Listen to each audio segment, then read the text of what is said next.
Chapter 1. Transported to the Beast Realm. Qiao Zhuzhu was roused from her slumber by an object pressing against her. How peculiar. Was she not supposed to be at a cat CAF, indulging in the company of felines? As she pondered this, recalling her long-awaited outing after days of confinement, she wondered if her excitement over petting the cats had overwhelmed her, or if it was simply the fatigue from recent days that had taken its toll. Suddenly, everything went dark, and she fainted. Now, upon reopening her eyes and discerning her surroundings, Qiao Zhuzhu felt as if she had been turned to stone. Before her stood a dense thicket of towering trees, beneath a cerulean sky untouched by industrial pollution, and above, unknown colossal birds occasionally soared. Wait a moment. Qiao Zhuzhu's eyes widened in disbelief. Those birds she had just glimpsed were familiar to her, having been studied in her high school biology textbooks. What were they called again? The saint's pseudo-tooth bird, the largest prehistoric avian species ever discovered. Was it not supposed to be long extinct? How could it possibly be before her eyes? Qiao Zhuzhu began to suspect that perhaps she had not fully awakened from her exhaustion, so she raised her hand to rub her eyes. Upon reopening them, the sight that greeted her nearly caused her to faint once more. There before her stood a mammoth towering 2 stories high, its trunk adorned with tusks extending 3 meters. Qiao Zhuzhu rolled her eyes back in despair, teetering on the brink of unconsciousness. As her hands fell to the ground, they were pricked by the sharp blades of grass. Ouch, that hurts. Having come from a well-to-do family and possessing a gentle disposition, Qiao Zhuzhu had never engaged in hard labor or experienced hardship. In such an environment, a wave of grievance and frustration washed over her. Heaven above, I, Qiao Zhuzhu, have lived for over a decade without wrongdoing, always helping the elderly cross the street. Why must I be cast into such a desolate place? Yet, reality provided her no opportunity for lamentation.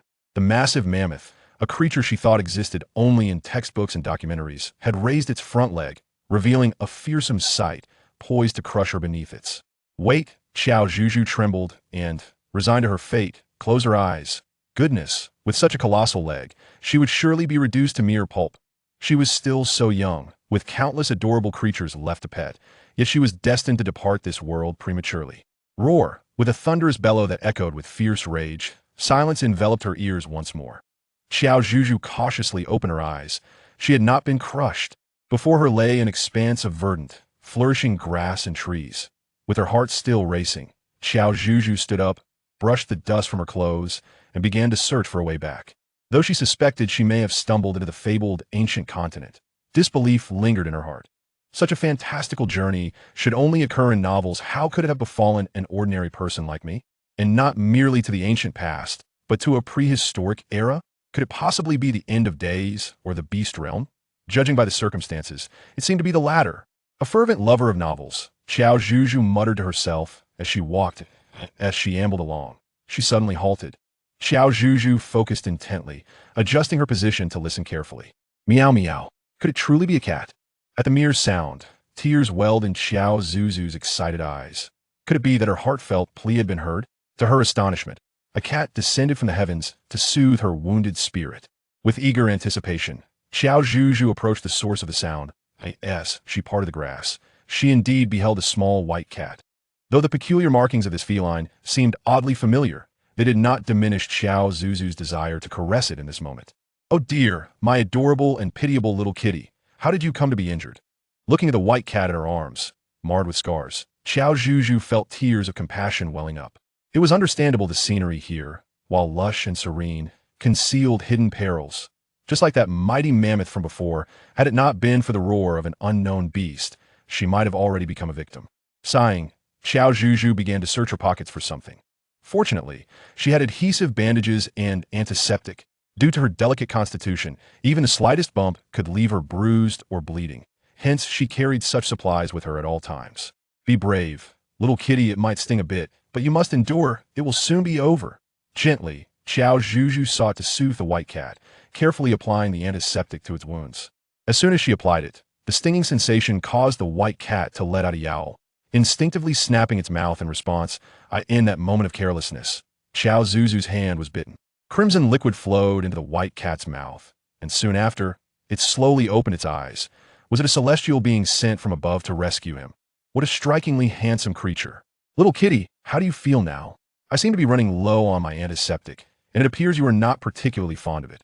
Ignoring her own wound, Qiao Zhuzhu continued to express concern for the little being in her embrace.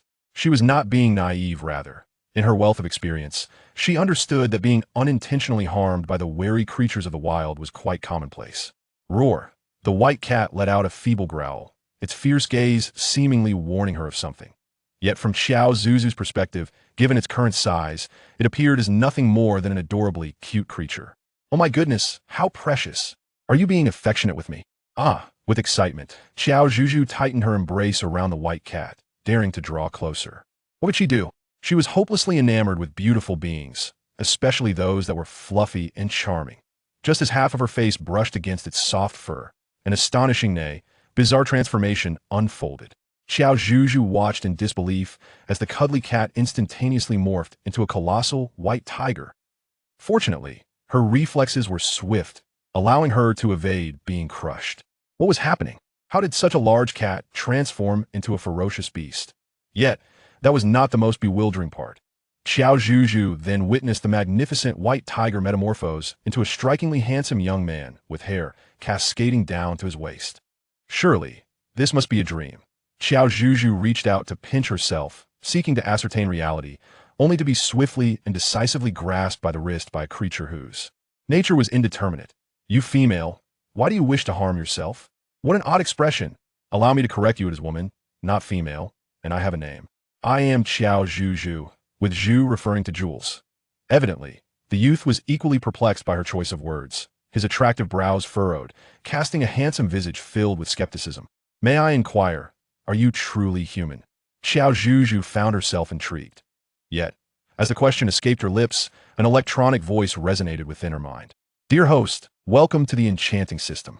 Successfully conquer the first beast clan leader, and you shall receive the following rewards. Chapter 2. Captured by the White Tiger. This reward includes a personal space. Dear host, please strive to excel. What on earth? There is actually a system. Qiao Zhuzhu was utterly bewildered. Zhuzhu is a delightful name, murmured by Ruo, softly. So. You are indeed a beast man? The leader of the tiger clan? After a moment of contemplation, Qiao Zhuzhu arrived at this conclusion. After all, based on her reading experience, a critical character's presence was requisite for the system to manifest a prompt in such circumstances. However, if it is the enchanting system, shouldn't the conquest be effortless? That is indeed correct, but how did you know? Upon hearing Qiao Zhuzhu's words, Bai Ruo immediately donned a wary expression. The nails on his hand sharpened and elongated in an instant, appearing quite fearsome. Fearing that she might suffer a disfiguring scratch, Qiao Zhuzhu hastily fabricated a lie. Fortunately, the white-haired youth's intellect seemed lacking, as he exhibited no suspicion whatsoever. Is that so? It appears you are indeed a celestial goddess sent to bless our divine summer continent. As he spoke these words, Bai Ruo's eyes gleamed with a radiant light. It was then that Qiao Zhuzhu noticed, to her astonishment, that the youth also possessed golden irises. That it seemed he was undoubtedly the white cat from earlier. The realization that the creature she had cradled in her arms, longing to caress and kiss, was, in fact, a genuine man sent a shiver down her spine, prompting her to step back. Hastily, observing the overt signs of her rejection, Bai Ruo chose to remain compliant, standing still. What? You just said, what am I? You are the goddess sent from the heavens to rescue the divine summer continent, I assure you. The youth's earnest demeanor suggested he was not deceiving her. I am indeed the leader of the Tiger Clan, the White Tiger King, named by Ra. Today marks my coming of age, and on this sacred day, I shall transform from beast form to human and inherit the leadership of the Tiger Clan. However, yesterday, the elders of the Tiger Clan foretold that I would encounter a calamity today, and only the appearance of a goddess could save me and assist in my transformation. And Zhuzhu, you have fulfilled this role. After listening to the youth's explanation, Qiao Zhuzhu began to comprehend. Though these may merely be coincidences, I am not a goddess, just an ordinary person incapable of saving the divine summer continent. Thought Qiao Zhuzhu to present. She was solely focused on completing tasks to attain greater rewards. The first reward was a personal space, and perhaps future rewards would enable her to return to her original world. Do not be modest, you truly are a goddess. How could I be mistaken when I have witnessed it with my own eyes? As she spoke, Bai Ruo suddenly became animated, completely shedding her previous demeanor of meekness, resembling a cat that had just been roused from slumber. If you remain skeptical, I can take you to the Tiger Clan for the elders to ascertain, Bai Ruo insisted, eager to validate her identity, transforming into her white tiger form. She crouched slightly, gesturing for Qiao Zhuzhu to mount her back. Before Qiao Zhuzhu could respond, the white tiger gently grasped the hem of her clothing with its teeth and flung her onto its back. Its massive frame was broad and sturdy, covered in soft, luxuriant fur that felt like a plush bee-skin couch, capable of comfortably accommodating a person. Hold on tight. If you are afraid, grip firmly. You needn't worry about my discomfort, the white tiger reassured her. Upon hearing this, Qiao Zhuzhu recalled how she had just been lavishing affection on the little cat, showering it with endearing words. Did it remember all of that? How utterly embarrassing. Once she settled herself, the white tiger took off, deftly weaving through the verdant underbrush. The swiftness of its movement nearly caused a branch to graze her cheek. Qiao Zhuzhu quickly lowered herself, burying her face in the plush white fur, clutching a handful tightly. The delightful texture instantly alleviated her fear. So soft, so delightful to pet. Was she truly this fortunate? As Qiao Zhuzhu indulged in the luxurious sensation of stroking the tiger's fur, she remained blissfully unaware that the creature's back had momentarily stiffened beneath her. Upon arriving at their destination, the white tiger crouched down, allowing Qiao Zhuzhu to dismount. Whether due to excitement or the brisk wind, she felt her face flush, warm to the touch. Why is your face so red? Qiao Zhuzhu inquired, glancing curiously at Bai Ruo, who had reverted to human form. The young man's face was not the only thing flushed. His ears were a rosy hue as well. Although he no longer bore fur, he still appeared quite touchable. Red? I don't feel it, Bai Ruo replied, turning his face away, his cheeks and ears deepening in color, lacking any semblance of credibility. All right, not red at all, Qiao Zhuzhu teased, preparing to say more when an unexpected chill swept down her spine. Her sixth sense urged her not to turn around. Bai Ruo's expression shifted immediately, stepping protectively in front of Qiao Zhuzhu. Ali, this is the goddess, do not be disrespectful. A mournful tiger roar echoed, making Qiao Zhuzhu shiver with trepidation. Earlier, she had sought knowledge from Bai Ruo regarding this world. It turned out that the divine summer continent resembled the beastly realms described in novels, inhabited by various beast clans. Regardless of whether they were communal or solitary, all were governed by a leader or chieftain. They, like the human world, reach adulthood at the age of 18, at which point they can transform from their beast forms into that of a beastman. However, Bai Ruo mentioned that in recent decades, numerous tribes in the divine summer continent have exhibited a peculiar phenomenon. Some beasts, even upon reaching maturity, are unable to assume human form. That a chieftain sought the counsel of a revered figure residing in the Tian mountain, claiming that the divine summer continent was under a curse. Bai Ruo spoke of a friend from his kin, of the same age, who was afflicted by this curse and could not successfully transform. This friend is none other than the golden tiger before us, Ali. The elder foretold that a divine maiden would descend in the future to rescue the divine summer continent, delivering all beast clans from peril. And Zhuzhu is that divine maiden. Upon hearing Bai Ruo's words, the massive golden tiger's eyes gleamed, circling around Qiao Zhuzhu with its tail entwined. Roar, roar, Ali expresses his warm welcome for your arrival. Bai Ruo translated in real time for Qiao Zhuzhu. Is it truly so? Hi. Though she had a fondness for furry beings, facing such a colossal creature whose temperament was unknown made Qiao Zhuzhu feel timid. She hid behind Bai Ruo and weakly greeted the giant beast. Roar. Ali appeared to be quite excited, continuously pacing around the two, intermittently emitting sounds that felt somewhat mischievous. Just as Qiao Zhuzhu pondered the reason for its exuberance, Bai Ruo abruptly declared, "Do not misunderstand me, I merely believe our kin have hope for salvation. I harbor no other intentions. Truly, I swear." No sooner had his voice faded than an electronic frame materialized before Qiao Zhuzhu. Congratulations. You have successfully courted the first beast clan leader. Your reward for this achievement is a personal space. Chapter 3. The Divine Maiden's Manifestation. Did I achieve success without even trying? Dear host, the usage instruction for the personal space are as follows. To activate, silently recite personal space in your mind and select the desired function for use or storage.to upgrade. The higher the affection level of the character you are courting, the greater the functionalities and capacity of your personal space will become. Qiao Zhuzhu felt a tingle of curiosity about what this rumored personal system truly entailed. Suddenly, roar! A resounding tiger's roar echoed from a distance. By the sound of it, the entire tiger clan must be approaching, right?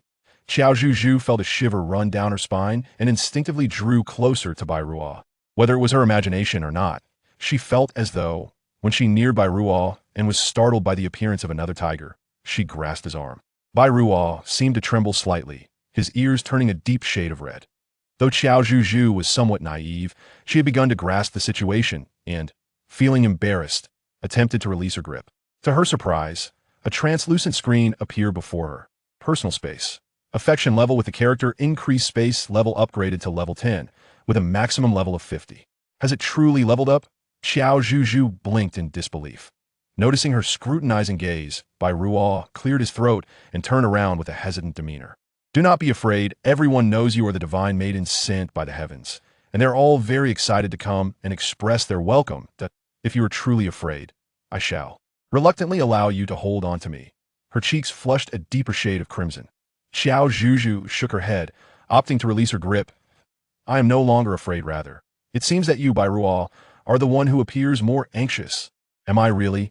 Bai Ruo immediately adopted a serious demeanor upon hearing her words. His tone conveyed an unmistakable sense of that is impossible. Indeed. Qiao Zhuzhu moved closer, feigning a meticulous examination as she scrutinized him from head to toe. Ultimately, she rendered her verdict. In light of this revelation, Bai Ruo's face reddened even further. He attempted to maintain an air of nonchalance, saying, Oh, it must be that I am merely concerned you might be frightened, while subtly retreating a few steps. His gaze flickered, avoiding direct contact with her. Such subtle changes in Bai Ruo did not escape Qiao Zhuzhu's keen observation. In that moment, she felt as though she had stumbled upon a newfound discovery. The leader of the Tiger Clan, the White Tiger King Bai Ruo, was indeed a proud yet bashful individual. Beneath his seemingly aloof exterior, however, what has caused him to develop such affection for himself? Could it be the legendary phenomenon of love at first sight? The mere thought of this possibility caused Qiao Zhuzhu to widen her eyes in astonishment and delight. Throughout her life, she had never experienced the thrill of being the object of someone's immediate infatuation. What is it? Bai Ruo, noticing the myriad of expressions on Qiao Zhuzhu's face, instinctively voiced her concern. Roar. Ali emitted a low, mischievous growl. Although she could not comprehend the words, Qiao Zhuzhu could surmise its meaning from her previous encounters. It was teasing Bai Ruo about her unusual demeanor towards her. Tribe leader, is this the esteemed goddess you mentioned in your secret edict? A steady, husky male voice resonated from behind. Bai Ruo was about to retort at her friend Ali when she immediately turned to face the Tiger Clan. Yes, Uncle Dali. She is indeed the goddess spoken of by the Elder, the one who can save the Tiger Clan and the divine summer continent. By the way, why has T the Elder arrived? Mentioning the Elder, the middle-aged man named Dali displayed a troubled expression. He said nothing, yet his silence spoke volumes regarding the situation. Bai Ruo furrowed her brow, lost in contemplation. The Tiger Clan was unusually quiet, and this atmosphere sent a chill down Qiao Zhuzhu's spine. What on earth has transpired? Why is the ambience so oppressive? I understand now. We shall set off to the Elder's location at once. Upon issuing the command, Bai Ruo nodded at Dali, who then turned and called out to the Tiger Clan. Qiao Zhuzhu observed several newly transformed orcs reverting back to their tiger forms, subsequently parting into two groups and clearing a path in the center. Immediately beside her, Bai Ruo also transformed into a white tiger, crouching down to gaze at her. Was this an indication that they were about to depart? Qiao Zhuzhu blinked, and with nowhere else to turn, she had no choice but to board the pirate ship. Once seated, the white tiger rose and strode down the central aisle. Dolly and Ollie followed closely at his sides. Upon seeing Qiao Zhuzhu perched atop the white tiger, Ollie let out a teasing remark. The white tiger, however, chose to ignore it and silently quickened his pace. In no time, they arrived at their destination, a venerable stone house imbued with theological significance. The white tiger crouched once more, facilitating Qiao Zhuzhu's descent to the ground. Is this the dwelling of the Elder? Qiao Zhuzhu seemed to have grasped the reason they had brought her here. Indeed, the goddess is truly extraordinary, possessing unparalleled wisdom. Among the orcs, some had already begun to flatter her. Following a single compliment, more voices joined in, extolling Qiao Zhuzhu to the point of making her feel somewhat embarrassed. At that moment, a somewhat mournful tiger's roar echoed within the room. Bai Ruo's expression shifted as she realized that the prophecy concerning the goddess and my transformation into human form was coming to fruition. The Elder would likely have to pay the ultimate price for it. Goddess of Pearls, I implore you, come to the aid of our Elder. With that, Bai Ruo suddenly knelt on one knee, clasping her fists together in a posture of supplication. Seeing their leader's actions, the other clan members followed suit, kneeling and beseeching fervently. Even those tiger beasts who had been unable to assume human form lay prostrate on the ground, their formidable heads bowed in a gesture that would normally inspire fear. Qiao Zhuzhu was taken aback by the overwhelming situation. In that moment, she truly grasped the meaning of the idiom riding a tiger. Well, I would indeed like to help. But I have yet to attend university. I am not studying medicine, nor am I a veterinary specialist. I am utterly incapable of rescuing any elder of the tiger clan. I beseech the goddess to lend her aid. Please, goddess, save us. Observing the sincere and urgent reactions of everyone, Qiao Zhuzhu felt a momentary weakness in her heart, and the words of refusal eluded her. Very well, I shall do my utmost. She took a deep breath and, steeling herself, agreed, accompanied by Ruo and Uncle Dolly. Qiao Zhuzhu entered the room and beheld the elderly golden tiger lying upon a stone bed. The elder was in such a state that he could no longer maintain his human form. Uncle Dolly's voice trembled. As long as there remains a glimmer of hope, we cannot easily give up. Ruo's resolute tone resonated throughout the room. Indeed, Qiao Zhuzhu approached Jin Hu, scrutinizing him closely. Externally, no wounds were discernible. Surely, it could not be that the heavens demanded a fee for the disclosure of secrets? She shook her head inwardly, contemplating that there was but one course of action to pursue. He has awakened. The elder has regained consciousness. The goddess has manifested her divine presence. Chapter 4. The Remedy for Peculiar Ailments. Indeed, Qiao Zhuzhu opted to utilize her personal space. Initially, she merely intended to experiment, pondering the possibility of serendipity leading to success. Should she succeed, she could assist the tiger clan, aid Ruo, and enhance her rapport, thereby drawing closer to her return home. Upon opening her personal space, Qiao Zhuzhu was taken aback, for the contents were exceedingly sparse. It contained only a few packets of compressed biscuits, several bottles with letters inscribed upon them, and a handful of items commonly used in the wilderness. Was that truly all? The anxious Uncle Dolly, observing Qiao Zhuzhu standing there in silence, could no longer restrain himself and felt compelled to offer a reminder. However, Ruo interposed his arm in front of him, suggesting it would be prudent not to disturb her. Reluctantly, Uncle Dolly acquiesced, retreating to await developments. Yet, as he gazed upon the petite figure before him, delicate and fair like a young lamb, he could not help but notice the absence of the robust vitality one would expect from a beastly humanoid. Truth be told, he harbored some prejudice against Qiao Zhuzhu, who bore the title of goddess. Her peculiar attire, youthful visage, and hesitant demeanor did not align with the divine image he had conjured in his mind. He recalled the esteemed figure rumored to reside in the northern snow-capped mountains, someone who truly embodied the essence of an immortal. Ahem, I have recently received some medicinal remedies from the heavens, capable of healing your elder, she announced. However, I cannot guarantee their efficacy. The decision to pursue this opportunity rests solely with you. To emphasize her point, Qiao Zhuzhu added, this too is a directive from the heavens. Regardless of the outcome, it is all part of fate's design. Therefore, whether one lives or dies will no longer be my concern. As her words hung in the air, Ruo and Uncle Dolly exchanged glances. We beseech the goddess for her elixirs. Without a moment's hesitation, Ruo made his decision. Uncle Dolly, who had intended to discuss the matter further, found himself momentarily speechless, taken aback by the abruptness of the choice. So hastily? Zhuzhu, I have faith in you, Ruo declared, his eyes resolute as he approached the young woman. Speaking in a volume only they could hear, he voiced his heartfelt conviction, providing Qiao Zhuzhu with a sense of reassurance. Splendid. With newfound motivation fueled by trust, Qiao Zhuzhu produced a handful of vividly colored pills, instructing Ruo to steady the elderly golden tiger before administering the remedies. These pills were among the various bottles and jars that had appeared in her personal space. Qiao Zhuzhu, utilizing the knowledge she had acquired, discerned the meaning of the letters on the bottle. It contained a medication specifically formulated for ferocious beasts, primarily aimed at sedation or prevention, and also possessing health benefits for the elderly. After much contemplation, Qiao Zhuzhu opted for the medicine intended for aging creatures. Even if it proved ineffective, at the very least, it would not induce any adverse effects. Indeed, her words rang true. Everything is predestined by fate. Not long after the elderly golden tiger consumed the potion, a miracle unfolded before the anxious and expectant gazes of the crowd. Behold, the elder lives. The divine lady has truly manifested her power. The divine lady is remarkably formidable, with boundless magical prowess. Amidst the thundering applause that seemed to shake the heavens, Qiao Zhuzhu felt a mix of pride and a tinge of guilt. She was merely fortunate, having chosen the correct remedy. Grateful for the divine lady's assistance, she watched as the elder, now transformed into human form, emerged with the support of Uncle Dolly.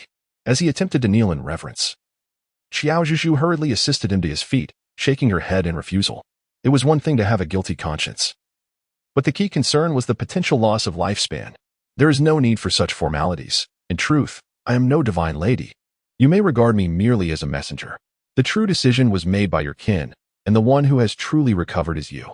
Upon finishing her words, Qiao Zhuzhu was met with astonished expressions from everyone, followed swiftly by looks of enlightenment, as if they had received a profound revelation.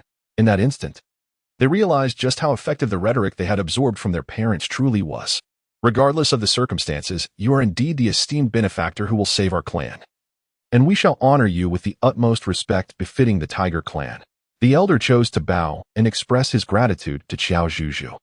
Having lived for several decades and having foretold countless prophecies, he held great reverence for such matters and dared not transgress any taboos.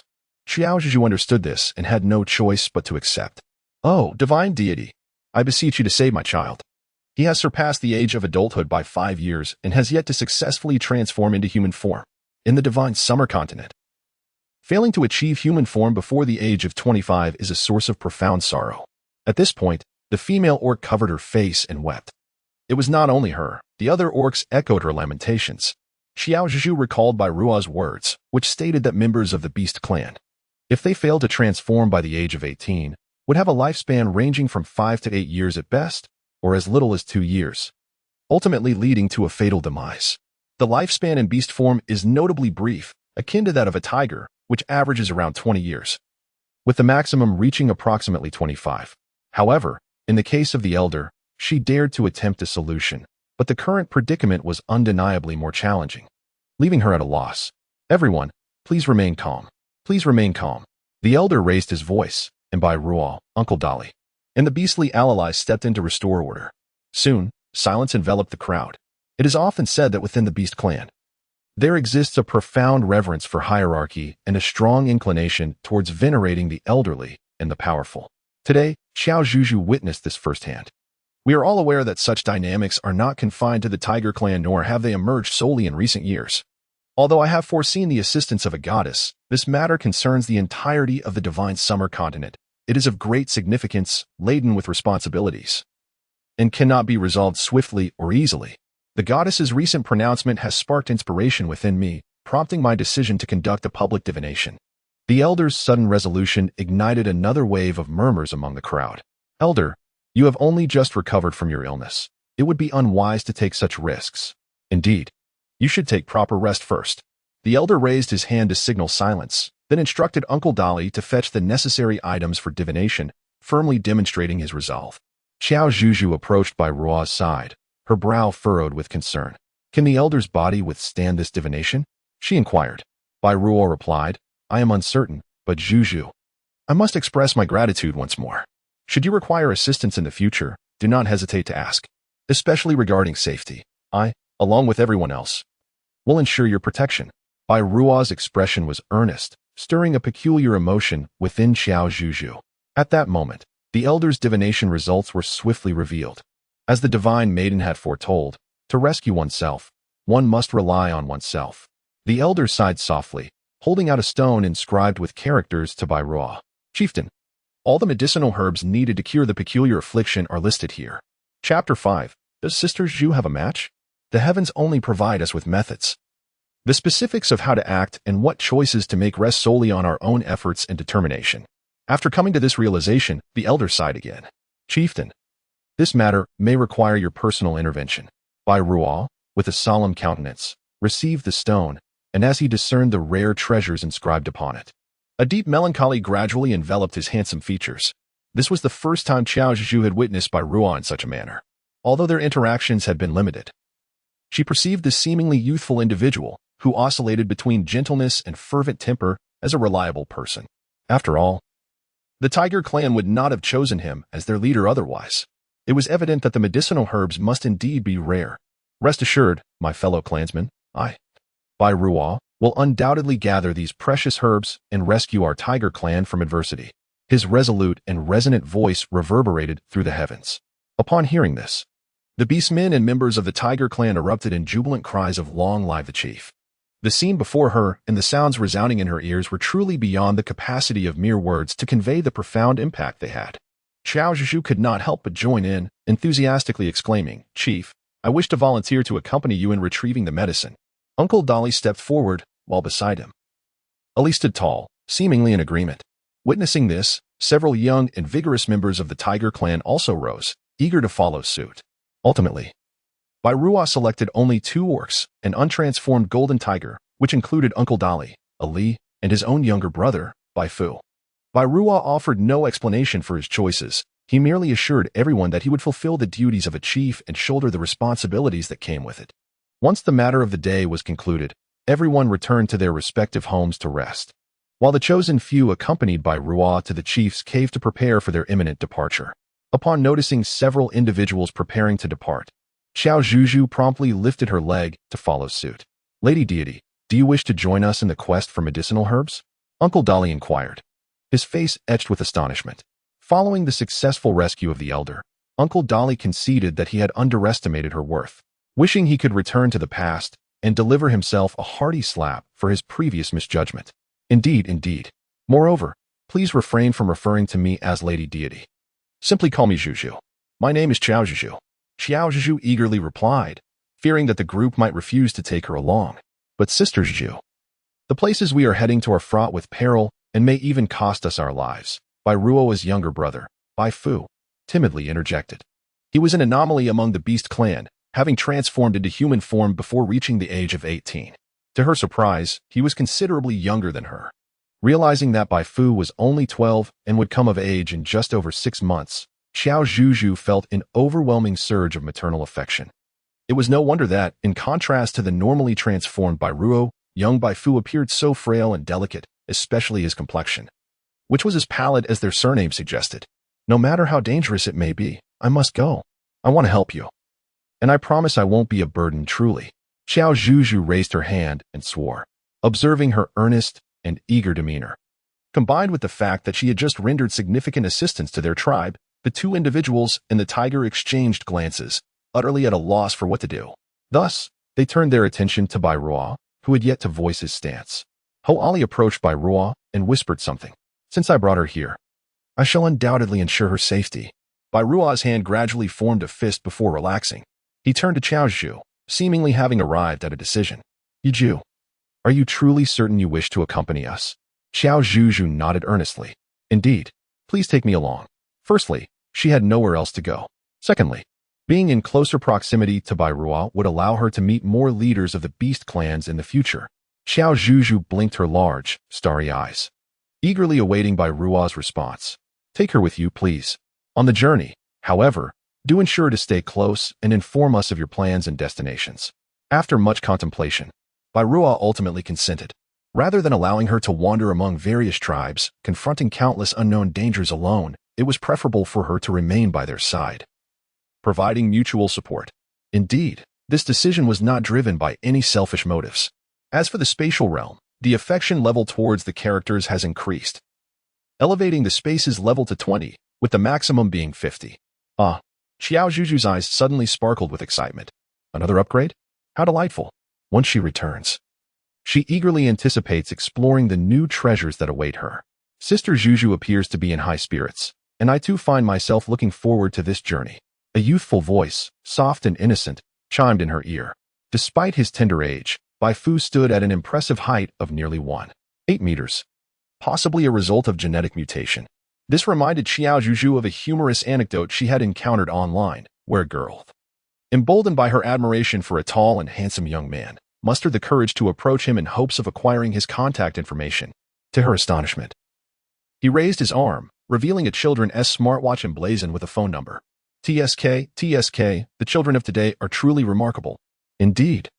The prospect of joining her brother and the others on an adventure to rescue countless beastmen is exhilarating, reminiscent of the thrilling scenes depicted in television dramas.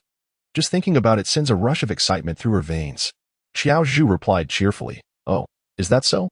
Fu, displaying an unexpected cunning smile, asked, "Sister Zhuzhu, have you reached adulthood? Are you betrothed? What do you think of my brother? Let me tell you, if you keep shouting, You'll be left to guard the entrance of the clan. Bai Ruo's ears turned crimson as she quickened her pace.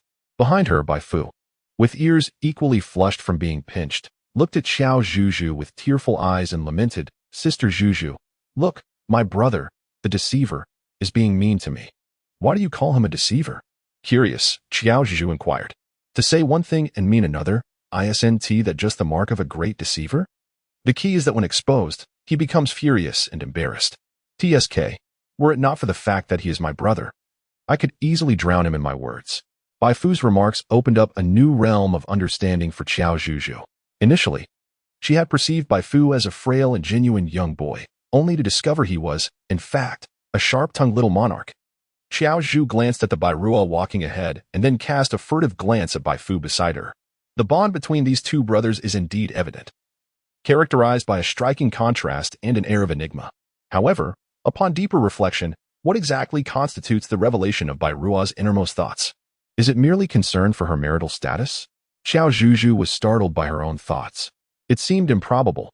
They had merely developed a slight fondness for one another, having never even held hands or taken the time to truly understand each other. How could they leap so swiftly to the threshold of discussing marriage? Just as she pondered this, the clan leader returned home.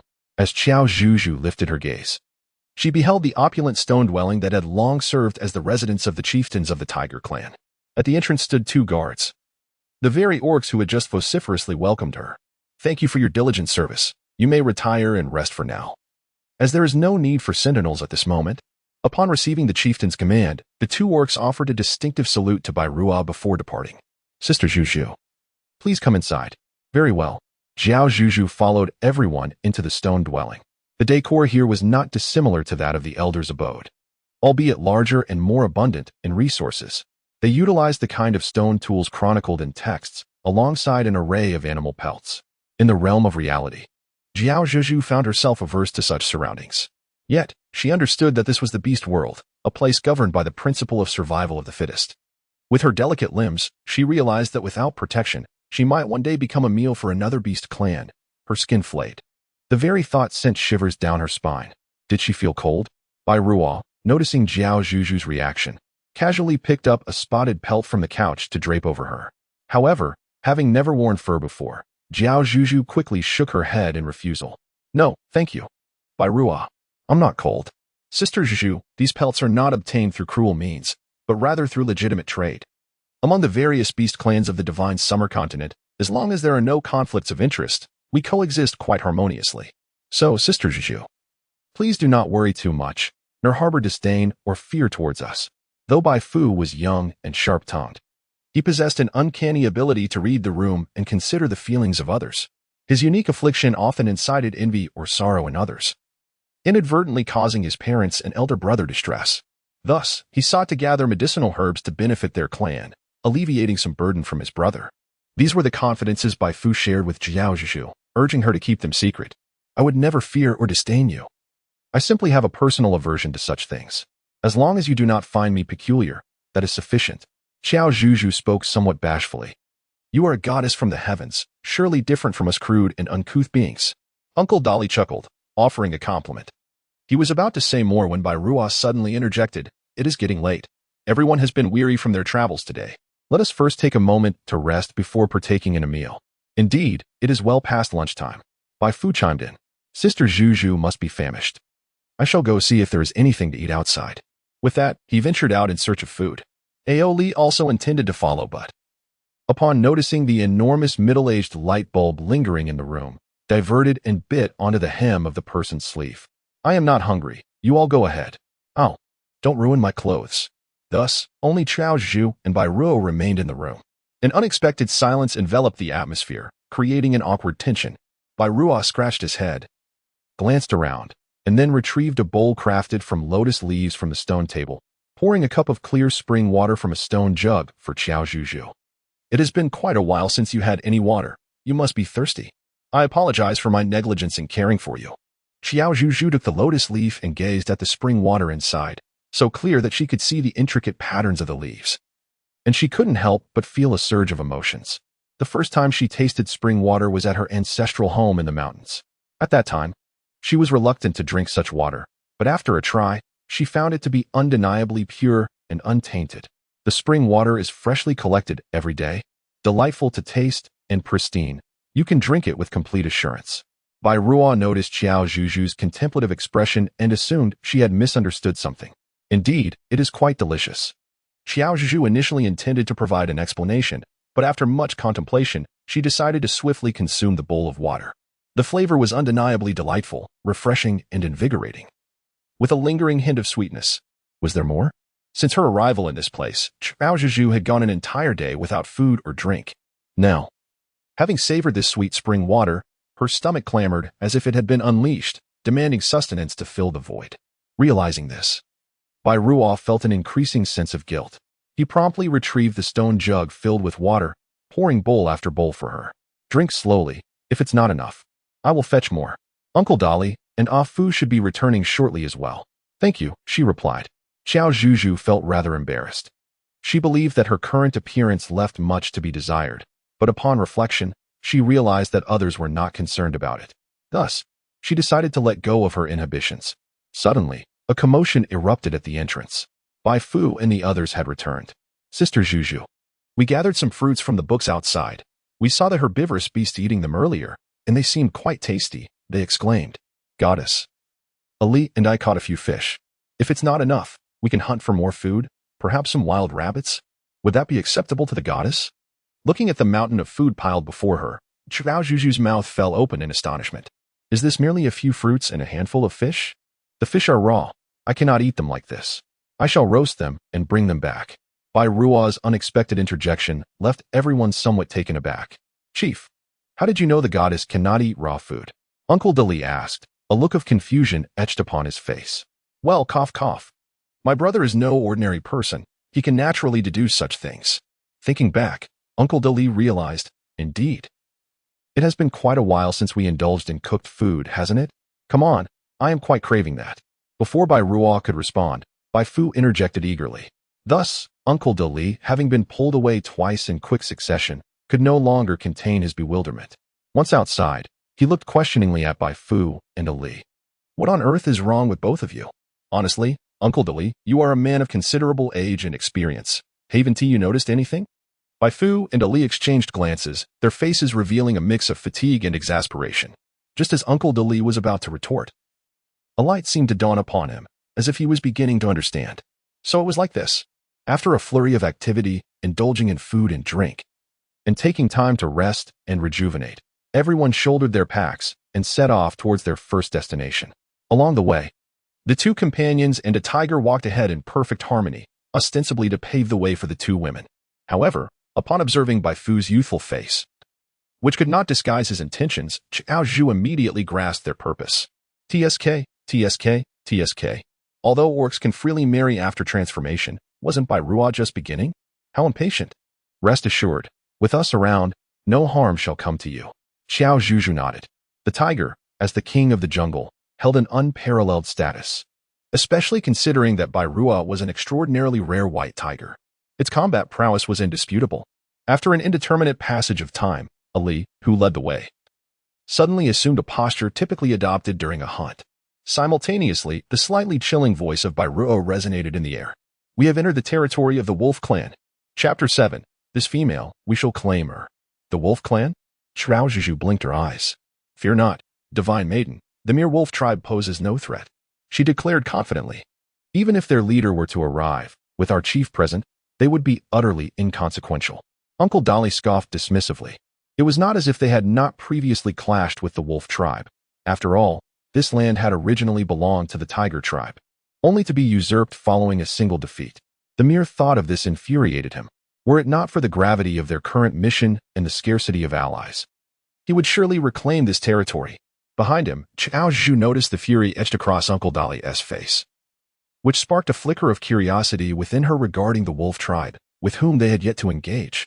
It was imperative, however, not to let arrogance cloud their judgment. Underestimating the enemy was unwise. Bai Ruo assumed the demeanor of a leader, surveying the surroundings with keen vigilance. The senses of beasts, particularly their olfactory and auditory capabilities, were highly developed, enabling them to discern that they were within the territory of the wolf tribe. Consequently, it was evident that the wolves were not far off. having recently vacated their current location. Should the wolves sense the presence of intruders, particularly given their limited numbers, it was highly probable that they would swiftly regroup to launch an assault against them. Qiao Zhuzhu understood that the wolf tribe could either dwell in packs or live in solitude. However, the fact that Bai Ruo uttered those words indicated that the number of wolves inhabiting this territory was considerable. No matter how formidable they might be, they would still be outnumbered in a confrontation. As she contemplated this, a series of wolf howls echoed from a distance, drawing nearer, suggesting they had been discovered. TSK. These reckless creatures merely stumbled into our domain. We could simply take a different route. Uncle Dolly spat angrily onto the ground. Yet, in order to obtain the purple mountain and red grass, they had no choice but to traverse this area. Bai Fu sighed, aware that the journey to gather medicinal herbs would undoubtedly be arduous and prolonged, but he had not anticipated encountering difficulties right from the outset. Then let's just confront them. I refuse to believe that our tiger tribe can be bullied by a few mutts. Leader, you should take the goddess and retreat. We will hold them off here. As Uncle Dolly prepared to transform into his beast form for a fierce battle, Ollie crouched, eager to join in, just as a bloody conflict seemed imminent. Qiao Zhuzhu instinctively turned to Bai Ruo. Though their interactions had been limited, he was the first person she thought of in such a predicament. Perhaps it was the phenomenon of imprinting? Since Bai Ruo was the first beastman she encountered upon entering this world, did she subconsciously trust and rely on him? Qiao Zhuzhu gritted her teeth, realizing that this was not the moment for frivolous distractions. She swiftly engaged her mind, striving to devise a solution to the current predicament. Meanwhile, under the weight of numerous gazes, Bai Ruo felt an overwhelming pressure, leaving her momentarily indecisive. At that moment, the ominous sound of a wolf pack's footsteps echoed nearby, accompanied by tentative or warning howls. If a decision was not made soon, a battle might indeed ensue, leaving no opportunity for escape. There was no need to retreat, nor was there a necessity to provoke war with them. The sudden utterance from Qiao Zhuzhu drew everyone's attention towards her. May I propose a suggestion? After hearing Qiao Zhuzhu's proposal, several individuals erupted in astonishment. Negotiate with the wolf clan? Collaborate? My goodness, divine lady, are you the one who has lost her senses? Or is it I? Uncle Dolly was so taken aback that he nearly fainted. Beside him, Bai Fu stood in a daze for a moment before a look of realization crossed his face. Sister Zhuzhu truly deserves the title of divine lady. You understand now? In response to his brother's skepticism, Bai Fu cheekily rolled his eyes at him. Oh brother, with your lack of wit. It's only a matter of time before Sister Zhuzhu grows weary of you. All right. Time is of the essence. I shall explain directly. Qiao Zhu cleared her throat gently, adopting the demeanor of a former student council president, articulating her thoughts in a coherent and structured manner. The matter at hand was, in essence, rather straightforward. The medicinal herbs in question were meant to address a peculiar affliction that plagued the entirety of the divine summer continent, shared by countless beast clans. If they chose to allow their kin to remain in a state of permanent formlessness, their numbers dwindling with each passing day, then they should engage in conflict as they see fit.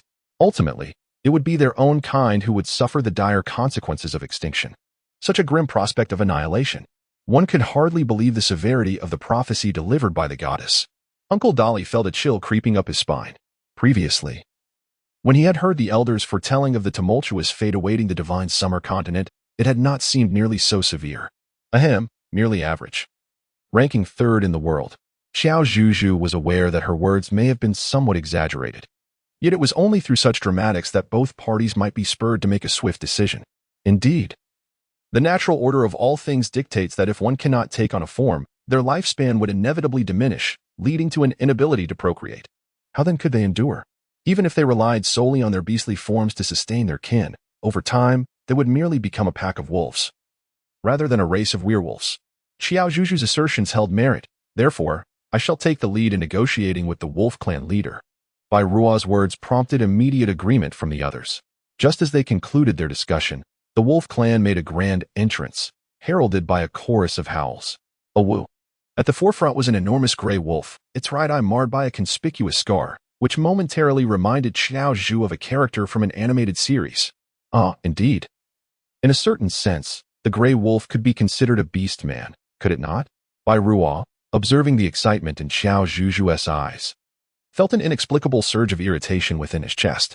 This girl dared to regard other ferocious beasts with the same gaze she had when grooming herself. How unexpected it was for the Tiger Clan leader to personally lead outsiders onto our territory. Was this a declaration of war? The gray wolf transformed into human form, exuding a swagger reminiscent of a streetwise rogue. Who do you think you are to speak to our leader in such a manner? Summon your chief, and do so promptly. Despite having been advised to maintain a cordial demeanor prior to negotiations, Uncle Dolly's temper flared upon sensing the unfriendly disposition of the opposing party. Our leader is not someone you can simply summon at your whim. The gray wolf paused, redirecting his gaze towards a member of their group. Regardless of your conditions, who do you think you are to propose terms to us? Uncle Dolly was reminded to exercise restraint. Bai Ruo instructed Uncle Dolly to step back behind him. Truly, the Tiger Clan leader embodied a regal presence, effortlessly exuding an air of dominance merely by standing there. Before he could utter a word, the nearby werewolves began to tremble in unease. What would it take for your leader to make an appearance? The gray wolf appeared taken aback by the Tiger Clan chief's unexpected acquiescence. A grin spread across his face as he raised a hand, pointing at one individual. We desire this female, as long as you leave her with us. Chapter 8. The Emergence of the Purple Wolf King Ba. Uncle Dolly was thoroughly incensed, instantly transforming into a tiger and lunging at the nearest werewolf. It was indeed excessive. Sister Zhuzhu could only belong to my elder brother. Bai Fu, equally enraged, prepared to shift into his beast form. Hey, everyone, calm down. Qiao Zhuzhu, under the protection of Ali, could only watch helplessly as the scene descended into chaos. At this moment, she had to rely on Bai Ruo to take charge of the situation. With a heart full of anticipation, she gazed ahead. However, despite the man's small stature, his words were anything but diminutive. You cannot take them away, I assure you. It was rare to witness Bai Ruo's icy indifference. Her fists clenched so tightly that the veins bulged. Now, gentlemen, what did we agree upon earlier? To avoid conflict and remain calm. How can you so swiftly forget our arrangement? Qiao Zhuzhu felt an overwhelming sense of helplessness. Yet, she understood that regardless of the underlying motivations, no one wished to fall prey to the wolves. Prolonging the situation would only bring about mutual detriment. Just as Qiao Zhuzhu was lost in contemplation, searching for a mutually beneficial solution, a sudden commotion arose within the wolf pack. The pack then parted, creating a pathway through which a tall figure emerged, bathed in a most auspicious purple light. Upon discerning the true identity of the newcomer, Qiao Zhuzhu's eyes widened in astonishment. It was, indeed, a purple wolf. All hail the esteemed leader. The gray wolf, resembling the infamous gray wolf, immediately crouched in reverence, and the other wolves followed suit in respectful homage. Qiao Zhuzhu heard someone disdainfully scoff. What arrogance from a defeated subordinate of the Tiger Clan. Without needing to think or look, she knew these words originated from the lips of Uncle Dolly. No need for formalities. Contrary to her expectations of a cold and haughty tone, the voice was different. Qiao Zhuzhu discerned an overwhelming tenderness from those simple two words.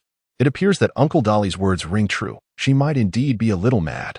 A distinguished guest has arrived, and we ought to extend our warm welcome. The purple wolf had already transformed into human form, his lustrous hair and violet eyes exuding grace and charm, resembling a handsome figure straight from the realms of fantasy. However, my esteemed leader, look at those members of the tiger tribe. They are clearly here to provoke trouble. Indeed, esteemed one. They even have my younger brother in their grasp. This hardly resembles a courteous visit. Protests arose from the surrounding crowd. Upon hearing this, Uncle Dolly and Bai Fu also expressed their discontent. Let us engage in reasoned discourse. A mere misstep was an accident, yet your ungracious words precede our actions. Daring to keep our people here? I can tolerate a lot, but my sister-in-law shall not be disrespected. The sharp-tongued young Prince Bai Fu was performing admirably. However, is it truly acceptable for you to distort such renowned sayings? Moreover, who taught you to speak this way, and who exactly is your sister-in-law? Who among you has spoken out of turn? Is this truly the case? Ahoy! The subordinate of the gray wolf could no longer contain himself. But before he could finish his statement, he was interrupted by another. Qiao Zhuzhu once again experienced the formidable presence of the beast clan leader. Although his tone was unassuming and he appeared amiable, there was an inexplicable aura that evoked both a desire for closeness and a sense of trepidation. No sooner had he finished speaking than a gray wolf named Ahui bowed his head, refraining from dissent. I apologize for any discomfort caused by my subordinate's inappropriate words. The leader of the wolf clan, Zihong, offered a faint smile. His unique charisma gradually eased the tension within the tiger clan, dissipating the earlier hostility. At least you are perceptive. The esteemed goddess is not someone whom just anyone can covet. Uncle Dolly struggled to contain his indignation. Despite the warning glare from Bairuo, he reluctantly released his grip on the young wolf while muttering a few more words of discontent. The goddess? Zihong raised an eyebrow, shifting his gaze to the only female present, Qiao Zhuzhu. She was fair-skinned, round and delicate, neither too thin nor too plump, though she did seem somewhat fragile. Nevertheless, it was evident that she would be a uniquely exquisite presence in any beast clan. Indeed, esteemed leader, I have heard that our elder predicted the arrival of a foreign female in this realm. This female is crucial to the survival of our wolf clan. It is of great significance, and I dare to speculate that she is the one in question, hence my desire to assist you. Ahui felt a deep sense of shame and embarrassment, wishing he could bury his head in the ground for his previous failings. Do you also have predictions? Uncle Dolly's face was one of disdain upon receiving this explanation. To him, the wolf clan seemed rather petty. The goddess and an ordinary female were hardly comparable. You naive little creatures, you have not witnessed the goddess's divine presence, which is nothing short of earth-shattering. If Qiao Zhuzhu could read minds at that moment, she might have wished to join Ahui in his desire to hide. Regardless, we were the ones who acted discourteously and insulted her. How could we possibly compel her to stay? After speaking, Zihong approached the tiger clan, bowing slightly to express his apologies without a hint of fear. He bent even lower when addressing Qiao Zhuzhu. My sincerest apologies. May I inquire how to address you, beautiful lady? Zihong had forgotten where he had first heard this phrase. Today marked his inaugural use of it, and he felt it was fitting. Greetings, sir. My name is Qiao Zhuzhu. Qiao Zhuzhu was astonished by the gentlemanly demeanor and eloquence of the man before her. Up close, he was undeniably handsome. His features were not overly sharp, and his eyes, akin to pure and captivating violets, were mesmerizing. His slender and elongated physique exuded an air of substance. He presented himself as a refined and elegant young gentleman. Oh dear. I feel as though I am on the brink of falling in love. Ahem. While speaking is acceptable, there is no need to be so close. Beside them, Bairuo's expression darkened as he interposed himself between the two, obstructing their gazes from meeting further. A mere glance sufficed. Out of respect for their shared status as leaders, he was willing to grant some leniency, but he would not tolerate any presumptuousness. These were the thoughts stemming from Baifu. Huh. Zihong stood tall, instantly towering over Bairuo by nearly half a head. For someone in his 20s who had independently led the wolf clan for several years, the youthful white tiger beastman before him appeared merely as a child. It was perplexing that with the absence of the tiger clan, such a beastman was allowed to assume the chieftaincy. Was it solely due to his rarity as a white tiger, akin to Zihong's own status as a rare purple wolf? Reflecting on the past, Zihong's gaze darkened, momentarily flickering with a hint of ruthlessness. Since they had already exchanged greetings, it would be prudent to delve directly into the matter at hand. Bairuo cleared his throat, successfully redirecting Zihong's thoughts. The presence of the tiger clan leader indicated an important matter. Perhaps they should relocate to a more suitable setting for a thorough discussion. What do you think? Chapter 9, Sister-in-Law, My Brother is Jealous. Bairuo raised an eyebrow. Certainly. Thus, a throng of dark-furred wolves surrounded the purple wolf leader and the tiger clan team, making their way to their dwelling.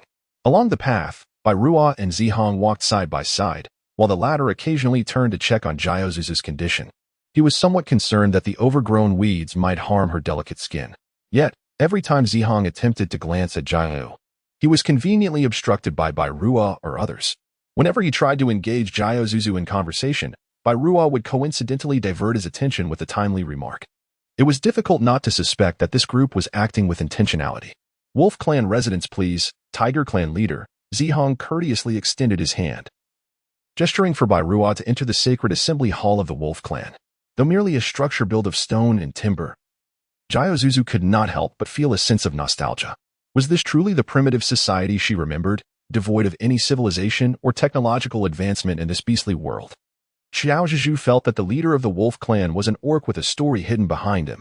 His remarkably modern vocabulary was enough to arouse suspicion. Could it be possible that he, too, hailed from the contemporary world? The thought sent a thrill of excitement through Qiao Zhuzhu, who yearned to rush over and grasp the man's hand, sharing a heartfelt reunion of fellow townsfolk, tears brimming in their eyes. However, this matter could not be definitively confirmed. She needed to observe and probe further. Qiao Zhuzhu was unaware that her contemplative demeanor directed towards the Wolf Clan leader, Zihong, was being scrutinized by two orcish figures.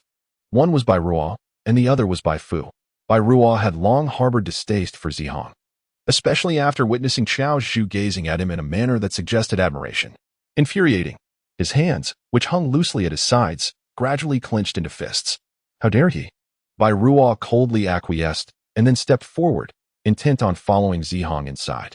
Observing the wrathful silhouette of his elder brother, Bai Fu silently sighed. "Oh, sister-in-law, my future sister-in-law. Look at how jealous my brother is." Uncle Dolly hastily followed suit. After all, they were on the territory of the wolf clan, which he believed to be cunning and treacherous. Leaving the clan leader alone could very well lead to a trap. Just as he and Bai Fu were about to enter what they deemed a ridiculous council hall, an unwise individual obstructed their path. "Ahui. Indeed, I am that unwise individual, possessing only half a good eye. The council hall is a sacred place of my wolf clan. Except for the leader and esteemed elders, no ordinary orcs may enter." Faced with Ahui's adamant opposition, Uncle Dolly, already simmering with discontent, nearly transformed in rage. At this critical juncture, it was Bai Ruo who stepped forward to maintain order. Even as he dealt with Qiao Zhuzhu, Bai Ruo questioned why he had chosen to bring Uncle Dolly along. Could it be that Bai Ruo served as Uncle Dolly's calming agent? Otherwise, how could he so easily pacify the irascible Uncle Dolly? In any case, the bond between these two orcs must be particularly strong. Uncle Dolly was a quintessential bully outside his domain. He appeared fierce, yet he harbored a genuinely warm heart towards those within his circle. "Uncle Dolly, we must respect their domain and adhere to their rules," Bai Ruo said, patting Uncle Dolly on the shoulder. He then offered reassuring glances to the others and to the beastly Ali before turning to depart. Just then, "Miss Zhuzhu, please do join us in the hall." "Me?" Qiao Zhuzhu felt somewhat bewildered. She was neither an orc nor a high-ranking individual. So how could she gain entry to such a significant place? "Please." Zihong offered no further explanation, merely casting her a gentle smile and gesturing courteously for her to enter. "You are a goddess, thus you are undoubtedly permitted." Bai Ruo's expression darkened further. Yet, despite his displeasure, the moment Zihong reached out to grasp Qiao Zhuzhu's hand, he swiftly transformed into a streak of white lightning, seizing the delicate wrist of the girl before him. "No need for the leader's assistance," he scoffed. Observing the retreating figures of Bai Ruo and Qiao Zhuzhu, Zihong revealed a smile laden with significance. Inside the grand hall, time was of the essence currently. There was only some plain water available, and the hospitality was lacking, for which I hope both of you can forgive us. Let us dispense with any formalities and delve directly into the matter at hand, seeking to arrive at a resolution. Upon entering, Bai Ruo unceremoniously chose a seat, dragging Qiao Zhuzhu beside him. While Zihong displayed the courtesy of a gracious host, Bai Ruo's lack of appreciation transformed the atmosphere into one of palpable awkwardness, particularly for Qiao Zhuzhu. Heavens, could this truly be the legendary battlefield of the gods?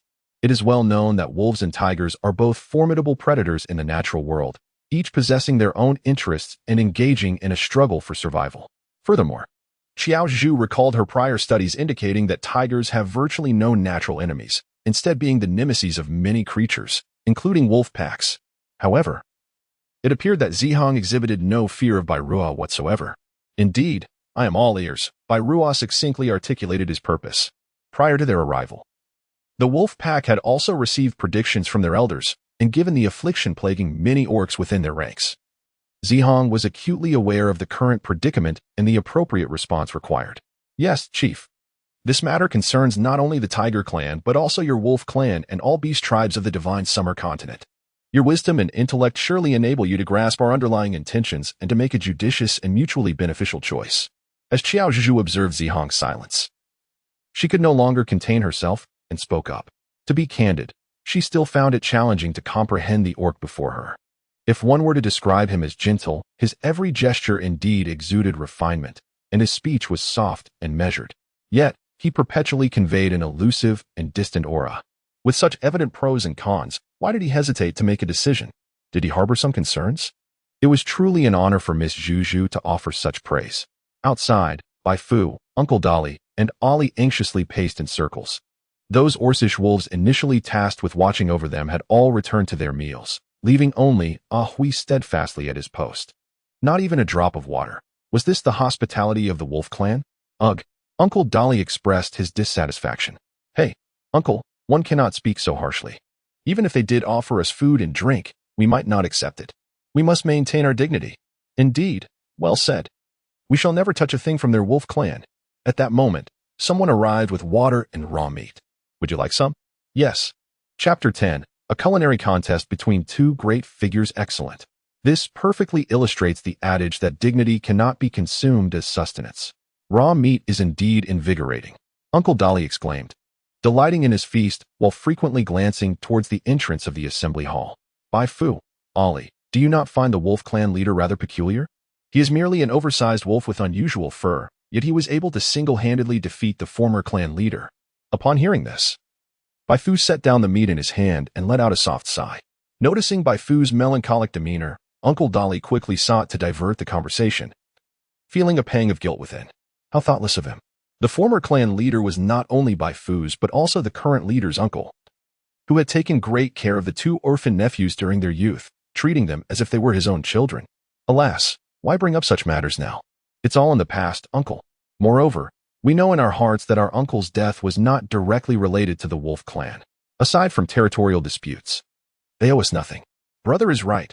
We must prioritize the greater good, Bai Fu remarked with a nonchalant smile towards Uncle Dolly, prompting the latter to reflect. The boy has truly matured. As they conversed, a commotion arose at the entrance of the hall. It turned out that Qiao Zhuzhu and her companions had emerged. Observing the varied expressions on their faces, it was difficult to discern whether the outcome of the negotiations was favorable or not. How did it go, brother? Sister Zhuzhu? Bai Fu asked, dispelling the melancholy from his face and rushing towards the two with a bright smile. With your brother's intervention, naturally, it was agreed upon. Qiao Zhuzhu replied with a smile. Upon hearing her words, Bai Fu turned to Bai Ruo for confirmation. Since they had agreed, it should alleviate a great deal of trouble, which ought to be a good thing. Yet why did he still bear such a long face?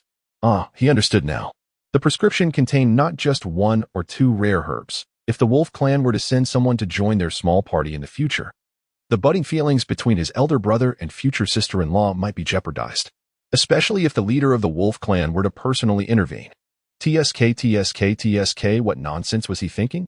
Bai Ruo seemed to sense the myriad thoughts swirling in Bai Fu's mind and shot him a piercing glance, causing the latter to immediately refrain from further mischief. Since we have now formed an alliance and the hour is late, why not let the esteemed guest rest for the night within our territory? Suggested Zihong as he approached. After rejuvenating, I shall personally lead you all into the depths of the forest tomorrow to gather herbs. Bai Ruo initially considered countering this proposal, but upon reflection, he realized that returning home posed considerable challenges, especially as he could not allow Qiao Zhuzhu to face even the slightest mishap. Very well. With him and a Fu keeping watch, he doubted this fellow would dare to overstep even a fraction. Then I extend my gratitude to the leader of the wolf clan. It is only right, Zihong replied with a smile. Just at that moment, a member of the wolf clan rushed over to report. It turned out that the hunting team responsible for today's expedition had returned triumphantly, laden with an abundant catch. Qiao Zhuzhu understood that within many animal packs, there existed not only hierarchies but also distinctly defined roles. Just as they entered the territory of the wolf clan, the first to detect and alert their comrades, reporting to the chieftain, were the werewolves assuming the role akin to sentinels. They were all fresh, tender lambs. Everyone had worked diligently, their abilities increasingly shining. And the wolf clan was truly fortunate to have them. It was evident that Zihong was a master of praise, adept at understanding the hearts of wolves, and held in high regard and affection as a leader. One could sense the encouragement radiating from these werewolves, their expressions brimming with happiness and vigor. With such thoughts, Qiao Zhuzhu could not help but feel a flicker of admiration for Zihong, a remarkable leader shrouded in an air of mystery within the beast clan. My goodness, this setup is truly heart-stirring. Ahem. The sudden noise nearby nearly startled Qiao Zhuzhu into a state of disarray. She looked quizzically at the source of the sound, Bai Ruo. Is something the matter? Nothing, Bai Ruo replied, striving to keep his tone neutral, yet the underlying dissatisfaction and resentment were impossible to conceal.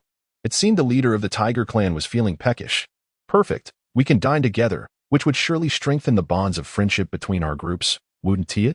Zihong smiled faintly, gesturing invitingly. All right, that is precisely my intention. Bai Ruo grinned mischievously. Who wishes to enhance any so-called friendship with you? I only agreed to prevent you from contacting Qiao Zhuzhu in private. Yet, despite his elaborate efforts, it was evident that a certain someone was oblivious, only focusing on her daydreaming at the sight of another. Could it be that Qiao Zhuzhu had taken a liking to the wolf clan? the thought nearly provoked by Ruo to reveal his true form in anger. Ultimately, it was Qiao Zhuzhu grasping his hand, rather forcefully, that quelled his fury. Look, she does care for him, doesn't she? This lamb is indeed delightful. Roasted whole or in skewers, it would be utterly delicious. Qiao Zhuzhu gazed at the lambs before her, their abdomens opened and innards exposed, saliva dripping from her lips. She could no longer conceal her cravings. She was indeed a devoted carnivore, the kind who feels utterly discontented after a meal devoid of meat. Aside from the shape-shifting beasts, Qiao Zhuzhu expressed her acceptance of all forms of life, devoid of fragility or excessive compassion. After all, sustenance must be consumed, and a harmonious balance of meat and vegetables is essential for nutritional equilibrium. Initially, Qiao Zhuzhu was under the impression that all beasts in this world possessed the ability to transform into human form.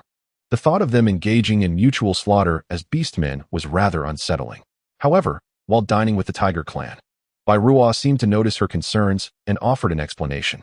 It turned out that in the divine summer continent, not all beasts could shape-shift. Some were afflicted with peculiar ailments, while others were simply born without the capability. Those that were inherently unable to assume human form were akin to ordinary animals in the human realm.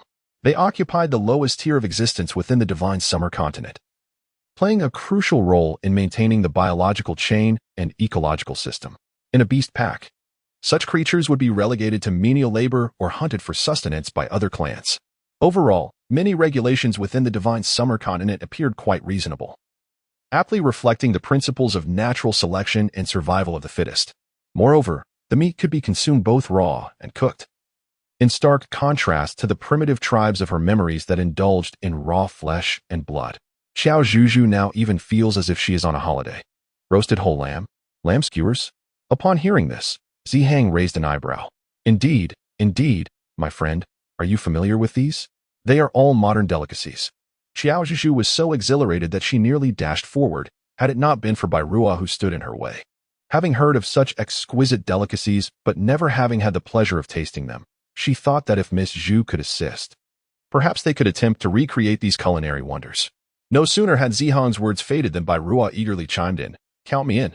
The prospect of a culinary showdown between the two prominent figures of the Beast clan was indeed tantalizing.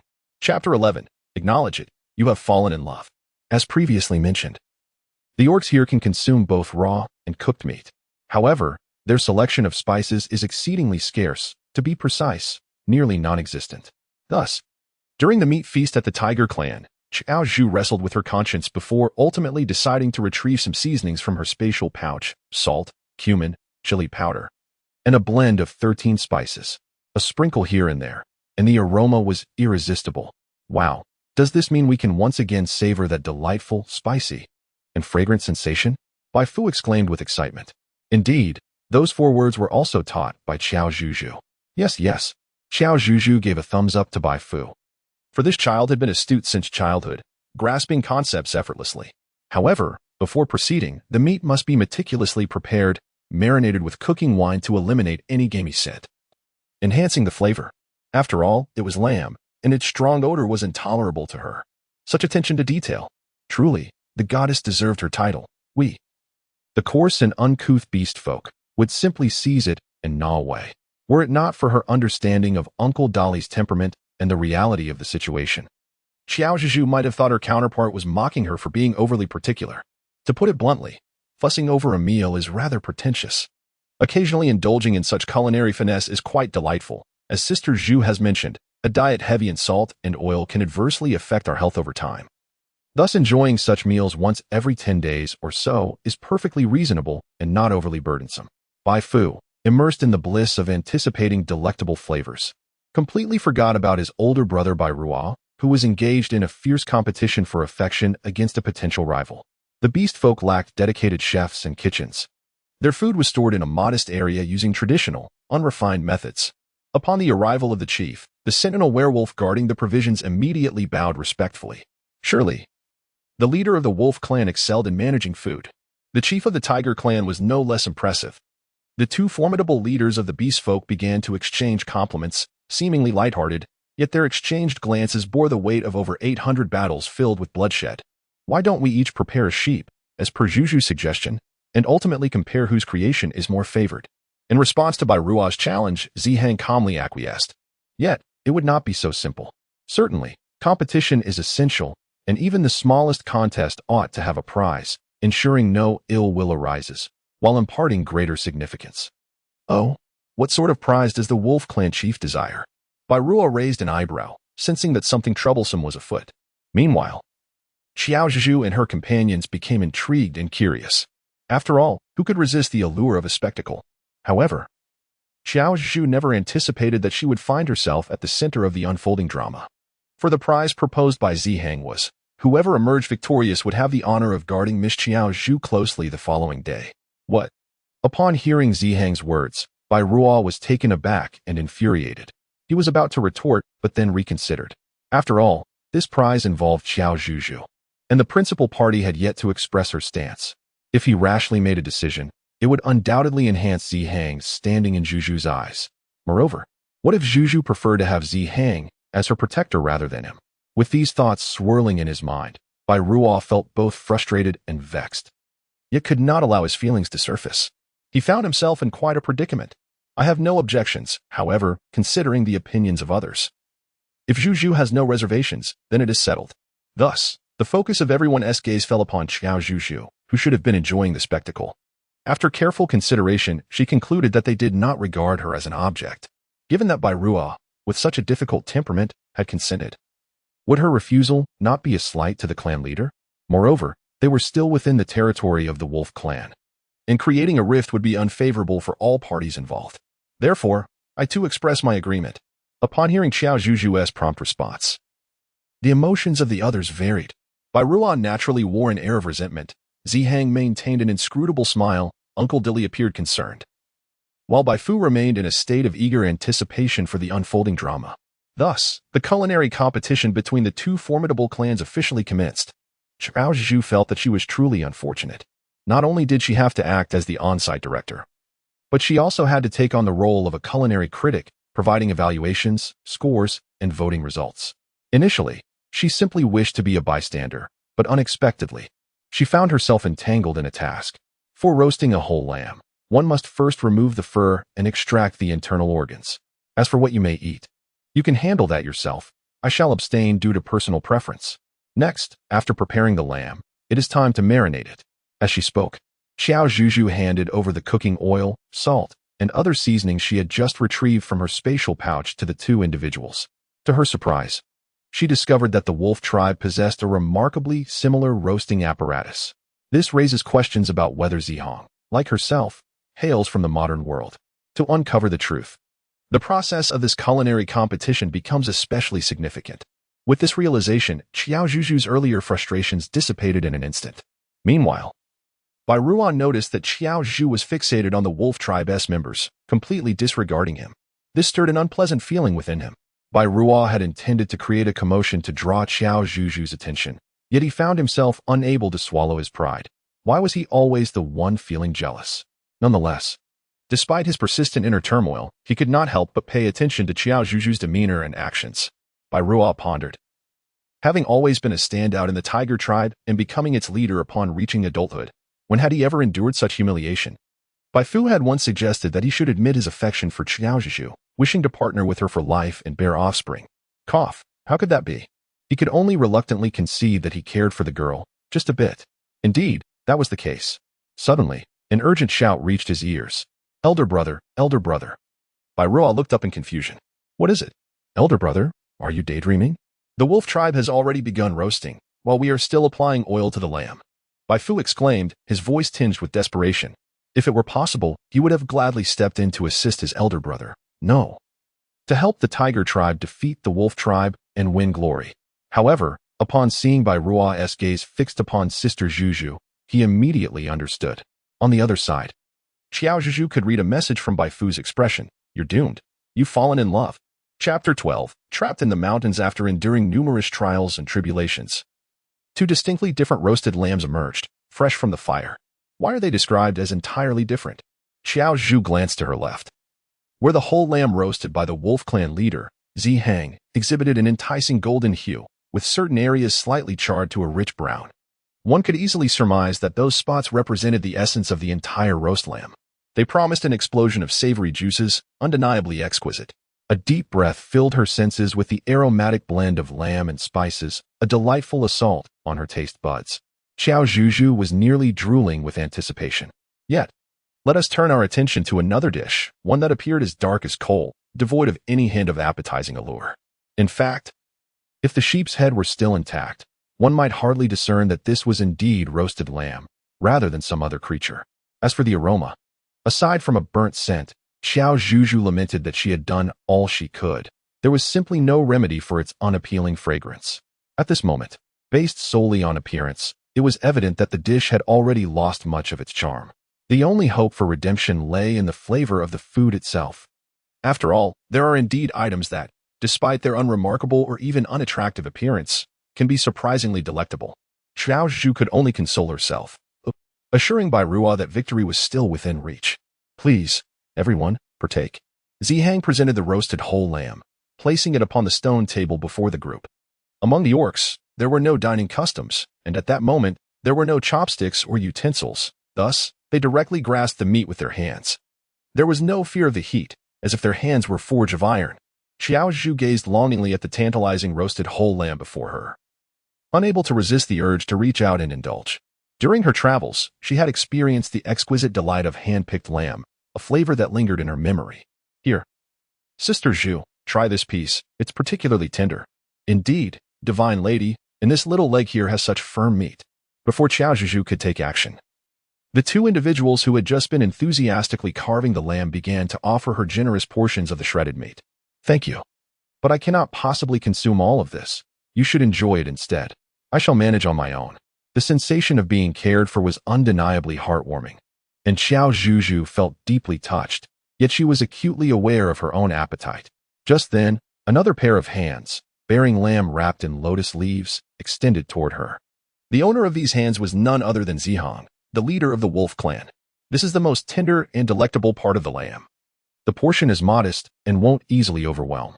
No wonder, she mused, for I had noticed a missing piece of meat from the freshly roasted lamb. And it was indeed the finest cut. Uncle Dolly wore an expression of sudden realization. After speaking, he cast a deep glance at his clan leader, exclaiming, "Ah, clan leader. It's no surprise you harbor such disdain for the wolf clan. They are undeniably cunning. However, clan leader, we must be a bit more astute and strive for a chance. Yes? We wouldn't want to lose both this lamb roast and the affections of the divine lady. Ahem, let us savor the flavors now, everyone, and dig in." Qiao Zhuzhu felt a twinge of embarrassment.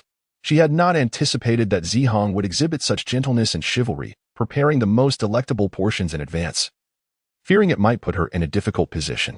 After indulging in the feast, the others displayed expressions of satisfaction and rapture. "This is absolutely exquisite," Bai Fu exclaimed in astonishment. "Truly deserving of our esteemed leader. Whatever he does is unparalleled." His subordinate, Ahui, also offered heartfelt praise. Upon hearing such flattery, Uncle Dolly, a staunch supporter of the Tiger Clan leader, scoffed dismissively. "What do you mean by the strongest? That's only because our leader's roasted lamb has yet to make its grand entrance." Judging solely by appearance, he gestured towards the Tiger Clan leader, urging him to proceed. Zihang gracefully stepped aside, allowing Bai Ruo the opportunity to showcase his dish. Clearing his throat, Bai Ruo reluctantly presented his charred whole lamb. Observing the enthusiastic reception from everyone except the wolf clan members heightened his feelings of guilt and envy. How infuriating it was to be on the verge of defeat. Just as Qiao Zhuzhu reached for a piece, Bai Ruo instinctively interjected, "Zhuzhu, perhaps it would be best if you abstained." His abrupt and stern tone made it difficult for Qiao Zhuzhu to ignore. "Why not?" she inquired. "Because, given its current state, it is undoubtedly inedible. I would hate for you to suffer an upset stomach." Although he was loath to publicly admit his shortcomings, Bai Ruo felt compelled to speak out for Qiao Zhuzhu's well-being. "It's quite all right. I've seen roasted lamb of this color before. Simply remove the charred exterior and enjoy the meat." Qiao Zhuzhu expressed her indifference and promptly tore off a substantial piece of lamb. After removing the charred skin, she stuffed the succulent morsel into her mouth. With each bite, a burst of flavor enveloped her palate, even surpassing the deliciousness of Zihang's offerings by a few degrees. Qiao Zhuzhu's eyes widened in delightful surprise as she tore off a piece of meat and handed it to Bai Ruo, exclaiming, "It is truly exquisite." "Is it really?" Bai Ruo replied, her voice tinged with uncertainty. Having just witnessed Qiao Zhuzhu savoring the dish with such enthusiasm, she couldn't help but feel a twinge of self-doubt, especially since she had not offered a single compliment to Zihong. Perhaps the dish was so delicious that it left her at a loss for words. To think that she could create something so delightful, despite her own chaotic appearance, was quite astonishing. Qiao Zhuzhu nodded vigorously in appreciation. She had just tasted Zihong's roasted lamb, which was indeed quite delicious, though slightly bland in flavor. In contrast, Bai Ruo's lamb, perhaps due to the prolonged marination and generous application of oil, possessed a particularly rich and indulgent texture and fat content. Let me try. Let me try. Bai Fu exclaimed excitedly as he tore off a leg of lamb. Delicious, brother. This texture surpasses even that made by the wolf clan leader. Indeed, chief, the taste is simply exquisite. Uncle Dali and Ali savored their portions with increasing delight. Although Ahui was reluctant to admit it, the drool escaping from the corners of his mouth was a clear testament to who truly excelled in culinary skill. Congratulations, chief of the Tiger clan. Despite the loss, Zihong displayed no trace of anger or regret, instead graciously and sincerely congratulating his counterpart. Witnessing his demeanor, even if Bai Ruo harbored any dissatisfaction, she could not express it openly. After all, one should never strike a smiling beast man. Oh yes, tomorrow. The one assigned to protect Sister Zhu closely will be my elder brother. Ahem, even if we do not win, he will still provide protection, of course. Out of a sense of masculine duty, observing Bai Ruo's proud demeanor, the others couldn't help but chuckle in unison. The following day, Zihong rose early and called upon Qiao Zhuzhu and Bai Ruo to accompany him deep into the forest to gather herbs. Why not bring others along? He claimed that the path was too narrow to accommodate more than a few. Thus, the three of them walked in single file along the narrow trail. The terrain was rugged, and despite their utmost caution, an unfortunate accident occurred. They fell into a naturally formed giant pit. Chapter 13. The dangling serpent's tail. Weren't you supposed to be familiar with this area? How did we end up in such a predicament? Bai Ruo struggled to contain his anger. It was only at the moment he realized he was about to fall that he swiftly transformed into his beast form, cushioning Qiao Zhuzhu's fall. Otherwise, at such a height, how could her petite frame withstand such a drop? I apologize, in truth. I am not very familiar with the conditions surrounding the end of this path, and I had not previously ventured this close alone, Zihong said, filled with remorse. What? Bai Ruo was both astonished and furious, yet given the current circumstances, anger was of little use. Autumn had arrived, and darkness was encroaching faster. They needed to leave this place promptly. Don't panic, don't panic. Since this is a naturally formed pit, there may be vines or other plants inside. Let us first examine our surroundings for anything useful. Qiao Zhuzhu stepped forward, positioning herself firmly between the two formidable leaders of the beast clan. For heaven's sake, you two most valiant and intelligent orcs should unite at this moment. Please refrain from any antics.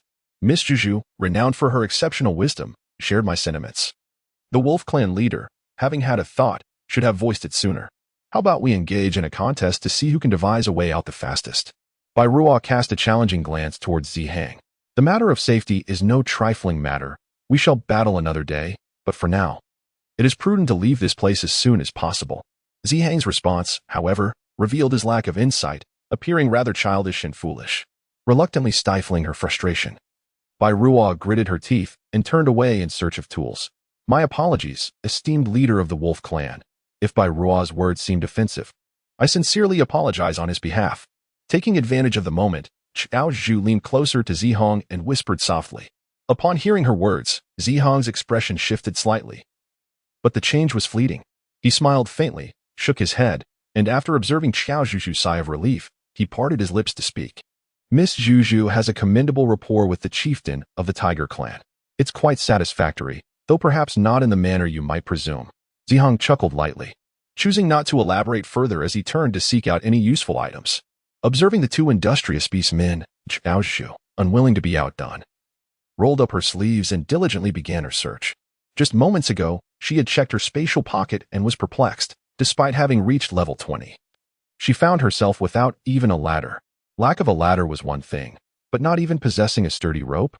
Only a flimsy skipping rope was available? How utterly disappointing. Speaking of which, Qiao Zhuzhu raised her gaze to meet the eyes of the wolf clan leader, Zihong. By all accounts, Zihong is a prominent figure among the beast folk. Should she win his favor, a new realm of rewards would undoubtedly unfold.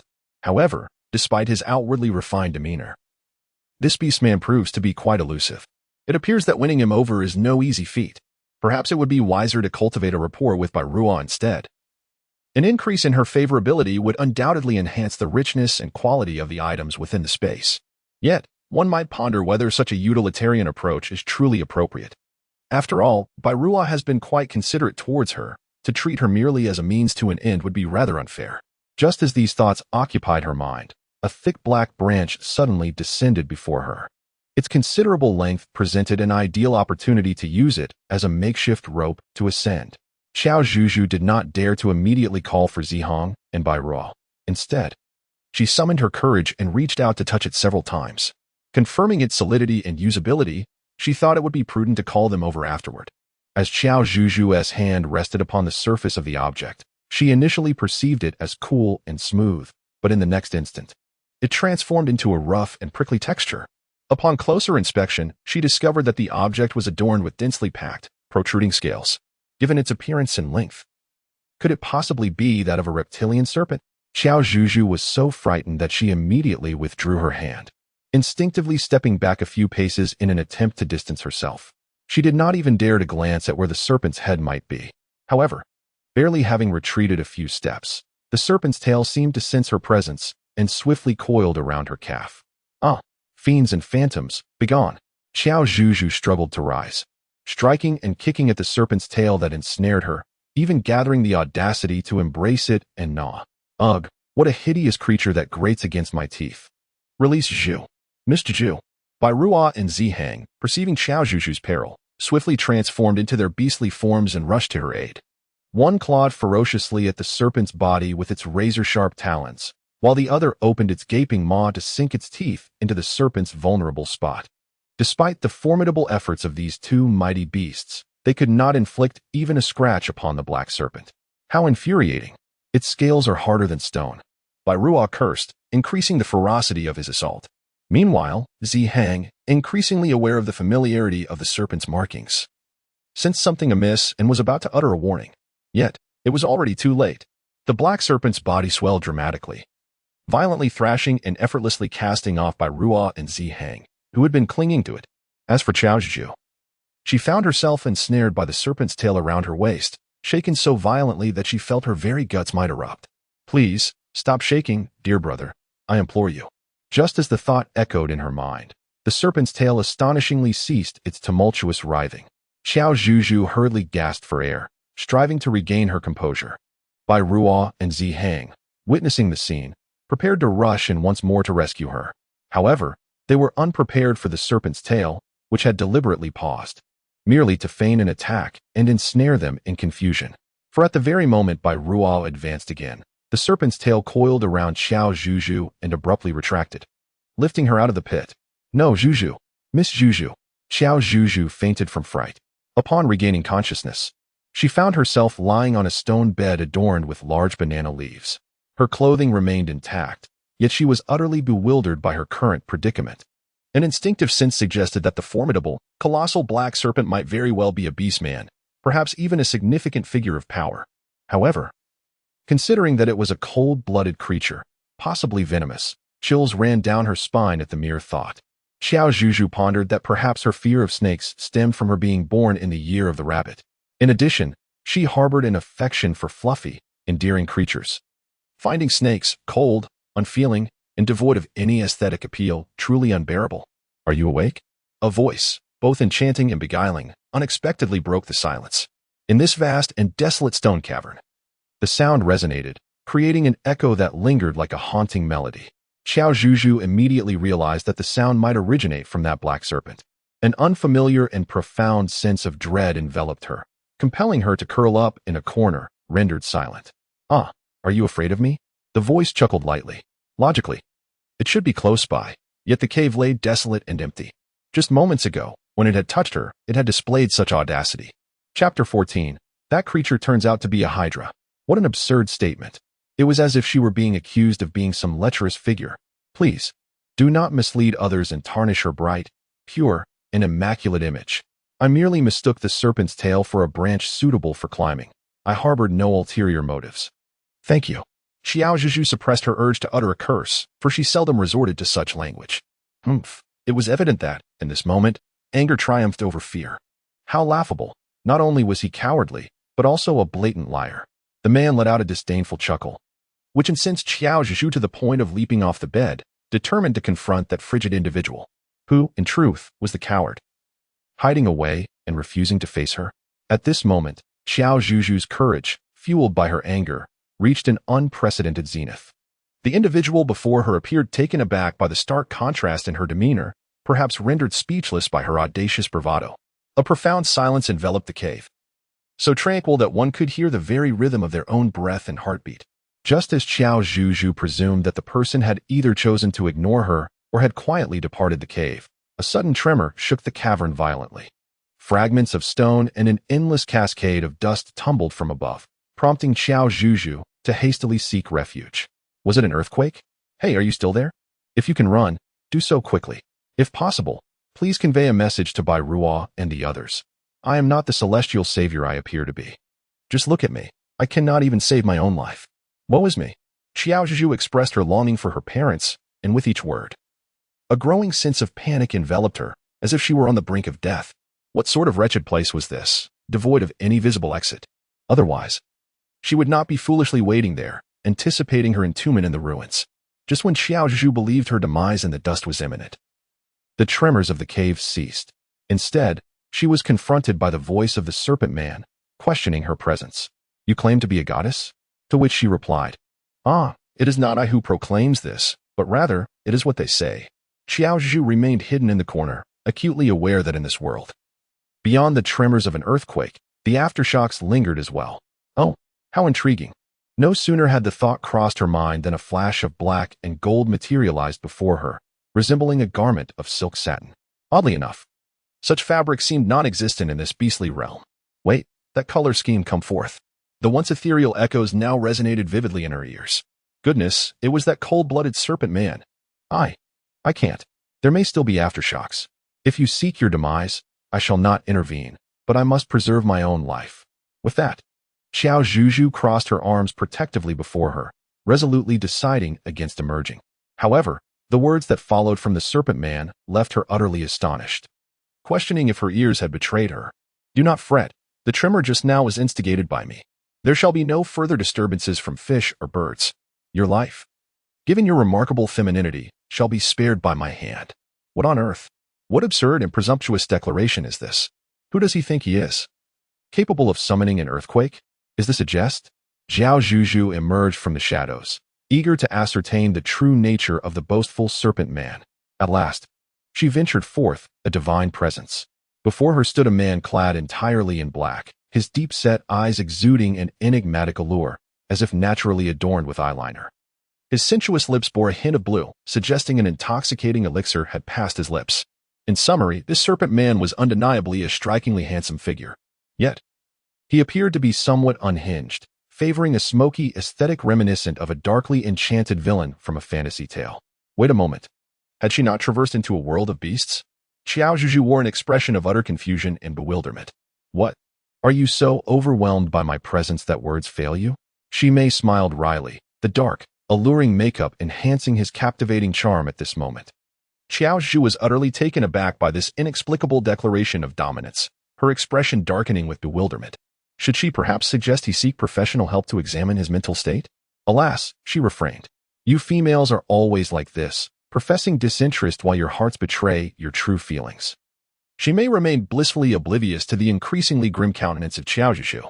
Even if she had noticed, she would merely have thought to herself, a feeble attempt to capture my attention through pretentiousness. Very well, I shall not waste further words on this naive little female. Since you insist on maintaining this facade of ignorance, I shall indulge you in this little game. With that, the man clad in black transformed, morphing into an enormous, robust black serpent. Indeed, he was the very creature dwelling within the pit. Moreover, this was no ordinary serpent. It was a monstrous being with 9 heads. Due to its towering height, Qiao Zhuzhu had to tilt her head back to behold the serpent's true form. Goodness, have I unwittingly entered a counterfeit beast realm? Have the ancient monsters from the classic of mountains and seas emerged? Oh, how I wish to return home. Are you frightened, little female? In the blink of an eye, the black serpent reverted to human form once more. Qiao Zhuzhu has come to a profound understanding. No wonder this individual's humanoid form is so flamboyantly dark. It turns out the beastly form is even more explosive. 9 heads, yet capable of uttering such astonishing words. It seems none of them are quite normal, does it? I have heard whispers of the goddess as well. But if she truly resembles such a delicate and fragile little female, she may scoff derisively. The divine summer trio, including myself, Jiu Yuan, and Zhu Ke, would surely become a laughingstock in the future. Who knows when someone will emerge claiming to be a goddess or a divine child, defiling the very essence of divinity. Having been inexplicably scolded, Qiao Zhuzhu clenched her fists. Could you possibly silence yourself? What is this? Are you enraged after I struck a nerve? She may regarded the diminutive figure before her with utter disdain. After all, within the entire divine summer continent, the only beings worthy of engaging in battle with her are Jiu Yuan and Zhu Quebec. As for those from the Beast clan, even their leaders and chieftains are but mere specks of dust in her eyes, only to be spared from wanton harm. How laughable it is that one can be deemed a goddess simply for donning an unusual appearance. Or do you possess some extraordinary abilities, such as foreseeing the future, freezing rivers, or causing mountains to collapse? As Shimay's words grew increasingly outrageous, Qiao Zhuzhu's fists tightened further. There is a limit to what can be endured, and when that limit is surpassed, there is no need for further restraint. TSK. Look at that gaze of yours. Do you wish to fight? Congratulations, you guessed correctly. There's a reward for you.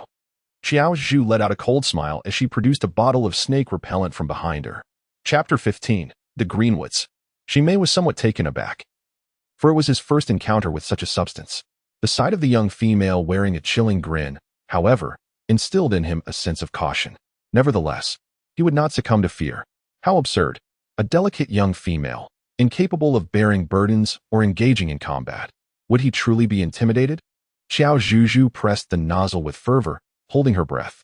A copious amount of snake repellent was directed towards Shimei's neck and chin.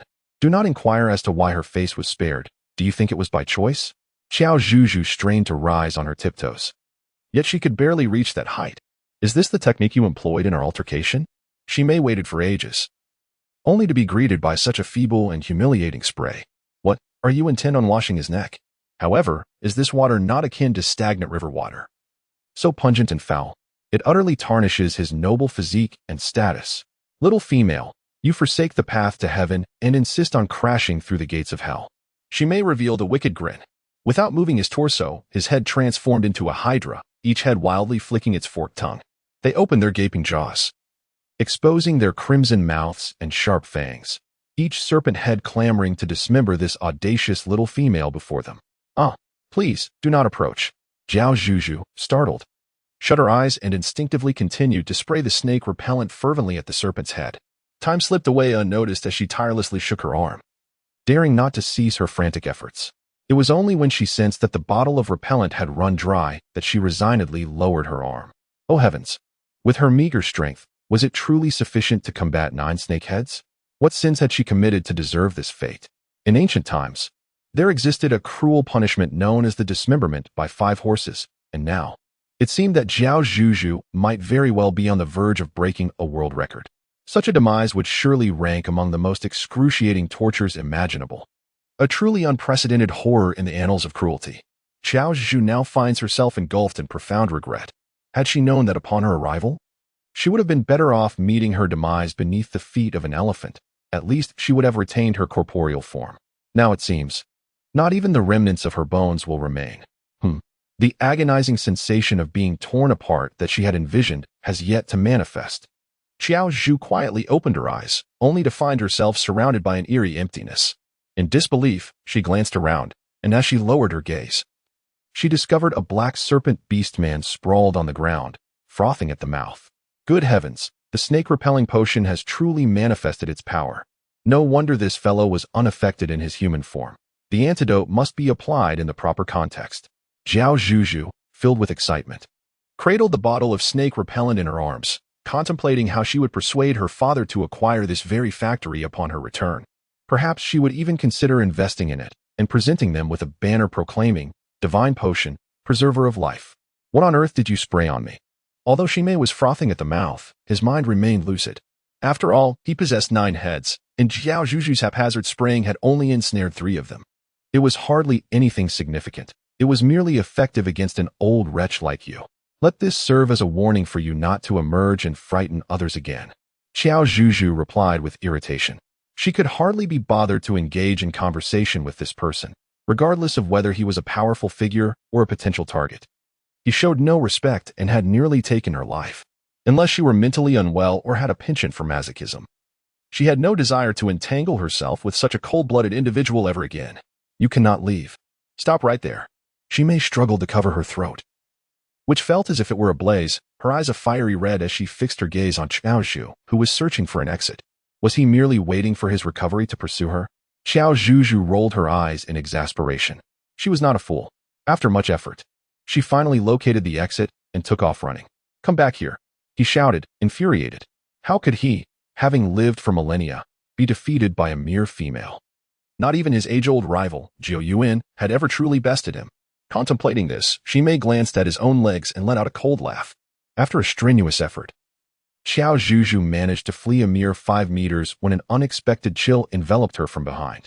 Despite her trepidation, she could not turn back. She found herself ensnared once more by something familiar, tugged back into the cave. How infuriating. Let me go? The antidote. Release me. The antidote. The two remained locked in a standoff. Ultimately, it was Qiao Zhuzhu who succumbed first, as the unmistakable growl of her stomach echoed in the silence. How utterly embarrassing. Pft. Shimei unabashedly erupted into a fit of derisive laughter. Yet, the laughter strained against the injury in his throat, contorting his features in agony, arms flailing. Pft, ha ha ha. My heavens, ha ha ha. Qiao Zhuzhu retaliated without mercy, her laughter echoing with even greater intensity. However, Shimei, infuriated, cursed vehemently, but was caught off guard as her voice cracked. This only elicited a more fervent and piercing round of laughter from the onlookers. Eventually, it was only when Qiao Zhuzhu had exhausted her mirth, her lips aching from the exertion, that she finally ceased. Ahem, let us not squander each other's time any longer. If you unbind me now, I shall provide you with the antidote. From henceforth, we shall owe each other nothing, and our paths shall diverge in this world. What say you? Do you truly believe I would be swayed by your deceitful words? What if you were to flee once more? Qiao Zhuzhu shrugged with a smile. After all, you possess a tail. Isn't it simple to retrieve me if you wish? She remarked. You claim to be one of the 3 deities. Yet must we truly linger here, 2 insignificant beings, until the end? Though not particularly beautiful, her thoughts were indeed lofty. Shimei scoffed softly. Yet she loosened her serpentine tail, granting Qiao Zhuzhu her freedom. Qiao Zhuzhu has always been sincere. She rummaged through the package and handed a burn ointment to the man. What is this? He asked. Ah, I knew you wouldn't know how to use it. Just forget it. Qiao Zhuzhu let out a sigh as she opened the medicinal plaster, recalling the times she had assisted in applying it. You. She stared in astonishment and fury at the audacious female who dared to touch him again, instinctively preparing to shove her away. However, the moment the plaster was applied to his burning neck, Shimei experienced an immediate sensation of coolness that brought him immense relief. The little female had not deceived him. Indeed, this was the antidote. Here, keep the plaster. If you ever feel unwell again, apply it until you feel better. After completing her task, Qiao Zhuzhu prepared to leave. Yet, as she stood up, she suddenly noticed something familiar growing in the corner by Shimei's feet. This was not one of the medicinal herbs they had been desperately searching for, the legendary green forest grass rumored to thrive in the depths of the mountains. To think it was discovered here, Qiao Zhuzhu, in a fit of excitement, threw herself forward, startling Shimei, who promptly recoiled in fear, mistakenly believing that Qiao Zhuzhu had mutated and intended to harm her. You little female. Chapter 16. Qiao Zhuzhu fainted, taking advantage of the situation twice. A mere touch could have sufficed, yet now she had leaped forward directly. Qiao Zhuzhu paid no heed to the chaotic thoughts swirling in his mind. Instead, she excitedly harvested the seemingly inconspicuous yet remarkably potent herb. To the untrained eye, one might easily mistake it for an ordinary blade of grass, and she would find it hard to contest that assertion. However, upon closer inspection, one would notice that its stem was exceptionally verdant, particularly the delicate fuzz adorning it, which boasted a deeper hue of green than the hat resting upon her head. Well, this trip has certainly not been in vain. Qiao Zhuzhu carefully stored the verdant grass into her portable space, then rose to brush off the dust from her attire, preparing to return home. Meanwhile, Shimei finally beheld the object that had so exhilarated Qiao Zhuzhu and witnessed how she seemingly conjured the grass from thin air. Could it be that this young female truly possessed divine abilities? Had he underestimated her all along? Why was it that he felt such a sense of obligation? Were they not even? Qiao Zhuzhu gazed at the suddenly approaching Shimei, her tongue tangled with anxiety. Who claims that I own nothing? Shimei chuckled softly, gesturing towards the now vacant corner of the wall. This cave is my territory, and thus everything within it belongs to me, Shimei. You dare to brazenly take my belongings from my domain. Such a custom has never existed in the divine summer continent. Upon hearing this, Qiao Zhuzhu furrowed her brow. Is it truly possible? I have always believed that everything here belongs to nature, including you and me. Once she returns, she will undoubtedly advocate for environmental protection and give back to nature, refusing to take anything for granted. Very well, then tell me. What must you do to grant me these herbs? Given the current circumstances, she could only suppress her dissatisfaction. The price, you ask? It is quite simple. You merely need to agree to be my spouse. What? Qiao Zhuzhu screamed until her voice broke. She harbored grave suspicions about the mental state of her interlocutor, wondering how one could be so incessantly disruptive from the very beginning. Was this not, perhaps, your intention all along? To feign mystery and theatrics, meticulously orchestrated to capture my attention, yearning to become my consort? Shimei dug into her ears, overwhelmed by an aura exuding an air of divine superiority, as if to say that anyone else was utterly unworthy. How vexing. Was there no one who could rein him in? She could hardly tolerate such an arrogant, pompous demeanor. Very well, I understand your excitement has rendered you temporarily speechless. I, being magnanimous, shall grant you a fortnight to contemplate your thoughts. I shall seek you out in due course. Rising to her feet, Shimei gently brushed off the dust clinging to her, embodying the essence of an untainted deity. Before departing, she felt compelled to impart one final admonition. Do not delude yourself into thinking you can escape to the ends of the earth, little female. Remember, I am the Hydra, one of the 3 deities of the divine Xia continent, and you shall not elude my grasp. Ugh, what a nauseatingly bombastic declaration of dominance. Observing Shimei's retreating figure, Qiao Zhuzhu nearly doubled over, clutching the wall to stifle her gag reflex. She felt so repulsed that she nearly expelled the lunch she had consumed 2 days prior. Once she regained her composure, Qiao Zhuzhu stepped out of the cave. Prior to her exit, she meticulously inspected the interior, discovering that the medicinal herbs only grew in the corner, all of which she had already collected into her spatial pouch. Now, it was time to set forth in search of Bai Ruo and the others. Qiao Zhuzhu was unaware of how long she had been walking. It was likely from noon until dusk, following the distinct trail left by serpents. At last, she returned to the vicinity of the enormous pit where they had initially found themselves trapped. Bai Ruo, Zihang, where have you gone? Qiao Zhuzhu was utterly astonished, kneeling at the edge and gazing into the empty pit. Where could they be? Could it be that they hurried off to find her? Yet, they had not encountered one another on the way. Moreover, they were orcs, beings with heightened senses. Even if they could not see her, they should have sensed her presence. How could they be completely oblivious? After a moment of contemplation, Qiao Zhuzhu resolved to take a stroll nearby. Not long into her walk, she stumbled upon a crystal-clear lake. Beside the lake stood a large stone, upon which were carved the words Chuanling Lake Source. This was the origin of the purest, sweetest water that nourished nearly the entire divine summer continent. Qiao Zhuzhu's eyes sparkled as she retrieved a container from her surroundings and lifted it to her lips, quenching her thirst with a refreshing sip of water. Her hands, dusted with dirt, hesitated to taint the pristine lake water. After satisfying her thirst, Qiao Zhuzhu used the remaining water to gently cleanse her hands and face. Just as she was about to change locations in search of others, she sensed a faint cry for help wafting through the air. Qiao Zhuzhu furrowed her brows and glanced around, yet she discerned no signs of life. How peculiar. Help me. That voice seemed to grow even fainter. Qiao Zhuzhu, not daring to delay, lowered her head and meticulously searched until she discovered a stranded silver fish on a stretch of mudflat.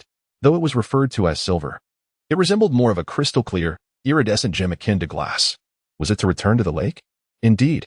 Upon receiving her answer, Qiao Zhuzhu exchanged a container from her space and carefully filled it with lake water, then gently placed the fish within, sending it back home. Upon returning to the familiar waters, the fish instantly sprang to life, vibrant and energetic. Thank you, kind and beautiful female. Here is my heart-protecting scale. Should you ever find yourself in need of assistance, simply hold it close to your heart or call my name, and I shall appear by your side without delay. By the way, I am called Ichi, a talking fish, which means I am one of the fishfolk, correct? What a lovely name. Greetings, I am Qiao Zhuzhu. But you may simply call me Zhuzhu. Qiao Zhuzhu, feeling a sense of reluctance to decline the kind gesture, graciously accepted the shimmering heart-protecting scale, which glimmered like a precious piece of glass. Your name is quite lovely as well. Until we meet again. With a graceful leap, the fish swiftly vanished into the surging waves. Just as Qiao Zhuzhu let out a sigh of relief, she faintly heard someone calling her name from behind. It sounded like Bai Ruo and Zihang. Zhuzhu. Bai Ruo was the first to spot Qiao Zhuzhu by the lakeside, excitedly opening her arms and calling out loudly. Bai Ruo. Leader Zihang. Qiao Zhuzhu felt an overwhelming excitement, akin to that of reuniting with a beloved family member. She opened her arms and joyfully rushed towards the two. However, just as they were about to make contact, darkness suddenly enveloped her, and she fainted. Zhuzhu. What has happened to you? Zhuzhu. Chapter 17. I will take responsibility for you. When Qiao Zhuzhu groggily regained consciousness, the outside world had darkened, resembling a pool of spilled ink. She sat up and moved her upper body, but the moment she did, an intense dizziness and pain engulfed her.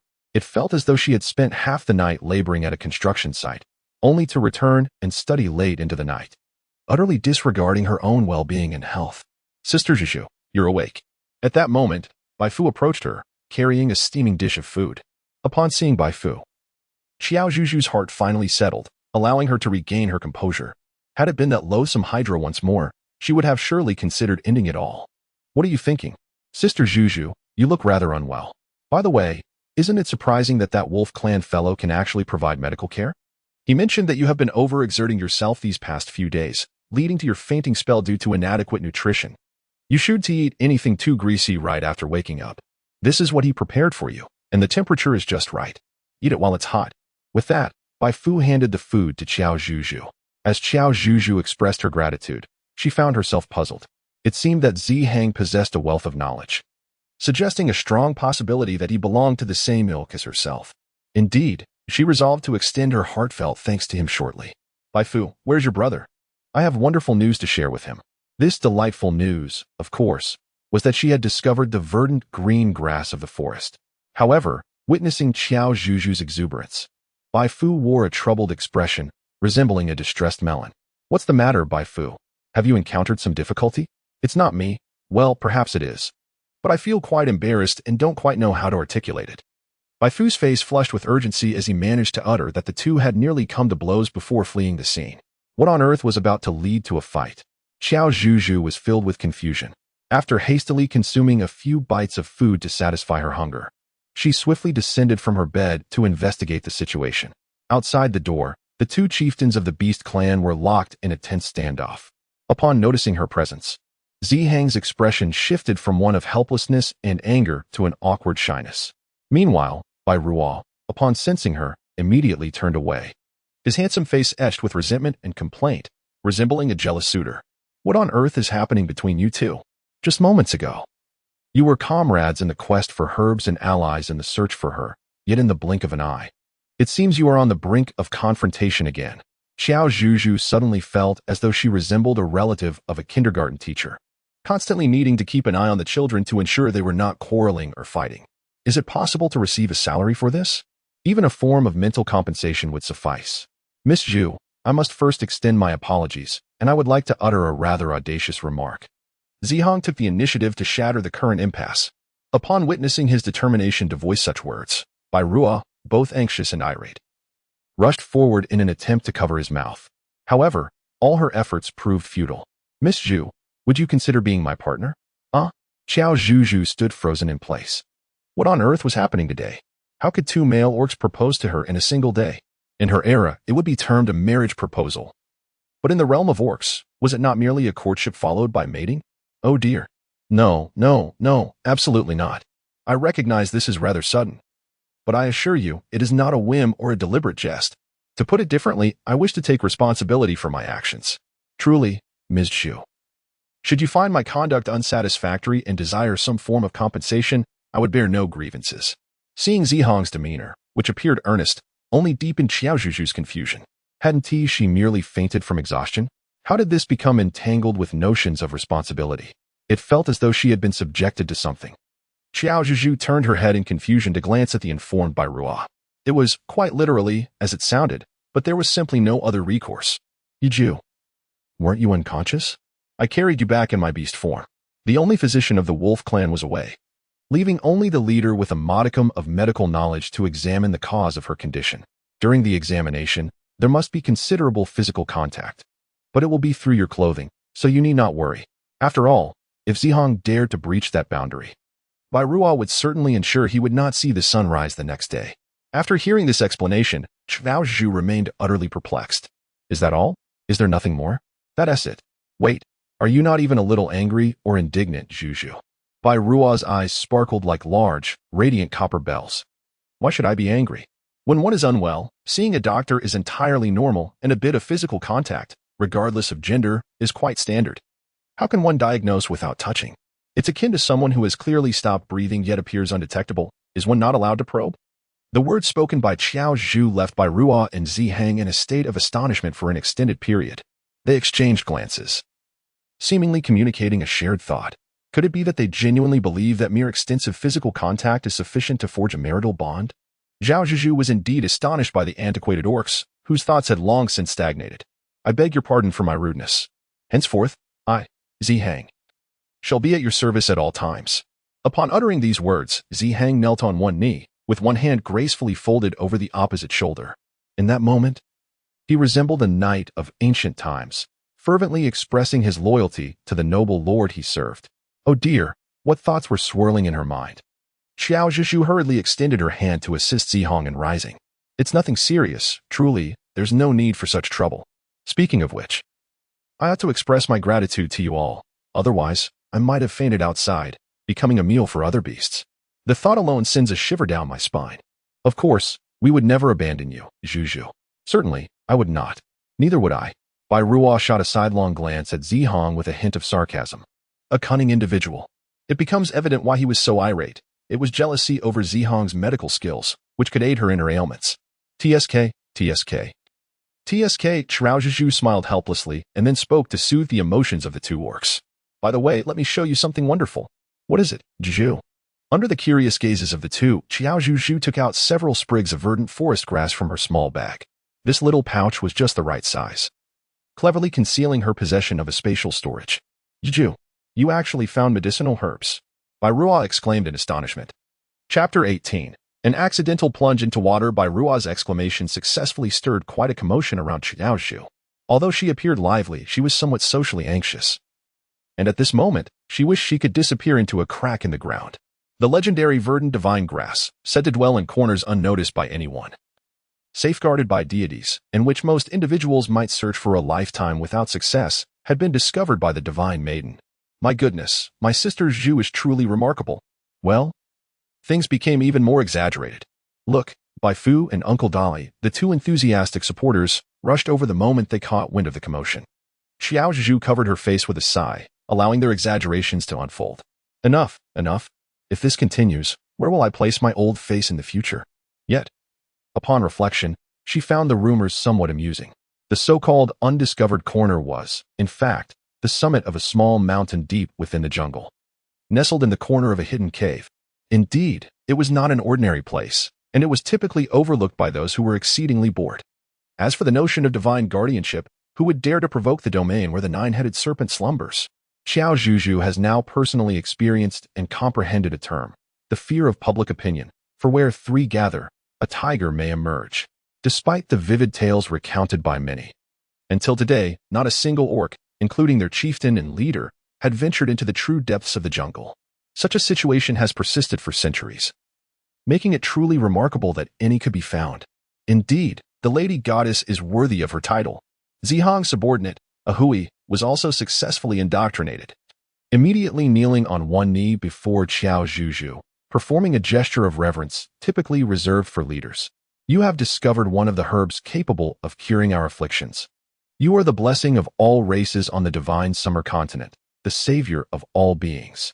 Zhuzhu, this honor and gratitude is rightfully yours. Indeed, Miss Zhuzhu, I too extend my sincere respect and gratitude to you, Zihong declared, as the remaining onlookers from the wolf tribe bowed deeply in appreciation. Naturally, Bai Ruo and her companions were not to be outdone, promptly following suit. In that moment, standing amidst two encircling beast tribes, yet maintaining her individuality. Qiao Zhuzhu wore an expression of awkwardness mingled with polite smiles. Really, everyone, this is unnecessary. To voice her sentiments would hurt their sincere feelings and lead to further embarrassment.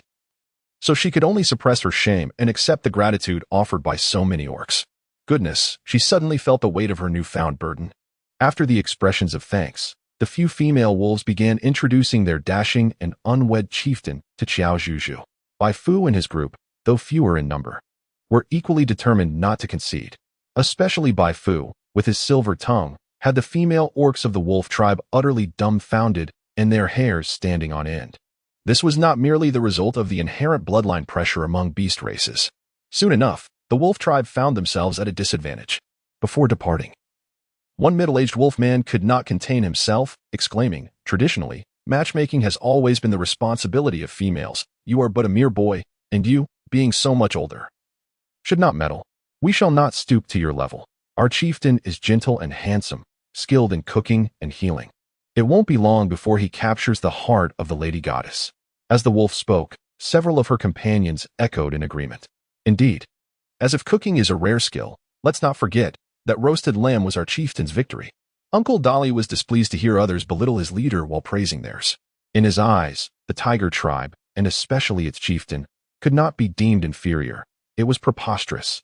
Moreover, he added, the first beast you, Sister Zhuzhu, encountered upon your arrival to the divine summer continent was my brother. Surely, that bond cannot be compared to your chieftain's. Although it is evident that their quarrel bears no significance, considering that Sister Zhuzhu has yet to establish any connection with either party, Bai Fu, fully aware of his advantages, proudly lifted his chin. The members of the wolf clan, upon witnessing this, fell silent once more, unsure of what they had seen, and hastily departed. Meanwhile, Ziheng, who had discreetly observed their conversation from the shadows, also left the scene. As he walked, a veil of uncertainty clouded his eyes. This time, it can be overlooked, but during the next courtship, he must approach it with greater seriousness. Ding! Congratulations! You have successfully charmed 2 esteemed members of the Beast clan, and you will receive 2 rewards for this achievement. What? Just as Qiao Zhuzhu was squatting by the river, watching Ali catch fish, she nearly plunged headfirst into the water in her excitement. Roar! Ali's ears perked up, sensing Qiao Zhuzhu's unusual behavior, and he immediately abandoned the small fish in his grasp to approach her. I'm fine, Ali. Apologies. I merely slipped for a moment. Qiao Zhuzhu waved her hand shyly and smiled. She was currently seated on a large stone by the riverside, her feet gently immersed in the cool, delicate waters. This was a common practice among the other orcs. Upon witnessing Ali walk away once more, Qiao Zhuzhu promptly closed her eyes, silently contemplating the rewards. Reward 1. The ability to view the affection levels of the characters she had successfully pursued. It seems rather insignificant, doesn't it? Never mind, on to the next. Reward 2. The acquisition of immense strength akin to that of an ox. The higher the affection level of the pursued character, the greater her strength would become. Huh? What on earth is this all about? Qiao Zhuzhu, in a fit of anger, stamped her foot on the sand. The consequence of this action was yet another slip. However, this time luck was not on her side, and she fell directly into the river. Given that it was a river and still morning, the current was rather swift. The fabric enveloping Qiao Zhuzhu was quite thick, and in an instant, it succumbed to the pull of gravity, plunging her into the river below. Gurgling sounds escaped her as everything unfolded too swiftly for her to even cry out for help. Lacking an affinity for water, she endeavored to remain still, refraining from struggling to avoid sinking further. With great difficulty, she called out for Ali's name. Strangely, she could clearly see Ali's belly just above her. How was it possible that he seemed oblivious to her presence? Qiao Zhuzhu blinked with great difficulty, her inner unease intensifying. This river should not be so deep. How could she not see the bottom? Why had it taken so long to reach the riverbed? Suddenly, a wave surged forth, flipping Qiao Zhuzhu over. With her back to the river's surface, she clearly beheld an expanse of deep blue before her. How terrifying! Qiao Zhuzhu suffers from thalassophobia, and she fainted instantly, her eyes rolling back. Just before her consciousness faded completely, she seemed to catch a glimpse of a familiar, iridescent hue. Chapter 19. The Little Mare Prince. Qiao Zhuzhu groggily opened her eyes, scanning her surroundings in a daze. Indeed, it was the same once again. This cursed tendency of hers to encounter misfortune coupled with a propensity for fainting. Fortunately, in this beastly realm, there should be no beast traffickers. Otherwise, it would be utterly impossible for her to consistently awaken in good health. Qiao Zhuzhu let out a sigh, preparing to rise from her bed and seek out the situation. This time, nothing unexpectedly leaped out at her. Thus, she meticulously examined her surroundings. It resembled an immense aquarium. The transparent walls allowed her to clearly observe the rippling water outside, occasionally accompanied by the graceful passage of small fish. If her deductions were correct, she found herself in an underwater realm of perhaps the depths of the ocean or a riverbed. Was it a benevolent fisherman, or perhaps a mermaid? A term that rolls off the tongue more elegantly, who had rescued her? As she pondered this, a knock echoed from behind her. Qiao Zhuzhu quickly regained her composure and called out for the person to enter.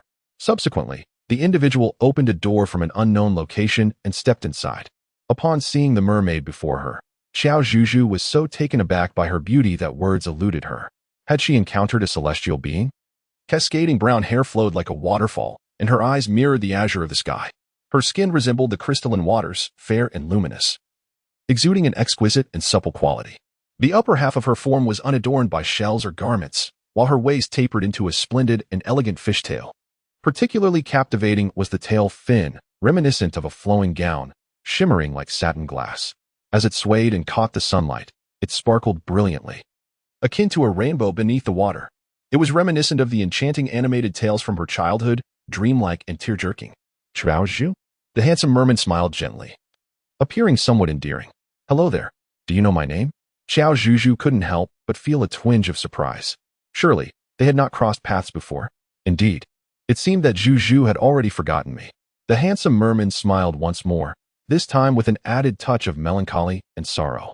Upon closer inspection, his exquisitely carved face was adorned with a few pearls, resembling the tears he had shed. He was strikingly beautiful, evoking a sense of deep sympathy and admiration. However, the words spoken by the enchanting figure left Qiao Zhuzhu utterly bewildered. She scrutinized the mesmerizing merman before her, striving to recall if she had ever encountered him inadvertently. As her gaze fell upon his magnificent, unparalleled tail fin, a vivid image from yesterday flashed in her mind. I remember now. You are the shimmering silver fish from the source of Chuanling Lake. I recall your name. It is Ingqi, is it not? Qiao Zhuzhu exclaimed with immense excitement. Indeed, Zhuzhu. I am delighted that you still remember me. The smile on Ingqi's face deepened, revealing his evident joy. At that moment, Qiao Zhuzhu noticed a peculiar symbol above his head, a small blue heart, playfully bouncing and capturing her attention. What is it, Zhuzhu? Is there something on my head? Ingqi inquired, following Qiao Zhuzhu's gaze and looking upward, finding nothing. No, there is nothing. It was just my mistake, haha. Qiao Zhu finally comprehended that this was the reward mentioned by the system, allowing her to perceive the affection level of the characters she had conquered. This information was exclusively visible to her, remaining concealed from others. Furthermore, Qiao Zhu realized something intriguing. When had she managed to win over Ingqi? Could it possibly be due to her impulsive rescue of him by the banks of Chuanling Lake just yesterday? Contemplating this, Qiao Zhuzhu felt a burgeoning curiosity about this new feature and about Ingqi himself.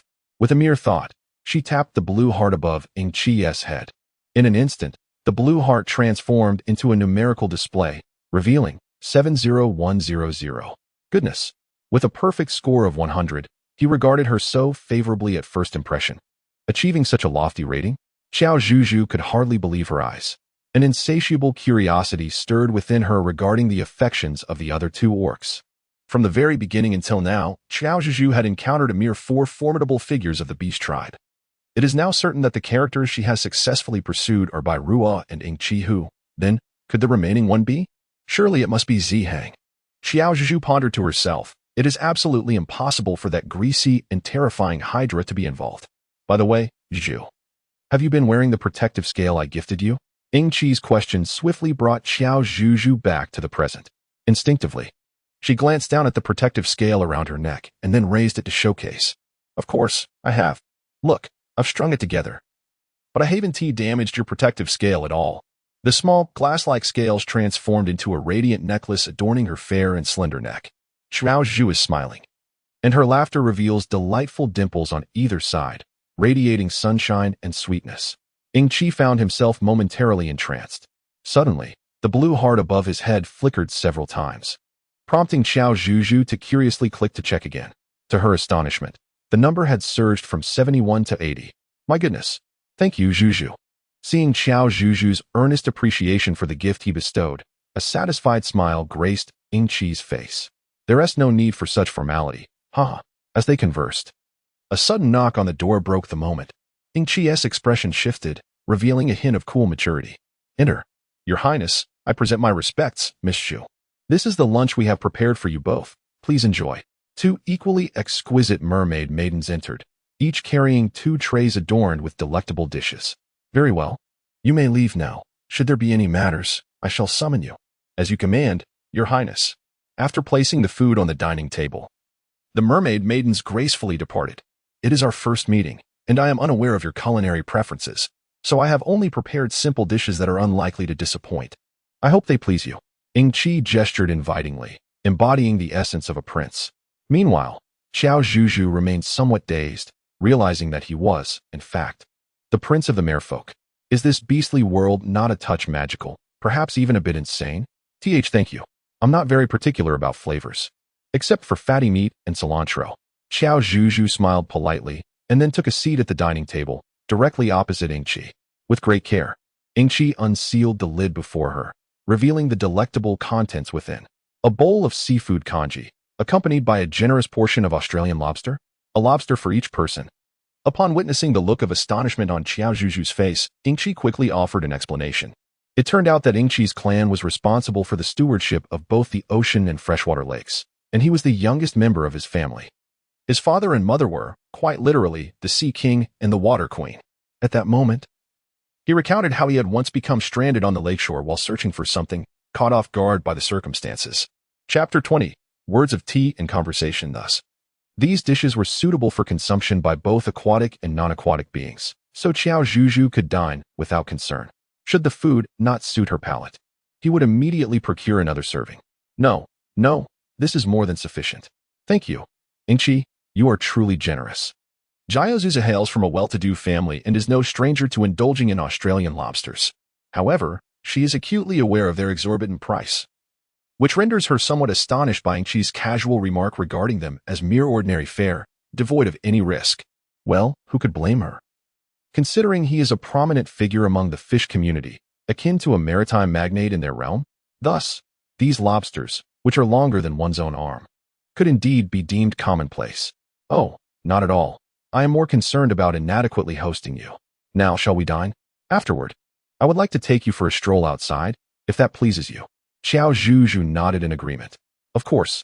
Upon hearing this, Yingqi smiled, and her beautiful blue eyes seemed to brighten significantly in that instant. During their meal, Qiao Zhuzhu casually inquired about what Yingqi was searching for. At this, Yingqi's expression shifted slightly, and her tone became somewhat subdued.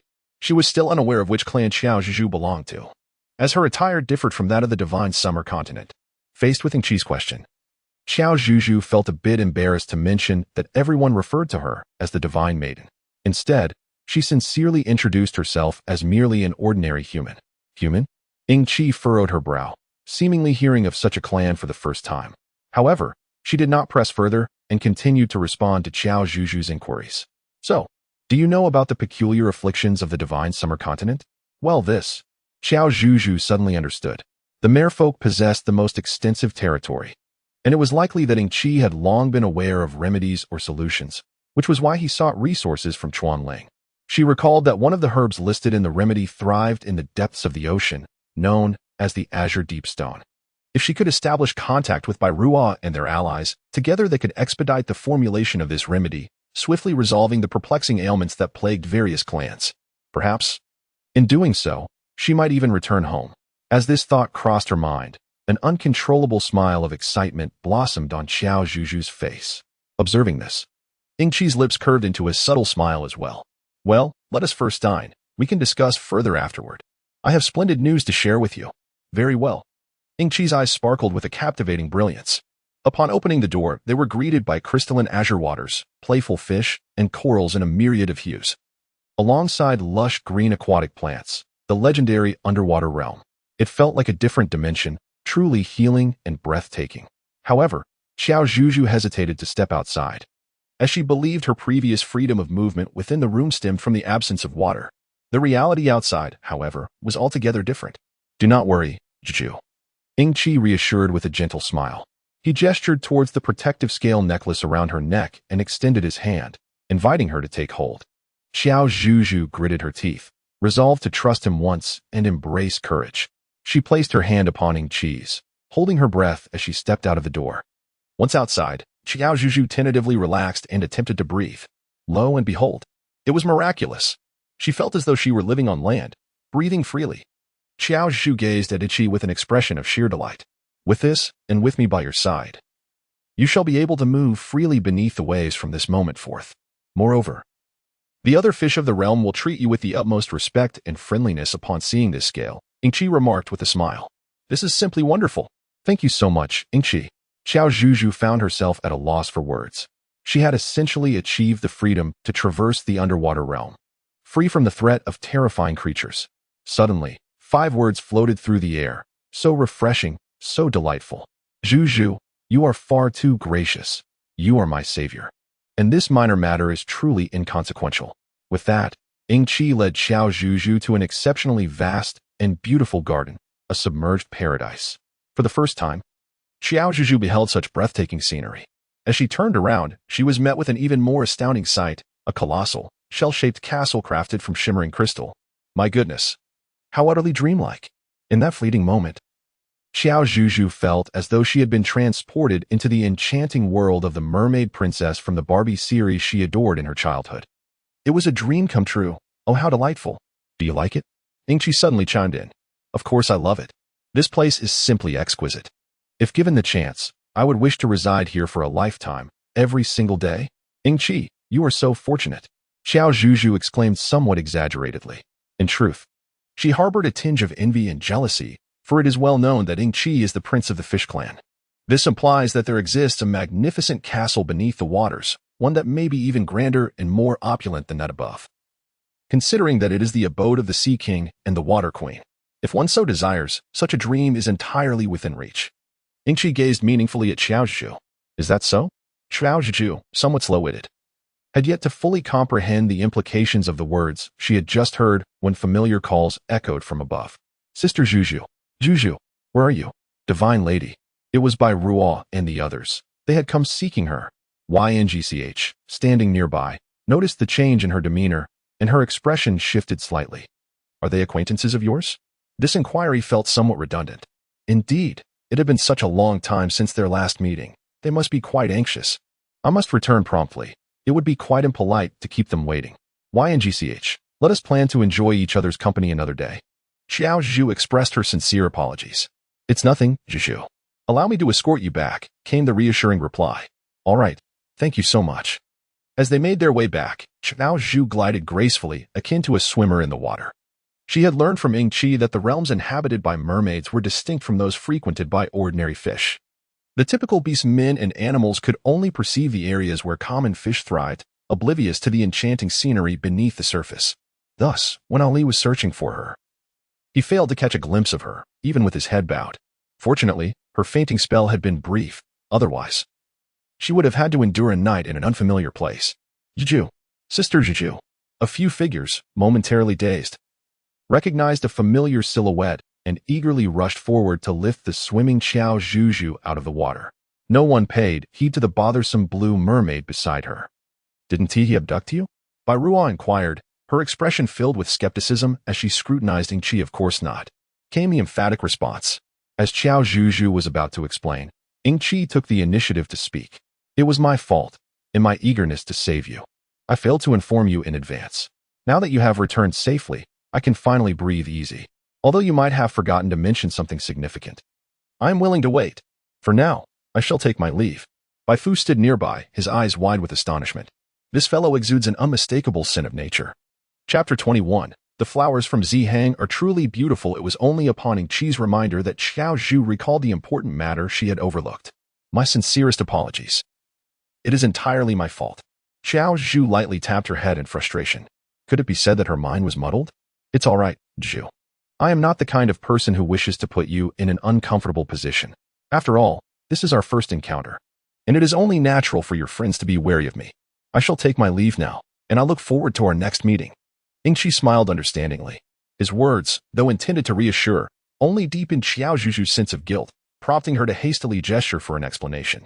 This demeanor rendered the surrounding beastmen speechless. Yingqi, being astute, recognized that his purpose had been achieved and chose to refrain from further elaboration. Bidding farewell to Qiao Zhuzhu with a wave. All right, you've become quite drenched yet still hesitate to emerge from the water. It is autumn now, and the water is cold. Your constitution is considerably weaker than that of the beastmen. Bai Ruo was genuinely concerned that she might faint once more. I apologize, I shall come out immediately. After Yingqi departed, Qiao Zhuzhu found herself with the mental space to address the current situation, noticing the beast-skin garments of her companions soaked through. A wave of guilt washed over her. Sister Zhuzhu, we have been trained since childhood. Our skin is tough, and this little water is nothing. However, you must ensure to warm yourself thoroughly once we return, as falling ill would be most unfortunate, Bai Fu advised with concern. Indeed, divine lady, you have sacrificed so much for us. You must take care of your health. Uncle Dudley added earnestly. Yes, I understand. Let us hasten our return. Qiao Zhuzhu was carried back by Bai Ruo in his beast form. For some unknown reason, he remained silent and ignored her throughout the journey. However, the yellow heart above his head continued to flicker incessantly. Observing this, Qiao Zhuzhu couldn't help but feel a surge of curiosity and anticipation. This aloof individual, who often spoke with sharp retorts, was the first character she had inadvertently managed to charm. Just how high was Bai Ruo's affection for her? Upon clicking the yellow heart, the staggering number of 95 struck her like a bolt from the blue, nearly causing her to tumble off Bai Ruo's back in shock. Surely, she couldn't have misread it? What's the matter, Zhuzhu? Did my brother run too fast and bump into you? Bai Fu, riding on a li, inquired. As soon as he finished speaking, Qiao Zhuzhu had yet to respond when she sensed a noticeable decrease in speed. No, it's just a bit strange. Strange? Is it because I'm riding on a li? Bai Fu immediately offered an explanation. In truth, there was no particular reason. It was simply that he preferred not to transform into his beast form. Each transformation consumed a certain amount of stamina, which is why 18 was the standardized age for beast tribes to undergo transformation. Bai Fu was considered an early bloomer, and frequent transformations took a toll on his body. Thus, at this moment, Ali proved to be quite useful. Having played with Bai Ruo since childhood and having a good relationship with Bai Fu, Ali was unfazed by the circumstances. Once we find the remedy and help everyone recover from their peculiar ailments, Ali, I will ensure you ride back. Bai Fu solemnly vowed. Qiao Zhuzhu, who had been quietly listening, suddenly widened her eyes, as though someone had thrust a large watermelon into her hands. Amidst their light-hearted banter, the group returned to the wolf tribe settlement. Earlier, Zihang had not come out to search for them because it was his turn to lead the wolves in hunting for the evening's meal. When Qiao Zhuzhu and her companions arrived, Zihang and his team returned triumphantly, gazing at the abundant array of food before her. Qiao Zhuzhu couldn't help but give a thumbs up to the leading Zihang. Everyone seems so energized and well rewarded today. This little bounty pales in comparison to that of the tiger tribe. It's hardly enough to fill a gap between teeth, Bai Ruo retorted. Unable to tolerate Qiao Zhuzhu's constant praise of other beastmen, particularly that one named Zihang. To avoid further irritation, Bai Ruo stepped aside, quietly observing the two while keeping a watchful eye on Zihang to prevent any untoward intentions. Thanks to Miss Zhuzhu. Everyone is thrilled and deeply grateful to hear that you have found the herbs listed in the remedy. They are eager to join me for the hunt.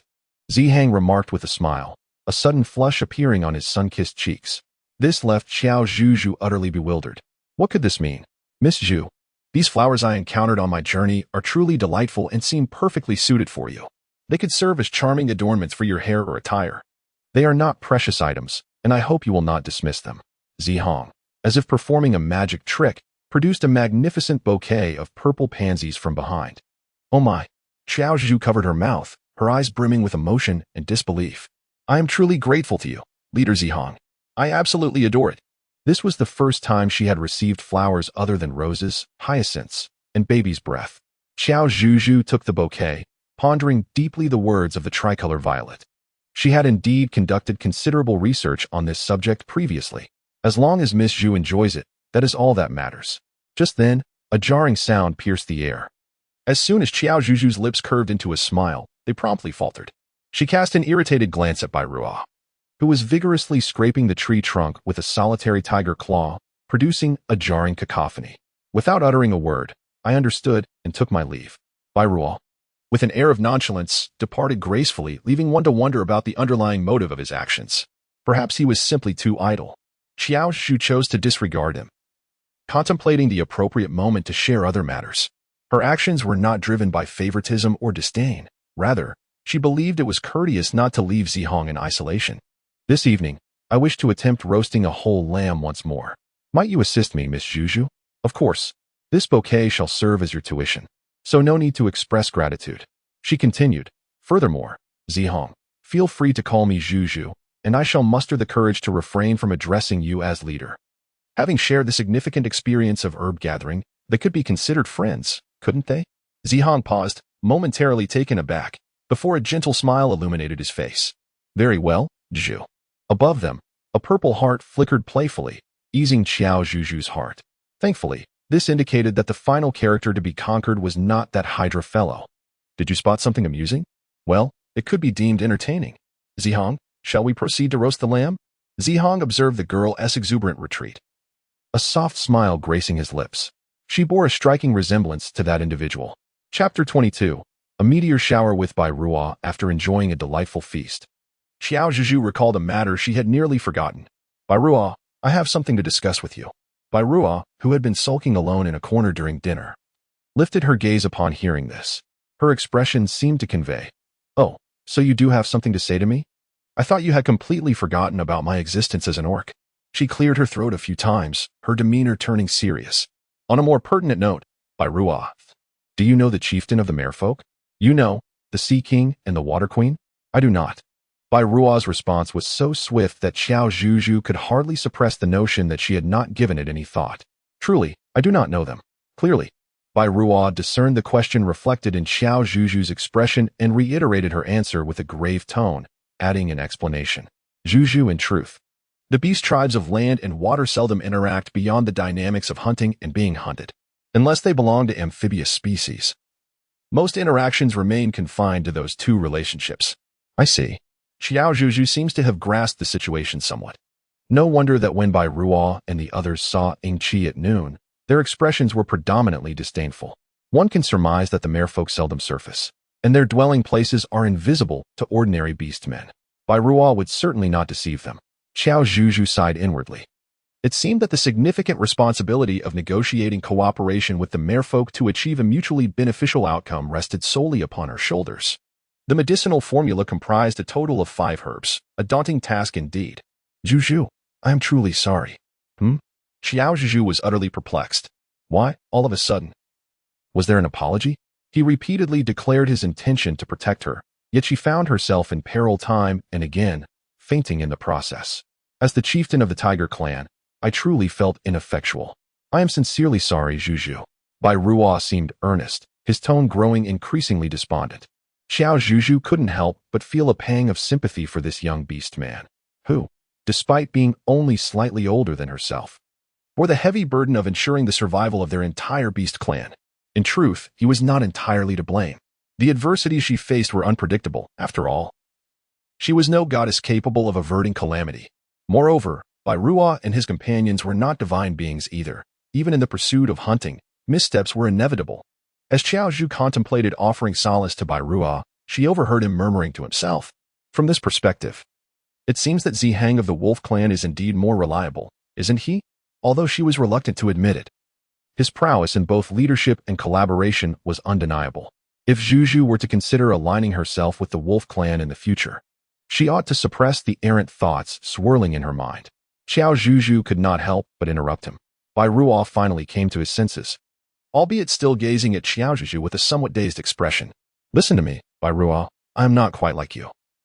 I do not believe that survival necessitates belonging to or depending on anyone. Perhaps this may sound perplexing to you. Presently, I find myself relying on you for survival due to various considerations, but once I acquire the ability to sustain myself independently, I shall take my leave from this place. These words were a blend of truth and falsehood. Qiao Zhuzhu contemplated administering a precautionary measure to Bai Ruo in advance, for she would inevitably have to return one day. As anticipated, Bai Ruo's attention was instantly captivated by this statement. Rest assured, I shall do my utmost to gather all the necessary prescriptions before my return. Qiao Zhuzhu chuckled as she patted Bai Rua's shoulder. She had come to realize that while pursuing a character may appear straightforward, it actually demands considerable effort and sacrifice behind the scenes. No matter how much one wishes to hasten the process, impatience could ultimately lead to unfavorable outcomes. Everything must adhere to an appropriate rhythm and balance. Thank you. There's no need for such formality among friends. Well, it's getting late. Let us return and rest early, for we must set off to our next destination tomorrow. At last, Bai Ruo revealed a smile.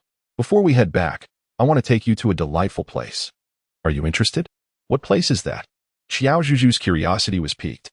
With a smile that played upon her lips, Bai Ruo instantaneously transformed into a white tiger, crouching down to beckon her onto its back.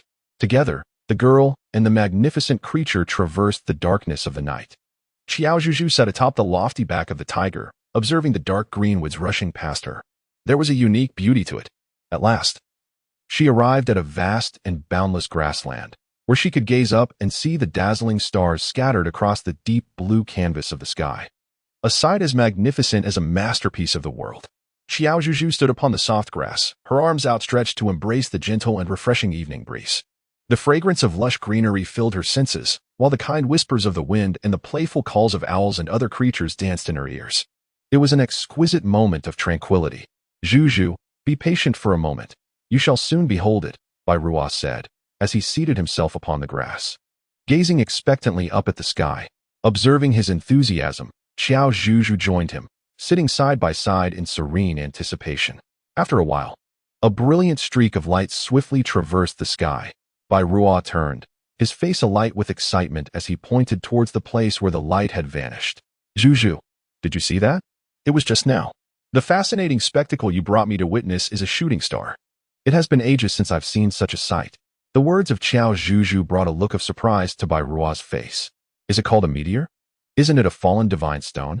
Seeing that Bai Ruo did not appear to be lying, Qiao Zhuzhu provided him with a simple and comprehensible explanation. Indeed, this phenomenon is actually caused by dust or solid matter from outer space, specifically meteoroids, which are drawn here to the divine summer continent, Earth, by gravitational forces, resulting in high-speed traversal through the atmosphere. This occurrence is commonly referred to as a meteor. You can think of it as a swiftly moving star. Bai Ruo nodded, somewhat understanding. However, what exactly are outer space, solids, spatial matter, and gravity? It's not that complicated. All right, let us continue to admire the stars. Perhaps, if fortune smiles upon us, we might witness a meteor shower. The excitement radiating from Qiao Zhuzhu captured Bai Ruo's attention. Is it a meteor shower? It's when numerous meteors appear simultaneously, resembling a cascade of falling stars. It's truly a sight to behold. Yes, I believe I have witnessed it before, though I'm not entirely certain. As she spoke, several beams of light flickered across the sky once more. It truly is a meteor shower, Qiao Zhuzhu exclaimed, her exhilaration prompting her to grasp Bai Ruo's arm. A meteor shower. We can make wishes. Qiao Zhuzhu immediately crossed her arms and closed her eyes, making a wish. She hoped to return home soon. Meanwhile, Bai Ruo mimicked her actions, shutting his eyes as well. A wish, perhaps? He hoped for it. Chapter 23. Passing through the wild boar forest once the meteor shower had concluded, the two remained seated on the grass, enveloped in silence as they admired the nocturnal scenery, letting the gentle evening breeze carry away their unspoken thoughts. The first time I beheld a meteor shower was likely when I was 3 years old, as far as my memories serve. Suddenly, Bai Ruo broke the stillness with his voice. Qiao Zhuzhu turned around to look at him, although she remained silent. Her gaze clearly indicated her readiness to listen. This was the place where my mother often brought me and buy food to play and learn the art of hunting. I was likely much younger during my first visit here, but I distinctly recall witnessing a meteor shower at the tender age of 3. My mother would say that such a magnificent sight is rarely encountered, perhaps only once in a century. If one is fortunate enough to behold it, they must cherish the person by their side, for being with that individual brings immense luck and joy, akin to the serendipity of witnessing a meteor shower. Bai Ruo's voice was slightly lowered and husky, a departure from his usual youthful exuberance, now imbued with a hint of maturity. It effortlessly drew one into his emotions and sentiments. More than a decade ago, my mother was by my side, and a decade later, I never anticipated encountering a meteor shower once more. This time, it is you who accompanies me to witness the falling stars. Bai Ruo struggled for a long time but ultimately could not voice those words. This indicates that by Ruoh, you are indeed a fortunate soul. Look, some individuals may never see a meteor shower in their lifetime, yet you have been blessed to see it twice. Together, we made wishes, believing that the meteors would carry them to the heavens, destined to be fulfilled one day in the future. Qiao Zhuzhu sincerely remarked, if that is indeed the case, it would be nothing short of perfect. Bai Ruoh smiled, her beautiful golden eyes sparkling brilliantly under the moonlight. The wish I have made is simply for your happiness and joy. If possible, I hope to always be by your side, guarding and cherishing you. That would suffice. It seems you are quite eager about the wishes made, she continued. Then let us supervise each other, for once a secret is spoken, it loses its magic. Qiao Zhuzhu believed that Bai Ruox's wishes were related to her mother or the Bai family, perhaps to witness a meteor shower with her mother once more, or to wish for Bai Fu's swift recovery and the continued strength of the Tiger clan. Aside from the first wish, the latter were quite attainable. To spare Bai Ruoxu from sorrow and disappointment, Qiao Zhuzhu employed that set of words. Rest assured, Zhuzhu, I shall certainly keep it to myself, Bai Ruoxu vowed silently. All right. Let us return. We must set forth tomorrow. Very well. Their next destination was the Snow Mountain, where they sought the herb known as the white lotus grass, which was, in reality, merely the snow lotus. Why choose to venture to the Snow Mountain at this time? Naturally, because searching for it would be far more challenging in the depths of winter when snow would blanket the landscape, potentially leading to calamities such as avalanches. Furthermore, it was late autumn now, and by the time they reached their destination, it might very well be winter. Along the way, as they passed through the Phoenix Plains sycamore forest, they could also seek out another herb, the red spirit grass. Qiao Zhuzhu speculated that this was most likely the fire spirit mushroom. The elder of the Tiger clan certainly had a talent for naming. Before departing, Qiao Zhuzhu and Bai Ruoh encountered a minor incident. Brother, Sister Zhuzhu, can't you take us along? Bai Fu asked, a hint of grievance in his voice. He truly wished to escape the confines of the Wolf clan. It would be far preferable to return to the Tiger clan and wait there. At least it would provide a sense of security and comfort. Beside him, Uncle Dali and Ali echoed his sentiments with expressions of lament. Qiao Zhuzhu could deeply empathize with the feeling of being dependent on others. It was not just them. Members of the Wolf clan had also voiced their protests. Particularly Ahui. Leader, please allow me and Z to accompany you. It would be beneficial to have someone to rely on during the journey. Indeed, leader. The journey is long and you are but one, while the Tiger clan boasts so many. Z was the second to speak. He was one of Zihang's closest aides and a good companion to Ahui. Zihang and Bai Ruoh exchanged glances. A rare moment for them both to find themselves in such a situation. After careful consideration, both parties ultimately acquiesced to the request for companionship. As the saying goes, strength lies in numbers. Alongside Ahui and Z from the Wolf clan, they added a female werewolf to their ranks. This female werewolf, named Z, was Z's younger sister, 2 years older than Qiao Zhuzhu, with a vivacious and cheerful personality that made her quite sociable. According to Zihang, having a companion of the same gender would allow her to look out for Qiao Zhuzhu. Naturally, Bai Ruoh and the others had no objections. Thus, the small herbal gathering team, comprised of 2 beast clans and an ordinary human, became even more robust.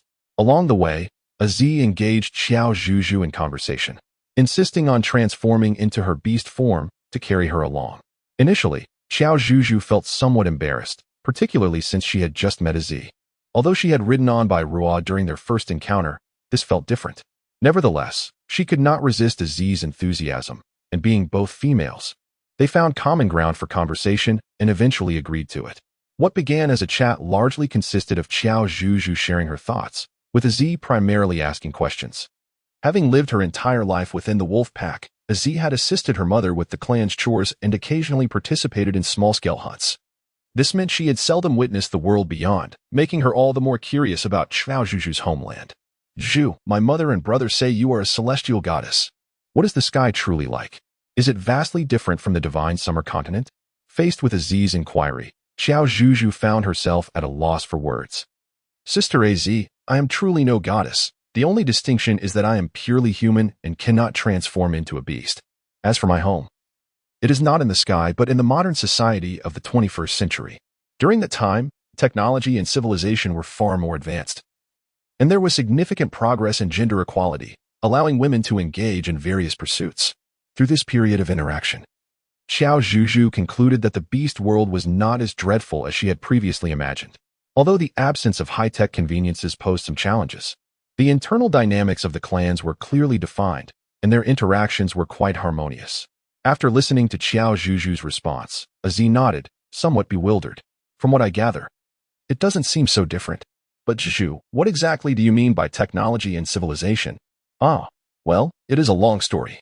Allow me to explain it to you later when time permits. Just as I was speaking, the leader in front came to a halt. Let us take a moment to rest, for we shall soon be traversing the wild boar forest. It is a place where passage can be quite perilous.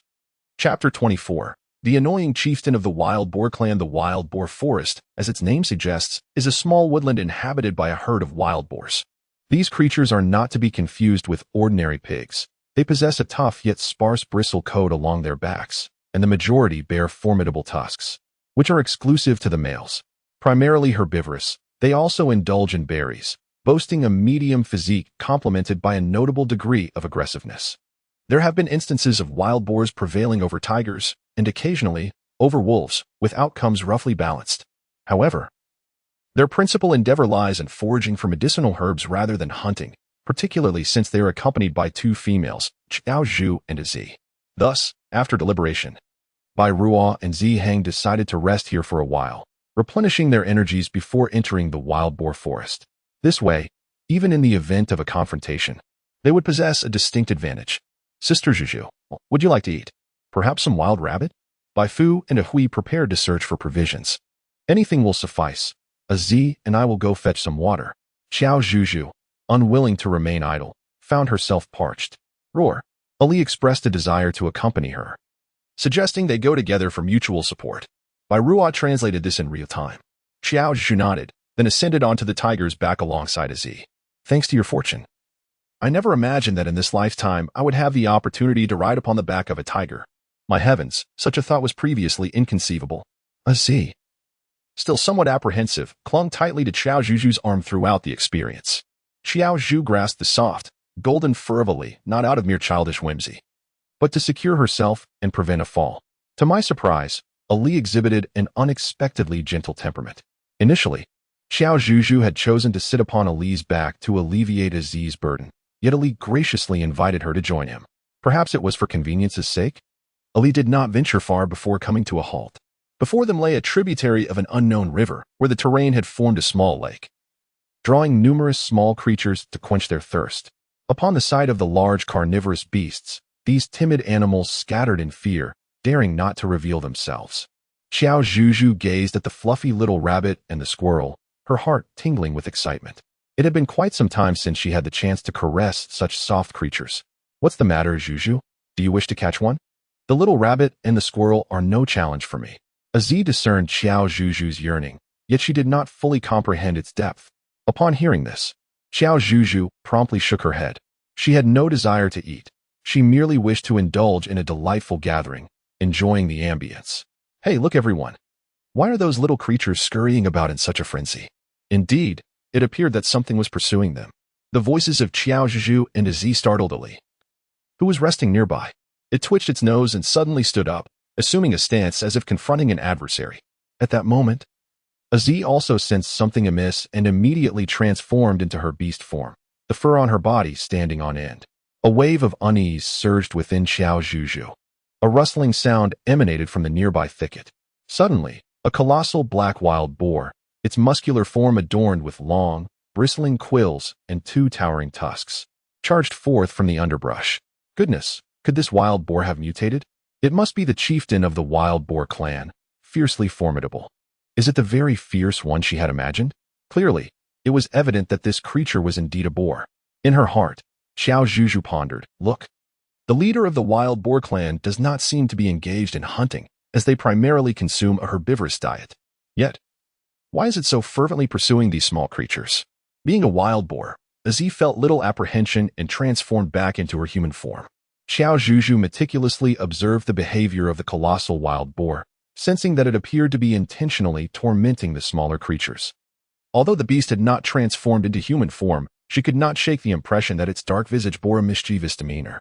Her intuition proved accurate. As she witnessed the wild boar fixated on pursuing a solitary little rabbit, occasionally lowering its head to butt it forcefully and even brushing its tusks against the rabbit's tail. Despite being capable of catching up, the boar deliberately maintained a certain distance, reveling in the complete manipulation of the hapless rabbit.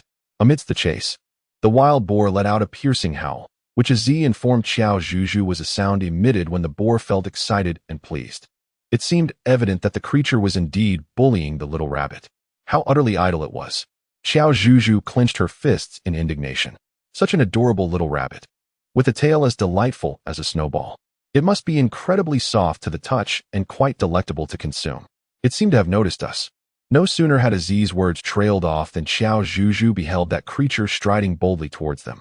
An almost herbivorous beast daring to confront two formidable adversaries without the slightest hint of trepidation? Who, pray tell, bestowed upon it such audacity? As it approached within approximately 3 meters, the wild boar transformed into a human figure, a man towering at 7 feet, clad in a primitive beastskin skirt. His entire form shrouded in darkness. Around his neck hung a conspicuous necklace of tusks. Qiao Zhuzhu was profoundly intrigued by the unfolding scene. How remarkable it was that members of the wolf clan and the tiger clan coexisted, accompanied by a female of indeterminate lineage. The man named Ganglai truly embodied his name. Speaking with audacious bravado. Was it not merely the case that your wild boar pack had collaborated to bring down an ordinary tiger? That tiger, having aged, would inevitably succumb to the overwhelming odds. Why then, did this ignite such unwarranted pride? Or did you imagine that your speed and bravery were so exceptional? Effortlessly chasing a mere group of ordinary small beasts? How impressive indeed! Aziz could hardly tolerate Ganglia's arrogance and retorted sharply, You. It was evident from Ganglia's expression that he had been struck at his vulnerable point, and he began to jump about like a rabbit whose tail had been stepped on. Qiao Zhuzhu and Ali stood quietly behind, silently enjoying the splendid performance. Ali, is your divine summer continent renowned for its sharp-tongued individuals? Each one seems exceptionally skilled in retort. Ali nodded in agreement, affirming Qiao Zhuzhu's observation. The confrontation was far from over. To be precise, it was a one-sided provocation initiated by the Boar clan leader, seeking trouble. You Wolf clan and Tiger clan are not much better. Relying on your imposing physiques to slaughter various beasts, you despicable carnivores. Recently, I heard whispers of a collaboration to gather some medicinal herbs for peculiar ailments. Could it be that you three are involved? It is utterly laughable. Zhang Lai scoffed disdainfully. TSK. Qiao Zhuzhu furrowed her brows in impatience. Why was the chieftain of the wild boar tribe such an irksome individual? Did he truly fear no consequences for his reckless behavior? With a roar, Ali, upon hearing this, became equally displeased. He leaped directly in front of Ganglai, startling him so much that the patch of grass beneath him became dampened by an unknown substance. Chapter 25. I, Ganglai, am full of defiance. What do you intend to do? Don't come any closer. Although Ganglai was so frightened that his words became incoherent, he steadfastly remained rooted to the spot, refusing to budge. Aziz let out a cold snort. It was unexpected, clearly. He had underestimated her. Was he truly not going to flee even when he was about to fall into the jaws of danger? Qiao Zhuzhu rested her chin on her hand and nodded thoughtfully. Is there a possibility that he is paralyzed by fear, rendered immobile? His legs have gone numb. Devoid of sensation? Zhuzhu, I find your perspective quite compelling. Qiao Zhuzhu and Aziz did not intentionally lower their voices. Thus, every word reached Ganglia's ears without omission. At that moment, shame and anger triumphed over fear. He proudly lifted his head, straightened his back, and under the gaze of 3 pairs of eyes, he raised his leg and knelt down with unwavering determination. What does this signify? Is he offering an early New Year's greeting to everyone? Qiao Zhuzhu and Aziz exchanged glances, each reflecting a sense of bewilderment in the other's eyes. I merely find my legs slightly weary from prolonged use. It's nothing more than a transient fatigue, certainly not an indication of trembling knees and submission to you foul carnivorous beasts. Ganglai knelt, yet maintained an upright posture.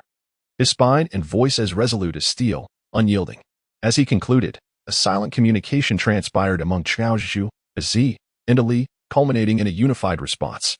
Oh, you, such brazen arrogance. It is truly an affront. Ganglai, sensing their dismissive demeanor, felt his insecurities and indignation intensify, nearly forgetting that he was ostensibly the one in fear. He was on the brink of transforming into a wild boar, preparing for a fierce confrontation to assert his strength and reclaim his dignity. However, Before this unbridled fury could erupt, Qiao Zhuzhu extinguished it entirely with a single remark. You incessantly proclaim your disdain for carnivorous beasts. Why is that? Is it merely because you deem the act of consuming meat to be cruel? Indeed, that was a most intriguing inquiry.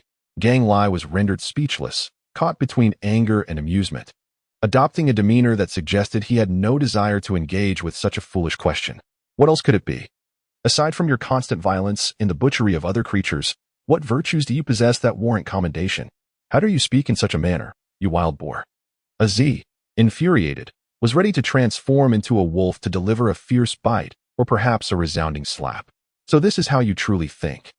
Qiao Zhuzhu raised her hand to stop Az, deliberately elongating her tone while gesturing with her eyes for her to remain calm. When confronted with an individual who is impervious to reason, who seeks out conflict without any self-awareness, one ought to employ magic to vanquish magic. Present them with a mirror, allowing them to perceive their own folly. Yet, why do I sense that you are even more ruthless than we are? At least we would not chase after small beasts for amusement when we are well-fed and idle. Nor would we indulge in such peculiar habits as using our fangs to jab someone in the rear. You may wish to argue that you are merely seeking a bit of fun. But the reality is that others are facing the peril of losing their lives and enduring pain. Qiao Zhuzhu's words struck deeply at the heart of the fierce spirit. Upon reflection, could it be true that he harbored such a morbid sense of humor and cruelty? Indeed, when it comes to depravity and methods of torture, the wild boar clan undeniably reigns supreme. Az discerned the implication behind Qiao Zhuzhu's remarks and swiftly aligned herself with her, forming a united front. Ali stood before them, assuming the role of a protective shield. Feel free to unleash your words. I shall bear the brunt of the damage. Nonsense. I do not consume meat. How could I possibly be more cruel than you? When you pursue your prey, you are undoubtedly more ruthless than I just was. The fierce spirit would not permit anyone to portray him in such an unflattering light, especially not the beast he despised most. Oh, are you truly convinced that abstaining from flesh renders you more noble and dignified than the carnivorous beastmen, with hands untainted? Qiao Zhuzhu raised her head and embarked on a fervent discourse. She began with the wild boar tribe's fondness for berries and transitioned to the orderly growth of plants, emphasizing the indispensable role of bees and butterflies, these diminutive creatures of the beast realm, the fruits of their diligent labor, which could even cost them their lives, ultimately transform into sustenance that the wild boar tribe enjoys without effort. Who could remain unperturbed by such an injustice? After all, we rely on our own hands, feet, and sharp teeth to procure our food, unlike you who indulge in the spoils while covertly wreaking havoc upon countless miniature beasts. Upon concluding her remarks, Az boldly extended her middle finger towards the fierce one. This gesture, she had learned from Qiao Zhuzhu during their journey, was meant as a greeting to be used against any foolish adversary encountered in the future. Az had inquired of Qiao Zhuzhu the purpose of such a gesture.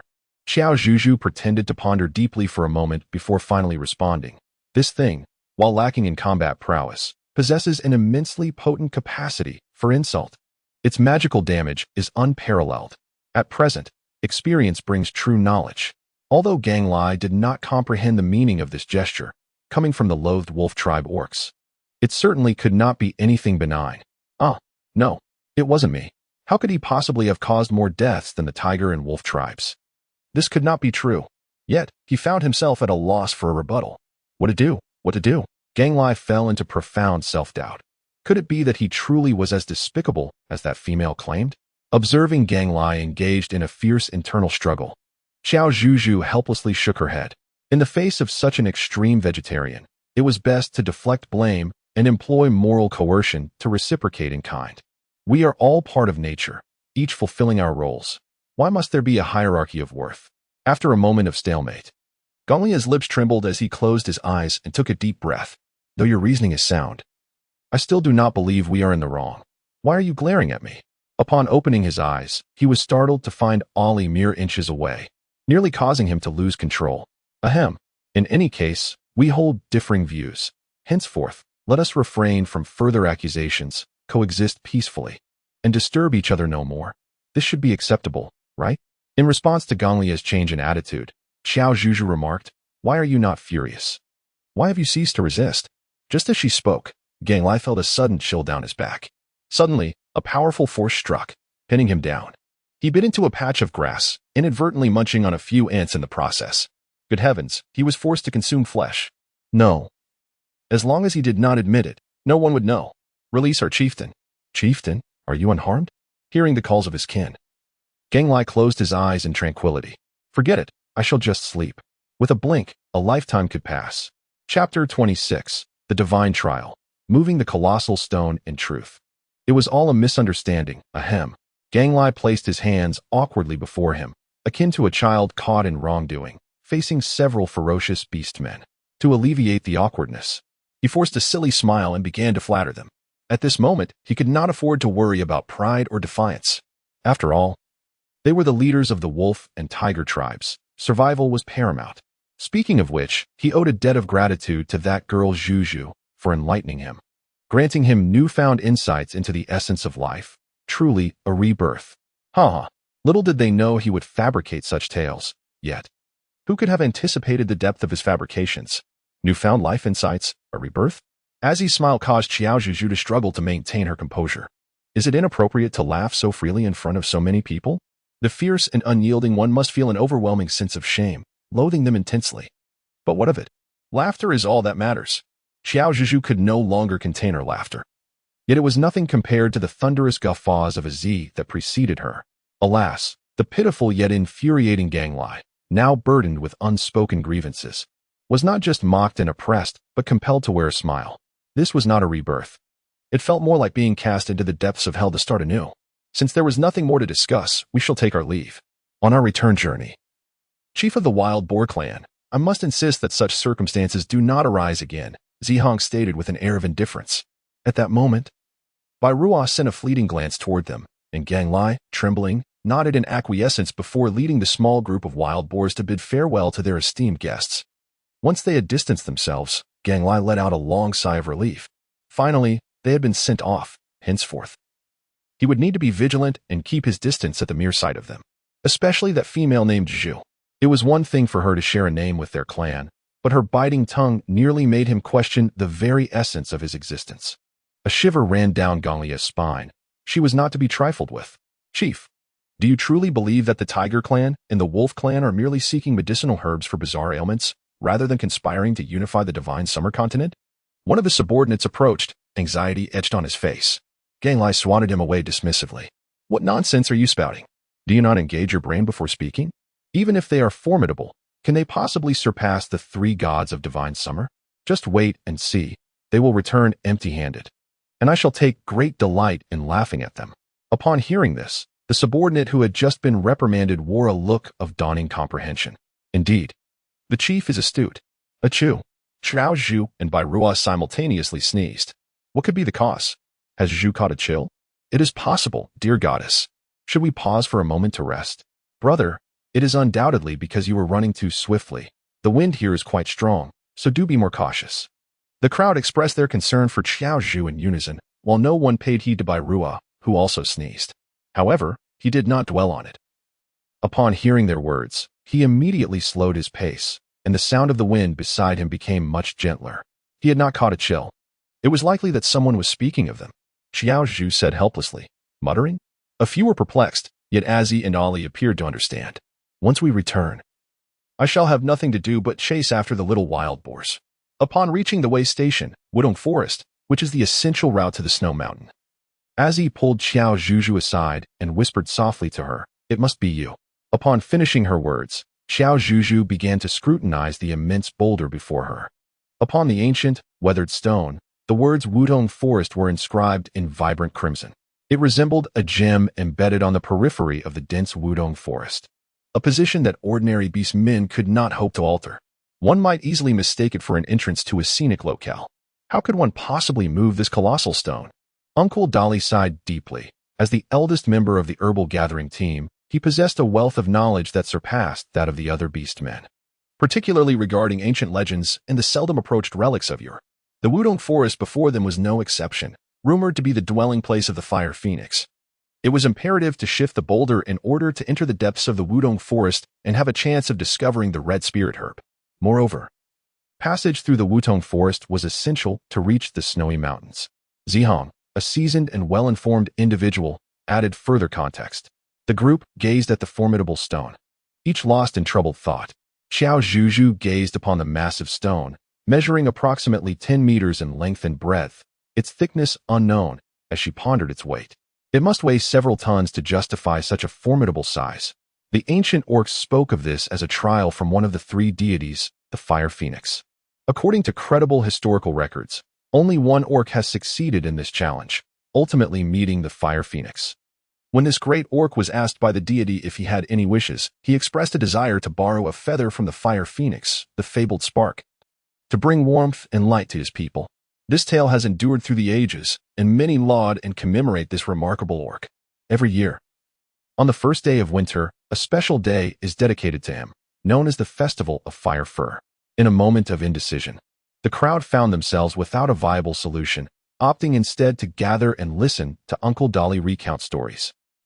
But not just any tales. They sought wisdom from the experiences of those who had triumphed before them. After hearing the story, the younger members of the audience expressed their astonishment. "Wow! So this is the origin of the Festival of Fire Fur," exclaimed Bai Fu. Az, being an emotional social butterfly, was moved to tears. Yet, Qiao Zhuzhu felt that this story bore an uncanny resemblance to something familiar. Was it not a modified version of the ancient Greek myth of Prometheus stealing fire? Thus, she pondered how that great orc had managed to move such a colossal stone. After a moment of contemplation, she resolved to pose the pivotal question.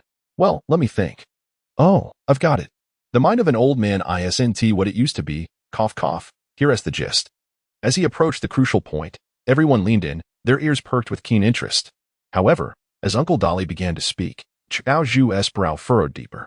That orc was not only intelligent, but also remarkably diligent, persevering against all odds. He gathered the entire family of orcs to assist him in moving the enormous stone. Generation after generation, until his hair turned gray, and finally, heaven rewarded the tenacious. Qiao Zhuzhu sighed, resting her forehead in her hand. This truly resembles the tale of the foolish old man who moved mountains. It appears that the beast realm is rife with numerous mythological stories. Do not dismiss them. These are indeed true events. Speaking of which, this illustrious beastman hails from chapter 27, Qiao Zhuzhu, Miracles from Great Strength. Which beast clan does he belong to? It must be acknowledged that Uncle Dolly excels in storytelling and atmosphere creation, achieving remarkable effects. It seems he has been awaiting this moment. Standing proud and proclaiming with great enthusiasm, "Of course, we are from the Tiger Clan." What? The beastmen, including those from the Tiger Clan, displayed expressions of astonishment. Furthermore, that esteemed Tiger Beastman is our 10th leader, the ancestor of both the current chief and Afu. Regrettably, we did not have burial customs in earlier years, and now we remain unaware of the resting place of that ancestor. After Uncle Dolly finished his revelation, the group was even more astounded, particularly by Rua and Bai Fu, who clearly had no prior knowledge of such illustrious achievements within their own lineage. While the method employed by the ancestors of the Tiger Clan was indeed effective, it was exceedingly time-consuming. We cannot possibly dedicate the majority of our lives and energy to this monumental task, can we? Ahui furrowed his brow, voicing his dissent. Indeed. That is a valid point. Uncle Dolly wore a troubled expression, utterly helpless. I do have an idea, but I am uncertain of its feasibility. Just as the others were grappling with their worries, Qiao Zhuzhu timidly raised her hand. Speak. Oh, wise goddess, your intellect is truly remarkable, even if it does not work. It may inspire us. Yes. Qiao Zhuzhu cleared her throat gently and articulated her thoughts, which revolved around the principle of leverage. There is a saying in our region, if one can discover the fulcrum and possess a sufficiently long lever, one can indeed move the entire world. Qiao Zhuzhu has slightly modified that profound saying for better comprehension. It sounds rather impressive. Are we to prepare a lever? And what else a fulcrum? Az's inquiry is also of great concern to everyone. Qiao Zhuzhu remained silent, for she too was consumed by worry. After all, it is one thing to speak of a matter, and quite another to bring it to fruition. Firstly, Qiao Zhuzhu's proficiency in the sciences was rather lacking, as evidenced by her inability to estimate the weight of a colossal stone. Consequently, she faltered in her pursuit of a fulcrum. Moreover, the lever required not only considerable length but also sufficient strength. In their current primitive, tribal existence, such a resource would be exceedingly difficult to procure. Qiao Zhuzhu pondered while stroking her chin. In truth, such a lever was not impossible to find. For instance, her personal space contained one. Perhaps it was due to Bai Rua's growing fondness for her, but her personal space had now reached level 30, boasting a greater variety and quantity of items. along with significantly increased storage capacity. Zhu, it's not fair for us to rely solely on you. Now that we have a means, why don't we all set out to search together? Ruo suggested as she stood up, volunteering to seek what she believed to be the fulcrum beneath the colossal stone. Jinhu and Li followed closely behind her. In their view, their inability to speak rendered them unhelpful in offering suggestions, so they resolved to contribute as much physical effort as possible. He speaks wisely, considering Uncle Dolly's tale. To move this great stone requires not only courage, strategy, and perseverance, but also collective cooperation. Only through unity can we achieve success. With that, Zihang stood and made his way toward the stone. The remaining beastmen exchanged glances. That's true. I shall search for a lever. Sister Az, I shall join you. Seeing everyone so spirited, Qiao Zhuzhu felt it inappropriate to voice her concerns and dampen their enthusiasm. After all, having a plan was certainly better than having none at all. In her heart, Qiao Zhuzhu silently rallied everyone, diligently operating her mind to apply all her lifelong learning to accomplish this task. Very well, she decided to seek a fulcrum as well. Upon noticing Qiao Zhuzhu's approach, Zihang made room, while Ruo had already vanished without a trace. It was only upon closer inspection that she realized this massive boulder was uneven, and depending on one's position, it created varying visual effects of height from afar. If we can't find it today, we shall contemplate alternative methods. It's wise to cut our losses and conserve our energy. After a fruitless exploration, Qiao Zhuzhu spoke with a hint of despondency. Indeed, this matter could not be forced upon her. Do not be too disheartened. There will always be a solution, Zihang gently reassured her, even presenting a sweet-looking little pear, wrapped in leaves and plucked along the way, clean and untouched. It's all right. It looks delicious. Thank you, Zihang. Do you have more? Perhaps we could share one half each? Qiao Zhuzhu was preparing to split the fragrant pear in half when, unexpectedly, a handful of plums reached out from the other side. Zihang mentioned that he had other fruits to distribute among the other orcs. After they departed, Qiao Zhuzhu leaned against a massive rock, savoring the pear while taking a moment to rest. Her gaze followed Zihang's retreating figure, inadvertently drawn to the purple heart hovering above his head. It occurred to her that she had yet to click on that purple heart to discover just how high Zihang's affection for her truly was. Perhaps now would be a good time to try?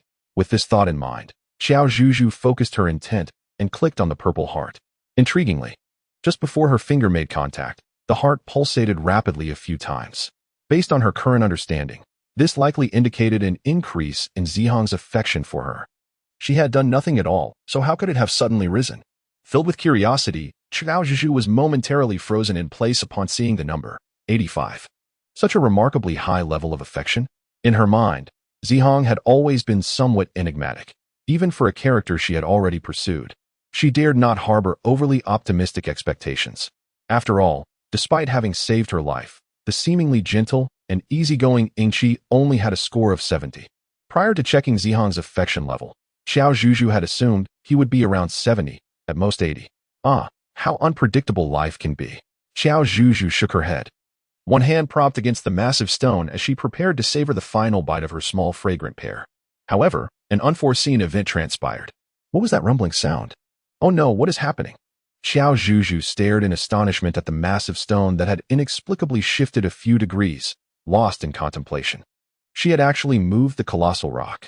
How could this be possible? Wait a moment. Qiao Zhuzhu regained her composure, as if a realization dawned upon her. It was that reward, the extraordinary strength akin to that of an ox. Indeed, great strength has wrought miraculous results. Zhuzhu, come quickly. The colossal rock seems to be shifting. Could it be that the fulcrum and lever we discovered are finally making an impact? Came the excited voice of Az from across the way. Qiao Zhuzhu promptly responded, while contemplating within herself that this was indeed a fortuitous opportunity. Chapter 28. Silent Call. She encountered the fire phoenix deity. I shall refrain from joining you for the moment. Please continue to exert your efforts, and it would be ideal if you could take turns over there. I will remain here to keep watch for you. Each time you exert your strength to press down, please call out to signal me, if you would be so kind. Qiao Zhuzhu's actions are intended to conceal the effortless manner in which she moves the boulder. Ahem. One can only imagine how she would be idolized by Uncle Li and the others at that point. The thought alone is quite awkward. Qiao Zhuzhu smiled, thinking to herself that this would be a collective effort, accomplished together by everyone. All right, Zhuzhu, let us commence now. 3, 2, 1. Everyone, give it your all. Heave-ho! The sound of Aziz's cheerful shout echoed from over there. As Qiao Zhuzhu shouted her understanding, she gauged the force needed to push in the direction of their efforts. With a resounding thud, they felt the stone shift. Indeed, everyone rallied together, striving to create a space wide enough for one or two individuals before darkness fell. Yes, let us persist in our attempts, moving it a little at a time, conserving our strength for a more significant push. Hearing the jubilant cheers and the spirited calls of her companions, Qiao Zhuzhu smiled with satisfaction. Together, they exerted their utmost, uniting to conquer a formidable challenge. Not only did they experience a profound sense of accomplishment, but they also reaped bountiful rewards. Thus, just before sunset, they succeeded in shifting the colossal rock approximately half a meter. We did it. Az, filled with excitement, rushed over and embraced Qiao Zhuzhu wholeheartedly. It has been a challenging endeavor, but we all persevered. Qiao Zhuzhu, with a gesture of encouragement, gently patted Az on the back. Bairua and the others approached as well. The narrow opening beside Qiao Zhuzhu could accommodate 2 smaller-sized orcs. As dusk began to settle, Dazi inquired, "Shall we enter now?" Bairua glanced at Zihang, who was equally attentive. The 2 tribal leaders, initially at odds with one another, seemed to be forging a bond after experiencing several events together, united by shared interests. With a sense of assurance radiating from Qiao Zhuzhu, she suggested, "Perhaps we should wait. The darkness obscures our vision, and a confrontation with the fire phoenix goddess would be most undesirable." Ultimately, Uncle Dudley stepped in to advise everyone to rest outside for the night, assuring them that entering at dawn would not be too late. The group nodded in agreement. Having expended considerable energy while pressing down the lever earlier, they were in need of rest. After finding some food to stave off hunger, they gathered to exchange idle chatter before pairing off and settling down on the ground for a brief reprieve. To ensure their safety, they divided into several groups of orcs to take turns on watch. Qiao Zhuzhu and Az initially wished to assist, but their offer was declined. "Children, you may rest peacefully," Uncle Dolly pronounced with an air that brooked no dissent. Thus, the 2 young girls had no choice but to obediently retreat to their makeshift leaf shelter to rest. Having exerted little effort throughout the day, Qiao Zhuzhu found herself not fatigued, but rather exhilarated, unable to sleep. Since arriving in the beast world, she had marveled at the exquisite craftsmanship of nature and the diversity of life. Not only had she encountered the extraordinary 9-headed serpent from the classic of mountains and seas, but she had also glimpsed the enchanting merman from fairy tales. Tomorrow, she would behold the mythical phoenix from ancient legends. Qiao Zhuzhu smiled softly, inwardly lamenting how wonderful it would be to possess a camera or a smartphone at that moment. She envisioned capturing numerous photographs to take back as mementos, deeming it a worthwhile journey. As her thoughts meandered, her mind began to feel a touch drowsy. Qiao Zhuzhu greeted and prepared to rest. Just as she was about to close her eyes, a rather jarring shriek pierced the air. The sound was so loud that it sent a shiver through her very core. Qiao Zhuzhu furrowed her brow and rose to investigate the situation. Beside her, Az, who had already settled into slumber, sensed Qiao Zhuzhu's movement and, with a confused expression, groggily inquired, "What is the matter, Zhuzhu? Are you unable to sleep, or do you need to relieve yourself?" Observing Az's placid demeanor, Qiao Zhuzhu stifled the pain piercing her ears and replied, "No, Az, did you not hear any strange noises? They are quite near." "Huh? No, I didn't." Az scratched her head, perked up her ears, and listened intently before shaking her head. "I still can't hear anything at all. How is that possible?" Qiao Zhuzhu covered her ears, feeling a throbbing pain at her temples. Could it be that she was simply exhausted from the day and misheard something? Rest assured, with the Tiger Clan's chieftain and our Wolf Clan leader standing guard, not a whisper of disturbance would go unnoticed. We are absolutely safe. As she finished speaking, Az let out a tremendous yawn. She murmured something about getting rest before once again closing her eyes. Qiao Zhuzhu expressed her helplessness. Yet what lingered more was her confusion. After all, Az's reasoning was not without merit. Moreover, Az, being a member of the Wolf tribe orcs, possessed sensory perceptions far more acute than her own. If Az had not heard it, how could she? Qiao Zhuzhu gazed blankly at the pitch-black scene outside. Could it be that she was truly hearing things? Never mind. She decided to venture out and take a look. After all, the cacophony made it impossible to sleep. In order to avoid disturbing Az, Qiao Zhuzhu quietly left the small cabin and stepped onto the grassy expanse. After surveying her surroundings, she sensed something was amiss. Not only were Bairua and Zihang, who were supposed to be on patrol, nowhere to be found, but Baifu, Uncle Dali, and Ali were also motionless, huddled together in slumber. Meanwhile, A hui and a zi were resting as well, seemingly oblivious to the mysterious sounds. The entire sycamore grove enveloped a profound silence, broken only by the sounds of tense breathing and racing heartbeats. Qiao Zhuzhu was utterly perplexed. Tentatively, she wandered around, only to hear an even more piercing shriek emanating from the crevice leading into the phoenix forest. Astonishingly, the sound originated from within. Qiao Zhuzhu suddenly sensed that something was amiss. In the next moment, her legs seemed to move of their own volition, guiding her towards the narrow opening. Thus, in a dazed state, Qiao Zhuzhu unwittingly stepped into the phoenix tree forest. The night was thick and heavy, devoid of stars, with only a few faint beams of moonlight illuminating the surroundings, rendering the view indistinct. Yet, a striking flame-like shade of red stood out vividly against the darkness. Akin to an oasis that suddenly appears in a desert, enticing yet fraught with unknown perils. Qiao Zhuzhu felt a sudden jolt in her heart, for she seemed to have discerned what it truly was. Excuse me, pardon me? After all, this was someone else's territory, regardless of whether the entity was indeed a deity. A certain level of courtesy and reverence was still warranted. As soon as Qiao Zhuzhu's voice fell, the flame became even more pronounced. Subsequently, a magnificent and stunning crimson phoenix manifested before her. Chapter 29. Play chess with me, and if you win, I shall gift you herbs. It is true. A living phoenix.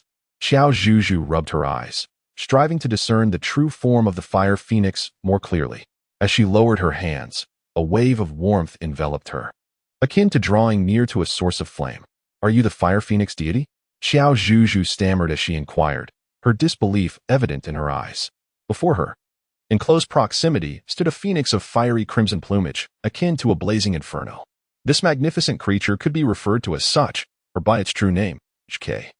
As her words faded, the fiery phoenix transformed into a graceful figure clad in ancient robes, with cascading azure hair, a strikingly handsome gentleman of the elegant school. Not only was he blessed with captivating looks, but his voice was equally enchanting, warm and comforting, much like his true essence. He was one of the 4 divine beasts, the Zhuke. Qiao Zhuzhu finally realized the extraordinary existence she had witnessed today. This was an ancient divine beast, incomparable to an ordinary phoenix spirit beast. The 4 divine beasts? Zhuke chuckled softly at the mention. That title is indeed quite fitting, but if that fellow Shimei were to hear it, he might not be too pleased. After all, he has always harbored delusions of becoming the sole deity of the divine summer continent, or perhaps the foremost among the 3 gods. Shimei, that fearsome 9-headed serpent. As Qiao Zhuzhu reminisced, an involuntary shiver coursed through her body. Simultaneously, she found herself at a loss for words. How audacious was this she made a boast so boldly? Enough of such musings, I fear they may bore you. Let us instead discuss your arrival in my sycamore grove. Do you harbor any aspirations to fulfill? Zhuke turned gracefully, alighting upon a branch of the sycamore that had mysteriously extended towards her. Meanwhile, Qiao Zhuzhu noticed another branch, sturdy enough to support a person's weight. Reaching out from behind her, the branch gently tapped her shoulder, seemingly inviting her to take a seat. Please, have a seat, Zhuke suggested at the opportune moment. All right. Thank you. Qiao Zhuzhu did not shirk her responsibilities, but rather gracefully settled onto the branch of the parasol tree. Given the peculiar circumstances unfolding outside, she surmised that an extensive conversation was in order. Fortunately, she was not fatigued, so engaging in a meaningful dialogue seemed fitting. Please, share your thoughts. Although I am unaware of the extent of your knowledge gleaned from the rumors circulating outside, I can assure you that as long as your requests are reasonable and accompanied by a suitable price, I am more than capable of fulfilling them. Upon hearing Zhu Chue's words, Qiao Zhuzhu slightly furrowed her brow. Why did this differ from her understanding? Was there truly a cost involved? Zhuke, perceiving Qiao Zhuzhu's astonishment and unease, let out a soft laugh to reassure her. What I refer to as a price is not quite so. It follows the principle of bartering. In other words, moving the colossal stone at the entrance is merely a form of introduction, is it not? Qiao Zhuzhu observed Zhuke nodding slightly. Although she felt a tinge of helplessness within, she could certainly comprehend the situation. After all, it was a divine beast of exceedingly noble status, and one could not expect to meet or make requests without a certain level of formality. Very well, I understand. Qiao Zhuzhu took a deep breath, her tone adopting a more serious demeanor. Greetings, Lord Zhuke. My name is Qiao Zhuzhu, an ordinary student who inadvertently fell into the realm of Xinxia. I wish to request something from you, the red spirit grass that only flourishes in your Wudong forest. As she spoke, Zhuke raised his eyebrows twice. The first time was during her introduction, He had never encountered anyone with such an experience or manner of expression. The second instance arose when she made her request. Zhuge had anticipated that the young female before him would express a desire to return to her original world. To his surprise, she merely sought a single red spirit grass. A subtle smile curved his lips, and his moonlit eyes sparkled with intrigue. How fascinating. What prompted such a request? Zhuchue's inquiry was entirely within Qiao Zhuzhu's expectations. Thus, she revealed the answer she had long prepared in her heart. This is not merely my own desire, but the collective wish of our small team. The boulder was moved through our united efforts, and therefore, this request should arise from our shared aspirations. With her words, silence enveloped the surroundings for a brief moment. To be candid, she felt quite anxious. Qiao Zhu swallowed hard, silently encouraging herself and offering her prayers for protection. In her recollection, Zhuchue's temperament was not particularly volatile. She hoped that her recent remarks had not displeased the venerable being. After all, Zhuge possessed the remarkable ability to render all beastmen deaf to sound, plunging them into slumber. Thus, it was entirely within its power to silently usher her away from this world. Oh, are you so certain that the massive stone was moved by you altogether? Zhuchue's smile was laden with meaning. This question left Qiao Zhu momentarily speechless. She had forgotten that, aside from her previous concerns, Zhuge also possessed the insight to perceive everything. Zhuge was aware that the boulder had indeed been moved solely by her efforts, which was why it had chosen to dismiss everyone else, allowing her to come alone. Nevertheless, she was resolute. She had personally witnessed and heard the collective efforts of her companions, even if her views diverged from those of Lord Zhuge. The request of the fire spirit grass remained unchanged. She earnestly hoped that Lord Zhuge would grant the wishes of both her and her companions. As for the price, she would accept it without hesitation. In Qiao Zhuzhu's eyes, a resolute determination shimmered. She was betting that Zhuge would be captivated by her words and would respond in the manner she anticipated. Earlier, when she introduced herself, Qiao Zhuzhu had been probing Zhuchue's intentions. She was acutely aware that returning would not be a simple endeavor, for even though Zhuge was formidable, he remained oblivious to the nature of the future world. He was certainly not a deity of creation, lacking such omnipotence. At that moment, Zhuge did not respond immediately. Instead, he observed her in silence, seemingly searching for any sign of weakness upon her countenance. After what felt like an eternity of more than 10 minutes, the regal gentleman finally displayed a flicker of emotion. His lips parted slightly, and he exhaled a soft sigh. I shall grant you my promise, bestowing upon you the spirit of fire herb in unlimited quantity. Qiao Zhu widened her eyes in astonishment. Oh my, she has agreed. Thank you, Lord Zhuge. May I inquire what tasks you require of me? Such a prompt agreement surely comes at a considerable cost, does it not? Qiao Zhuzhu felt a pang of bitterness within herself. There was indeed a matter at hand. With a graceful sweep of her wide sleeves, Zhuge conjured a table fashioned from a phoenix tree trunk between the two of them. Upon it lay an object reminiscent of a chessboard. With another flourish, a few black and white pieces descended upon its surface. Upon closer inspection, Qiao Zhuzhu exclaimed in astonishment. This object was none other than the Go game she cherished during her childhood. If you play with me, should you emerge victorious, you may freely dispose of those herbs. Zhuge extended a hand, signaling for Qiao Zhuzhu to take the first move. Chapter 30. The Portal to Another World. Very well, then. This young lady shall humbly abide by your request. Qiao Zhuzhu picked up a white piece and placed it in the center of the chessboard. This realm transcends the conventional understanding of beastly worlds. It is infused with divine entities and relics of ancient civilizations. The intellect of the ancients was profound, and so too were the higher beings among the beast folk. Hence, it stands to reason that the rules governing Gamoku should be universally recognized. With this thought, Qiao Zhuzhu brimmed with confidence. Choosing you as my opponent seems to have been a wise decision. Zhuge was pleasantly surprised by Qiao Zhuzhu, whose being radiated confidence and fervor. With slender fingers, she delicately placed a black piece adjacent to her white one. Interestingly, this pastime was something he had stumbled upon during an unplanned conversation with Ji Yuan in the snowy mountains. They had played several rounds, and although Zhuge lost each time, he found the game immensely enjoyable. Unfortunately, the frigid climate of the snow-capped peaks deterred him from visiting often, and the prolonged solitude had rendered his chess matches rather tedious. Upon glimpsing Qiao Zhuzhu and her entourage of beastfolk through the phoenix trees, Zhuge was instantly captivated by this unique young female. In a way unbeknownst to him, he sensed that she was someone who could alleviate his burdens. The subsequent tasks of moving boulders and inquiring about wishes were merely trials and tests he set for her. It soon became evident that his judgment was sound. The young female was clever and resourceful, imbued with a spirit of unity and selflessness. With such intellect and generosity, she might indeed hold the key to resolving the calamities plaguing the divine summer continent in the future. After much contemplation, Zhuge was jolted back to the present upon observing the state of the chessboard, his brows furrowing in astonishment. Surrounded by a strategic blockade, although a complete line of 5 had not yet formed, the outcome was undeniably sealed in defeat. "You have won. I concede thoroughly," Zhuge uttered softly. This was the first time he encountered such a style of play, where all attempts to obstruct proved futile. "Since you have triumphed, I shall honor my word and provide you with ample fire spirit herbs." "Thank you, Lord Zhuge." As she received a table laden with herbs, Qiao Zhuzhu could hardly contain her joy. This was indeed a worthwhile endeavor. "Aside from these, do you truly have no other wishes?" Observing Zhuge's reluctance to release her, Qiao Zhuzhu found herself perplexed by his intentions. "Is this a buy one, get two promotion of sorts? Of course, I have many wishes.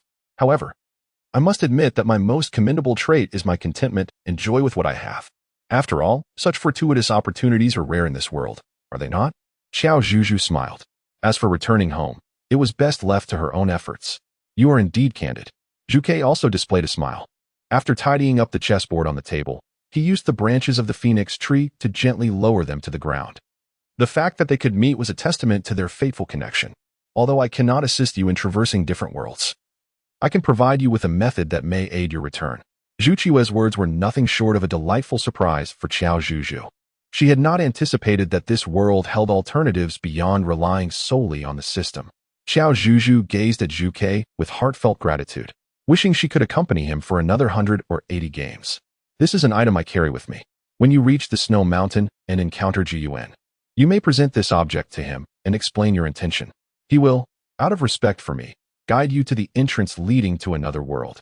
As for whether this entrance will allow you to return, that remains uncertain." Zhuge did not speak with absolute certainty, for he had only visited that place a couple of times and had yet to fully comprehend its other potential uses. It would be wonderful if he could assist the young female. Perhaps she would come to seek him out for games in the future. "I am truly grateful to you." Qiao Zhuzhu respectfully bowed to Zhuge in gratitude. For her, regardless of whether that entrance would lead her home, it still represented a pathway and a glimmer of hope. Moreover, their small team happened to be heading to the snowy mountains to gather medicinal herbs. Perhaps this was a matter of fate orchestrated by the heavens? Such trivialities were hardly worth concern.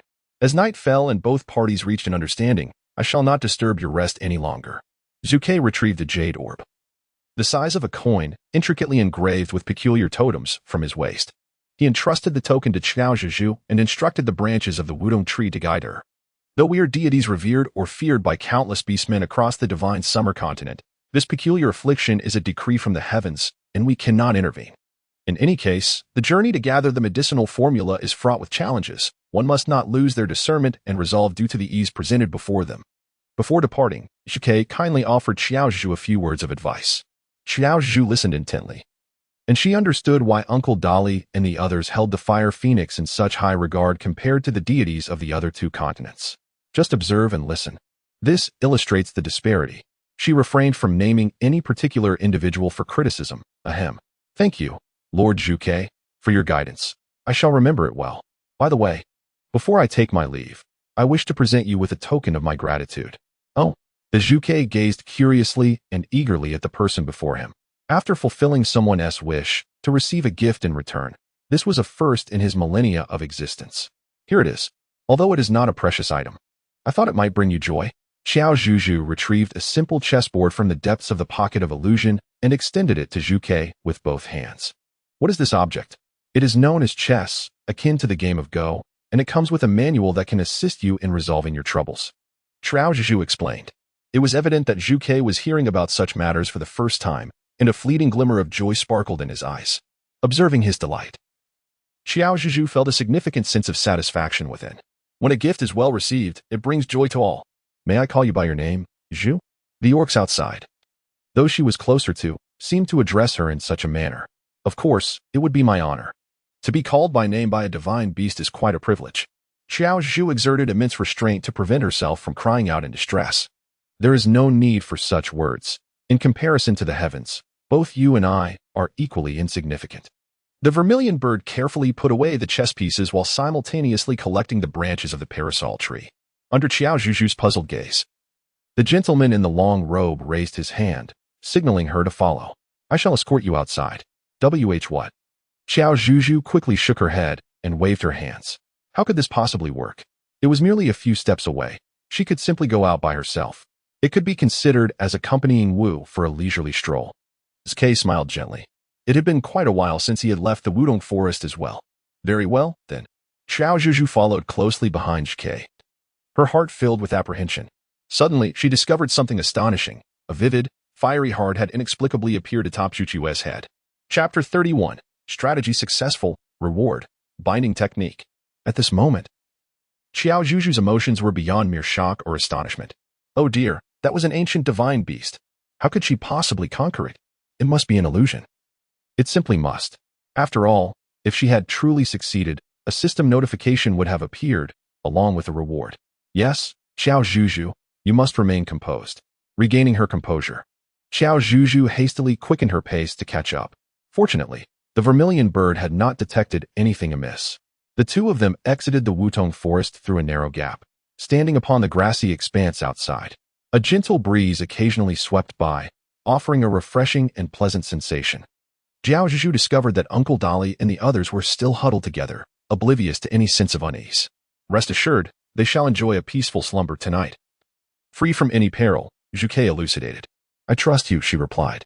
How could a benevolent deity, adored by countless beast men and revered for their kindness and gentle nature, ever bring harm? They paused by a gentle stream. Along the way, the two exchanged no words, their ears filled solely with the whispers of the wind, the chirps of insects, and the soft rustle of grass beneath their feet. Qiao Zhuzhu found herself at a loss for words. The only reasonable expression that came to mind was gratitude, yet she feared that excessive thanks might become tiresome. Just as she grappled with her thoughts, Zhuzhu took the initiative to break the silence. Thank you for accompanying me to appreciate the moon. Oh, you are too kind, truly. I had no idea that you had been yearning to witness the moonlight. Qiao Zhuzhu let out a sigh of relief, pondering whether her journey had been fraught with the peril of triggering hidden narratives. In retrospect, it seemed she had been overly anxious. Zhuzhu, it is a pleasure to meet you. You possess a remarkable radiance. The sudden compliment from Zhuzhu left Qiao Zhuzhu feeling somewhat bashful. Just as she was about to return the praise, her companion bid her to rest well and vanished like the wind. Moreover, in the brief moment it took for her to blink, she found herself transformed. She had returned to her original resting abode. Truly, what a divine presence. As Qiao Zhuzhu sighed, her eyelids felt as though they had been weighed down with lead, heavy and burdensome. With a great yawn, she felt her mind switch off. And as her eyelids fluttered shut, she collapsed onto the grass, slipping into a deep slumber. Unbeknownst to her, the man who had returned to the Phoenix Tree Forest observed her peacefully sleeping through his extraordinary vision, a satisfied smile gracing his lips. Above his head, a fiery red heart throbbed with intensity. Ding! Congratulations on successfully charming the formidable figure. You shall receive the following reward, binding spell. The duration of this reward will be extended in accordance with the affection level of the character you have captivated. Dear host, please continue your diligent efforts. That night felt exceptionally long, yet it was also a slumber of unparalleled tranquility, as she slept soundly until awakening naturally. Qiao Zhuzhu stretched leisurely, catching a glimpse of Az gazing at her. The events of yesterday resurfaced in her mind, and she instantly became alert, her heart fluttering with trepidation. Sister Az, what is the matter? Why are you staring at me? Have you sensed something unusual from yesterday? Not at all. I merely find your skin to be exceptionally beautiful. So delicate and soft, Az replied, when suddenly her stomach emitted an awkward and embarrassing growl, coupled with her earlier compliment. It was truly enough to send shivers down one's spine. Noticing Qiao Zhuzhu crossing her arms defensively, a look of wariness etched on her face. Az realized how easily her previous words could be misinterpreted. It made it seem as though she were ravenous and poised to pounce on Qiao Zhuzhu. Az quickly raised her hand in an earnest vow. I genuinely only envied your lovely skin, and if I utter even a single falsehood, may my brother be devoured by a feral beast. Qiao Zhuzhu hastily covered Az's mouth, exclaiming thrice, Pooh, pooh, pooh. Sister Az, I trust you. But such words cannot be uttered frivolously. The cost of such a statement seemed excessively high, and she felt a pang of sympathy for brother Az for a moment. MMM. Z acknowledged the severity of her vow and nodded earnestly. After a flurry of activity, the two departed from the small dwelling. Outside, Bairua and the others were already waiting, evidently prepared to venture into the Wudong forest for further exploration. Uncle Dali, who held a deep reverence and anticipation for the fire phoenix deity, was especially eager, poised to lead the charge. Observing the ready group, Qiao Zhuzhu felt conflicted about how to inform them that the fire spirit herb had already been acquired. However, the previous night, she had not received any signals from Sk indicating that she should conceal this information, nor did she possess words that could express the truth. If she were to reveal the reality, it was likely that Uncle Dali would become quite frantic. It was indeed a pity that the divine being they longed for had not even made an appearance. Qiao Zhuzhu let out a sigh of shame. Which was the source of her inner turmoil? What are you pondering, Zhu? Come on, let us not linger. Are you so excited at the thought of soon meeting the phoenix goddess that you can hardly move? Z grasped Qiao Zhuzhu's arm and urged her forward. Indeed. Ha! Qiao Zhuzhu endeavored to present herself as if she were not so out of sorts. At this juncture, she had no choice but to muster the courage to venture in once more. As the saying goes, once one has come, one must proceed. To not enter and allow others to partake in the fruits of their labor would be a grievous loss. Furthermore, if Shike wished to prevent their ingress, the gap should have been sealed. This implied that the venerable being had made his decision. With this thought, Qiao Zhuzhu felt a sense of calm wash over her. A group of individuals passed through the crevice and found themselves within the depths of the sycamore forest, all astonished by the spectacle before them. The colossal sycamores stood like formidable sentinels, safeguarding one of the three deities residing here, the fire phoenix god. Uncle Dali, we haven't even seen it yet. Please do not be anxious, Qiao Zhuzhu reassured. Who said I was anxious? Uncle Dali's legs trembled, yet his face refused to betray a hint of fear. Is it inappropriate for us to intrude so recklessly? Hui expressed his concern. Indeed, Zihong pondered this notion. Should we announce our presence? Bairua was contemplating the phrasing when, suddenly, a sycamore branch descended from the heavens. Upon the branch was a leaf, nearly the size of a person, inscribed with what appeared to be writing.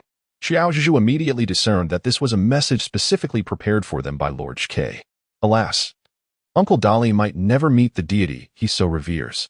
Could it be that the fire phoenix god has left this behind? Uncle Dali exclaimed with immense excitement. It is highly likely.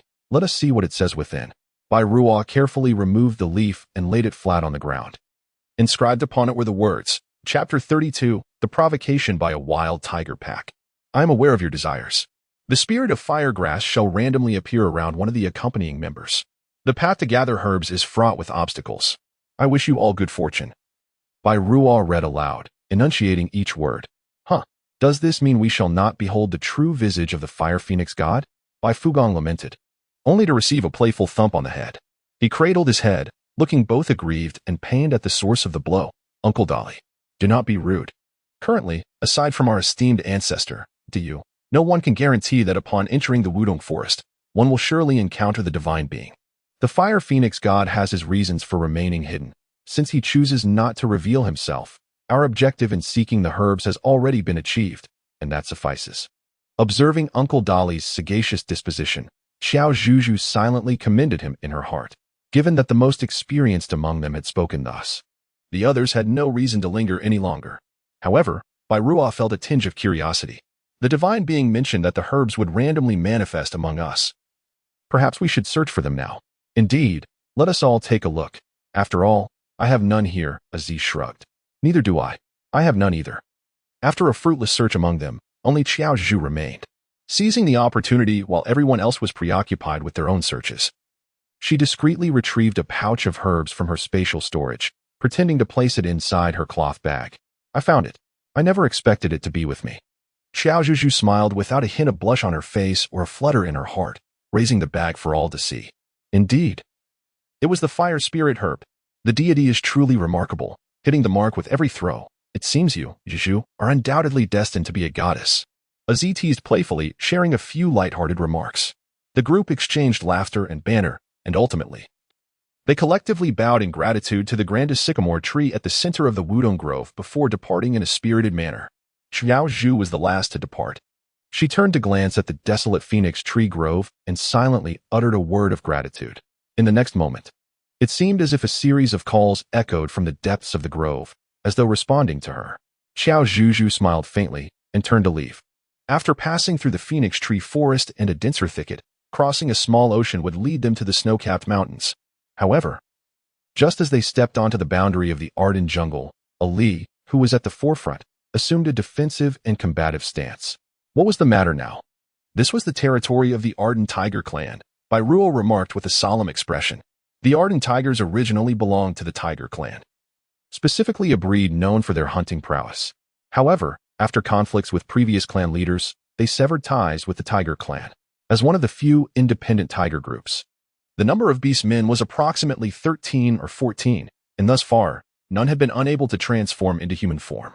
They considered themselves the chosen ones, destined to dominate not only the tiger clan but the entire divine summer continent. Typically, there was little interaction between our two tribes, and when encounters did occur, they often ended in conflict, usually initiated by the other party. After listening to Bai Ruo and Uncle Dolly's explanations, Qiao Zhuzhu gained a clearer understanding. Truly, they were a group of ungrateful beings, so brazen in their arrogance. What a disgraceful lot, Dazi scoffed coldly. Under normal circumstances, he would share Uncle Dolly's sentiments toward the tiger clan and might even find amusement in their internal strife. He would relish the thought of them descending into chaos, fighting to the bitter end until their complete annihilation. However, given the circumstances now, with a shared goal and common experiences, a certain revolutionary camaraderie had begun to form, albeit a fragile one. Still, such ungrateful and treacherous beings would not be welcomed by any beast tribe. If conflict arises, our wolf clan will not retreat, rest assured. Zihong and Ahui also expressed their stance. Thank you, but this is ultimately an internal dispute within our tiger clan. It is best not to involve you. Bai Ruo gestured dismissively. Judging by his slightly furrowed brow, it was evident that this rogue tiger group was not to be underestimated. Their strength was formidable. Moreover, their tiger clan currently had only 4 beast men, one of whom was still underage, and another afflicted with a strange ailment preventing transformation into human form. Qiao Zhuzhu silently clenched her teeth, pondering how to assist Bai Ruo and the others in achieving victory. First, let us see if there are any useful tools in the spatial pocket she carried.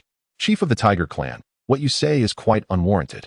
Since we have chosen to share our lives together, we ought to enjoy blessings as one and face adversities together. Indeed, the opposing side must comprise at least 10 individuals. Although we may be at a numerical disadvantage, I firmly believe our strength will not falter. Dazi and Ahui exchanged encouraging remarks, their enthusiasm rendering Bai Ruo, who had a naturally awkward disposition and found it difficult to accept kindness, even more tongue-tied in her attempts to decline their offers.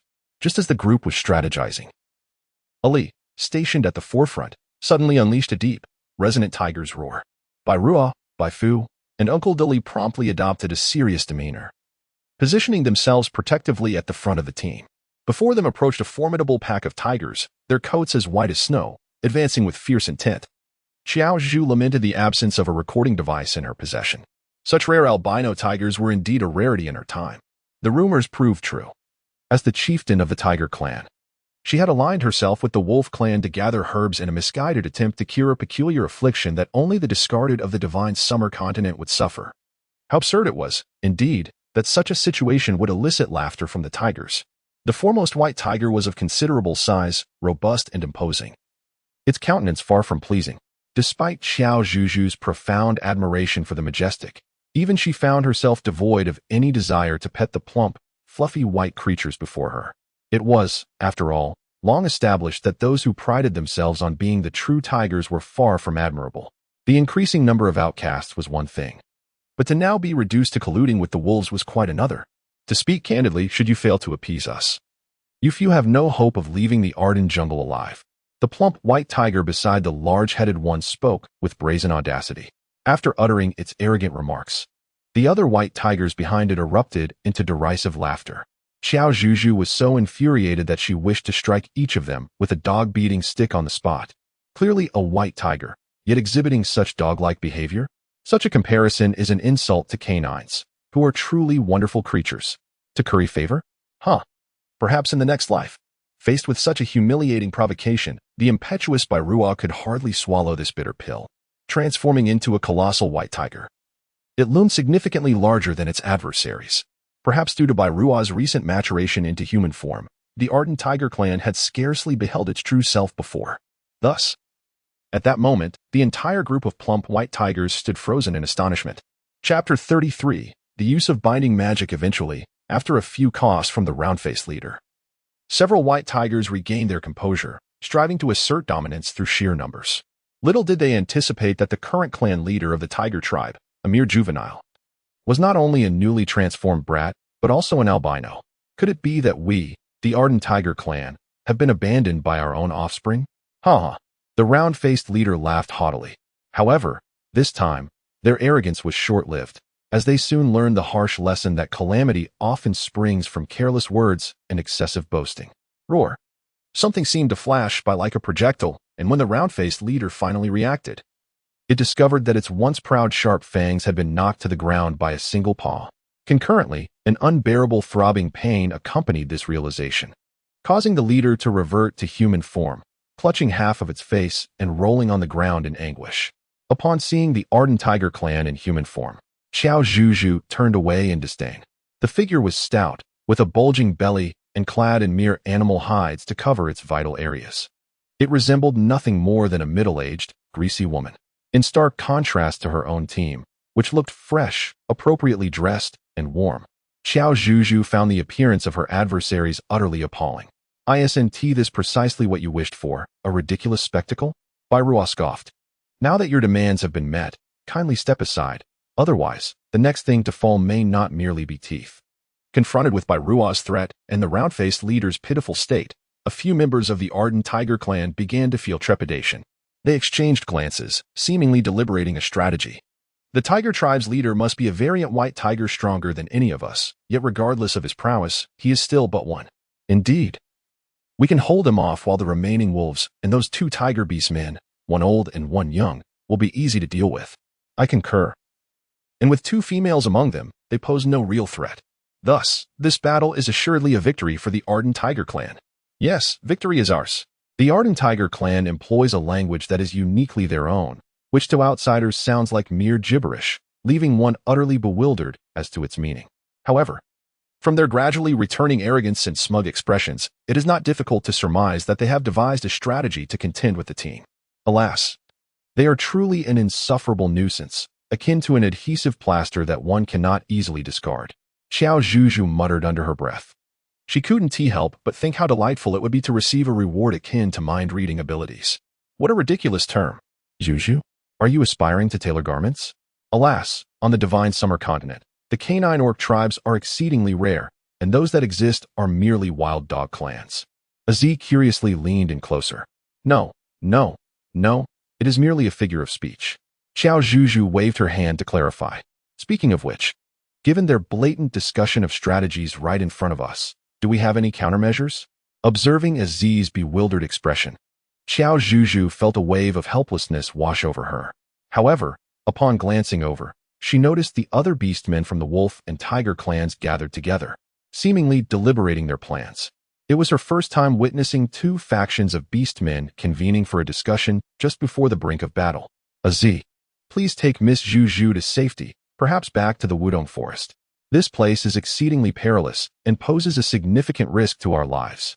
Zihong's tone shifted from his usual gentle demeanor, now imbued with the undeniable seriousness and authoritative command befitting a leader. Understood, leader. I shall escort her at once. With that, Azee transformed into a wolf, lowering himself to the ground to indicate that Qiao Zhuzhu should mount him. Qiao Zhuzhu, unpretentious as she was, took her seat without hesitation. In this critical moment, she could not afford to be the one to hold them back. The others transformed into their beastly forms, using their towering bodies to shield the two of them. By the time the orcs of the ardent tiger clan noticed something amiss, Azee had already whisked Qiao Zhuzhu away to safety. Curse it, two of them have escaped, bellowed the large-faced one in a fit of rage. Ah, that little female. Whether she belongs to the tiger or wolf clan, possesses quite the charm. I was even considering sparing her life for the sake of our progeny. Lamented the rotund white tiger with a sigh of regret. Your mind is filled with such sordid thoughts. The large-faced one shot him a disdainful glance. That young female merely relies on her youth and beauty. She might not even compare to the rest of us. Hey, have you all conferred on how to apologize to us? Have you knelt down and begged for mercy yet? If you know what's good for you, hurry up, otherwise. Those two fleeing females might return to collect your corpses. The large-faced one's voice echoed through the somewhat desolate forest border. Indeed, if you know your place. Present that tender female to us. As long as she stays with our ardent tiger clan, I might let you off the hook. The plump white tiger said with a sinister grin. Upon hearing this, the team erupted in outrage. Bah! Who do you think you are to speak so crudely and dare to insult the goddess? Uncle Dali was so enraged that he nearly charged forward to put an end to that vile creature, ensuring he could never again walk the path of beasts. It was only thanks to Bai Fu and Ali's vigorous intervention that he refrained from rushing in, despite their anger. They understood that maintaining a clear mind was crucial in the face of the impending fierce battle. Uncle Dali, we must tread carefully and not fall for their provocations. All right, once we emerge victorious, I shall personally tear apart their foul mouths. Count me in. I wish to stomp on their organs. Uncle Dali and Bai Fu exchanged glances with Bai Ruo, whose face was as dark as coal, fully comprehending his murderous intent. TSK. It seems you are too foolish to repent even when death is imminent. Then we shall not hold back. It has been too long since I experienced the thrill of battling the Tiger Clan, ha ha ha ha. Who lives and who dies is not for you abominations to decide. Bai Ruo charged ahead, utilizing his overwhelming advantage to subdue the most arrogant and foul-mouthed of the large-faced one and the plump white tiger beneath his feet. Both hefty tigers found their faces in the dirt, mouths full of dust, further amplifying their already large visages. How infuriating. Yet, there was an advantage to their bulk. The plump white tiger gritted his teeth and, once freed from his constraints, lunged at Bai Ruo's shoulder blade. A thrilling battle was unfolding. Watch out. They are about to launch a surprise attack. Hiding in the shadows, Qiao Zhuzhu observed a moderately sized white tiger preparing to team up with another to bully the youngest. Bai Fu. Meanwhile, the other beastmen were entangled and unable to extricate themselves. What to do in such a predicament? In a moment of inspiration, Qiao Zhuzhu suddenly remembered a method that could be employed. System, I wish to use the immobilization spell. Chapter 34. To save her, Bai Ruo was injured esteemed host. We are now about to implement the immobilization spell. Please make the following choices. 1. Select the number of individuals to be immobilized, due to level limitations. A maximum of 3 can be chosen at this time. 2. Select the duration of immobilization. Due to level limitations, the maximum duration is currently 1 minute. How stingy. In the face of urgency, Qiao Zhuzhu decisively chose to immobilize the 2 white tigers poised for an ambush for 1 minute. Once the selection was completed, the 2 white tigers indeed froze in their original positions, completely motionless. How audacious to attempt an ambush. Bai Fu sensed something amiss behind him and swiftly leaped to confront the threat. To his astonishment, he beheld 2 tigers in ambush stances, yet utterly still, leaving him bewildered. What is going on here? Stop staring, Ah Fu. Hurry and assist your brother. Uncle Dali, who was fiercely battling an enemy tiger nearby, shouted. Bai Fu promptly dashed back to aid his elder brother. After his departure, the 2 white tigers were released from their immobilized state. They exchanged glances, each filled with confusion. What just transpired? I have the distinct impression that I was ensnared by some mysterious force, unable to move or perceive anything. Indeed, I felt the same. At that moment, Bai Ruo was being besieged by 4 white tigers, and the situation was dire. Qiao Zhuzhu hurriedly summoned her willpower, preparing to employ the immobilization technique once more. However, her anxiety rendered her unable to concentrate her resolve. At such a critical moment, she faltered. Oh, the irony. Just as the thought crossed her mind, she suddenly sensed a pair of sorrowful eyes fixed upon her from behind. Zhuzhu, why are you running around aimlessly? I knew that when you told me to leave, it meant you would return here. Ah, Sister Az, you've come too. In response, Az rolled her eyes. How could I possibly stay away? I understand your worries. But this situation is exceedingly perilous. The leader, your Tiger Clan chief, and all of us do not wish for you to come to any harm. You are our companion, our good fortune, and indeed, our beacon of hope. Upon hearing these words, Qiao Zhuzhu felt a rush of shame and warmth on her cheeks. I'm so sorry, Sister Az, for causing you concern and making you come all this way. There is no need for apologies. I know your heart is in the right place. To be honest, if I weren't afraid of being a burden, I would have rushed in to fight alongside you. I've never had the chance to battle a tiger in my life. The two shared a smile, yet they knew relaxation was not an option. She had to focus her attention on aiding Bai Ruo and the others in triumphing over this unjust and brutal conflict. With her eyes closed, Qiao Zhuzhu endeavored to calm her tumultuous emotions and concentrate her focus. System, I wish to employ the immobilization technique to freeze the 3 white tigers beside Bairua. Esteemed host, the immobilization technique is now being enacted for a duration of 1 minute. As the words faded, the 3 white tigers, poised to pounce, froze in midair, rendered motionless. Bairua and Baifu, witnesses to this extraordinary spectacle, stood in stunned silence. Brother, am I seeing this correctly? What on earth is happening? Baifu, experiencing such supernatural phenomena for the first time, became tongue-tied, his speech faltering. I don't know. Perhaps it is the blessing of the divine, Bairua mused, his gaze darkening. Though the presence of a person remained unseen, he felt an inexplicable awareness that someone of significance lingered nearby. With her presence, it seemed as though all matters would unfold favorably. However, Bairua recalled how Qiao Zhuzhu often succumbed to unconsciousness after aiding them. If she were truly near, then, damn it, you are nothing but monsters. The only one not immobilized, the large-faced girl, was utterly bewildered, her mind racing in panic. Though she was brazen, the thought of a divine connection terrified her. What if they too were afflicted, considered as the abandoned remnants of her own words? What then? At this juncture, the bravado dissipated, flight became her only option. The girl turned to flee, yet her mind, clouded and disoriented, led her astray towards the direction of the Wudong forest. As she ran, a familiar sense suddenly assailed her senses. Zhuzhu, wake up, what is wrong? Azi exclaimed, witnessing Qiao Zhuzhu, who had been in a meditative state, suddenly collapse into her arms, leaving her utterly shocked. In a flurry, she checked for breathing and gently shook her, desperate to rouse her, but to no avail. I must get you out of here, Azi resolved, preparing to transform into her beast form to carry Qiao Zhuzhu away. When a shadow loomed over the grassy ground before her, an ominous sensation enveloped her. Want to run? Ha. If I must perish, I shall take some company with me. How fortuitous to have 2 offerings. The large-faced girl bore deep gashes upon her visage, blood trickling from her wounds, her grotesque smile sending chills down spines. It appears the heavens are kind to me. You 2 females shall accompany me to death. I shall not allow you to harm Zhu. In the face of the formidable white tigers, Azi exhibited no sign of trepidation, bravely positioning herself before Qiao Zhuzhu. Yet, contrary to her expectations of pain, a fierce wind swept past her face. Cautiously, Azi opened her eyes to witness Bairua and the large-faced girl engaged in a fierce struggle. Quickly, take her away. As Bairua fought valiantly, he shouted, Good. Azi, not daring to delay any longer, transformed into a wolf and swiftly seized Qiao Zhuzhu's clothing, fleeing with haste. You shall not escape.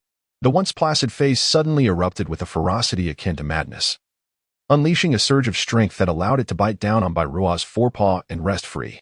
With a fierce determination, it dashed towards Qiao Zhuzhu and Azi once more. Bairua, disregarding his pain, gritted his teeth and pursued. A flash of purple streaked past, leaving only an ephemeral silhouette in its wake. Upon witnessing Zihong arrive just in time to subdue the unruly creature, Bairua gradually came to a halt. Exhausted, he collapsed onto the ground, gasping for breath. The wound on his forepaw throbbed painfully, oozing vibrant crimson blood. You stay here. I shall fetch some hemostatic herbs. Zihong instructed Ahui, who was rushing over. Thank you. No need for such formality. Zhuzhu, you have finally awakened. As he exclaimed, gripping Qiao Zhuzhu's hand with excitement. Cough, cough, cough. Azi, how long have I been unconscious? Qiao Zhuzhu still felt somewhat weak. She discovered herself lying in the small cabin from yesterday. It hadn't been long. Perhaps less than half an hour. Let me tell you, that moment was truly heart-stopping. The leader of the Tiger clan was genuinely concerned for you. It seemed he was injured in his efforts to save you. Chapter 35, The Strange Zihong. What? Is he still over there? No. I must go see him. Observing Qiao Zhuzhu hastily getting out of bed, Azi was momentarily taken aback but quickly regained her composure. She reached out to stop the flustered Qiao Zhuzhu and softly reassured her, Do not rush, Zhu. The leader of the Tiger clan should not be gravely injured, however. He is somewhat incapacitated and is still there recuperating. As you know, his beast form is quite large, making it difficult for the other beastmen to carry him. Our chief can identify herbs, so it is certainly not a problem for him to stay there and look after him. Aziz's words brought comfort to Qiao Zhuzhu. Indeed, if Bairua were truly in danger, it would not be very safe for anyone, even the 2 of them, to escape here. Seeing Qiao Zhuzhu visibly relax, Aziz finally understood why she had felt a momentary discomfort earlier. Ahem, Zhu. Aziz lightly cleared her throat, successfully drawing Qiao Zhuzhu's attention. What is it? Sister Az? I noticed you seem quite concerned for the leader of the Tiger clan. upon hearing of his injury. You were almost too frantic for me to stop you. The teasing was unmistakably clear. Qiao Zhuzhu swiftly waved her hand, seeking to clarify her and Bai Ruozheng's positions. We are all part of the same team, united in mutual assistance and camaraderie.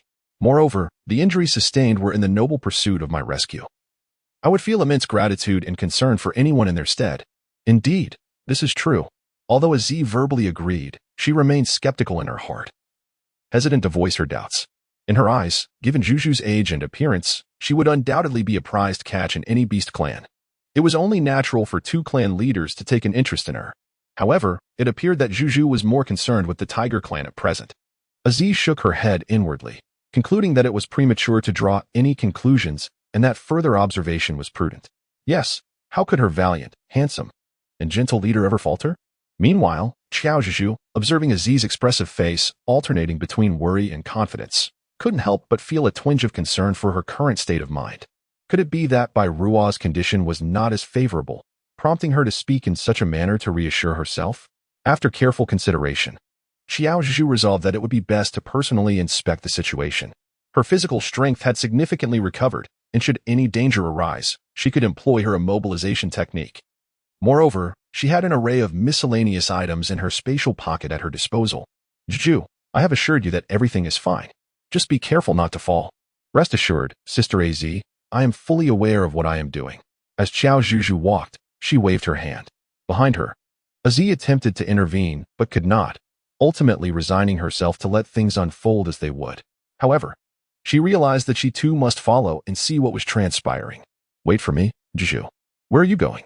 Hey, don't leave me behind. The protector, Az, hurriedly followed suit. Before them loomed a massive, swollen claw. Though it belonged to a tiger, one could only imagine the agony Bai Ruozh must be enduring. A wave of inexplicable sorrow and empathy washed over Qiao Zhuzhu. It was all for her sake, all because of those filthy, arrogant fiends.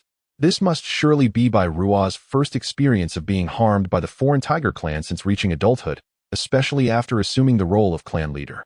As this realization struck her, Qiao Zhuzhu felt her eyes moisten unexpectedly, blinking away the tears that threatened to fall. I told you not to come. You always end up crying. Bai Ruozh's tone was brusque, refusing to turn her face toward her. But I'm merely anxious for your well-being, you know? If you don't wish to see me, I can at least help tend to your wound. You must need a vaccine after being bitten by that filthy creature, right? Listening to Qiao Zhuzhu's murmurs, Bai Ruozh furrowed her brows, struggling to comprehend her words. Yet, the notion that she was worried about her brought a flush to Bai Ruozh's face and body, an unfamiliar warmth that was not entirely unpleasant. Ahem. You need not concern yourself with me. Just focus on recovering your own health. Bai Ruozh retorted. What else with you? I expressed my concern, and you seem displeased? Qiao Zhuzhu was well aware of Bai Ruozh's aloofness and the dissonance between his words and actions. However, she was infuriated by his stubbornness in front of everyone. At that moment, the two appeared to be like a couple in a petty quarrel, exhibiting childish tempers. TSK, Bai Fu, feeling embarrassed, tugged at Ali to leave. Meanwhile, Ahui cast a worried glance at their leader, uncertain on how to offer comfort, fearing that he might inadvertently tread on the leader's fragile emotions. Let us depart. This place is no longer needed for now, Ziheng spoke calmly. Yet, the somber expression on his face was unmistakable.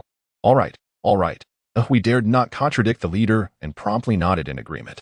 Before they set off, Ziheng glanced back and saw the petite Qiao Zhuzhu crouched on the ground, closely nestled beside the enormous white tiger. They were engaged in conversation, and she had placed her small hand upon its fluffy head, a display of such intimacy. If only he had been quicker at that moment. Let us go. Ziheng turned away, his voice tinged with a hint of coldness. Ahui sighed inwardly and hurried to catch up. You. Bai Ruozh exclaimed in terror as he regarded Qiao Zhuzhu, who had just touched his head. What is wrong with me? You possess quite the audacity. Do you not realize that one should not touch a tiger's head? Bai Ruozh averted his gaze, unwilling to confront Qiao Zhuzhu's innocent yet beautiful countenance. I do not know. I only know that one should not touch a tiger's rear. What is it like when one's tongue outpaces one's thoughts? Qiao Zhuzhu immediately regretted her words. How blunt. All right, enough of the fuss. I shall administer an injection. The wound will heal in a few days. Qiao Zhuzhu had just discovered something useful from her spatial pocket. Although she was unfamiliar with the term to take a shot, she had always been truthful. Bai Ruozh thought to herself and turned her head, patiently awaiting the aforementioned shot. Meanwhile, Qiao Zhuzhu was nearly unable to resist the urge to pet the enormous, fluffy white creature before her.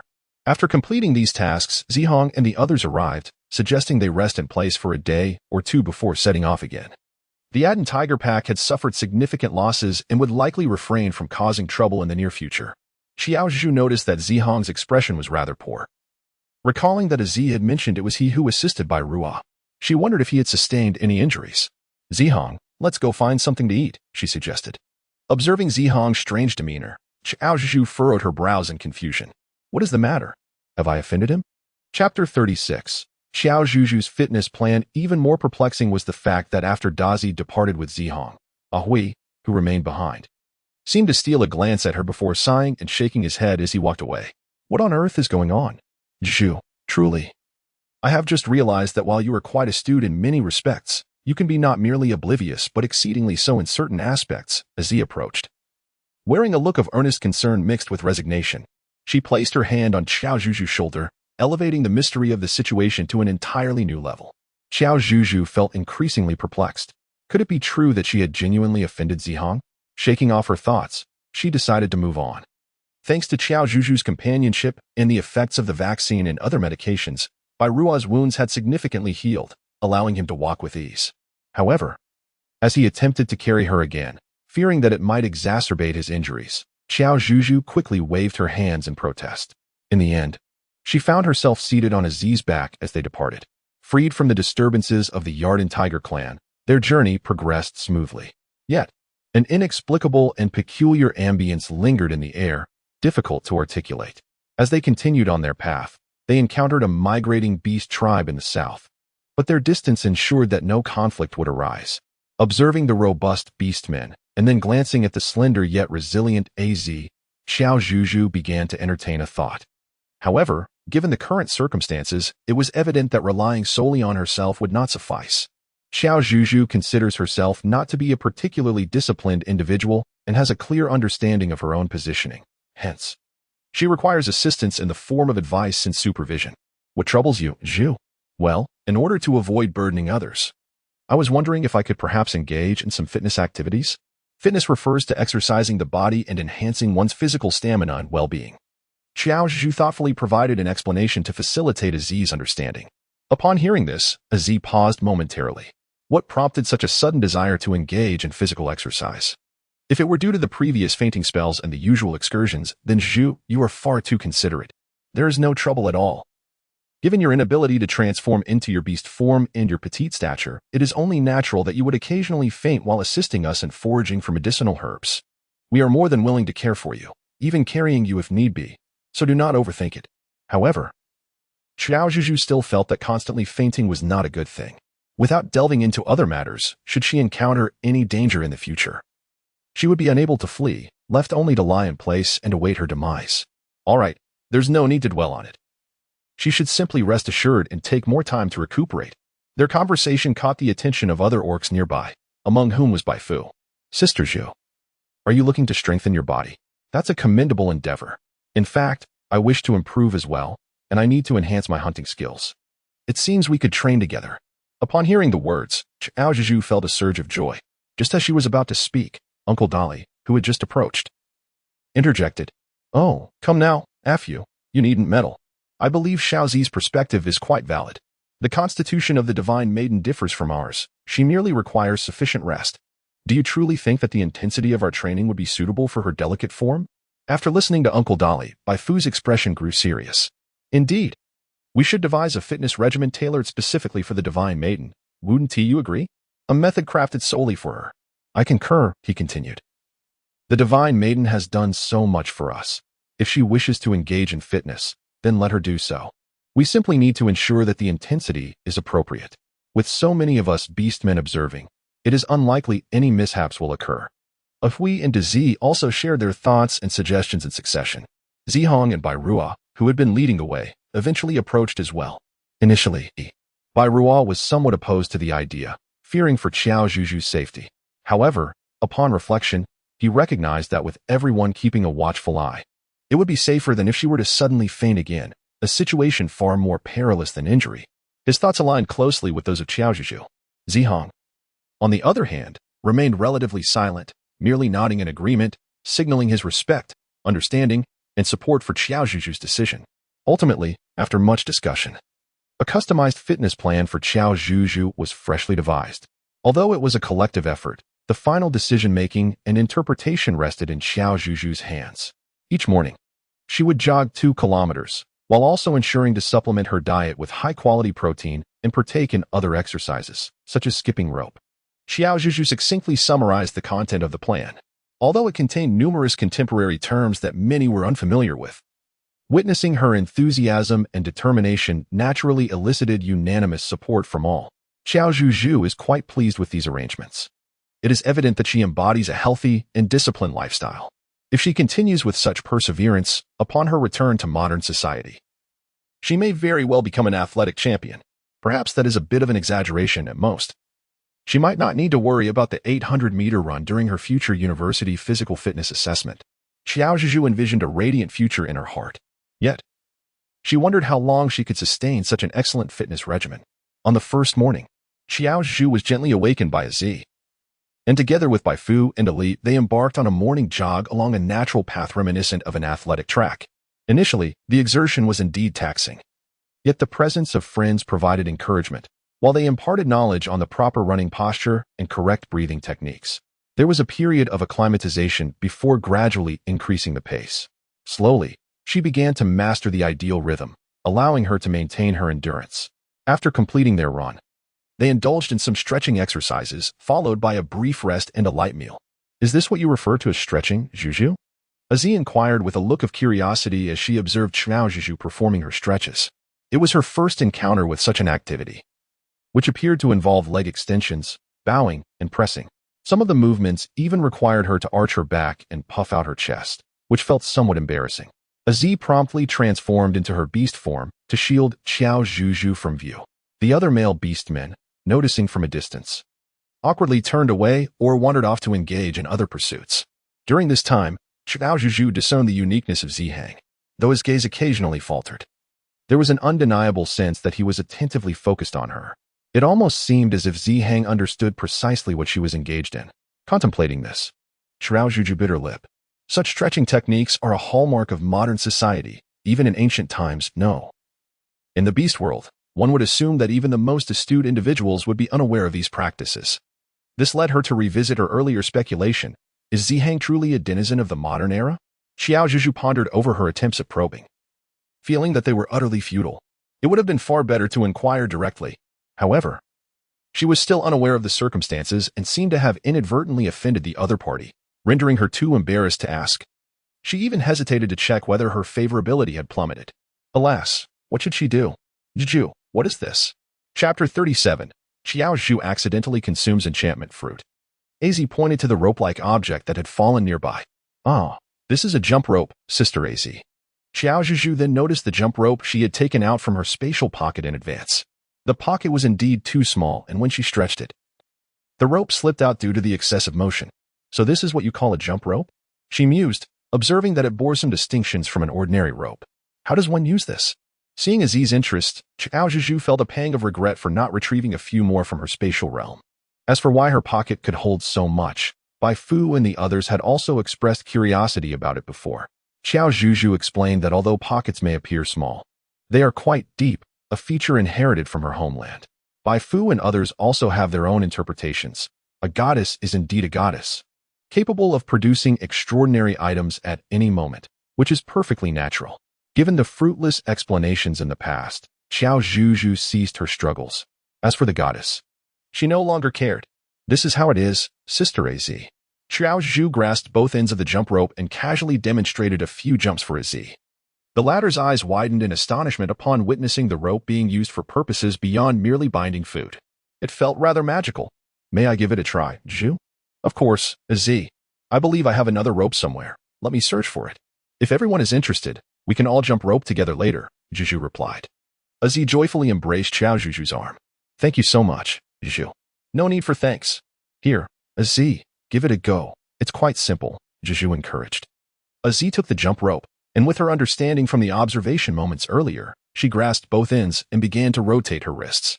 However, She soon found herself ensnared by the rope in a rather comical manner. Ahem, Az, your limbs seem a bit too rigid. Try to relax a bit, Zhuzhu advised. Qiao Zhuzhu hurriedly stepped forward. Under her guidance, Az began to find her rhythm. Wow, this is what it feels like to jump rope. It's truly enchanting. A sense of exhilaration washed over her, a delightful blend of effort and lightness. Az even felt that if she could leap just a little higher, the sky would seem within closer reach. However, she pondered, should that occur, managing to maintain her balance while jumping might become quite the challenge. Qiao Zhuzhu naturally discerned her thoughts and mused that when their journey was less hurried, she could fashion a swing for Az. At that time, Az would surely soar higher and farther, bringing her immense joy.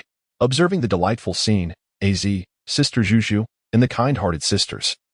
Could I perhaps have a chance to try as well? Bai Fu gazed at the two with eager anticipation. Of course, you may. Qiao Zhu and Az readily agreed.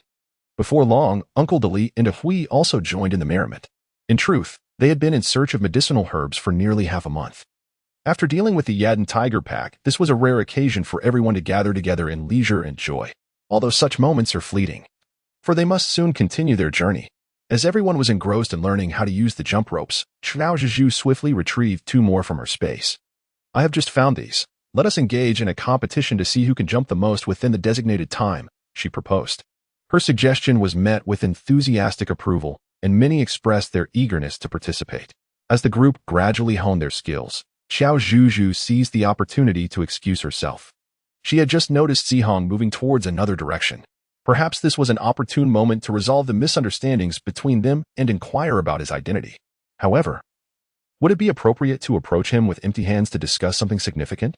Qiao Zhuzhu gently rested her chin on her hand, contemplating how Zihong had always treated her kindly. As teammates who frequently collaborated, they could certainly be considered friends.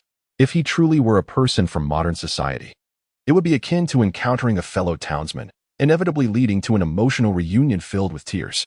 Indeed, it would be wise to prepare a few gifts to present when she visited. Qiao Zhuzhu first searched the space thoroughly, but upon finding nothing suitable to offer, she turned her gaze to the lush surroundings of the dense jungle. Suddenly, a thought struck her. Earlier, while jogging, she had passed through a grove abundant with beautiful fruits. She could pick some of those delectable fruits to present to Zihong. Qiao Zhuzhu had witnessed Zihong enjoying fruits and believed he would appreciate these as well. Where are you going? Bai Ruo instinctively followed Qiao Zhuzhu, who appeared intent on embarking on a solitary expedition, and inquired aloud. However, perhaps due to the distance, Qiao Zhuzhu was so absorbed in the vibrant fruits that she failed to hear him. This fellow was so engrossed, seemingly heading in Zihong's direction. A thought crossed Bai Ruo's mind, causing his expression to darken. Forget it. It's none of my concern.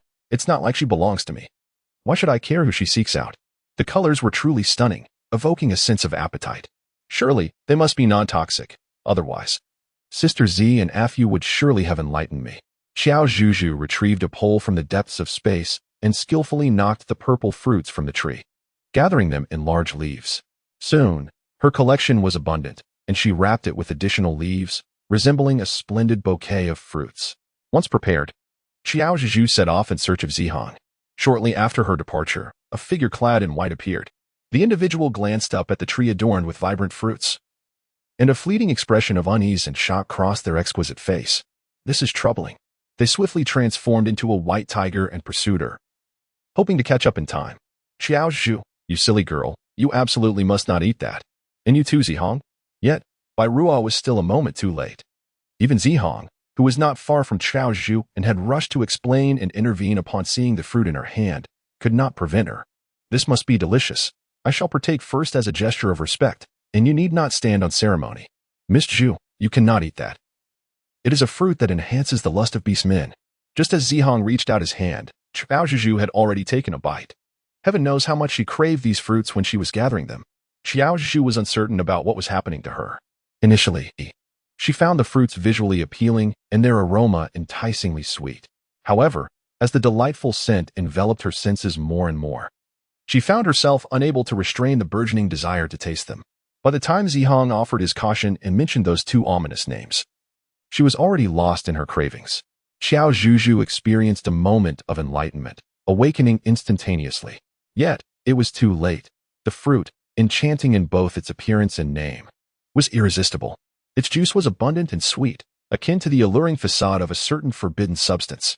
Qiao Zhuzhu dropped the half-eaten fruit from her hand, kneeling partially as she attempted to induce vomiting by pressing on her throat. "What are you doing, Zhuzhu?"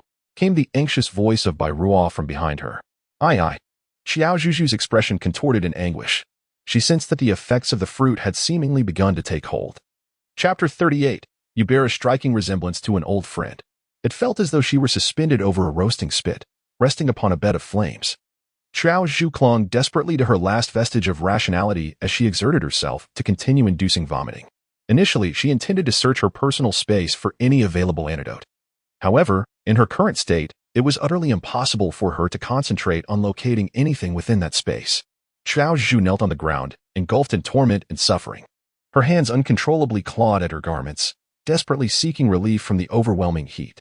Bai Ruo and Zhihang had hesitated to approach earlier, fearing that their masculine essence would hasten the flow of the alluring nectar within Qiao Zhuzhu, exacerbating her distress.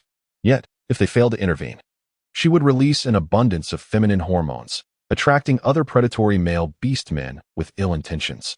Both paths presented formidable dilemmas, but the urgency of the situation left no room for further deliberation. "I shall find the antidote now, if you dare to move recklessly. I will return to ensure your demise." With that, Bai Ruo transformed into a white tiger and dashed away. Left behind, Zhihang gazed at Qiao Zhuzhu, whose face was flushed and glistening, acutely aware of the pervasive feminine essence that filled the air. Clenching his fists, he felt a surge of helplessness. "Zhihang, I am in such agony. Can you not save me?" Qiao Zhuzhu slowly opened her eyes, only to catch a glimpse of Zhihang's ethereal figure. "The Bai Ruo of the Tiger clan has gone in search of the antidote. Dear Miss Zhu, just hold on a little longer, for she shall return shortly."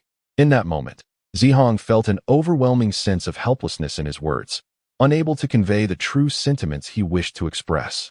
Yet, given the circumstances, it seemed unlikely that Qiao Zhuzhu would be able to absorb anything he might say. However, the discomfort I feel is truly profound. Qiao Zhuzhu is on the verge of losing her reason. With fervent determination, she discards her outer garment, revealing a fitted, lightweight top beneath, while one hand reaches towards Zhihang's calf. The moment of contact brings an unprecedented chill. "How refreshing, how delightful, dear Miss Zhu." Zhihang, taken aback, hastily attempts to brush her off. Yet this very action inadvertently offers his arm to Qiao Zhuzhu. Thus, she naturally seizes his arm, pressing her entire being against him. It resembles a parched soul in the desert, who, upon spotting a life-saving oasis, rushes forward without a second thought to address the dire need for survival. Zhihang, sensing the gravity of the situation, applies a bit more force and successfully separates the two. However, the red marks etched into Qiao Zhuzhu's fair skin by gravity are painfully evident. Zhihang, filled with guilt, turns away, never having felt such torment in this world. He wonders if the chieftain of the Tiger clan might succeed in retrieving the antidote soon. Regarding the charm fruit, Zhihang possesses scant knowledge, as it primarily flourishes in lush areas abundant with food and vegetation. Such prime locations are likely dominated by large beast clans like the Tiger clan. No wonder Bai Ruo reacted so swiftly and set off immediately to seek the antidote. He rises, gazing at the source of the trouble, the charm fruit tree not far away.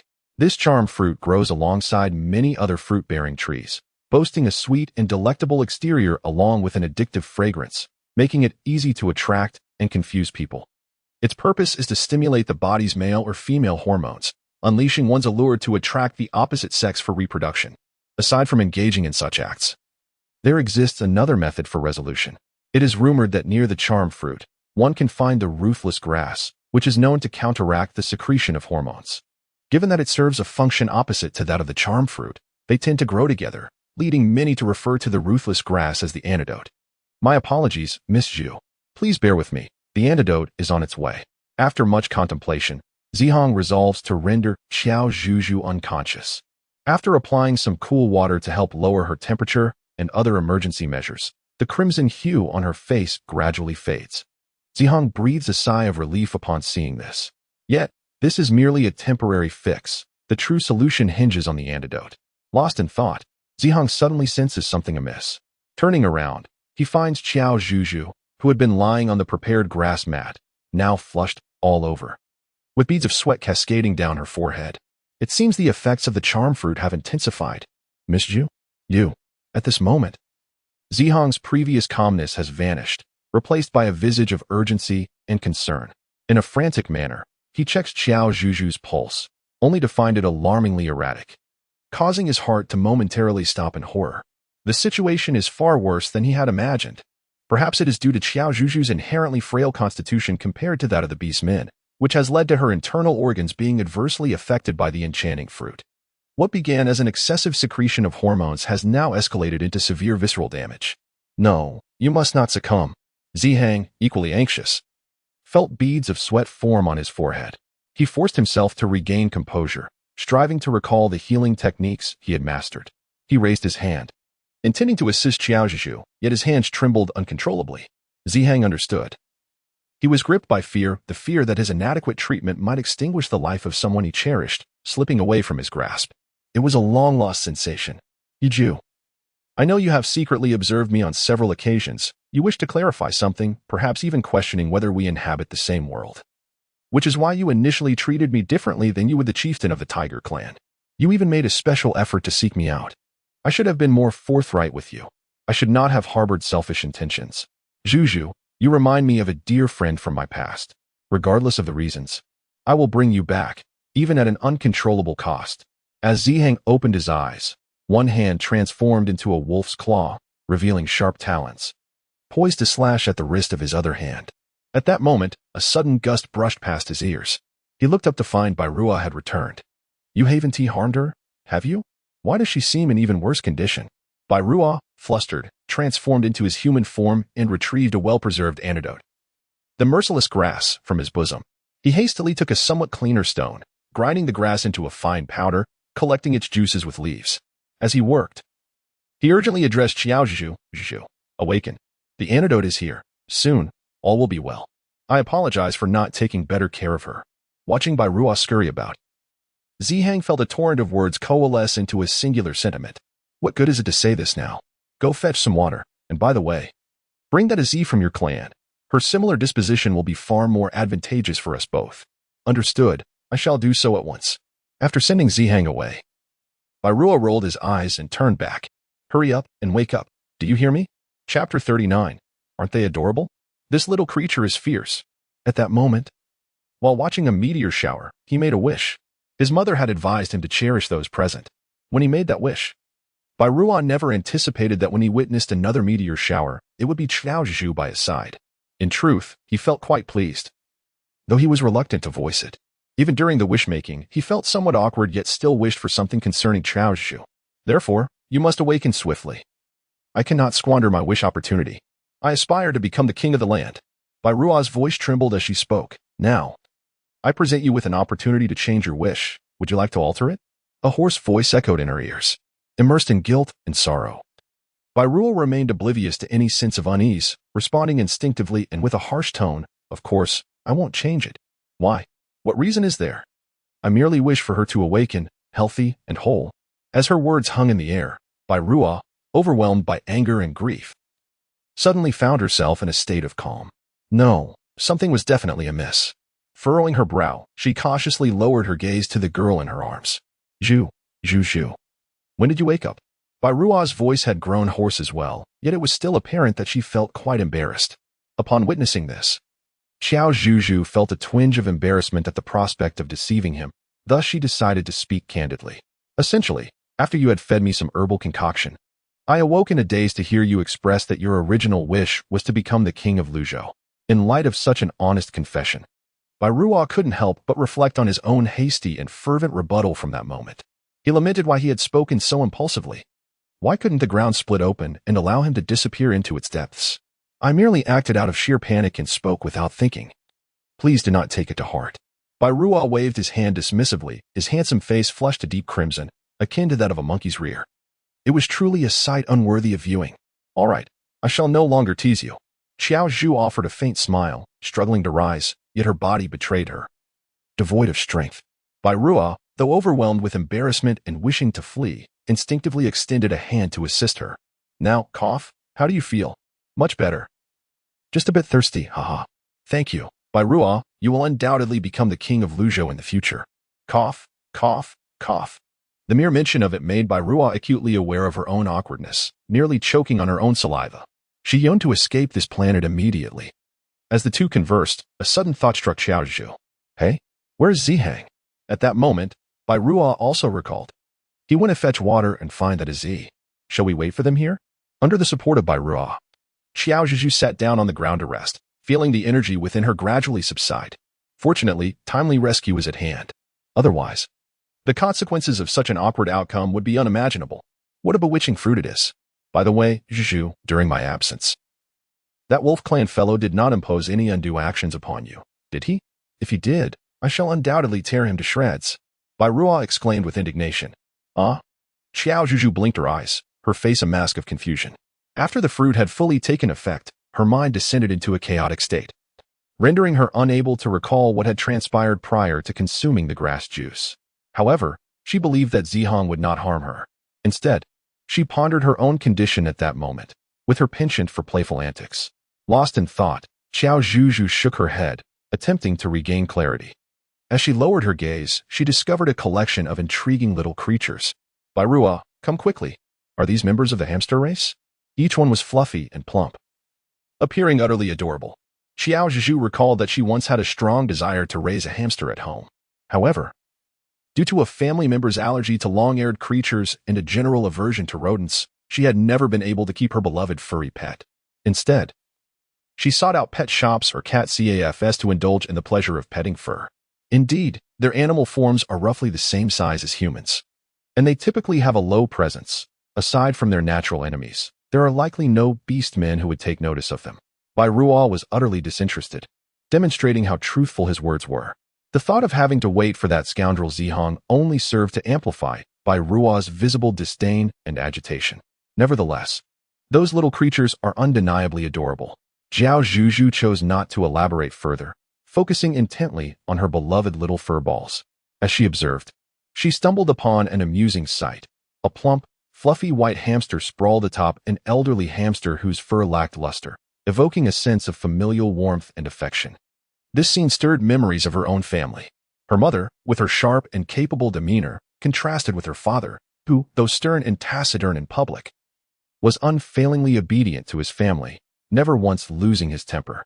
In her childhood, she relished the moments spent reclining on her father's broad, sturdy back, as he took her on adventures to climb mountains and seek out delightful treats. What are you thinking about? Bai Ruo inquired, curiosity glinting in his eyes as he shifted his gaze to the little hamster family.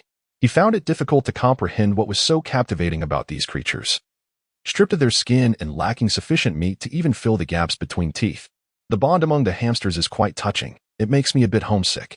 Qiao Zhuzhu smiled and shook her head. She needed to complete the task strategy sooner, elevate the affection levels, and return home early. Although she had no knowledge of your true home, I shall strive to escort you back. If we can obtain the remedy for your peculiar affliction, then surely you will be able to return home sooner as well. Observing Bai Ruo's unwavering determination, Qiao Zhuzhu felt a warm glow within her heart, deeply comforted. However, the subsequent shift in Bai Ruo's tone shattered the previously warm atmosphere into a million pieces.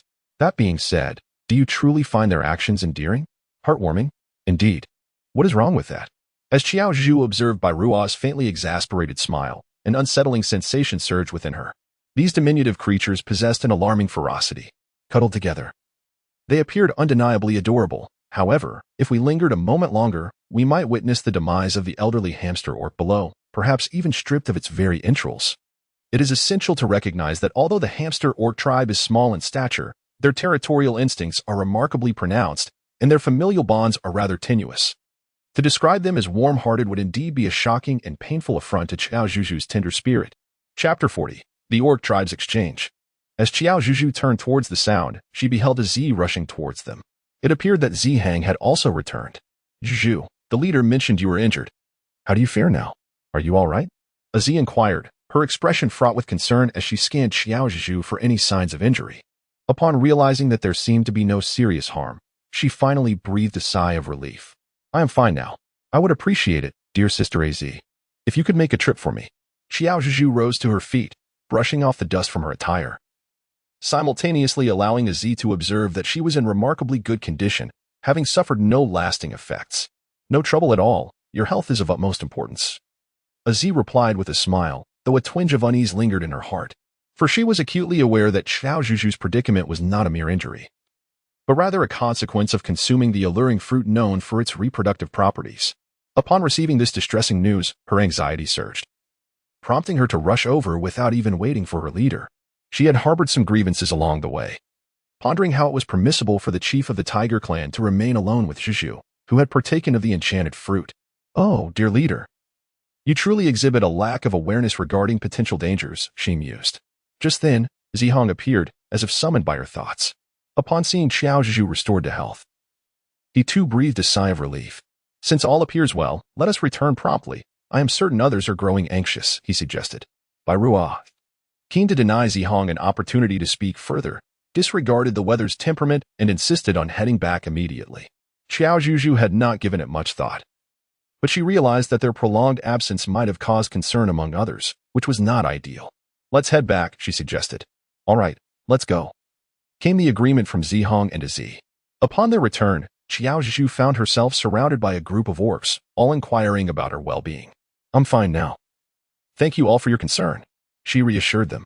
"That's a relief, Sister Zhu. It seems we should find a more spacious place to exercise from now on," one of them remarked. This way, if any issues arose again, they could quickly notice and assist her. "And let us add one more rule, no eating recklessly," Bai Ruo whispered. I will keep that in mind," she replied eagerly. In the future, even if they urged her to eat, she would resolutely refuse to open her mouth. After exchanging a few more words, the group continued their journey. As they walked further, Qiao Zhuzhu began to feel increasingly cold.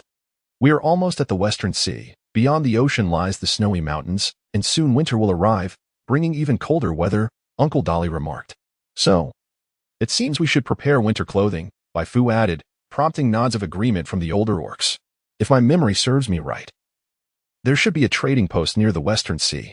This piqued Qiao Zhuzhu's curiosity. She had yet to witness the orc trading grounds with her own eyes. She had only heard Bai Ruo and the others explain that the fur garments they wore were acquired through legitimate means, not through the cruel slaughter of orcs or the bloody process of skinning them for clothing. "May I go?" Qiao Zhuzhu timidly raised her hand. "Principally, Zhuzhu, you should be unable to go." Z was reluctant to extinguish Qiao Zhuzhu's fervent enthusiasm, yet to prevent her from facing disappointment at the last moment. It was better to inform her sooner rather than later. These exchange territories are distinctly designated for either females or males and cannot be intermixed. Moreover, one must undergo a transformation process into a beastly form prior to entry. These prerequisites are essential. Failing to adhere to them would disrupt the divine regulations established by the supreme deity of Xinsha, and one would have to bear all consequences. Bai Fu nodded and continued. "Indeed, Sister Zhu, we too found these rules rather perplexing and somewhat unjust at the time. However, upon reflection, they do seem quite reasonable. Without such regulations, the exchange territories could easily resemble ordinary hunting grounds." Qiao Zhuzhu also finds the argument to be valid. Without such places for exchange and agreements that must be adhered to, it is conceivable that more organisms at the lower echelons of the food chain would suffer even greater persecution than before. Although the natural world possesses an unalterable food chain and biological systems that emphasize survival of the fittest and the elimination of the unfit, allowing everything to develop freely can easily lead to another form of extremity. As Qiao Zhuzhu reflected on her past studies in geography and history, she found herself deeply contemplative. It is often said that timing, location, and harmony among people are crucial, with the first two being of utmost significance. The mysteries and might of nature are not to be overlooked or underestimated. Moreover, the divine presence truly exists on the divine summer continent. "Very well. If you choose to venture forth, I shall simply meander nearby, ensuring I do not stray far or indulge in unwarranted feasting." The Megwa incident is indelibly etched in the recesses of Qiao Zhuzhu's mind. Unless an unforeseen event occurs, this lifetime, nay, perhaps even the next, will not allow her to forget. "Rest assured, we shall never abandon you." Bai Ruo cast a glance her way, one that seemed tinged with a hint of hurt. "Indeed, revered goddess. It appears you may gain entry into the female trading sector." Dazi pondered this and arrived at such a conclusion. "How so?" Upon uttering these words, all eyes turned toward Dazi. Despite his typically low profile, he often exhibited remarkable brilliance at pivotal moments. Ahem. It involves presenting an item at the entrance that can authenticate your identity as the esteemed goddess. It is akin to our transformation between human and beast forms. The principle remains the same. Surely, the rumors surrounding the goddess must have reached the ears of the various beast clans across the divine summer continent. Dazi's reasoning was sound. Although Qiao Zhuzhu was reluctant to acknowledge the title of goddess, she had to concede that this proposal was indeed viable. Their journey to the snow-capped mountains would be lengthy, and should they encounter trading sectors along the way, they would undoubtedly seize the opportunity to exchange for useful items. Qiao Zhuzhu possesses her own space. Yet it is not omnipotent, particularly when it comes to modern clothing. Allow me to give it a try. Indeed, it must be feasible. If they remain obstinate, we shall reveal that we have passed the trials of the fire phoenix deity. I am certain they will treat us leniently. Uncle Dolly exclaimed with excitement. It appears that the Beast Clan's reverence for the three deities of Qinia is indeed profound. That is a commendable approach. Let us set forth. Onward. At the coastal exchange area of the West Sea, this is the only section on the entire continent of Qinia where distinctions of gender do not apply. However, before entry, females must have a blood relation or spousal connection with their accompanying beastmen, and their safety is solely dependent on themselves and their related companions. Halt. As anticipated, they were stopped right at the entrance. The guards belong to the Lion Clan of Beastmen. Chapter 41. Is this considered reaching the pinnacle of life? There were 4 guards. 2 males and 2 females. They were acquainted with the chieftains of the Tiger Clan and the Wolf Clan, particularly the Tiger Clan, with whom they had previously engaged in numerous disputes over territory and resources. Nevertheless, the proper procedures must be followed. Moreover, all 4 Lion Clan guards directed their attention towards Qiao Zhuzhu. You, which beast clan do you belong to? The beastmen seemed to possess an innate ability to sense and discern among their kind, regardless of the clan, just as the 2 leaders could identify the others. Most were able to instinctively differentiate between the Wolf Clan and the Tiger Clan. Yet, the oddly dressed little female, Qiao Zhuzhu, perplexed them, as they could not detect any trace of beastly aura from her. Currently, the only beings on the Qinia continent that possess a humanoid form are the more evolved beast clans, those unable to transform from beast form to humanoid.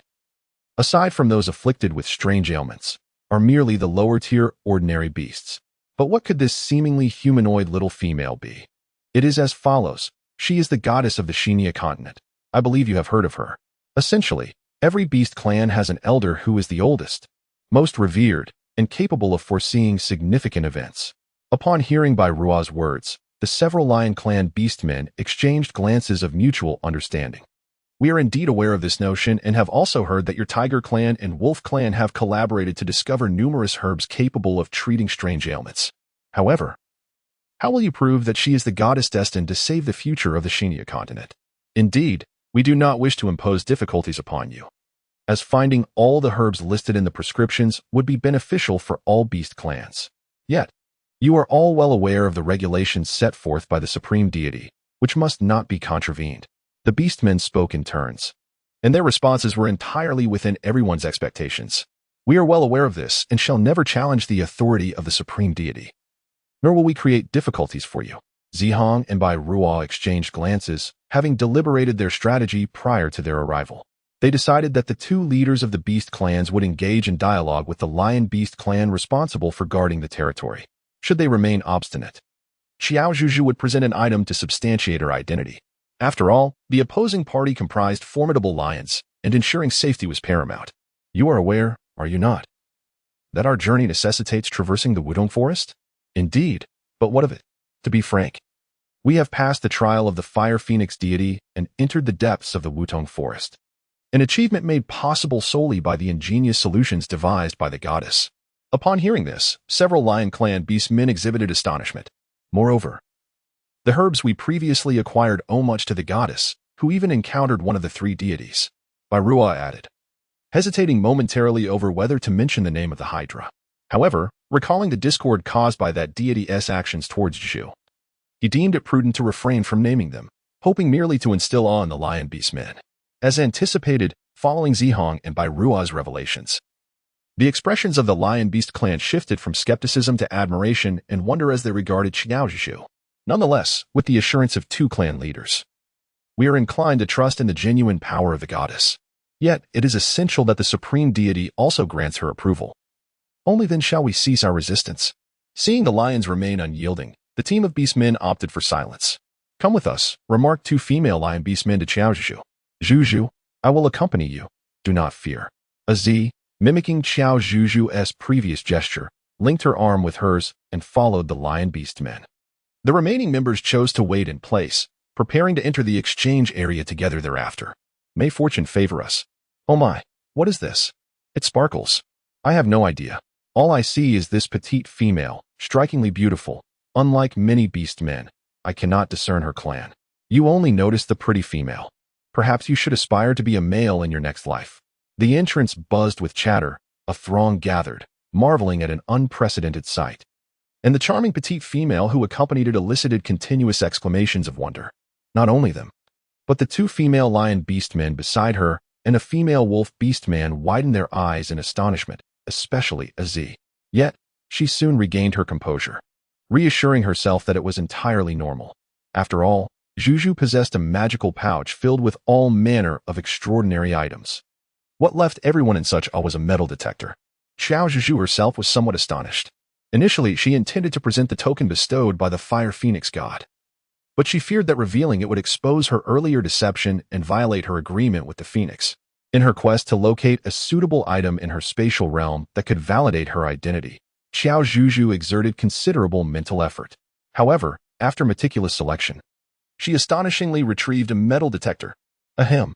The key detail is that this device, equipped with its own system, incessantly flashed lights, enthusiastically endorsing itself. At that moment, Qiao Zhuzhu assumed this was a prompt from the system and, without a second thought, extracted this substantial iron object from her illusionary pouch. Immediately upon its emergence, the device began beeping incessantly at the ground. It even possessed a digging function, astonishingly unearthing a shimmering red gemstone from beneath the earth. With the exclamations of Azee and the lion beast men, a considerable crowd was drawn in. This was a sacred artifact, one that could only be possessed by deities. A lion beastman exclaimed, "Indeed, it is well known that our peacock clan shares a distant kinship with the fire phoenix god. In the dwelling of our clan leader, there exists a relic left by an ancestor, said to have been personally brought by the fire phoenix, a red stone. The elder proclaimed it to be a ruby, a sacred object belonging to the divine, exactly resembling this." Among the crowd, a peacock beastman proclaimed loudly, "Truly, it seems you are indeed a goddess." Yes. How could one achieve feats unattainable by ordinary beastmen if one were not a goddess? Two female lion beastmen exchanged glances, then dispersed the encircled crowd. They respectfully escorted the two back, even vying to carry Qiao Zhuzhu. As Qiao Zhuzhu reluctantly settled onto the back of a creature resembling a lion beast, she felt an ethereal sensation enveloping her. Tigers, wolves, and lions, was this, in a certain sense, a peak experience in her life's journey? Chapter 42, Exchanging Wit for a Bracelet. In order to ensure her safety and prevent herself from falling, Qiao Zhuzhu reluctantly grasped the not particularly long golden mane of the lion. It was not her intention to touch it. The texture felt rather pleasant, though not as exquisite as by Rua's cough. Since the distance was short, they quickly reunited with the main group. Upon verification, it was confirmed that she was indeed the divine maiden, capable of precisely locating the sacred artifact. Two female lion beastmen excitedly addressed their fellow male lion beastman guards. "Divine maiden, esteemed ones, please forgive our earlier obstruction. We had no choice." The lion beastman who had originally shouted to stop them admitted with a hint of shame. "It is of no great matter. We completely understand. After all, without rules, there can be no order. It is your duty, and we fully support you, right?" Upon finishing her words, Qiao Zhuzhu noticed the other orcs nodding in agreement. The goddess, true to her title, spoke with such wisdom that it was evident she was unlike any of them, evoking laughter and admiration. "Let us not waste any time. We shall enter the exchange area in turn. If anyone requires assistance, simply call out, and we shall be there in an instant." After bidding farewell to several guard lions with cheerful smiles, Qiao Zhuzhu stepped eagerly into the inner sanctum of the exchange area. She was immediately struck by the lively and familiar scene that unfolded before her. A naturally formed, expansive grassy pathway flanked by small stalls constructed from large stones and animal hides beckoned her. Each stall was manned by orcs, some standing or sitting, while others called out to entice passers-by to engage and trade. Many had inscribed symbols or drawings on stones or smaller tree trunks, clearly conveying their offerings. Were it not for the unmistakable presence of the orc world, she might have suspected she had stumbled into an orc-themed auction or night market. Seeing Qiao Zhuzhu so animated and intrigued by each stall brought immense satisfaction to her companions. Bringing her here was indeed a wise decision. Once inside the exchange area, Bai Rua and Zihang sought out some substantial items, leaving Bai Fu, Ali, Azee, and Azee to navigate the area together. Sister Zhu, what would you like to exchange? Please, feel free to choose. Bai Fu graciously waved his hand, embodying a spirit of generosity that was both grand and whimsical. Eliciting laughter from Qiao Zhuzhu and Azi, it seemed that, aside from his occasionally sharp tongue, Bai Fu was indeed a kind-hearted youth who delighted in pleasing the ladies. Very well, I shall express my gratitude in advance. Qiao Zhuzhu smiled and nodded. Aside from clothing and footwear, there seemed to be little else that required exchange. However, she was still puzzled. They appeared to be lightly equipped, without any additional belongings, so how could they possibly barter with other orcs? Zhuzhu, what do you think of these? Azi's call brought Qiao Zhuzhu back to reality. Upon following her, she discovered that the small stall was adorned with an array of exquisite flowers and vividly colored pebbles. Although these stones could not be compared to precious gems, they were undeniably charming in their own right. Azi casually picked up a translucent pebble that, upon closer inspection, could be mistaken for white jade, and presented it to Qiao Zhuzhu. In the divine summer continent, many females from our races enjoy collecting such stones, threading them together with sharp stones and coarse hemp ropes or soft vines. The smaller ones are worn on the head or wrist, while larger pieces can be tied around the waist. They sometimes serve as a means of self-defense or even as hunting tools. Azi's words greatly enlightened Qiao Zhuzhu. She understood now. The modern bracelets and hair ornaments were merely remnants of ancestral traditions. They truly were quite beautiful. Qiao Zhuzhu picked up a small stone, tinged with a hint of violet, and gazed at several delicate white daisies, when a sudden thought struck her. Hello. I would like to inquire what I might offer in exchange for these. The stall owner, adorned with an immense straw hat, appeared momentarily taken aback, as if her voice resonated with a sense of familiarity. Gradually, she lifted her head. Lady Deity, is it truly you? It was indeed the orc of the Peacock clan she had encountered earlier at the entrance. No wonder the large stone was adorned not only with flowers, but also with an array of beautiful peacock feathers. At that moment, the orc had assumed a beastly form. But now, transformed into a humanoid shape, she appeared as a kindly old grandmother. Greetings, dear grandmother. You may simply call me Zhuzhu. Oh, no. Since you are a deity, I must show you the utmost respect. It is truly a delight to have you here. Please take whatever you wish without the need for exchange. Faced with the overwhelming warmth of the Peacock clan elder, Qiao Zhuzhu, who was not particularly adept at declining the goodwill of others, felt almost overwhelmed. Beside her, Azi wore an expression of helplessness. In her view, Qiao Zhuzhu indeed possessed an identity and abilities that warranted such generosity, as she was on a mission to save the entire divine summer continent and benefit all beast clans. After much contemplation, Qiao Zhuzhu conceived a brilliant idea. How about this, dear grandmother?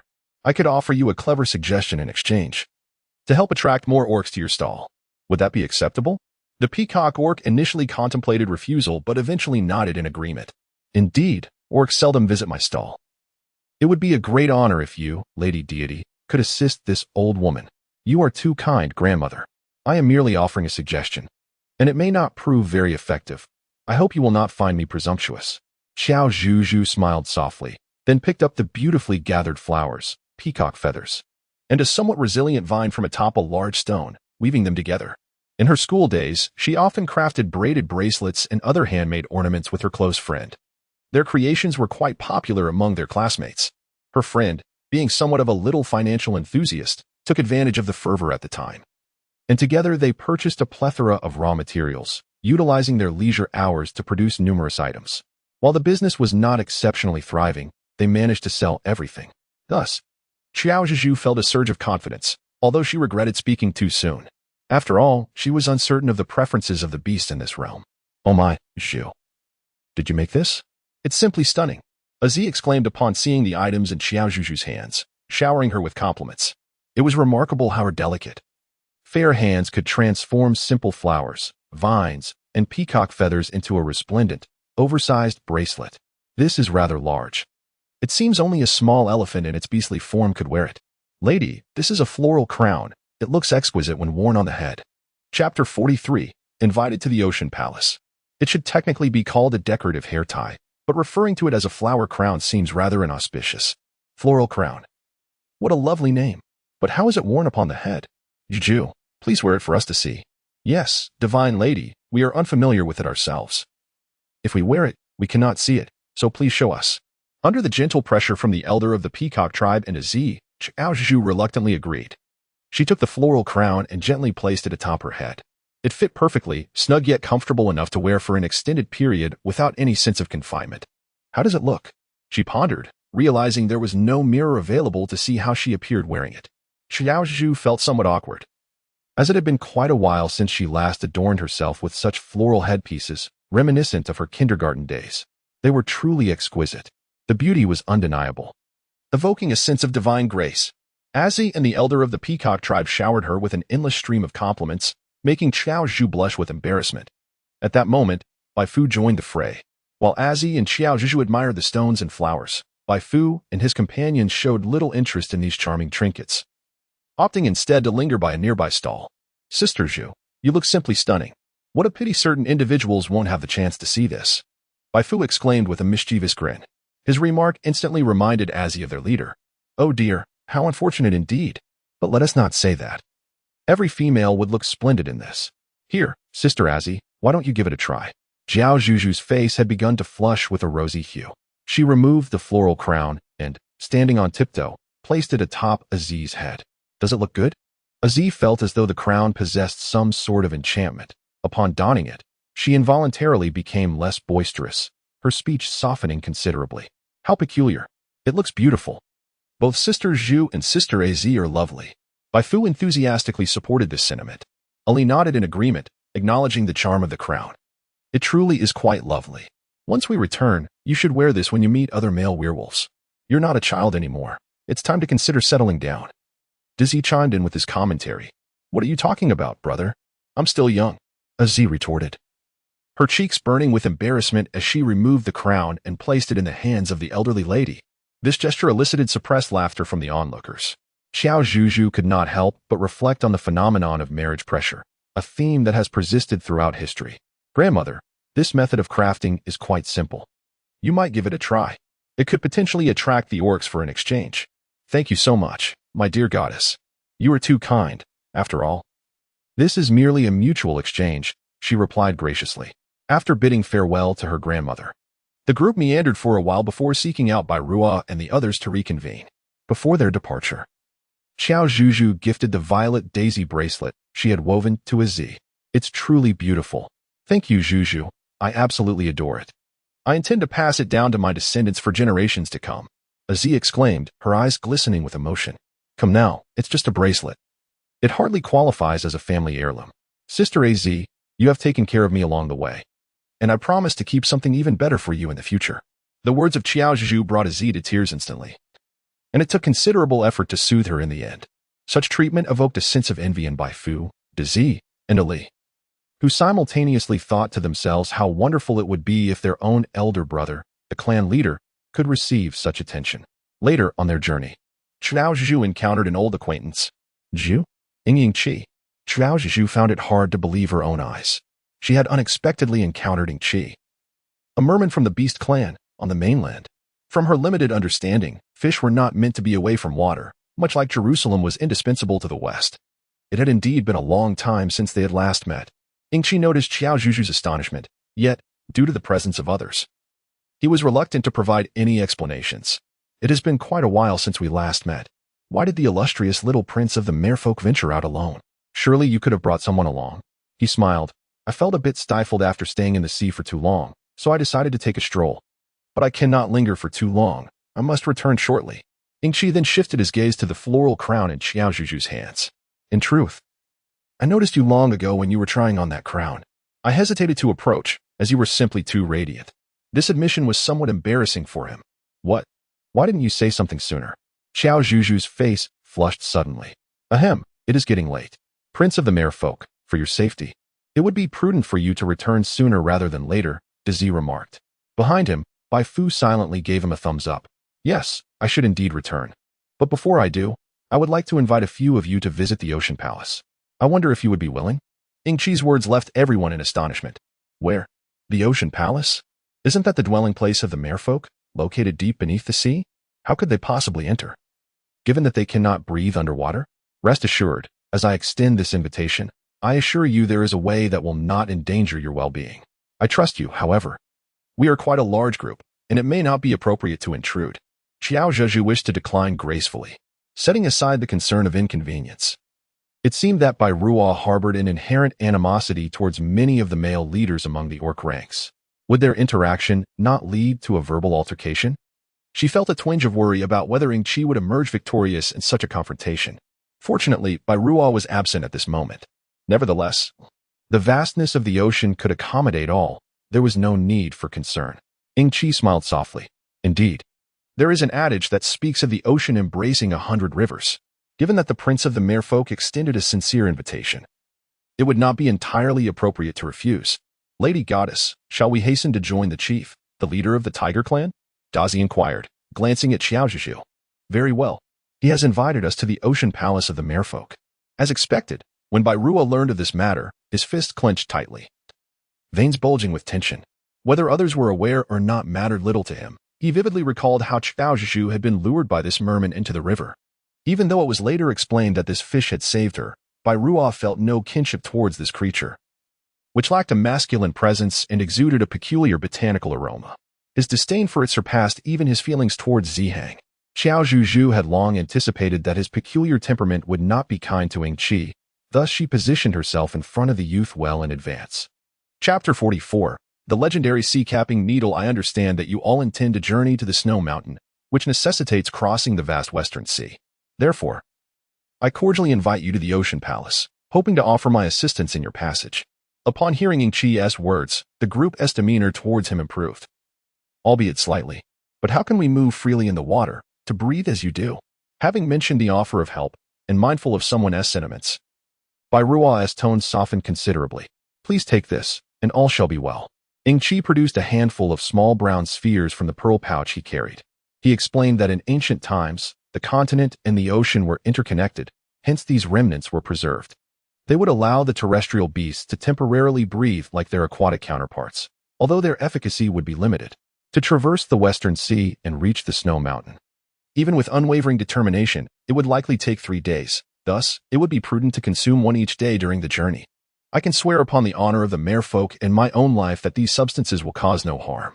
As he spoke, Ying-Chi distributed the brown spheres into the hands of each beastman, leaving Qiao Zhuzhu's hands empty. They exchanged knowing smiles, a secret understood only by the two of them. Zihang and Bai Ruo also noticed the intimate interaction between the pair, their hearts racing with burgeoning affection. Zhuzhu, as a divine maiden, do you not possess the ability to remain submerged longer than we do? A Z's mind instinctively conjured such an explanation. Not only her, but many of the other beastmen shared this sentiment. Perhaps, she chuckled. With a smile, Qiao Zhuzhu deftly shifted the topic. Now that they had reached a consensus, the small team of one began to prepare for their expedition towards the western sea. Along the way, Qiao Zhuzhu overheard Bai Fu murmuring softly, "This color, this shape, had he seen something similar before?"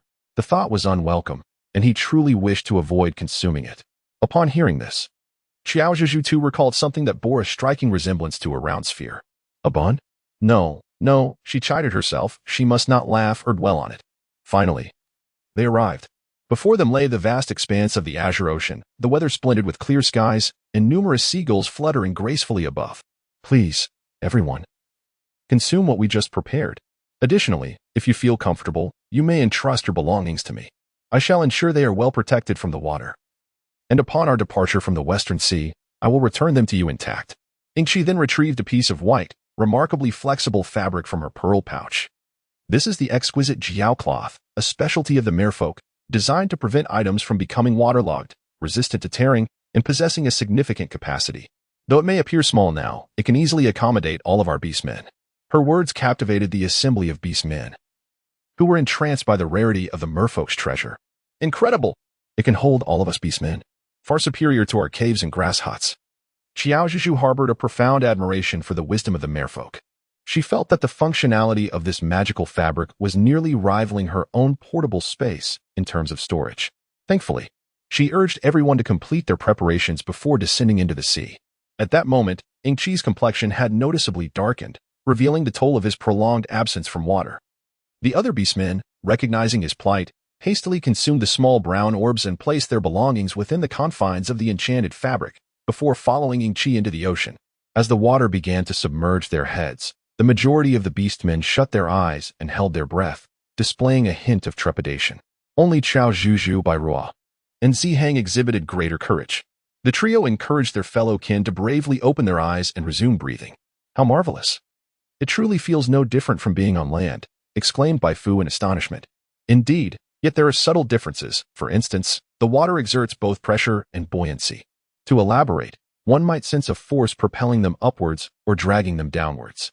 Thus, moving normally poses certain challenges, necessitating a reliance on swimming to navigate effectively. Qiao Zhuzhu suggested that everyone try binding something around their legs or waist to facilitate balance in the water. Meanwhile, she searched the space and eventually discovered several convenient small lifebuoys. Wonderful. Everyone can give this a try. What is this? It looks quite plump. The orcs cast curious glances. Ingqi also approached to join the excitement. This is a lifebuoy, specifically designed to keep those who have fallen into the water afloat. However, since we are destined to venture deeper into the sea, we will need to release some of the gas inside shortly, which should help us maintain a bit of balance. Although it was somewhat difficult to comprehend, it made sense intuitively. The goddess would never deceive us. Let us put them on quickly and not keep the merman prince waiting. Ingqi smiled and extended his hand towards Qiao Zhuzhu. Is there one for me? I wish to try this marvelous contraption as well. Of course, after donning the lifebuoys, several individuals expressed their thoughts. They indeed felt their movements were much steadier. Subsequently, the group continued their journey deeper into the ocean. Along the way, other merfolk, upon seeing Ingqi, respectfully greeted him and warmly welcomed the orcs behind him. The merfolk typically reside in the depths of rivers or oceans and seldom interact with the orcs on land. However, as there are nearly no natural predators in the ocean, they occupy a position of dominance and tend to be quite amicable towards other beings, arguably making them among the gentlest of the orcs. Zihang's words astonished Ingqi. The wolf clan leader demonstrated such profound understanding of the merfolk. There was a former friend of mine who had a great affection for the merfolk, and thus I have gained some insight through her. Oh, if this orc friend wishes to visit the ocean in the future, I will certainly extend a warm welcome. Zihang smiled upon hearing this. Qiao Zhuzhu always felt that there was something concealed within that smile of his. As they ventured deeper, the several orcs began to sense a slight strain, yet their robust physiques allowed them to endure. This was indeed the entrance to the ocean palace. Qiao Zhuzhu gazed in astonishment at the familiar object before her, her mouth agape. Is this not the legendary sea stabilizer? Chapter 45. The fiery enthusiasm of the Sea King. In the journey to the west, it serves to enlarge and shrink, akin to the golden staff used by the Monkey King to vanquish the white-boned demon. A splendid tool for combating evildoers. Ahem, I seem to have strayed from the narrative that belongs to the Dragon Palace of the East Sea. While we are here in the West Sea, the formidable staff appeared to be bracing against both the ocean floor and the surface. How are we to navigate past it? It looks rather wide. Must we move it aside as we did in the Wudong Forest to get through? I did not expect that the merfolk, slender and tall, possess such strength. Uncle Dolly raised a question. Do not worry about this. Simply follow me as we circumvent it. However, I must caution you all to avoid any contact with it along the way. This object seems to have been a part of our merfolk since time immemorial, safeguarding the ocean palace and ensuring tranquility and safety in the Western Sea. Should anyone inadvertently touch it, the consequences could be dire, ranging from a mere ripple in the waters to chaos beneath the sea, or even catastrophic tsunamis. Ingqi explained with a grave tone. Upon learning of the severe repercussions, everyone nodded in agreement, pledging to exercise greater caution. Please stay close to me and tread carefully. As long as we maintain a swift pace and steady footing, we shall be unharmed. Ingqi reassured them. The beastmen followed Ingqi with trepidation. Some so anxious they nearly forgot how to breathe. Fortunately, they ultimately succeeded in passing without even grazing a single hair of the sea stabilizer. That was nerve-wracking. I could feel the sweat on my brow, Dazi remarked, wiping his forehead with his hand. Safety is our priority. Let us continue, came the reply. After traversing a short distance, the underwater world gradually unfolded before their eyes. It was beyond description, an experience that could only be characterized as breathtaking. Qiao Zhuzhu yearned to conjure a mobile device to capture the enchanting beauty before her. This was indeed the oceanic castle from a fairy tale, a magnificent stronghold constructed from vividly colored shells, corals, and an array of exquisite treasures. The exterior of the castle contrasted sharply with the pitch darkness of the deep sea she had just traversed, instead revealing a captivating azure hue that evoked no sense of oppression. Graceful and alluring mermaids glided freely around her. each adorned with splendidly wide and beautiful tails that seemed to stir gentle ripples with a mere flick. Qiao Zhuzhu fondly recalls her childhood, particularly the animated tale of the Little Mermaid, during which she made a wish on her birthday. How delightful it would be to possess a magnificent and beautiful fishtail. Here lies the primary domain of our merfolk, an expanse of ocean where my royal parents, the king and queen, along with my siblings, reside. As we proceed, Ingqi gestures for everyone to follow him deeper into the aquatic realm. As we traverse further, a group of mermaids clad in matching attire gracefully approaches us. Welcome back, young prince, they greet warmly.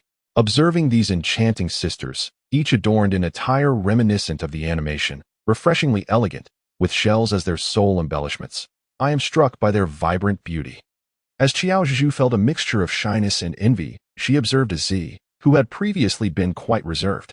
It was only after meeting Qiao Zhuzhu that a Z began to enjoy the affectionate gestures typical among close-knit same-sex beast folk. However, upon witnessing the more audacious mermaids, she found herself hesitant to gaze too long. The other male beast folk were even more oblivious, having lived on land for around 20 years. They had never encountered such a spectacle. These are my friends. This is Zhuzhu, who saved me last time. You might not recognize her, as you were not by the river then. In any case, they are esteemed guests whom I have invited, and I hope you will extend your warm hospitality, said one of the mermaid sisters, who appeared to be in charge, with a smile. Ingqi nodded, preparing to lead everyone to a resting area. However, just as he lifted his foot, the mermaid sister stopped him again. It is this way, young prince. Today, Lord Neptune has returned, and Lady Shiho is still by her mother river. I have been instructed by Lord Neptune to take you to her. Father wishes to see me? Ingqi furrowed his brow slightly. What of the other princes and princesses? Have they arrived? The mermaid sister shook her head. I am not entirely certain, but young prince, it seems that Lord Neptune has specifically requested your presence. Additionally, he once mentioned that if you were to bring a certain female beastfolk with you one day, you could meet him together. She spoke this last part softly, aware that it was a matter of their own merfolk affairs. Very well, I understand. A flicker of confusion and discomfort crossed Ingqi's face as he turned to the puzzled group behind him, bowing apologetically. It's fine, really. You all attend to your matters. We are not pressed for time. Bai Ruo waved her hand dismissively. Zihang nodded in agreement. I sincerely apologize, Sister Xinjin. Could you please escort everyone to the resting area? The previously mentioned mermaid sister smiled gently, unaware of the unfolding situation. Qiao Zhuzhu began to follow the group as they were about to leave, only to be called back discreetly by Ingqi Zhuzhu. There is something I need your help with. Would you be so kind? If you are short on time, I won't insist. You should rest properly. Looking into Ingqi's crystalline blue eyes, reminiscent of tears glistening in the light, Qiao Zhuzhu found herself unable to utter a refusal. She still could not resist the allure of the handsome youth. This must be the royal palace, she mused, noting how its architectural style differed significantly from the previous structures they had passed, exuding a grander yet colder and more austere ambience. The thought of soon encountering the legendary Lord Neptune made her heart race. Would he be amiable? Or might he, in a fit of rage, cast her out to feed the sharks? Qiao Zhuzhu immediately shivered all over. Do not fret, it is likely just a simple conversation. You are aware, Zhuzhu, that while rivers and oceans may not directly connect, certain creatures traverse between them. Therefore, it is possible that my father has already learned of our affairs. My father is not a stern and unfeeling man. I shall exert every effort to safeguard you. Rest assured. As Qiao Zhuzhu was about to respond to Ingqi's words, a voice filled with a certain authority and laughter resonated from behind.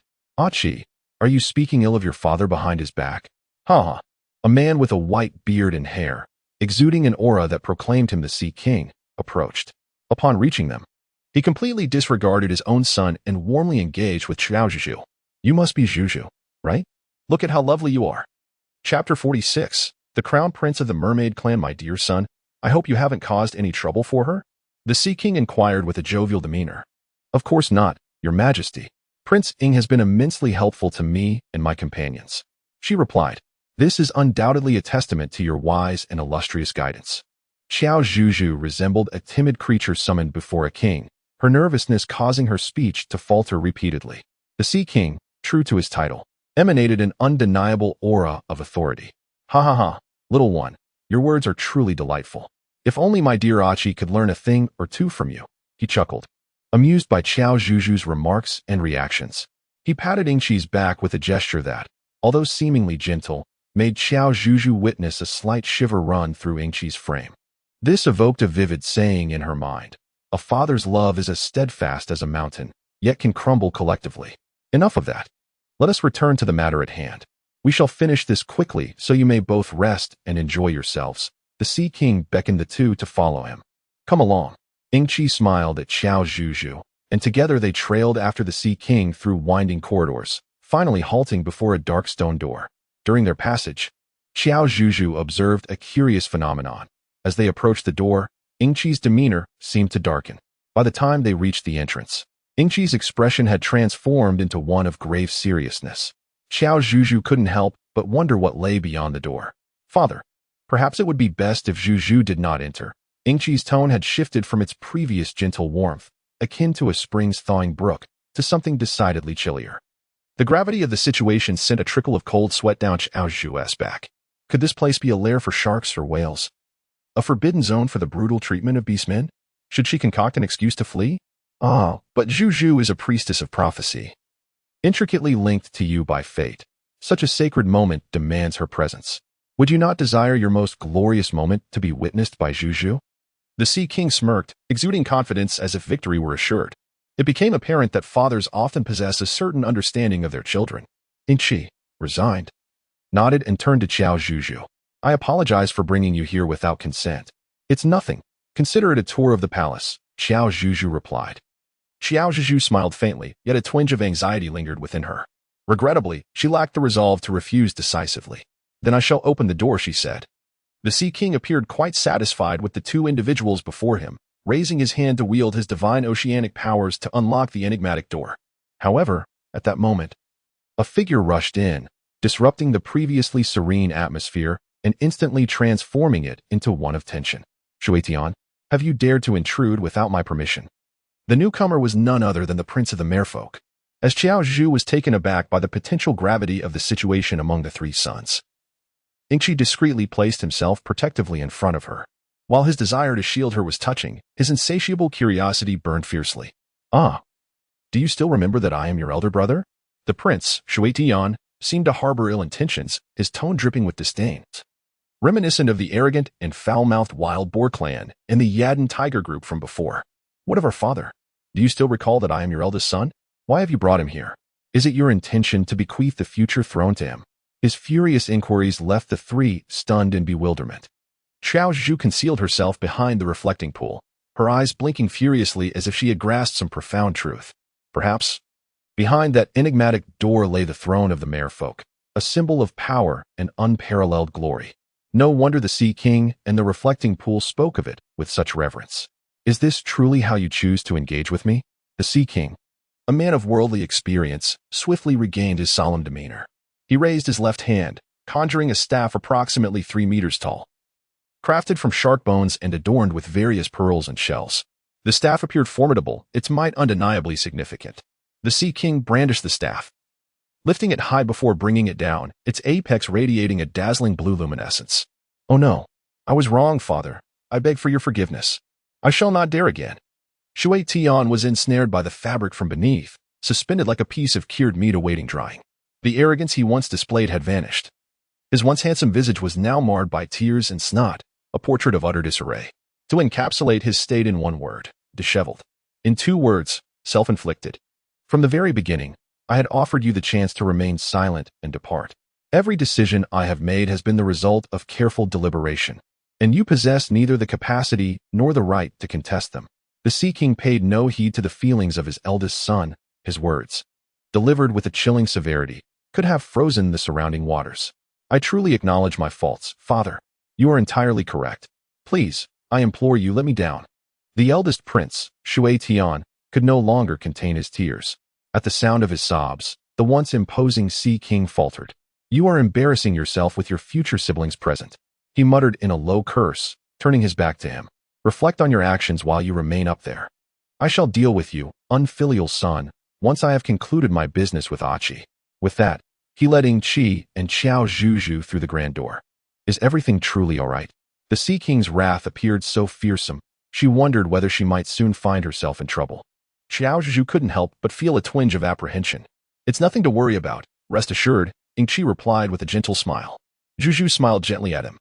Just as she was smiling, a cough, imbued with a sense of admonition, resonated in her ear.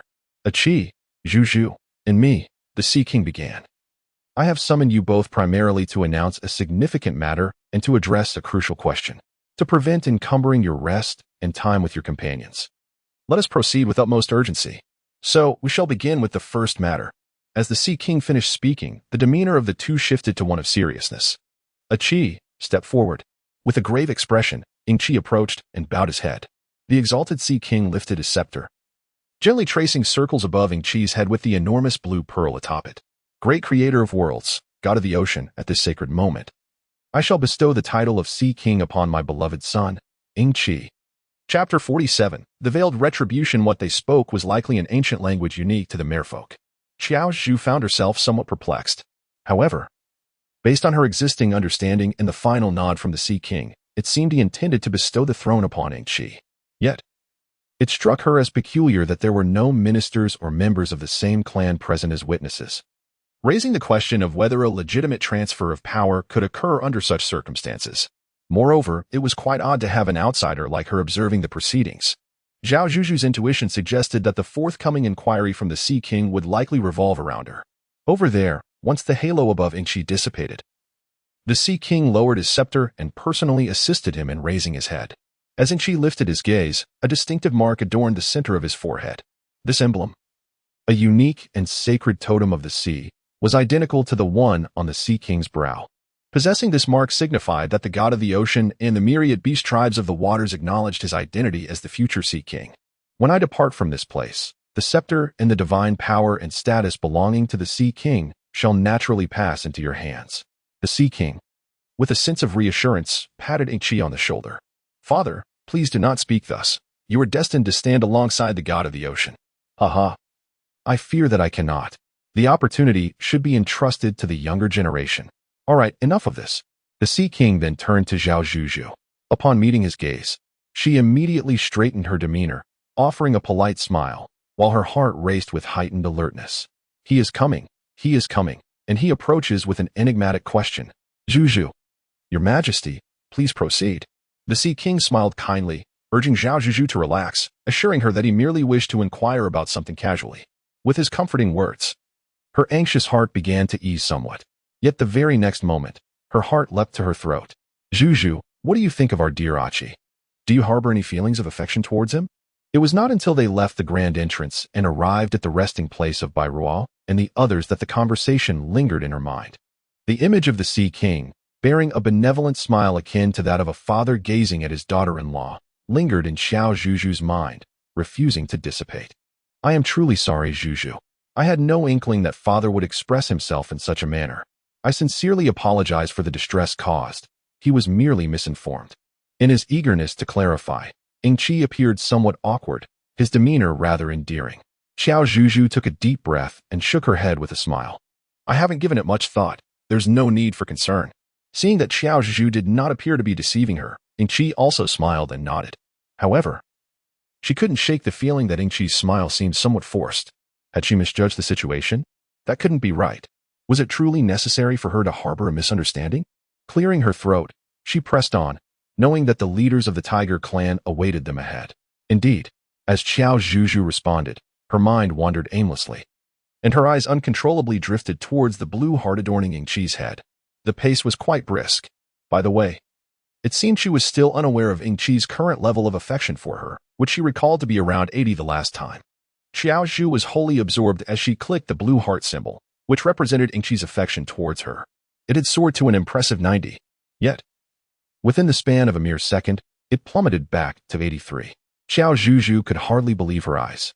The fluctuations in affection levels were not only rapid in their ascent, but also alarmingly swift in their descent. Had she said or done something amiss?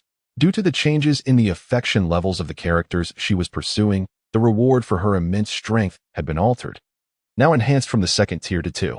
5. Is it truly possible to experience such a transformation? Just as she pondered this, Sister Az seized Qiao Zhuzhu's hand. I apologize for the inconvenience, Zhu. Having traveled such a distance, I believe our guests must be in need of sustenance. To express our sincerest apologies and to welcome you, We have prepared a sumptuous dinner, and we hope you will forgive any shortcomings in our hospitality, Chi spoke earnestly. Oh, what is there to fuss about? We can certainly feel the warmth of your hospitality, dear merfolk. Uncle Dolly was the first to break the silence. Bairua also responded with a haughty humph, while the other beastmen expressed their gratitude for Chi's care and assistance. For the moment, all seemed peaceful. Yet, if they were to discover the inquiries made by the merfolk Sea King regarding such matters as veiled proposals, Qiao Zhuzhu closed her eyes, hesitating to envision the chaotic scene that was to unfold. Let us go, let us indulge in some food. Baifu cheerfully strode ahead. With an air of familiarity, he approached the edge of the pool and inquired if dinner would consist of seaweed and fish. Upon hearing that the meal would feature delicacies such as lobster and salmon, Baifu erupted into joyous cheers. They were, after all, carnivorous beings who typically feasted on smaller creatures or fished from the river. In the absence of other sustenance, they would consume copious amounts of berries. Observing her companions chatting and laughing as they walked ahead, Qiao Zhuzhu chuckled and shook her head. Perhaps this outing felt akin to a grand team-building exercise for the herbal gathering group, and it was quite delightful indeed. Zhuzhu, stop daydreaming and hurry up. Came a ZS call from the front. I know, she replied. Qiao Zhuzhu responded with a word and hastily quickened her pace to catch up. However, in that fleeting moment, she felt as though a chilling gaze was fixated upon her from behind. An inexplicable foreboding washed over her, causing her to shiver involuntarily. As it turned out, a woman's sixth sense is indeed quite accurate. At the very location where Qiao Zhuzhu found herself, there happened to be a slight bend, rendering it a veritable blind spot. Furthermore, being submerged beneath the water, the sensitivity of everyone, particularly their sense of smell, was not as acute as it would be on land. This was precisely what Aziz had mentioned to her moments earlier, earnestly advising her to stay close and remain vigilant for her safety. As she passed through that area, a large hand suddenly shot out with remarkable precision, swiftly and decisively covering her mouth. Qiao Zhuzhu was momentarily taken aback, her eyes widening as she struggled desperately. However, it seemed that the man had swiftly used a silken cloth to stifle her cries and bind her hands, rendering her voiceless and immobile. How infuriating!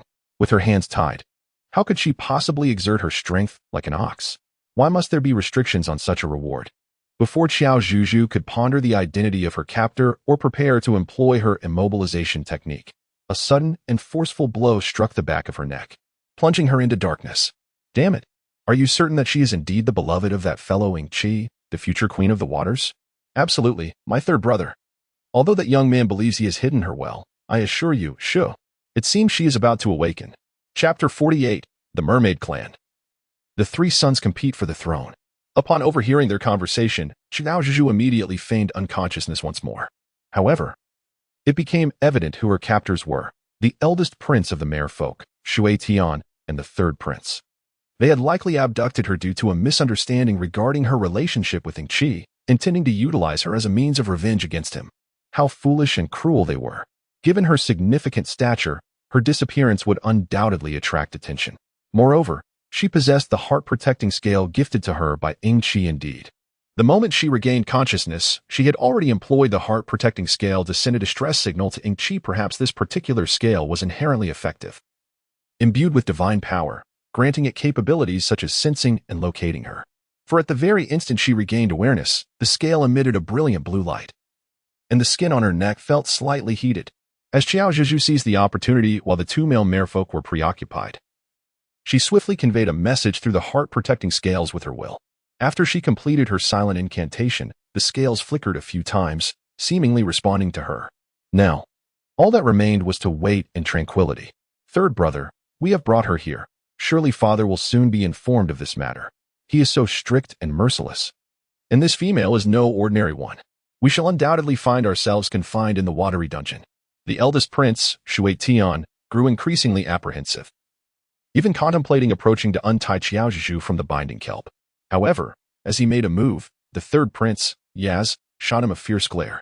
Startled, Shui Tian froze in place, ultimately retreating sheepishly to his original position. Alas, Yaz expressed his frustration and disbelief at his brother's behavior.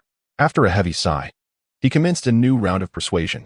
Elder brother, I know you do not genuinely wish to harm anyone, especially not an innocent female like her. I feel the same. Bah. The tightly bound Qiao Zhuzhu rolled her eyes beneath the kelp's cover.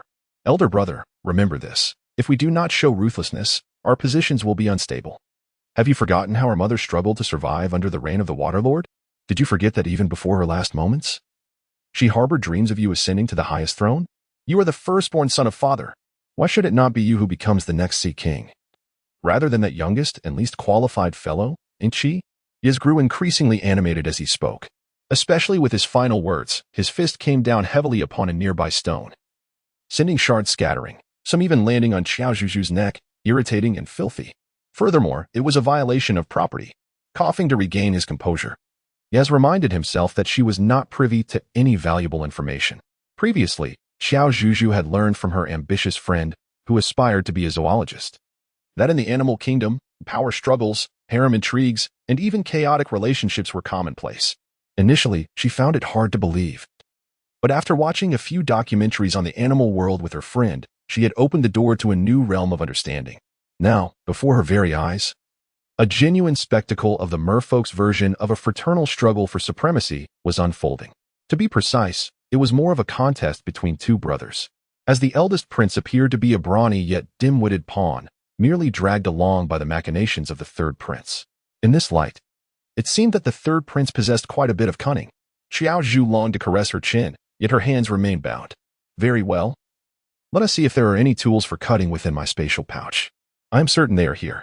Ingshi hurriedly arrived, panting, and his gaze darkened as he surveyed the area before him. Is this truly the place? It appeared to be a site where the departed orcs had been buried. Bai Ruo furrowed his brow, unable to fathom which reckless orc had taken Qiao Zhuzhu to such a place, subjecting her to unimaginable suffering. You speak the truth. This is indeed the burial site of the departed mermaids. To be more precise, this is where the mermaid, who once resided here, is interred. She is the elder brother and the three mothers. After speaking, Ingshi revealed a cryptic smile, one tinged with resignation, anger, discontent, and perhaps a hint of cunning. Since we have confirmed that the goddess is here, what are we waiting for? Let us hasten to rescue her. Uncle Dali appeared eager to act. Beside him, Zihang diverted his gaze from Ingshi, glancing at the imposing closed gate with a troubled expression. Allies of the Tiger clan, considering this place harbors the departed orcs, we cannot recklessly intrude, lest we invite future calamity. Moreover, our understanding of the merfolk is scant. Those two mermaids, daring enough to execute such deeds, must have come well prepared. Should we charge in heedlessly, we may provoke them, endangering Miss Zhu and falling into their carefully laid traps. The other orcs nodded in agreement with Zihang's words. Then what do you propose we do? Furthermore, this matter pertains to the internal affairs of your merfolk family, yet it now involves our kin. Where's the Sea King? Bai Ruo cast an unfriendly glance at Ingshi. Had it not been for the necessity of crossing the sea, he would never have brought everyone to this place. And now, they were embroiled in the merfolk's troubles the moment they arrived. You had best pray that Qiao Zhu remains unharmed. Otherwise, my father had urgent matters to attend to at the water prison. Before our arrival, I dispatched my subordinates to contact him. I trust he will be here shortly. Ingshi softened his tone, aware that this predicament was his fault. He had vowed to protect Qiao Zhuzhu, but had not anticipated placing her in such peril.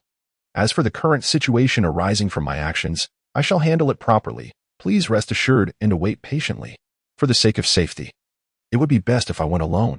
Ingchi's suggestion did not elicit unanimous satisfaction, yet in the interest of rescuing Qiao Zhu promptly and safely, Bai Ruo nodded first, and the other orcs reluctantly acquiesced. Ingshi stepped forward alone, placing a hand upon the great door. He murmured incantations, uttering unique and secretive phrases. In the next moment, a living orc vanished into thin air. Oh dear, we were mistaken. Spare us. Brother, please regain your senses. How could we possibly be mistaken? How could we be defeated by this insignificant female? Remain calm, brother. Qiao Zhuzhu sat gracefully in her chair, leisurely crossing her legs while cracking open a plate of small clams that could rival sunflower seeds. At her feet, two male mermaids were bound tightly, hanging like silkworms. Without a little demonstration of my authority, you wouldn't even know how to spell the name Qiao Zhuzhu. Be wise and reveal your next plan, or else what awaits you. Chapter 49. The green tea fish is not foolish at all. The embarrassment on Qiao Zhuzhu's face had dissipated. She lowered her raised leg and hurriedly left her seat to approach Ingchi. I managed to extricate myself using a bit of cleverness and a touch of luck. And then, as they approached to gauge whether I was alive or dead, I launched a counterattack, recounting my exploits with great fervor. After hearing my tale of bravery, Chi found himself at a loss for words and could only commend me, exclaiming, "Impressive." There was no need for him to intervene. However, this was certainly not the end of the matter. The true spectacle had yet to commence. Qiao Zhuzhu also noticed that when Chi raised his head again, his gaze seemed to have undergone a significant transformation, becoming somewhat unfamiliar. Yet, upon closer inspection, he still appeared to be that gentle and charming youth. Is this truly Chi? Oh, dear brother, you are mistaken. Please release me at once, and do not inform our father. I promise I shall not dare again. Wah! The wailing cries of the eldest prince, Shui Tian, echoed from above. Beside him, the equally disheveled third prince, Yaz, cast a disdainful glare at his ineffectual elder brother. How utterly useless. Chi, since you have arrived, let us settle this matter once and for all. You are not the eldest son, and given your frail constitution, you have been of no assistance to our father, merely indulging in leisurely pursuits. Yet now you have outdone yourself by locating a female consort from the land for our father, no less a divine maiden, in pursuit of the throne. I truly underestimated you before, ha ha ha. We once believed you to be nothing more than a pampered younger sibling devoid of ambition. How naive we were. You, of all people, possess the most cunning. Yaz glared fiercely at Chi, as if attempting to slay him with his mere gaze. TSK. What deep-seated enmity lies here? Qiao Zhuzhu let out a sigh and shook her head. Please, my dear brother. It is indeed true that your family has a throne to inherit, but throughout history, succession has always favored the legitimate firstborn. Your mother is merely a consort, while Chi's mother is the queen. Can that even be compared? Setting these facts aside, I believe Chi possesses considerable capabilities. For instance, venturing alone like a fish into the mainland to understand the local customs and forge friendships with other beastmen, accumulating connections. This is a skill in itself. Do you truly believe that? A bitter smile tugged at the corners of Chi's mouth as he turned to look at Qiao Zhuzhu, pleading with her to release her grip on their two brothers. However, it is of no consequence. There are certain matters I wish to clarify. Chi smiled, and within his twinkling eyes, there seemed to be a hidden glimmer. Was it the joy of impending victory? Qiao Zhuzhu did not comprehend. You should step outside first and send a message of safety. The Tiger Clan and the Wolf Clan are waiting for you. They are quite anxious. And what about you? I am fine, do not worry. Qiao Zhuzhu clenched her teeth and ultimately resolved to depart, though she longed to witness the climactic confrontation among the three princes. Her survival took precedence. Elder brother, third brother, do you truly harbor such feelings towards me, such resentment? On the eve of her departure, Qiao Zhuzhu heard Chi's trembling inquiries and Yaz's somewhat frenzied roar. She even caught a glimpse of Chi's smile. As the great doors closed behind her, Qiao Zhuzhu suddenly became aware that something was amiss. Yet, when she wished to return, she found the door firmly sealed. Zhu, you have finally emerged. That scoundrel did not lay a finger on you, did he? Bai Ruo swiftly approached her. From now on, I shall cling to your arm from dawn until dusk, ensuring that such an incident never recurs. Aziz's eyes were red from weeping. I too will steadfastly follow the main troop. Qiao Zhuzhu soothed everyone's emotions, then anxiously glanced at the door. It seemed that there was some cunning at play, and surely, nothing dire would occur, right? Yet, an uncomfortable feeling lingered in her heart. Perhaps it stemmed from the notion of being manipulated, leaving her in disquiet. You wretched person, you know how much we despise this, so why bring it up? You do it on purpose. Yaz's veins bulged on his forehead. Opposite him, Chi displayed a sincere yet innocent expression, his words and tone as soft as a whispering leaf.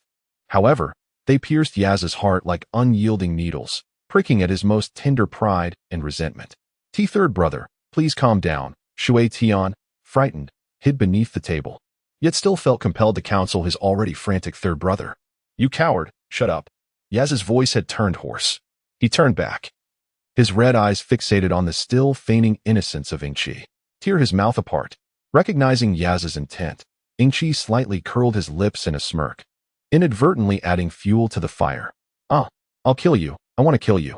Yaz charged forward, unimpeded, grasping Chi's neck tightly. In an instant, the pristine neck bore frightful marks of blood, and his grip only tightened. Thank you, my dear third brother, Chi weakly murmured in Yaz's ear. A flicker of clarity returned to Yaz's unfocused gaze, just as he was about to release his grip. He suddenly felt a mysterious force seize the nape of his neck, lifting him high into the air. You wretch, daring to kidnap the goddess in the ocean palace and harm your brothers. Father. Upon seeing the Sea King, Yaz went mad once more. He alternated between tears and laughter, cursing the Sea King for his untrustworthiness and bias, while also berating Shui Tian for his uselessness and Ingqi for his scheming. In short, he refused to apologize or bow his head. The Sea King was incensed by Yaz's disrespectful and unrepentant behavior. With a wave of his hand, he declared that Yaz would be imprisoned in the water dungeon for life. Meanwhile, conspirator Shui Tian was confined to the Sea King's quarters, unable to leave without a significant reason. "My child, it is the father who has arrived late, causing you to suffer." The Sea King gazed at his youngest son, Ingqi, with a pained expression. Under the watchful eyes of Yaz's fury and Shui Tian's fear, Ingqi displayed a pitiful yet understanding demeanor. "I'm fine, father. Please do not let my brothers upset you." As Yaz was about to unleash a torrent of curses, a divine force compelled his mouth to close. Before departing, Ingqi subtly curved the corner of his lips. In a secluded corner, he merely claimed what rightfully belonged to him ahead of time. "There is no need for you to explain it to me." Qiao Zhuzhu gazed at the guilt-ridden Ingqi across from her, contemplating whether to voice her thoughts. Previously, she had perceived Ingqi as somewhat of a green tea type. However, it has become evident that being green tea does not equate to being foolish. Chapter 50. The Avalanche. "The nine-tailed fox appears, but ultimately, I have taken advantage of you and drawn you into danger." Ingqi's eyes glistened with unshed tears, his agitation palpable. As he spoke, he even attempted to kneel before Qiao Zhuzhu to apologize, which startled her into rising from her seat to pull him back up. Simultaneously, she couldn't help but marvel at the remarkable evolution of mermaids. A single tail outshone two legs by far. It possessed all the necessary capabilities and was fully equipped, even without certain functions. "I know your intentions were not malicious. If you truly wished to harm me, you would not have gifted me the heart-protecting scale nor aided my companions in crossing the western sea to reach the snowy mountains." Qiao Zhuzhu smiled softly. Although she still felt a twinge of discomfort in her heart, she could indeed understand Ingqi's actions. Just as the third prince remarked to the first prince, "Without a ruthless nature, one's position remains precarious." If Ingqi lacked cunning and the ability to be ruthless, even as the sole son of the Water Empress, he would not last more than 2 episodes in a palace intrigue drama. "I feel guilty towards you," Ingqi said, his words caught in his throat. Observing Ingqi's demeanor, Qiao Zhuzhu helplessly continued to smile, opting for silence to allow him a moment of calm. Noticing the incessantly flickering blue heart, she hesitated for a moment before deciding to take a look. To her surprise, the affinity level had reached a perfect score. She wondered if this was tinged with guilt. Then, an electronic panel materialized before Qiao Zhuzhu, indicating that her strength reward, akin to that of an ox, had reached its maximum level. One could only say that every gain comes with a loss. Henceforth, she would likely abandon the notion of treating others with pure sincerity. "All right, if you continue like this, I might genuinely become angry. If you truly wish to atone, then take us to find the divine herbs soon. Let us redeem your transgressions." Qiao Zhuzhu feigned seriousness as she spoke. Upon realizing that she was willing to offer him a chance for redemption, a smile grazed Ingqi's handsome face. "Thank you, Zhu.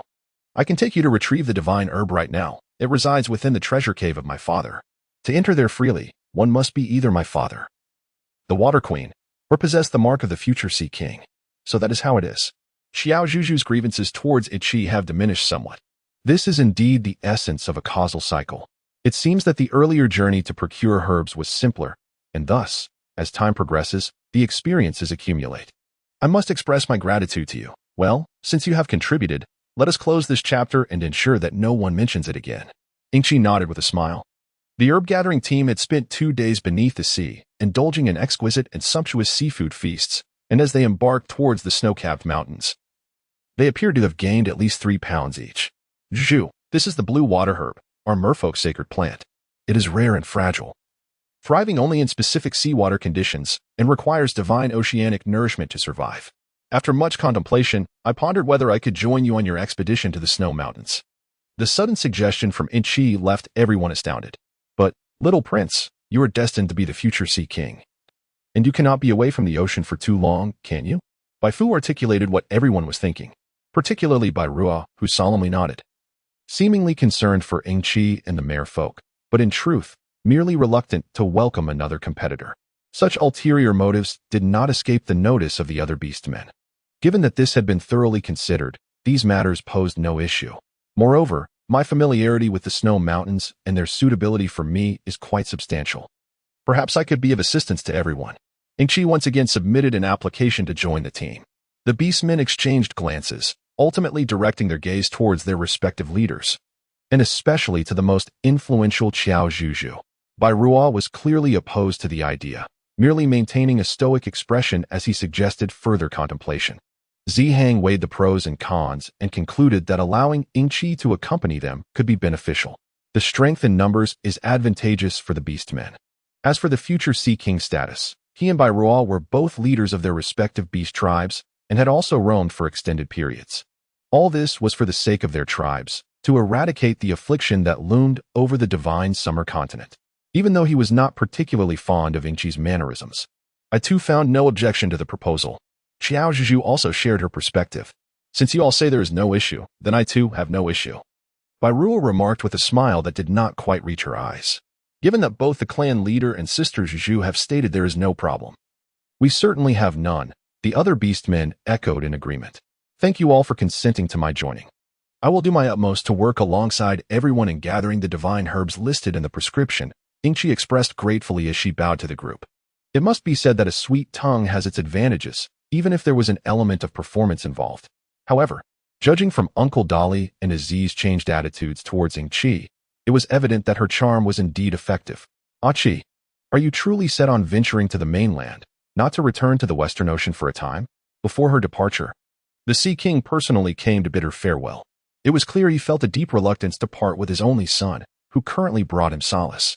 Yes, father. I wish to contribute meaningfully to the future of our merfolk. Only in this way can I repay the nurturing you and mother have bestowed upon me, and honor the people of both the merfolk and aquatic beast clans. Ingqi's heartfelt words resonated with all present. Even Bai Ruo acknowledged her sense of responsibility and ambition. Well said. Each beastman in our team, especially those of us in leadership positions like Bai Ruo and Zihang, share the same thoughts and burdens at this moment. The Sea King declared, I have sent Lao Jing to escort you. If all goes well, you should reach the snow mountain in just a couple of days. With that, the Sea King led them to the surface of the sea. Not far off, a whale the size of a small hill swam towards them. This was Qiao Zhuzhu's first time witnessing a whale up close. It was not merely large, its open mouth could easily swallow them all, leaving no room even for a toothpick. Lao Jing, I entrust the children to you. Ensure their safe passage to the snow mountain. The whale slapped its tail against the water's surface, creating considerable splashes. After 2 days of travel, they finally arrived at the snow mountain. By the time they reached, the weather had turned late. The mountain was frigid, prompting everyone to don the thick fur garments they had purchased earlier. A sense of foreboding lingered in the air as Ingqi gazed up at the snowy peaks. Just as they began searching for a cave to rest in and shield themselves from the biting winds and snow, several snow blocks tumbled down from above. Not good. Ingqi had sensed the impending danger, but it was too late. Qiao Zhuzhu groggily opened her eyes, uncertain whether she was alive or deceased. After enduring so much, to think she might meet her end beneath an avalanche was almost surreal. Before her lay an expanse of white. Upon closer inspection, there appeared to be some contours.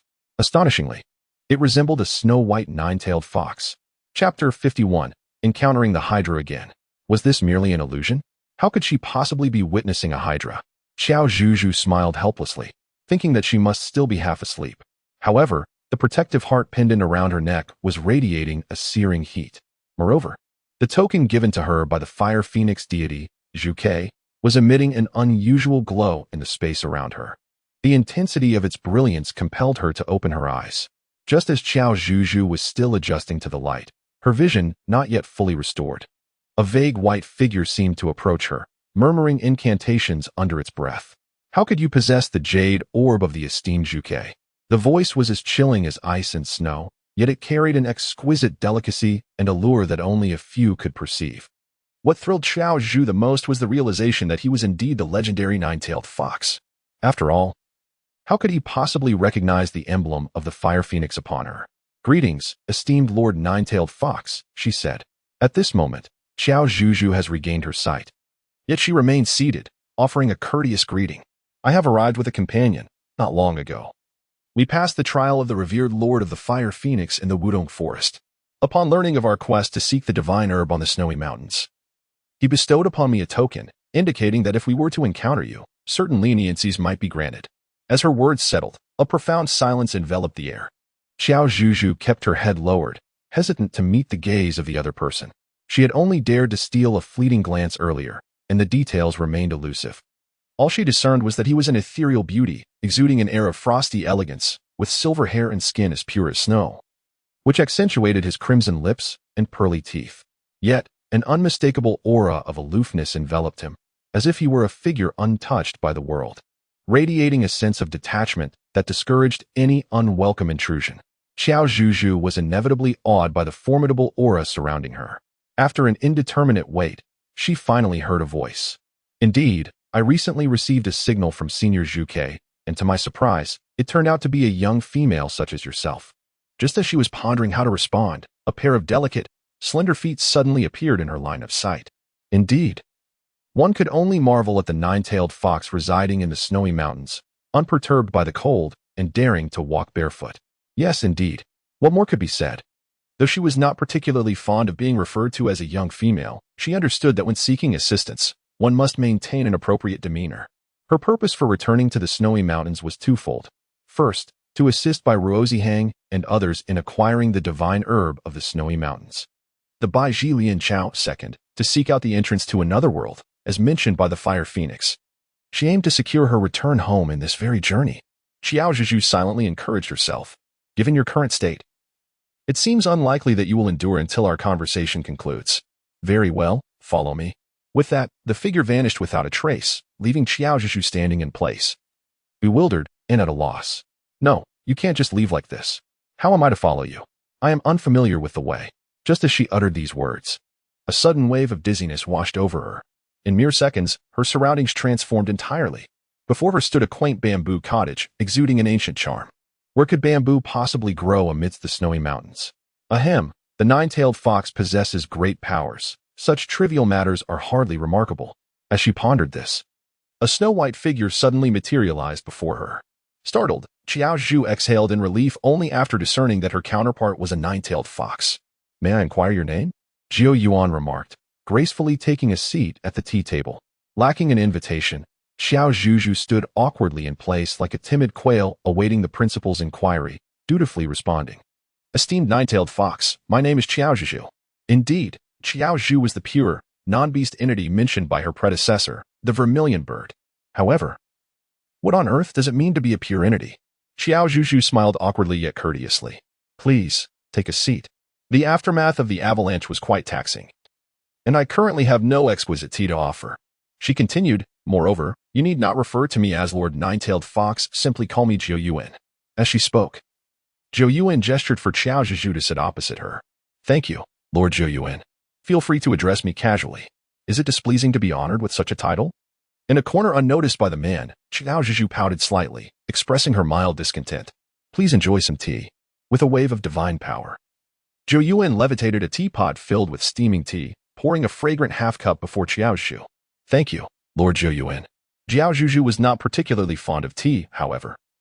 Out of courtesy, she delicately sipped a small amount, recalling the etiquette taught by her father. To her surprise, the flavor was quite delightful, unbeknownst to her. While she savored the tea, Jiao Yuan was quietly observing her every move. His long eyelashes cast shadows upon his cheeks, concealing the myriad thoughts dancing within his eyes. The Bai Zhilian Chao you seek is an exceedingly rare treasure, and I cannot guarantee that I will be able to procure it, Jiao Yuan declared, nearly causing Qiao Zhuzhu to choke on her tea. Suppressing her discomfort and anxiety, she cautiously inquired about the reason behind his statement. Is it truly something even the divine cannot accomplish? The Bai Zhilian Chao does not flourish on ordinary snowy peaks, but rather in the vicinity of volcanic craters. Recently, perhaps due to fluctuations from an unknown realm, the volcano has shown signs of awakening. Just as it is on the verge of eruption, today a minor avalanche occurred. Furthermore, the Bai Zhilian Chao must be harvested at the precise moment before the volcano erupts and spews forth lava to ensure its potency, rendering the endeavor exceedingly perilous. Even if I were to undertake the task myself, I cannot guarantee the successful acquisition of a complete specimen. As he spoke, Jiao Yuan turned his gaze toward a basket atop a bamboo cabinet. Inside lay fragments of Bai Zhilian Chao. According to him, these incomplete divine herbs were of no use, but he intended to keep them for future cultivation when the weather improved. True to his name, Jiao Yuan had lived for 9,000 years and had harvested countless Bai Zhilian Chao throughout this time, the majority of which were but remnants. The intact ones had been preserved for his own cultivation, thus granting him his current divine power and status. I see, she replied, it is indeed a challenging task. But we shall rely on ourselves. Before Qiao Zhuzhu could finish her words, an unfriendly shout echoed from outside the bamboo house. A voice that struck a chord of familiarity. Upon hearing it, Jiao Yuan's expression remained unchanged, as if he had grown accustomed to such occurrences. In the next moment, the door of the bamboo house was forcefully kicked open, and a familiar figure clad in black stormed in. Outside, 2 white fox beast men lay defeated on either side, utterly unable to impede the intruder due to the overwhelming difference in strength. Oh, it seems I have unexpected company today, apart from myself, and you appear quite familiar. She may revealed a playful smile. Chapter 52, The Duel of the Nine-Headed Serpent and the Nine-Tailed Fox. Oh, you are acquainted with her as well? When Qiao Zhuzhu encountered Shimei once more, her mood was far from delightful. How could she possibly see this audacious and fearsome hydra amidst the snowy mountains? By the way, aren't snakes cold-blooded creatures that require hibernation in winter? It appeared that Shimei had disowned her astonishment and confusion from her gaze. He approached them with an air of familiarity, conjured a bamboo chair from thin air, and casually seated himself. Then, with a wave of his divine power, he poured himself a cup of tea. Though I am known as the Hydra, I am neither afraid of the cold nor the heat. Thus, hibernation is unnecessary for me. You, a mere female, boast of being a goddess, yet you remain oblivious to such trivial matters? While Shimei did not directly address Jiao Yuan's inquiry, his words undoubtedly revealed the profound connection they shared, a connection he believed to be significant, of course. Qiao Zhuzhu herself has expressed a complete disinterest in any association with this egotistical individual. You have truly misunderstood. The deity is not a self-proclaimed title. Moreover, how could a humble girl dare to delve into your affairs? Ha ha. Qiao Zhuzhu smiled politely, yet awkwardly. This should suffice for your face, right? So, please refrain from prompting me again. After some time apart, your verbal skills have certainly improved, and it seems your abilities have also grown quite considerable. You appear to have met all 3 gods of the divine summer with such ease. Ha. Shimei curled the corners of her lips. He opened his dark mouth to say something further, but the teacup in his hand suddenly became scalding. Upon closer inspection, the tea within the cup was nearly overflowing in that instant. Scalded by the hot tea, Shimei instinctively hurled the cup to the ground. Jiao Yuan, what do you mean by this? Are you unaware that a full cup of tea signifies a guest's departure? How dare you use his own words to retort him? Shimei was incensed by Jiao Yuan's ethereal, aloof demeanor. Without hesitation, he reached for Jiao Yuan's neck. Just as he was about to close the distance, Shimei's hand transformed into a serpent's tail adorned with barbs. The black tail, with its crimson barbed spikes, was a testament to its formidable toxicity. Qiao Zhuzhu was taken aback by his sudden madness, her eyes widening in shock, not even daring to blink. Fortunately, Jiao Yuan, who also possessed 9,000 years of cultivation, was not easily intimidated. A massive, fluffy white fox tail swiftly emerged from behind him, successfully intercepting Shimei's venomous barbed attack. It appeared that a divine force surrounded his tail, causing the poisonous spike to be deflected before it could draw near. Observing this, Qiao Zhuzhu let out a sigh of relief. Thankfully, no harm had been done. It would have been a great pity to see such a beautiful, petable tail injured. Oh, so you wish to fight me? Shimei sneered coldly. He had always regarded Jiao Yuan with disdain, and his visit to the bamboo hut today was prompted by rumors of an impending volcanic eruption, which he intended to use as an opportunity for mockery. Additionally, he had heard that Qiao Zhuzhu had taken the tiger and wolf clans to the Wudong forest and then to the snow mountain, and he thought he might chance upon that intriguing and audacious little female once more. It was merely a spur-of-the-moment decision, with no premeditated intent whatsoever. You were the one who initiated this hostility and struck first, Jiao Yuan replied, maintaining his composed demeanor. As if this were not enough, he leisurely lifted a cup of freshly poured tea, savoring it gently. Witnessing Jiao Yuan's nonchalant attitude only fueled Shimei's anger. He found himself puzzled by his own behavior today. Though they had always been at odds, both possessing 9,000 years of cultivation, 9 avatars, and 9 lives, he had never before lost his composure to this extent. Most of the time, thanks to the mediation of the Elder Shke, their interactions remained relatively peaceful. Throughout a millennium, they had only clashed a few hundred times, which was not excessive. Could it be that the presence of the little female nearby had clouded his mind and heightened his fury? Shimei pondered this notion, feeling it held a certain validity. Inadvertently elevating the status of that audacious little female, in his mind. Her obstinate nature warranted being kept close, to be tempered properly. A sneeze. Suddenly, Qiao Zhuzhu felt a chill run down her spine. Having just sneezed, she lifted her gaze only to meet the eerie green eyes of Shimei. It was quite unsettling. Shimei, this is the Snow Mountain, not your territory. Do not overstep your bounds. Zhou Yuan, too, perceived Shimei's sinister intentions toward Qiao Zhuzhu. Though they were merely acquaintances, he admired her capabilities and courage, and he was intrigued by her identity. Shimei, without so much as a greeting, had the audacity to launch threats and even dared to plot against Qiao Zhuzhu right before him. Such boldness was akin to provoking a disaster atop the very head of the earth deity. At that moment, the atmosphere around Zhou Yuan shifted. His typically frigid demeanor was now tinged with a hint of anger. Oh, are you truly vexed? What connection do you share with her? What of my audacity? It is not my first offense. Why have I never seen you so enraged before? Shimei, undeterred, showed no signs of fear. His eyes gradually morphed into a menacing crimson hue. Although he had not transformed into a beast, Qiao Zhuzhu felt an instinctive dread, sensing he might unleash a torrent of bloodlust at any moment. If you wish to fight, let us do so outside. Reconstructing the bamboo house would be quite troublesome. Zhou Yuan's tone turned icy. For millennia, this individual had frequently stirred trouble, wreaking havoc upon his tranquil snow mountain and residence. At times, Zhou Yuan couldn't help but ponder if the volcanic eruptions were somehow linked to Shimei. For every time he visited, an eruption seemed to follow within a few decades.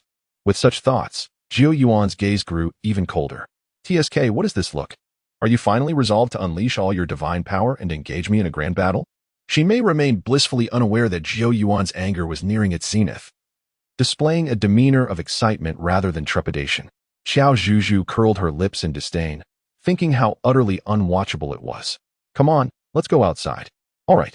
The two of them exchanged piercing glances, each scrutinizing the other. Before their eyelids could even flutter shut, they vanished into thin air.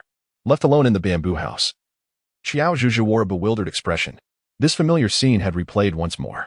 Qiao Zhuzhu was torn between the decision to leave and seek out by Ruo and the others.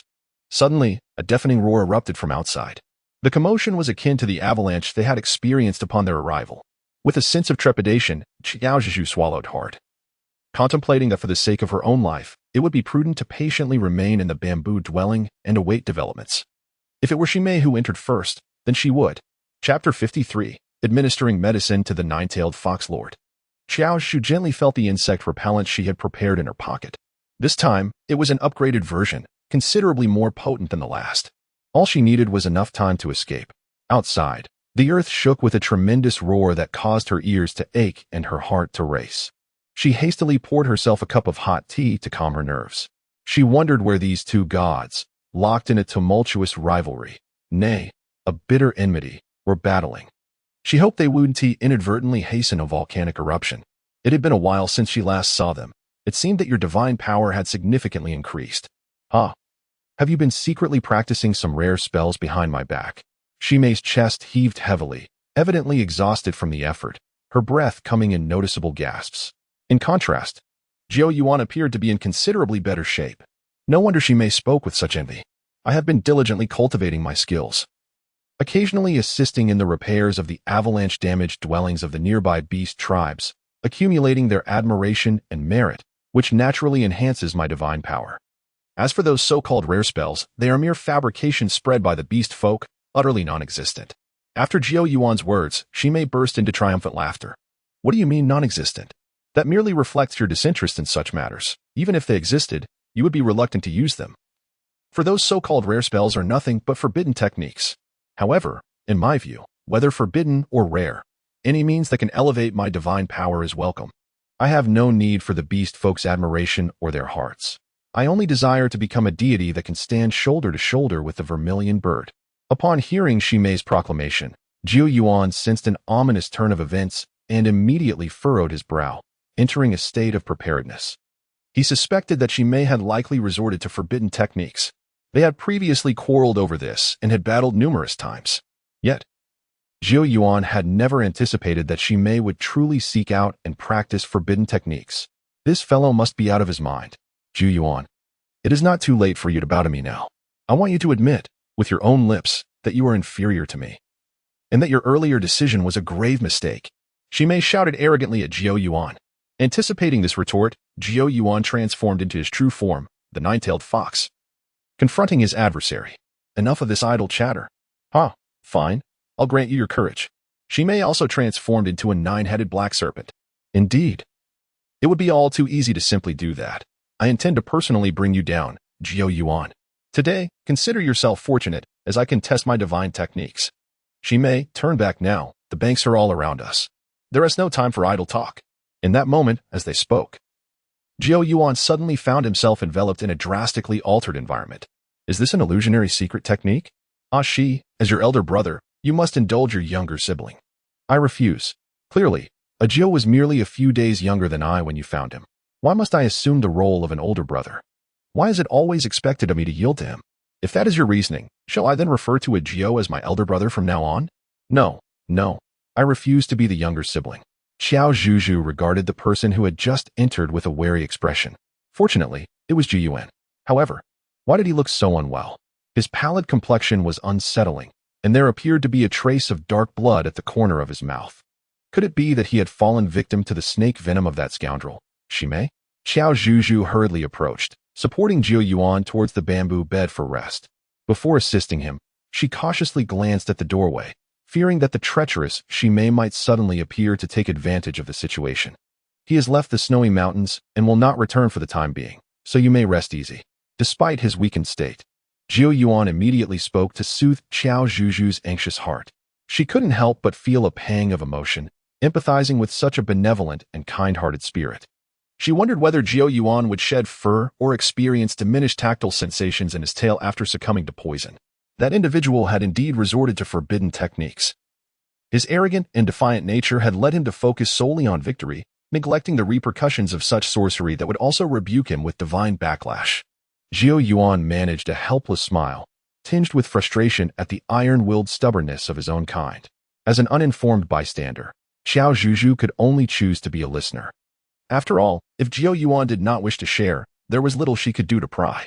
However, Qiao Yuan did not divulge much. Qiao Zhuzhu can only speculate that, long ago, these two deities, so similar in many respects, must have shared a close brotherly bond. However, perhaps due to disagreements over forbidden techniques and the ever-arrogant aspirations of Mei to be the best in the world, they now find themselves in constant conflict. Today, even Lord Qiao Yuan has sustained severe injuries. Lord Qiao Yuan, is there any remedy for your poison? How may I assist you? Qiao Zhuzhu inquired cautiously. On the bamboo bed, Qiao Yuan raised his hand and gestured towards the basket containing the fragmented by Jilian grass. Upon receiving the prompt, Qiao Zhuzhu swiftly retrieved the basket. It sufficed to crush the roots of the divine herb into a medicinal paste and apply it to the poisoned area. Ultimately, he did not truly resort to extreme measures. Perhaps it was merely a consequence of backlash, leaving him with limited abilities, thus preventing him from unleashing a more insidious toxin. At this juncture, a fleeting trace of melancholy crossed Qiao Yuan's countenance. Qiao Zhuzhu found herself at a loss for words. Silently selecting the roots of the white lotus grass and grinding them into a medicinal paste within a container. By the way, did Qiao Yuan mention that the paste should be applied to the poisoned area? Could it be that? What is it? Lord Qiao Yuan. The medicinal paste is ready. Is it convenient for you to apply it now, or would you prefer that I step outside to avoid your gaze? Qiao Zhuzhu felt a touch of embarrassment, while Qiao Yuan wore an expression of being at a loss for words. The two exchanged silent glances, yet ultimately, Qiao Yuan chose to request Qiao Zhuzhu's assistance in applying the medicine. His injury was on his back, near the waist. Though he was uncertain of the exact location and thus had to rely on another's help. In the snowy mountains, I had only 4 devoted followers, the white foxes. To serve me closely, 2 of them had already been reverted to their original forms by Mei, requiring a considerable amount of time to regain their human shapes. The other 2 had ventured forth to seek and aid the orcs suffering from severe blood loss, among whom your companions might be included. However, no news has yet reached us from them. It is likely that all is well, and they will return safely. Qiao Yuan's countenance grew increasingly grave, yet he patiently shared these details with Qiao Zhuzhu. Thank you, Lord Qiao Yuan, she replied. Qiao Zhuzhu spoke earnestly. This is what I ought to do. Please, assist me in applying the medicine. As she finished speaking, the white silk robe draped over Qiao Yuan gradually slipped down. Before Qiao Zhuzhu, a striking figure with an impressive back appeared. Chapter 54. reunion with the team. Unfortunately, she was unable to see what lay ahead. Qiao Zhuzhu's cheeks flushed with a rosy hue, and she quickly patted her face to restore her composure. What was she thinking? She must hasten to apply the medicine, for that is the matter of utmost importance. Qiao Zhuzhu first cleansed her hands meticulously before retrieving a specialized medicinal cotton swab from her personal space. After all, applying the ointment directly with her hands could introduce bacteria, and considering the presence of residual toxins, it was far from safe. It was evident that Zhou Yuan was encountering such an item for the first time. However, he refrained from inquiring further, merely uttering a somewhat perplexing remark. What my senior said is true. You are indeed unlike anyone here. Qiao Zhuzhu dipped a medical cotton swab into the medicinal paste and then located the area near Zhu Yuan's lower back, close to the waist, that had been poisoned. Upon closer inspection, she was taken aback. What appeared to be a mere poisoning was, in fact, a horrifying wound that looked as though it had been scalded by sulfuric acid, presenting a shocking and heart-rending sight. Qiao Zhuzhu could only empathize with the pain by merely observing. She could hardly fathom the true suffering of one who had been poisoned. Fortunately, Zhu Yuan was no ordinary individual and managed to endure until his return. My lord Zhu Yuan, I am about to apply the medicinal paste. It may sting a bit, but I will endeavor to be gentle, she stated. After uttering these words, Qiao Zhuzhu delicately held a medical cotton swab coated in the ointment, cautiously applying it to the wound. She noticed that when the paste made contact with the injury, Zhu Yuan's back muscles tensed visibly. It seemed that even a deity could not escape the torment of physical pain. Qiao Zhuzhu felt a pang of sympathy for Zhou Yuan, who had done numerous good deeds for ordinary beastmen, and since she also had her own requests of him, she eased her grip slightly. After approximately 10 minutes, the prepared medicinal paste was entirely utilized. Due to the necessity of controlling her strength and maintaining utmost concentration, Qiao Zhuzhu's wrists were now quite sore, and her forehead was beaded with tiny cold sweat. The application was complete. Would the medicinal effects manifest swiftly? Were there any other tasks that needed to be undertaken? Qiao Zhuzhu inquired. In the brief moment of conversation, Zhou Yuan had already donned his long robe. In truth, Qiao Zhuzhu wished to caution him that it was advisable not to dress so soon after taking the medicine, as it could lead to infection. However, she was caught off guard by his swift actions. Perhaps he felt a bit embarrassed. Given the circumstances, Qiao Zhuzhu refrained from further comment. Fortunately, while administering the medicine, she had deftly wrapped him in some medical gauze. She truly was quite the clever one. The fragmented by Ji Lian herb, aside from its roots which could be crushed into a medicinal paste to heal the wounds on the skin, had its remaining parts boiled into a decoction to alleviate internal ailments or expel toxins.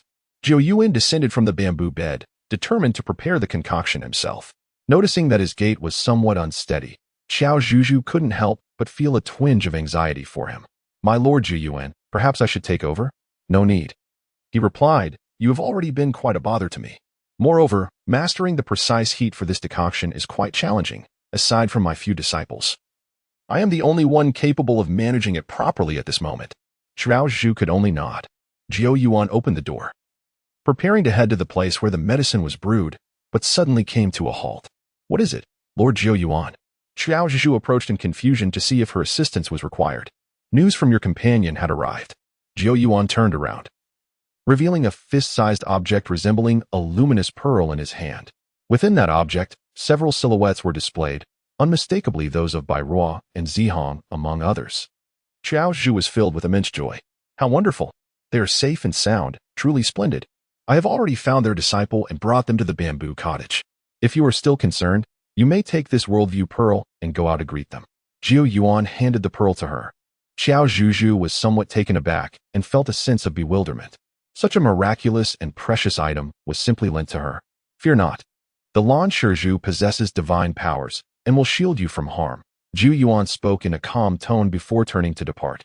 Yet, Qiao Zhuzhu couldn't shake the feeling that she had glimpsed a subtle upturn at the corners of Zhou Yuan's mouth. Could it be that he actually smiled? No. She must have been mistaken. How could such an ethereal and aloof deity, akin to a rare flower atop a lofty peak, suddenly display a smile? In her heart, Qiao Zhuzhu continuously denied the situation, expressing her gratitude before swiftly departing. According to Lan Shizhu, she soon located Bairuo and the others. Amidst the vast expanse of white snow, Zihong's purple wolf fur, the gray wolf fur of Sister Azai, and the golden locks of Baifu contrasted sharply. Alongside the azure hair of Qiao for Bairua, his beast form was that of an albino tiger, and in his human form, his hair was equally white, nearly blending into the surrounding snowy mountains. Indeed, it was Sister Zhu. Baifu possessed remarkable eyesight. Even from several hundred meters away, he immediately recognized her silhouette. Bairua, Zihang, Sister Azai. Qiao Zhuzhu called out each of their names with a loud voice, embodying the essence of fairness. Zhuzhu, is that truly you? Are you unharmed? Did the snow-capped mountains not overwhelm you? Or am I merely experiencing a fleeting illusion? Azai gazed at Qiao Zhuzhu in bewilderment, unable to fully trust her own senses. The avalanche was indeed terrifying, although she had clung tightly to Qiao Zhuzhu's hand throughout. The sheer magnitude of the looming mountains could easily force them apart with a single cascade of snow. It is indeed me, Sister Zhu. I am fine, just like you. Saved by the benevolence of the nine-tailed fox. See, I am perfectly well, a living testament to reality, not a figment of your imagination. Azai pinched Qiao Zhuzhu's cheek, her previously unfocused eyes suddenly regaining clarity. It's true, she exclaimed, embracing Qiao Zhuzhu with fervor, overwhelmed by the joy of reunion, having endured much along the way. Her little heart could scarcely bear the tumult of emotions. Sister Azai, this is a natural disaster, something beyond our control, so please, do not dwell on it too much. Qiao Zhuzhu was deeply concerned that Azai and the others would blame themselves for failing to protect her. However, many of the incidents encountered along the way were beyond their control, and they too had suffered injuries. As friends, they should not dwell on guilt or allow themselves to be burdened by such worries. You must be Qiao Zhuzhu, said two youthful disciples who approached her. Our master, Lord Jiu Yuan, has just sent us a message instructing us to escort a few individuals to the bamboo cottage for rest. I am Zhui, and this is Zhu Er. Thank you both for assisting my companions. Qiao Zhuzhu sincerely remarked, there's no need for courtesy. It is our duty. Indeed, the master has always harbored compassion, stating that aiding the orcs affected by the snow-covered mountains is his responsibility. When Zhui and Zhu Er spoke of Jiu Yuan, their tone was imbued with profound respect. Without delving into other matters, Jiu Yuan is truly deserving of reverence, unlike that she may. Chapter 55. Uncle Dolly's volcanic past. They did not linger in conversation for long before returning to the bamboo cottage together. Along the way, everyone surrounded Qiao Zhuzhu, inquiring about her well-being and whether she had genuinely encountered the nine-tailed fox deity. Upon learning that she had indeed seen the deity and engaged in brief discourse, the orcs displayed astonished expressions. Heavens! Sister Zhuzhu has practically encountered the great deities of the divine summer continent firsthand. If this news spreads, it will surely cause a stir within the orc tribe. Baifu's expression was somewhat exaggerated, with tears of excitement streaming from the corners of his mouth. To witness a deity in one's lifetime is truly a stroke of fortune. The celestial maiden is indeed extraordinary. Ah! Uncle Dolly was puffed with pride, his nose almost reaching the heavens, as if to stand alongside the sun. Accustomed to their flattery, Qiao Zhuzhu had developed a sufficiently thick skin. Amidst laughter and conversation, they arrived at the bamboo cottage. Truly, the residence of Lord Jiu Yuan is so elegant and refined, far surpassing our dilapidated stone houses. Is this where Lord Jiu Yuan resides? What grandeur and brightness! As the words fell, Azai and Uncle Dolly exchanged glances and nodded in agreement. Indeed, their hearts resonated in mutual understanding. Please, everyone, follow me to the guest quarters to rest. Lord Jiu Yuan is currently in seclusion. If there are no urgent matters, please refrain from disturbing him. Yes, should you require assistance, you may seek out me or senior brother Zhui. If we are unable to help, we can consult the master. Zhu Yi and Zhu Er received further messages from Jiu Yuan. Although there was some disappointment in not meeting the nine-tailed fox deity, they soon found solace in the fact that it was, after all, a deity, one who had rescued them from the snowdrifts. Indeed, we would never dream of disturbing Lord Jiu Yuan. Thank you, esteemed spirit messengers. Zihang offered them a bow, and the other orcs followed suit. Bairua had initially hesitated, feeling somewhat insincere. Yet his genuine admiration for Jiu Yuan compelled him to respectfully bow toward the two spirit messengers in the main house where Jiu Yuan resided. Wishing to convey his respect and sincerity, there is no need for formality. Please do rest first. The guest quarters are stocked with food and water. Should you require anything, do not hesitate to call upon us. With that, Zhui and Zhu Er departed. Qiao Zhuzhu led everyone into the private chamber. Within, there was a space for dining and conversing, flanked on either side by two rooms designated for rest. After satisfying their hunger and thirst, They commenced discussions on how to procure the white lotus grass. Qiao Zhuzhu shared the information she gleaned from Qiao Yuan with everyone. Such complexity and terror? Hui furrowed his brow. Even a mere minor avalanche possesses such formidable power. Not to mention the volcanoes they had never even witnessed. Speaking of volcanoes, I inadvertently encountered one in my childhood. Uncle Dolly finally spoke after a long silence. It must be said, age does confer certain advantages. Thus, it is inappropriate to merely call him old.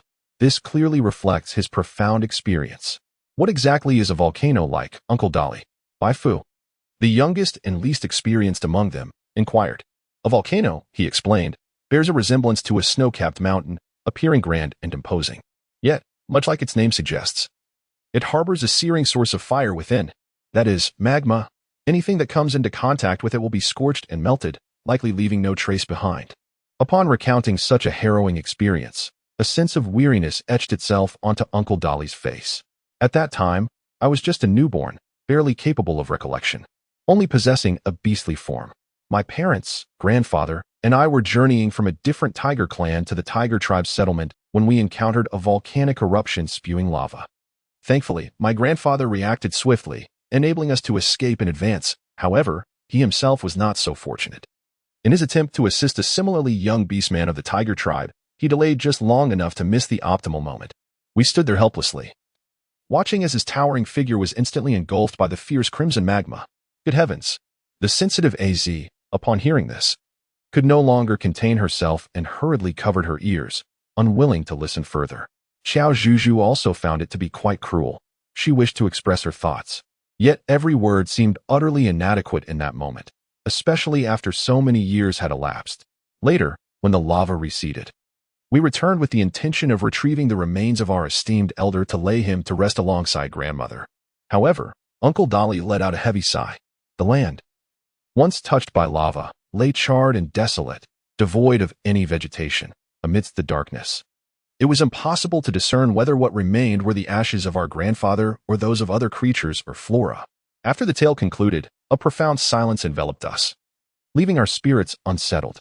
It was then that Uncle Dolly took the initiative to lighten the mood, illustrating the terrifying nature of volcanoes, especially that dreadful lava, which comes without warning. Nevertheless, I firmly believe we can surmount this challenge. My grandfather will surely watch over us from above. Let us rally our spirits. Observing that Uncle Dolly, who should have been sorrowful, was instead using his own grief to educate them about volcanoes and offer comfort, everyone's resolve was rekindled. Indeed, it is merely a volcano. We shall undoubtedly succeed in obtaining the divine herb and return safely. Ruah exclaimed with fervor. With his rallying cry, the other beastmen joined in, their voices rising in a crescendo of determination. Qiao Zhuzhu greatly appreciates the vibrant and harmonious atmosphere of the team, characterized by its positivity, absence of internal strife, and mutual support. However, let us keep our voices down to avoid disturbing Lord Qiao Yuan's rest. Qiao Zhuzhu weakly raised her hand to express her opinion. Oh, indeed, we should keep our voices down. After all, this is not our territory. Uncle Dolly chuckled heartily. And soon everyone joined in silent laughter. Not far away, within the Lansher Pearl, their camaraderie was quite remarkable. With a flourish of his robe, Lord Qiao Yuan made the Lansher Pearl vanish from the spirit disciple's grasp. Indeed, Lord Qiao Yuan, who would have imagined that the beastmen of the Tiger Clan, Wolf Clan, and Merfolk could gather together and coexist so harmoniously? Zhu'er remarked with a sense of wonder. It is said that they united to save the divine summer continent from that peculiar affliction. It seems these beastmen have kind hearts. Whether motivated by their own clans or other considerations, ultimately they will benefit the entire divine summer continent. Zhu'er concurred. Lord Qiao Yuan merely stood by, offering a faint smile without responding. Lord Qiao Yuan smiled. Really? How come I did not see it? Chapter 56. Climbing the snow mountain. Zhu and Zhu'er were deeply engrossed in their discussion when they suddenly sensed something amiss and promptly ceased their chatter, returning to their usual demeanor. We apologize, Master. We have overstepped. Please bestow your punishment upon us. You may leave. Qiao Yuan did not impose a punishment upon them. However, the pressure he had just emanated served as a minor reprimand. After they departed, Qiao Yuan stood alone before the window. He lingered for a considerable time, seemingly deep in thought or perhaps reminiscing. The Tiger Clan, Wolf Clan, and Merfolk, different beast clans could actually unite for a common goal and maintain such amicable relations. The words of the spirit disciple, filled with excitement and astonishment, echoed in his mind. Indeed, even if they hail from different beast clans, as long as their objectives align, they will inevitably transcend their limitations and forge strong friendships, much like foxes and venomous snakes. Alas, it is a pity that they ultimately cannot escape the grim scenario of divergent paths leading to conflict. Let us hope they do not reach such a fate. Are you all planning to climb the snow mountain now? Zhu Yi, who had come to deliver breakfast to the herb-gathering team, was taken aback by the news and nearly dropped the bamboo basket. Yes, the sooner we resolve this, the sooner we can return. Lingering here is not a viable option for you, Bai Ruo replied earnestly. However, the snow mountain had collapsed just the other day, and the current situation remains uncertain, not to mention that the volcano is on the verge of erupting. Venturing to climb the snow mountain now poses a significant danger, Zhu Yi exclaimed in distress, immediately preparing to seek out Master. Yet, he was stopped by Bai Fu and Ali. There is no need to trouble Lord Qiao Yuan. We will proceed with caution and operate within our capabilities, striving not to cause inconvenience to you all. Zihong spoke thus, and the other beastmen echoed his sentiments. Observing such understanding and courageous beings, Zhu Yi felt an inexplicable warmth swell within his heart. Perhaps it was precisely because the majority of these beastmen possessed such benevolent spirits that Lord Qiao Yuan selflessly devoted himself without regard for personal gain. He too aspired to diligently cultivate and become a formidable presence akin to that of Lord Qiao Yuan in the future. Very well, please wait a moment. In fact, my master has already anticipated your imminent departure and instructed me to prepare some useful items for you. With that, he hurriedly excused himself, quickening his pace to fetch the items. Before long, he returned alongside Zhu Er. Due to the abundance of items, they needed to collaborate in order to carry them all. Originally, Master had also prepared a divine artifact capable of containing these items. However, its operation required divine power. He mentioned that the merfolk possessed a similar item, known as the Jiao cloth. Indeed, this object exists, and I carry it with me at all times, Ingqi remarked, producing the wondrous Jiao cloth. We are truly grateful to both of you, esteemed spirit disciples, as well as to Lord Qiao Yuan, for your considerate preparations. Qiao Zhuzhu couldn't help but feel a sense of wonder. She had just examined the provisions that Qiao Yuan had prepared for them. In addition to ample supplies of sustenance that could last several days, there were items for warmth, tools to assist in scaling the snowy peaks, and even devices for signaling distress. It was truly comprehensive, everything one could possibly need. It was almost more considerate than her own spatial pouch. Just as this thought crossed her mind, Qiao Zhuzhu felt a sudden dizziness. Subsequently, the small pocket connected to her spatial pouch began to vibrate slightly, seemingly expressing its displeasure at her earlier musings.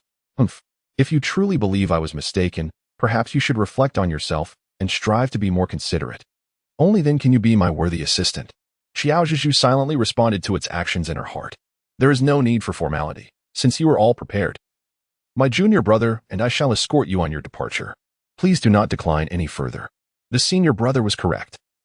Our master's bamboo hut is indeed enveloped in divine power. Although ordinary beastmen cannot easily enter or exit, we must guide you. Zhu Yi and Zhu Er communicated seamlessly, elucidating the situation with clarity. I see. I am grateful to both of you, esteemed disciples. With that, they set forth. After bidding farewell to the two disciples, the herb-gathering team embarked on their journey up the snowy mountain. Qiao Zhuzhu had never ascended a mountain. Whenever she did, it was always by sitting in a cable car, rarely embarking on the arduous journey step by step. The reason was simple, her frail constitution. However, she wished it were different. Even a leisurely stroll would leave her feeling as though her muscles had been strained, resulting in an all-encompassing soreness. At the very least, she would require 2 or 3 days of rest in bed to recuperate. Qiao Zhuzhu's parents and friends are well aware of her frail constitution, and their hearts ache for her. Consequently, they never consider inviting her on physically demanding excursions such as mountain climbing. Thus, when Qiao Zhuzhu once again finds herself at the foot of the towering snow-capped mountain, gazing up at its majestic peak, she cannot help but feel her legs weaken. Oh heavens, it's so high. If she were to ascend, she would likely be bedridden for a fortnight.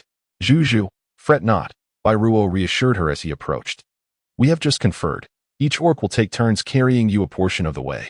As Qiao Zhuzhu opened her mouth to decline, Zihang and Ingqi joined in to explain. They spoke of how this decision was made after careful consideration, emphasizing the importance of the greater good and the need to expedite their progress. Bai Fu even whispered, Sister Zhu is quite light. Carrying her is akin to lifting a breath of air. Qiao Zhuzhu could not help but be amused by Bai Fu's glib tongue. If I were truly no different from the air, wouldn't a gust of wind simply sweep me away? After saying this, she smiled. However, that smile did not last long. Suddenly, a powerful gust of wind, laced with snowflakes, rushed through, startling Qiao Zhuzhu, who gasped in surprise.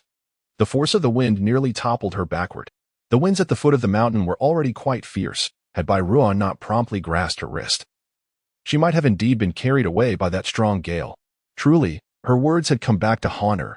She must refrain from speaking ominously in the future. Well then, whose back shall I ride on first?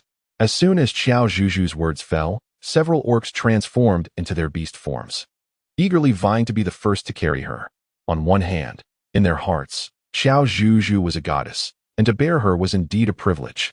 On the other hand, while they were strong at the outset, they feared that as fatigue set in, an inadvertent misstep might lead to an unfortunate mishap. However, this concern was rendered moot in the presence of Bai Ruan. With an expression that implied such considerations were superfluous, he approached Qiao Zhu, transformed into his beast form, and crouched down before her. In Chapter 57 of Qiao Zhuzhu has learned a new word, the phrase again encountering Shimei. One faces a fate of misfortune for 8 lifetimes. Once mounted upon a tiger, dismounting becomes a formidable challenge. Qiao Zhuzhu boldly mounted the white tiger. For it was not her first experience with such a magnificent creature. It was the perfect opportunity to indulge her desires. Qiao Zhuzhu gazed at the fluffy white expanse before her, its surface serene and tranquil, yet her heart was already brimming with joy. Is this the paradise of the earthly realm? Are we settled? Then let our journey commence. Bai Ruan and Zihang walked ahead, while Ali followed closely behind.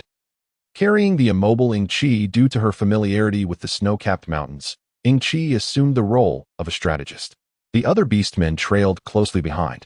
Throughout this endeavor, everyone must remain vigilant, for any lapse in concentration could lead to being buried beneath the snow once more or result in someone falling behind.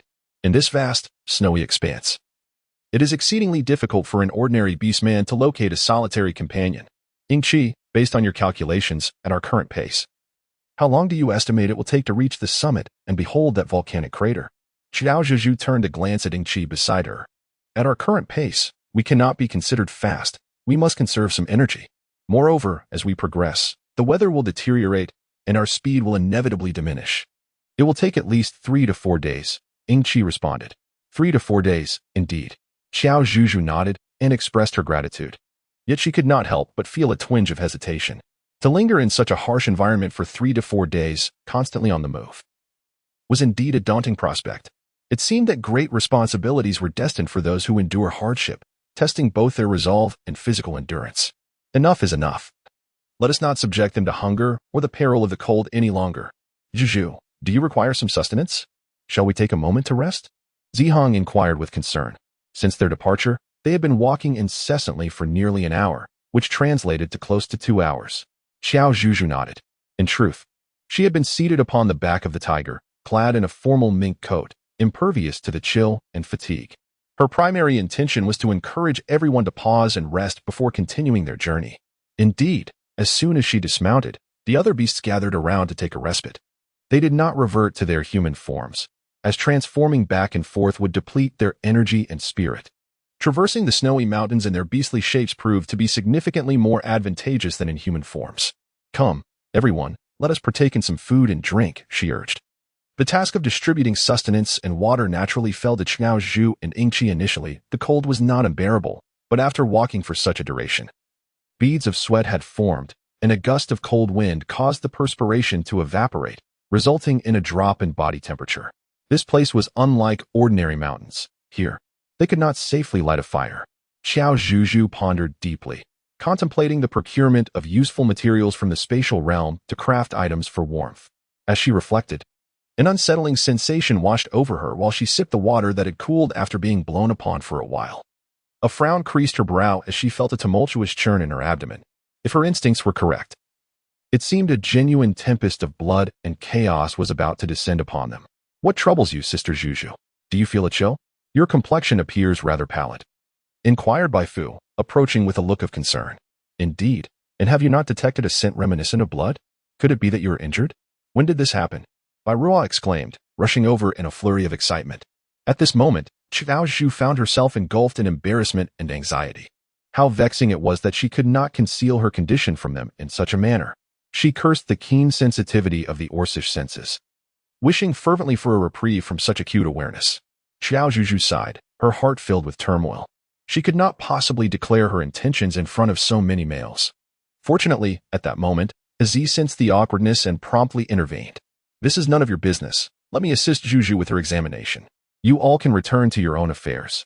Upon hearing this, the only two present who had ever taken wives, Uncle Dolly and Ahui, immediately grasped the implication.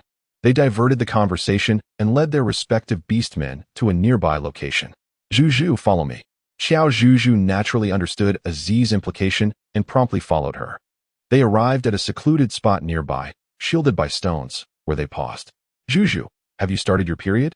Aziz inquired softly. Oh, right.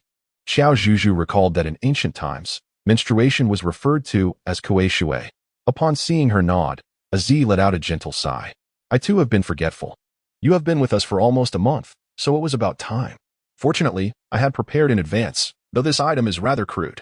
With your delicate skin, I worry you may find it uncomfortable. As she spoke, Aziz produced an odd-looking object from her bosom, causing Qiao Zhuzhu's heart to race. Goodness.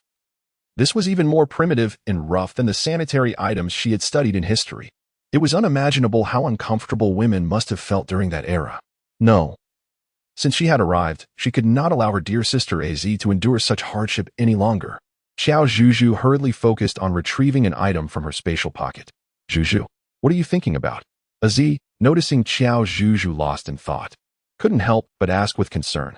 However, before she could finish her sentence, she suddenly felt a sharp sting on her neck, and darkness enveloped her as she fainted. Az, sister? What has happened to you? Az. Regaining her senses, Qiao Zhuzhu, clutching Sophie, rushed to Aziz's side to assess the situation. She noticed a familiar black mark on Aziz's neck. Isn't this the poisonous sting left by Shimei on Lord Jiao Yuan's back? Could it be that despicable scoundrel has returned so swiftly and poisoned Az? Furthermore, Qiao Zhuzhu observed a layer of indistinct mist surrounding her. It resembled a barrier from a novel. What a wretched character! What are you scheming in the shadows? Is it possible that even deities hide away like cowards? Qiao Zhuzhu spoke with ire. In the next moment, she felt a grip around her neck, yet there was no one in sight. Ah, we meet again, little female. Your tongue remains as sharp as ever, and your audacity grows bolder. Knowing full well that I could poison you, you dare to insult me so brazenly. Are you not afraid that I might cause you and your companions to perish right here in this snowy mountain? The voice echoed, but the speaker remained unseen. Qiao Zhuzhu suppressed her fear, letting out a composed snort. Then, with an air of naivety regarding life and death, she retrieved an enhanced snake repellent spray from her pocket. Please, please. It must be effective. Chapter 58. You truly are a disturbed pervert.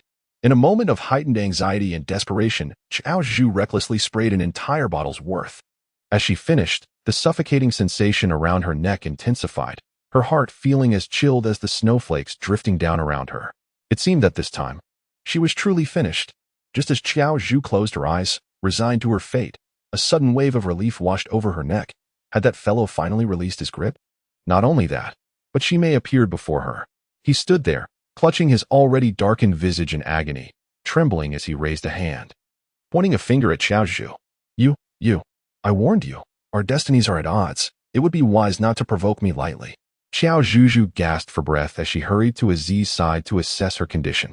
In her earlier anxiety, she had overlooked the fact that the dark hole on Aziz's neck bore a purplish hue rather than a deep red or blackish red.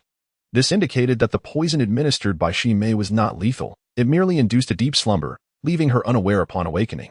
After all, not just any orc could boast the privilege of perishing at my hands. Shimei, one hand shielding her injured eye, approached Qiao Zhuzhu with a cold smirk. Oh. So just because it's not a fatal poison, I should be grateful to you? Regardless of whether she provoked this individual, the outcome would be unfavorable. Thus, Qiao Zhuzhu decided to drop the pretense. I never said that. If you truly wish to express gratitude, I certainly won't refuse. Bah, at your age. Do you not care for your dignity? When you pass on, where will your old face go? This remark was particularly biting, and Qiao Zhuzhu considered refraining from voicing it, for she still prided herself on her decorum. Such insincerity. How about we strike a deal? I shall provide you with the antidote for this she-wolf's condition, and in return, you will restore my eyesight. Otherwise, you will never escape this place. This antidote was derived from a rare artifact, and it was likely that even that brat Jiyuan would struggle to locate both of you, thus preventing your exit. She may tap the nearby mist-like barrier, revealing a triumphant smile. Fine, I understand. This time, Qiao Zhuzhu refrained from retorting, as she could not afford to gamble with Aziz's life. The Hydra was notoriously cunning. With numerous tails and venomous stings, who could ascertain whether its previous words were genuine? Now you're behaving. She may smiled with satisfaction, then raised her hand, and the three vanished into the vast expanse of white snow. Meanwhile, Bai Ruo and the others, disoriented by the mist, gradually regained their senses. Strange. Why do I suddenly feel dizzy? Aziz scratched his head in confusion. This must be the mist from the snow mountain, which contains gases that can induce faintness. Thankfully, we haven't inhaled much. However, as we proceed, such substances will become more prevalent. Everyone must exercise caution. With that, Ingqi, having regained some strength, produced small pieces of modified shark cloth from her garments. This version can prevent inhalation of the mist, though it is not highly breathable. Therefore, unless absolutely necessary, please refrain from using it to cover your mouths and noses. The orcs each received one and expressed their gratitude. Suddenly, Bai Ruo furrowed his brow, sensing that he had forgotten something. Yet, oddly enough, he could not recall anything at all. I didn't realize you had a lair in the snow mountain. As soon as Qiao Zhuzhu finished speaking, she felt a light tap on her forehead. What does old nest mean? This girl truly lacks awareness. Why does she consistently use the word old to describe herself? She chose not to dwell on it too much and seated herself by the bedside. Then, employing her divine power, she pulled Qiao Zhuzhu before her. She pointed to her own eye that could not be opened. You have the duration of an incense stick to remedy it. Even without your prompting, I shall expedite the process, for my time is equally precious. Qiao Zhuzhu curled her lips slightly before rummaging through her space for the antidote. While she was engrossed in her task, Shimei watched her intently, attempting to discern some hidden truth. As Qiao Zhuzhu returned to her normal state, her gaze met Shimei's, which was filled with an enchanting allure and playful intrigue. The intensity of his stare sent a chill down her spine, leaving her feeling unnerved. Qiao Zhuzhu reached out to brush away the non-existent goosebumps on her skin, then casually rummaged through her pocket before tossing an object to him. It was something meant to alleviate eye fatigue, for surely there was no antidote for snake venom. She had merely grabbed a bottle of eye drops and tossed it over. It should prove useful. However, this time, Qiao Zhuzhu found herself somewhat outwitted, for Shimei had ensnared her waist with his serpentine tail, effectively trapping her within his embrace. He reclined against the wall like an indolent aristocrat, one large hand grasping her chin, compelling her to tilt her head and meet his gaze. To make matters worse, the fabric of his shirt over his chest was inexplicably flung open. At some point, Qiao Zhuzhu's eyes widened in disbelief. What shocking sights had she just encountered? She felt an overwhelming urge to gouge her own eyes out. You perverse fiend, release me at once.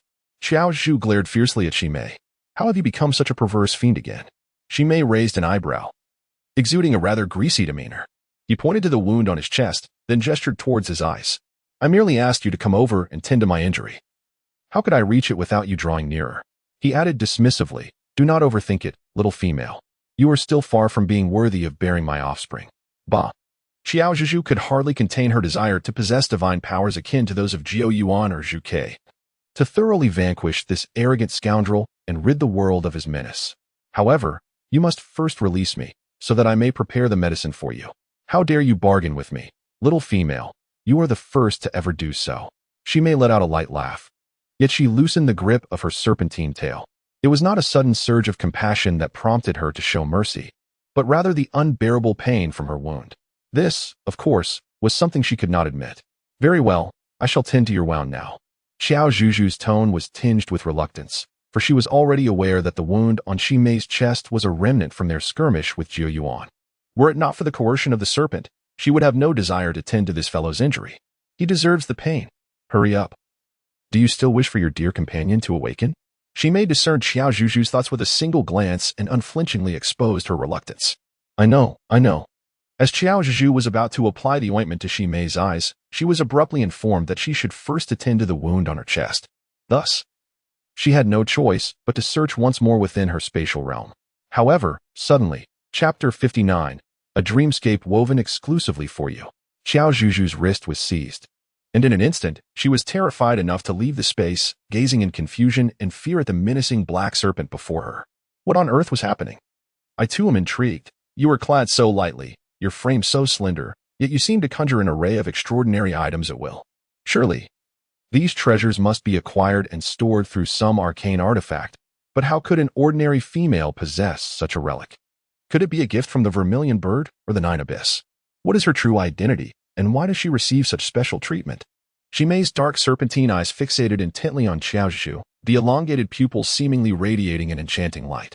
No, she must not fall prey to this creature's cunning schemes. As Qiao Zhuzhu seized the opportunity while Xime was momentarily distracted, she deftly grasped a small tuft of flesh atop the snake's tail and twisted it sharply. This act, though seemingly minor, inflicted considerable pain. Despite its diminutive size, the sensation it evoked was anything but trivial. Of course, if this creature possessed particularly tough skin and resilient flesh, her efforts would be in vain. With a hiss, Xime furrowed his brow, causing the grip of the snake's tail to loosen slightly. Yet it still afforded Qiao Zhuzhu no semblance of an escape. Do not waste your energy, nor attempt any tricks. Time and life are luxuries you cannot afford, he declared. Upon hearing these words, Qiao Zhuzhu could only suppress her inner dread and revulsion, complying with his demand to apply the ointment. Direct contact was utterly out of the question. So she donned full protective gear, wrapping her hands securely before using a medical cotton swab to apply the salve to Xime. Observing her meticulous approach, Xime appeared somewhat displeased. In his eyes, the little female's demeanor towards Jin was decidedly different. Well, it is all done now. Qiao Zhuzhu gently prodded the serpent's tail with her finger, indicating whether she could be released. Xime opened the eye that had been injured by the spray and moved her wounded arm slightly. Indeed, the young female displayed some skill in administering medicine. I may set you free, but you must promise me one thing. Oh? Qiao Zhuzhu was perplexed. She had taken the medication. Her eyesight had improved. Yet Sister Azzy's poison remained unremedied, and they had been unable to return in a timely manner. There was no settling of accounts.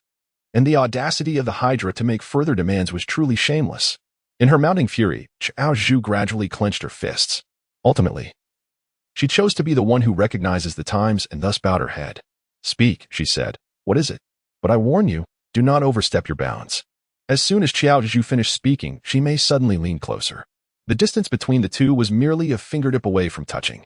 As Qiao Zhuzhu began to resist, she found her mouth, wrists, and ankles ensnared by several serpent-like tails that had emerged from the shadows, binding her tightly. How infuriating. She should never have harbored even the slightest trust in this individual. The predicament was straightforward. A mere deep slumber would suffice to assist me in resolving a dilemma. Xime chuckled softly. He extended his hand, reaching towards Qiao Zhuzhu's garment. Qiao Zhuzhu was utterly startled by his actions, rendered motionless. Forced to watch as Xime unfastened layer after layer of thick outer garments. It was uncertain whether it was due to excessive fright or if he had conjured yet another trick. Qiao Zhuzhu felt her eyelids growing heavier. And then she closed her eyes, slipping into unconsciousness. Indeed, she had succumbed to slumber, appearing more serene. Xime's hand lingered on the thinnest garment, pondering the situation. Despite reaching this point, she had not glimpsed the so-called divine artifact. Only a humble little pouch remained. Furrowing his brow, Xime extracted the pouch and examined it closely. He recalled that the petite female often retrieved peculiar items from within this very pouch. Releasing his serpentine tail, he gently raised his finger, employing his divine power to restore Qiao Zhuzhu's clothing to its rightful place. After placing her upon the bed, Xime exited the cave. Rest well. This is a beautifully woven dream I have crafted for you. But where am I? Qiao Zhuzhu groggily opened her eyes, as her vision gradually came into focus. She was astonished by the familiar surroundings. Wasn't this her bedroom? Qiao Zhuzhu could hardly believe it. She had returned home. When did this occur? Just a moment ago. She had almost fallen prey to that scoundrel, Xime. Qiao Zhuzhu quickly regained her composure and firmly slapped her thigh. It did not hurt at all, indeed. It was merely a dream. Although returning home could be considered a delightful fantasy, it ultimately was not the reality. Sister Az and Bai Ruo were still waiting for her. She must go out soon. As Qiao Zhuzhu approached the threshold of the bedroom, her hand poised upon the doorknob, she prepared to depart. However, at that very moment, a sinister whisper echoed in her ears, as if it emerged from the depths of the earth, beguiling and enchanting. Are you truly certain you wish to leave? This is the place you know best. The very sanctuary you long to return to. Should you step away, there shall be no return. Even so, must you still choose to depart? Qiao Zhuzhu composed herself and took a deep breath. Indeed, with unwavering certainty, she knew that this voice was undoubtedly a ploy orchestrated by Mei. Even Zhuke could not resolve such matters. How could a mere dream possibly facilitate her return home? If it were truly that simple, she would have clung to Mei from the very beginning, impossible to dislodge. Qiao Zhuzhu let out a sigh, realizing that the peculiar sound she had heard earlier had vanished. Without further contemplation, she pushed open the door and stepped outside. Although she understood that escaping the dream fabricated by Mei would not be a simple task, she was nonetheless astonished by the scene that unfolded before her. Yiju, my dear, where have you been? Were you not supposed to be at the CAF to unwind? You've been gone for quite a while, making it difficult for your father and me to find you. Never mind her, her mother urged. Quickly, bring out the little cake I just baked. Our daughter adores the cakes I make, don't you, Zhuzhu? The two individuals before her, showering her with warmth and affection, were none other than her beloved parents, whom she had been longing for since her arrival in the beast world. Qiao Zhuzhu couldn't help but feel her eyes welling up. Is this truly just a dream? After all, Mei should have no way of knowing what her parents looked like. Nor could she possibly be aware of the appearance of her bedroom or how she ended up here. Just as she pondered these questions, the two individuals who bore an uncanny resemblance to her parents approached her. Her father gently patted her shoulder, while her mother affectionately stroked her hair, uttering the words, "My dear Zhuzhu has suffered." Qiao Zhuzhu's gaze gradually became unfocused. Is it truly real? Of course, it is. Therefore, stay here, do not depart. Chapter 60, it is imperative to discover his weakness. Once you leave, it will indeed be impossible to return. Is that so? If she were to leave this place, she would never return home, never see her parents again? Qiao Zhuzhu's eyes had lost their luster, swaying as she walked forward with her parents from the realm of dreams. One step forward, one pause, like a marionette on strings. Zhuzhu, awaken, do not linger in the past, or you shall truly never return. What a familiar voice. Qiao Zhuzhu paused for a few seconds before continuing to walk alongside them. Could it be true? She had distinctly felt the touch of her parents, warm and tangible. How could it possibly be a deception? I am not lying to you. It is real. Please stop. Noticing Qiao Zhuzhu's utter lack of response, the voice, which had previously encouraged her to stay, now rose in volume. Its tone transformed entirely. The once clear and minty timbre had shifted to a frigid intonation. Zhuzhu, this is a false dreamscape. Everything you perceive here, sights and sensations, emanates from the depths of your imagination and desires. The more you yearn for these illusions, the more vivid and authentic they will appear to you. Yet, remember, what you truly seek lies beyond this dream. Is it truly so? Qiao Zhuzhu came to a halt, her eyelids fluttering slightly. Zhuzhu, my dear daughter, what troubles you? Did you not say you wished to accompany your parents to the amusement park? Why have you stopped? I realize now, my little princess must be weary from walking and desires to be carried by her father. Ha ha ha, come now, my back is always here for you. As she observed her parents drawing ever closer, Qiao Zhuzhu felt an overwhelming confusion envelop her mind. A sharp pain throbbed in her head. Who could come to her aid? Zhuzhu, my daughter. Quickly, save us. Ah. The piercing cries echoed in her ears, jolting Qiao Zhuzhu from her state of disarray. In that moment of clarity, she found herself collapsed upon the ground, surrounded by a void.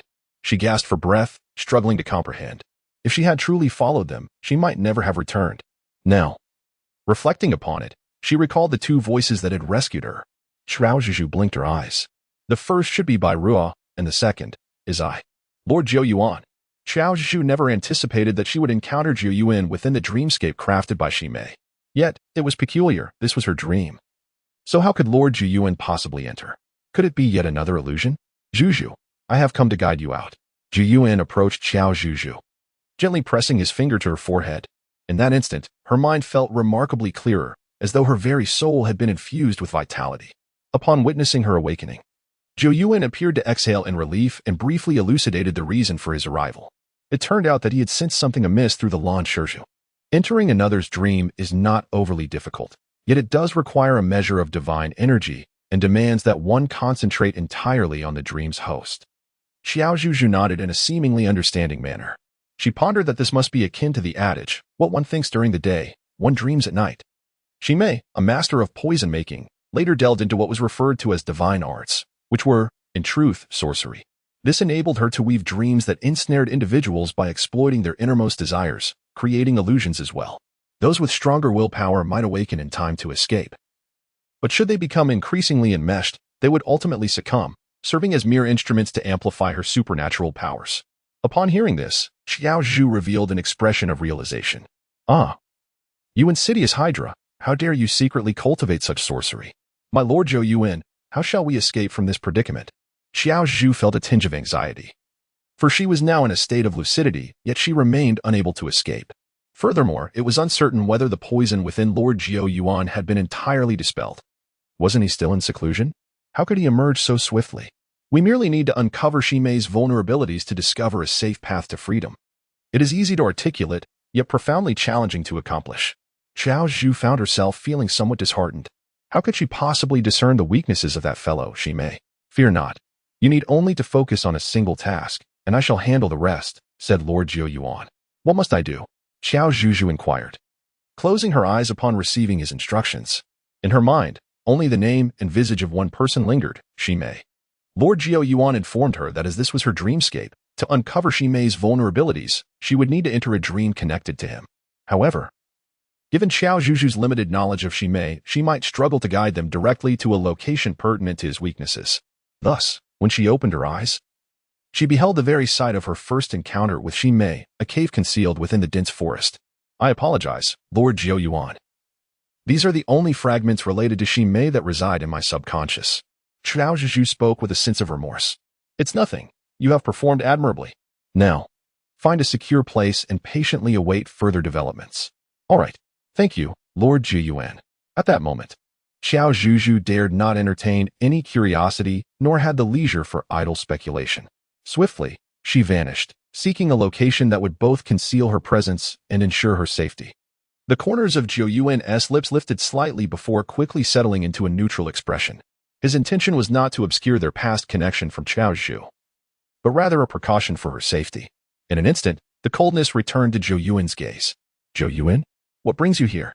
In the realm of Qiao Zhuzhu's dreams, Ximei was grotesquely transformed into a creature adorned with 9 heads, enveloped in a cloak of darkness, its body covered in sharp, scaly spines. Zhou Yuan lowered his head, striving to quell the tumult within his heart. It is but an illusion, merely a figment of the imagination. Ximei, when did you commence your practice of sorcery? Zhuzhu, have you awakened? Qiao Zhuzhu groggily opened her eyes, only to be met with a magnified visage of Az's wolf-like face. Thank you. That instantly brought her to full alertness. Sister Az, you've awakened as well. As Qiao Zhuzhu arrived, she began to survey her surroundings. She realized that the two of them had returned to where it all began. Behind the large boulder in the snowy mountains, the presence of Lord Zhou Yuan was conspicuously absent. How peculiar, had he left immediately after rescuing her? And what of Ximei? Did Sister Az keep sight of them? Indeed, it was quite unexpected that we managed to fall asleep in such a frigid locale. Thank heavens it was still light out. We must not have slept for too long, for in this weather, we would inevitably turn into blocks of ice. Az's words suggested she seemed unaware of the events that had transpired. Sister Az, did you see anyone? Chapter 61, The Terrifying Volcanic Crater. Was it a male figure? Dark and monstrous, like a demon, or a being so pure and ethereal, akin to a celestial being? As soon as Qiao Zhuzhu finished speaking, Az raised her hand and placed it on her forehead. Will you be all right? She inquired, bewildered. In the snowy mountains, where could such deities and monsters possibly be? All right then, we must hasten our departure. We cannot be certain whether the leader and the others are anxiously awaiting us. Indeed, she acknowledged. Qiao Zhuzhu nodded, then departed with Az. Before leaving, she retrieved Sophie from her space and, after providing an explanation, taught Az how to use it. Upon encountering such a marvelous and pleasantly tactile object for the first time, Az was utterly astonished and deeply moved upon learning that it was specifically designed for women from Qiao Zhuzhu's homeland. How wonderful! How impressive, Zhuzhu! I am almost tempted to visit your place. Qiao Zhuzhu gently patted Az's hand, her countenance unflinching as she spun a benevolent falsehood. Of course, I will certainly take you there if the opportunity arises. Our place is quite different from here. One cannot freely transform between beast and human forms. However, Az, you need only to be cautious. I will definitely be careful. The two shared laughter and banter. Yet upon arriving at the location whereby Ruoh and the others were situated, they found not a single beastman in sight. Furthermore, As the wind and snow continued to rage, the traces in the snow had long been concealed beneath layers of fresh snowfall. What is happening? The chief and the leader of the tiger clan would never abandon us and leave on their own. Z, perplexed by the unfolding circumstances, searched anxiously for the figures of Zihang and the others. Qiao Zhuzhu pondered thoughtfully, convinced that this matter must have been orchestrated by Shi Mei while the two were ensnared. However, it seemed that Lord Jiao Yuan had once mentioned that he had discerned the existence of when two through the Lanshe Pearl. Realizing that Bai Ruo and the others were not with him and Z, Qiao Zhuzhu thought to herself, since she and Sister Az had already recovered, Bai Ruo and the others should also have returned to normal. They must be on their way back to find them now. Sister Az, let us wait here, she suggested. I believe Bai Ruo and the others must have had some prior engagement and will return together. If we leave now, they will have no way of finding us upon their return. Az found Qiao Zhuzhu's reasoning sound and nodded in agreement. They leaned against each other for warmth. After a while, several familiar figures indeed emerged from the vast expanse of white snow. It was Bai Ruo and the others. Zhuzhu, Sister Az, we finally found you. Bai Ruo was the first to rush over. The redness in his eyes made it clear that he was extremely anxious and filled with self-reproach. Perhaps he had even shed a few tears in secret. Fortunately, everyone was safe, and it seemed that the snow-capped mountains were indeed challenging to ascend. At this moment, we must exercise greater caution and solidarity, letting go of any self-blame. Qiao Zhuzhu had taken the precaution of preparing them in advance, considering the relentless presence of Shi Mei. Should they find themselves mired in self-reproach or mutual blame, their spirits would inevitably dwindle, rendering them vulnerable to Shi Mei's manipulations. Having already suffered at the hands of this specter alongside Lord Jiao Yuan, it would be all the more difficult to extricate themselves from such a predicament.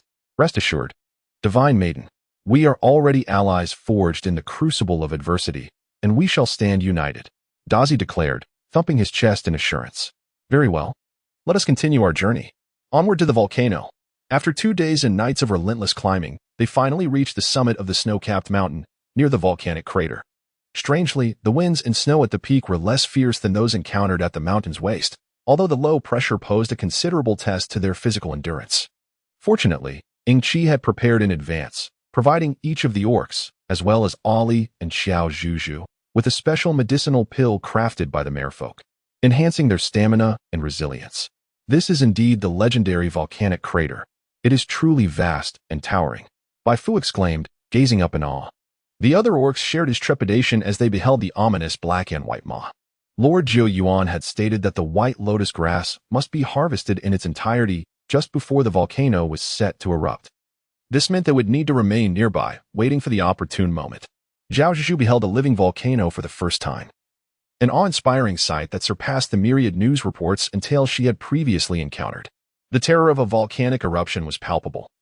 Even the mere sight of the crater instilled a sense of dread within her. As she contemplated the scenario, she surmised that the volcano might erupt tomorrow or perhaps the day after, unleashing a torrent of molten lava. Yingqi approached, his brow furrowed with concern and frustration as he gazed at the formidable crater before them. Regrettably, he lacked the agile legs of an orc, which would have enabled him to venture forth and gather the coveted Bai Zhilian grass. Given his understanding of Qiao Zhuzhu, it was clear she would recklessly seek to harvest it herself, undeterred by the potential dangers. Unlike the relatively safe and level terrain of the Wudong Forest or the Western Sea, this place was fraught with peril. At that moment, he resolved to leave the undertaking to himself and a leader of the Wolf clan. Bai Ruo and Zihang also arrived, having reached a consensus to collaborate and actively gather herbs. The location of these divine herbs was indeed perilous, and they had not fully embraced their roles as leader and chieftain until now. Therefore, this time, Zhuzhu, you must refrain from contesting our decision. Qiao Zhuzhu could discern that Bai Ruo was reluctant for her to take on excessive risks. Although fear lingered within her, she believed that, in contrast to them, she possessed certain unique skills for protection. Furthermore, Lord Zhuke had indicated that the volcano's crater might very well serve as a gateway to another realm, potentially allowing her to return to her homeland. Regardless, she felt compelled to explore it. Very well, but I would also like to assist you when the time comes. Rest assured, I shall maintain my distance. Qiao Zhuzhu first sought to calm the emotions of her companions before arriving at a decision. This matter, for the time being, must remain undisclosed to them. Bai Ruo and the others, seeing Qiao Zhuzhu's prompt agreement, could not help but display smiles upon their faces, except for Zihang, who, despite wearing a smile, kept his gaze fixed on Qiao Zhuzhu and the space behind her. As evening descended, it was Zihang and Ali who took on the watch for the night. Having climbed the mountain, Qiao Zhuzhu had been so fatigued over the past few days that she would fall asleep almost instantly each night. However, this time, just before succumbing to slumber, she resolutely forced herself to activate her device. Qiao Zhuzhu discreetly opened her eyes, observing that everyone had already succumbed to slumber. Excellent. Qiao Zhuzhu cautiously rested Aziz's head against the trunk of a tree, then tiptoed away from the group. However, just a few steps into her departure, she sensed an intense gaze fixed upon her from behind. Her heart skipped several beats. Chapter 62. Zihang's past. She had deliberately concocted an excuse to relieve herself, taking a longer route to the opposite side of the volcano. The distance was considerable, and the blustery snow hindered their sense of smell, making it unlikely for them to be detected at this moment. Had she truly been discovered? Or was it that rogue, Shimei, causing trouble once again? Qiao Zhuzhu resignedly turned around, bracing herself for a lecture that would descend upon her like a tempest.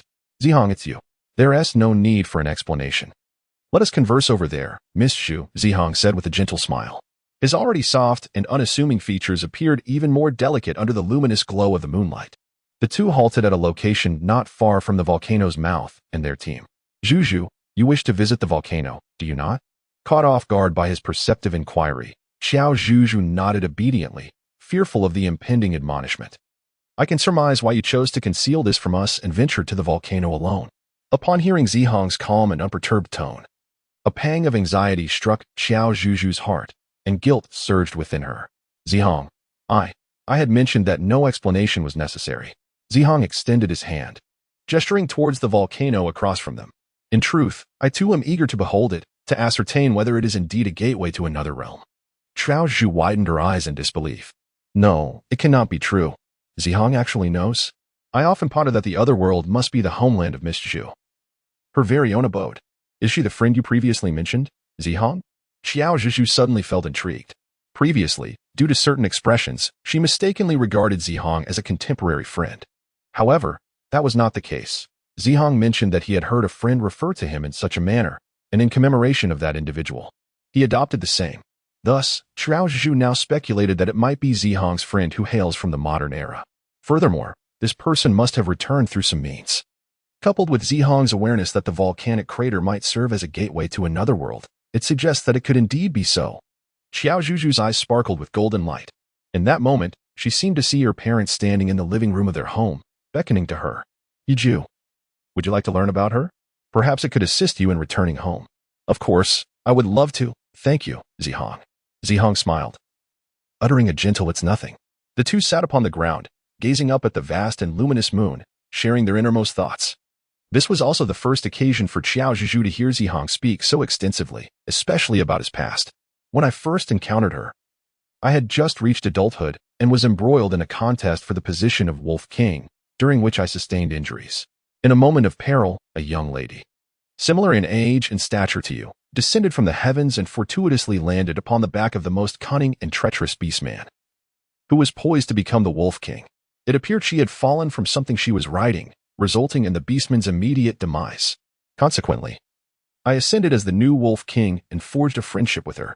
What followed was her guidance in utilizing novel and advanced techniques and terminologies, as well as assisting me in developing into a formidable and robust beast form. Qiao Zhuzhu listened intently, hoping to discover a means of returning. However, when she heard something sitting there, the flicker of hope within her heart suddenly dimmed. If her years of reading and watching dramas had not led her astray, that should be a time machine. This implied that Zihang's friend might only be able to return through such a device, and the mention of a volcanic crater was likely a benevolent falsehood. For various reasons, Qiao Zhuzhu chose not to expose this ruse and continued to listen. In fact, she believed that Zihang, being so astute, might have anticipated this, perhaps reluctant to accept it for fear of dampening his own enthusiasm. In any case, after she expressed her desire to go to the snow-capped mountains, she vanished without a trace, eluding my every effort to find her. Moreover, I discovered that within the Wolf clan, aside from myself, no one seemed to recall her existence, nor was there any evidence to substantiate that she had ever been there. As I reached this point, Zihang revealed a bittersweet smile. There were moments when even I questioned myself, wondering if I had merely crafted an exceptionally vivid dream. Yet upon further reflection, without her, I would have been oblivious to those matters, making it impossible to have dreamed such a dream at all.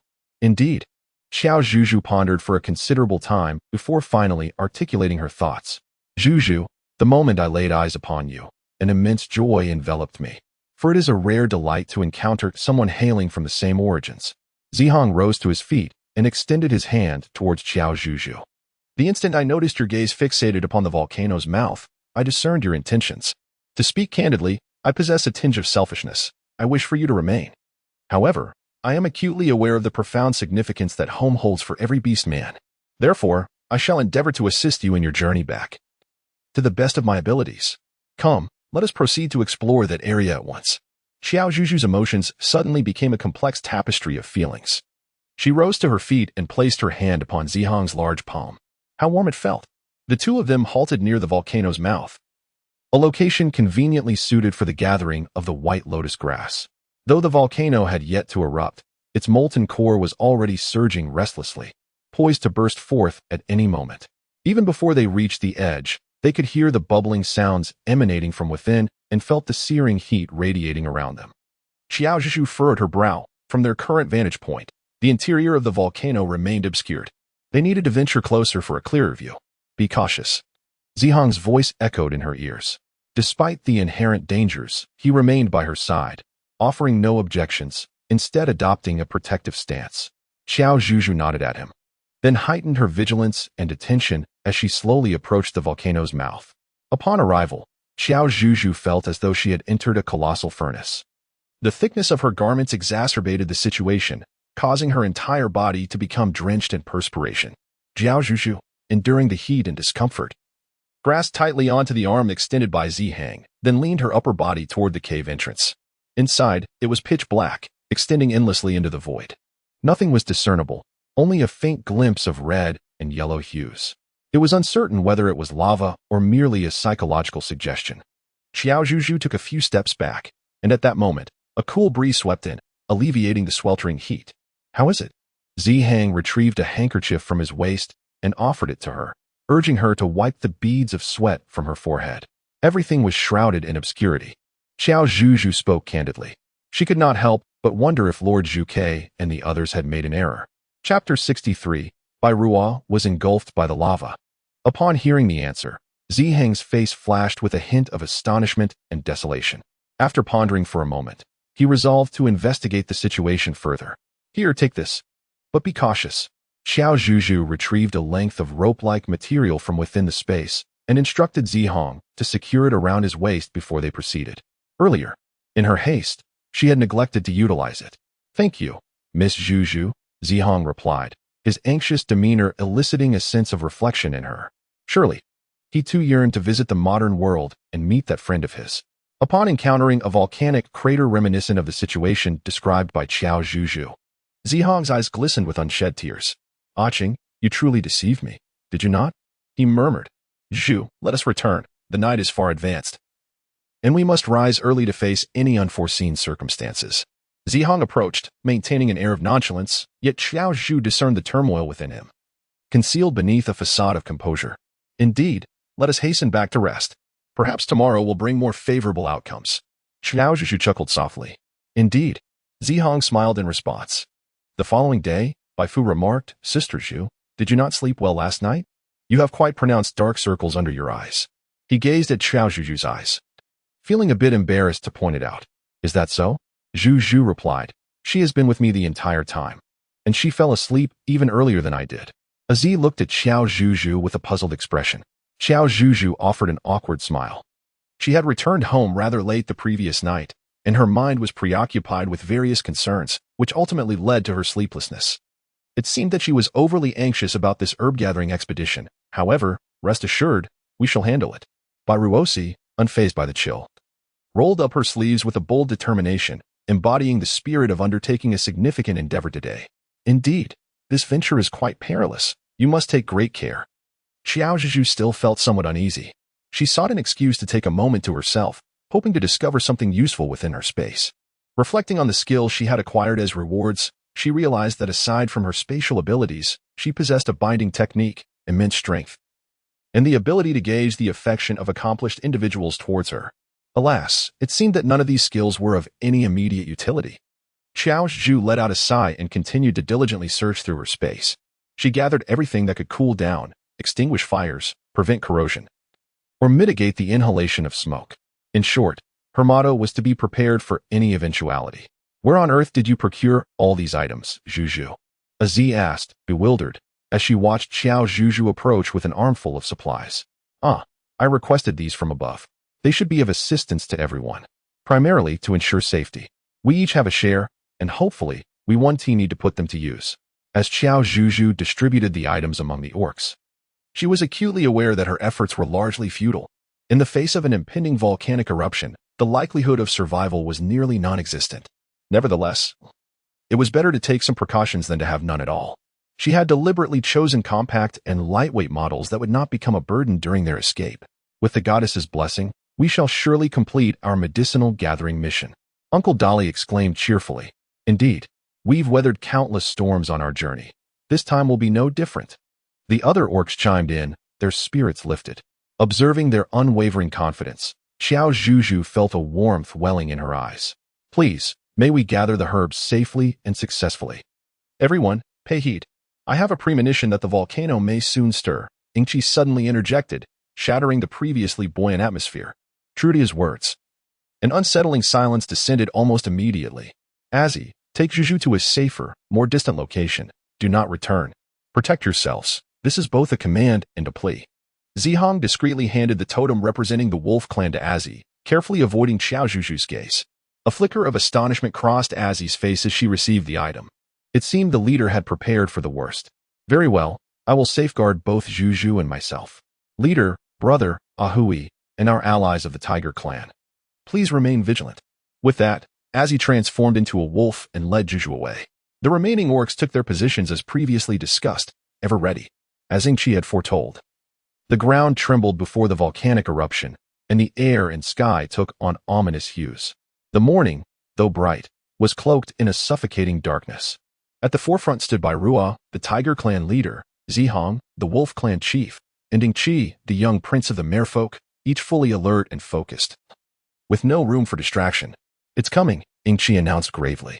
The ground beneath their feet began to crack, and scattered fiery fragments fell. In an instant, the once familiar earth turned charred, the acrid scent of burning filling the air. Now is the time. Bairua, you are the swiftest. I will follow closely. Let us execute our plan. As the words left his lips, a white figure darted towards the edge of the volcano, targeting a white lotus grass that starkly contrasted with the dark mountain wall, using its sharp claws to grasp its roots. Pull it up completely. He had done it. He had truly succeeded in aiding Zhuzhu and his kin. The golden eyes of the white tiger shimmered with radiant excitement. Zihong, catch.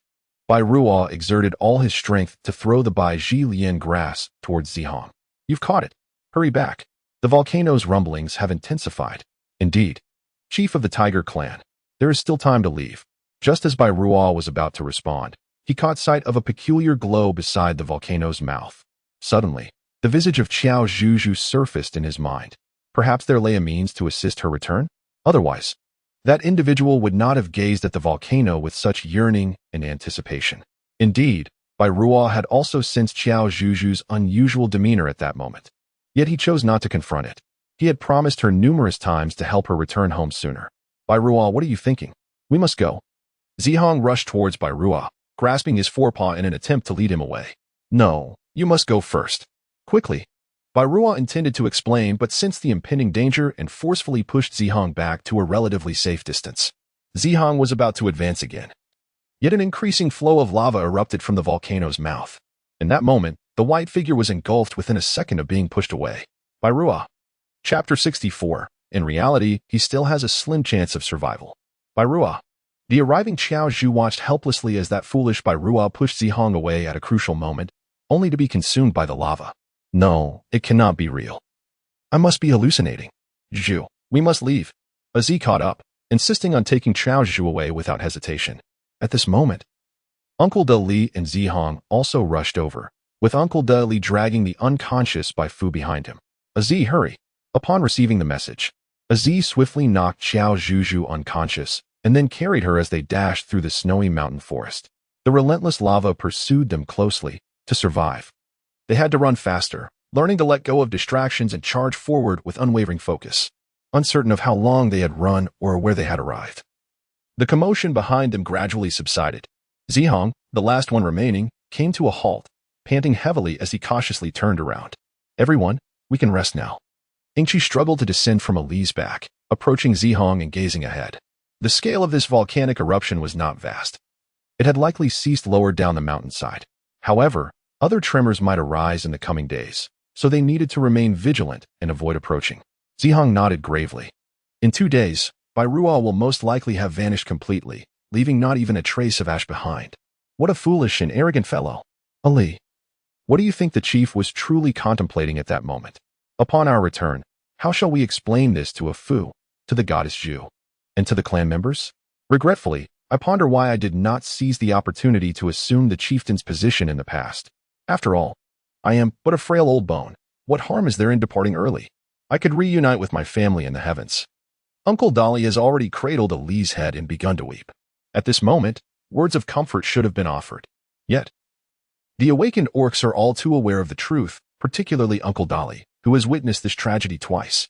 Bairuo can never return. In an instant, sorrow and remorse permeate the entirety of the herbal gathering team. "Ladies and gentlemen, my esteemed master has invited you all to the bamboo cottage." The orcs looked up towards the source of the voice, Shui. "What of Bairuo? Has he returned?" Qiao Zhuzhu opened her eyes, and the first thing she did was to inquire with her lips parted. The room fell into a profound silence as no one dared to respond to her. Nor could they.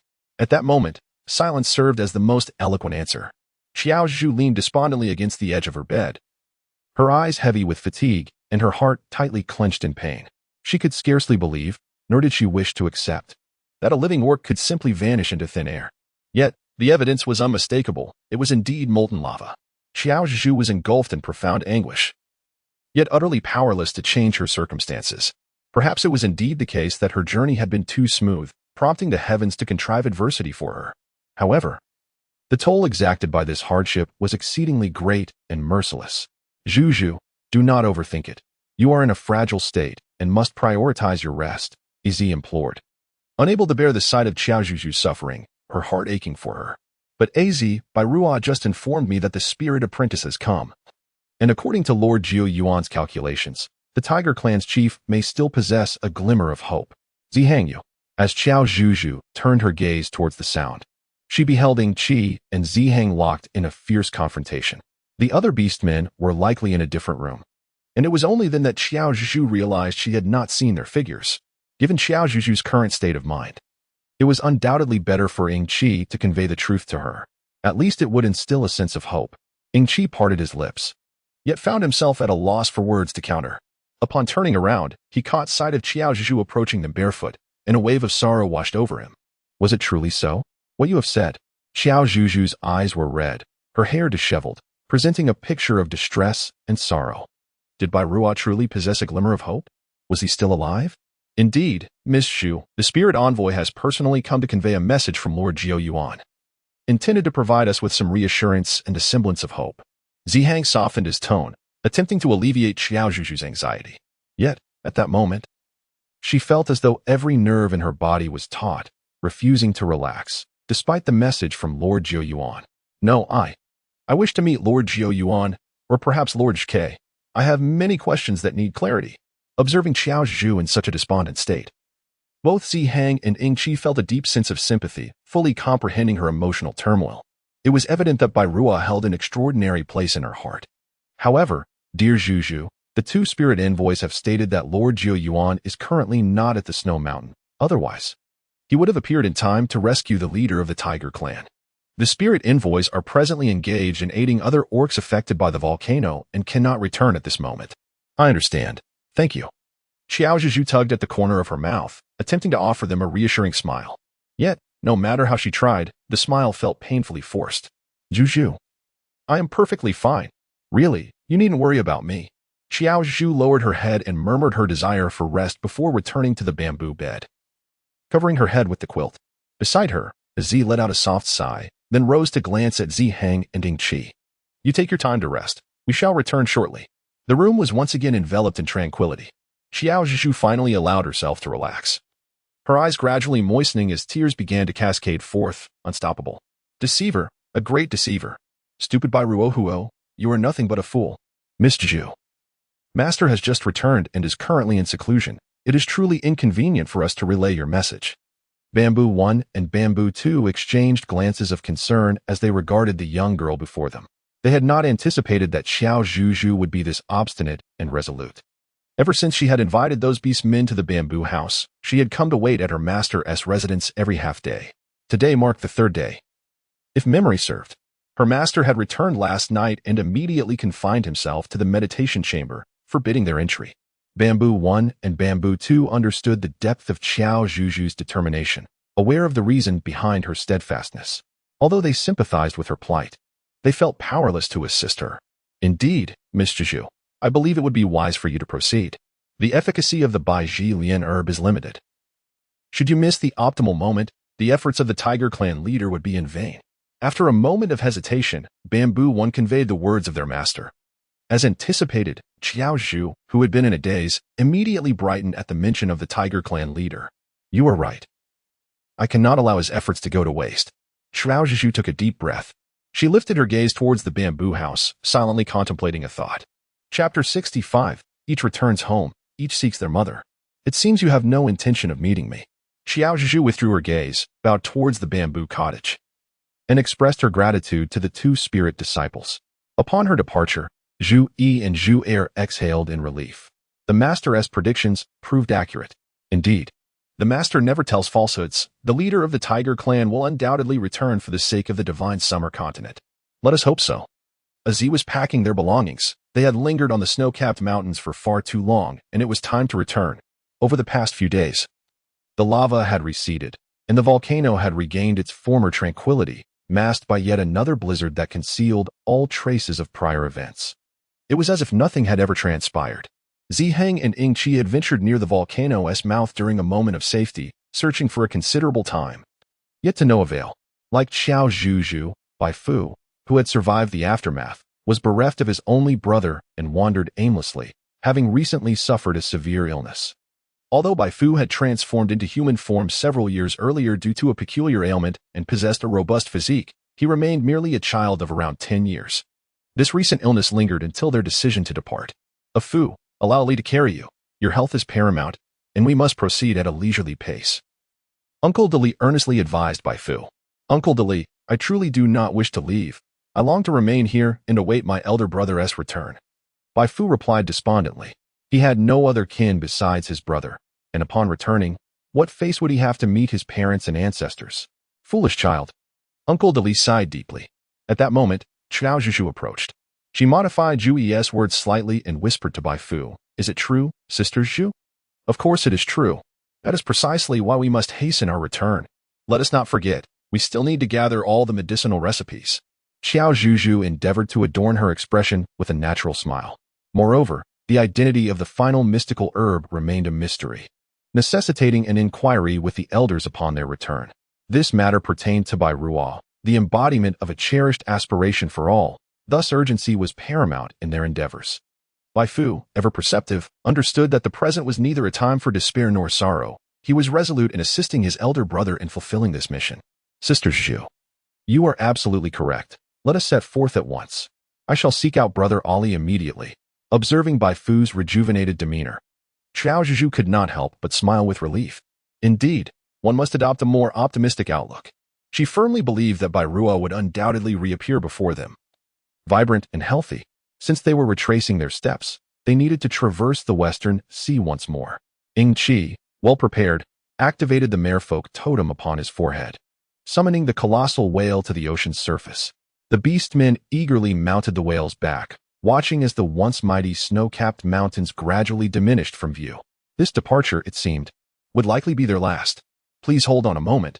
I must retrieve some items from the ocean palace, Ing Qi instructed the whale before gracefully leaping into the water. In the depths of the sea, Ing Qi's agility was markedly enhanced, truly embodying the adage like a fish in water.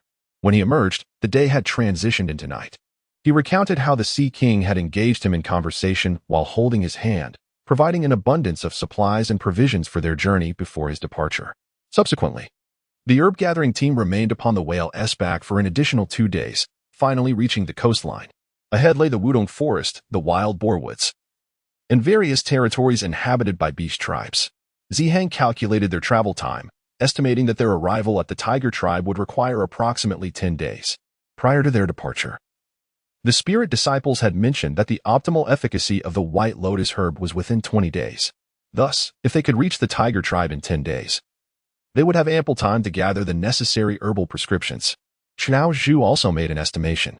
The other orcs nodded in agreement.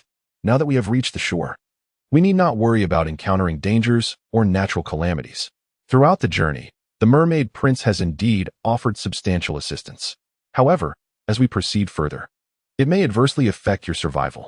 I believe it is best for us to part ways here. Zihang inclined his head to Yingqi, expressing both gratitude and regret. Having been away from the ocean for too long, it is indeed time for me to return. When I have the opportunity in the future, I shall seek you all out. I wish everyone good fortune. After bidding farewell to each person, Yingqi approached Qiao Zhuzhu. Zhuzhu, please take good care of yourself. He paused, lowering his voice. I will occasionally check on the situation over there, and if there is any progress, I will come find you. Do not worry too much. Thank you. Yingqi, I wish you a safe journey and hope you take care of yourself. Qiao Zhuzhu extended her arms. Before you leave, shall we embrace? This is a way for friends to express their emotions when meeting or parting. Yingqi appeared slightly taken aback, yet she too opened her arms to embrace her. This sensation felt rather pleasant, didn't it? 12 days later, Qiao Zhuzhu and her companions finally arrived at their destination, the Tiger Clan tribe. Along the way, as they passed through the Phoenix Tree Forest, Qiao Zhuzhu expressed her desire to meet the Fire Phoenix god once more. She was filled with numerous questions, yearning for answers. However, after waiting for an eternity and putting forth considerable effort, the colossal stone remained immovable. Qiao Zhuzhu did not linger in her stubbornness for long. Despite Zihang and the others suggesting they give it another try, she gracefully declined their good intentions. We must prioritize our journey. After 2 divine beings had closed their doors to them, it seemed that there would be no further developments in this matter. There was no use in fretting. They would let things unfold naturally. After several more days of travel, they arrived at the territory of the Wolf Clan. Zihang and his family, along with their kin, rejoiced together for an evening. Come dawn, Qiao Zhuzhu and the others conferred and decided that the 2 beast clans should part ways for the time being. Uncle Dolly felt that there would be many matters to attend to upon their return. Fortunately, the Wolf Clan and the Tiger Clan were not too far apart. Should any assistance be required, they would promptly notify Zihang. Zihang had initially intended to accompany them, but both Uncle Dolly and Baifu were resolute in their reasoning, leaving him with no grounds to argue further. This is the Wolf Clan leader's howl horn, capable of summoning the beast horde. Should you require aid, sound it, and we shall hasten to your side. Thank you. The herbal gathering team would now truly return to their respective homes, each to their own families. At the Tiger Clan settlement, a commotion arose. Look, it's the goddess, Uncle Dolly, and aficionado. They have returned. Truly returned. How splendid. Our ailment shall find remedy. From a distance, Qiao Zhuzhu witnessed the Tiger Clan's members eagerly rushing to assist them with their burdens, extending warm greetings. As they approached, they were indeed enveloped with overwhelming enthusiasm. However, the inevitable question arose. Uncle Dolly, where is the clan leader? Yes. We were looking forward to welcoming the clan leader and you all to celebrate. Chapter 66. The final divine herb. Upon hearing these words, Uncle Dolly's expression shifted, and Baifu froze momentarily. In that crucial moment, it was Qiao Zhuzhu who stepped forward. Bairua has remained on Snow Mountain, proclaiming he would gather more divine herbs for everyone and will not return for the time being. Heaven knows how rapidly her heart raced as she spoke those words. If it were only true, the clan leader is truly magnificent. Upon hearing this, the beastmen of the Tiger Clan knelt in unison, bowing their heads in prayer towards the direction of Snow Mountain. Qiao Zhuzhu sighed, joining her hands in prayer, silently wishing for Bairua's safe return. Fortunately, the truth had not been revealed to everyone. Otherwise, it would have resulted in chaos. Now, I understand that everyone is anxiously awaiting news. Rest assured, we shall not disappoint you, for we bring good tidings. However, we are still in need of a particular herb, which requires the elder's insight. I believe that soon the peculiar ailments afflicting you will be resolved.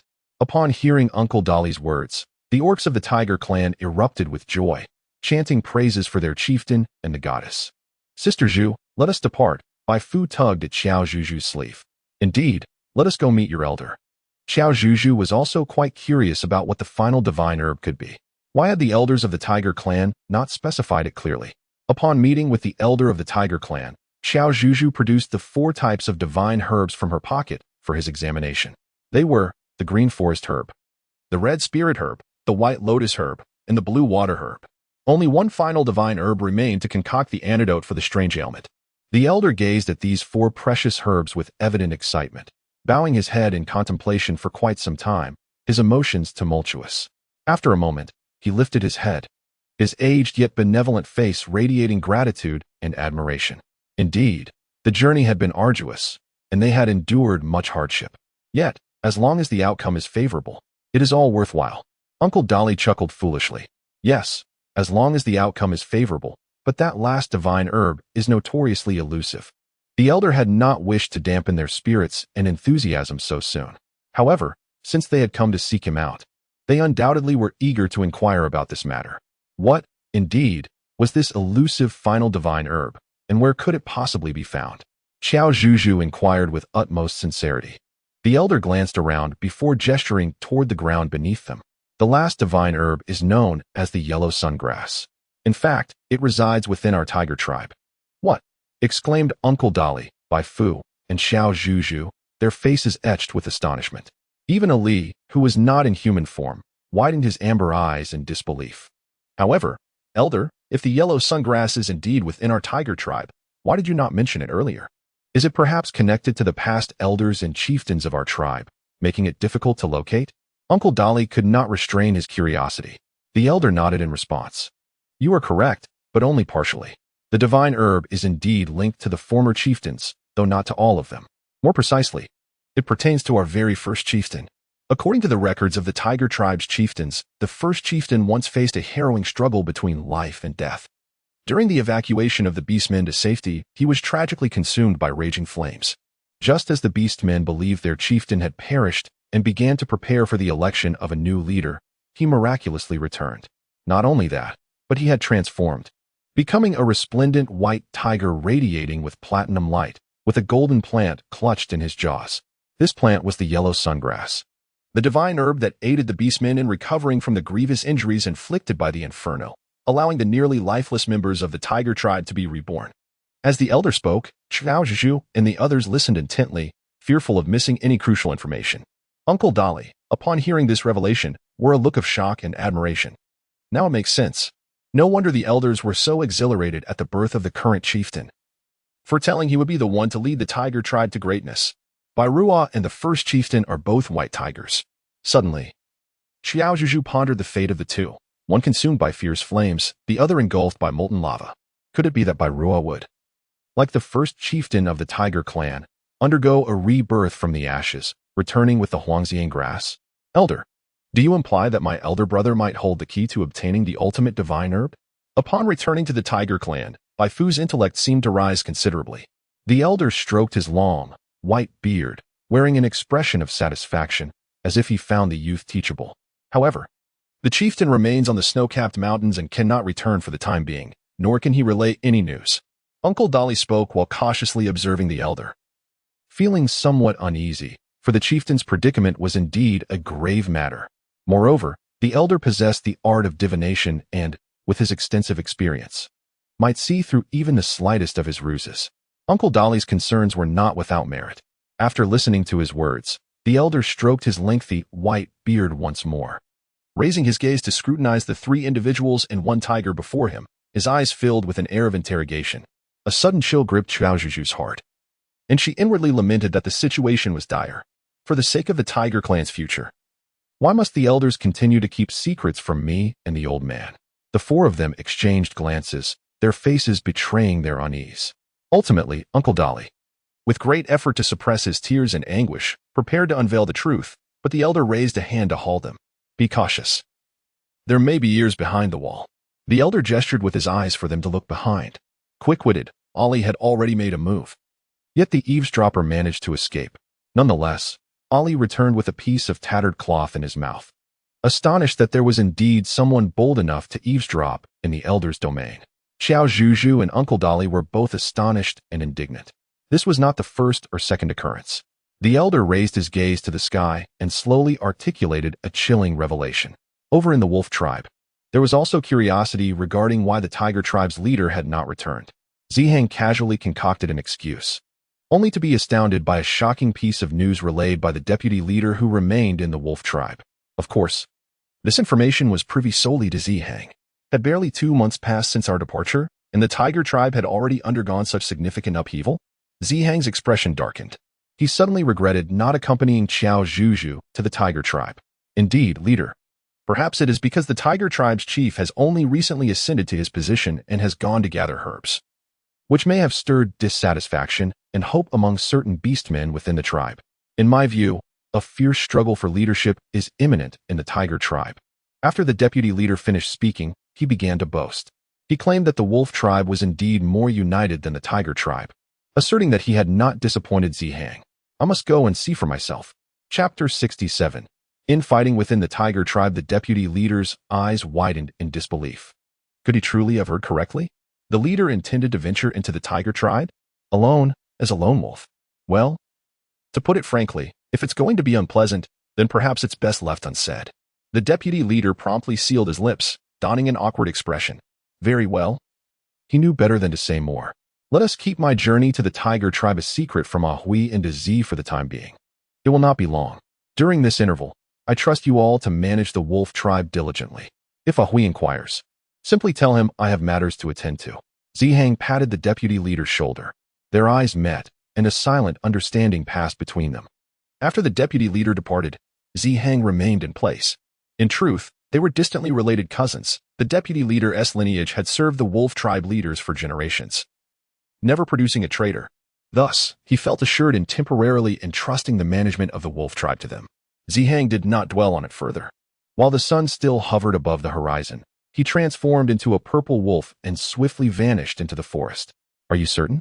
That brat by Ruah has encountered trouble, rather than lingering in the snowy mountains to gather herbs?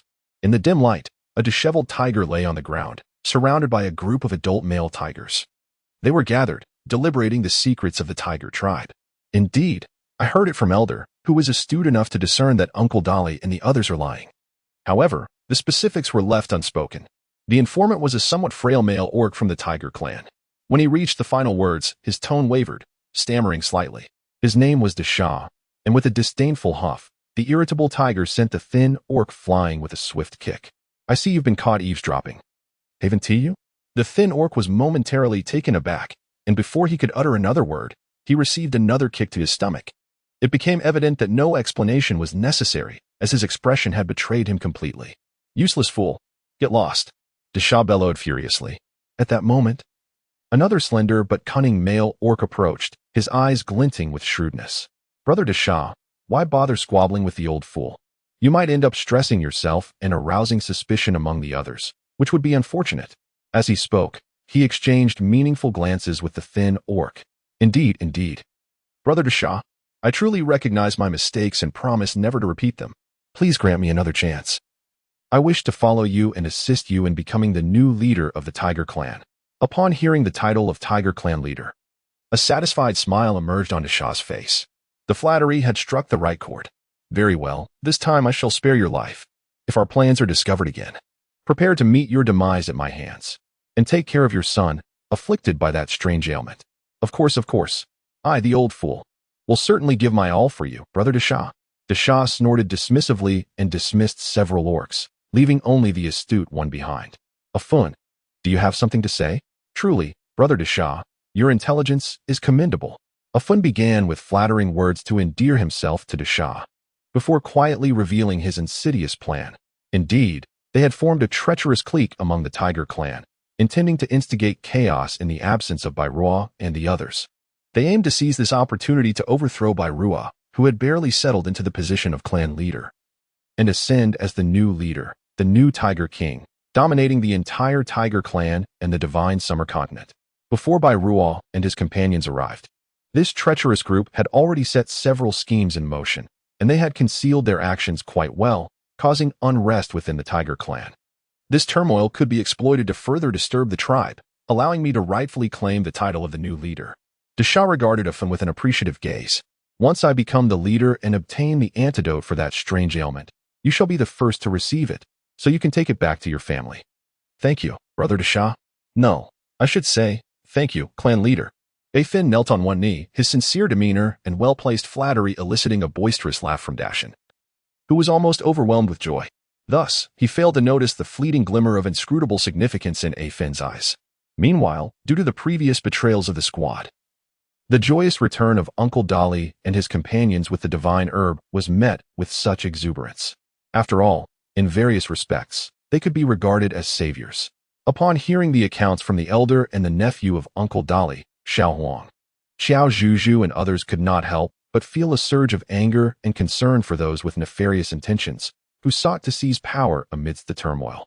It was astonishing that during our brief absence, the tiger tribe had already encountered such turmoil. Uncle Dolly, infuriated, was ready to confront the master of the tattered cloth on the spot. These treacherous individuals. I must demand an explanation from that gaunt old man. The former chieftain had treated him well, yet he dares to betray the chieftain. With his cowardly disposition, it is evident that he did not instigate this. There surely lies a more ambitious and unscrupulous individual behind him. Xiao Huang mentioned that he had recently seen the gaunt elder dressed in such attire, and his actions appeared suspicious, as he consistently ventured into areas devoid of beast men under the cover of night. After sharing this, Uncle Dolly instructed him to leave, not wishing to entangle him in danger. Uncle Dolly, please calm your anger. At present, we possess only a fragment of his tattered cloth, which cannot serve as proof of his guilt. Moreover, such occurrences are not isolated. They have likely discussed plans far more elaborate than our own. Bai Fu hastily sought to soothe Uncle Dolly's emotions, fearing that a moment of ire might prompt him to take drastic actions against the tiger. Afu is right, Uncle Dolly.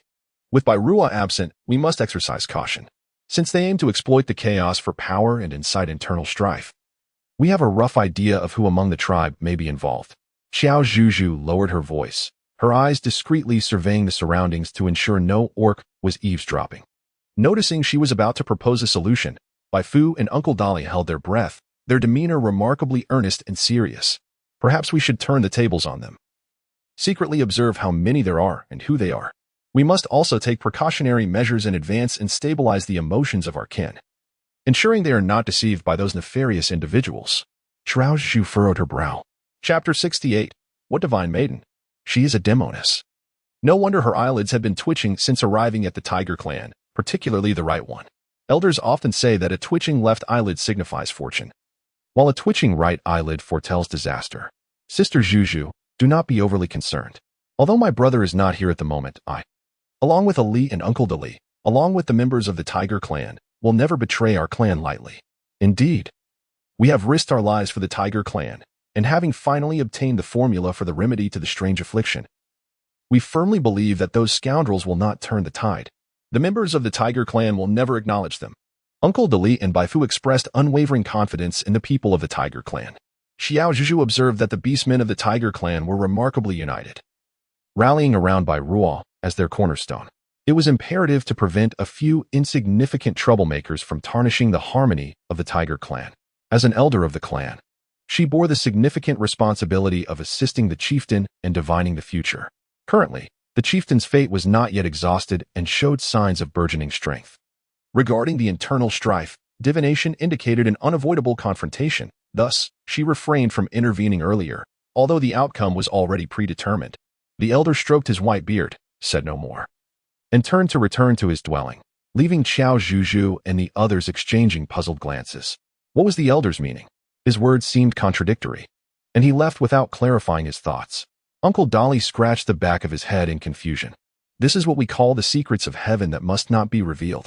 Given her similar experiences, Qiao Zhuzhu could empathize with the elder's predicament of wanting to speak, yet being unable to do so, forced to keep everything bottled up inside. In any case, all things in the world are bound by cause and effect, and from the elder's words, I surmise, just my personal feeling, that Bai Rua will undoubtedly return, potentially even stronger than before. Perhaps upon his return, he will deal decisively with those traitors. Upon hearing Qiao Zhuzhu's analysis, Dashi and Bai Feng displayed expressions of sudden understanding. So, That was the case. Ali also called out a few times in acknowledgement of Qiao Zhuzhu's insight. If that were indeed the case, it would bring us much relief. Ha ha ha. Although it was merely speculation, we must remain discreet and cautious, lest the nefarious individuals hidden among our kin overhear and cause trouble. Uncle Dolly and the other beastmen nodded in agreement. After approximately a day of relatively peaceful existence, they began to sense something amiss. The issue arose when those afflicted with a strange ailment, unable to transform into human form, began to suffer unfortunate incidents one after another. They first developed inexplicable wounds, followed by an inability to eat or drink, experiencing nausea and excruciating pain. Goddess, I implore you, save my child.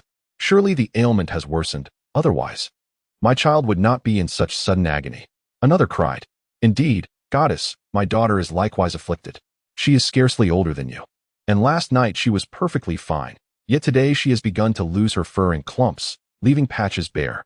As her mother, it pains my heart to see her suffer. And us. As Qiao Zhuzhu opened her eyes, she was immediately met with a cacophony of noise outside, interspersed with the sound of many weeping voices. Upon stepping outside, she beheld Uncle Dolly and Ali valiantly striving to thwart the oncoming charge of the Tiger Clan orcs.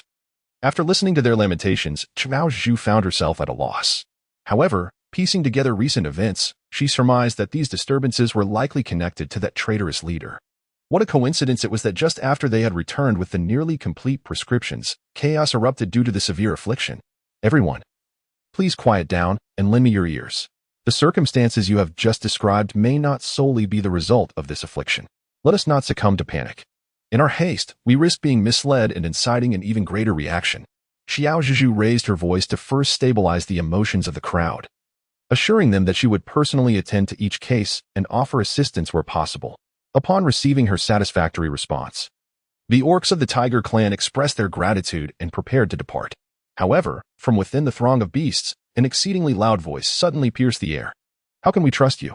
You simply wish to hoard the antidote, leaving us ordinary orcs to suffer and perish from this affliction. At this declaration, the crowd erupted into a cacophony of protest. Yet, it was primarily skepticism and rebuttal directed towards the accuser that brought a semblance of comfort to Qiao Zhuzhu. You accuse me of deceit, but what motive do I have to lie? What advantage would I gain from hoarding the antidote? If I truly intended to monopolize it, Alalai would have transformed into her human form long ago. Yet, she has not, nor has the dire condition described by others manifested. To my knowledge, there are 17 orcs within the Tiger Clan afflicted with this ailment, but among them, only 6 exhibit severe symptoms, which is hardly even half. Qiao Zhuzhu deliberately left her words unfinished. The crowd below began to delve deeper into her statements, clearly realizing that something was amiss. The malevolent presence concealed among the orcs did not relent, continuing to sow discord with renewed fervor. Ah, but you are a goddess, whatever you say and do. How could we dare to interfere? Even if Ali has not yet assumed human form, and a significant portion of the orc population remains unaffected by the strange affliction, who can predict what lies ahead? Are you implying that we must all suffer the torment of this affliction before acknowledging its potency? As far as I am aware, you have long since gathered nearly all the ingredients for the antidote, yet you hesitate to reveal it to save everyone. Who knows if Ali has consumed some divine herb, which might explain their current state.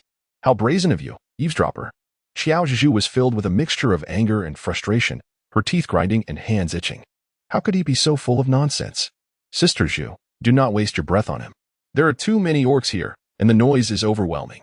In a moment, Uncle Dolly and I will investigate thoroughly to uncover the identity of this eavesdropper and troublemaker. Bai Fu also recognized that this individual was the same orc who had been eavesdropping at the elder's residence that day. Yes, for now, let us disperse the crowd. I also wish to see how those orcs afflicted by the strange condition are faring. Qiao Zhuzhu responded in a hushed tone. However, the moment her words left her lips, she caught sight of an individual hurling a stone in her direction.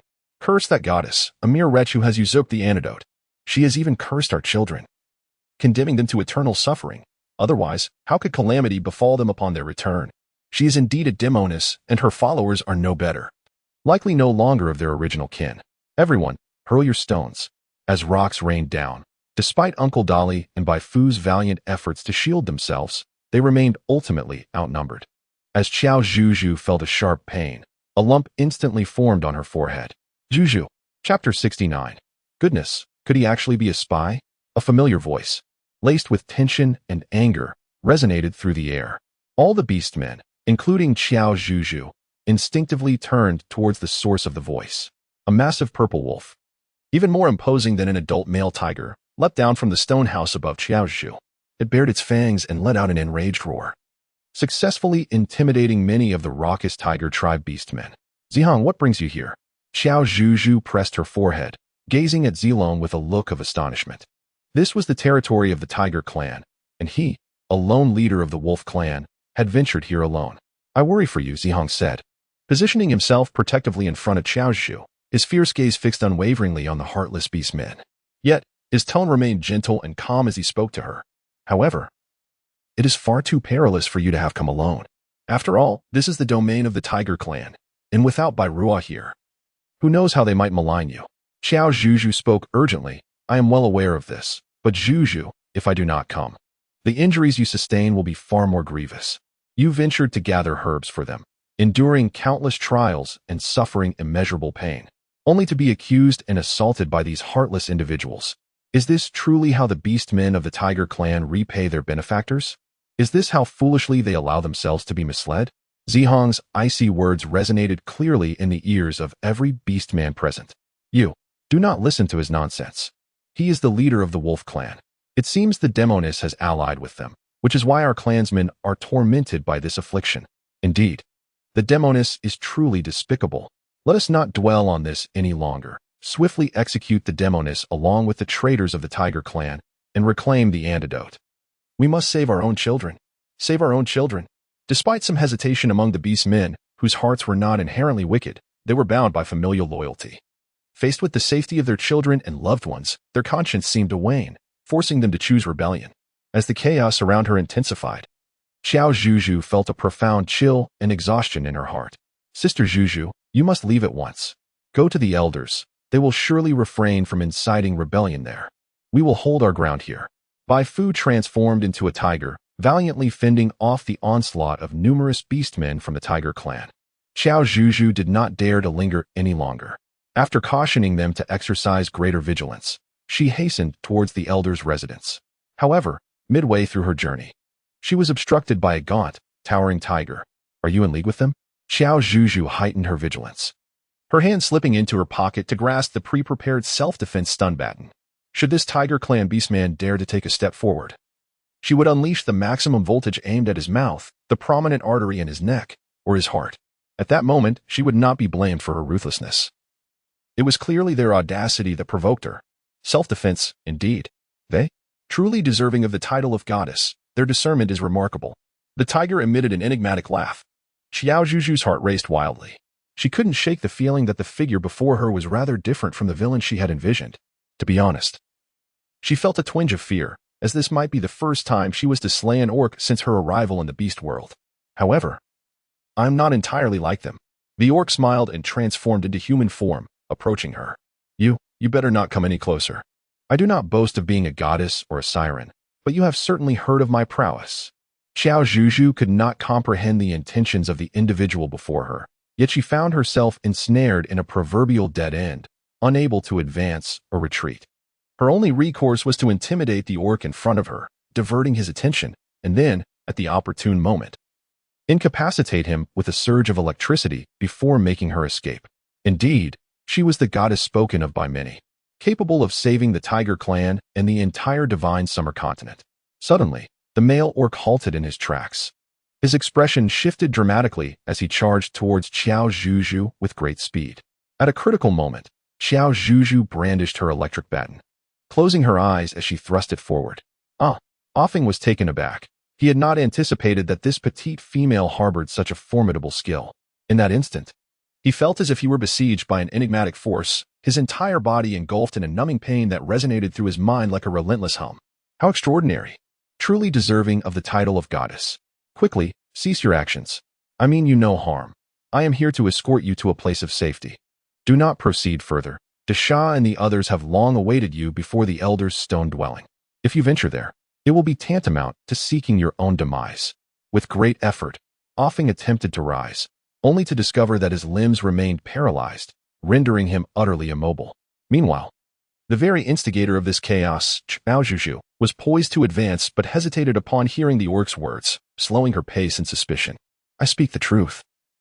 I do not deceive you. No sooner had Offing's voice faded than the sound of footsteps and fragmented conversations wafted toward them from the direction ahead. This is dire. They must have heard the commotion and are now approaching. Goddess, you must hide beside that pile of debris, swiftly. In this moment of urgency, Qiao Zhuzhu set aside her doubts regarding the orc's dual nature. She hastily concealed herself behind the heap of items, retrieving an assortment of objects from her space, electric batons, lime powder, and itching powder. She fervently hoped that these items would not have to be employed, wishing only for a safe escape. Before long, 2 or 3 male orcs indeed approached. Often, what are you doing here? We just heard your cries of distress. What transpired? The leader of the orcs, a hulking figure with a fearsome countenance, loomed ominously before them. Suddenly, Qiao Zhuzhu recalled her first day in the beast world, when she followed by Ruo back to the tiger clan, and nearly everyone had been cheering for them. However, one beastman had worn the foulest expression and left shortly thereafter. She remembered Bai Fu mentioning that this beastman was named Desha, a henchman of the former clan leader, adept in combat and hunting, and had harbored a slim chance of becoming the clan leader himself. Yet, given by Ruo's prowess, it was clear that Desha had no hopes of that. In retrospect, it was no wonder. It seemed that Desha was the leader of the rebel faction. As for the beast man named Afan, could he be a spy? Indeed, brother Desha, that enchanting female was truly formidable. It seemed she possessed some divine artifact that rendered me momentarily immobile with just a single strike. Afan managed to rise with the support of Desha's minions. So, she fled, did she? Did you see where she went? He inquired. She was exceedingly swift. I only caught a fleeting glimpse, but she seemed to have dashed towards the rear. After all, with you and Desha in front, she would surely encounter you. Afan responded with difficulty. I see. Desha acknowledged, though he did not search behind him but rather scrutinized the surroundings, ultimately fixing his gaze upon a pile of debris. Say, Afan, you're not deceiving me, are you? Why do I detect the scent of a female nearby? Afan was startled by his words. How infuriating. How did this fool suddenly become perceptive? Had he known, he would have employed that tactic first. Perhaps the enchantress had not fled far. I was just here, entangled with her, which might have left traces of her scent nearby. Afan endeavored to keep his tone steady. Desha merely grunted, retracting his gaze. It appears you are indeed gravely injured. Stay here. You too pursue that enchantress. Afan, regain your strength and join us shortly. I will wait ahead. Understood, brother Desha. After watching Desha and his 2 subordinates depart, Afan did not rush to act but instead observed the movements around him with great care. Desha, being inherently suspicious, likely intended to test the veracity of Afan's words with his current arrangements. Afan scoffed quietly and turned his attention back to the pile of debris, signaling Qiao Zhuzhu. There was little he could do now. He could only subtly suggest to Qiao Zhuzhu to take an alternate route that would lead to the elder's dwelling, although he was uncertain if she would comprehend his meaning. Peering from behind the grass pile, Qiao Zhuzhu narrowed her eyes, intently observing the expression of the beast man. Contemplating his gaze, it seemed he was urging her to avoid this path and to take the route to the upper right? Upper right? How was she supposed to navigate that? Qiao Zhuzhu gazed up at the towering tree nearby, which stood nearly 10 meters high, her heart pounding with trepidation. Was she expected to climb the tree and swing from the vines like a monkey or a primitive human, setting aside the challenge of swinging from branch to branch? She doubted her ability to even ascend such a height. Ahem, brother Desha, can you hear me? I am nearly recovered and ready to meet you. Afan, noticing Qiao Zhuzhu's troubled expression as she stared at the giant tree, felt equally helpless. However, he had already delayed long enough. If he lingered any longer, Desha and the others would inevitably sense something amiss and come searching for the goddess. A roar echoed ahead, the unmistakable sound of Desha's tiger-like howl. Clearly, he had commenced his operations. Whether he would succeed remained uncertain. Before departing, Afan cast one last glance at the pile of debris, noting the absence of any figures there, and could not help but frown. Indeed, the goddess had quickly devised a plan. Please, for the love of all that is sacred, do not let someone as foolishly arrogant as Desha become the new clan leader. Otherwise, the Tiger clan is doomed. Meanwhile, Qiao Zhuzhu and her allies continued their valiant defense of their leader and the antidote. Their efforts unfolded across 2 battlegrounds, one led by Uncle Dali and Zihang on land, while Qiao Zhuzhu was reluctantly thrust into the role of an aerial acrobat. Indeed, she had managed to climb the tree, aided by the tools from her space. Yet, the journey was fraught with difficulty, her thick clothing sustaining several rips in the process. As for swinging through the forest, surely, one would not expect her to navigate the vines like a primitive being. No. She lacked the athletic prowess for such feats. Qiao Zhuzhu chose to utilize the tools available in her surroundings to ease her task. She securely tied 2 sturdy trees together with several thick ropes, and then broke off a few robust branches from the trees, laying them across the ropes. This ingenious arrangement formed a simple yet effective ladder. Seizing the opportune moment, Qiao Zhuzhu swiftly traversed across it. Though the endeavor was fraught with risk, she successfully reached another grand tree. Throughout this process, she was tested on various abilities, intellect, strength, speed, and courage. Qiao Zhuzhu felt incredibly fortunate, and thus she hastened to connect the second ladder to the tree, navigating through the perilous crossing with agility. Fortunately, the location she had just departed from was not far from her destination, and the towering trees loomed large, spanning considerable distance. Now, she merely needed to traverse one more ladder, and descending would lead her directly to the elder's abode. Qiao Zhuzhu urged her horse onward, resuming her ascent with the ladder against the tree. Yet this time, fortune did not favor her. Instead of being discovered by the nefarious orc chieftain Desha, she found herself under the watchful eyes of a troop of monkeys. What was even more astonishing was that they were of the same kind as those from Amei Mountain. With their bared teeth and menacing expressions, one might mistakenly believe she had unwittingly trespassed into their territory. But this was undeniably the domain of the Tiger clan. Could it be that these monkeys were aware of Bai Ruo's absence and thus dared to brazenly invade the Tiger clan's territory, claiming dominion over the great tree? If that were the case, it would indeed echo the adage, in the absence of tigers in the mountain, the monkeys aspire to be kings. Ahem. Are you beasts or mere monkeys? If you be beasts, perhaps a negotiation could ensue. After quietly finishing her words, Qiao Zhuzhu glanced at the tree she intended to approach, where several Amei monkeys not only failed to respond but also bared their sharp fangs. One particularly fierce-looking monkey lunged directly at her. Qiao Zhuzhu swiftly grasped the materials and tools at hand, wielding them with great force, successfully rendering the monkey unconscious. In that moment, she felt immense gratitude for the remarkable strength bestowed upon her. However, her actions had also incited the wrath of the group of monkeys across from her. They united in their fury, brandishing their claws, opening their mouths, and emitting a cacophony of irritating cries. Qiao Zhuzhu, outnumbered and besieged, found herself unable to contend with so many monkeys, regardless of her strength, especially while perched high in the trees. In a moment of carelessness, the thick fabric of her clothing was torn by their grasp, and some audacious monkeys even seized her hair. How infuriating! Do they not realize how much girls detest others meddling with their cherished locks? Qiao Zhuzhu retrieved a vial of potion from within the confines of space. Without a second thought, she carelessly sprayed it in all directions. The monkeys, upon being doused, became increasingly agitated, their cries growing louder, and ultimately, they ceased their antics and fled in a disarrayed retreat. Qiao Zhuzhu is not having a pleasant time either, as she has just realized that she possesses a foul-smelling substance. The stench is truly unbearable. Look, indeed, it is that enchantress. She has actually climbed up the tree. Below, the shouts of the orcs can be heard.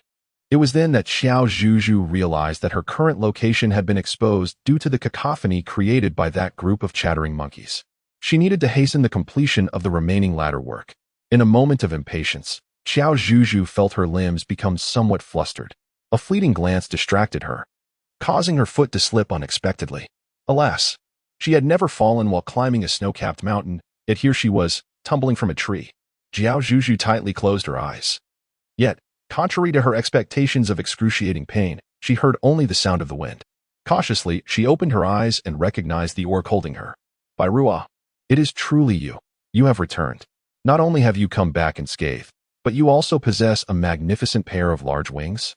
Chapter 71, Bai Ruo. Have you lost your memory? It is I have returned, Bai Ruo replied, his expression serene as he calmly flew into the elder's abode.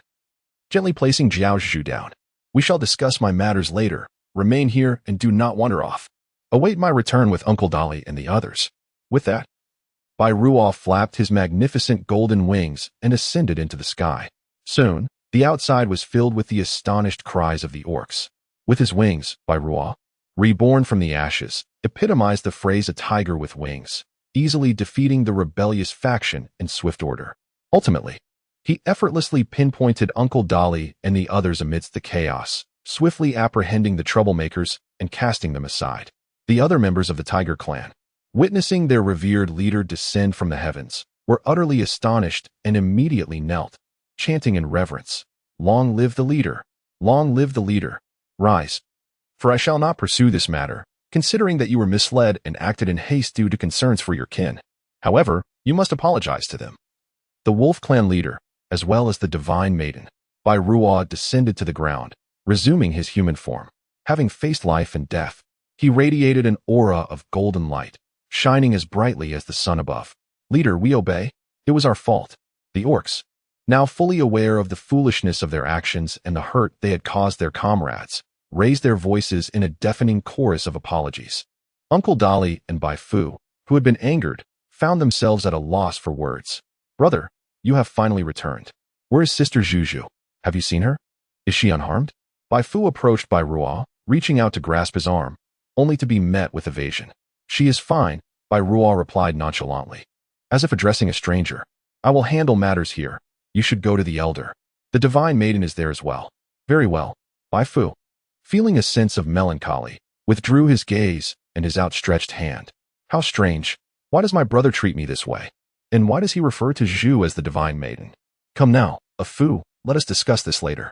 Your brother is quite busy at the moment." Uncle Dolly observed Bai Fu's sadness and confusion and swiftly led him away, with Ali following suit. Zihang remained, turning to Bai Ruaw with a scrutinizing gaze. "What is it? Is there something else?" Bai Ruaw did not even cast a glance at him. It was nothing, merely contemplating whether to take Zhuzhu back this time. After Zihang finished speaking, he smiled and left without waiting for Bai Ruaw's response. However, he still caught a fleeting glimpse of anger and panic that crossed that fellow's face.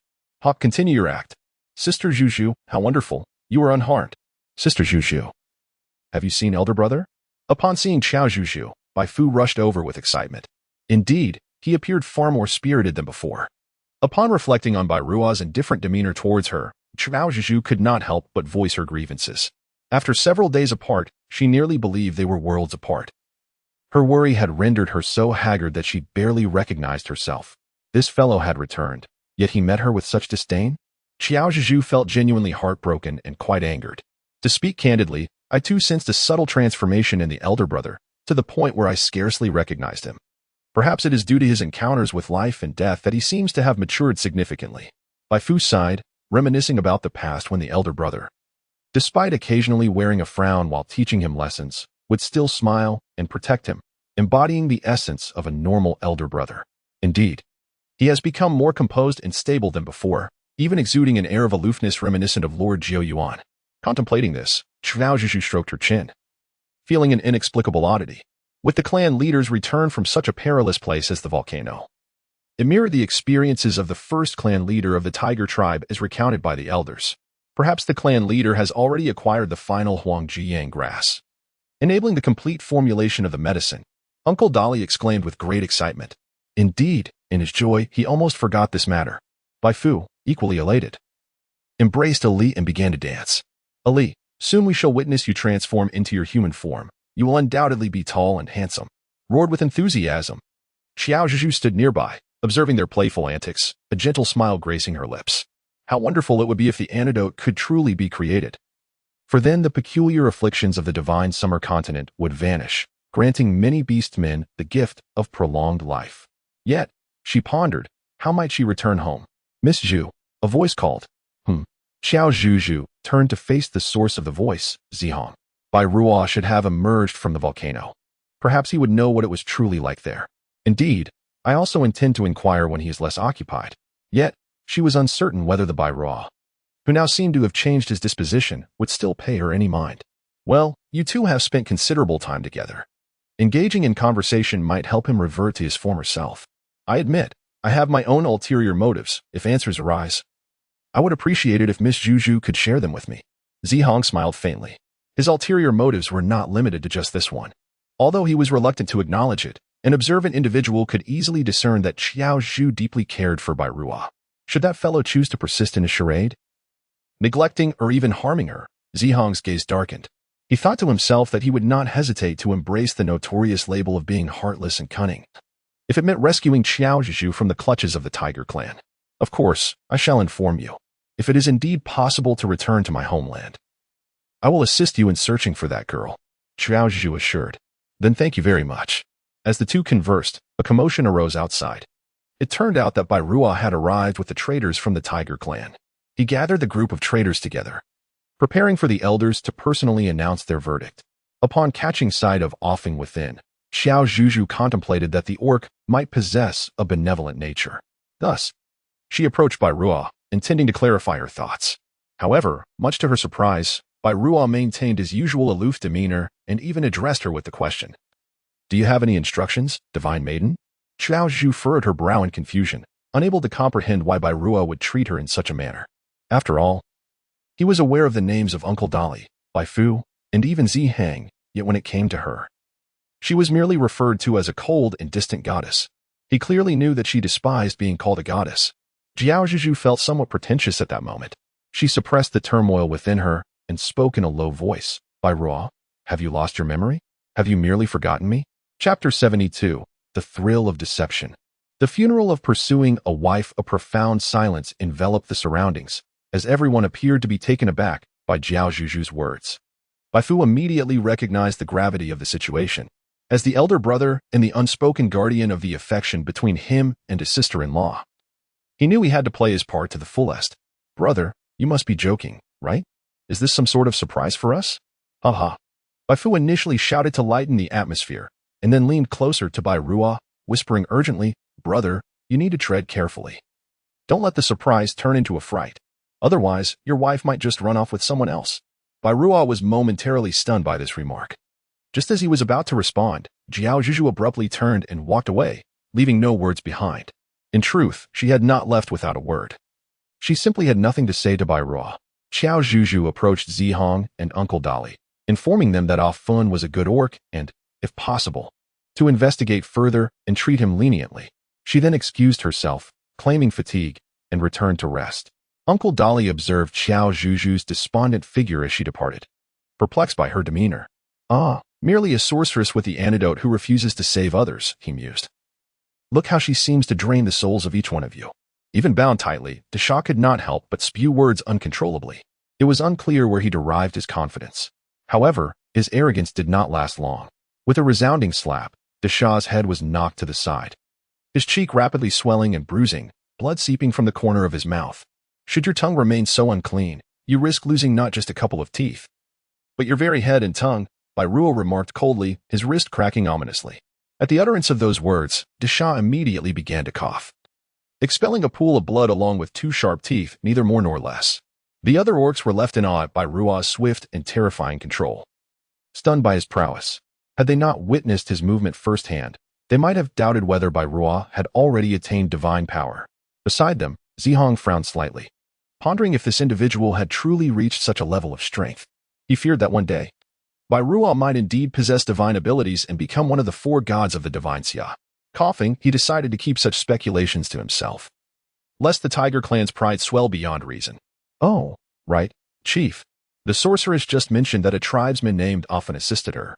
Upon hearing this, Afin, who had once presumed himself doomed, felt a flicker of hope. He looked towards Bai Ruo with a mixture of anticipation and trepidation, wishing to preserve his own life in hopes of witnessing the day the antidote would be released to save his elder brother. "I knew it. You failed to capture that sorceress, and it was indeed you, traitor." Desha, now missing two teeth, spoke with a lisp, not fully grasping the gravity of the situation in his fury. He lunged at Alphon, attempting to sink his teeth into his skull. "I offered you a chance, yet you could not keep your mouth shut." Bai Ruo seized Desha by the collar with one hand, lifting him off the ground. It was only then that Desha realized the severity of his predicament, frantically crying out that he understood his mistake, but it was already too late. The scene grew increasingly horrifying, prompting the orcs to shut their eyes in fear. Some, too frightened to close their eyes in time, bore witness to the grim spectacle, warm liquid splattering across their faces and eyes. Ah.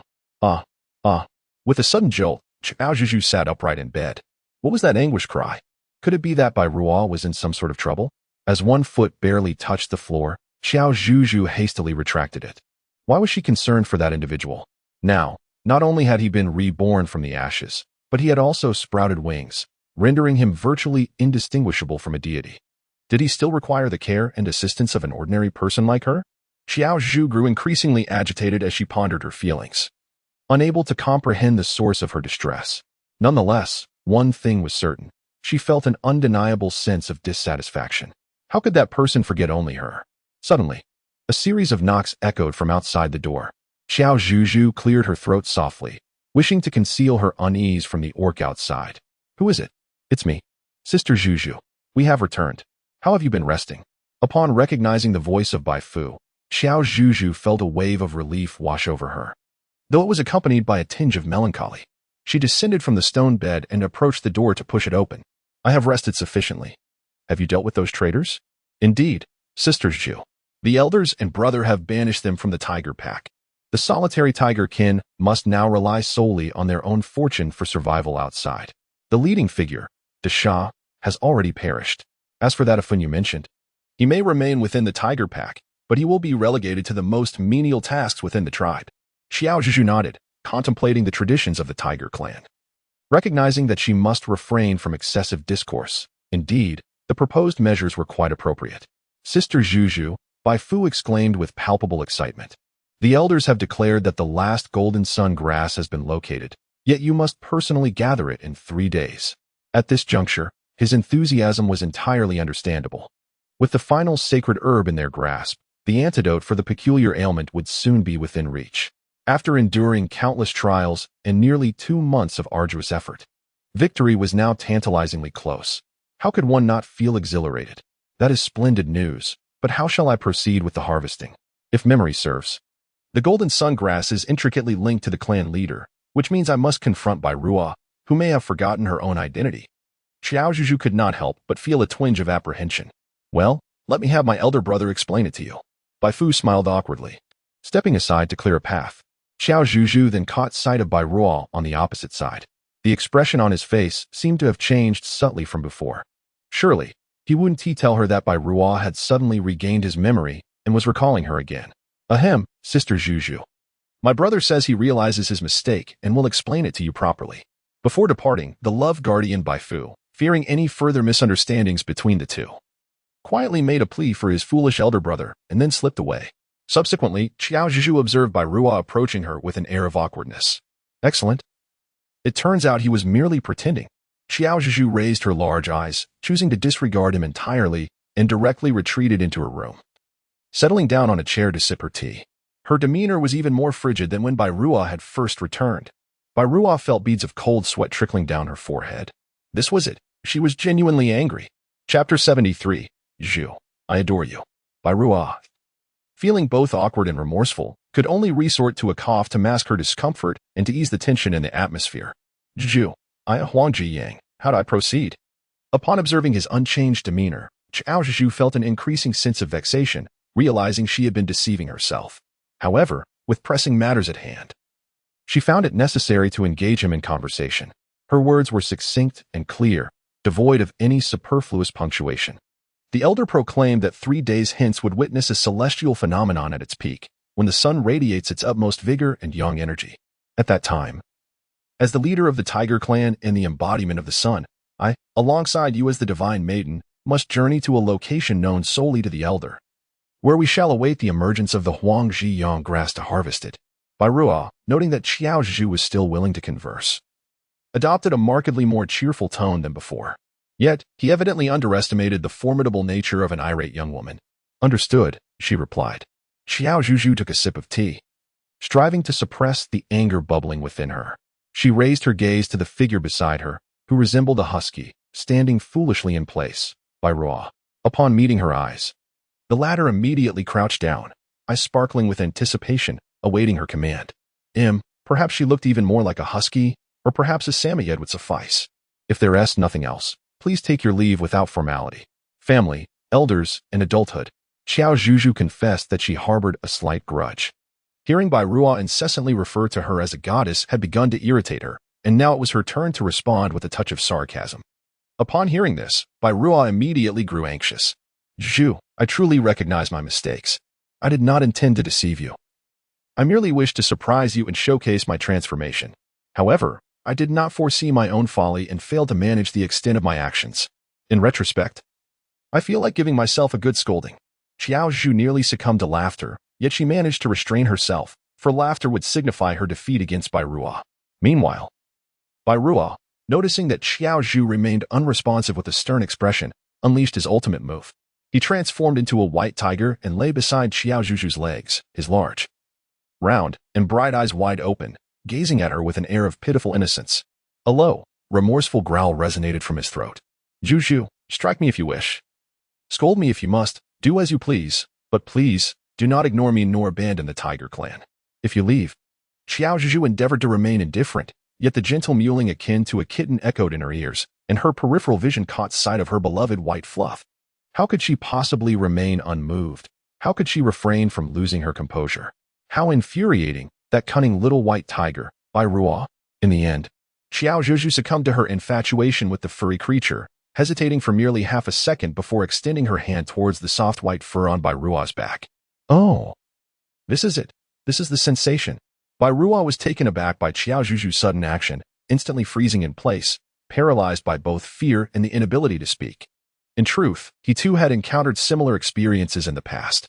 He realized that Qiao Zhuzhu seemed to possess a profound fondness for those fluffy, beast-like forms, reveling in the act of petting and caressing them. Ahem, it appears something remarkable has been discovered. You turn over, quickly. Qiao Zhuzhu caressed her back. Her gaze and intentions mischievously fixated on his belly, which lay flat against the ground. In the realm of reality, she found immense joy in fondling the soft bellies of kittens and puppies. They were so plush and undeniably adorable. Since arriving here, she had not indulged in such delights.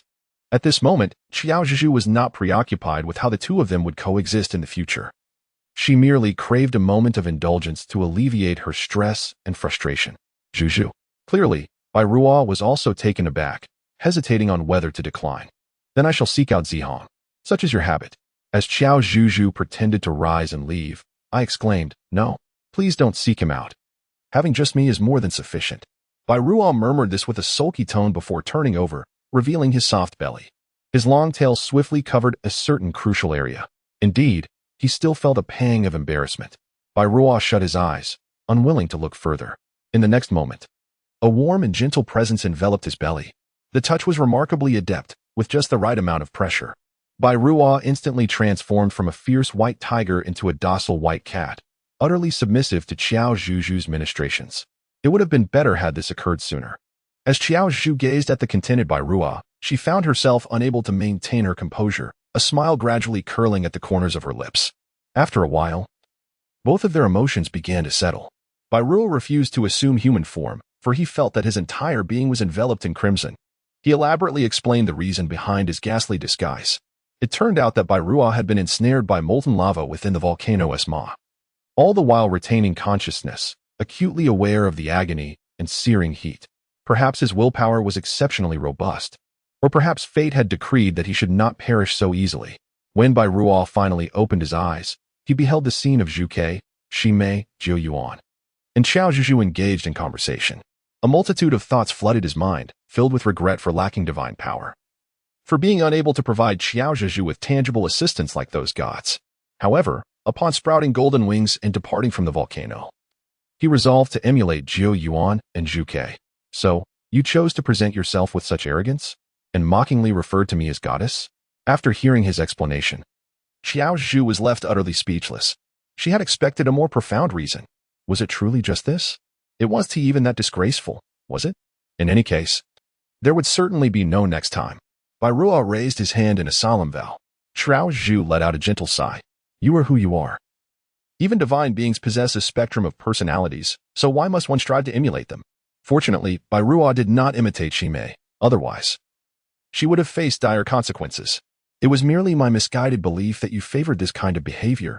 In truth, I was rather naive, incapable of truly safeguarding you, resorting only to empty words. As Bai Ruo's voice dwindled, so did her confidence, her head bowing in defeat.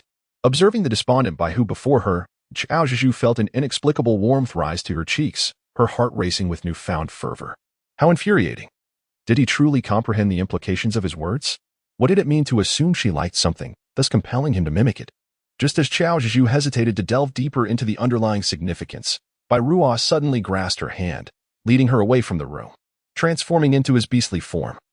He unfurled his golden wings, soaring with Qiao Zhuzhu into the vast azure sky. Zhuzhu, do not fear. Open your eyes wide, for the scenery is breathtaking. Wow. Qiao Zhuzhu clung tightly to Bai Ruo's neck, her eyes widening as she beheld the lush forest sprawling beneath them. What a magnificent sight. With the sound of the wind as a backdrop, the youth's unique and tender voice emerged. Zhu, I have feelings for you. Chapter 74. A Picnic. A gentle kiss under the moon. Ah? What did you say? The wind makes it hard to hear. Nothing. Cough. I was merely suggesting we visit the place where the meteor shower occurred. Bai Ruo smiled faintly, concealing the sadness and embarrassment that flickered in his eyes. Yet, there was a sliver of relief in his heart. It was fortunate she hadn't heard. Had she rejected him? Bai Ruo could hardly bear to imagine such a heart-wrenching scenario. At that moment, Qiao Zhuzhu was not in a much better state. Her heart raced incessantly, especially as it seemed to skip a beat in that fleeting moment. Surely, she hadn't misheard? Bai Ruo had actually confessed his feelings to her. Zhu? Not receiving a reply, Bai Ruo raised his voice again. Ah, I heard you, of course, I'd love to. But shouldn't we inform Fu and the others? No need. They are likely occupied with clan matters. That fellow from the wolf clan has also returned, claiming he will come back in a couple of days. Ugh. It would be best if he didn't. Bai Ruo rolled his eyes internally. Hold on tight. I am about to accelerate. Before Qiao Zhuzhu could fully comprehend her situation, she felt as though she were on the verge of levitating. She instinctively tightened her embrace, exerting considerable strength with her legs. It was not until the surrounding wind softened that Qiao Zhuzhu dared to relax her limbs and open her eyes. To her astonishment, the daylight here was remarkably beautiful. Bai Ruo smiled gently, as if in acknowledgement. After circling gracefully in the air for a moment, Bai Ruo safely descended with Qiao Zhuzhu. As her feet touched the soft, inviting grass, the air was imbued with the refreshing scent of greenery, harmonizing with the warmth of the sun and the gentle caress of the breeze. Qiao Zhuzhu closed her eyes, savoring the beauty of nature. Today, let us take a moment to rest well in this vicinity. Bai Ruo suddenly proposed. Dear? Qiao Zhuzhu opened her eyes, gazing in surprise at Bai Ruo. Indeed, I was contemplating that. Ahem, you have been through quite a lot lately, and I thought to bring you here to unwind and relax. If this does not please you, I can certainly take you back. The glimmer of anticipation in Bai Ruo's large, expressive eyes rendered it utterly impossible to deny her. Of course I enjoy it. After all, having toiled for so long, it is only fitting to grant oneself a respite, to indulge in some leisure and joy. A vivid image suddenly flashed through Qiao Zhuzhu's mind. How about we embark on a picnic? Although it is early winter, today the sun shines brightly, the temperature is pleasant, and the surroundings are delightful, a perfect opportunity for a picnic. A picnic? What does that entail? Bai Ruo interpreted it literally. It is somewhat akin to that. It involves laying out a picnic blanket in a pleasant environment, especially on the grass. The picnic blanket, often crafted from colorful fabric, is specifically designed for such occasions. One then arranges exquisite and delectable food and beverages upon it. It represents a gathering of good friends or family, a delightful occasion for camaraderie and leisure. Qiao Zhuzhu provided a simple explanation. Bai Ruo seemed to understand, yet they were currently empty-handed. While food was manageable, where could they procure drinks and a picnic blanket? As for the items prepared, there was no need for concern. Had you forgotten that I possess a magical bag? Qiao Zhuzhu shook her little bag, and from within, she retrieved a yellow and white checkered picnic blanket, an assortment of colorful candies, and a tent that bore an unmistakable resemblance to one she had previously unveiled during their ascent of the snowy mountain. At that moment, everyone had been taken aback. Could such a lightweight, portable treasure actually provide shelter for individuals? Thank you for your efforts. I shall prepare the food. Zhuzhu, please wait here for a moment. To shield Qiao Zhuzhu from potential harm posed by other orcs or wild beasts, Bai Ruo deliberately marked a territory with a scent within a 5-meter radius surrounding her. The method by which orcs claim and announce their territory differs significantly from the behaviors Qiao Zhuzhu had observed on television, such as urination. Ahem. They are indeed far more civilized. They rely on their own emanating scents, particularly the regal aroma exuded by Bai Ruo, the chieftain of the Tiger clan. It is safe to say that not only within a 5-meter radius, but even within several miles, no orc or beast would dare approach. Naturally, Qiao Zhuzhu possesses the capability of self-defense as well. Given her current strength, she could likely engage Bai Ruo in an arm wrestling match with equal odds. Be careful on your journey. After bidding farewell to Bai Ruo, Qiao Zhuzhu spread out the picnic blanket, securing its corners with stones, then adorned it with fresh flowers, and fetched a bottle to fill with water. She would wait for Bai Ruo to return, so they could set up the tent together. By the way, Qiao Zhuzhu's eyes sparkled with excitement as a brilliant idea took shape in her mind. Upon Bai Ruo's return, she discovered that the picnic preparations were nearly complete, with Qiao Zhuzhu bustling about, engaged in some activity. "Zhuzhu, what is this?" Bai Ruo inquired. "Welcome back. This is a barbecue grill. I suddenly remembered how long it has been since we enjoyed some skewers. What do you think?" As Bai Ruo observed Qiao Zhuzhu's eager expression, a smile instinctively crept upon her lips. "Of course, let's give it a try. I just returned from hunting and brought back some rabbits, lambs, and wild chickens." "Well, you've gathered quite an impressive bounty in such a short time." Qiao Zhuzhu handed Bai Ruo a bottle of water, then placed a candy inside. "You've worked hard here. Have some water. Shake it a bit before drinking. It tastes better that way." Bai Ruo, without hesitation, followed Zhuzhu's instructions. As he shook the bottle, the previously pristine water transformed into a vibrant orange hue, with bubbles forming at the surface. He was taken aback, nearly dropping the bottle in shock. "What has Zhuzhu done? Is it poisonous?" "That candy is an effervescent tablet. When placed in water and shaken, it changes color, and the ordinary water takes on the flavor of the tablet. Yours is orange-flavored, while mine is green apple." Qiao Zhuzhu smiled as she shook the green water bottle in her hand. "So this is how it is. Zhuzhu, you truly are remarkable." Bai Ruo displayed a charmingly naive expression. "Ha ha ha, it's not as if I invented this. I am merely the courier of the inventors. All right. Let us hasten to pitch the tent and prepare the skewers." She was famished. "Very well, Zhuzhu, you can take a rest. I shall take care of it." Each of them, like a tiger, swiftly erected the tent and prepared the skewers and other provisions before the sun dipped below the horizon. As the dawn's glow illuminated the sky, wisps of fragrant smoke rose from the grass, accompanied by the sounds of joyful conversation. With the arrival of night, the moon made its entrance. Qiao Zhuzhu leaned against the beastly form of Bai Ruo, gazing upward to admire the splendid nightscape. So much has transpired today. This morning, they were embroiled in a quarrel, yet by afternoon, they found themselves picnicking on the grass, and now they share the joy of watching the moon together. Indeed, life is replete with surprises and uncertainties at every turn. Qiao Zhuzhu smiled and turned to speak to Bai Ruo, only to accidentally collide with those soft lips. I did it on purpose." As darkness enveloped Qiao Zhuzhu's vision, she sensed that the kiss seemed to deepen. Chapter 75. In truth, I am fond of you. It was unclear how much time had passed when this unexpectedly gentle kiss finally came to an end. Remarkably, this was her very first kiss. Qiao Zhuzhu's face flushed a deep crimson, and after they parted, she shyly turned away, unable to meet his gaze. To her surprise, he mirrored her feelings, too bashful to turn his head in her direction. Thus, they both remained silent, neither daring to utter a word or steal a glance at one another. Ahem, you. Ultimately, it was Qiao Zhuzhu who could no longer endure the awkward atmosphere, mustering her courage to turn around. It dawned on her that Bai Ruo was indeed serious. With declarations of love in the air and kisses beneath the moonlight, this fellow was full of surprises. Who would have thought he possessed such charm? Could he possibly be a true Casanova? Qiao Zhuzhu was taken aback. After all, Bai Ruo's kissing technique seemed quite proficient, while she had bitten her tongue several times. "Zhuzhu," he said, "during that moment in the sky, I uttered a phrase to you. I confess that I liked you. At this moment." Bai Ruo appeared to muster all his courage.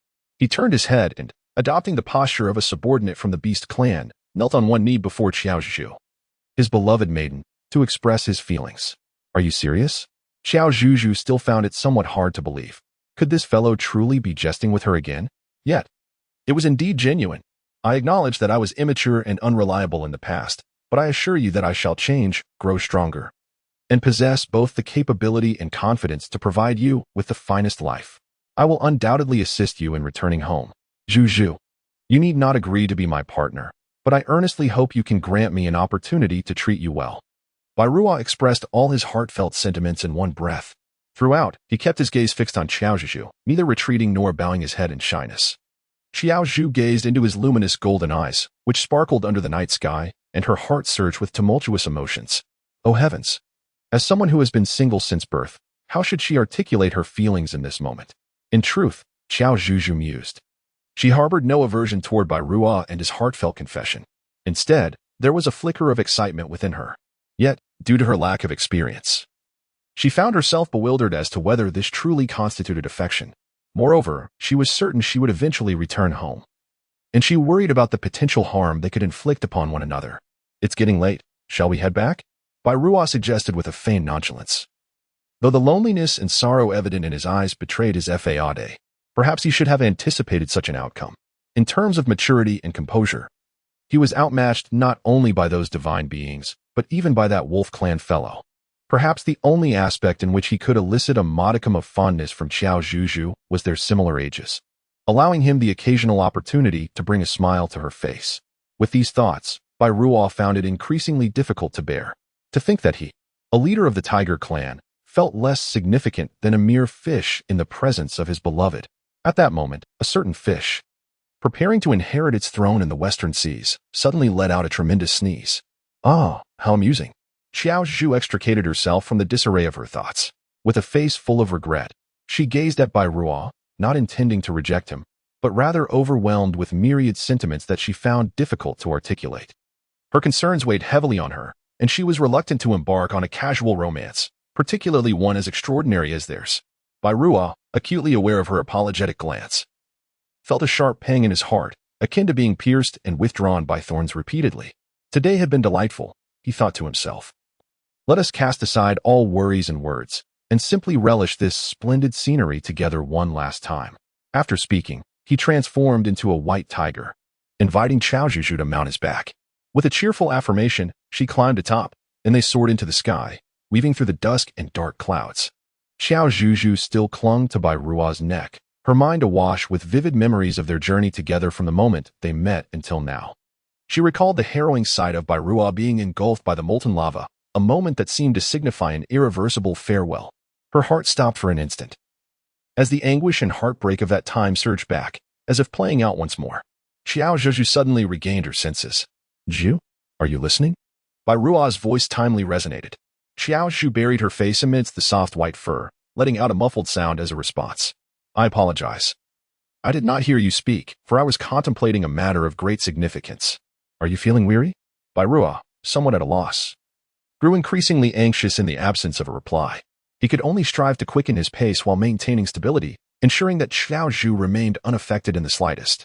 Zhu, just hold on a little longer. We shall arrive shortly. If you fall asleep now, I shall be at a loss, Bairuo murmured softly. He had initially assumed Qiao Zhuzhu would not respond, yet this time, to his surprise, she did. Why? Do you wish to seize the moment and kiss me when I am distracted? Qiao Zhuzhu suddenly sat up and leaned close to Bairuo's ear, delivering a remark of formidable impact. Fortunately, at that moment, Bairuo was already preparing to land. Otherwise, he would have been unable to restrain himself and might have plummeted from the sky. Zhu, I was wrong, he said, unable to think of anything else to say, so he opted to apologize first. Qiao Zhuzhu was equally rendered speechless by Bairuo's reaction, experiencing a sense of helplessness. Where did you go wrong? Shouldn't you have stolen a kiss? Yes, but no. Bairuo, flustered and bashful, was so anxious that her words became jumbled. Qiao Zhuzhu was amused by Bairuo's reaction, a playful smile gracing her lips as she resolved to undertake something even bolder. Bairuo, transform into your human form now. Right now? Yes, indeed. Bairuo, not daring to voice any objections, obediently complied and shifted into his human form, securely embracing the girl who had previously sat upon his back. In this new proximity, their closeness was palpable.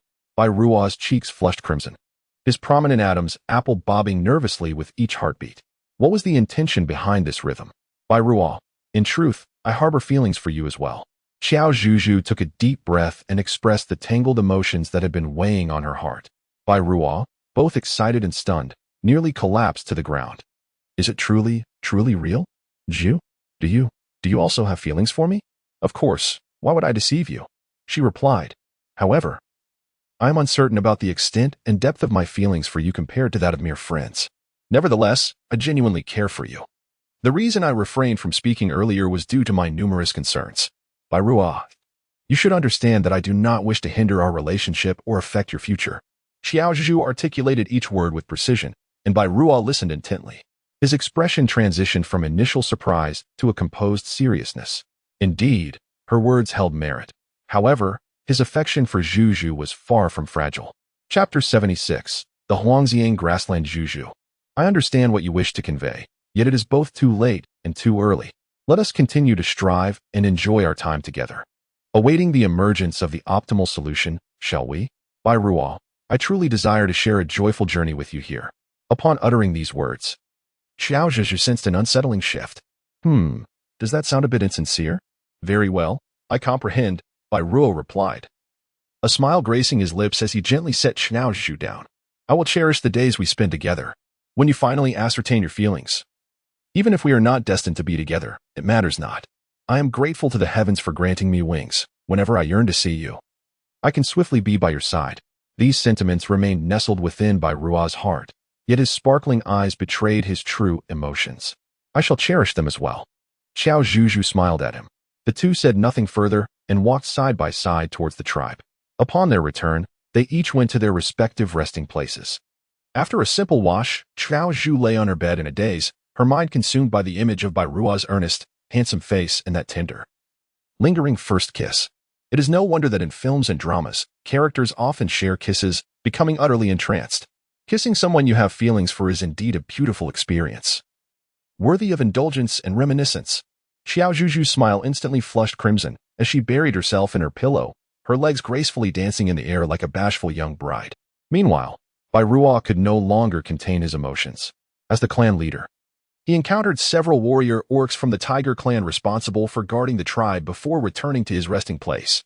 Bai Ruo calmly accepted their greetings and bows, then composedly instructed them that there was no need to stand guard outside his room that night before retreating inside. Once he entered, within half a minute, the room resonated with exuberant tiger roars.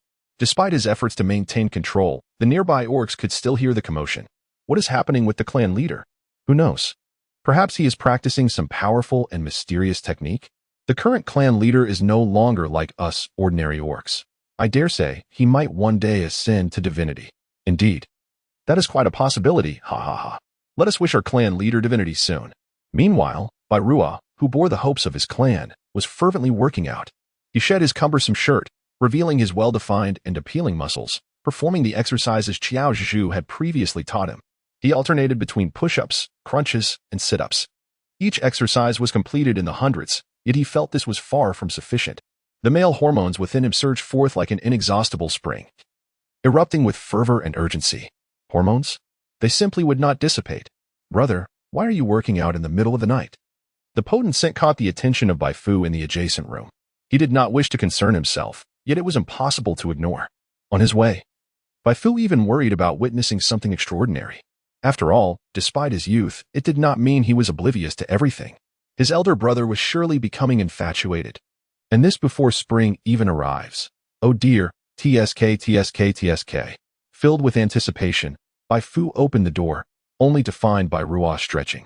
In that instant, disappointment etched itself across his face. Unable to sleep and with nothing to occupy his time, Bai Ruo stood up, draping a shirt over his shoulders before heading out for a shower. Perhaps I was too lewd in my thoughts? Even if my brother were in such a situation, Sister Zhuzhu would never behave that way.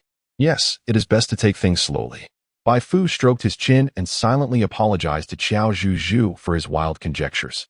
2 days later, it was time for Bai Ruo and Qiao Zhuzhu to gather huangjiyang grass. The elder guided them for quite a while until they arrived at a body of water behind the Tiger Clan settlement. This place was unlike the one where Qiao Zhuzhu had first encountered the reflection pool. It resembled an artificial reservoir. Surrounding it were patches of green grass, yet, in comparison to other rivers and lakes, this one appeared rather monotonous and stark. Elder, where is this place?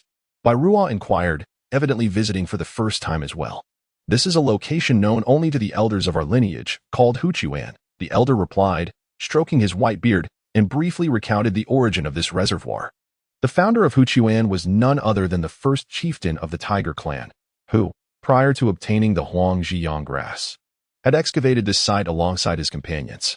As he spoke of this inaugural chieftain, the elder's tone was imbued with an unmistakable sense of pride and nostalgia. Not only had he accomplished numerous miracles, but he had also bestowed countless blessings upon the Tiger Clan. For instance, during a sweltering summer when the divine Xia continent was plagued by a severe water shortage, many beast men lost their lives.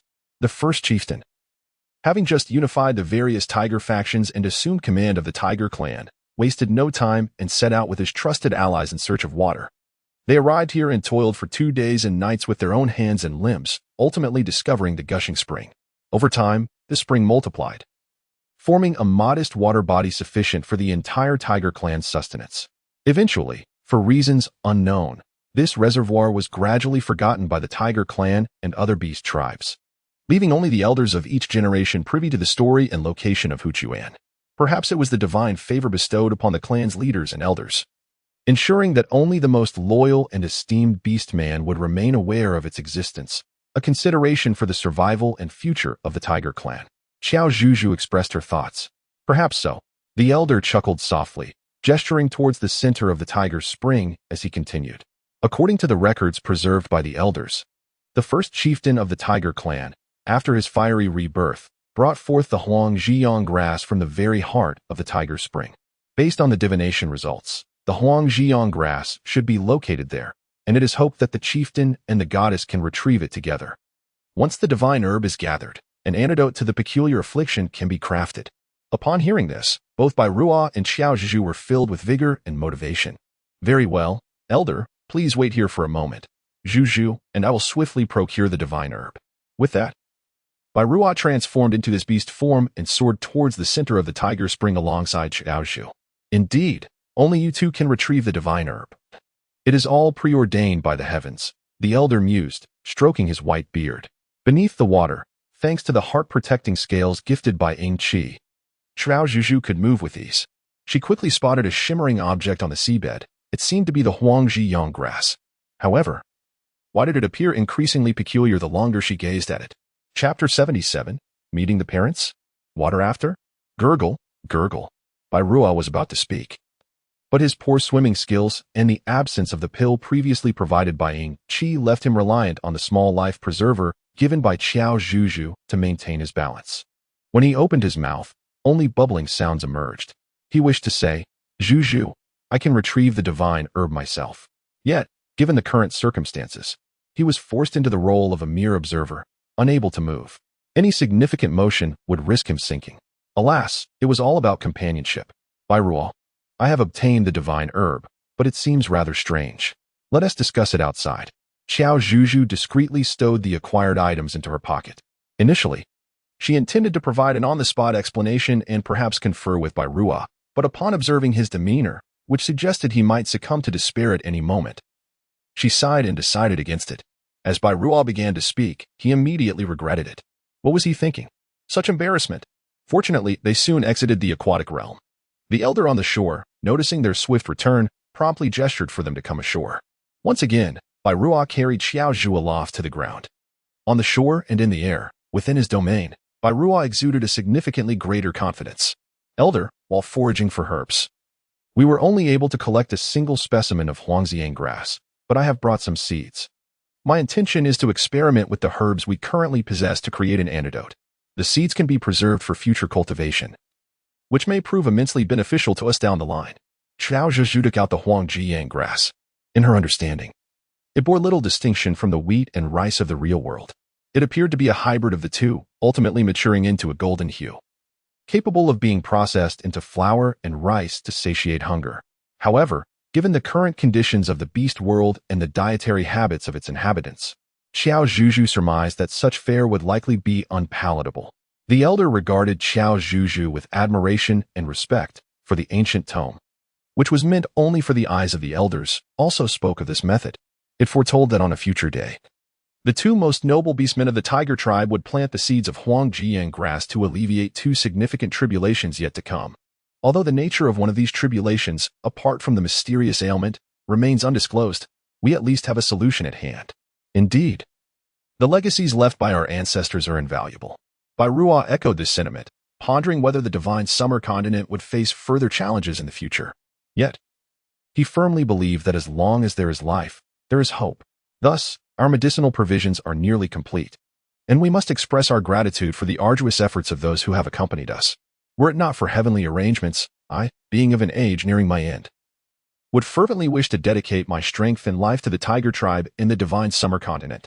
After uttering these words, the elder bowed respectfully to the two. There is hope for the future of the tiger tribe and the divine summer continent. Tears welled up in Qiao Zhuzhu's eyes as she pondered the true essence of her mission. Perhaps her arrival in this beastly realm was destined for mutual accomplishment and salvation.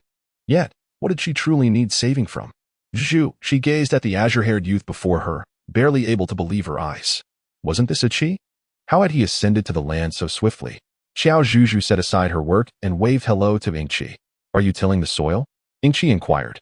Observing Qiao Zhuzhu's peculiar attire and the object in her hand, which resembled both wood and stone, the surrounding earth was meticulously cultivated, presenting an orderly appearance that piqued Ingqi's curiosity. This, Qiao Zhuzhu replied, I am engaged in agriculture, planting seeds in the soil, and regularly fertilizing, pest control, and watering. The plants that emerge can be processed into staple foods, which are quite edible. Qiao Zhuzhu smiled softly and placed the seeds into the small hole she had dug. It was winter, around November, a season more suitable for planting wheat. However, it remained uncertain which type of Huangxiang grass this was. So Qiao Zhuzhu decided to plant a portion now and save the rest for January or February to experiment further. It sounds quite impressive. Let me join you. With a partner, the task will proceed more swiftly. Ha ha ha, that would be great. I appreciate your help. As the saying goes, many hands make light work. And a partnership of both genders makes labor less burdensome. Moreover, since the quantity of seeds was limited, the two swiftly filled the small holes, covered them with soil, and lightly turned the earth, completing the task with ease. They had successfully planted the seeds, and if they truly yielded the harvest I mentioned, I shall ensure you are the first to taste it. With a smile, Qiao Zhuzhu remarked that it was not favoritism, rather, upon reflections. She realized that it seemed only mermaids could consume certain human foods. Then I shall express my gratitude in advance. Ingqi chuckled softly and walked alongside Qiao Zhuzhu toward the water's edge, engaging in light conversation. Where are the leaders of the tiger clan?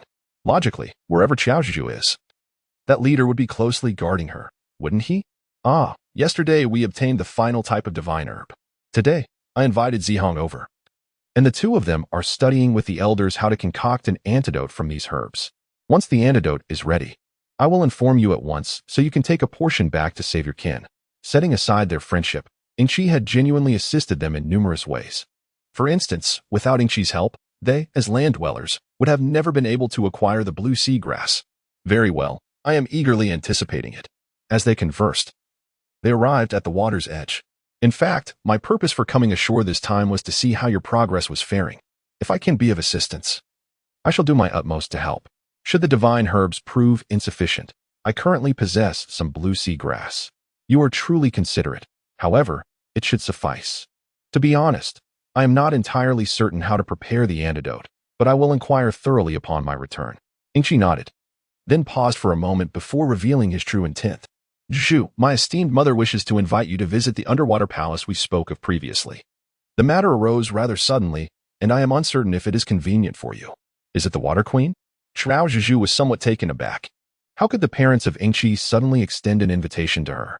Indeed, Her Majesty the Queen has heard of your remarkable deeds at the Ocean Palace and believes that you and she may share a profound connection, thus entrusting me with the task of inviting you. Upon finishing her words, Ingqi dared not glance in Qiao Zhuzhu's direction, fearful of a possible rejection. After a moment of contemplation, Qiao Zhuzhu ultimately chose to nod in agreement. This novel can be downloaded using the open-source, Freestar string downloader developed by Xingyu. If you acquire the novel file through a proxy download and the merchant fails to provide the software's source code or open-source address, please request an immediate refund and report the merchant. Author's email, xingyu@outlook.com. Author's QQ, 201-759-3710.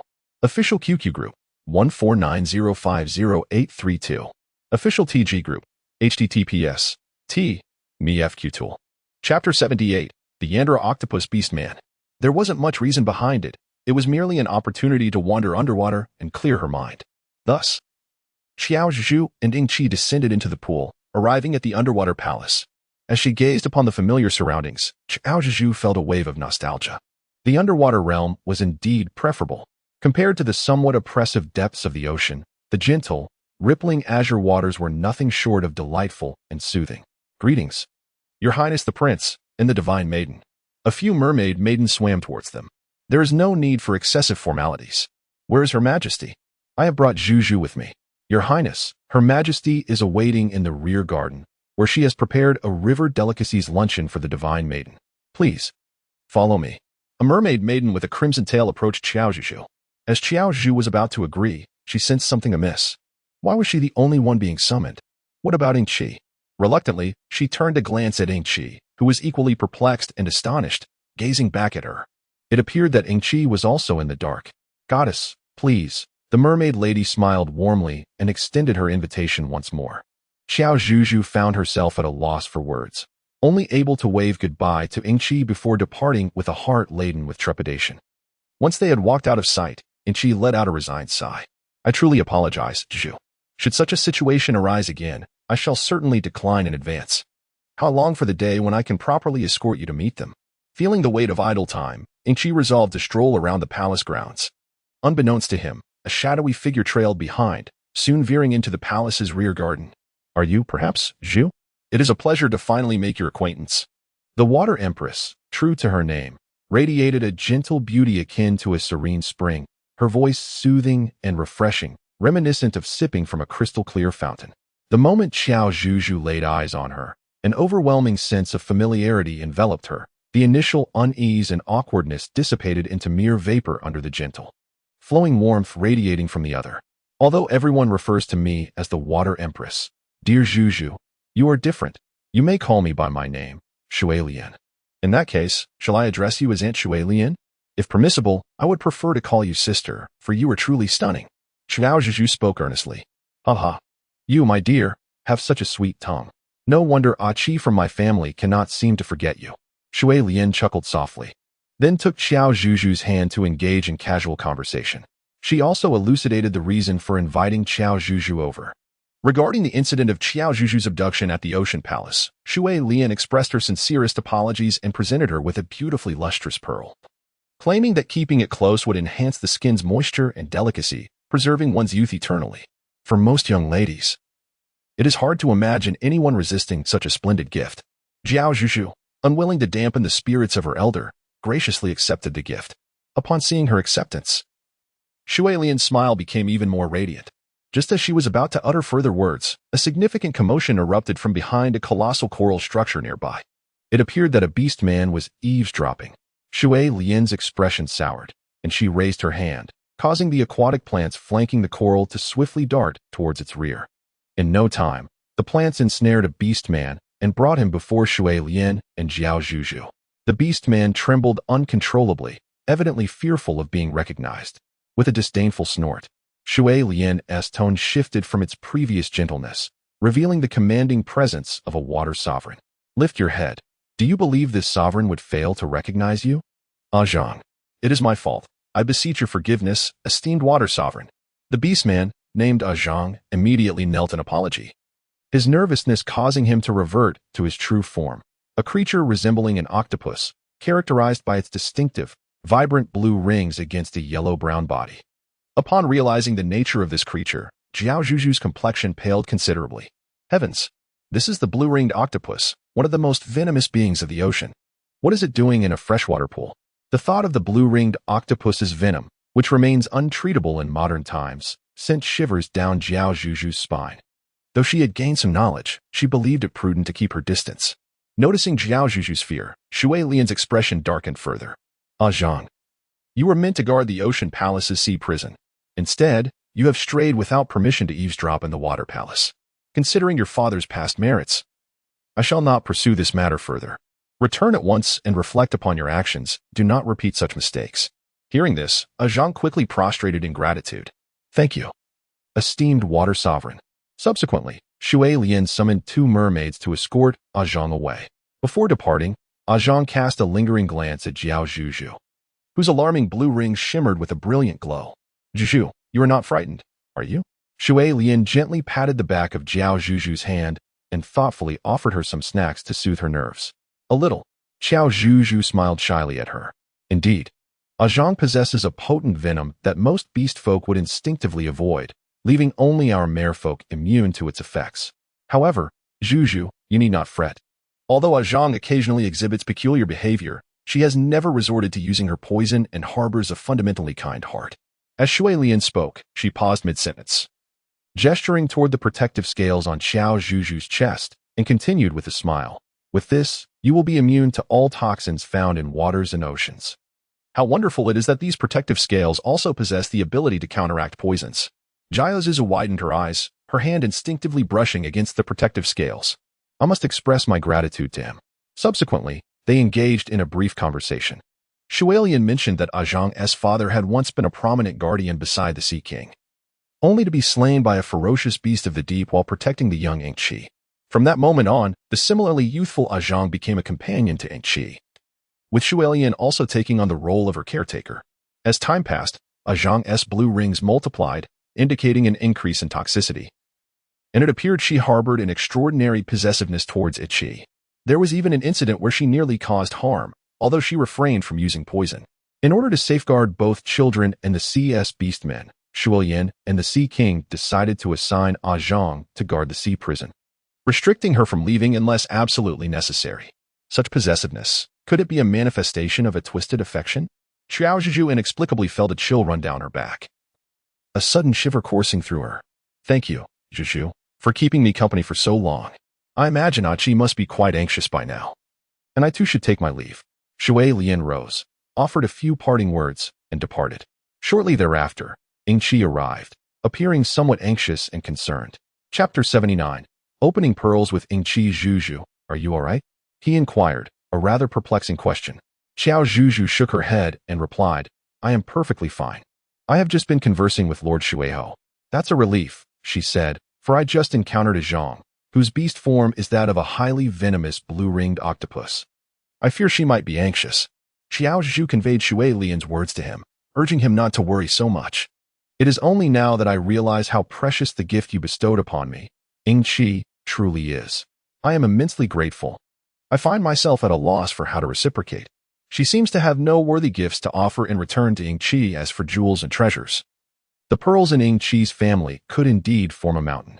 Underwater, those modern tools are rendered useless. It is quite perplexing. No need for reciprocation, truly. However, if it must be so, Ingqi revealed a radiant smile. Then I hope, Qiao Zhuzhu, that you will frequently visit me in the water. Of course. I will also make an effort to come to the land to see you. If I come too often, you mustn't find me bothersome. Haha. How could I ever find you bothersome?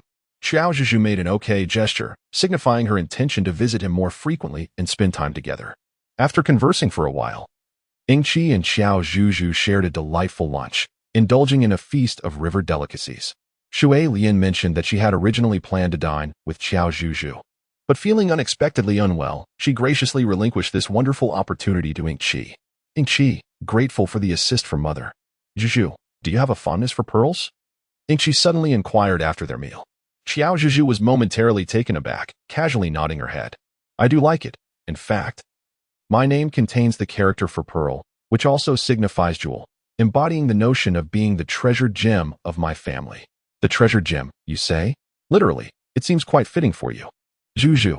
Ingqi chuckled softly before expressing her thoughts and extending an invitation. Zhuzhu, would you care to join me in the River Clam District after dinner? Let us embark on a quest to discover some exquisite and beautiful pearls, shall we? Harvesting clams for pearls. Upon hearing this, Qiao Zhuzhu's eyes immediately sparkled with excitement. I am willing. Of course, I want to go. Observing Qiao Zhuzhu's joyful and eager demeanor, Ingqi's lips curved into a smile. It wasn't long before they reached the area of river clams while walking underwater. Before them lay a sight of large, smooth river clams, some tightly closed, while others had slightly parted their shells. Gazing at these river clams, Qiao Zhuzhu felt as though she had been transported into a sea of pearls. Ingqi, these aren't clam beastmen, are they? Qiao Zhuzhu suddenly pondered a rather significant question. If we were to consider the orcs, would that not be akin to disemboweling them to retrieve pearls? How dreadful. Although the act of harvesting pearls from ordinary river clams can also be somewhat cruel. No, fret not, dear Zhuzhu. In truth, they serve as our merfolk's treasury within the aquatic realms, available for us to collect at our leisure, to facilitate exchanges both on land and beneath the waves.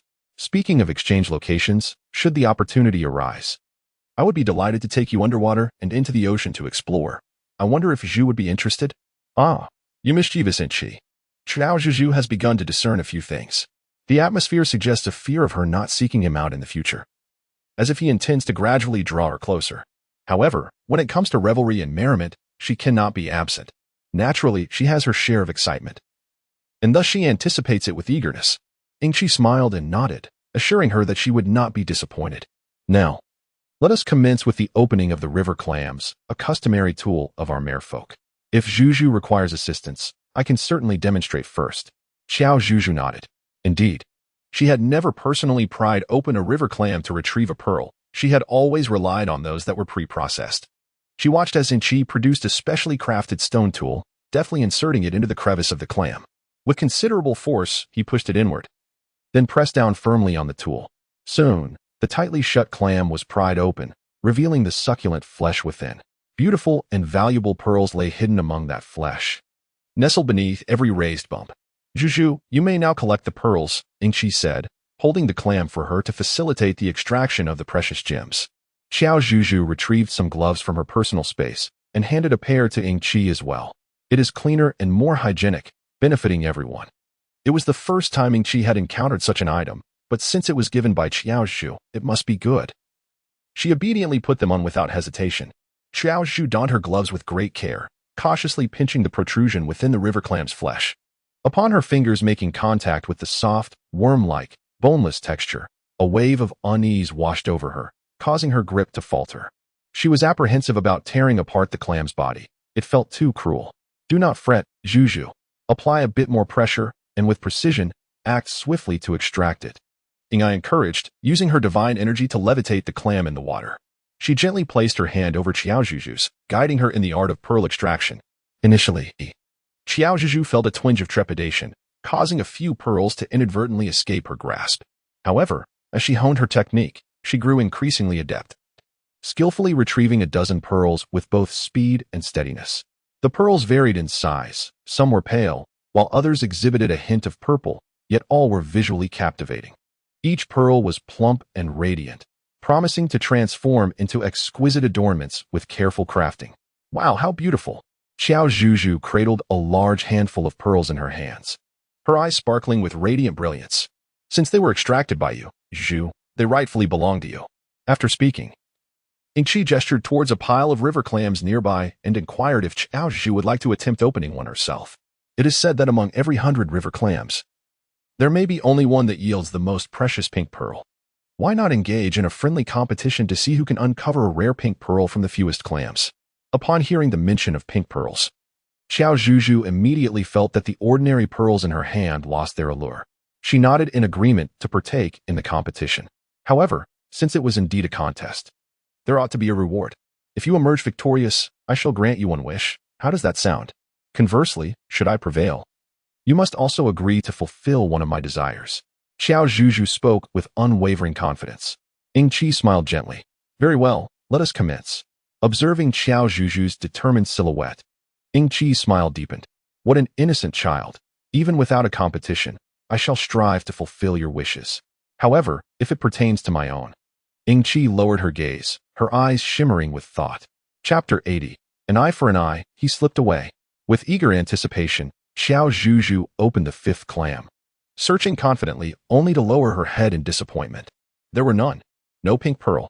In contrast, beside her, Yingqi had opened merely 2 clams and unveiled exceptionally pure and pristine pink pearls. I'm so sorry, Zhuzhu, Yingqi said with an apologetic expression, though inside, he was elated. If he had the opportunity, he could have subtly manipulated the outcome to ensure Qiao Zhuzhu's victory or to make his own one less arduous. As members of the merfolk, they possessed an innate ability to sense the depths of the water. This meant they could discern the approximate number of pearls within each clam, their sizes, colors, and whether any bore hues. However, given that it was a competition, Yingqi harbored a hint of selfishness and chose not to cheat. He first closed his eyes and blocked his ears, deliberately impairing one of his senses, and then casually selected 3 or 4 clams. This way, he could ensure that the pearls he discovered would be more authentic, fair, and just. It was a matter of pure luck. It's perfectly fine. There's no need to feel embarrassed. It simply means your luck is extraordinary. With such fortune, I must surely bask in your good luck. Qiao Zhuzhu gently patted Yingqi's shoulder, a smile gracing her lips. Why are you blushing? She inquired, noticing the gradual flush of crimson spreading across Yingqi's cheeks. What has caused your face to turn so suddenly red? Qiao Zhuzhu stood on tiptoe, reaching out to touch Yingqi's forehead. It felt rather cool, after all. Mermaids have long dwelled in water that remains a constant temperature for them, so they should not be prone to fevers, right? Ingqi could only surmise that his face must be even redder now. He turned away, clearing his throat softly, and murmured that he was fine. It is good to hear that you are well. However, it is getting late, and I should take my leave. I was truly delighted to meet your mother today, and to spend time with you. Let us meet again next time. Qiao Zhuzhu smiled as she bid farewell to Ingqi. Very well, I shall escort you home. Once the two emerged from the water, Ingqi pretended to head ashore to return Qiao Zhuzhu to the tiger clan. Before she could politely decline, a mermaid hurriedly approached, her expression fraught with urgency. Your Highness, the Water Queen urgently requests your presence. Please come with me at once. As she spoke, the mermaid produced an object that appeared to be a token from the Water Queen, causing Ingqi's demeanor to shift dramatically upon its revelation. I shall go immediately, he affirmed, after casting a reassuring glance at Qiao Zhuzhu. Instructing her to take care of herself, he dove back into the water, swiftly disappearing from view. Qiao Zhuzhu genuinely yearned to revisit the past. However, upon reflection, she realized her ignorance of the circumstances, fearing she might become a hindrance, which would be unfortunate. Just as she turned to walk a few meters away, she was startled by the sound of footsteps behind her. The sound was peculiar, unmistakably not the typical noise one would expect from a person walking on the ground. Qiao Zhuzhu furrowed her brow, suspecting that it might be Ingqi or another member of the merfolk. Indeed, as she turned around, she beheld the very mermaid who had previously taken Ingqi away. Why had she returned, silently trailing behind her without uttering a word? My apologies, divine maiden. I have not set foot on land for quite some time, and am somewhat unaccustomed, hence I did not call out to you, the mermaid hastily explained to Qiao Zhuzhu. This rationale seemed rather fitting. Qiao Zhuzhu nodded and inquired if there was a matter at hand. It transpired that both the Water Palace and the Ocean Palace had a formidable figure responsible for the incarceration of serious offenders. Just moments ago, a notorious criminal had escaped from the water prison, and during the pursuit, the Water Empress unfortunately sustained an injury and is now in a state of unconsciousness. The prince has already rushed to the scene and recaptured the criminal. However, unlocking the water prison requires a specific item. At this point, the mermaid hesitated, appearing quite embarrassed. Her faltering speech only heightened Qiao Zhuzhu's anxiety, rendering her increasingly restless. What exactly was needed? The mermaid gestured towards the protective heart scale around Qiao Zhuzhu's neck, her tone laced with guilt and urgency. Dear goddess, it is the protective heart scale bestowed upon you by the prince. Its divine power is unparalleled, making it the key to unlock and reinforce the water prison. The formidable capabilities of this protective scale now bore an additional significance. Without a moment's hesitation, Qiao Zhuzhu removed the heart-guarding scale and handed it to the mermaid. Please return it to Ingqi swiftly. If you require further assistance, do not hesitate to inform me. The mermaid graciously accepted the scale, bending down to express her gratitude several times before hastening back to her aquatic domain. Unbeknownst to others, a sly smirk of triumph flickered across the mermaid's face. With such a significant incident unfolding in the water palace, Qiao Zhuzhu found herself devoid of the inclination to return. She seated herself beneath a grand tree, awaiting either Ingqi or the mermaid to surface. Deprived of the heart-guarding scale, she could no longer breathe freely or move beneath the waves, nor could she sense the circumstances surrounding Ingqi. Qiao Zhuzhu leaned against the tree trunk, letting out a sigh, resigned to silently pray for them in her heart. At that moment, the enormous luminous pearl nestled in her pocket radiated a searing warmth and a dazzling light. She glanced down, astonished to find that the pearl had transformed into a fiery red hue. How peculiar! Qiao Zhuzhu furrowed her brow, suddenly recalling that the protective heart scale appeared to turn red and warm when she encountered danger. Might this luminous pearl exhibit a similar response? Just as she pondered whether to depart, two beast men emerged from the water's surface. One was the mermaid she had encountered initially, while the other was shrouded in layers of coverings. However, the manner in which she moved suggested that she too was a mermaid. Without a moment's hesitation, Qiao Zhuzhu approached them to inquire about the situation by the reflecting pool. However, as she drew within 3 meters of the two mermen, the heavily wrapped orc suddenly unleashed a tentacle adorned with blue rings, launching it directly towards her. Qiao Zhuzhu's eyes widened in terror as she turned and fled. Yet the tentacle seemed boundless in its reach, swiftly catching up to her and ensnaring her ankle. The blue ring emitted a blinding radiance, while the venom gradually seeped beneath her skin. How infuriating! Qiao Zhuzhu realized she had been deceived, yet she found herself devoid of the strength to feel anger or regret. The poison spread rapidly, leaving her in a disheveled heap upon the ground. At that moment, the mermaid lady removed her wig, revealing a captivatingly handsome face. It was none other than the imprisoned third prince, Yaz. Surprised, are we? Ha ha ha. Did you think I was dead? Yet the ones who truly deserve death are you. Thus, I have escaped. The female who once disrupted my plans, I shall ensure you are the first to perish by my hand. Gazing at Yaz's almost frenzied expression, Qiao Zhuzhu suddenly recalled a phrase, an eye for an eye. Chapter 81. It turns out he was the one who saved me. Qiao Zhuzhu felt an overwhelming urge to curse, particularly wishing to denounce the treacherous, malevolent, and heartless third prince who had wreaked havoc upon her kin. Yet, at this moment, she lacked the strength even to utter a word. Breathing had become a formidable challenge. A terrifying sensation enveloped her. Was she on the brink of death? Succumbing to the grasp of one of the ocean's deadliest creatures, the blue-ringed octopus, didn't he seem like an entirely unjust fate? At this juncture, Qiao Zhuzhu could only offer herself such meager solace. Her consciousness began to fade, the scenes before her transforming into mere shadows, eventually evolving into vivid phantoms. Once more, she dreamed of her home and her beloved parents. It appeared that this time, her fate was indeed sealed. As Qiao Zhuzhu closed her eyes, a faint smile graced her lips as she prepared to quietly embrace death. Following that moment, she could neither hear nor see what transpired. Very well. Once she departed from this world, only your presence would remain in Yingqi's heart, Zhang. Yaz kicked Qiao Zhuzhu's arm, and upon receiving no response, a satisfied and frenzied grin emerged on his face. Beside him, Zhang, who had allied with Yaz out of jealousy, initially bore a calm demeanor, but soon revealed an equally maniacal and terrifying smile at the words spoken. Yet, their elation was short-lived. How unexpected that there exists a being more wicked than myself, a master of poison, no less. But is that truly possible? A sinister male voice resonated from above, its ominous aura causing Yaz and Zhang to instinctively look up in alarm. Who are you? Reveal yourself. Do not play tricks on us. We fear you not. I shall slay anyone who dares approach. Having already dispatched one female, I care not for sending another male to join her. In a frenzied state, Yaz shouted defiantly, his laughter erupting from deep within. Yet, mere moments later, his mirth was abruptly silenced. Yaz's eyes widened in terror as he felt an invisible force gripping his throat, rendering him voiceless. In the next instant, he was lifted into the air by this mysterious power. Zhang, who was usually expressionless, finally grasped the essence of unknown danger and terror. She turned to flee towards the river, not even contemplating rescuing the third prince, Yaz.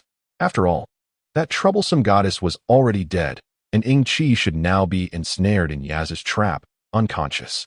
In any case, he would undoubtedly belong to her. However, Zhang's triumph was fleeting, as she too was seized and lifted into the air. Faced with peril, she transformed into her beast form, her body adorned with shimmering blue rings that radiated a blinding light as she attempted to release toxins in a desperate bid for survival. Yet, she grossly underestimated her opponent's strength while overestimating her own venom. Is that all the poison you possess? It is hardly sufficient to fill the gaps of my teeth. The entity scoffed disdainfully, before suddenly intensifying its grip. Yaz and Zhang felt their eyes bulge as they succumbed to unconsciousness. At that moment, the mysterious power revealed itself. Let the matters of the merfolk be dealt with by themselves. Shimei desired no complications for himself. Any beastman who crossed his path would either perish or be left with half their life, unable to linger for long. Carelessly, he discarded the two beastmen into the distant western sea, as effortlessly as one might discard two insignificant stones. Young Sea King, tend to your own affairs. Shimei approached Qiao Zhuzhu, gazing at the motionless young female, her brow slightly furrowed. Could it truly be that she had succumbed so easily to the venom of that wretched octopus? Shimei found it hard to believe, for the poison coursing through her veins was the deadliest in existence. What was a mere blue-ringed octopus compared to her own formidable potency? My dear young female, you who have often scorned and belittled me, today I have saved you. How shall you repay this deed in the days to come? Upon finishing her words, she smiled. In the next moment, she vanished as silently as she had arrived, leaving as abruptly as if she had dissolved into thin air. Not only had Shimei disappeared, but Qiao Zhuzhu had also vanished from the ground beneath. Shortly after their departure, Yingqi anxiously surfaced from the water, rushing towards the shore while scanning for any sign of Qiao Zhuzhu. Ah, Yazi, it seems I was far too lenient with you. Not only did you sneak out, But you also disguised yourself as a servant beside the queen to distract me, laying such a grand trap. Alas, you did not succeed in your scheme, allowing me to escape just in time. Yet I never anticipated you would extend your poisonous hand towards the innocent Zhuzhu. The more Qi spoke, the angrier he became. His fists clenched so tightly that the veins bulged, while his heart raced with worry, praying fervently for Qiao Zhuzhu's safety.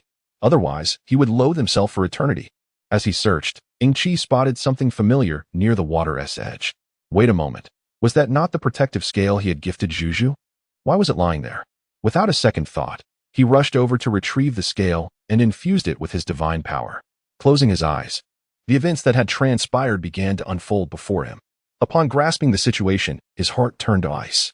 Zhuzhu had indeed been poisoned by Zhang and was taken away by the nine-headed serpent, one of the three deities of the divine summer continent. What was to be done now? Awake? Such a familiar voice. As Qiao Zhu attempted to open her eyes, she found her eyelids unbearably heavy, resisting all her efforts to lift them. With great difficulty, she managed to sit up, yet the absence of sight left her feeling profoundly insecure. The only certainty she possessed was that she had not succumbed to death. She had been rescued. However, the identity of her savior, the beastman, remained a mystery. Ah, your vision is obscured, is it? Perhaps it is for the best. I shall entertain this little female for a while, Shimei contemplated inwardly. He cleared his throat a few times, modulating his voice. Do not be afraid. It is I who saved you. However, your eyesight may take a day or two to return to normal.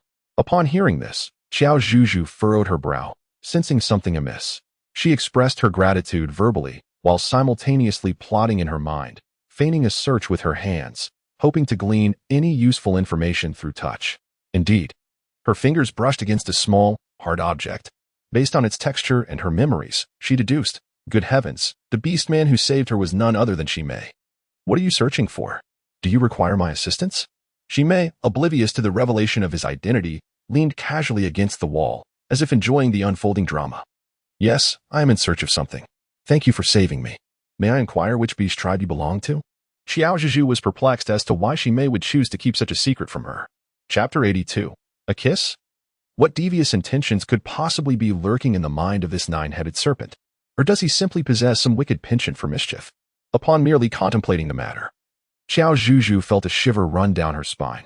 In truth, I belong to the serpent clan. The beastmen often proclaim that our kind is replete with treasures, our bout capable of counteracting countless poisons. Thus, I have saved you, albeit at a considerable cost, and now I find myself in such pain that I can hardly move. Shimei began to speak with utmost seriousness, weaving a tale that was utterly absurd. Listening to him, Qiao Zhu was nearly compelled to expose his true nature on the spot. However, currently rendered temporarily blind, she lacked the means to defend herself or escape, even in the face of numerous rewards. After all, he had genuinely rescued her this time. It would be wiser to remain with him and play along until her sight returned, at which point she could devise a plan for her escape. After coming to a realization, Qiao Zhuzhu lifted her gaze toward Shimei. My goodness, I am truly embarrassed and cannot thank you enough. You have gone to such great lengths to save me. How can I possibly repay you? If it is reasonable and within my capabilities, I shall strive to fulfill it. Qiao Zhuzhu had no desire to be indebted to anyone, particularly to a person like Shimei, who appeared devoid of benevolence. Therefore, she resolved to repay her dues as soon as possible.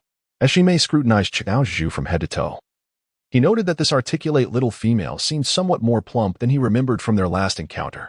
Perhaps it was the imminent arrival of spring that elicited a strong waft of feminine pheromones lingering around his nostrils, refusing to dissipate. No. It was still early winter. What was this talk of spring?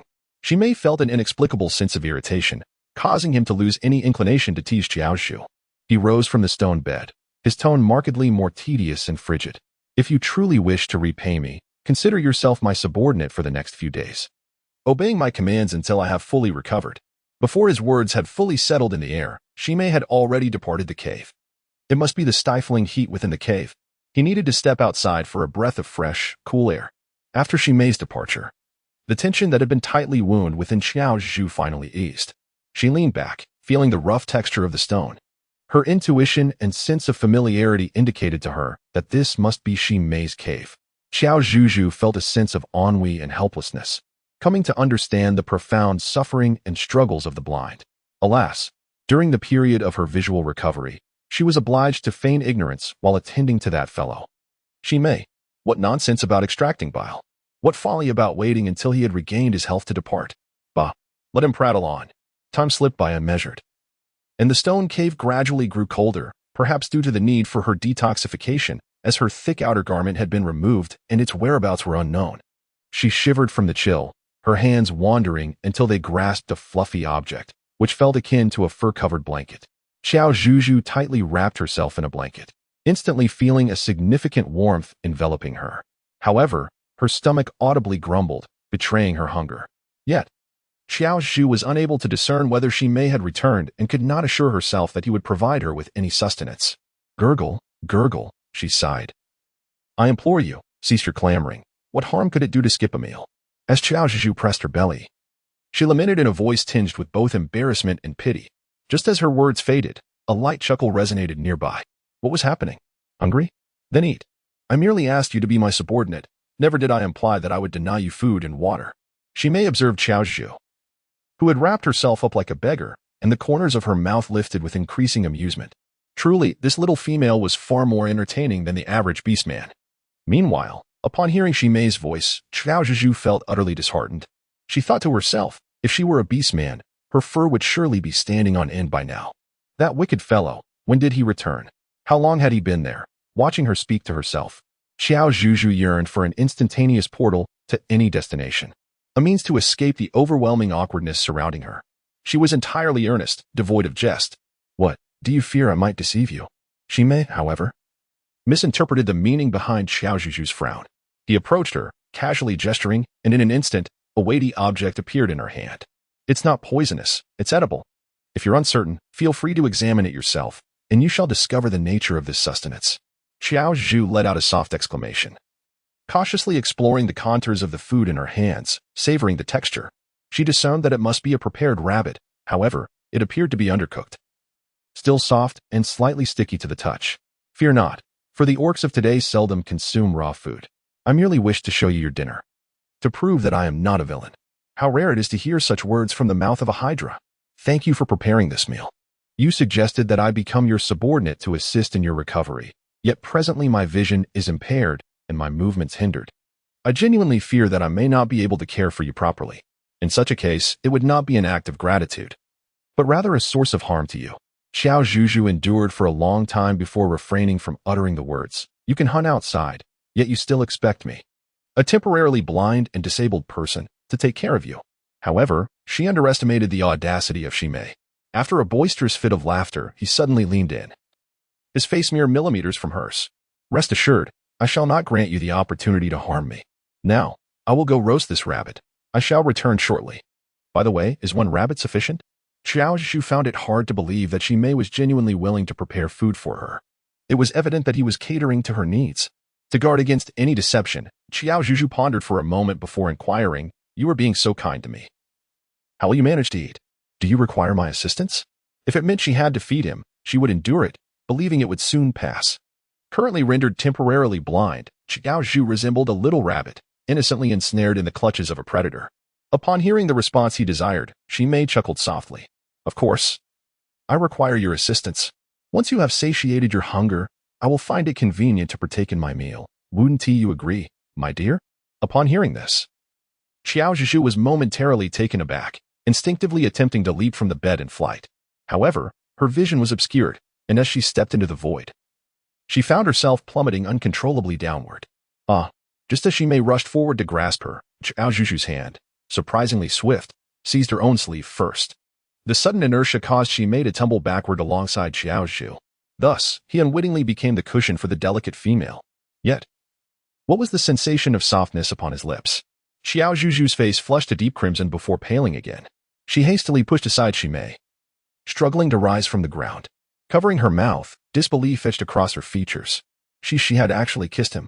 Chapter 83. Perhaps not so unpleasant after all. Similarly, Shimei, who had also realized their accidental lip contact, stood up.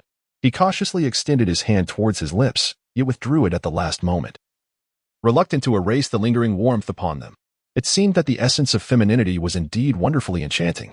Shimei turned his gaze towards the trembling Qiao Zhuzhu beside him, a smirk playing at the corners of his mouth. Those already captivating green eyes emanated an even more intense, ethereal glow. It was my inadvertent mistake that caused you to fall as well. I sincerely apologize. Qiao Zhuzhu could only grit her teeth and feign ignorance, bowing apologetically in whatever direction she faced. I am not averse to accepting apologies. But you now owe me two debts of gratitude. One is for saving your life, which you must repay with your actions. The other is for the present moment. So, why not consider yourself my partner? What do you think? It is a rare opportunity to bear offspring for the king of the serpent clan. A blessing not bestowed upon everyone.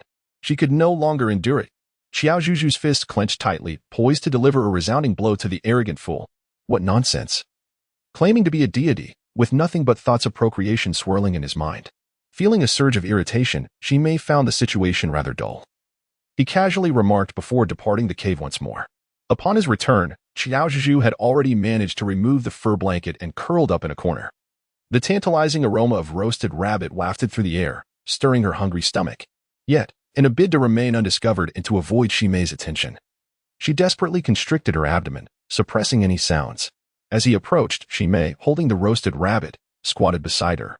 The scent of the meat became even more pronounced, causing Qiao Zhuzhu to salivate with each breath. Oh, the torment was unbearable.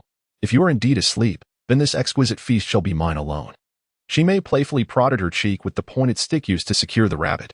Instantly, a dark smudge appeared on her previously fair complexion, rising and falling with her breaths. Quite adorable, indeed. Shimei chuckled softly, his gaze inadvertently drifting down to her slightly parted crimson lips. The image from earlier flashed through his mind. It seemed he had gone far too long without a female presence. Such a small creature could incite such desires within him repeatedly. It was utterly maddening. Suddenly losing his appetite, he decided to discard the roasted rabbit onto the ground. Tired of the cave, he resolved not to return that night. Wrapping the rabbit in leaves, he placed it beside Qiao Zhuzhu, casting a lingering glance at her before turning to leave. The cave was imbued with divine power, rendering it inaccessible to ordinary beastmen. Those nearby were well aware that this was his territory and would never dare to encroach upon it. With this thought, Shimei departed with a sense of reassurance. Inside the cave, Qiao Zhuzhu had no idea how long she had been waiting. Was Shimei truly, as he claimed, gone for the entire night? All she knew was that if she did not awaken soon, the roasted rabbit beside her would undoubtedly grow cold. Never mind the potential humiliation of being caught and mocked by that insufferable man. Maintaining her dignity was trivial compared to her gnawing hunger. After all, sustenance is paramount to survival. Qiao Zhuzhu sat up and groped for the roasted rabbit enveloped in leaves, bringing it to her face to inhale its delightful aroma. It was truly fragrant. Without a second thought regarding its potential toxicity, she opened her mouth wide and took a hearty bite. It must be said that Shimei indeed possessed a certain talent for roasting rabbits. The skin was perfectly crisp, while the meat was succulent, bursting with flavor with each bite. The rabbit's flesh was quite chewy, especially since this one was particularly plump, leaving an exquisite taste lingering on her palate. Having gone a long time without food, Qiao Zhuzhu transformed into a fierce tiger, devouring the entire roasted rabbit in no time, leaving nothing behind, not even the head. The flavor was delightful, though it was rather raw and unadulterated. A sprinkle of seasoning would have enhanced it further. The rabbit's head, too, could have been transformed into a spicy delicacy. Sated, Qiao Zhuzhu leaned back against the corner, opened her eyes, and attempted to discern her surroundings. As expected, it remained utterly dark before her. She sighed, contemplating that perhaps it was best to wash up and sleep, with the hope that upon awakening the next day, her vision might be restored. So, have you truly left? Qiao Zhuzhu called out with a hint of unease. She was met with a minute's worth of silence in response. I already know who you are, so please refrain from making any more jokes about snake clans or partners. My Lord Hydra, your willingness to save me and provide sustenance fills me with gratitude. I assure you that I shall repay this kindness when I am able. Qiao Zhuzhu chattered endlessly, yet all that met her was an abyss of silence. It appears that Shimei has indeed departed. Remarkably, she even left food for her and granted her the privilege of solitary accommodation. In that fleeting moment, Qiao Zhuzhu felt a swirl of mixed emotions. It seems that Shimei is not as insufferable as she once believed. Alas, this wretched affliction of hers, a kind of social benevolence, compels her to feel guilt or a budding acceptance towards anyone who shows her even the slightest kindness, regardless of past grievances. Qiao Zhuzhu quickly shook her head and groped her way back to bed, lying down. She had no idea how long she would remain there. What if, during their future interactions, she gradually found herself less averse to Shimei? Or what if that fellow pulled a stunt like today again? trapping her and preventing her from leaving? TSK, how foolish it was to worry so much after satisfying her hunger. Had she known, she wouldn't have devoured the entire roasted rabbit. Why bother with such thoughts? Sleep, sleep. Qiao Zhuzhu closed her eyes, and due to her exhaustion, she soon fell into a deep slumber. In her dreams, she vaguely perceived Shi Meizhao approaching her, and he was radiant, bathed in light. Upon catching sight of that strong and flawless physique, Qiao Zhuzhu felt a rush of embarrassment, hastily covering her face and averting her gaze. After all, they were already married. What was there to feel shy about, my dear? Are you displeased with what you have witnessed? How strange it is to indulge in such scandalous dreams. In her dreams, Qiao Zhuzhu was so terrified that she hastily turned to flee from the dreadful nightmare. However, as she turned, an even more explosive scene unfolded before her eyes. Zhuzhu. What does he call you? My lady? You clearly stated that the orc you favored was none other than me. By Ruo? How are you also in my dream? As Qiao Zhuzhu was about to approach by Ruo, she was suddenly grasped by someone at her wrist. Zhuzhu, don't go over there. Please, come with me. Chapter 84. The unspoken past of the two great figures. It turns out to be Lord Zhuke. Qiao Zhuzhu pondered whether the multitude of experiences she had during the day had left her body overwhelmed with unpurged toxins, resulting in the chaotic turmoil of her mind, which felt far from normal. How else could she possibly be plagued by such absurd dreams? Despite her current state of clarity, the bizarre dreams persisted. Soon after, Yingqi made an appearance, followed by Ziheng, and even Lord Jiao Yuan graced her with his presence. Each of them, without exception, revealed their robust and powerful upper bodies, exuding a magnificent physique, as they approached her with strides that mirrored their distinct personalities. Each beastman proclaimed ludicrous declarations of dominance befitting their characters, exclaiming, Zhuzhu, you are mine, there is no escape, and come to me, and I shall offer you the finest. Qiao Zhuzhu stood frozen, her mind blank. She gazed in astonishment as they advanced towards her step by step. Just as they were on the verge of engaging in a fierce contest, ready to battle to the death, a sudden flash of white light burst forth from above in the sky. Qiao Zhuzhu awoke, or rather, was rudely roused, her entire being disoriented by the jarring motion. On the surface, she appeared to be awake, yet her mind remained ensnared in a haze of drowsiness and confusion. As she groggily opened her eyes, she was astonished to discover that her strength had miraculously returned. Then she beheld the one who had forcibly awakened her, the benefactor who had rescued her from the imminent peril of being seized by 6 powerful beast clan leaders. Zhu Yi? Ling Tu? What are you doing here? Upon realizing that Qiao Zhuzhu was now fully conscious, Zhu Yi visibly relaxed. Goddess, my master sent me here after sensing that you might have fallen into a nightmare, fearing that you were under the control of the 9-headed serpent. Fortunately, the crisis has now passed. Lord Jiao Yuan sent him to save me? Qiao Zhuzhu was somewhat taken aback. She never expected that even after their return from the snow-capped mountains, Lord Jiao Yuan would still be quietly concerned for them.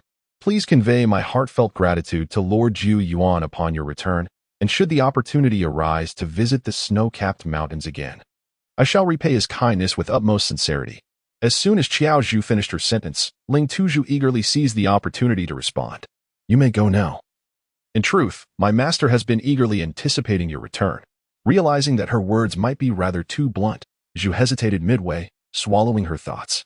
If her master were to discover this, she would undoubtedly face a lengthy lecture. Never mind, haha, I simply misspoke in my moment of confusion, Zhu said, sheepishly scratching her head before bowing in apology to Qiao Zhuzhu. Now that the goddess is unharmed, I shall return to report to my master. I will take my leave. Do not fret about the 9-headed serpent seeking you. My master had already set off to confront it the moment he sent me to rescue you. They are likely engaged in conversation or a contest of divine powers, so he will not return for some time. You may leave without worry. With that, Zhu transformed into a wisp of smoke and vanished suddenly, leaving Qiao Zhuzhu in a state of bewilderment. Huh? My mind feels so disordered, as if something is about to break free. Is it my intellect? Qiao Zhuzhu shook her head to awaken her senses. After a brief tidying up, she took off running, fearful that if she delayed even for a moment, she would fall prey to that rascal, Shi Mei. Having visited this place long ago, the youthful Qiao Zhuzhu possessed a remarkable memory, and thus she vividly recalled the route back to the tiger tribe and the wolf tribe. She sprinted tirelessly along the way, daring not to pause for breath. After an extended period of running, her soles ached from the exertion. Regrettably, there were no communication devices in this area. And the protective heart scales left for her by Ying Qi had been deceitfully taken by that scoundrel, Yaz. Qiao Zhuzhu let out a deep sigh. Torn between the decision to rest for a while before continuing her journey, she considered that if Xi Mei were to pursue her later, she might find herself too fatigued to flee. With this thought in mind, Qiao Zhuzhu slowed her pace, seeking a secluded spot to sit and recuperate. At the same time, she retrieved some perfume and other pungent substances from her space, intending to mask her scent and deter Xi Mei and other formidable beasts from tracking her down. After completing these preparations, Qiao Zhuzhu finally felt at ease enough to sit and gather her strength. However, fate has a penchant for playing tricks on those who least expect it. As soon as Qiao Zhuzhu closed her eyes, a cacophony of sounds erupted around her. There were voices of contention, accompanied by the sounds of a scuffle. Upon opening her eyes, she was seized with fear, scarcely daring to breathe. She recognized the voices of Xi Mei and Lord Jiao Yuan. How could they be in such proximity, engaged in a contest of divine power? Terrified of being discovered, Qiao Zhuzhu quickly retreated behind the tree trunk, fervently praying that the two formidable deities would remain oblivious to her presence. However, their voices drew closer, and as their divine energies clashed, numerous plants in her vicinity fell victim to their conflict. In the blink of an eye, they were reduced to mere dust, swept away by the wind. Truly, when celestial beings engage in battle, it is the mortals who suffer the consequences. Qiao Zhuzhu curled up, paralyzed by fear and rendered speechless. Xi Mei, what has caused you to become this way? My transformation is indeed a consequence of your actions, she retorted.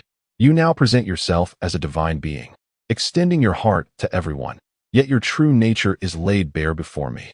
The beastmen label me as hypocritical and terrifying, with a heart of ice. But I believe those descriptors are better suited to you. Have you truly forgotten the deeds of your past? If it weren't for the machinations you orchestrated back then, how could I have fallen to such a state? Upon hearing this, Qiao Zhuzhu's body trembled, as if she had just tasted a revelation potent enough to shake the very foundations of the beast realm. As Qiao Zhuzhu reminisced, she recalled that it was Lord Jiao Yuan who had rescued her when she was trapped in a dreamscape by Xi Mei. At that time, he had spoken of embodying a dream to uncover Xi Mei's weakness, thereby shattering the illusion. Despite her efforts to escape swiftly, she had nonetheless gleaned fragments of their shared past. Nearly 10,000 years ago, Jiao Yuan and Xi Mei had been disciples under the same deity, their bond remarkably close. However, a subsequent discord had led to their present dichotomy of light and darkness, righteousness and malevolence. Judging by Xi Mei's recent remarks and Qiao Zhuzhu's own experiences, it appeared that a misunderstanding lay between them. There remained a measure of significance in their hearts for one another. Had they been entirely opposed, they would have long since engaged in a fatal confrontation, rather than conversing amicably, exchanging 10 or more words, instead of the mere half-sentences typical of utter estrangement. If only this misunderstanding could be resolved, unlocking the knots within their hearts, illuminating the beast realm with brightness, peace, and love, would that not be a splendid outcome? As Qiao Zhuzhu pondered, a sudden explosion of thunderous blossoms erupted nearby. The patch of grass was charred black. Can you believe it? Chapter 85. The Request of Lord Zhuke. Startled, Qiao Zhuzhu instinctively withdrew her foot, relieved that it was still attached to her leg. Meanwhile, Jiao Yuan's brows furrowed slightly, as if he sensed an unusual aura. However, an array of chaotic and unpleasant scents clouded his instincts and judgment. Enough, Xi Mei. Regardless of our disputes, we must consider the safety of other beings. Have you forgotten how our master initially instructed us? At the mention of their master, the once fearsome Xi Mei's expression shifted instantly. Yet, this change was fleeting, as he soon donned a more arrogant and domineering demeanor.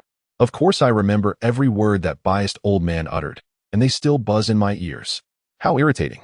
How dare you speak of our master in such a manner? Ji Yuan's face was etched with disbelief. Their master not only taught them the arts of cultivation and the enhancement of divine power, but also nurtured them into adulthood, transforming them into humanoid forms. No matter how much he may have berated himself or sought trouble, Jiao Yuan had tolerated it. But now, was Xi Mei truly willing to forsake the very master who once cared for them? That is your esteemed master. It has nothing to do with me. Xi Mei scoffed dismissively, but as he noticed something out of the corner of his eye, his expression darkened and became grave. I'm too weary to say much, Ji Yuan. When we meet again, it may very well be a battle of life and death. You must diligently enhance your divine power. Do not let yourself perish at my hands.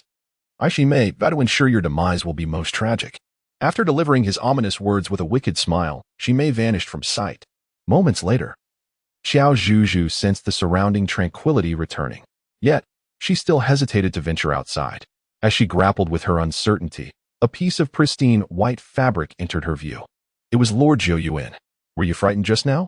Zhou Yuan's unique, cool, and magnetic voice soothed her restless spirit like a gentle breeze in early winter. No, not at all. Qiao Zhuzhu hastily waved her hand. Although she was indeed somewhat apprehensive, her greater fear was that knowing too many secrets about the two divine beings might lead to her demise. Rest assured, Zhou Yuan's tone carried a hint of exasperation. This left Qiao Zhuzhu feeling quite awkward. She couldn't help but wonder if Lord Zhou Yuan possessed the ability to read minds, or if her earlier reactions had been too transparent. I have matters to attend to and cannot escort you to a safe location at the moment, but I can assist you in returning. Also, this should belong to you. Be sure to keep it safe. Upon finishing his words, Zhou Yuan extended his hand, and a translucent, radiant heart-protecting scale materialized in his palm. I am truly grateful to you, Lord Zhou Yuan. Qiao Zhuzhu took the heart-guarding scale into her hands, gripping it tightly. No need for formality. Now, I shall use divine power to transport you to the Tiger Clan's tribe regarding today's events. I kindly ask that you disregard what you witness. It is for the best of everyone involved. Zhou Yuan lowered his head to Qiao Zhuzhu, expressing his gratitude. Startled, Qiao Zhuzhu hurriedly waved her hands in refusal. Oh, this is quite embarrassing. In the next moment, Qiao Zhuzhu felt as though her surroundings were undergoing a dramatic transformation. When she regained her senses, she found herself standing at the entrance of the Tiger Clan's tribe. If only she could possess such divine power. Perhaps then, she would be able to utilize it to return home directly. Qiao Zhuzhu chuckled softly, shaking her head. Is there truly anything in this world that is so effortlessly delightful? On a related note, it seems she has not heard the alluring notification sound of the charming system for quite some time. Thus far, it appears that only Bai Ruo and Ying Qi have achieved maximum affection for her, corresponding with rewards that are likewise at their zenith. Zihong's standing fluctuates around 90. And as for Lord Shike, there is no need to mention it at all. So, which formidable beast tribe leaders remain for her to conquer? How she longs to discover what other rewards await her. Qiao Zhuzhu let out a sigh, resolving to set aside her thoughts for the time being and return home. Just as she lifted her foot to take a step, that familiar yet peculiar sensation washed over her once more. Qiao Zhuzhu was bewildered. How did she end up in the Wudong forest? It had been a long time since they last met. Suddenly, a brilliant crimson light appeared. As if the sky had been scorched by fierce flames, heralding the grand entrance of Lord Shike. Qiao Zhuzhu immediately greeted him with respect. After all, they were old friends. Such formality seemed unnecessary. Make yourself comfortable. I shall fetch something for us to brew, and we can converse while we sip. Shike smiled gently and waved his hand. The branches of the Wudong tree elongated, forming a seat that appeared behind Qiao Zhuzhu, inviting her to sit down. After a brief moment, Shike returned and seated himself opposite her. He had just plucked some recently discovered plants that could be steeped in water, recalling that Zhou Yuan had mentioned drinking something similar, referring to it as tea. However, he could not recall the exact name. Let us taste and see if you enjoy the flavor, if it does not suit your palate. I can replace it with plain water, Shike said with a warm smile. The flavor seemed reminiscent of oolong tea, quite pleasant and perfectly suited for savoring during winter. Qiao Zhuzhu burst into laughter, pleasantly surprised to find such a familiar taste in this beastly realm. Oolong tea? Upon hearing this, Zhuchue's smile deepened even further. Indeed. We are not from the same world. Ahem, it is good that you enjoy it. I must apologize for abruptly bringing you here. It is my fault. Qiao Zhuzhu hastily waved her hand. Initially, she merely felt a sense of suddenness. However, upon reflection, it became clear that if it were not a matter of urgency, Lord Shike would not expend such divine energy and effort to bring her here. Therefore, she decided to speak candidly. In truth, I summoned you to request your assistance with a matter concerning Zhou Yuan and Shimei. At this point, Shike let out a gentle sigh, seemingly troubled by the situation. Qiao Zhuzhu could empathize with him. As one of the 4 great mythical beasts since ancient times, Shike might be equal to or even more powerful than the mentors who guide and nurture Zhou Yuan and Shimei within this beastly realm. The mutual respect evident in the way these two deities address him suggests a cordial relationship. Even that fellow Shimei is willing to respectfully refer to Shike as senior. Witnessing the chaos among the younger generation must surely weigh heavily on his heart.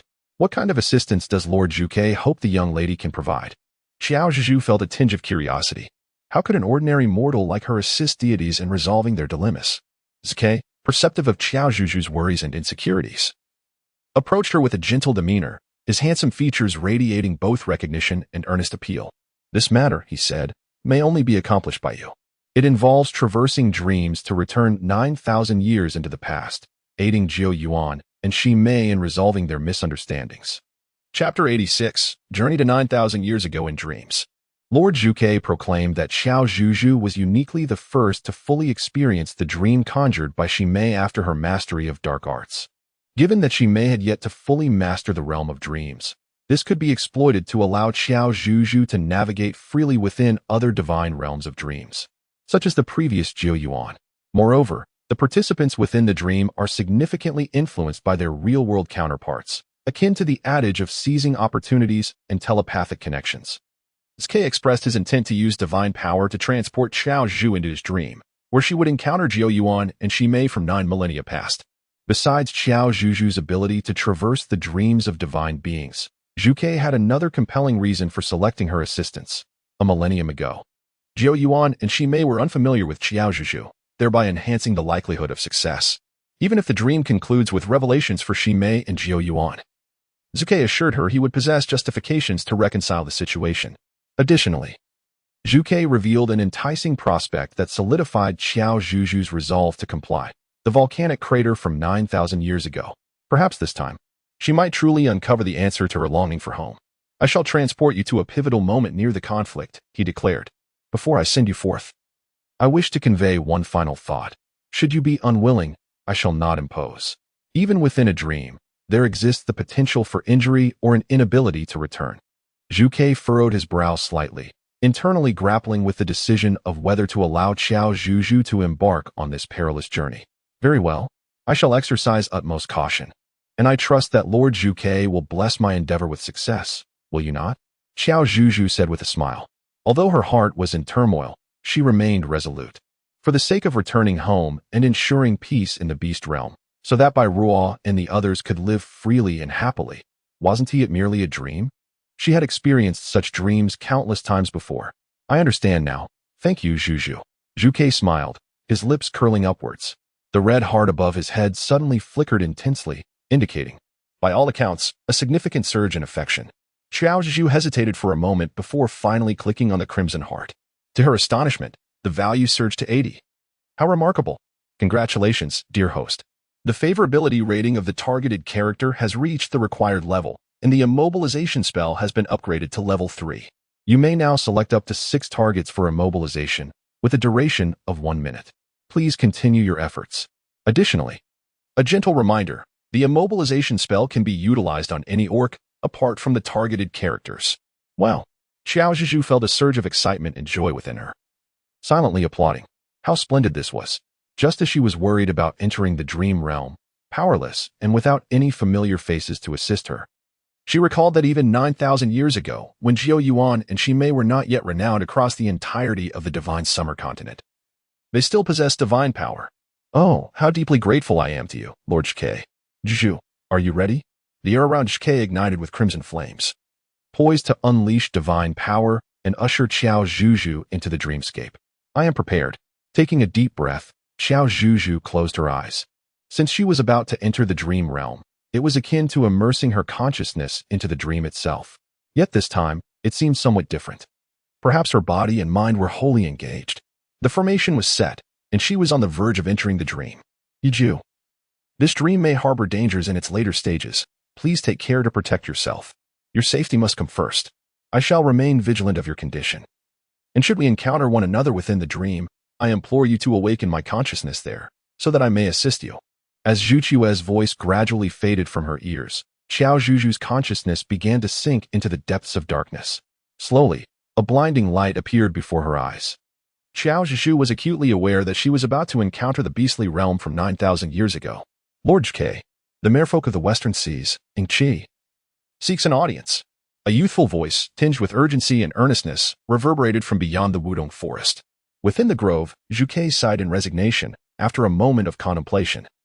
He relented and moved aside the colossal stone to permit the young beastman to enter. "Lord Zhuge, I apologize for my abrupt intrusion." But Zhuzhu, as soon as Qi stepped inside, he hurriedly began to explain, barely pausing to consider whether his demeanor was overly impolite. Understanding the circumstances would certainly illuminate his frantic demeanor. From the moment he returned to the shore, Ingqi had not ceased his search for Qiao Zhuzhu. The water lily he awoke to had bestowed upon him a treasured heirloom, a grand clam capable of producing divine pearls that revealed the whereabouts of those who possessed them, albeit only in fragments. Through this magnificent clam, Ingqi discerned that Qiao Zhuzhu had been taken by Ximei. Subsequently, he learned that she had unexpectedly returned to the tiger tribe, but by the time he hastened there, Zhu Qiao had once again been taken by Zhike. Thus began his arduous journey, during which he nearly succumbed to dehydration from lingering too long on land, before finally arriving at the Wudong forest. Fortunately, his father and Lord Zhike were on amicable terms. Otherwise, given his current state of fatigue, he would have been utterly incapable of moving the great stone. Alas, dear child, you have arrived but a moment too late. Zhike felt a pang of compassion for the kind and sincere young beast man, yet he was bound by the need for discretion. Those who entered a specific dreamscape must not be easily disturbed, for doing so could pose a grave threat to their lives unless they possessed a sufficiently strong will to awaken. Zhike bore the responsibility for Qiao Zhuzhu's safety. A moment too late? Ingqi felt a sudden wave of defeat wash over him. Physically and mentally exhausted, he leaned against the Wudong tree for a moment's respite. For reasons unknown, he sensed this as an ominous portent. Did it foretell the nature of his bond with Zhuzhu? No, he refused to entertain such thoughts. Senior brother, come quickly. Is this female a beastman? She does not appear to be one, yet she is indeed humanoid and very much alive. A she. Do not prod her face with your tail, that is most uncouth. How noisy. Who is chattering in her ear? What? You dare to poke her face with your tail? Let me see which impolite scoundrel is responsible. Qiao Zhuzhu opened her eyes in a huff, only to be met with a pair of orbs emanating a dim green glow. Ah, goodness. Both were startled by each other, their exclamations growing increasingly loud. You loud female, why do you have such a booming voice? The youth, Ximei, pointed accusingly at Qiao Zhuzhu, employing the classic tactic of the villain to cry foul first. Chapter 87. Whom did she conquer? This maneuver truly amused Qiao Zhuzhu, for the figure before her was not the detestable individual from 9,000 years hence. Rather, it was a child in need of proper guidance to ensure he did not grow up wayward. Oh, is that so? I must say, your voice is hardly diminutive either. Clearly, Ximei was a child who had never faced much adversity as he became flustered, his face and eyes reddening in indignation. One might mistakenly think Qiao Zhuzhu had wronged him in some way. My apologies, it seems my dear she has caused you some trouble, interjected the youth, Jiao Yuan, hastily coming to Ximei's defense. However, he truly meant no harm. His earlier actions were merely to ascertain your safety, so I hope you will not take offense. Observing the two young divine beings, youthful incarnations, before her, Qiao Zhuzhu was struck by an overwhelming sense of nostalgia, as if she were gazing upon a distant past. Yet, she had not lived for such an extensive duration. It must be an illusion. I see now. It appears I have misunderstood. Qiao Zhuzhu rose to her feet, brushing off the dust from her clothes. At last, she could take a moment to survey her surroundings. It appeared to be a hilltop, with a pleasant environment and fresh air, seemingly ideal for the cultivation of divine powers. Upon closer inspection of the youth Ximei and Jiao Yuan, it was evident that they had only recently taken form. Ximei still bore a hint of baby fat on his face and stood half a head shorter than Jiao Yuan, making him nearly her height. In contrast, Jiao Yuan, despite his youth, already exuded an air of maturity, marked by a serene detachment from worldly concerns. Hey, what are you staring at? Ximei exclaimed, feeling a mix of anger, embarrassment, and a sense of unfairness as he noticed Qiao Zhuzhu scrutinizing them, particularly focusing on Jiao Yuan. As he spoke, he rushed forward to position himself protectively in front of Jiao Yuan. I wasn't staring at anything. My eyes simply wanted to stretch a bit after being tired. Is that not permissible? Qiao Zhuzhu spoke deliberately. She realized that she too possessed a touch of mischief. Being in the company of the youth, Ximei, she felt compelled to challenge him, to impart a lesson in life. You female are truly eloquent, he managed to articulate after much contemplation. Observing Qiao Zhuzhu's triumphant demeanor only fueled his frustration, rendering him helpless. Ximei was puzzled by his own inclinations. The more he beheld this spirited young woman, the more he wished to tease her, yet it seemed that he himself was the one being playfully teased. May I inquire your name, dear lady? Which beast clan do you belong to, and what brings you to this sacred mountain? It turned out that the place they inhabited was indeed called the Sacred Mountain. Qiao Zhuzhu regained her composure and casually concocted a narrative to evade the situation. This is what they call the art of self-identification in the world. Greetings, I am Zhuzhu. In truth, I am not an orc, but rather an ethereal sprite birthed by the elements of nature. I do not possess any formidable divine powers, merely a few modest tricks. As for my sudden appearance on the sacred mountain, it is due to an important mission entrusted to me. Upon hearing Qiao Zhuzhu's self-introduction, Shimei and Jiao Yuan exchanged glances, both seemingly skeptical of her claim. A sprite? This was the first time Shimei had encountered such a designation. With astonishment etched on her face, she remarked, I do not believe you. You claim to wield minor divine power, so why not demonstrate it? In response to Shimei's request, Jiao Yuan opened his mouth to apologize, but Qiao Zhuzhu waved her hand, indicating it was a trivial matter. Very well. Since you have sincerely invited me, I shall offer a modest display. Just be prepared not to be too astonished. Qiao Zhuzhu smiled, extending her hand and giving it a gentle shake, suddenly conjuring a flower upon her fingertip. Upon closer inspection, one would notice that this blossom bore an uncanny resemblance to the flowers surrounding her. Indeed, it was the very one she had plucked carelessly when she had just risen. Wow. Shimei blinked, his large eyes untouched by the ravages of time. He even leaned closer to Qiao Zhuzhu, scrutinizing her hand for any evidence that she might be deceiving them. However, after a thorough examination, he discovered nothing amiss. Instead, he found himself captivated by Qiao Zhuzhu's delicate, fair hand. Upon a closer look, one could not help but notice that this little sprite was quite enchanting. Her round, glistening eyes, exquisite features, and the brightness that sparkled in her gaze as she smiled, as if the very air around her was infused with the sweetness of fruit.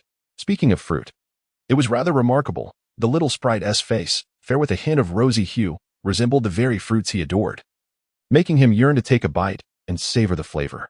Ashi, what's the matter? Your face is quite red. Are you feeling unwell? The earnest Jiao Yuan, yet to grasp the situation, reminded Shimei. Upon being discovered, Shimei's face reddened further. Idiot Jiao Yuan, I don't wish to converse with you.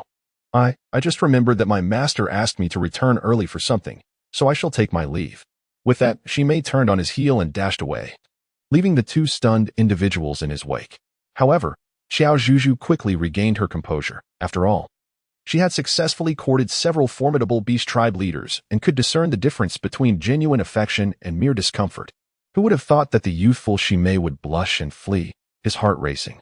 It was a pity that no recording device had captured that moment. Upon her return, she could have used it to tease the arrogant Shimei, just as Qiao Zhuzhu reveled in her thoughts. A familiar electronic voice echoed in her mind. Congratulations, dear host. You have successfully courted a beast tribe leader and will receive the following rewards. Random portal reward. The host may select any location within a specific range and instantly teleport there. The higher the affection level of the target, the greater the range of the portal. Currently, the portal's level is 2 with a maximum of 5. Huh? Who did I court? She pondered, astonished by the generous reward. Apologies, little sprite. I must return to check on my junior brother to see if he is all right. Excuse me. At that moment, Jiao Yuan, not much different from his future self, remained the same considerate and polite soul. Qiao Zhuzhu's thoughts were disrupted by his words. It's all right. You should go ahead. If you wait a little longer, Shimei should return to normal soon. Qiao Zhuzhu, with her profound understanding of others, made Jiao Yuan feel even more remorseful. Just as he was about to depart, a sudden thought struck him, causing him to halt in his tracks. Observing Jiao Yuan's indecision, Qiao Zhuzhu regarded him with curiosity. Fairy maiden, you mentioned earlier that your unexpected arrival here is due to a mission. I wonder if this mission pertains to the sacred mountain and my esteemed master? Oh. How she almost forgot the narrative she had crafted. Qiao Zhuzhu nodded solemnly, her expression grave. Chapter 88. Infiltrating the inner circle to become the junior sister. How could a mission pertaining to the peace of the world 9,000 years hence not be deemed a magnificent undertaking? In her heart, Qiao Zhuzhu pondered. So that's the case. May I extend an invitation to the fairy maiden to accompany me to the divine cave of our venerable master? Perhaps this could assist in fulfilling the task at hand, and it would indeed serve to alleviate a pressing matter for both our master and the sacred mountain. Jiao Yuan sincerely proposed. To follow Jiao Yuan in search of their master? Frankly, Qiao Zhuzhu felt a twinge of trepidation. After all, the other party was an ancient deity who had lived for over 10 millennia. It was entirely possible that he could see through her fabrications with a mere glance. Yet, refraining from attending might render future encounters with Shimei and Jiao Yuan rather inconvenient. Qiao Zhuzhu contemplated that she could not linger here for long.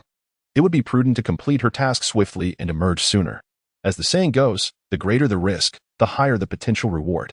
One cannot expect to catch a wolf without first parting with a child. What if, upon her arrival, the venerable immortal took a liking to her and assisted her in fulfilling her mission or even provided her with guidance to return home? With this thought, hope gleamed brightly in Qiao Zhuzhu's eyes. Zhou Yuan observed the eager expression on Qiao Zhuzhu's face, and a smile involuntarily graced his lips. This elfin maiden was truly charmingly naive. Very well, I shall accompany you, he declared, eager to broaden his horizons and behold a genuine immortal. Zhou Yuan's smile radiated youthful vigor, strikingly handsome. In this light, the disparity between the youthful Zhou Yuan and the one from 9,000 years hence seemed exceedingly vast. What events had transpired between them to reach such a profound divergence? Qiao Zhuzhu followed closely behind Zhou Yuan, her mind preoccupied with a troubling dilemma. Before long, the youthful figure ahead, resembling a white fox, came to a halt. Fairy maiden, we have arrived. Raising her gaze, she beheld a cavern towering majestically, akin to a building of 4 or 5 stories. At the summit of the cave, bold crimson characters proclaimed the Immortal's Cave. Was it named thus due to the presence of an ancient immortal residing within? Fairy maiden? Zhou Yuan turned to find Qiao Zhu motionless and slightly raised his voice to beckon her. Do not fret. The divine power at the entrance will not hinder us. I shall ensure your safe passage to meet our esteemed master. Upon regaining her senses, Qiao Zhuzhu awkwardly smiled and nodded. You needn't address me as the elfin maiden anymore. Simply call me Zhuzhu. May I refer to you as a Jew? I noticed your junior brother uses that name for you. A Jew? Zhou Yuan turned his head and cleared his throat. Only those closest to him ever called him a Jew. Is that too presumptuous? Forget it. I shall call you. Not at all. Zhuzhu, Zhou Yuan interjected without a moment's hesitation. Just call me a Jew. The words that nearly escaped Zhou Yuan's lips were effectively silenced by Qiao Zhuzhu's response. She smiled radiantly and nodded. Very well, a Jew. Inside the divine cave, a realm of wonder awaited. Externally, it appeared to be merely a vast cavern, yet within lay an ancient courtyard. The central structure was the largest main hall, flanked by side rooms reminiscent of the layout of Zhou Yuan's thatched cottage in the snowy mountains. No wonder she felt that Mei and Zhou Yuan's attire and demeanor were distinct from those of other beast clans. The beast clans belonged to ancient times, while they seemed to belong to a more classical era. It was evidently the influence of their venerable master, a Jew. Before they approached the main hall, a resonant male voice echoed through the air. This must be the master Zhou Yuan had mentioned, the venerable immortal. Master, I have brought someone from beyond the divine mountain without permission. I implore you to punish me. Yet, Zhuzhu is an elf, not an ordinary beast. She bears a matter concerning you and the divine mountain. I hope you will not hold it against her. Zhou Yuan knelt, taking the blame upon himself. He had briefly introduced the rules of the divine cave to Qiao Zhuzhu during their journey. Their master, like Qiao Zhuzhu, possessed only a human form, without a beastly counterpart, and had appeared as an elderly figure with white hair for as long as he could remember. The master's temperament was rather unpredictable, sometimes harsh, yet with a warm heart. Otherwise, he would not have taken in himself, and she made to find warmth in the icy wilderness. From this, Qiao Zhu gleaned another insight. Zhou Yuan and Mei must have known each other since childhood and perhaps were cast aside by their families, finding solace and companionship in one another. Zhou Yuan continued, our master enjoys traveling and takes on disciples who catch his eye, teaching them how to cultivate and wield divine power. Presently, there are only 2 disciples in the divine cave, myself and Mei. It seems that the immortal master truly is a remarkable being. Qiao Zhuzhu's affection for the venerable sage surged dramatically. Yet now, upon hearing that imposing and awe-inspiring voice, she felt her legs weaken, nearly succumbing to the urge to kneel. Oh, in all my years, this is the first time I have encountered a self-proclaimed fairy presenting herself at my doorstep. As the words fell, 2 ambiguous chuckles echoed in the air, sending a shiver down Qiao Zhuzhu's spine. It was a sensation akin to the terrifying anticipation of an impending final exam, with the teacher catching on to her intentions just before the test. Argio, please bring that girl in. Thank you, master.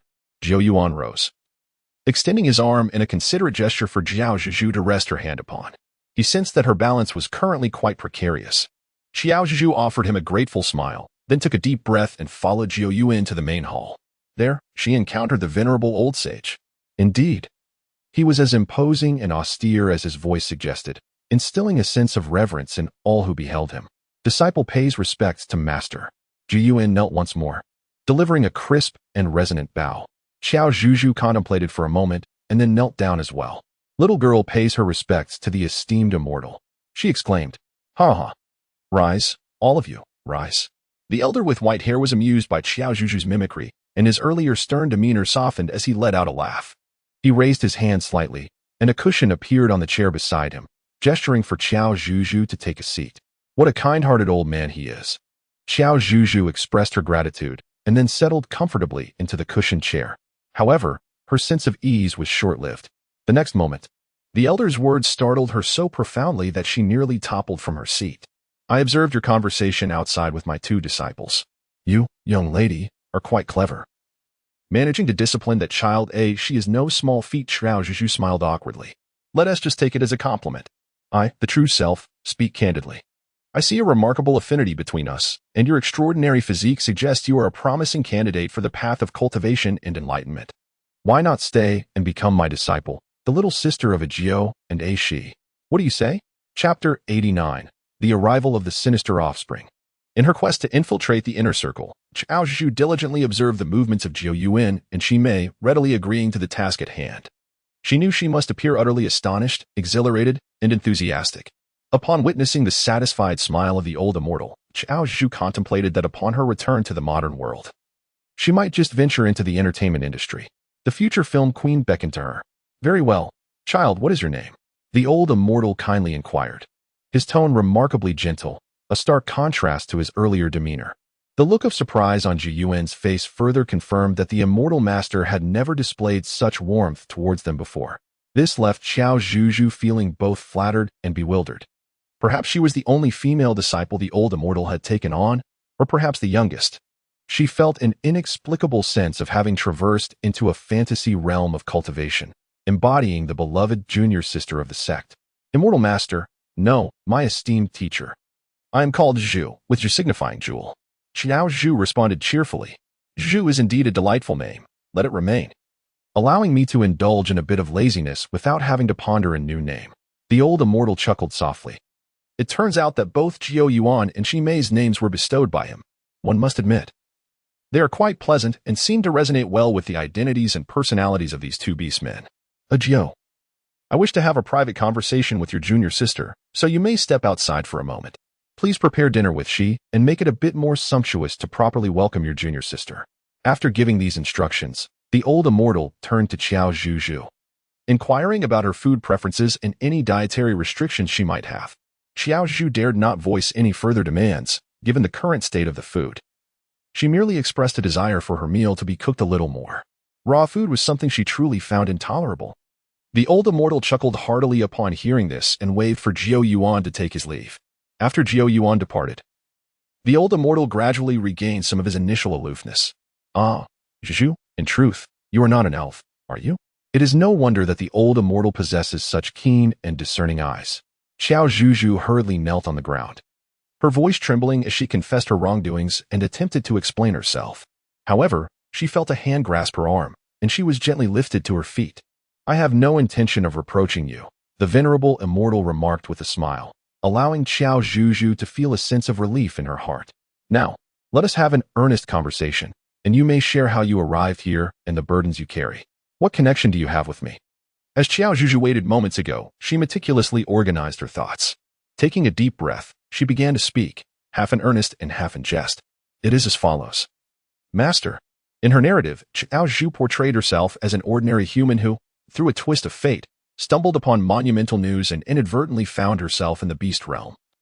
Arriving at the sacred mountain, she possessed only a few minor tricks, while a voice within her constantly reminded her not to forget the mission that had brought her here, to locate and thwart the emergence of the malevolent seed that threatened to disrupt the balance of the world. According to her clues, Qiao Zhuzhu surmised that the malevolent seed might be lurking near the sacred mountain. As the ancient immortal was one of the few true deities in this realm, revered and imbued with boundless divine power, she believed he could certainly locate the malevolent seed and devise a means to confront it. Thus, she seized the opportunity to accompany Zhu here. Upon hearing her words, the ancient immortal stroked his white beard thoughtfully, murmuring incantations under his breath. "Malevolent seed, malevolent. observing the increasingly furrowed brows of the ancient immortal. Qiao Zhuzhu felt a surge of anxiety within her. Indeed, had her fabrication been too far-fetched? Too riddled with inconsistencies? Yet, she had felt quite confident in her performance. Yiju. The master called. Do you have any commands? The ancient immortal gently patted Qiao Zhuzhu's shoulder, signaling her to follow him forward, seemingly intent on revealing something significant. Qiao Zhuzhu felt compelled to comply and hurriedly followed. After a short distance, they arrived at a small chamber, where a massive stone occupied the center. Suspended above the stone was a sphere, roughly the size of a soccer ball. As she gazed at it, Qiao Zhuzhu suddenly recalled having seen something similar before. Wait. Isn't this the enhanced version of the launcher pearl previously utilized by Lord Jiao Yuan? This was a divine artifact bestowed by my master, capable of foreseeing the future and revealing events of the past and present, known as the launcher pearl. The old sage meticulously provided an introduction to Qiao Zhuzhu, however. He remained unaware that his young apprentice had already encountered and even wielded this artifact 9,000 years hence. Wow, how impressive! To avoid arousing suspicion, Qiao Zhuzhu feigned astonishment and wonder as if encountering this for the first time. I have brought you here to demonstrate that your mission is destined to unfold. And I must also entrust you with matters pertaining to it, which is why I expressed my belief in our fateful connection, the old sage sighed. With a flick of his sleeve, the colossal launcher pearl immediately projected an image. Two swirling masses, one black and the other white, grappling fiercely with one another. Seemingly inseparable. Ultimately, their struggle caused the sacred mountain to collapse, triggering a series of natural calamities and upheavals. In the end, the beast realm was plunged into a century-long period of famine, leading to the disappearance of numerous beast clans. It could be deemed a catastrophic disaster for the beast realm. A sudden jolt reverberated through Qiao Zhuzhu's heart as she discerned the two swirling masses of gas before her. The white hue unmistakably represented Lord Jiao Yuan, while the black signified Shimei. Had they truly caused such turmoil thousands of years ago? Or was this a forewarning that if she were to fail in her mission this time, the two would descend into chaos, thereby placing the beast clans in grave peril? Qiao Zhuzhu could scarcely fathom the dire consequences that lay ahead. They were indeed too brutal and merciless. The old sage waved his sleeve once more, and the images within the orb of worldly insight faded away. Zhuzhu, you are a perceptive child. I trust you have gleaned your own understanding from the visions just witnessed. In fact, I beheld such scenes several days prior, yet I was uncertain as to the number of years that would elapse before they transpired.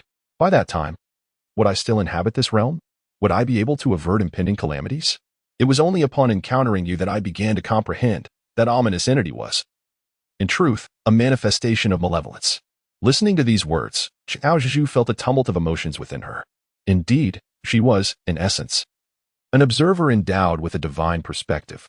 Meanwhile, the old immortal, despite his supernatural powers, could not truly foresee every subsequent event. He must have had unwavering faith in his disciple, never doubting whether the malevolent seed might be among them. His affection for this world was genuine, as he endeavored to salvage it, even if he were to depart from it in the future. It was perplexing to realize that, at some point, the old immortal had started to refer to himself as I. Zhuzhu, may I impose upon you a request? Chapter 90. A joyful and carefree life is the cherished one. Emerging from the main hall in a daze, Qiao Zhuzhu felt her mind swirling in confusion. The information she had received today was overwhelming, leaving her unable to digest it all at once. Fortunately, the passage of time in dreams differed from that in reality. Otherwise, she would have squandered a significant portion of the day, and she ought to have awakened by now. Junior Sister Zhu. Came the slightly cool yet melodious voice of Jiao Yuan from behind. It appeared he was still adjusting to addressing her as his junior sister. Having crafted tales before the old immortal, Qiao Zhuzhu had grown increasingly audacious, feeling no sense of shame or impropriety. After all, it was merely a dream. Upon awakening, Lord Jiao Yuan would still remain the esteemed figure in her heart. Brother Jiao, what is it? Qiao Zhuzhu smiled radiantly. It was nothing. Merely that the master seldom summoned individuals for private discussions, which caused some concern for you.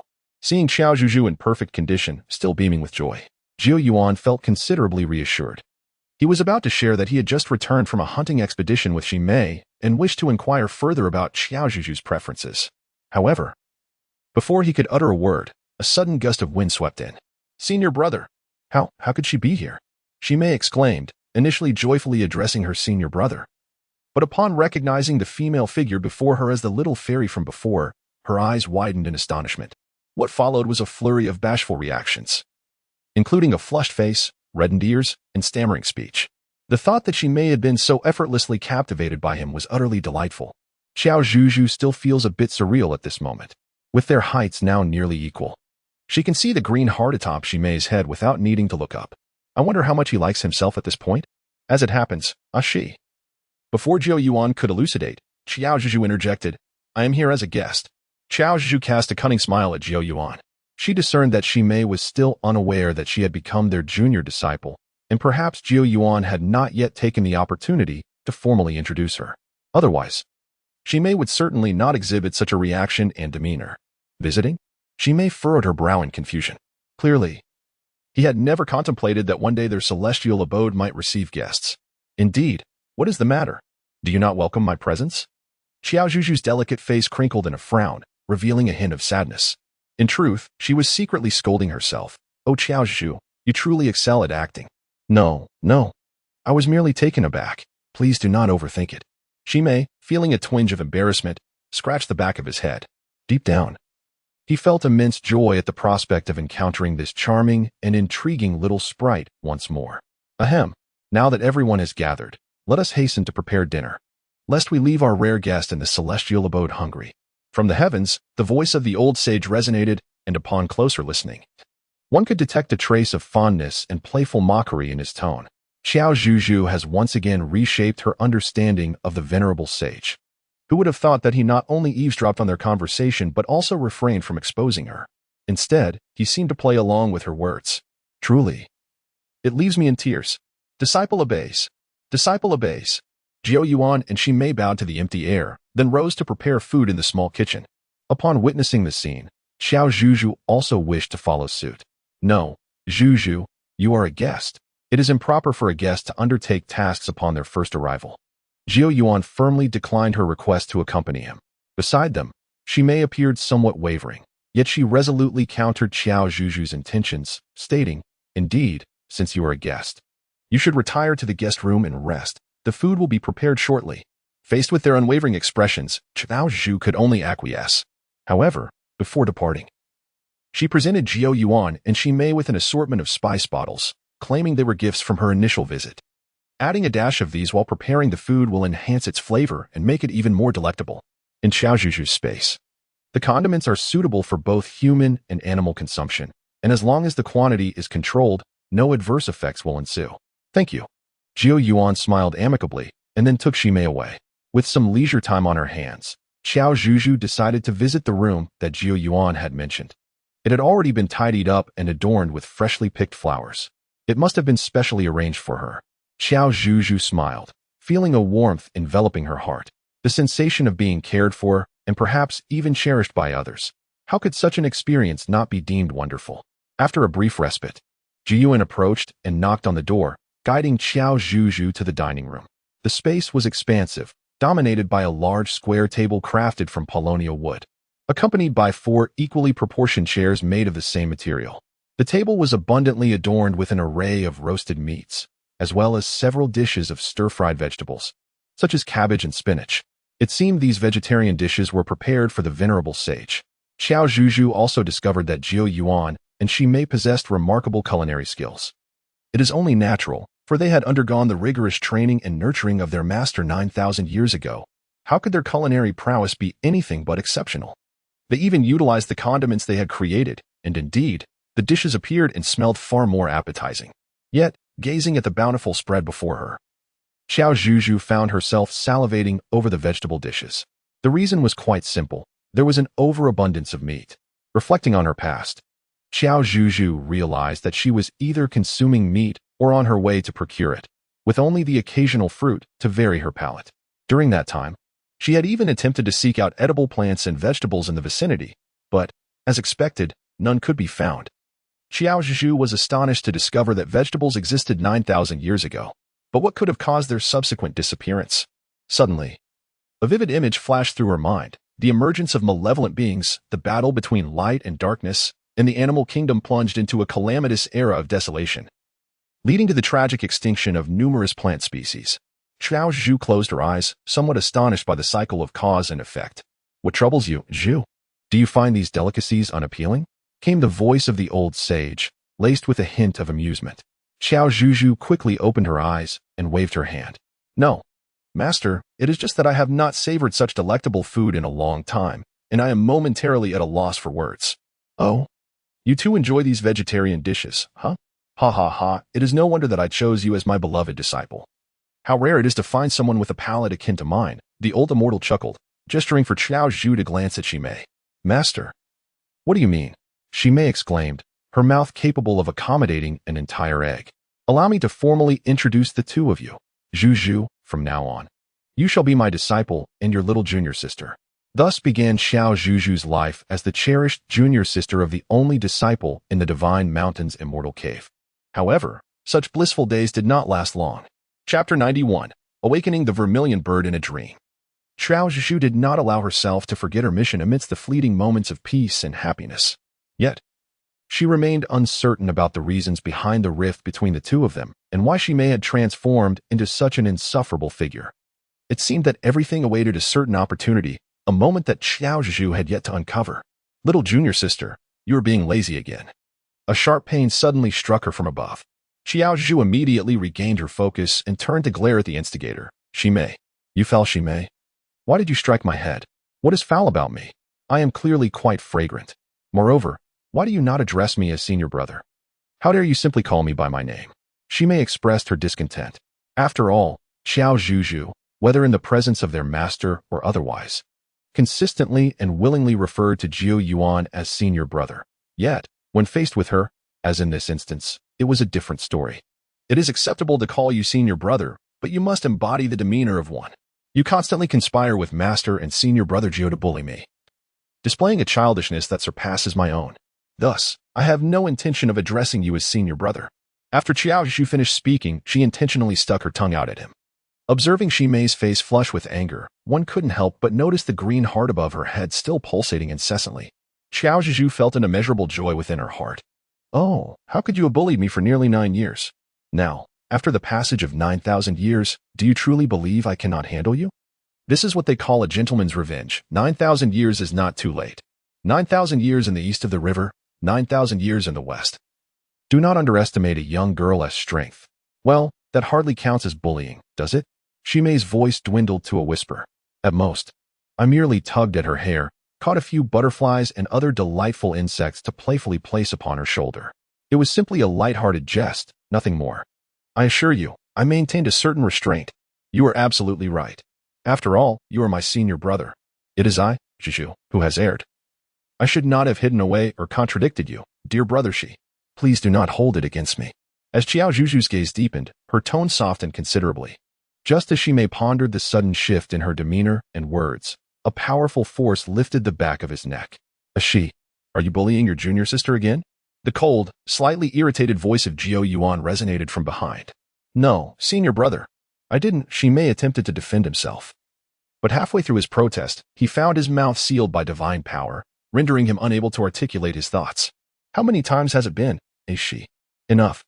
You shall go chop firewood in the backyard today and skip dinner for now. This is also a command from our master. Jiu Yuan sighed lightly, then released a Shi's collar, allowing him to regain his footing. All right, I understand, Shi acquiesced. Shimei wished to voice something further, yet ultimately remained silent, biting his lip as he departed. Observing his lonely and pitiful silhouette, Qiao Zhuzhu felt a stir of compassion within her heart. Deep down, she recognized that Shimei's actions did not quite constitute bullying, nor could it be deemed as harassment. In truth, he was merely a young boy navigating the tumultuous waters of adolescence, struggling to express his feelings, resorting instead to these annoying and childish antics to capture her attention. Wait a moment.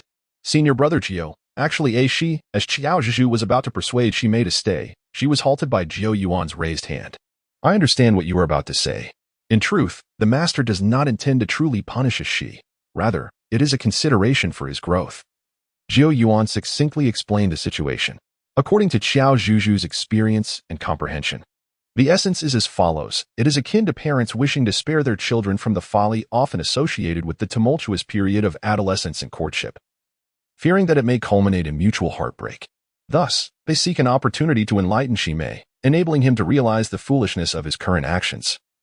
so as to prevent future regret in his adulthood. Qiao Zhuzhu suddenly recalled a popular phrase circulating in the modern world, to record it and play it repeatedly on a large screen during his future wedding.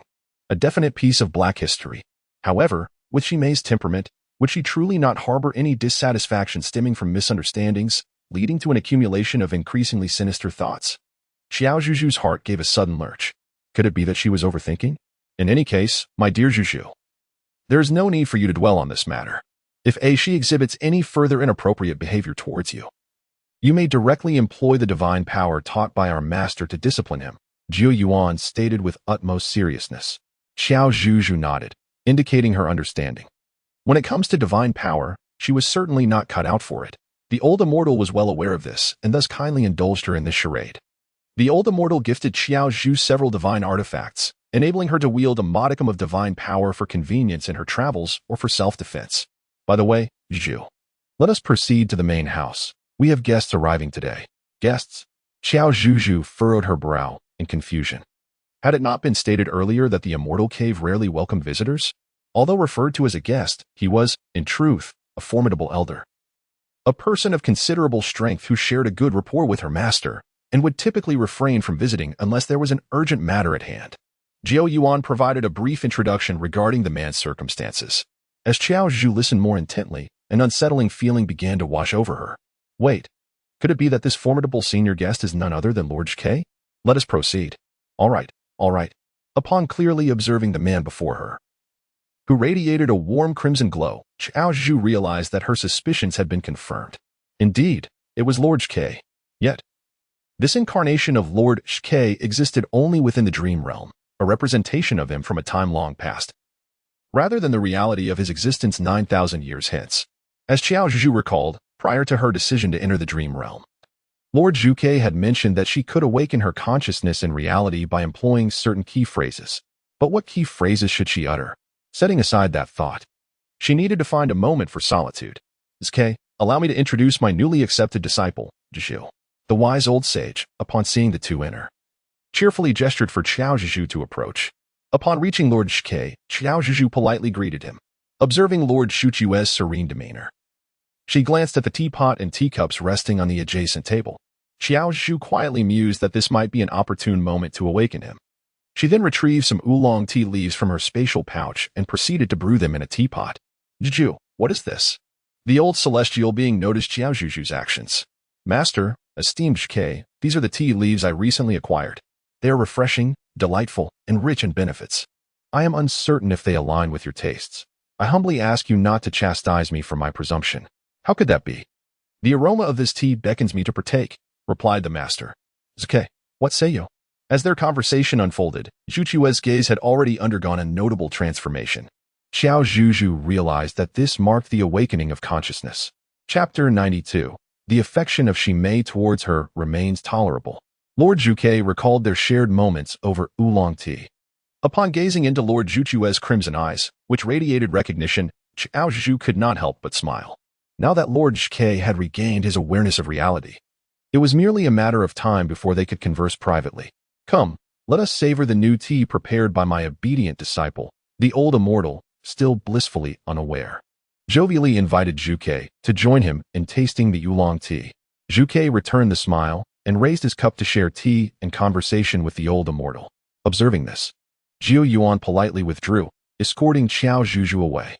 Before departing, Qiao Zhuzhu caught Lord Zhuchu's subtle signal through his gaze, which brought her considerable comfort. This was the dream realm of Lord Zhuke. He should be able to exploit the dream's intricacies to converse with her effortlessly. All she needed to do now was wait. Outside, Qiao Zhuzhu sat on the stone threshold, resting her chin on one hand as she gazed at the azure sky, feeling somewhat bored. Jiu Yuan had gone to cultivate his divine powers after finishing his meal, and he had made significant progress since their first encounter. One could even assert that his current strength far surpassed that of Ximei. Was it possible that Ximei was driven by jealousy in this regard, ultimately leading her to practice dark arts? Qiao Zhuzhu shook her head, reflecting on the fact that Ximei, 9,000 years ago, possessed a rather commendable disposition. Although he occasionally engaged in childish antics, he exhibited a remarkable ability to care for others. Contemplating how he had deteriorated into such a dark and grotesque figure after 9 millennia stirred a sense of heartache within her. She pondered whether that rascal Ximei still harbored anger experienced sorrow, or felt hunger in the present day. Qiao Zhuzhu sighed, reflecting on her penchant for meddling in others' affairs. Nevertheless, she decided to prepare a meal and pay him a visit. After all, it was a time of growth. How could one neglect the importance of a hearty meal? Qiao Zhuzhu stood up, preparing to head towards the backyard. Zhuzhu, Lord Zhuke. It was unexpected to encounter him so soon. Lord Zhuke nodded slightly, then glanced at Qiao Zhuzhu's demeanor as she was about to leave, softly inquiring, "Are you going out on an errand? Am I interrupting you?" "Not at all. I can go after our conversation," she replied. At that moment, nothing held greater significance than exchanging thoughts with Lord Zhuke. The two found a secluded and tranquil spot to engage in their discourse. Qiao Zhuzhu succinctly recounted her recent experiences, her brow furrowing with a touch of distress in the end. "I have genuinely exerted myself," she lamented, Lord Zhuke, without exaggeration. "It feels as though my two eyes are perpetually fixed upon those two. Yet, I have yet to ascertain the root of their discord, nor understand why Shimei has adopted such an arrogant demeanor." Upon hearing this, Zhuke let out a soft sigh. He reached out to gently touzle Qiao Zhuzhu's hair, embodying the role of a mature and tender elder brother offering solace. "Do not be anxious. You have spent less than a month here, and in reality, nearly an hour has elapsed. There remains ample time. Perhaps I have erred in bringing you to the earliest time period. Once we emerge, I shall reflect deeply and explore other temporal phases to assess the situation. If we are still unable to uncover the truth, I will endeavor to extricate you from this dreamscape as soon as possible, for prolonged confinement here may adversely affect both your body and mind." Qiao Zhuzhu nodded, indicating her understanding. Subsequently, Zhuke spoke of the malevolent entity he had learned about during his conversation with the venerable sage. Thus, does the celestial master truly believe that Shimei is the prophesied malevolent being? Upon hearing this, Qiao Zhuzhu was taken aback. Perhaps this was indeed the paramount reason the sage had sent Shimei away? After all, who would wish for their disciple to be the harbinger of calamity for the world? How could one allow such thoughts to fester and hasten the descent into darkness? "It seems you, Zhuzhu, are aware of the truth regarding Shimei." Zhuchue's voice was soft, reverberating through Qiao Zhuzhu's mind, conjuring memories of that catastrophic event. "Ah, this is merely a dream." Yet, the devastation experienced in reality was indeed genuine.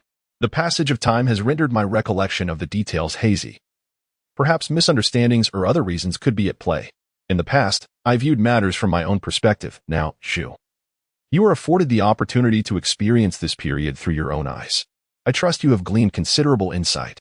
By expressing your thoughts more deeply, you may uncover even greater understanding. Zhuke smiled knowingly. After exchanging a few more simple words, the sky gradually darkened, signaling Zhuchue's impending departure. Before he left, he imparted this message to Qiao Zhuzhu. "In comparison to the chaotic memories and foreseen future, I place greater faith in the reality of the present. If Shimei is indeed beyond redemption, I believe that neither the sage, the celestial beings, nor the nine abyss would allow him to persist for 9,000 years hence. I wish you well, Zhuzhu. It is uncertain when we shall meet again, and I wonder if this old frame of mine will endure until then." The venerable sage emerged to bid farewell to Lord Zhuke. At that moment, Qiao Zhuzhu had already been transported by Zhuke's divine power to a location not far from the Nine Abyss, allowing them both to stand behind their master to bid him farewell. Qiao Zhuzhu remained in a state of confusion. She struggled to comprehend the meaning behind Zhuchue's words. Was she implying that Shimei was, in fact, wronged and manipulated? The notion eluded her. However, the Shimei she had encountered was indeed a kind-hearted young man. Signed to herself, Qiao Zhuzhu resolved to pay closer attention to Shimei. After bidding farewell to Zhuke, Qiao Zhuzhu concocted an excuse to slip away.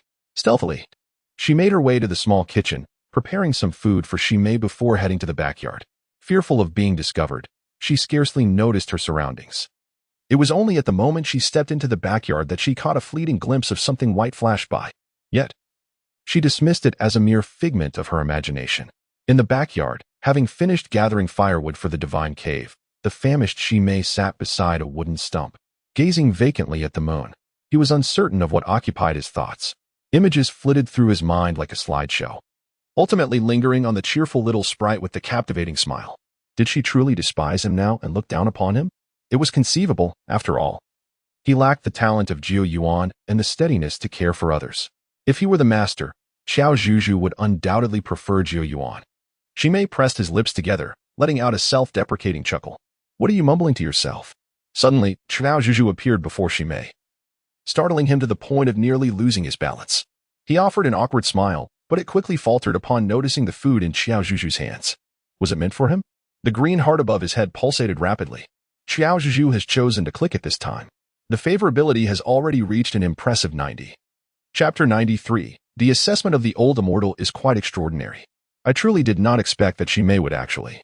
Qiao Zhuzhu swallowed hard, feeling a sense of trepidation regarding the future Hydra deity. She was anxious about how Shimei would treat her upon returning to reality, even within the realm of dreams.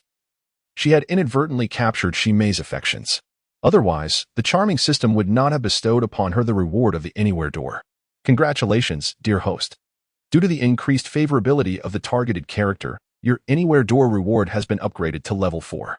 Should the favorability of this targeted character reach its maximum, the Anywhere door will attain its highest level, potentially unlocking a range of interdimensional portals. Please continue your diligent efforts. What? Qiao Zhuzhu could hardly believe her ears. The prospect of opening a portal to another world? This was akin to the possibility of returning home directly through this means. The mere thought filled her with a thrill of excitement. What brings you here? Overwhelmed with inner enthusiasm, Shimei, however, was too twisted in his character, more awkward than by Ruah, to exhibit any semblance of joy. I have brought you dinner. After all, one's health is of utmost importance. He cited a well-known adage. A person is like iron, and food is like steel. Missing a meal can lead to discomfort. Here, eat while it's still warm. As she spoke, Qiao Zhuzhu extended the food toward Shimei. Initially, she intended to provoke him playfully, but then reconsidered. Why add unnecessary trouble for herself? Engaging in a verbal spar with him would not only waste time, but could also lead to her own frustration, even if he was often the one left exasperated. However, my master has commanded me not to have dinner. Nevertheless, thank you.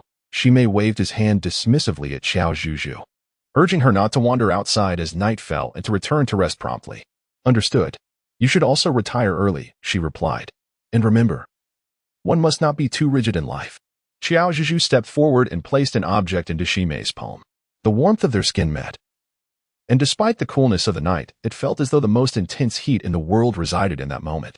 Startled by the sudden warmth, Shimei instinctively withdrew her hand. Although the master had forbidden dinner, there was no prohibition against indulging in a few snacks. Well then, I shall take my leave now. Brother Aishi. Until we meet again tomorrow. Qiao Zhuzhu smiled as she waved goodbye to Shimei, then turned and departed from the backyard, leaving Shimei standing there in a daze. He glanced down at the item wrapped in oiled paper in his hand, the aroma of dried meat wafting through the air without the need to bring it closer. Why was the little spirit so kind to him? Thus, a few more days passed in this enchanting realm of cultivation. Qiao Zhuzhu has finally discerned some changes that are markedly different from the past. Firstly, the attitudes of Zhu Yuan and Shimei towards her have transformed.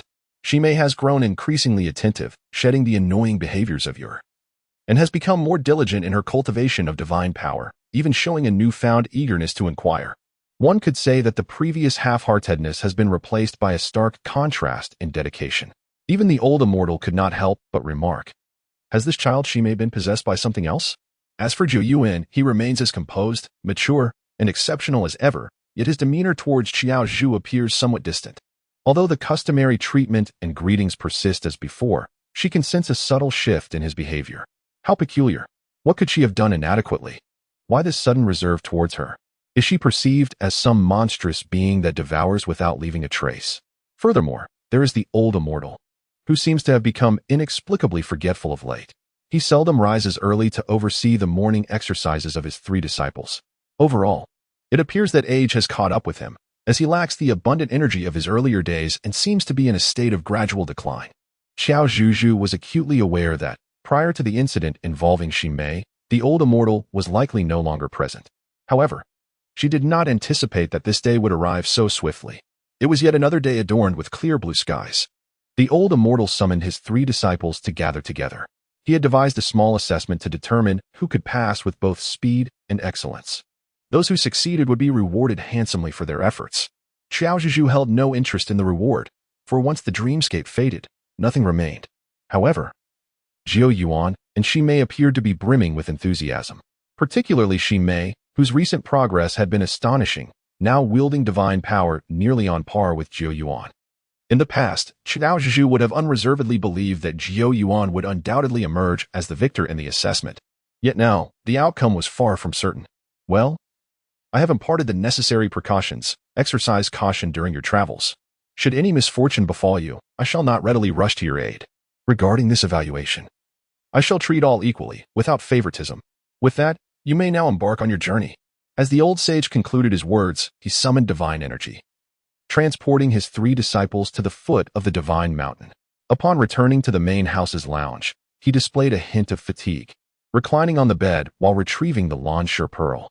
"Ah, these youngsters. I cannot help but worry if I do not keep a watchful eye on them." This task assessment, while seemingly straightforward, possesses its complexities. It entails venturing to the nearby black hole at the mountain's base to seek a powerful artifact imbued with potent divine energy. The black hole, true to its name, appears utterly dark, concealing numerous perilous creatures and naturally occurring traps within. Without sufficiently strong divine power, entering it, whether by intent or accident, would make escape exceedingly difficult. Qiao Zhuzhu gazed apprehensively at the dark opening before her. "Help?" She suffered from a phobia of darkness and confined spaces. "Are you afraid?" "Zhuzhu, take my hand, and let us enter together." She Mei extended her hand towards Qiao Zhuzhu. Qiao Zhuzhu noticed the withdrawn hand of Zhou Yuan beside her. What was going on? Despite showing evident concern for her, why did his expression remain so aloof? Confused, Qiao Zhuzhu was reluctant to approach him with warmth when he seemed so cold. She placed her hand gently in the palm of Mei's hand. With someone accompanying her, her anxiety lessened as they ventured into the dark abyss. Why had the master chosen to conceal the artifact in such a dreadful location? After walking for a while, Mei could not suppress a complaint. The master's actions undoubtedly stemmed from his own considerations.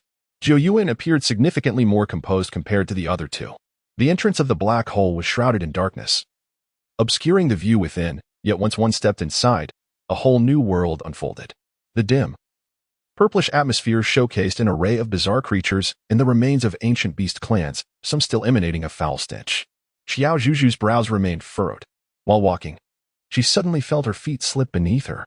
Chapter 94. The cause turns out to be herself. Ah, Qiao Zhuzhu felt as though she were plummeting, colliding against unseen barriers, each jolt leaving her body aching with pain. What on earth was happening?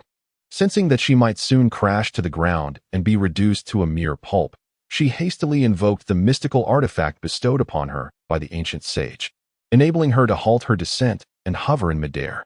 With that, she began to survey her surroundings, realizing that she appeared to be the sole individual in this descent. Qiao Zhuzhu retrieved a head-mounted flashlight from the space, illuminating the surroundings upon activation.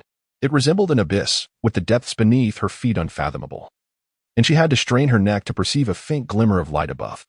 The presence of this light suggested that there remained a possibility of retracing her steps and escaping from this place, did it not? Qiao Zhuzhu grasped the divine artifact tightly in her hands, fervently praying that the power contained within it would be sufficient to support her return to the ground.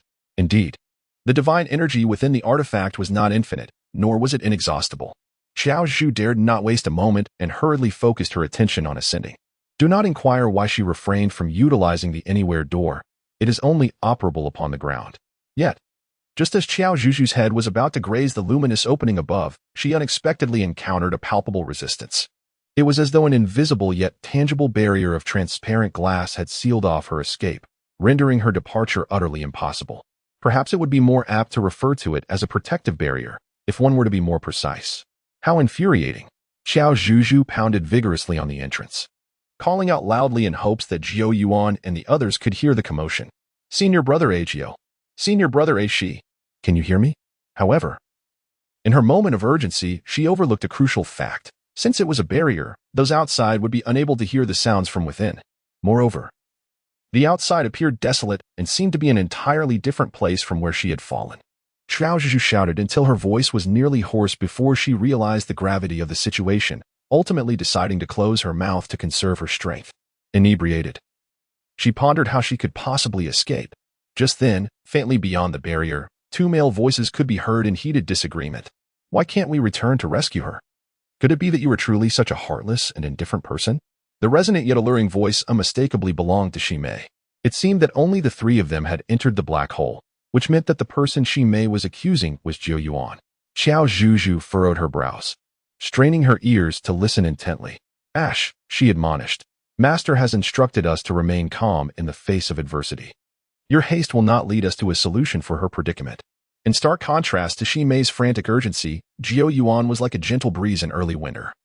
Arriving softly, you speak so lightly, yet I suspect your true intention is to locate that divine artifact swiftly, so that Master may regard you with newfound respect and grant you the rewards you desire. Huh, Xi Mei scoffed. Ash, how could you think so poorly of me? Just then, the sounds of a fierce struggle echoed around them. Qiao Zhuzhu felt a tremor within her heart. Were these two future deities truly quarreling over her? A myriad of emotions swirled within her. Although Zhou Yuan's reasoning held merit, his indifferent demeanor and flippant words would undoubtedly unsettle anyone who heard them. Yet, Qiao Zhuzhu understood that Zhou Yuan was not the type to abandon his companions for the sake of reward. Perhaps there were indeed unspoken complexities at play? If you will not seek me out, I shall find you myself. From this day forth, do not dare to call yourself my senior brother, for I scoff at that. With such a furious proclamation, Xi Mei stormed off with great commotion. Zhou Yuan did not pursue her. Instead, he lingered for a moment before continuing in the opposite direction. After pausing, Zhou Yuan softly uttered two sentences. One was a rather irresponsible remark.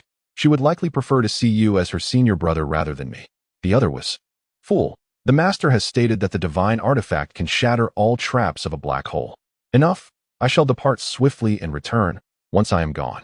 You may lament all you wish. Witnessing the entire scene, Qiao Zhuzhu blinked in disbelief. No. Why, when everyone possesses the ability to speak? Do they hesitate to clarify matters sooner? Must they create so many misunderstandings and utter such hurtful words? Qiao Zhuzhu shook her head, compared to Zhou Yuan. Her current concern lay with Xi Mei. When that fellow's temper flared, his intellect was indeed susceptible to emotional upheaval. Should he encounter danger or act impulsively? He might later lament his actions, and that would be most unfortunate. What if, she mused, what if the opportunity for Xi Mei to cultivate dark arts arose here? With this thought, Qiao Zhuzhu felt an urgent need to escape. She could only attempt to exploit a potential loophole. Concentrating her mental energy, she summoned a portal and affixed it to the barrier at the cave's entrance, positioning it at an angle unimaginable to ordinary minds, essentially inverting it upon the barrier. There was no other choice. This was the only way to utilize it upon the ground. Qiao Zhuzhu hesitated not for a moment, utilizing her artifact to defy gravity, enduring the dizzying sensation as she swiftly opened the door and entered. At last, she had returned to solid ground, the reassuring solidity beneath her feet bringing a wave of tranquility to her heart. As she raised her gaze, she caught sight of Xi Mei. That fellow was still recklessly dashing about, yet this black hole resembled a vast, illogical labyrinth. The place they now occupied was not the very spot where Qiao Zhuzhu had initially fallen. Xi Mei, I have emerged. You need not search for me any longer. Qiao Zhuzhu rushed over, calling out while reaching for the sleeve of Xi Mei. Yet, her fingers grasped nothing but air, and she witnessed her own hand passing through Xi Mei's sleeve as if it were a mere illusion. Xi Mei? Could he hear her voice? Zhuzhu, where are you? Can you hear me? He called out in anxious search. It was evident that Qiao Zhuzhu had become transparent, unable to touch anything, and her voice was inaudible to those around her. Xi Mei.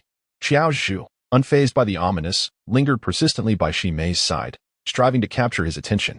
As fate would have it, Xi Mei fell into a trap akin to that which ensnared Qiao Zhuzhu, plunging together into an abyss of unknown depths. In that moment, he had intended to summon his divine power, yet upon realizing Qiao Zhuzhu's presence, he relinquished his struggle, ultimately plummeting downwards with a forceful descent. Witnessing this harrowing event, Qiao Zhuzhu felt a sudden pang of anxiety in her heart. She followed Xi Mei's descent, gazing at the unconscious youth, her eyes gradually welling with tears. Xi Mei, can you hear me now? Are you all right? As Qiao Zhuzhu approached, her hand was finally able to touch Xi Mei. In the next instant, a swirling vortex of black mist surged from all directions, poised to strike. Zhuzhu, be careful. The moment Xi Mei awakened, he pushed Qiao Zhuzhu aside, braving the onslaught of the dark fog. Qiao Zhuzhu watched in horror as the malevolent mist infiltrated Xi Mei's body, transforming the once genteel youth into a figure reminiscent of a demon from 9,000 years hence. A dreadful realization dawned upon her.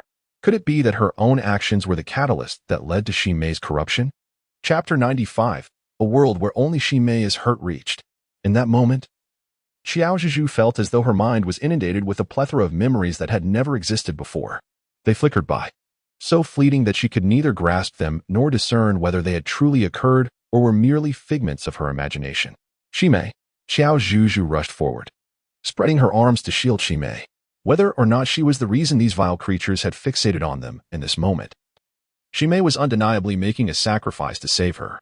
At the very least, the Shimei of now remains the kind-hearted youth, filled with boundless aspirations for the future. Leave. Return to where you belong. The master once said that within the black hole lies the resentment of many malevolent beings eradicated long before. These creatures were scourges in their lifetime. Why, after death, do they persist in their malevolence and seek to harm others? Qiao Zhuzhu hastily presented all the divine artifacts, hoping to repel at least some of the encroaching darkness.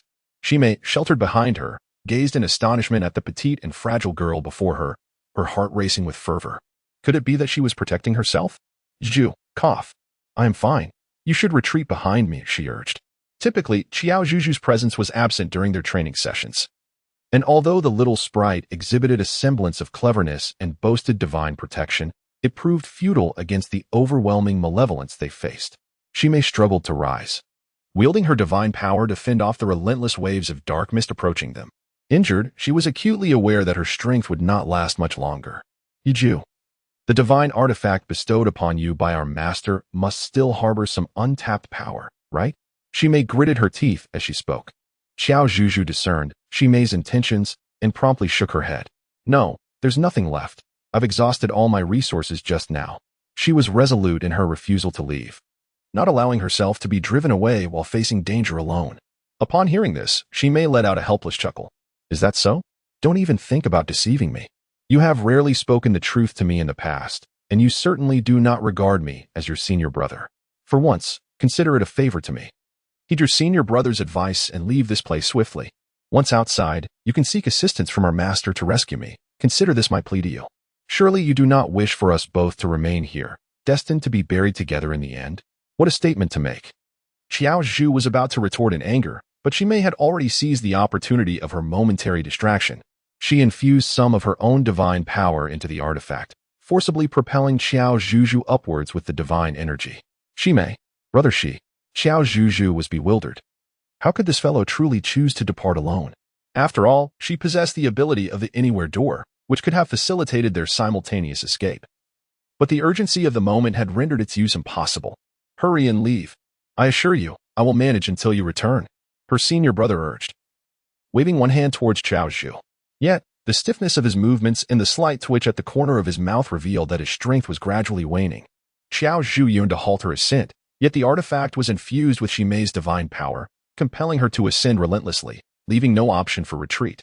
Upon exiting the abyss, Qiao Zhu hastily produced the anywhere door, seeking her master's assistance. However, the anywhere door indicated that the destination was too distant from her current location and that formidable divine forces obstructed its selection as a viable destination. Blasted. Qiao Zhuzhu felt an overwhelming urge to curse. What is the use of this arbitrary door? After forcing herself to regain her composure, Qiao Zhuzhu chose once more to approach her destination, the vicinity of Jiao Yuan. Without a moment's hesitation, Qiao Zhuzhu opened the door to another realm and stepped through. Jiao Yuan, who was preparing to retrieve the divine artifact, was taken aback by the sudden appearance of Qiao Zhuzhu. Brother Jiao, you must hurry and rescue Brother Shi. He has been ensnared by the vile presence, that is to say, the demonic aura, in his valiant attempt to save me. Qiao Zhuzhu swiftly elucidated the situation to Jiao Yuan.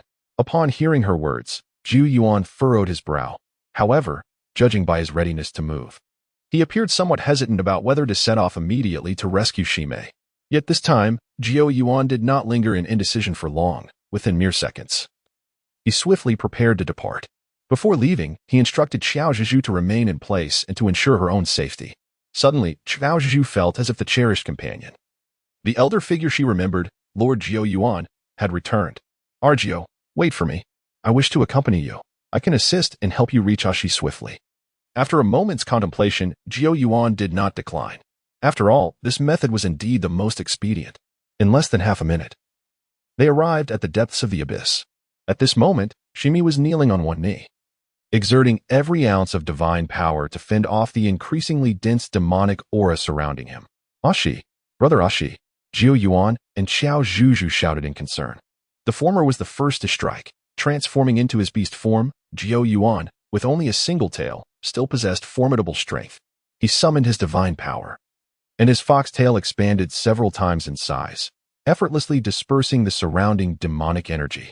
Upon witnessing Qiao Yuan standing protectively before him, Shimi, who had been struggling, felt a renewed sense of purpose and vigor coursing through him. Before long, they vanquished all the demonic energy. However, it seemed that this abyss was specifically designed to nurture such sinister forces. With one wave eradicated, another was gradually forming and advancing towards them. Their only option now was to flee this cursed place swiftly. Otherwise, no matter how abundant their divine power, it could not serve as an inexhaustible resource, and eventually, they would deplete all their energy and perish here. Argio, Brother Ashi, hurry. Qiao Zhuzhu once again opened the portal, urging the two to come forth. With Qiao Yuan's support, Shimei found some strength and hurried towards the portal with large strides. Suddenly, Shimei collided her head forcefully against Qiao Yuan.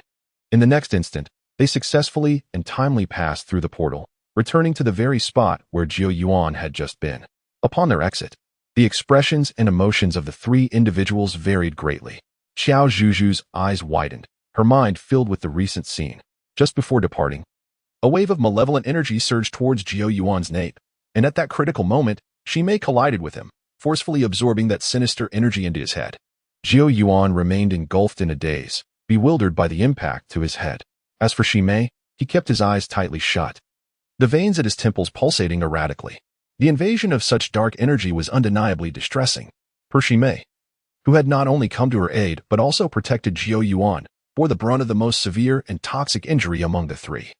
Qiao Zhuzhu pressed her lips together, contemplating how to expel the demonic energy lingering within Shimei. Surely, the old immortal would be able to discern the situation. Wouldn't he? How would he address the plight of a disciple whose body and mind had been invaded by such malevolent forces? Chapter 96. Just consider it a dream, Shi. Are you all right? After regaining his composure, Qiao Yuan approached Shimei, intent on assessing his physical condition. During their time in the immortal cave, Qiao Yuan had often practiced medicine on his companions, tending to their minor ailments. However, just as his hand was about to make contact with Shimei, it was forcefully swatted away. The sharp, resounding clap echoed throughout the vast cave. There's no need for such pretense. I cough. Very well. Qiao Zhuzhu felt a wave of speechlessness within her. Even under such circumstances, one still remained obstinate. Qiao Yuan chose not to utter another word. Instead, he silently channeled divine energy to Shimei, aiding his recovery of strength. At that moment, feeling the surge of divine power within him, Shimei was utterly astonished. He turned to push Qiao Yuan away, intent on halting this self-sacrificing act. But Qiao Zhuzhu had preemptively sealed his acupoints, rendering him immobile and unable to speak. Shimei's eyes widened in disbelief as he gazed at Qiao Zhuzhu, clearly unable to fathom that she would take advantage of his momentary distraction to seal both his voice and motion. Senior brother Shi, please remain quiet. Both Qiao and I are only acting this way to expedite your recovery.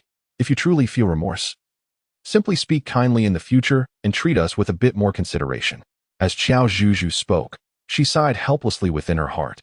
In critical moments, she had to rely on her as the sole orator. Without her, this family would surely fall apart. Shimei's eyes darkened slightly, and after a moment, she blinked to indicate her understanding. Qiao Yuan, who had exhausted considerable divine power, was gradually finding himself at a loss, beads of sweat rolling down his forehead. Enough. After unsealing the immobility point, Shimei shook her head at Qiao Yuan. There remained a considerable distance to the exit, and the traps and malevolent energy ahead would likely be more numerous. If both of them expended too much divine power now, their chances of escape would be severely compromised. Are you certain? Qiao Yuan, observing Shimei's somewhat pallid countenance, furrowed his brow slightly. He mused in silence that malevolent energy was indeed troublesome. He had already transmitted nearly half of his divine power to Shi, yet she still appeared so feeble. Unbeknownst to Qiao Yuan, in the final moments, a wisp of malevolent energy had infiltrated Shimei's mind. This particular essence was the most deeply concealed and excruciatingly difficult to eradicate completely. I am certain. I am well aware of my own body. Shimei gritted her teeth and forced herself to stand, maintaining an appearance of calm. Fortunately, the malevolent energy within her had mostly been cleared. However, she continually felt a tumultuous agitation in her mind, as if something was clamoring to burst forth. This caused her forehead and temples to throb with a pain akin to an explosion. Shimei did not wish to reveal any signs of distress, nor did she want to induce worry or aversion in others, so she chose to remain silent, burying this matter deep within herself. She also thought that as her divine power increased, she would surely be able to eliminate that malevolent essence. Then let us proceed. Qiao Yuan's gaze darkened as well. Uncertain if he sensed something amiss, Qiao Zhuzhu yearned to unveil the truth on the spot, yet found herself unable to utter a single word. What did it signify? They continued their journey for a while, ultimately catching sight of the terminus beyond the black hole. The artifact awaited them at the entrance, emanating a tantalizing and warm golden glow. Even from a distance, one could sense the immense divine power it harbored. If it weren't for you, we would never have escaped that dreadful place. Thus, I must concede that your divine strength surpasses mine by a considerable margin. This artifact should rightfully belong to you. Shimei took a step back, although he too longed to possess the artifact that would affirm his worth and even showcase his superiority. The reality was undeniable. He was indeed inferior to Qiao Yuan. I, Qiao Yuan, opened my mouth but found myself at a loss for words. He truly desired the artifact, as an enhancement of divine power would enable him to accomplish manifold tasks. Yet, why complicate matters? You two could surely claim it together, right? It seems Master did not specify that this trial must be completed by a solitary disciple to obtain the artifact. Qiao Zhuzhu couldn't help but speak up, as if it were something she had never mentioned before. She may contemplate it for a moment. Therefore, we can go together to obtain the artifact. If that artifact can only be claimed by one person, how about the two of you engage in a fair competition? Qiao Zhuzhu's proposal received the consent of both individuals. They approached the divine artifact together and successfully retrieved it. At the moment of acquiring the artifact, a powerful golden radiance enveloped them all. This was the divine power they had long sought after. Qiao Zhuzhu felt as though she were enveloped in a celestial realm, a state of blissful euphoria that permeated her entire being. In contrast, Shimei and Qiao Yuan, under the nurturing influence of divine power, appeared significantly revitalized compared to before. At last, the golden light faded, and the divine artifact gracefully settled into a single hand. Congratulations, Qiao, for successfully completing the assessment. The familiar voice of the master resonated throughout the heavens. By the time they regained their composure, they found themselves within the ethereal confines of the immortal cave. Qiao Yuan had already been summoned by their master, presumably to receive the reward he rightly deserved. Ah, brother Shi. Qiao Zhuzhu turned to look at the somewhat despondent Shimei. I am fine. What could possibly be wrong? The mere fact that I have emerged alive and that you have returned safely is more than sufficient. Shimei forced a smile, one that was even more painful than tears. He patted Qiao Zhuzhu on the shoulder, advising her to rest early due to her exhaustion and fear, before walking away towards the training room without looking back. How could one possibly be content with such a resolution? Qiao Zhuzhu sighed deeply, feeling a profound sense of helplessness. Even in a dream, she could not alter the turning point of that event, the lingering demonic energy within Shimei's mind. And even if she could change it, what difference would it make? Upon awakening, the relentless wheel of reality would continue to turn, and the experiences endured would merely be relegated to the realm of dreams. Are you suggesting that I should bestow the divine powers from the artifact and rewards upon Ashi? The venerable sage stroked his wispy white beard. Though his tone was gentle, it carried an undeniable air of authority and a hint of an unassailable inquiry. Indeed, master. Ashi needs it more than I do and is far more suited to wield such divine power. Qiao Yuan knelt on the ground, bowing his head with earnestness and plea. He received no immediate response, and the quiet surroundings seemed to amplify the sound of his slightly hurried breaths. Eventually, the sage sighed and helped Qiao Yuan to his feet. Qiao, I have witnessed the events that transpired within the black hole. Ashi has indeed contributed more and performed exceptionally, standing shoulder to shoulder with you. However, fate is difficult to alter. For Ashi, and for both of you, and the multitude of beast men, he cannot be granted excessive divine power. What? Qiao Yuan looked up in astonishment at his master. Upon realizing that his master's expression bore no trace of deception, he furrowed his brows in confusion, unable to comprehend the reasoning behind this decision. Just then, a commotion arose outside, the sound of panic evident. Someone was eavesdropping. Chapter 97. The dream ends. The task is completed without a doubt. The source of the disturbance was Shimei. The sage seemed to have anticipated such a day. He instructed Qiao Yuan to exit through the back door, as he had matters to discuss with Shimei. Master, Ashi. Qiao Yuan, rarely flustered, wished to plead on Shimei's behalf, while grappling with his master's seemingly biased treatment. What had happened to Shimei, and why was he not permitted to possess too much divine power? Yet before he could finish his thought, his mouth was sealed by divine energy. The sage waved his hand, signaling Qiao Yuan to refrain from further words or glances. assuring him that he had his own plans. Once Qiao Yuan departed, the sage opened the door to find Ximei with reddened eyes. "Come in, my child." As dusk fell, Qiao Zhuzhu sat idly before her bedroom door, counting the stars. Oddly, dinner had been delivered by her master's divine power. Yet the dining area was deserted. "Master, both Qiao Yuan and Ximei have vanished." However, this was not entirely accurate, as Qiao Zhuzhu had found Qiao Yuan in the backyard and inquired if something had transpired. Despite Qiao Yuan's calm demeanor urging her not to worry, she sensed something amiss. She knew that, given the sage's capabilities, he must have discerned the demonic energy within Ximei, coupled with the earlier scenes from the Launcher Pearl. The sage must have deemed Ximei a perilous evil, but Ximei had been invaded by demonic energy in an effort to save them. Even if he were to inadvertently bring about such calamity in the future, it would be a consequence of being influenced by malevolent forces, manipulated by the lingering resentment of those previous entities. Qiao Zhuzhu recalled the words spoken to her by Lord Zhike before his departure. If Ximei were truly as wicked and irredeemable as claimed, then thousands of years ago he, along with the old immortal and Qiao Yuan, would not have allowed him to remain and wreak havoc across the land. Therefore, Ximei is innocent. Qiao Zhuzhu hurried to the main house in search of her master, only to find herself in vain.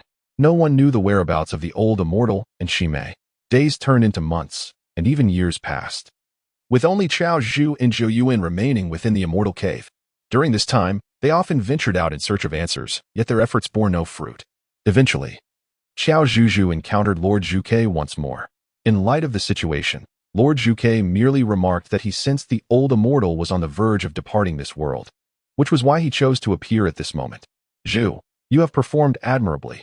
Now, all that remains is for you to quietly traverse this dreamscape." Upon hearing this, an unsettling premonition stirred within Qiao Zhuzhu, and her heart was tumultuous with confusion. Had she truly fulfilled her mission? Yet, why did it feel as though nothing had changed?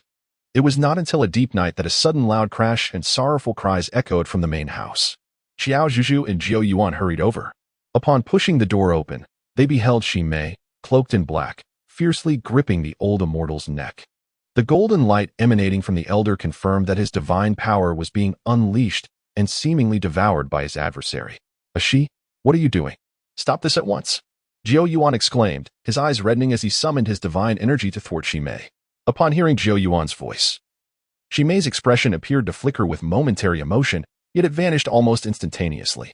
Qiao Zhuzhu clearly observed that his originally murky, crimson eyes momentarily regained clarity before swiftly fading away once more. At this moment, she began to comprehend the situation. The current Ximei had been completely consumed by malevolent energy, on the verge of losing all sense of self, which explained his violent actions against the old immortal. What transpired during their time of disappearance?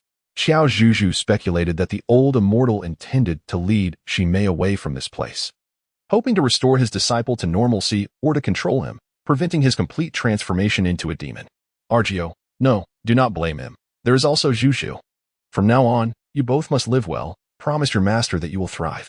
The old immortal, having exhausted his last vestiges of divine power and energy, bid farewell to Qiao Yuan and Qiao Zhuzhu. A complex smile, tinged with both regret and solace, graced his lips. Ultimately, the radiance surrounding the elder intensified until it became a brilliance akin to sunlight, blinding to all who beheld it. As the light dissipated, Ximei reverted to the previously slender and clean young man, collapsing to the ground, unconscious. The old immortal's figure had vanished, leaving behind only the long robe he had just worn. He had indeed fulfilled his promise of transcending into immortality, departing without taking any worldly possessions with him. Qiao Yuan knelt upon the ground, murmuring softly to himself. Upon witnessing this, Qiao Zhuzhu also knelt down. After all, they had once shared a master-disciple bond within the realm of dreams, and the old sage had kept her in his thoughts until his last moments. "Rest assured, venerable master. Although I was unable to avert the recent calamity, I shall strive, 9,000 years hence, to reconcile Ximei and Qiao Yuan, preventing further disasters from befalling the beast realm." After silently reciting these words in her heart, Qiao Zhuzhu felt a warm embrace envelop her, as if illuminated by the sage's unique divine power, bestowing upon her protection and praise. "Ashi, no, I shall still call you by your name, Ximei." After gathering the old sage's robes, Qiao Yuan approached the still unconscious Ximei, his expression devoid of emotion, as if gazing upon the ethereal air. "The master has departed, and the divine cave no longer exists. From this moment on, We are no longer brothers in arms. While I may have an inkling of what has transpired, I find it impossible to regard you as I once did. Shimei, let us part ways here. Should we meet again, if you remain as you are today, I fear I shall not allow you to depart so easily. I must consider the myriad beings of the beast realm and safeguard all that our master wished to protect. Qiao Yuan withdrew the artifact he had obtained from the black hole, infusing it with half of his divine power before placing it beside Shimei. Qiao Zhuzhu discerned that Qiao Yuan intended to use his divine power to grant Shimei an additional layer of protection, thereby prolonging the time he remained untainted by the demonic aura. Despite uttering words that severed their relationship, his actions undeniably reflected his concern and apprehension for Shimei. As Qiao Yuan prepared to depart, the realization dawned upon her that this parting would precede the impending battle between light and darkness. With this weighty understanding, Qiao Zhuzhu rose to her feet, yearning to bid him a proper farewell. However, Qiao Yuan appeared oblivious, continuing on his path, distant and unheeding. As Qiao Zhuzhu's eyes began to calculate, a dizzying sensation enveloped her mind. Subsequently, a series of fleeting images materialized before her. She witnessed the reunion of Qiao Yuan and Shimei, where the former triumphed and once again temporarily sealed away the malevolent aura. The scene shifted to their fierce battles over the span of 9 millennia, culminating in their transformation into a 9-tailed fox and a 9-headed serpent. Yiju. The dream is drawing to a close. You have performed admirably. The task is complete. We await your return. Chapter 98. Resolving Misunderstandings and Reconciliation upon opening her eyes. Qiao Zhuzhu was nearly overwhelmed by the sight of Yingqi's face, magnified several times, nearly causing her to faint. I apologize, Zhu. Did I frighten you? Yingqi quickly withdrew his upper body, feeling awkward and ashamed as he fervently offered his apologies. Thank goodness. Thank goodness. Haha, but how did you come to be here? Yingqi? It was then that Qiao Zhuzhu realized why Lord Shike had uttered the words, "We are all waiting for you," just before the dream came to an end. We? Indeed. How could it be anyone other than Yingqi? Concerned for you, I traversed a long journey, lamenting my slow pace, always arriving a step too late and causing you distress. I apologize, Zhuzhu. Fortunately, you are unharmed, and I can now atone for my shortcomings.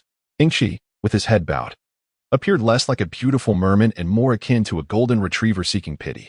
This sight stirred a wave of tenderness within Qiao Zhuzhu's heart.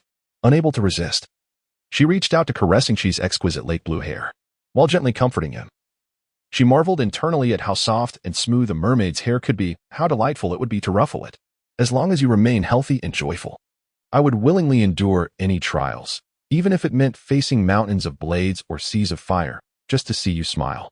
Although Yingqi's words may have been somewhat exaggerated and flattering, they undeniably struck a chord deep within her heart. Qiao Zhuzhu believes that Yingqi, being both handsome and charming, as well as youthful and vibrant, is undoubtedly a beloved presence among people of all ages in their circle. Thank you for your hard work, Zhuzhu. At this moment, Zhuke also approached, offering her a pot of freshly brewed tea. Coincidentally, it was the oolong tea that had recently gained considerable popularity. Fortunately, it feels as though I have just awoken from an extensive dream, and now I feel somewhat fatigued, both physically and mentally. I am uncertain if I have truly accomplished what was expected of me, fearing that I might disappoint you all. Qiao Zhuzhu cradled a steaming cup of tea in her hands, and as she drifted into thought, disconcerting images flashed through her mind. During her time as a disciple in the Immortal's Cave, the old immortal had mentioned that previously, Qiao Yuan and Shimei would occasionally have their disagreements. But ever since her arrival, the situation had improved significantly. It seemed she had served as a bridge for communication between them. Qiao Zhuzhu could not help but ponder that in her absence, the discord between Qiao Yuan and Shimei would likely deepen. The anguish and emotional turmoil stemming from the black hole and the pain of losing their master would undoubtedly be far more profound and intense than what she had experienced in her dreams. You have performed splendidly. How could we possibly be disappointed? Zk smiled gently. He harnessed his divine power, and before them materialized an ethereal projection resembling a movie screen, which commenced to display familiar scenes. All that Qiao Zhuzhu experienced in her dreams. Qiao Zhuzhu was utterly astonished. She was aware that in the modern world, there exists technology capable of presenting dreams through film and other mediums, yet she had never experienced it firsthand.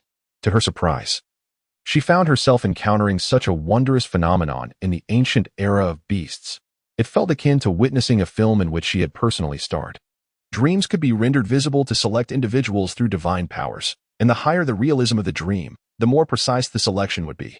Even though these were dreams, most of the content had transpired in reality. I believed that Jiao Yuan and Shi Mei could gain perspectives beyond their own, thereby alleviating the misunderstandings between them.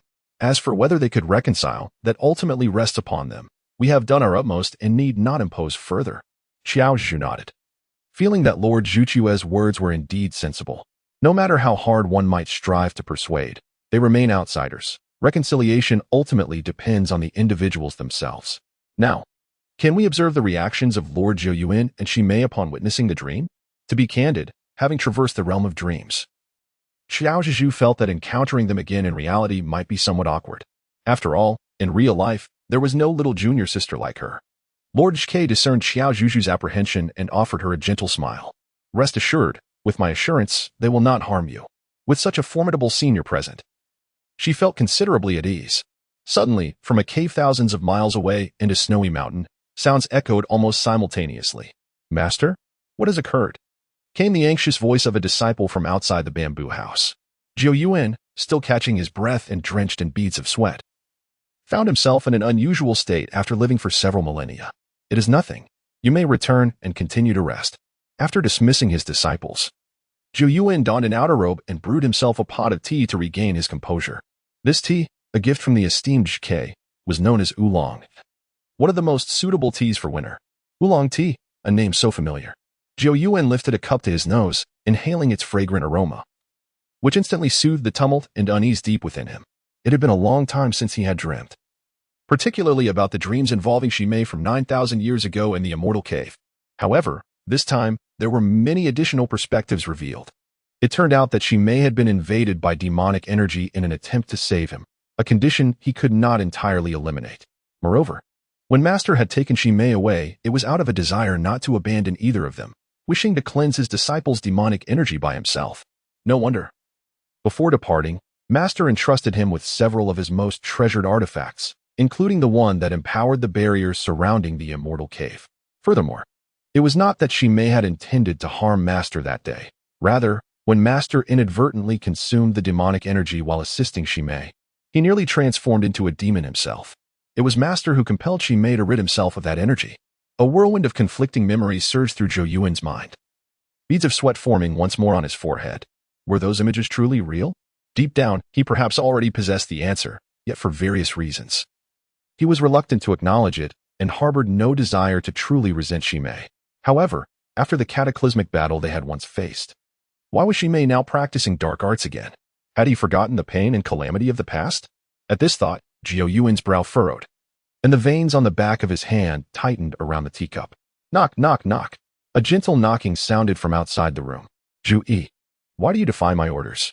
Jiao Yuan appeared somewhat displeased. It is I. Upon discerning the voice, his expression subtly shifted. He opened the door to find a man standing before him, resembling his memories closely. The sweet reverie interrupted, unable to sleep. I have come to engage in idle conversation with you and to elucidate certain matters. Shi Mei smiled charmingly, her gaze drifting to the table not far away. Oh, you are still awake at this late hour, sipping tea. How exquisite. Is there any for me? Jiao Yuan chuckled helplessly yet lightly. Naturally, there is.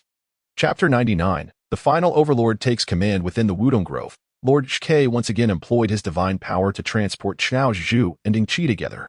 Upon returning to the Tiger Clan settlement, Qiao Zhuzhu was immediately enveloped in a forceful embrace by Ruo, with so many beastmen observing. Even though most tacitly acknowledged her as the future lady of the Tiger Clan, Qiao Zhuzhu felt an overwhelming sense of embarrassment. Ahem, Ruo, your embrace is rather too strong. Qiao Zhuzhu could not resist the urge to poke Ruo's waist with one hand.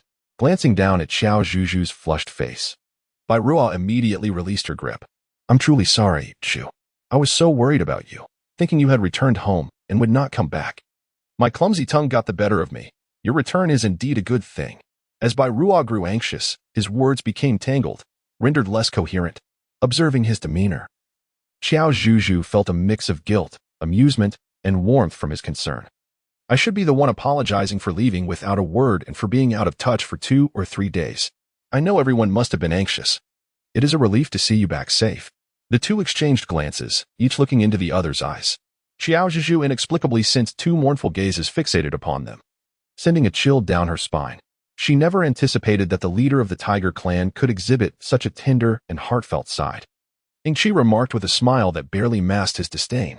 Qiao Zhuzhu discerned the barbed undertones in his words, yet her curiosity was piqued by Yingqi's impressive vocabulary.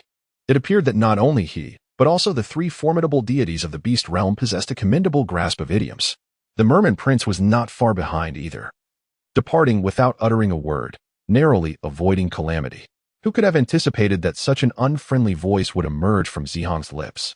Enveloped by Bai Ruo, Yingqi, and Zihong, Qiao Zhuzhu found herself utterly bewildered. Could someone elucidate the current situation for her?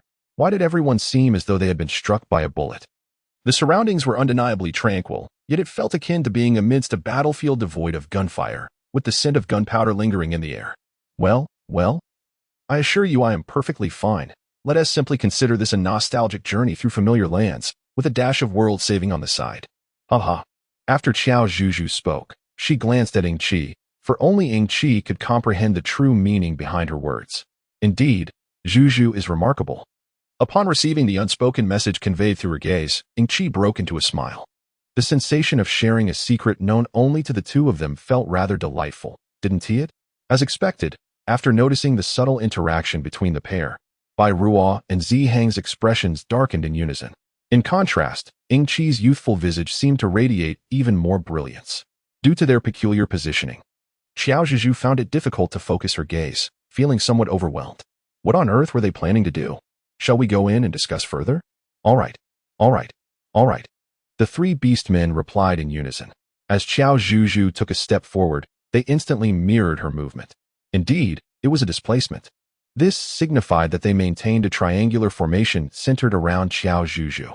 It appeared that none of them were willing to position themselves even slightly farther away, nor even a bit closer. Were they afraid of losing out by stepping back, or were they concerned about being usurped by moving in? Qiao Zhuzhu found herself perplexed by the thoughts swirling in the minds of these individuals. Could it be that she was some sort of coveted treasure? Upon returning to the familiar surroundings of the tiger clan, she felt her weary body finally relax. Sister Zhu, I have missed you so much. And we have wonderful news to share with you. As she approached the resting area, Bai Fu approached her with a beaming smile. Wonderful news? What is it? Qiao Zhuzhu inquired with a smile. She recalled that before she ventured to the riverbank to sow wheat, Bai Ruo and the others seemed to have accompanied the elder in attempting to concoct a remedy from those divine herbs to alleviate the peculiar afflictions. Could it be that the antidote has already been prepared? Follow me, and you shall find out, Prince of the Merfolk. You too, please accompany us to witness this. Bai Fu turned to glance at Yingqi, who was slightly behind him. Indeed, if the antidote had been created, Bai Ruo and Zihang must have already witnessed its effects. Yingqi had also contributed significantly to their efforts, and it was only fitting that he be present to witness the fruits of their labor. Thank you very much. Yingqi, realizing the nature of the so-called good news, bestowed a sincere smile upon Bai Fu. The two followed Bai Fu as they departed. Bai Ruo and Zihang remained stationary, waiting to avoid disrupting the air of mystery they had cultivated. They watched as Yingqi and Qiao Zhuzhu walked side by side. Almost in unison, they smirked disdainfully. As their voices faded, Bai Ruo and Zihang exchanged a glance before quickly averting their eyes. They nearly forgot that there was still an unwelcome presence here. The two leaders of the Beast clan thought simultaneously to themselves, Ali? Is that truly you, Ali? Qiao Zhuzhu could scarcely believe her eyes. The tall, robust, earnest, and handsome youth before her was none other than Ali, who had previously been so eager to serve as her steed. Indeed, Zhu. I can finally converse with you in human form, utilizing the language of humanity. This is all thanks to you. The antidote was expedited so swiftly, allowing my peculiar affliction to be resolved. Ali's excitement grew with each word he spoke. Qiao Zhuzhu felt that he was on the verge of uttering exaggerated declarations of devotion, such as, to repay your immense kindness, I would traverse mountains of knives and seas of fire, laboring like a beast for you. Miss Zhuzhu, I shall never forget your boundless benevolence throughout my life. If it pleases you, Ali, no, I truly appreciate your goodwill and intentions. There is no need for such excessive courtesy. Witnessing a dear friend, who has always been by her side, transform back into human form and regain the life he was meant to lead filled Qiao Zhuzhu's heart with genuine joy. If Ali could revert to his human shape, then surely others afflicted by peculiar ailments among the beastmen could as well. Qiao Zhuzhu experiences a profound sense of satisfaction akin to the blooming of splendid flowers resulting from her diligent efforts. In truth, Brother Ali serves as a means for us to hone our skills. The elder has stated that the current antidote may not suffice to cure all the orcs of their afflictions. It is imperative that the divine antidote, wielded by the three divine generals, be disseminated through their celestial powers across various regions and tribes, ensuring that every orc in the divine summer continent receives the remedy.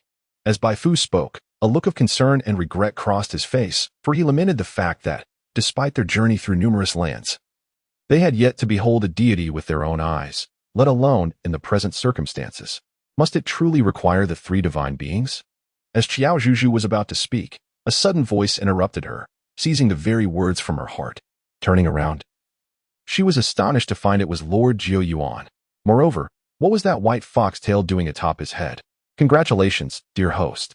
You have successfully captured the final formidable figure of the beast realm. You will receive the following rewards. In Chapter 100, as all the great figures gather, the reward is borrowing strength against strength. As the name implies, for every attack the host endures, the assailant will suffer an equivalent retaliation, and the host may once again direct the same intensity of force back upon them. Given that this target is recognized by the system as the final character, the rewards level is maximized. The host may utilize this reward an unlimited number of times against any number of opponents. This appears to be quite impressive indeed. However, Lord Zhuke mentioned that Lord Jiao Yuan and she may have resolved their misunderstandings and reconciled. Therefore, it seems unlikely that any further calamities will arise in this world.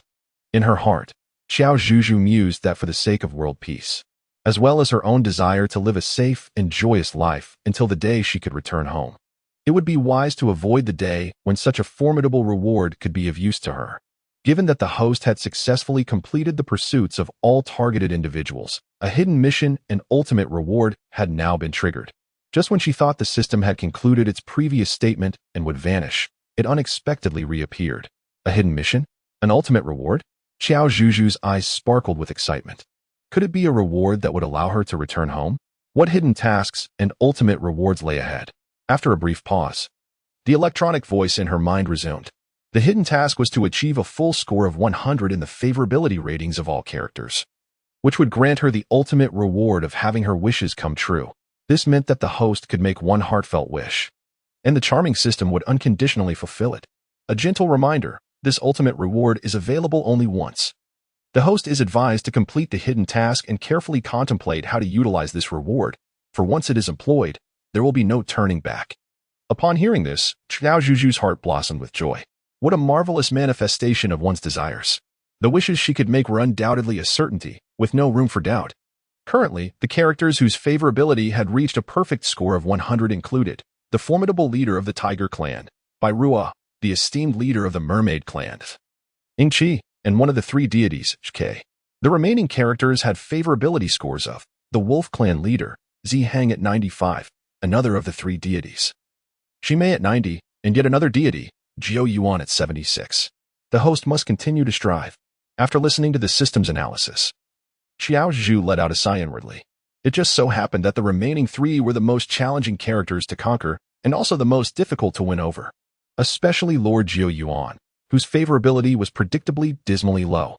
Qiao Zhuzhu often perceives Lord Jiao Yuan as a character reminiscent of the tragic yet formidable protagonists found in ancient novels, albeit not entirely tragic. There exists an inherent aura about him that makes it difficult for others to approach. He embodies a chilling elegance that invites distant admiration but forbids any familiarity. While one might argue against his disposition, Lord Jiao Yuan harbors a deep concern for the world, treating all beastmen with impartiality, always ready to extend his hand to save those in need. He carries no excessive airs, addressing you with warmth and occasionally gracing you with a sincere, approving smile. Yet, if one were to suggest he harbors any particular fondness for you, it remains elusive. His preferences and thoughts are shrouded in mystery, creating an impenetrable boundary that signals an unapproachable demeanor. Qiao Zhuzhu silently regarded Lord Jiao Yuan as the most formidable individual to conquer, placing him at the pinnacle of her list. The second position, she mused, likely belonged to Zihong. Although Zihong treated her with kindness and currently held the highest favorability, the space he occupied in her heart was difficult to supplant or surpass. Moreover, Qiao Zhuzhu was unwilling to become a mere substitute for someone else. As for Shimei, after traversing through the realm of dreams, Qiao Zhuzhu felt that this individual was not as insufferable as she had previously imagined.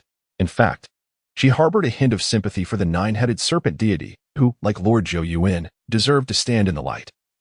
Revered by all creatures instead of being met with disdain and fear, if he still possessed a trace of the bashful youth from her dreams, then cultivating a favorable impression should prove to be rather effortless, wouldn't it? Qiao Zhuzhu has succinctly organized a ranking of the ease of increasing affection levels with the characters in the game. After the dream, although fatigued, she reaped abundant rewards. Not only did her affection for Lord K reach its zenith, but she also witnessed a nearly 10% increase in her rapport with Shimei, surpassing her previous experience in the dream realm. Furthermore, she has successfully garnered the attention of the final esteemed figure, Lord Zhou Yuan. The affection indicator above Lord Zhou Yuan's head is distinct from that of other beastmen. While they bear hearts, his alone is marked by a fox's tail. As interactions progress, the difficulty of enhancing the affection levels of the characters increases. Having traversed approximately 2/3 of the journey, the remaining path, though arduous, leads toward the resplendent gateway that promises a return home. Qiao Zhuzhu silently encouraged herself. Sister Zhuzhu, what are you thinking about? Bai Fu's puzzled voice pulled Qiao Zhuzhu from her reverie. Oh. She had been so engrossed in her conversation with the charming system that she nearly forgot that there was an urgent matter at hand. Perhaps once the antidote benefited all the beastmen in the world, the favorability of Lord Zhou Yuan and others might also rise. Qiao Zhuzhu raised her head, revealing a radiant smile. With Lord Zhou Yuan present, I believe that everyone shall soon acquire the antidote to lift this strange affliction. Indeed, Lord Zhou Yuan, you have always been a revered deity in the hearts of our orc kin. It is truly an honor to have your intervention. Bai Fu, in his excitement, nearly prostrated himself in reverence.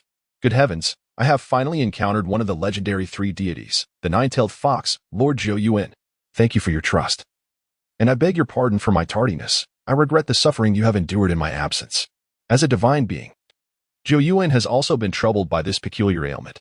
Initially, he had discussed with Shuke the reasons why they could not gather the necessary formulas for the antidote. Perhaps due to the many experiences he has undergone, Qiao Zhuzhu has come to understand this well. The events unfolding are largely the workings of fate, with fixed positions and occurring nodes. As long as we can dispel this affliction, all the hardships and toil shall be worthwhile. Qiao Zhu, Bai Fu, and Elise spoke in unison. Upon witnessing this, Zhou Yuan displayed a friendly and gratified smile. Just as he was about to wield his divine power to disseminate the sacred elixir across the divine summer continent, two blinding beams of light suddenly pierced the sky.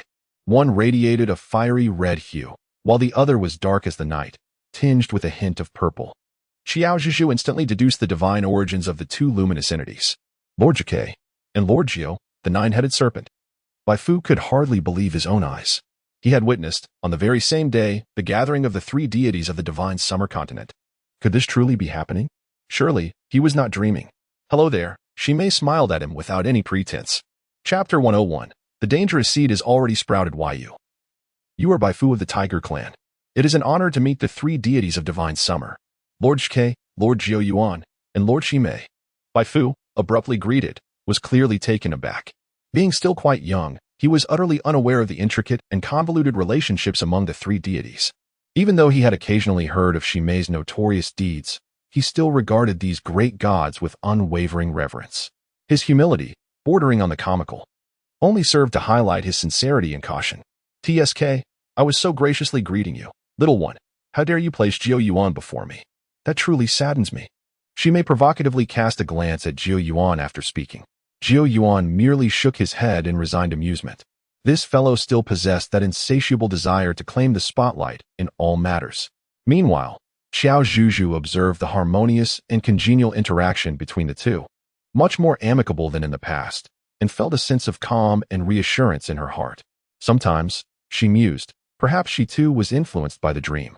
Watching them bicker, one exasperated yet tenderly amused, felt reminiscent of their days together in the celestial cave as comrades. If only the dream had truly existed. Qiao Zhuzhu confessed that she often reminisced about her time as the cherished little disciple of the venerable immortal master in the divine cave, along with the joy of being the beloved little sister of a Jiao and a Shi. Regrettably, that was merely a figment of her imagination. Ah, this truly pains me. Bai Fu, blissfully unaware, believed he had simply misspoken, his towering figure trembling in fear. Ahem, Lord Shimei, as a deity. Is it truly appropriate to intimidate and bully us in such a manner? Qiao Zhuzhu is fiercely protective.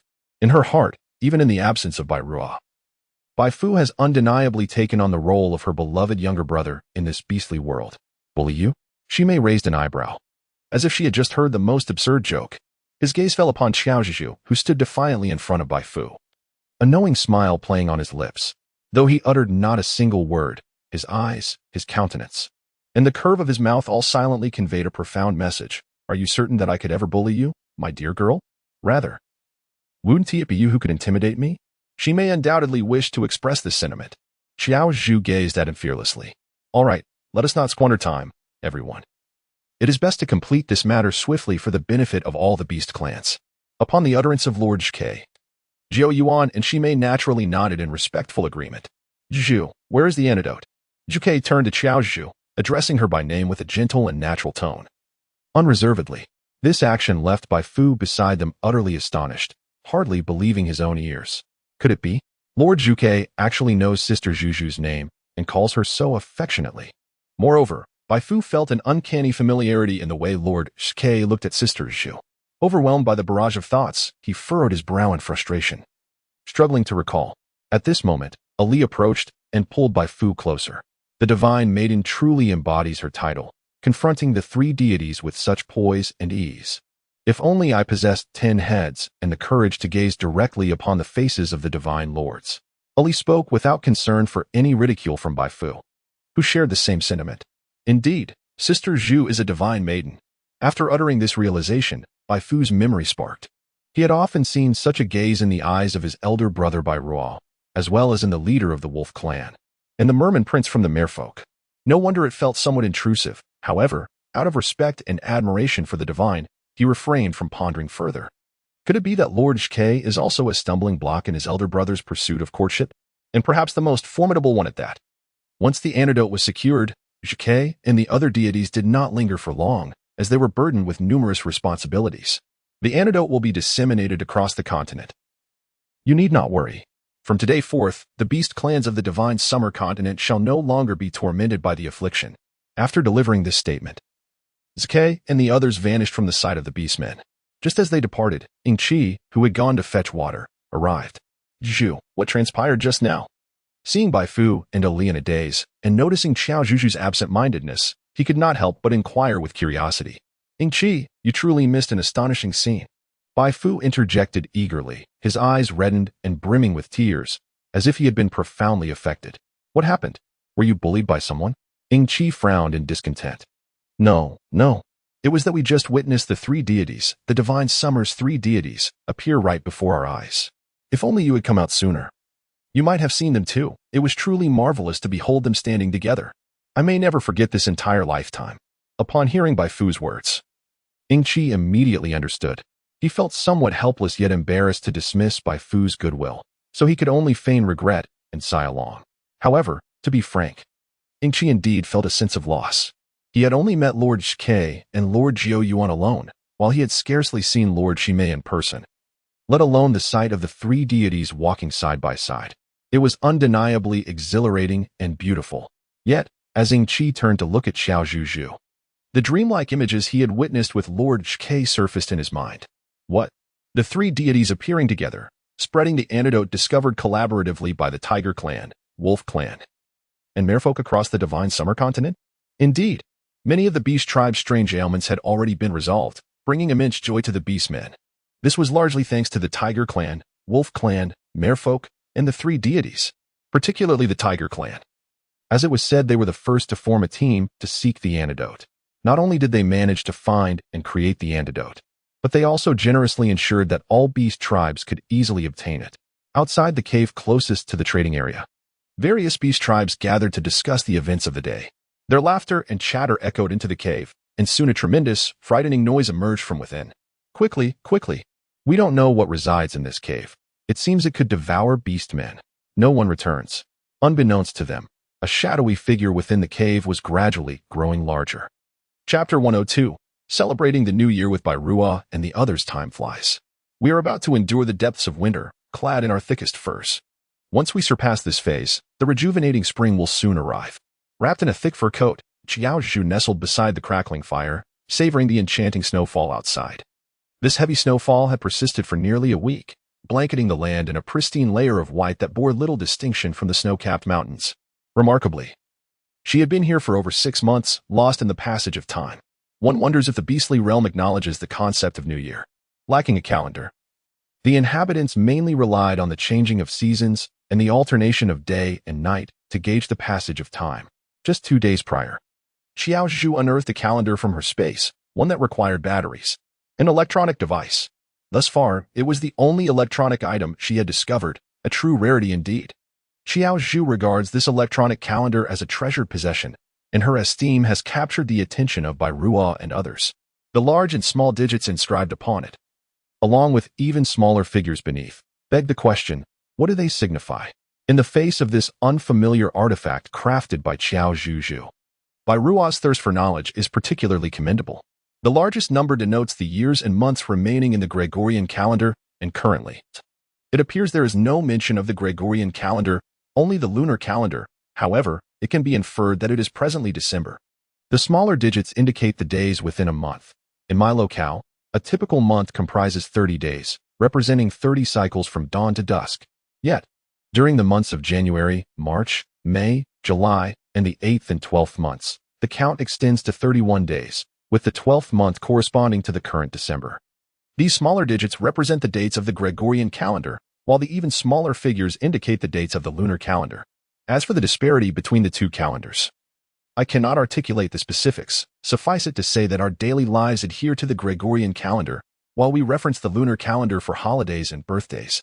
Qiao Zhuzhu is quite eager to share some common knowledge from her region. If a consensus can be reached, future interactions and daily life would undoubtedly become much more convenient.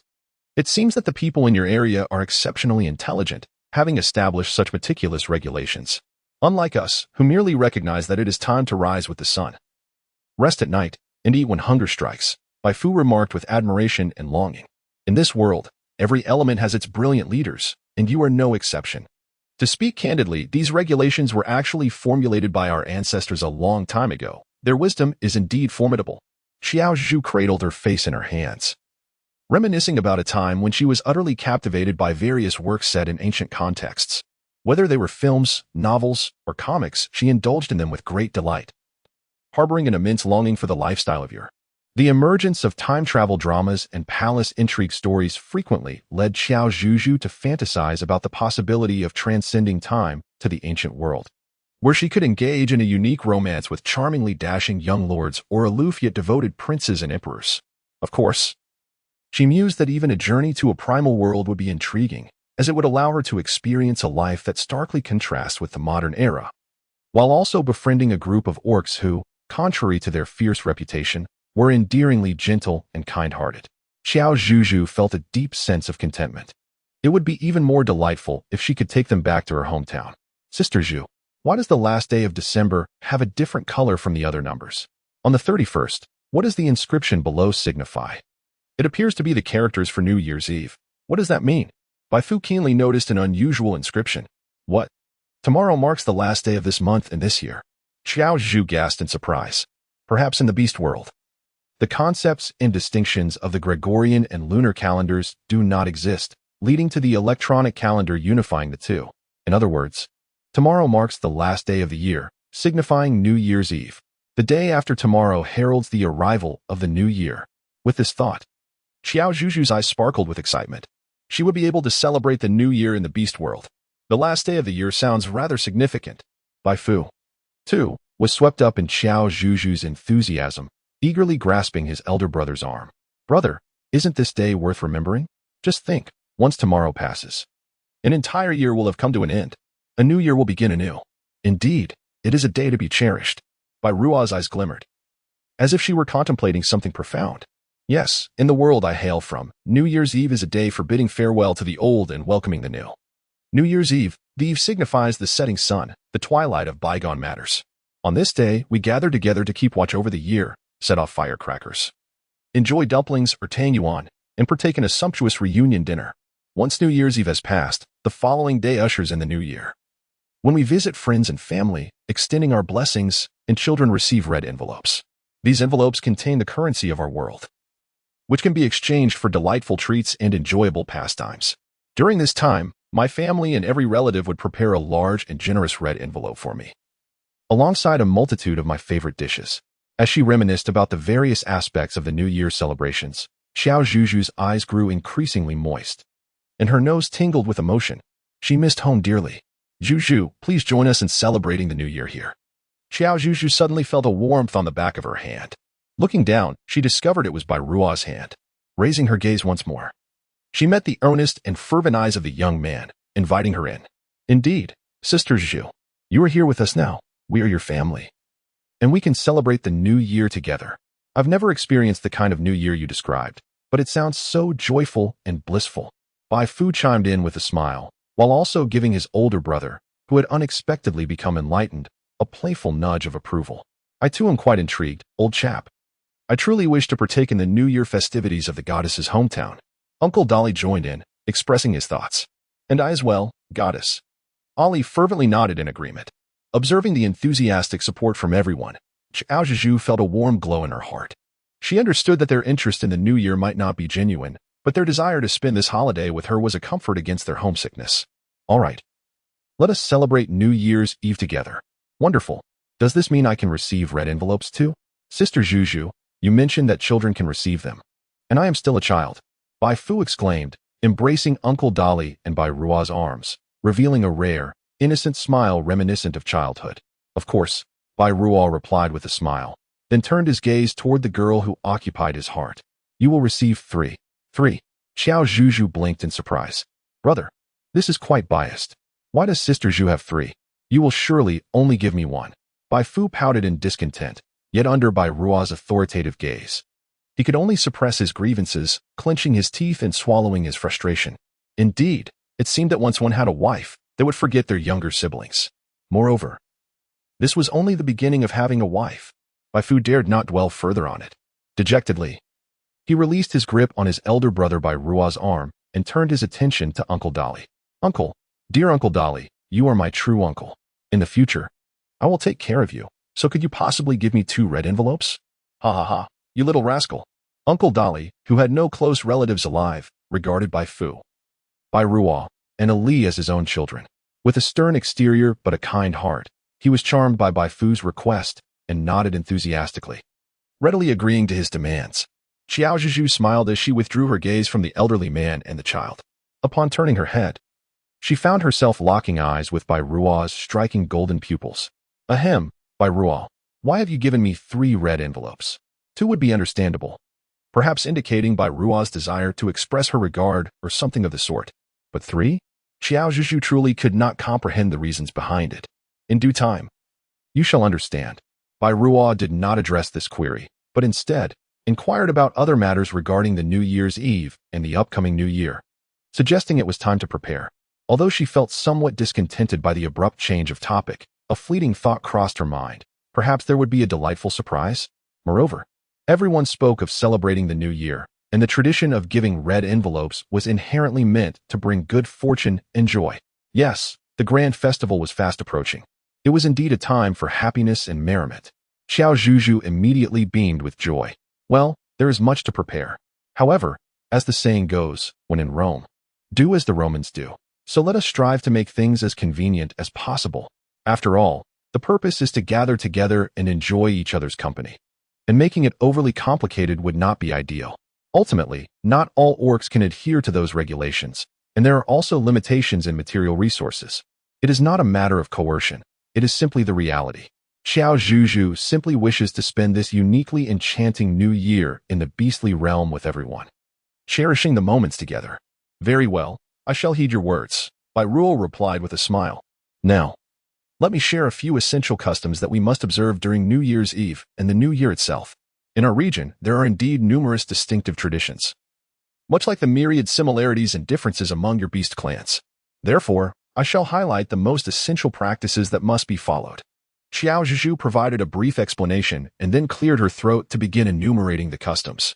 There is the tradition of pasting couplets and window decorations on New Year's Eve, gathering together for a sumptuous reunion dinner, and offering auspicious words and bowing in respect to the elders. There are also the practices of donning new attire for the new year, visiting the homes of the closest relatives to extend New Year greetings, hanging lanterns, and performing lion dances.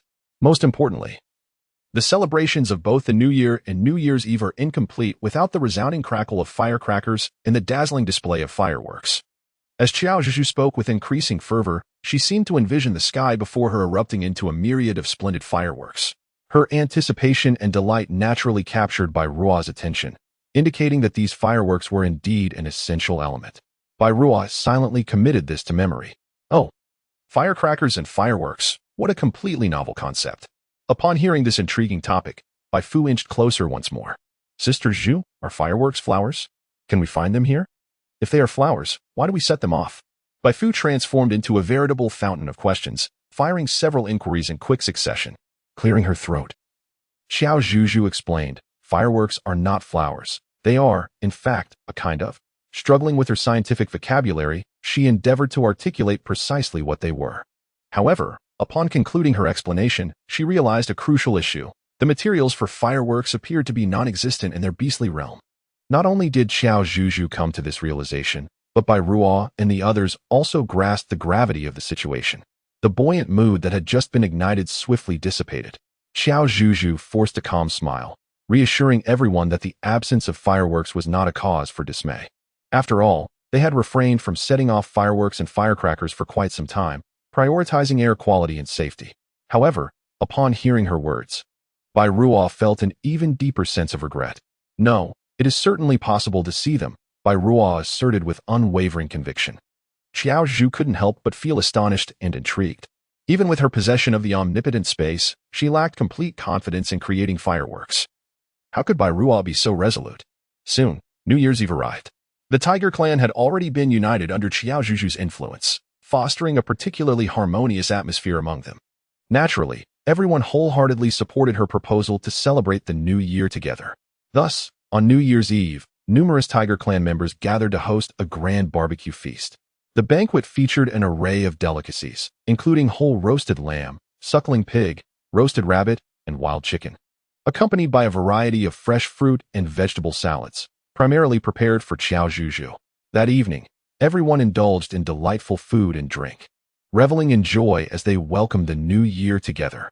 As the leader of the Tiger clan, Bai Ruo, after delivering an impassioned toast, raised his stone cup and drained the refreshing spring water within. Originally, he had intended to drink deer blood, but out of consideration for Qiao Zhuzhu, he opted for the sweet spring water instead. Qiao Zhuzhu felt that the blood was somewhat tainted and rife with bacteria, and the overwhelming metallic scent was unbearable.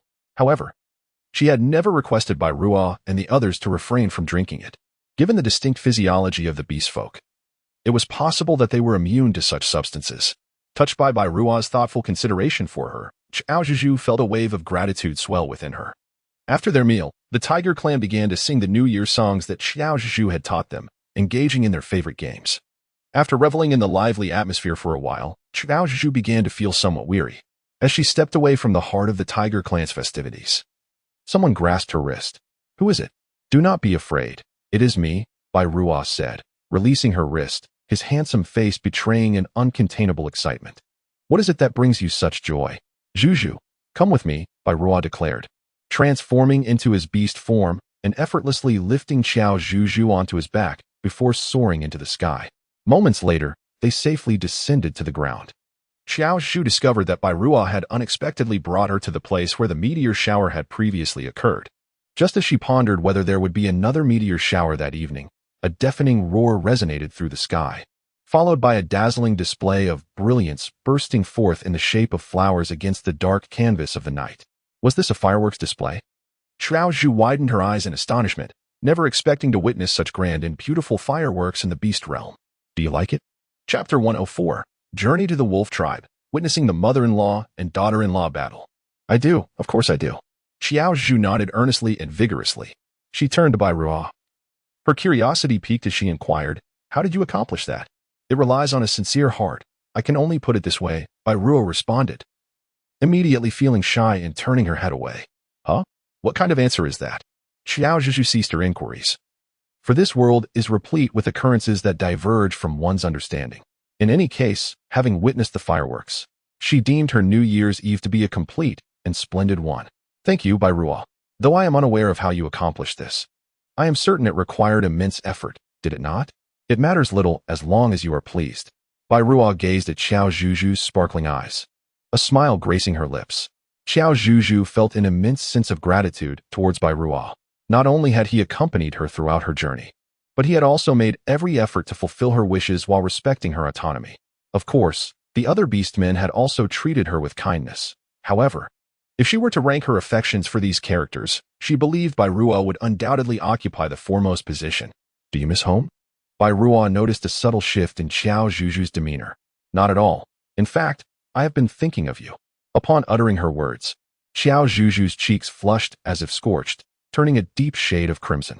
As for Ruo, she was not faring much better. Coughing incessantly, she pondered about everyone else. Haha, I was just thinking, such exquisite fireworks should be visible to all, shouldn't they? Qiao Zhuzhu, in a moment of self-admiration, commended her own timely and reasonable explanation. Her quick response was indeed commendable. Yes, of course. Ruo has now regained a semblance of her usual complexion, although she still harbors a sense of melancholy. It pales in comparison to Qiao Zhuzhu's exuberance. I recall you mentioning that fireworks should be set off in an open space, preferably away from areas dense with beasts or trees, as they pose a risk. This location is at the heart of the nearby grasslands and forests, and the surrounding beast tribes should be able to witness the fireworks. Ruo's earnest demeanor as she explained this inexplicably captivated Qiao Zhuzhu. Indeed, a man who is serious is the most attractive, especially one who thoughtfully considers your suggestions and earnestly acts upon them. Qiao Zhuzhu realized that her feelings for Ruo seemed to have transcended the ordinary. Could it be the influence of the new year, making her emotions so susceptible to fluctuation? It was getting late. We should head back. After all, we are to visit the wolf tribe tomorrow, aren't we? Indeed. Let us return now. According to their customs, tomorrow marks the first day of the Lunar New Year. Typically, if there are elders in the family, one does not visit relatives, but rather hosts them at home. However, as previously mentioned, we should adapt to local customs. Each situation must be assessed individually. Qiao Zhuzhu felt that the wolf tribe was the closest to them, so she decided to visit there first to see Zihong and Sister Azzy. Ruo and the others naturally agreed. With the emotional foundation established by the herbal gathering team, the relationship between the tiger tribe and the wolf tribe has also improved significantly. While it may not be accurate to say they are as close as brothers, at least there are no major conflicts, and the safety of both parties is ensured. Speaking of which, she hadn't seen Sister Azzy in quite some time. When Zihong came to the tiger tribe, Qiao Zhuzhu had inquired about her. Zihong mentioned that Azzy had reached the age for a mate, and her mother had introduced her to a familiar male, encouraging them to cultivate their feelings and aim to be together after the winter. Just hearing him recount this, Qiao Zhuzhu could almost sense the dread of being pushed into marriage. After all, her situation was different in the modern world. She was still quite young and free from such concerns. In contrast, Sister Azzy had long been aware that she would face such circumstances and had come to regard it as perfectly normal. Regardless, visiting the wolf tribe would provide an excellent opportunity to meet Sister Azzy's fiancé. As Qiao Zhuzhu pondered, being sisters, it was essential for her to ascertain whether that male werewolf was indeed worthy of lifelong commitment. The following day, only Qiao Zhu and Ruo ventured to the wolf clan. In order to enhance the experience of the new year, Qiao Zhuzhu brought along some gifts, namely bundles of meat obtained through Ruo's hunting endeavors, as well as a handcrafted garland she had fashioned for Sister Az. These served as tokens for visiting friends and relatives. Zhuzhu, it has been far too long. Upon seeing Qiao Zhuzhu, Az expressed her excitement fervently. The two embraced warmly, sharing their longings and greetings with one another. Ruo and Zihang, having grown accustomed to this display, naturally exchanged pleasantries before retreating to another area to converse, thus granting space for Qiao Zhuzhu and Az. Yet, some of the beastmen found it difficult to accept such bold and intimate actions in the presence of others. Az, I understand your exhilaration at meeting the goddess, but could you perhaps consider the sentiments of those around you? Just look at this. Embracing so freely before so many clan members is rather inappropriate. A voice, steeped in age and sharpness, approached them, belonging to a middle-aged female werewolf who was known for her acerbic remarks. As Qiao Zhuzhu turned her gaze towards the source of the sound, she was met with a pair of calculating green eyes. However, before she could scrutinize them further, the female werewolf instantly altered her demeanor, her eyes sparkling with a seemingly amiable smile. You must be the goddess, right? Indeed, nothing compares to witnessing you in person. Your stature and aura truly befit a divine being. TSK, TSK, TSK. Could this be what they call speaking human to humans and speaking ghost to ghosts? Qiao Zhuzhu initially had no intention of paying heed to the hypocritical werewolf matron. However, out of courtesy, she felt compelled to offer a smile. Observing the matron's expression, which resembled the foul visage of a discarded sock rotting in the street when confronted by Sister Az, she instantly grasped the underlying truth. Ahem. I do not dare to claim divinity. Yet, it suddenly occurred to me that in our region, the art of changing one's face is considered a skillful endeavor, classified as an intangible cultural heritage, and holds a prestigious status. This technique is not easily mastered by the average individual, but this werewolf matron, with her evident innate talent, effortlessly wields it, which truly commands my admiration. After Qiao Zhuzhu finished speaking, the elderly woman, resembling a werewolf, failed to grasp the underlying meaning of her words and merely took them as compliments, beaming with delight. Meanwhile, Az, standing nearby, smiled upon hearing this exchange. See, she truly is a wonderful sister, one who naturally understands those who are perceptive. Qiao Zhuzhu exchanged a knowing smile with her companion.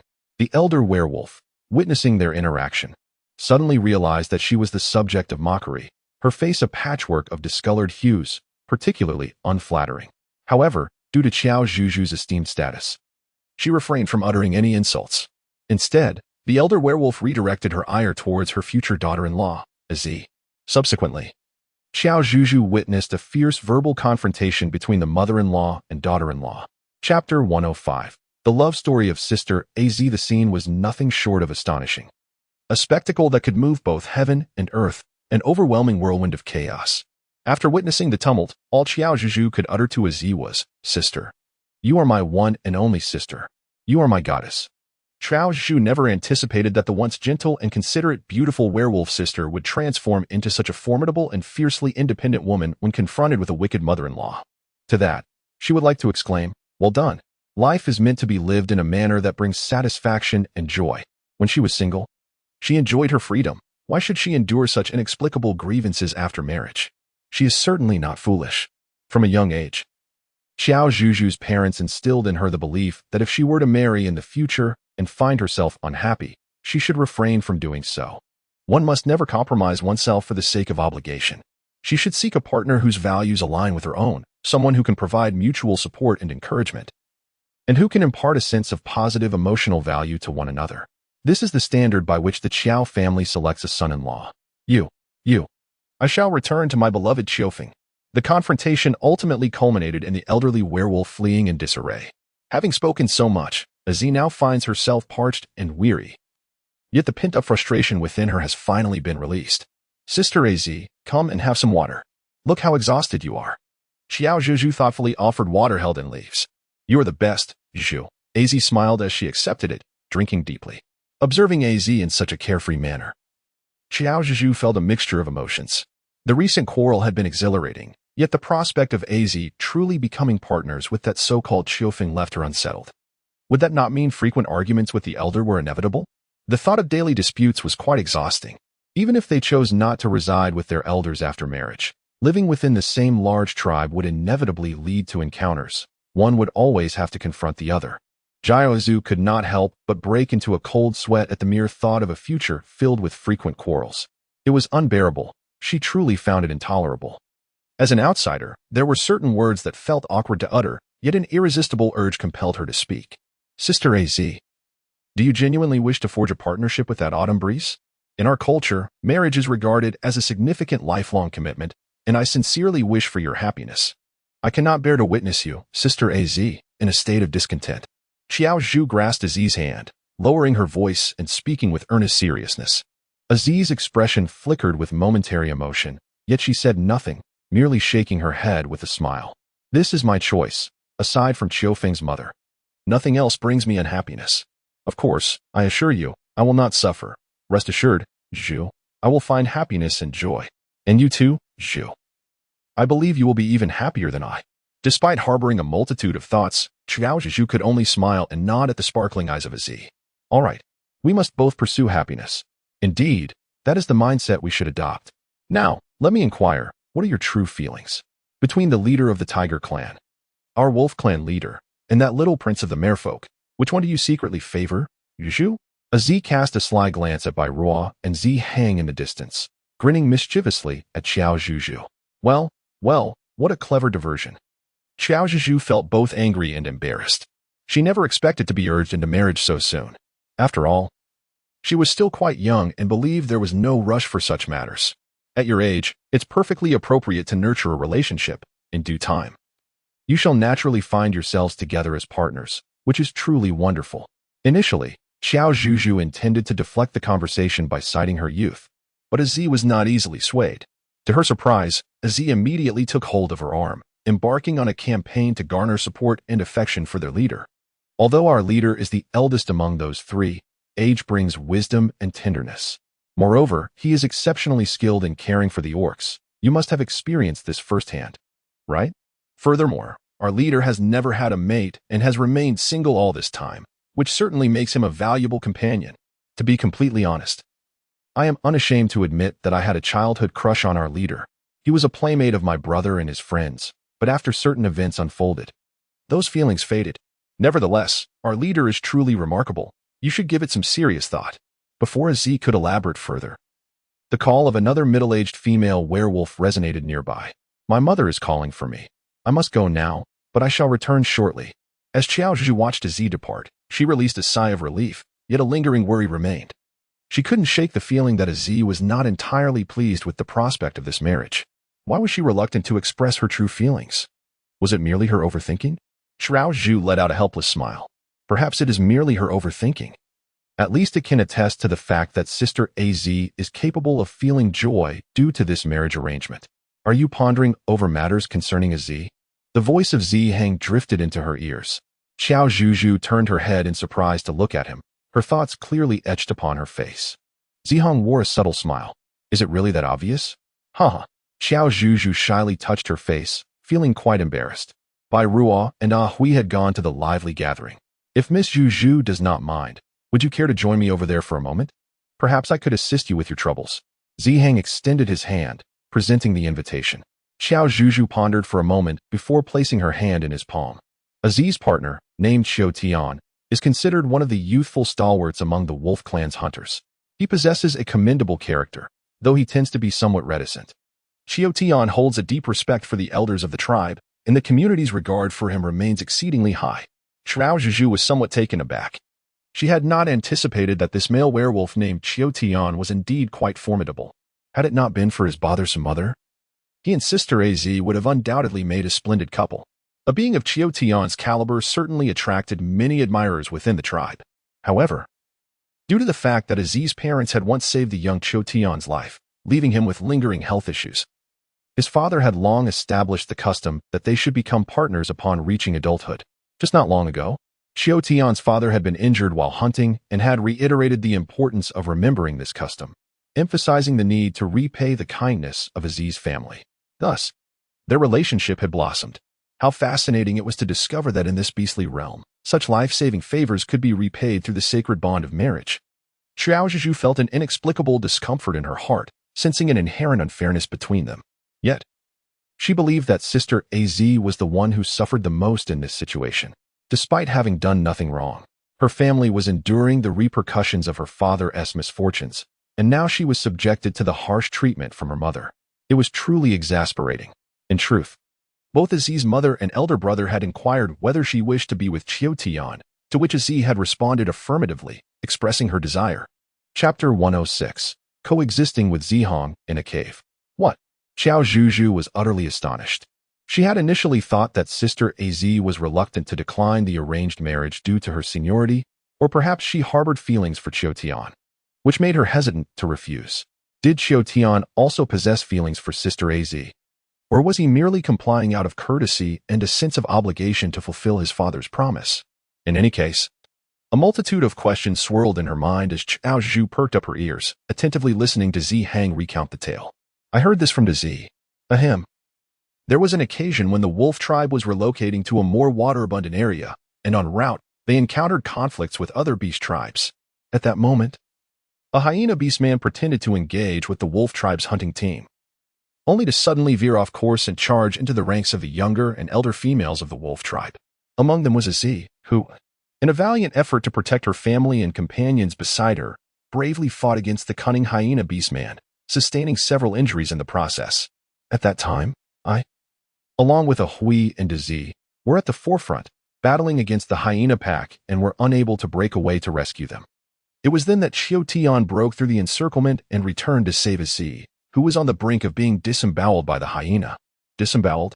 The moment Qiao Zhuzhu was startled, her hair bristled with fear. Previously, in biology class, she had learned about hyenas, creatures that indeed seemed to revel in their grotesque habits.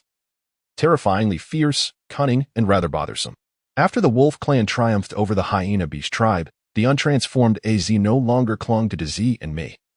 Instead, finding great delight in grooming Qiao Tian's fur and presenting small creatures she had hunted as tokens of affection.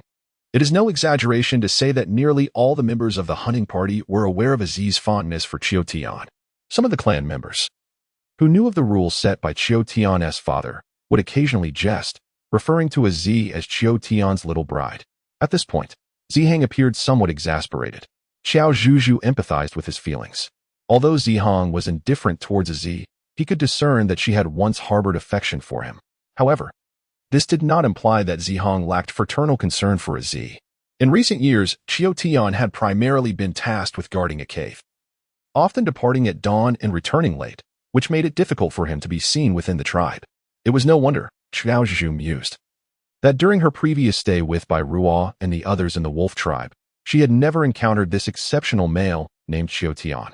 Yet, upon reaching this point in the tale, she began to understand why Sister Az would willingly endure the disdainful treatment of such a wretched mother-in-law, resolutely choosing to marry Qiao Tian. In the tender years of youth, at the precipice of life and death, a capable male descends from the heavens to rescue you from the clutches of mortality. Beyond the debt of gratitude for saving her life, their bond was further strengthened by a childhood engagement. How could one not be moved? How could one resign their beloved for the sake of a malicious mother-in-law? However, Qiao Zhuzhu still felt that something was amiss. However, after listening to the story, she could now ascertain the source of her unease. Indeed, it stemmed from the other protagonist, Qiao Tian. What were his true feelings regarding this arranged marriage and his views on Zhi? If he harbored affection for his elder sister, Zhi, he would surely take tangible actions to encourage his mother to respect his future wife. Moreover, Zhi's parents were, after all, the saviors of Qiao Tian's father. It can only be said that either Qiao Tian does not particularly care for Zhi, or he is simply a mama's boy, too timid to defy or show disloyalty. The more Qiao Zhuzhu contemplated, the more she believed that these two conjectures were the most reliable. Beside her, Zhihang silently observed Qiao Zhuzhu, noting every subtle change in her expression. It is said that one's innermost thoughts are all written on the face, yet she still fails to learn from experience. Looking at it from another perspective, could her openness signify a deep trust in herself? Perhaps that is why she feels at ease revealing her thoughts. Zhihang found himself amused by this notion. After a moment of reflection, he inquired whether Qiao Zhuzhu would like to visit a nearby cave to witness the autumn scenery. The vicinity of the cave also boasted a lively trading area, a perfect place to unwind. Sounds good, she replied. Qiao Zhuzhu initially contemplated inviting Zhi. Yet fearing the potential awkwardness of their encounter, she ultimately dismissed the idea. Instead, she decided to summon Bai Ruo. All right, please wait a moment while I fetch him. However, after a brief interval, Zhihang returned alone. He mentioned that he had some matters to attend to and encouraged them to proceed without him. I see, she replied. Then let us be on our way. The sooner we depart, the sooner we shall return. Qiao Zhuzhu rose to her feet, brushing off the dust from her attire. She pondered over what Bai Ruo might be preoccupied with, as he had vanished upon the arrival of the wolf clan, a behavior quite uncharacteristic of his usual clingy disposition. As she mused, Zhihang had already transformed into a violet wolf, crouching down to offer her a ride upon his back. Although the cave was nearby, traversing the distance would still require some time. Thus, Miss Zhuzhu thought it best to take a seat upon him, allowing them to reach their destination more swiftly. Oh, very well, she replied. Qiao Zhuzhu mounted the wolf's back. She perceived that the fur of the wolf tribe's beastmen was not as smooth and supple as that of wolves and foxes. However, it possessed a unique texture that delighted her nonetheless. Regardless, any encounter with the soft, fluffy fur of animals brought her immense joy. Before long, they arrived at their destination. Indeed, Beside the cave was a trading area, where a considerable number of beastmen queued at the entrance. This trading post, when compared to those across the western seas, was relatively modest. Nevertheless, it was likely the only one in the vicinity of the plains, which accounted for the dense congregation of beastmen. This cave was aptly named the Unknown Cave, as its location behind the wolf tribe bore significant implications for the safety of our people. Consequently, we dispatched a contingent of beastmen to patrol and guard the area surrounding the cave. Furthermore, due to the presence of a trading zone, the guards at the entrance were appointed in accordance with regulations from various beast tribes, with members of the wolf tribe also waiting to exchange goods, resulting in a higher concentration of wolf tribe beastmen. Zihong provided an overview of the distribution of beastmen in the area. Apart from the predominant wolf tribe, the others were primarily inhabitants of the surrounding plains from various beast tribes. It is worth mentioning that my primary motive for visiting the unknown cave was to investigate its interior. Previously, some tribe members guarding the vicinity and passing beastmen had reported hearing the sounds of unknown beastmen screaming and laughing within, which could potentially jeopardize our safety. I felt compelled to assess the situation personally. I must admit, Zihong is truly a responsible leader. I decided to join him. The more companions, the greater the support. And as you are aware of my strength and fortune, I am confident that we shall not encounter any misfortune. Qiao Zhuzhu confidently patted her chest, assuring them. All right. Zihong smiled in response. Autumn is right here. If you have any questions, feel free to ask. I am firmly on your side and that of Z. Qiao Zhuzhu nodded. However, they had barely taken a few steps inside when a tremendous thunderclap echoed outside, followed by a torrential downpour. It seemed they would have to remain in this cave for the time being. Chapter 107. The demon in the depths of the cave. The rain fell in relentless torrents, with sizable droplets splattering into the cave and striking Qiao Zhuzhu's hand. Surprisingly, the force was quite formidable. Fortunately, I had packed a tent among my belongings. Although I also brought an umbrella, the sheer intensity of the rain, coupled with the wind, would render even an iron door utterly soaked. It was best for them to stay put in the cave until the rain subsided. Miss Zhuzhu, let us venture a bit deeper into the cave. The wind outside is causing the raindrops to blow in, and catching a chill would be undesirable, Ziheng suggested as he approached. He had ventured a little further in, hoping to locate Qiao Tian and ascertain the safety of the cave ahead. The rain had commenced abruptly and had been falling for approximately half an hour without respite, raising the likelihood that it would continue until dawn. This indicated that they would likely have to spend the night here. If it were merely a rainstorm, Ziheng believed he could transform into his beast form and endure the conditions until he returned. Yet, the situation was compounded by not only the heavy rain but also the snowfall, a biting wind, and the occasional flashes of lightning. Additionally, with Qiao Zhuzhu present, it was simply too perilous to risk. Reluctantly, they would have to endure a night in the cave. Indeed, let us move deeper into the cave. Besides the tent, I also brought a source of fire, which will provide warmth and illumination. Qiao Zhuzhu originally contemplated experimenting with the portal. However, whether due to the inclement weather or the lightning that disrupts magnetic fields, this device has once again malfunctioned. It is truly perplexing. Qiao Zhuzhu could only feel grateful that the items within her portable space were relatively complete, sparing them from discomfort within the cave. All right. Let me set up the tent and start a fire, she declared. Zihong's movements were swift and efficient, and within minutes, he had accomplished both tasks. I glanced at the time. It was nearly dusk, signaling that it was time for dinner. Qiao Zhuzhu continued to rummage through her portable space in search of provisions. Clearly, the cave offered no sustenance, only a tangle of weeds and some branches broken by orcish hands. The fire had been kindled from these very branches. At last, Qiao Zhuzhu unearthed several cans of meat and a bottle of water. Indeed, the title of omnipotent portable space is well-deserved. Let us taste and see if it pleases the palate. As Qiao Zhuzhu was about to assist Zihong in opening the can, she observed him effortlessly take it and skillfully open it himself, having previously tasted similar fare. Zihong noticed Qiao Zhuzhu's astonished expression and offered a gentle smile along with an explanation. Ah, so that's how it is. I was worried you might not be accustomed to it, she replied. After all, these canned goods do contain some additives. One cannot entirely deem them healthy, and moderation is advisable. The seasoning within is abundant, which may render it somewhat salty. Be sure to drink plenty of water. There are also compressed biscuits here. Quite filling indeed. Qiao Zhuzhu placed the items she retrieved from the space between the two of them. I appreciate your efforts in preparing this. My stamina can last until tomorrow afternoon, so Miss Zhu, please indulge and take good care of yourself. Zihong did not harbor any aversion towards the canned food. On one hand, he was indeed not hungry. On the other, certain memories were stirred by the surroundings. Zihong's gaze darkened. Ever since the incident at the volcano, he had gradually forgotten the memories shared with that young girl. Perhaps this was for the best, as if it were merely an illusion. Far preferable to the bitterness of being deceived while being the sole bearer of such recollections. Well, to be honest, I am somewhat hungry. In an effort to enliven the atmosphere, Qiao Zhuzhu lamentably remarked, were it not for this sudden downpour, we would likely be dancing around the campfire in the tribe. Feasting on roasted meats, wouldn't we? Indeed, though the rain may be inconvenient, it is a rare occurrence, and aside from the less than ideal conditions, it seems to harbor no substantial drawbacks. Zihong sat cross-legged, quietly admiring the rain-soaked landscape at the cave's entrance.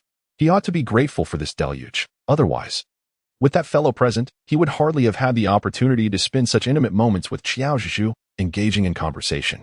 Concerning Qiao Zhuzhu, Zihong was unequivocally certain of his affections. His feelings were undeniably those of a male towards a female. Yet, he was acutely aware of the fierce competition he faced, knowing well that the orc who occupied her thoughts was certainly not himself. In truth, he lamented his failure to express his emotions sooner. On a rainy day, the greatest joy lies in reclining on one's cozy bed, indulging in slumber or perusing one's phone, listening to the soothing sound of the rain, while casually reaching for a snack, an experience that is simply delightful and refreshing. Qiao Zhuzhu stretched her legs, easing her muscles. After conversing for a while, her stomach audibly protested, which was rather embarrassing. Miss Zhu, please take your time. I shall step outside for some fresh air and gather more firewood, said Zihong before taking his leave. The tent they had set up was spacious and well ventilated, with a top that could be open to the sky, ensuring that lighting a fire inside would not be suffocating or hazardous. Qiao Zhuzhu watched as Zihong's departing figure gradually faded from view, feeling a sense of relief wash over her. It was fortunate that he had left, otherwise, the awkwardness of their solitary encounter would have been palpable. Shaking her head to dispel her wandering thoughts, she opened the can and scooped out a morsel of meat with the provided spoon. Aside from being a tad salty, it was quite delectable. Qiao Zhuzhu unscrewed a bottle of water and tilted her head back, gulping down more than half of it. Just as she was about to open a pack of compressed biscuits, she suddenly heard faint, scattered sounds approaching from the distance. Her sixth sense alerted her that something was amiss. In order to avoid alarming her potential pursuer, she continued to feign the act of unwrapping the packaging. Yet the sound of the plastic crinkling had diminished slightly, allowing her to discern that the noise was indeed footsteps. A sudden chill ran down Qiao Zhuzhu's spine. The sound emanated from the depths of the cave, rendering Zihong, who was near the entrance, oblivious to it for the moment. Who could this footstep belong to? Was it that of Autumn? Or perhaps the owner of the eerie screams originating from within the cave? The thought sent a wave of dread through Qiao Zhuzhu's heart. She dared not turn to confront the source of the sound. Instead, she slowly rose to her feet, preparing to make her way towards the entrance. However, after taking just a few steps, she heard a faint voice calling her name from behind. How terrifying. Startled, Qiao Zhuzhu fled in haste, but after just a few steps, that creature caught up with her, placing its hand upon her shoulder. In a moment of frantic turning, Qiao Zhuzhu seemingly beheld a peculiar being adorned with horns upon its head. Could this be a demon? A layer of cold sweat formed on Qiao Zhuzhu's forehead. Just when she thought her end was near, a voice reached her. Miss Zhu? Autumn? It was Zihong's voice. Chapter 108, The Quadrangular Love of Werewolves.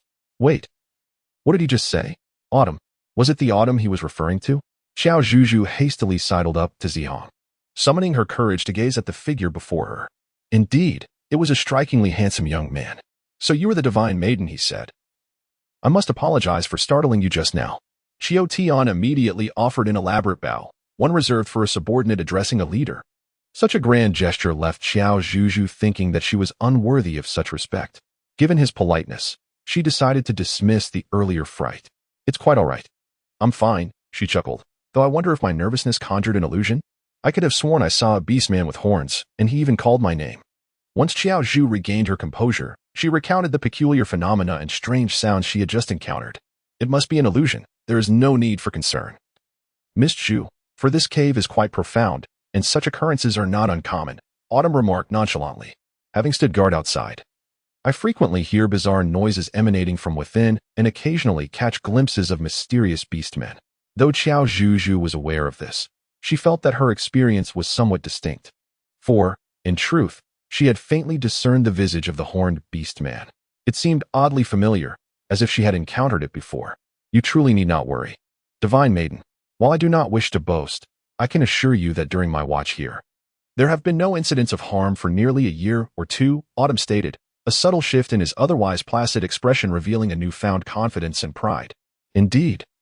Through their brief exchanges, Qiao Zhuzhu discerned that Autumn was a reserved yet exceptional individual, a dedicated and introverted werewolf.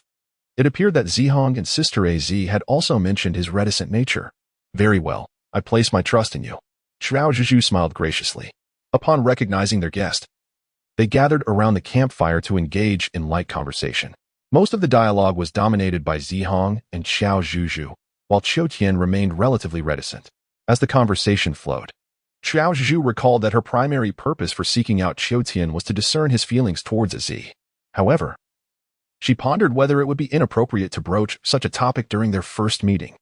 Qiao Zhuzhu felt a twinge of distress and subtly conveyed her thoughts to Zihong through a glance, hoping he would grasp her meaning.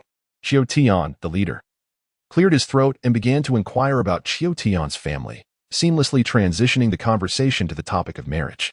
As the leader of the wolf clan, it was customary for him to personally engage in significant matters concerning his close kin, which contributed to his recognition and respect among them. Initially, Qiao Tian responded promptly, her face adorned with a smile that reflected appreciation and concern. However, when the subject of marriage arose, Qiao Zhuzhu noticed a fleeting expression of surprise, helplessness, and annoyance cross Qiao Tian's face. Indeed, Qiao Zhuzhu can assure you that her capture of the subtle emotions reflected in the autumnal gaze is devoid of any emotional influence. Indeed, there is a palpable sense of annoyance. The night has grown late. The goddess and the leader should rest, while I remain outside to keep watch. Autumn stammered a few bland remarks before finding an excuse to exit the tent. Qiao Zhuzhu initially intended to mention that she could still produce a tent, but upon witnessing the hasty retreat of Autumn, the words caught in her throat. Perhaps it is best to let it be. Thank you, Zihong, for your kindness. It is indeed a burden to involve yourself in such trivial matters. I am truly concerned that Sister Az may face undue hardships in the future. Autumn is a reliable kin, a friend, and a son, yet as a husband, his dependability remains to be seen. I can empathize, yet there are moments when, as onlookers, we find it challenging to share the same sentiments and thoughts as they do. Zihong's words resonate with wisdom, indeed. It is often said that those embroiled in the situation may be blinded, while observers may perceive the truth with clarity. Qiao Zhuzhu sighed, convinced that her elder sister Az understood the underlying truths. Even though she was aware that Qiao Tian might not harbor feelings for her, she still nurtured a glimmer of hope, yearning for a chance at love. From a standpoint of fairness and observation, she felt that both individuals, while pitiable, possessed their own flaws that rendered them somewhat contemptible. Perhaps her words were harsh, yet they were not unfounded. If either one could resolutely decline, she believed that parting amicably would undoubtedly be a wise choice, one that both parties could accept. It is often said that even the most impartial officials struggle to resolve domestic affairs, and their situation was no exception. With this thought in mind, Qiao Zhuzhu decided to let go of her concerns regarding the matter. Realizing that it was getting rather late, she said, "You should rest, Zhuzhu. I will step outside for some fresh air." In the center of the tent, a fabric partition conveniently formed two small compartments for their rest. Qiao Zhuzhu nodded, tidied up the remnants of her meal, and prepared to lie down. However, at that moment, she noticed an object left beside the dwindling campfire.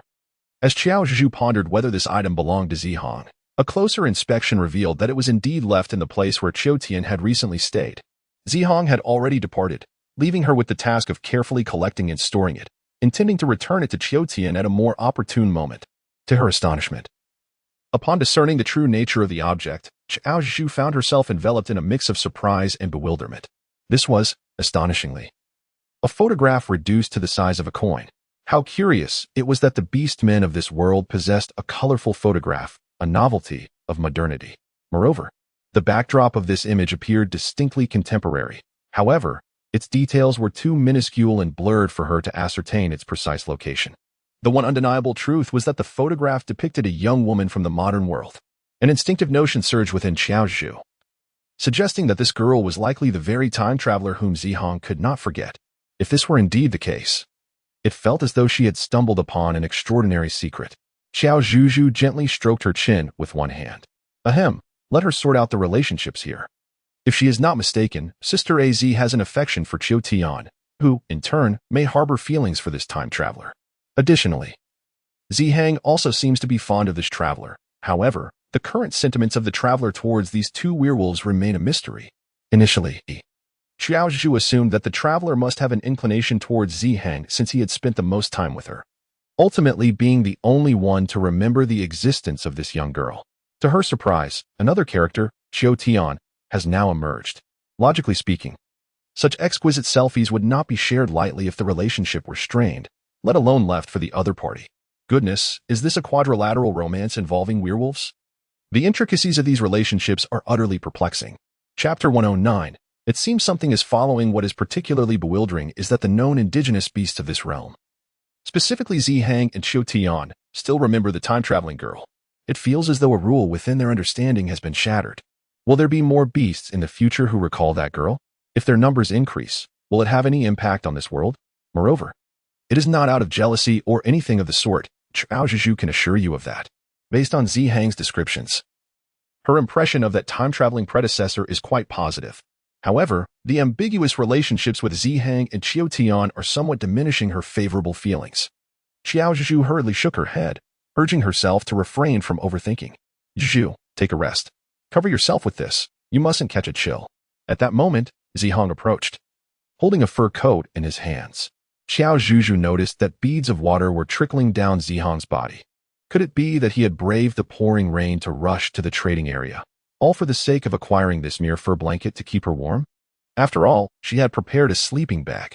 Regardless, she could not bring herself to utter any words of reproach, for his intentions were clearly for her benefit. Observing Qiao Zhuzhu's anger, Zihang felt an inexplicable delight in his heart. With a subtle smile, he gently remarked that it was of no consequence to him to be caught in a little rain. He had taken care to ensure that the fur was dry when he arrived, so it would not be damp and heavy, causing her discomfort. Very well, she replied. I shall make good use of it. Thank you ever so much. Let me also see if I can find something to keep you warm. Upon finishing her words, Qiao Zhuzhu proceeded to search within her spatial realm. Observing her momentary daze, Zihang discerned her imminent intentions. With a soft sigh, he settled into the solitary compartment partitioned by the tent, gazing outward as he quietly contemplated. Here, this is called a warming pad. It generates heat automatically and can sustain warmth for several hours. Apply a few more, and you shall remain warm throughout the night. There are plenty, to take some for autumn as well.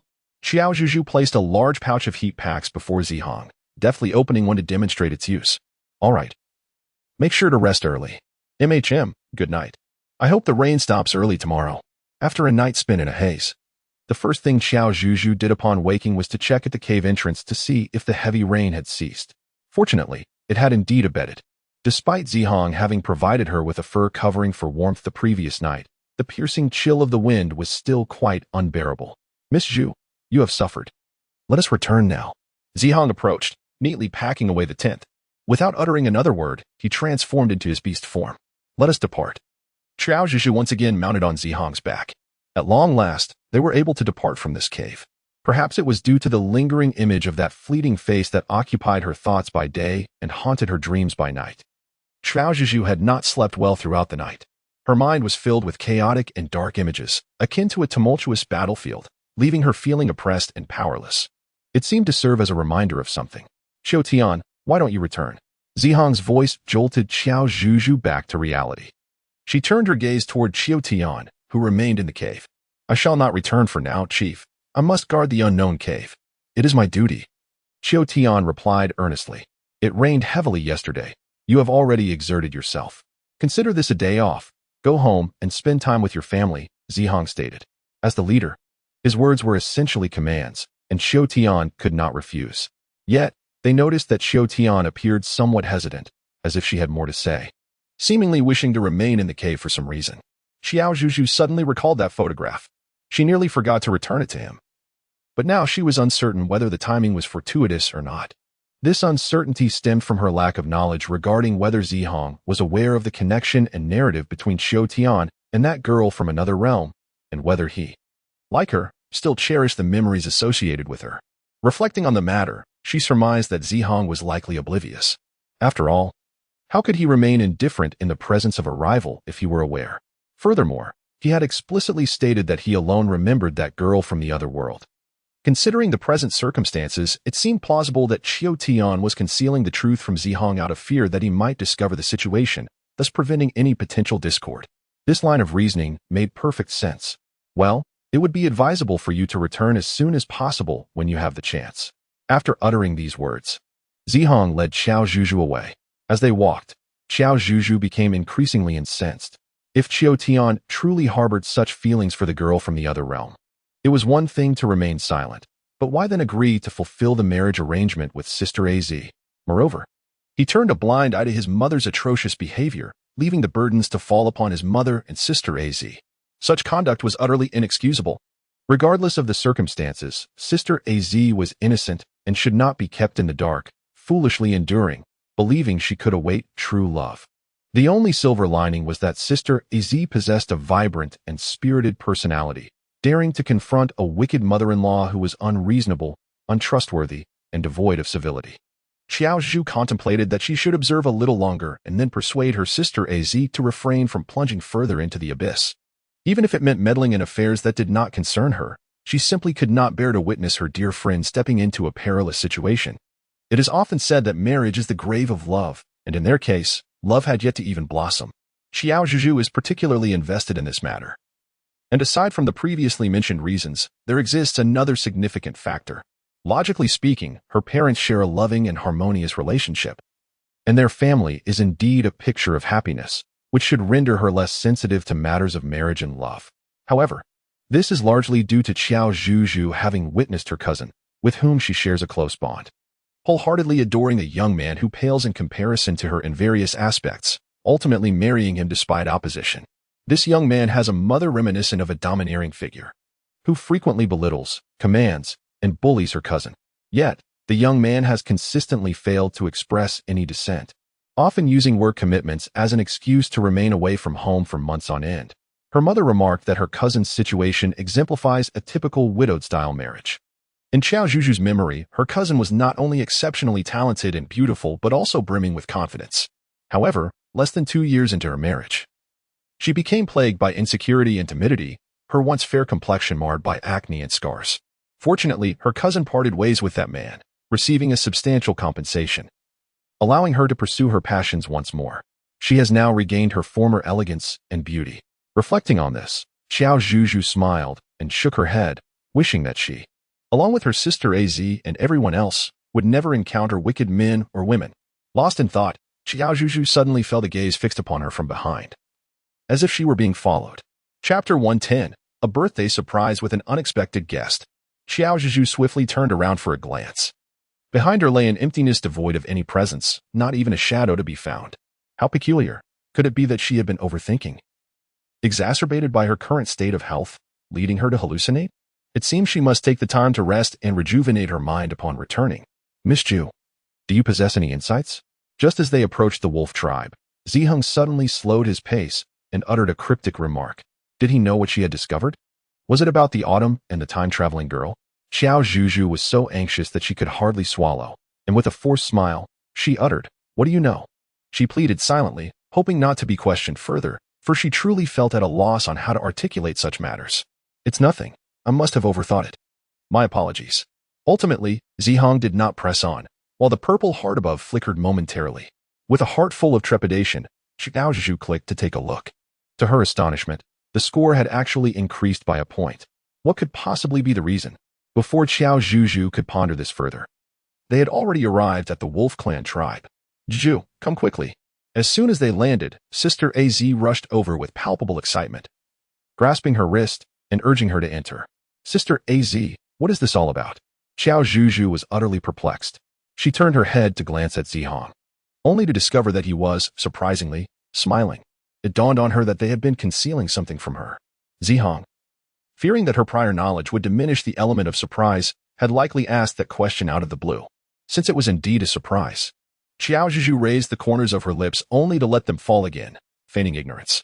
Uncertain of what the surprise might be, she felt a surge of anticipation. Once as he came to a halt, Qiao Zhuzhu gazed upon the scene before her, instantly rendered speechless. Before her lay a multitude of blooming flowers, with a few striking red plums positioned centrally, artfully arranged to spell out a message. The letters seamlessly formed the most beautiful and heartfelt wish. Happy birthday, Zhuzhu. Everyone was astonished that not only did they remember her casually mentioned birthday, which fell on the second day of the new year, but they had also orchestrated such a grand surprise. Qiao Zhuzhu covered her mouth with her hand, overwhelmed with excitement and at a loss for words. Happy birthday, Zhuzhu. Azi approached with a smile, cradling a delicate crown made of leaves and plum blossoms. This was something Qiao Zhuzhu had previously taught her. Azi often claimed to be clumsy with her hands, unable to master such intricate crafts. Yet, she had not only succeeded but had created something particularly charming and exquisite.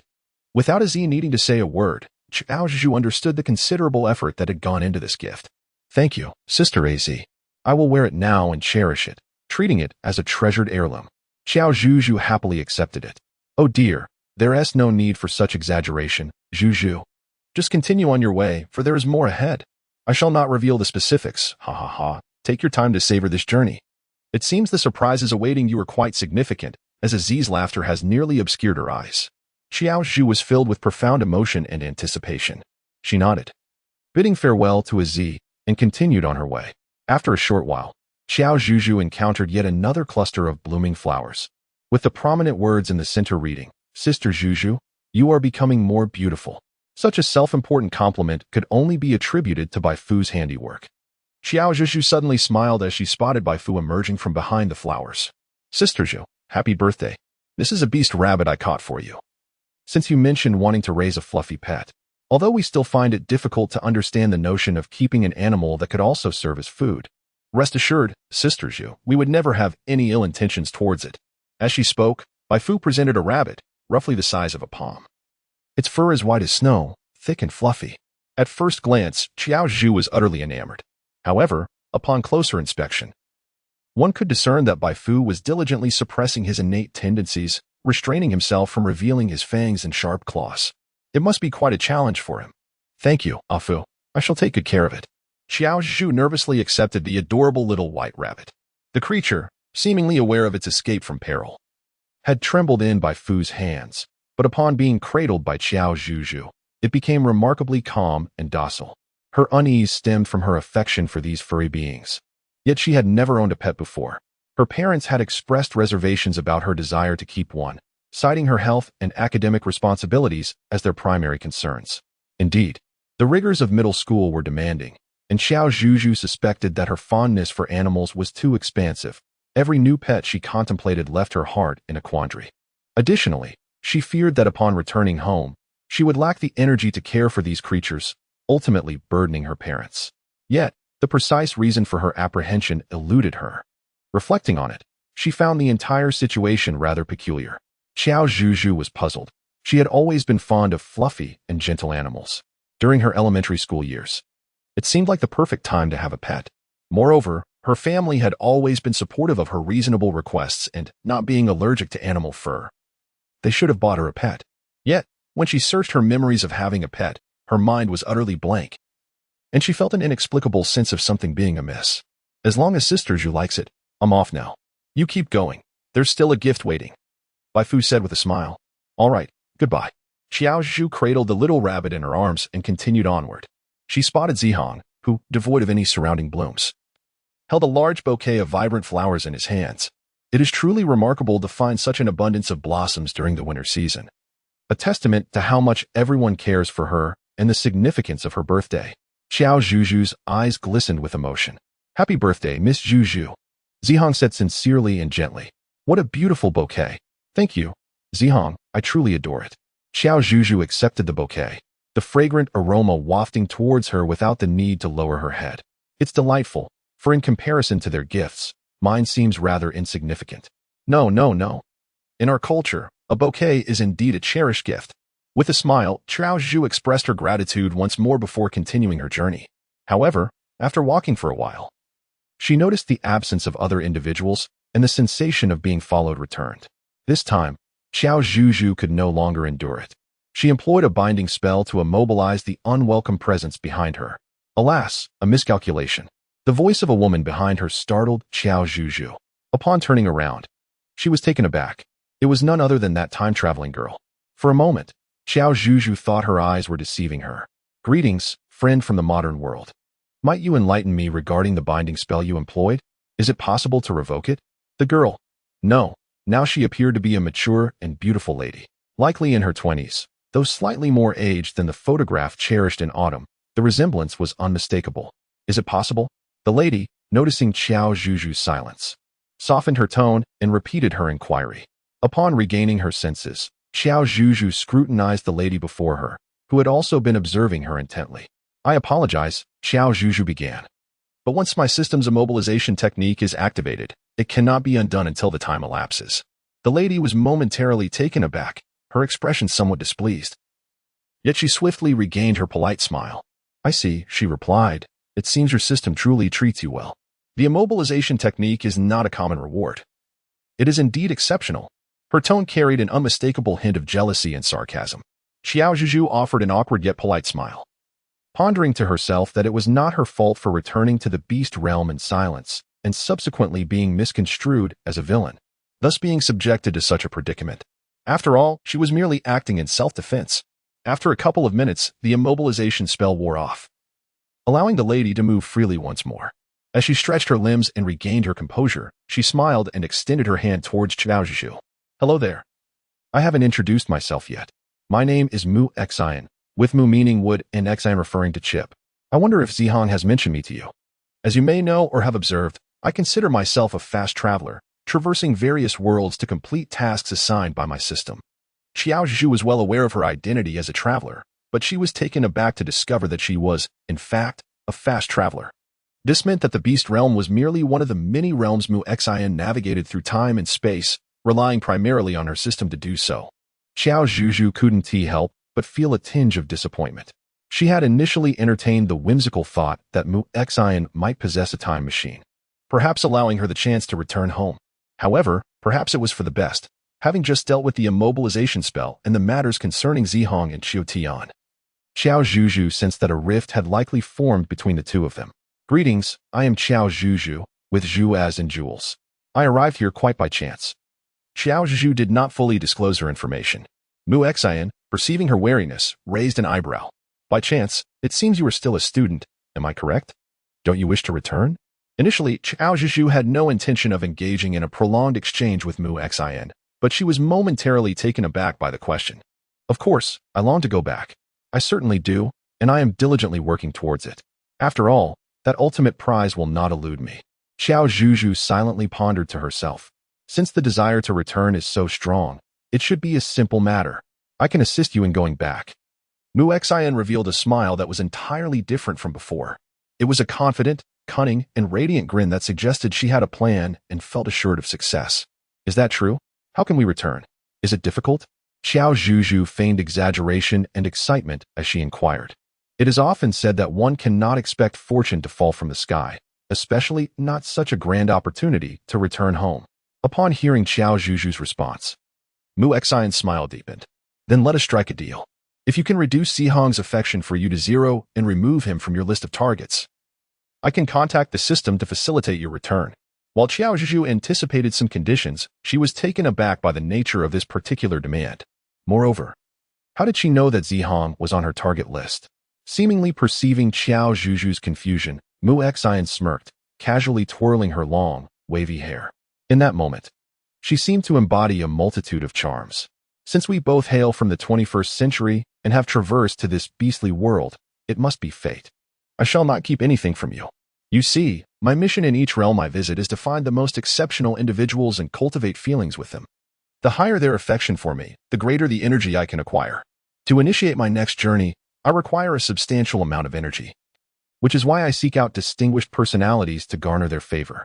As Mu Xian spoke, her expression radiated confidence and pride, completely oblivious to any potential impropriety in her words or actions. However, after traversing numerous worlds and encountering a myriad of characters over the years, she found herself feeling rather jaded. It wasn't that they were undesirable. Rather, she felt that humans were inherently more greedy than animals, lacking the pure and sincere emotions that animals possess, along with the untainted, abundant energy they provide. Of course, I am not so selfish as to disregard others entirely. I simply seek a clean, pure individual to settle down with. Yet my system has alerted me that Zihong's affection for me has plummeted drastically, and he has become one of your targets. Thus, I believe only you, Miss Qiao, can assist me in this matter." Upon hearing this, Qiao Zhuzhu furrowed her brow in displeasure. How could she speak in such a manner? Did she truly equate Zihong to an animal? Surely, there is a distinction between beastmen and mere animals. Mu Xian noticed the astonishment and dissatisfaction etched on Qiao Zhuzhu's face. Anticipating such a reaction, she merely smiled disdainfully. Casting a glance at the peculiar watch upon her wrist, she inwardly cursed her misfortune. The energy she possessed was insufficient to sustain her presence here for long. She needed to swiftly acquire enough affection to exchange for energy. Isn't it a fair proposition to exchange a target for a chance to return home? After all, Miss Qiao, your pursuit of them is also to gain affection to unlock the rewards the system offers, is it not? Like a binding spell? Mu Xian's words left Qiao Zhuzhu feeling quite distressed. Although she had contemplated raising her affection level in order to return home, she could assure that during her interactions with others, she had never deliberately sought to elevate those feelings. Instead, she genuinely regarded them as friends. She even refrained from crossing any boundaries. The only exception was by Rua, the one with whom she shared a mutual fondness. Did I hit the nail on the head? There is no need to feel anger or guilt. It is only natural that one might risk everything for wealth, just as a bird might perish for food. So, what do you say? Will you agree to collaborate with me? Mu Xian was already feeling a sense of urgency. Qiao Zhuzhu inhaled deeply, raising her head with a serious demeanor. I refuse. I can assure you that I am not like you, whether you believe it or not. I have never deliberately pursued them, nor have I sought to elevate their affections. In my heart, they are friends deserving of respect and genuine treatment, human beings, not instruments or animals. As her words fell, a notification chimed in her ear. Congratulations, your affinity with the character Zihong has reached a perfect score of 100. Chapter 112. The reluctant Mu Xian. Upon hearing this news, Qiao Zhuzhu's eyes widened in astonishment. What is happening?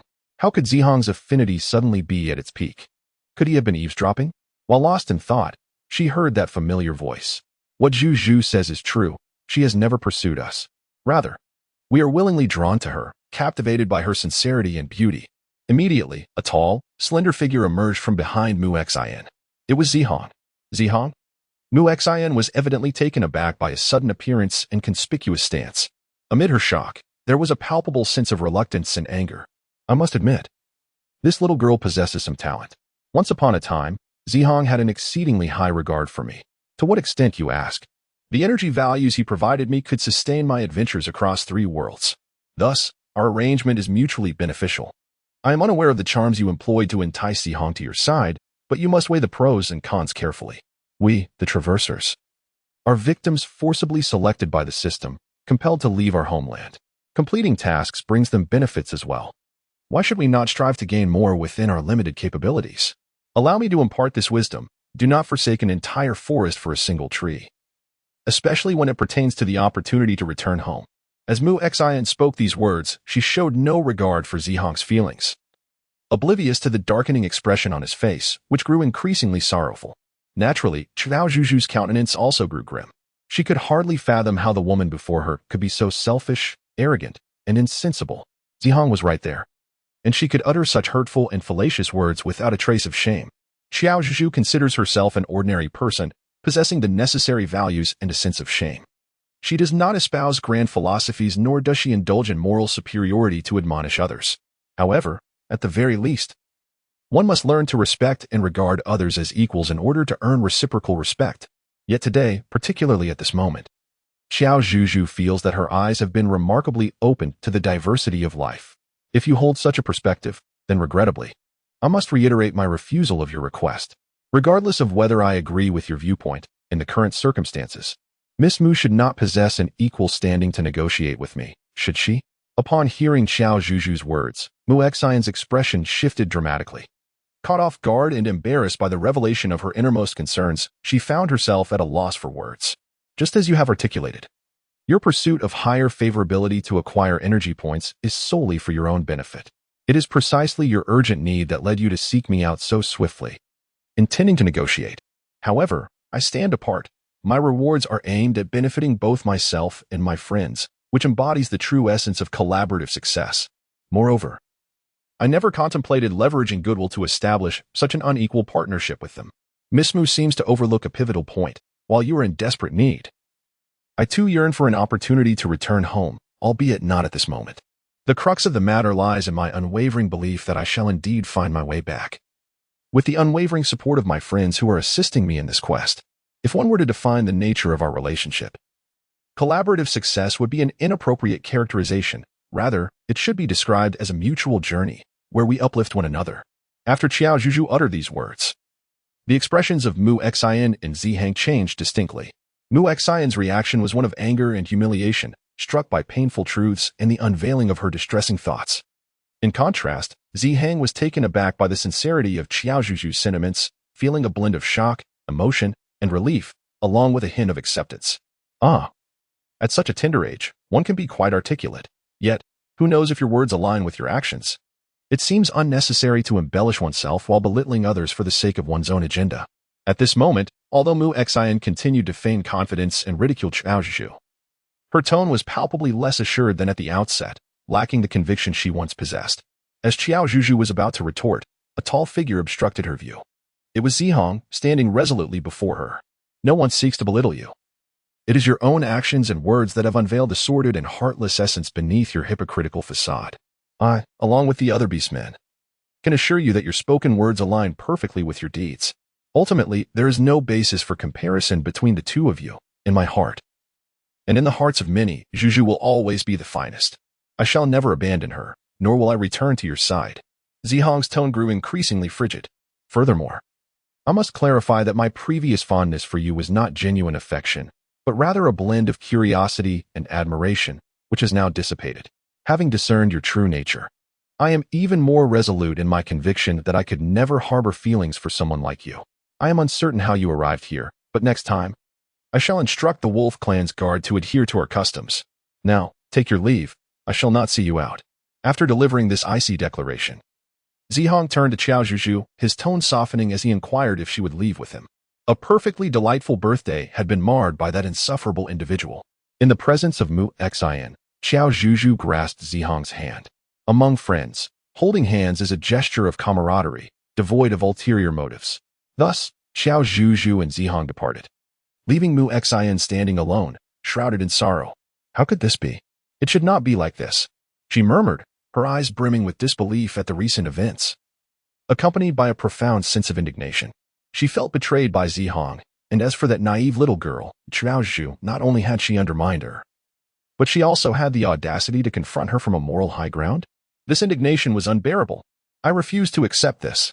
The more Mu Xian pondered, the angrier she became, her hands clenched into fists, producing a sharp cracking sound. At that moment, her legs suddenly weakened, nearly causing her to collapse to the ground. Upon glancing down, she noticed her energy levels were dangerously low. Gritting her teeth, she contemplated which beast men in this world still remembered her fondly. Upon recalling a certain beast man, a defiant and frenzied smile crept across her face. Just wait until I gather enough energy, you traitors and mockers. Watch closely. Let us see who ultimately triumphs. Chapter 113. You actually annulled the engagement. Thank you, Zihang, for speaking on my behalf. In my fury, I could scarcely find the words, only wanting to rush forward and deliver a resounding slap. Due to Zihang's sentiments, Qiao Zhuzhu hesitated to articulate her thoughts fully. I should be the one thanking you, truly. Zhuzhu, we never misjudged each other's trust. Zihang gazed at Qiao Zhuzhu with utmost sincerity. Indeed, she had not erred in her faith in Zihang, as he stood unwaveringly by her side, defending her against her own budding feelings for Muxin. Likewise, Zihang had not misjudged himself. Affection is neither compelled nor can it be manufactured through design. It flourishes through genuine sincerity and mutuality. Zhu, I was not deceitful just now. I truly do not possess that kind of feeling towards her. Zihang mustered the courage to express his feelings to Qiao Zhuzhu. However, before he could finish his thought, he was interrupted. Ahem, leader of the Wolf Clan, you are quite inconsiderate. Bai Ruo's voice resonated with displeasure. Zihang realized that this was not an opportune moment. They had previously conspired to create a path adorned with flowers and well wishes. Each beastman was to stand at intervals, awaiting Qiao Zhuzhu's passage, bestowing birthday blessings and gifts before allowing her to continue, preserving her joyous spirit. Logically, Qiao Zhuzhu should have encountered Bai Ruo shortly after leaving Zihang. However, Mushin's unexpected arrival disrupted their plans and dampened the mood. Unaware of the circumstances, Bai Ruo had initially intended to wait longer, but, growing concerned after seeing no sign of her, took a few steps forward to ascertain whether something had gone awry with Qiao Zhuzhu. To his dismay, he then beheld Zihong and Qiao Zhu gazing at each other with profound affection, their bond appearing exceptionally intimate. A flame ignited within Bai Ruo, burning fiercely, jealousy ablaze. How infuriating of Zihong to disregard their agreement of maintaining a distance. Forgive me for the earlier disruption. It has been resolved. Zihong softened his tone. Fully aware of his impropriety, he acknowledged his impatience, fearing that Mushin's sudden appearance might influence Qiao Zhuzhu's perception of him and wishing to avoid unnecessary complications. Furthermore, he sought to seize an opportunity for himself. Zhuzhu, today is your birthday.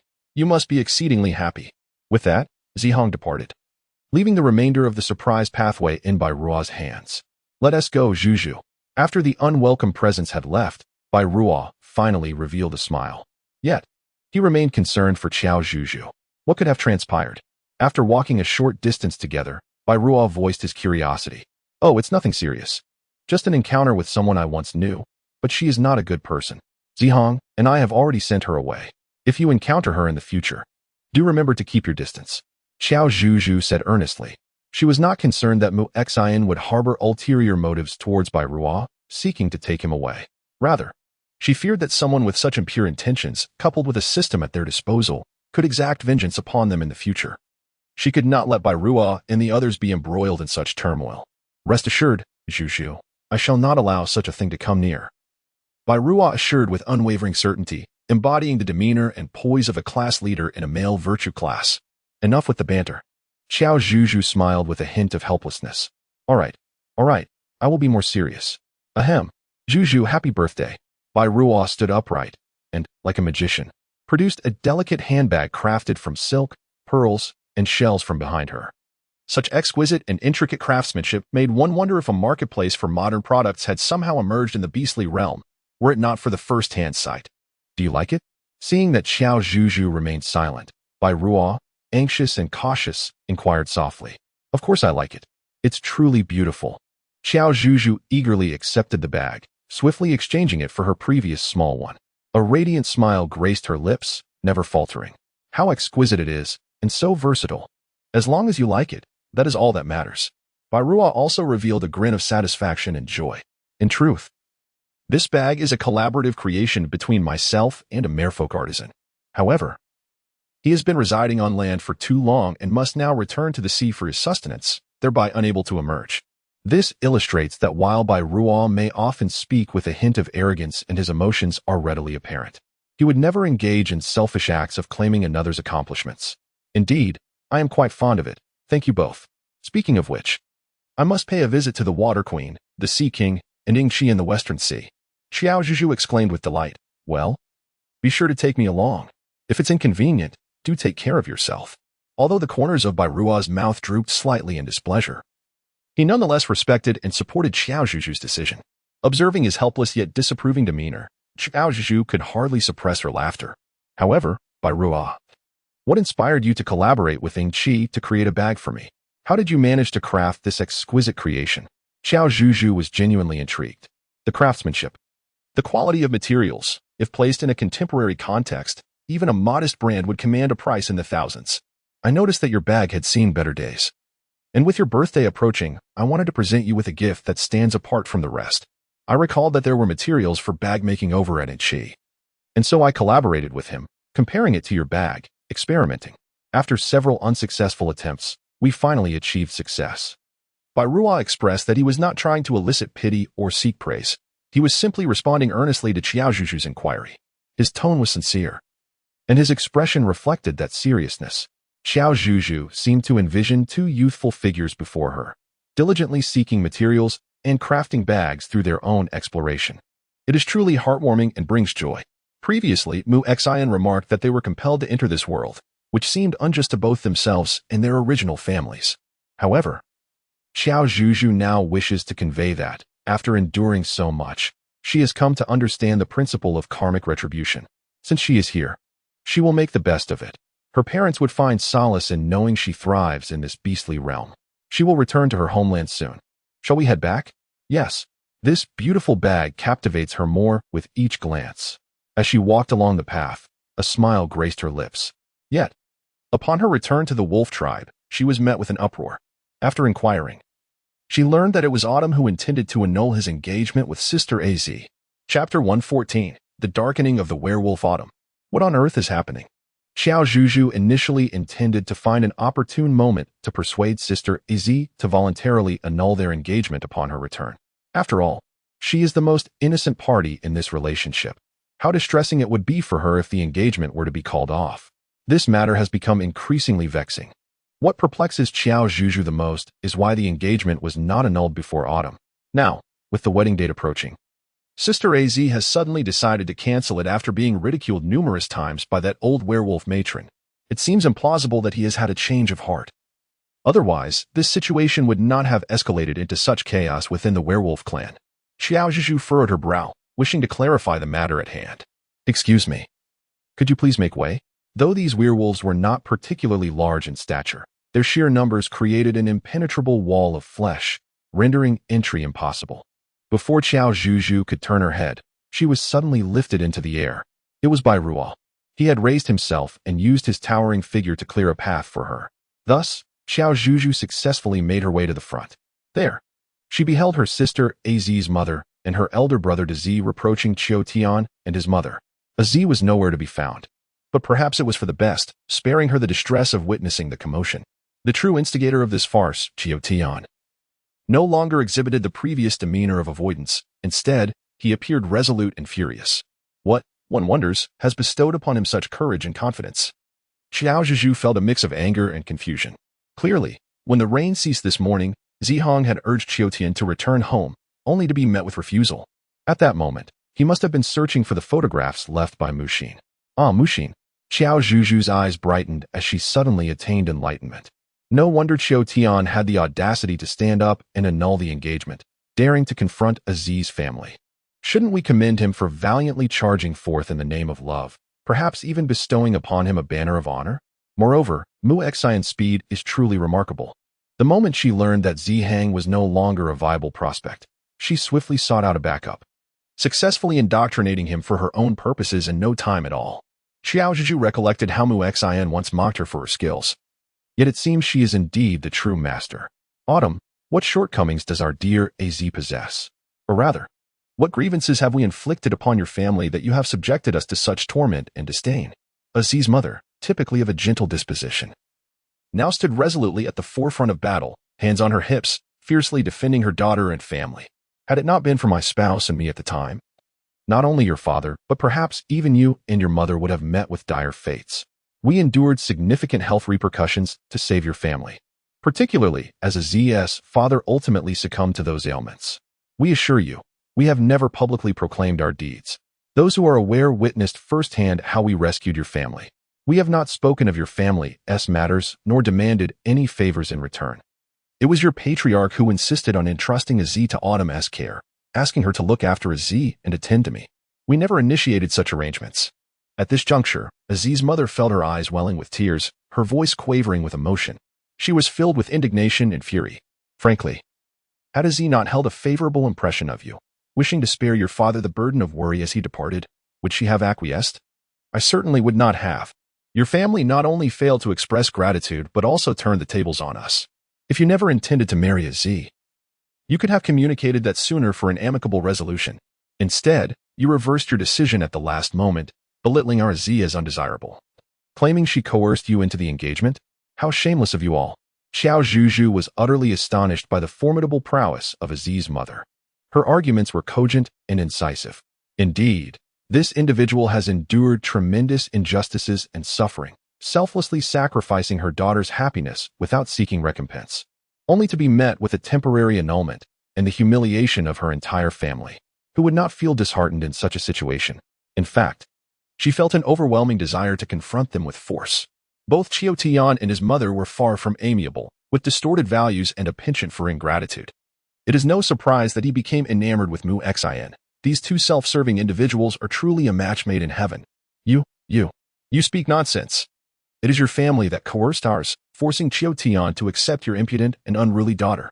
While it is true that your family saved us, My family's Qiao also saved your daughter's life. Any notion of debts owed has long been settled. Had it not been for Z's relentless pursuit of Qiao, he, with his kind heart, would have rejected her long ago to spare her from ridicule. Is it wrong for him to refuse to endure such indignity now? Qiao mother fiercely countered, showing no signs of weakness. One can only say that while trees may shed their bark, humans must not shed their shame. The world is indeed unmatched in its absurdity. The more Qiao Zhuzhu observed, the angrier she became, raising her foot as if to charge forward.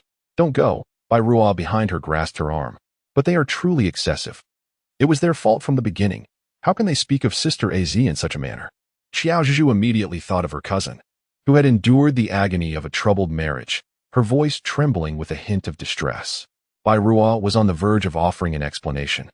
Yet upon hearing the quivering tone tinged with sorrow, his heart quaked in response. In that fleeting moment, any attempt at justification seemed futile. If it were Qiao Zhuzhu facing such humiliation and degradation, Bai Ruo mused, he would undoubtedly transform into a beast and exact a merciless vengeance upon the Qiao family. With this thought, darkness clouded Bai Ruo's gaze as he prepared to unleash his beastly form. Qiao Zhuzhu naturally sensed the barely contained fury emanating from Bai Ruo, and she swiftly reached out in an attempt to intervene. At a crucial moment, Zihong appeared. He firmly placed a hand on Bai Ruo's shoulder, urging him to regain his composure. What are you doing? Are you truly favoring that detestable family?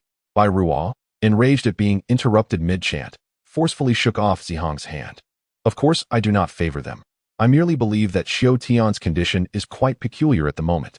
Calm yourselves and observe closely. His forehead and temples exhibit a darkened hue, entirely different from his state this morning. Upon Zihong's words, Qiao Zhuzhu also began to notice Qiao oddity. Not only were his third eye and temples discolored, but upon closer inspection, the corners of his eyes and lips bore a similar darkening. It was as if this individual had undergone a sudden transformation, as though he had adorned himself with a sinister makeup, quite the complete ensemble. So what if I noticed it? Bai Ruo, still seething with anger, failed to grasp Zihong's deeper implication. Chapter 115. Following Qiao to locate the lair in response to Bai Ruo's dissatisfaction, Zihong remained unperturbed and patiently elucidated. I suspect that Qiao may have been influenced by something, which accounts for his drastic change in demeanor and the reprehensible actions he has undertaken. Qiao Zhuzhu nodded, expressing her agreement with Zihong's perspective. No, this merely indicates that his true nature is inherently vile. If he harbored no such thoughts, what could possibly sway him? It is not as if he has been possessed by some malevolent entity. Bai Ruo maintained her disdainful and skeptical demeanor. Possession by a malevolent entity.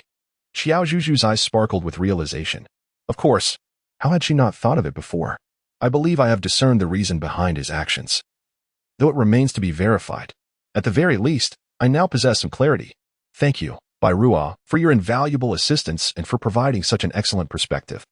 In response to Qiao Zhuzhu's exuberance and gratitude, Bai Ruo was utterly perplexed, unable to comprehend the situation. What had he done? How had he managed to aid Qiao Zhuzhu? Qiao Zhuzhu refrained from elaborating further, for she had encountered a similar situation in the Wudong forest, a matter that Bai Ruo and the others were yet unaware of. It would be best to provide an explanation when they witnessed it firsthand. However, that is not the crux of the matter at hand. Zihong, I must trouble you to take action.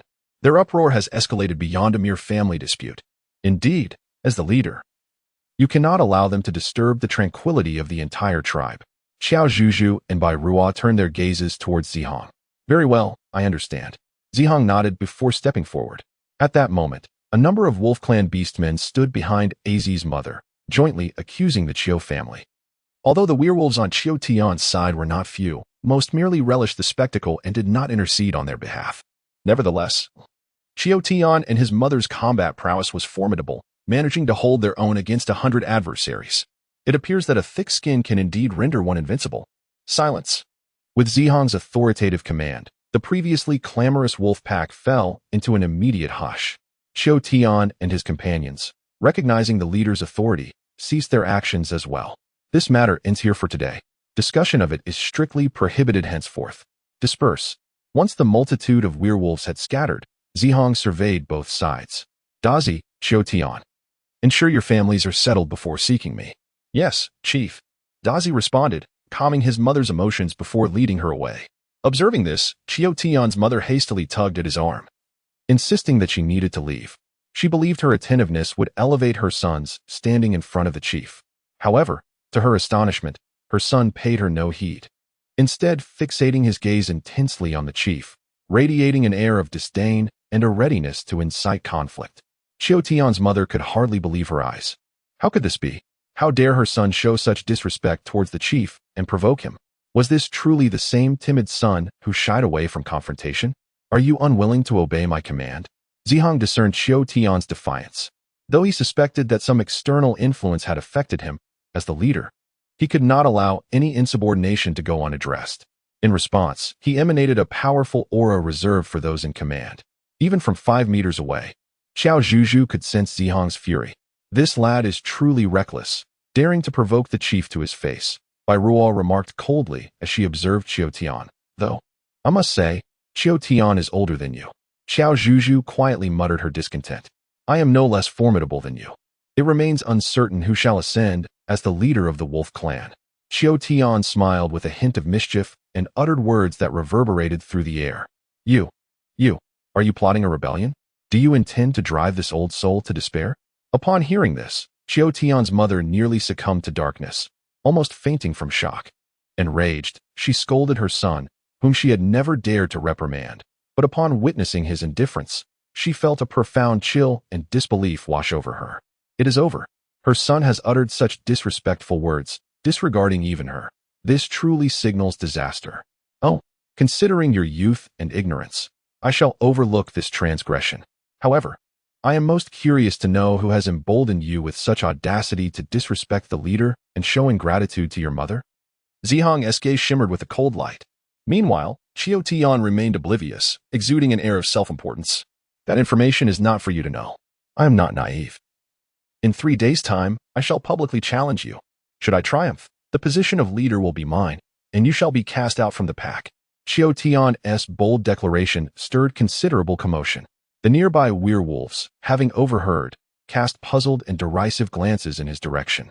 Upon realizing the gravity of the situation, Qiao Tian's mother rolled her eyes and collapsed to the ground. Yet, Qiao Tian paid no heed, turning away from the tribe without a backward glance. Surely, he must be mad. After witnessing the spectacle, Qiao Zhuzhu clicked her tongue several times. Is this the power of love? Transforming a timid mama-s boy into a fearless warrior, so unconcerned that he disregards even his own mother? What purpose does it serve to keep such a person around? Are you truly waiting for him to challenge your leadership tomorrow? Do you not fear the other clan members might follow suit? Bai Ruo glared at Zihong with exasperation. Though Qiao Zhuzhu also felt Qiao Tian had overstepped and should have been stopped immediately, she later pondered that Zihong must have his reasons for allowing this to unfold. How else could he extract the truth and identify the influence behind Qiao Tian's audacity? Zihong beckoned to them, expressing his intent to follow and discover Qiao Tian's whereabouts. Yes, let us proceed together. Perhaps there we shall uncover the source of his newfound bravado. Qiao Zhuzhu suggested. Very well, however, to avoid drawing his attention. I shall transform into my beast form. Consider yourself fortunate. Come and sit beside me. Bai Ruo morphed into a colossal white tiger with magnificent wings, soaring into the sky with Qiao Zhuzhu and Zihang. Indeed, the view from above was splendid. They effortlessly located Qiao Tian, following him to the lair of the filth, a place known as the Cave of Uncertainty. It was, as expected, right here, Qiao Zhuzhu suddenly realized. Earlier, she distinctly heard someone calling her name in the cave and even saw a figure with horns. Yet, it was Autumn who emerged. This cave undoubtedly harbored secrets. Let us first observe if he is engaged in any actions at the cave entrance, Zihong whispered. In the next moment, they beheld Chapter 116, The Malevolent Force Resurfaces, where the individual conversing with Autumn at the cave's mouth was none other than Muxin. Upon seeing her, Qiao Zhuzhu instinctively turned to glance at Zihong. The two exchanged a knowing look. Unbeknownst to them, Bai Ruo scoffed derisively. So, it seems there's a female outside. No wonder he is transformed so drastically. Yet, I find it perplexing. If he didn't wish to be with Sister AZ, why not simply express it? Why resort to this charade and challenge for the position of leader? It's utterly foolish. Upon hearing this, Qiao Zhuzhu sighed helplessly. The matter was rather intricate, and she was at a loss for words.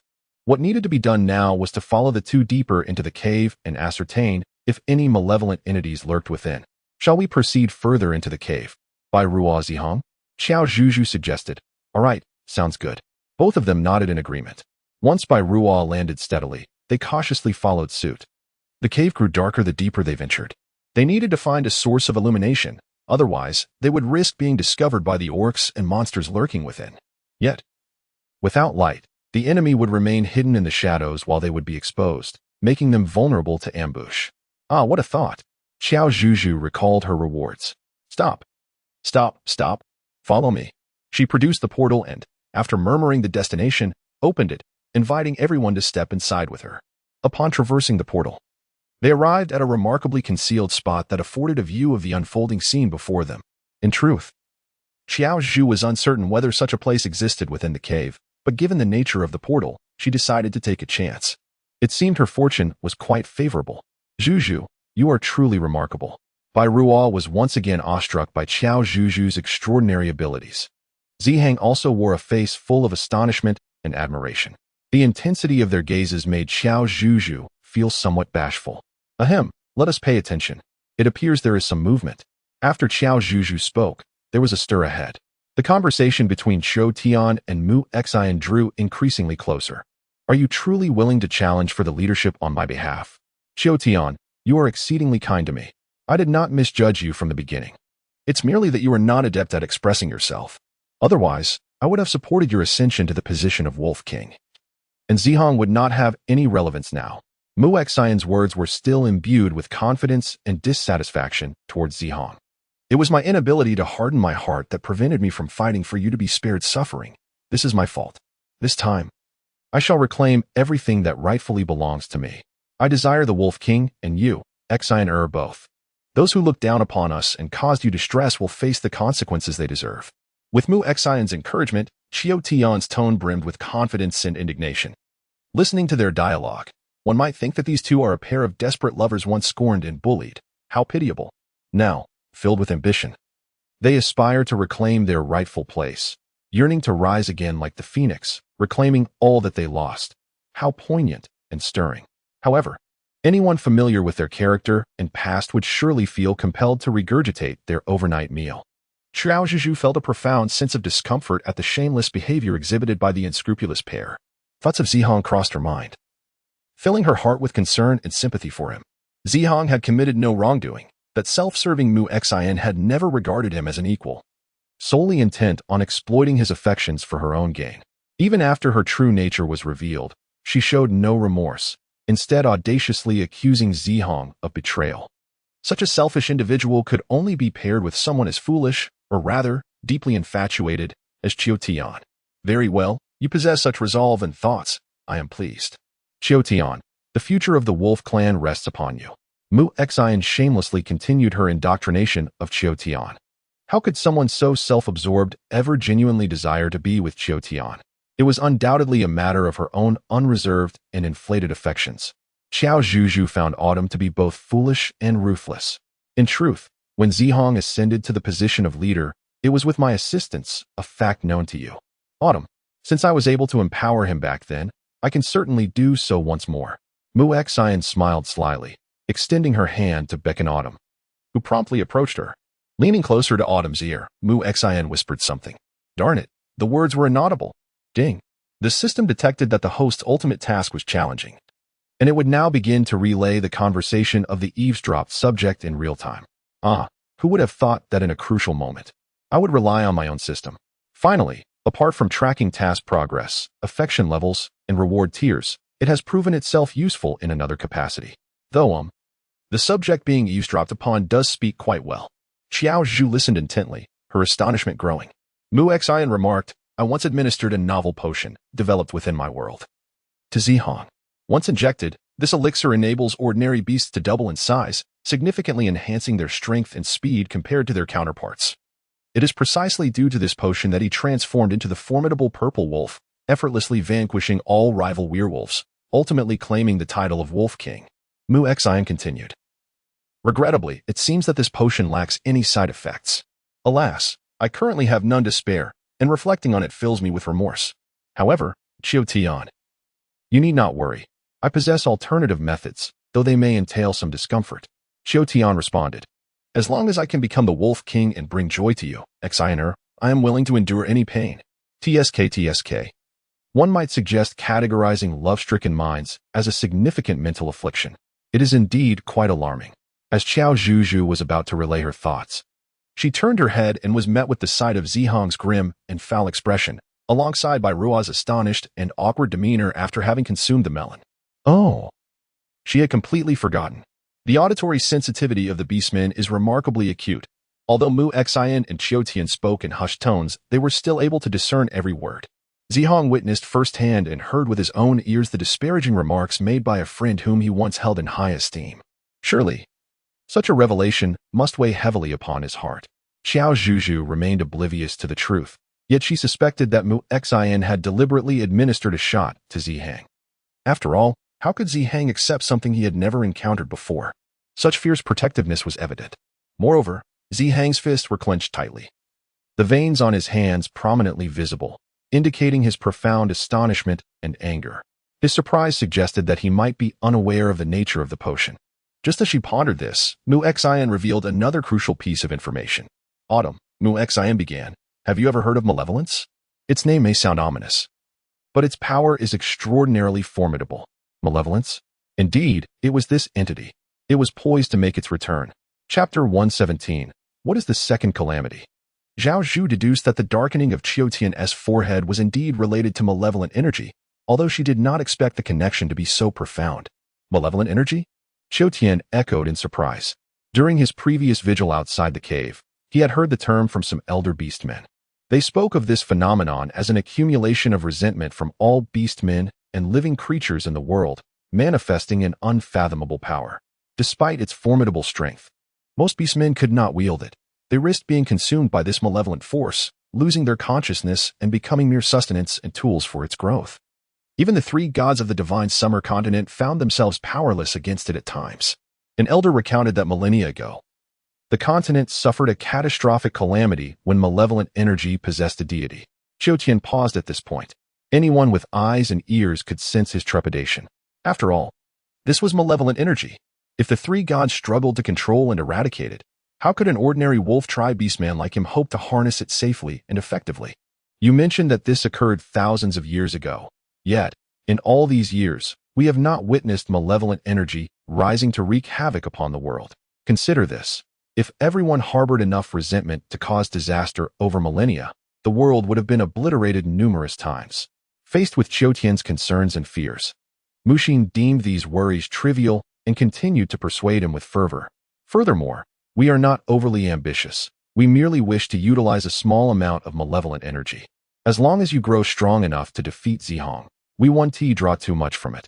With me by your side, I will ensure your safety, especially since you are willing to undertake such risks for my sake. It must be said, Mu Xin had a remarkable gift for persuasion, capable of turning decayed wood into towering trees with her words. Very well, with you here, I am willing to do anything. After consuming Mu Xin's persuasive arguments, Qiao Tian was immediately filled with renewed vigor and confidence. He trusted that Mu Xin would never bring him harm. Moreover, even if he were to encounter danger, it would be his misfortune, and he could not blame Mu Xin. Should he sense any irregularities, he vowed to send her away at once to prevent any harm to her. Quietly, Qiao Tian plotted in his heart. Let us proceed further. I wish to introduce you to a friend, who happens to be the beastman currently possessing the most malevolent energy. Upon hearing Qiao Tian's agreement, Mu Xin's countenance brightened with relief and joy. Together, they ventured deeper into the cave. What shall we do? Should we follow them? Bai Ruo inquired. Puzzled. Perhaps we should remain here, Zhuzhu. You can either wait or use the previous method to return to the tribe. The friends they speak of and the malevolent energy are not benevolent. This matter concerns our wolf tribe, and I shall handle it to ensure they do not bring calamity to the divine summer continent and the various beast clans. As Zihong spoke, a glimmer of coldness flickered in his eyes. Indeed, having faced betrayal and witnessed such events within the tribe, how could one not feel disheartened? Do not worry about me. I have long comprehended the terrifying nature of malevolence. This matter is rather lengthy, and I shall recount it to you upon my return. Upon mentioning this, Qiao Zhuzhu felt a twinge of guilt, for her unexplained absence of 2 days had caused great concern among her companions. Very well, let us proceed together. But take care to maintain a distance from that malevolent entity. Although Bai Ruo was reluctant to place Qiao Zhuzhu in peril, seeing her determination to assess the situation. She acquiesced to her wishes and uttered those words. Zihong did not contest her decision further. In truth, they all understood that Qiao Zhuzhu was a kind-hearted individual, capable of amicable interactions with most ordinary beastmen, ever willing to assist them. Moreover, she had just expressed her awareness of the dangers posed by malevolence, perhaps believing that this time she could act swiftly to avert a catastrophic disaster for the divine summer continent. Just as she had once unhesitatingly joined them to form a medicinal gathering team in search of a cure for a peculiar ailment. Such a beautiful and pure girl. Regardless of whether Qiao Zhuzhu acknowledges it, she is undoubtedly regarded as a goddess in the hearts of all. Now, I shall utilize that item to guide us to a suitable location. After murmuring for a while, Qiao Zhuzhu took out the portal and opened it. Upon passing through, they arrived at an even darker place, where the field of vision was somewhat broader than before, albeit with reduced clarity. Qiao Zhuzhu squinted her eyes, straining to see clearly. The orcs possessed remarkable night vision, so she felt assured about by Ruo and Zihang. Shortly thereafter, a commotion arose from that direction. "You have arrived," a somewhat familiar voice echoed. The three eavesdroppers paused in surprise, each thinking simultaneously, "Is that not?" Yet, it seemed a bit too hoarse for certainty. They listened intently, pondering if they had been followed. Qiao Zhuzhu sensed a faint, penetrating gaze directed towards them, causing her heart to race. Had they been discovered? Fortunately, the figure quickly diverted their gaze. Even if they were found, there was no cause for alarm, Qiao Zhuzhu reassured herself. She possessed the skills of immobilization and the ability to traverse dimensions, ensuring her escape would be seamless. "Pray tell, which beast clan do you belong to?" Qiao Tian inquired. Observing the creature before her, a being that was neither entirely dragon nor entirely tiger. The orc, adorned with horns, draped in long, flowing fur, and sporting a tiger's tail, embodied a form that was both bizarre and fearsome. Yet, the essence of the matter lay elsewhere, as long as one could attain sufficient power to fulfill their ambitions. It mattered not whether one was an orc, a deity, or a monstrosity. The respect or fear elicited was of little consequence compared to the alternative of being suppressed, bullied, or looked down upon. Would you not agree? Upon finishing his statement, the creature let out a chilling laugh, sending shivers down Qiao Zhuzhu's arms. The more she listened, the more she sensed something was amiss. She turned to Bai Ruo, hoping he might identify the entity in the shadows. Just as she pivoted, a piercing scream of agony erupted from Qiao Tian ahead. Such a feeble capacity for endurance is hardly sufficient. The malevolence is far from as easily manageable as you presume, came the disdainful voice of the creature. At that moment, Qiao Zhuzhu felt an overwhelming aura of malevolence enveloping the cavern. This sensation mirrored that of the endless abyss from her dream. Suddenly, she recalled the vision from her dream where she and the ancient sage observed the calamities of the divine summer continent. There had been 2 disasters foretold. Could it be that this second calamity was now unleashed by this very monstrosity? As Qiao Zhuzhu pondered, an unsettling anxiety enveloped her. The scenes from her dream vividly replaying before her, refusing to dissipate. "It seems your grievances are not profound enough, little one. Your body still resists. Thus the malevolent energy cannot seamlessly infiltrate," the creature remarked, its voice laden with a hint of exhaustion after several futile attempts. Qiao Tian and Mu Xian gasped, a mix of indignation and regret washing over them. Meanwhile, Qiao Zhuzhu exhaled in relief. Fortunately, she had not become a vessel for the sinister force, which would have been catastrophic. Does that mean he cannot absorb the malevolent energy in his current state? Mu Xian, still feeling a tinge of dissatisfaction, pressed on with her inquiry. Upon hearing her question, Qiao Zhuzhu felt her heart leap to her throat. She had anticipated that Mu Xian would not relent until she achieved her aim. "Of course, it is possible," the creature replied, unabashedly before Qiao Tian. "But you must ensure to amplify his grievances. Amplifying grievances is certainly not a favorable course of action. Excessive resentment can adversely affect one's mood and fortune, and over time, it can also lead to physical suffering." Yet, Qiao Tian appeared unfazed, nonchalantly dismissing the implications. It seemed she had been so thoroughly indoctrinated that reason had fled her mind. Having previously offered counsel, it was now time to respect the paths chosen by others. However, should harm be intended, inaction would not be an option. "Very well, I shall be vigilant," Qiao Zhuzhu replied. "You both may return now, if you remain concerned. Feel free to visit me daily for updates." After a brief discussion, Mu Xian and Qiao Tian turned to depart. Qiao Zhuzhu and the others also opened the portal and returned to the tribe. Upon their return, Qiao Zhuzhu sought a secluded spot, where she recounted her experiences from the day she ventured into the Wudong forest to Bai Ruo and Zihang. She aimed to convey the formidable nature of malevolence and how deeply repugnant it is. She then urged them to keenly observe the autumn for the next couple of days. Should he return to the tribe, Qiao Zhuzhu believes that autumn will return, as it is only within the tribe that she can encounter the werewolves she currently despises, which fuels her resentment. While you two observe him, be careful not to overstep. Do not let him sense your presence. Monitor for any further actions on his part, and strive to prevent his anger from escalating. As for me, I must seek assistance from the Fire Phoenix and the others. This matter is of utmost importance, concerning the safety of all beast clans and the entire divine summer continent. Therefore, we must unite and persevere. Upon hearing Qiao Zhuzhu's words, Bai Ruo and Zihang, though aware of the situation, were still taken aback. However, after being astonished by Qiao Zhuzhu numerous times, they seemed to have gradually built an immunity to her surprises. Their astonishment lasted but a few seconds before they swiftly accepted this reality. Rest assured, Zhuzhu, we will keep a close watch on him. With me around. Even if he hides, I will find him, Bai Ruo confidently assured. Having a pair of wings indeed makes things significantly more convenient. Go ahead, Zhuzhu. I will remain vigilant and ensure he has no opportunity to let his anger swell. Zihang's gaze darkened, as if he had already devised his own plan. Yes. With you both, I feel quite at ease. Of course, you must also prioritize your safety. By the way, allow me to gift you a few items for protection. After contemplating for a while, Qiao Zhuzhu still felt a twinge of unease. After all, the terrifying nature of malevolence is not to be trifled with.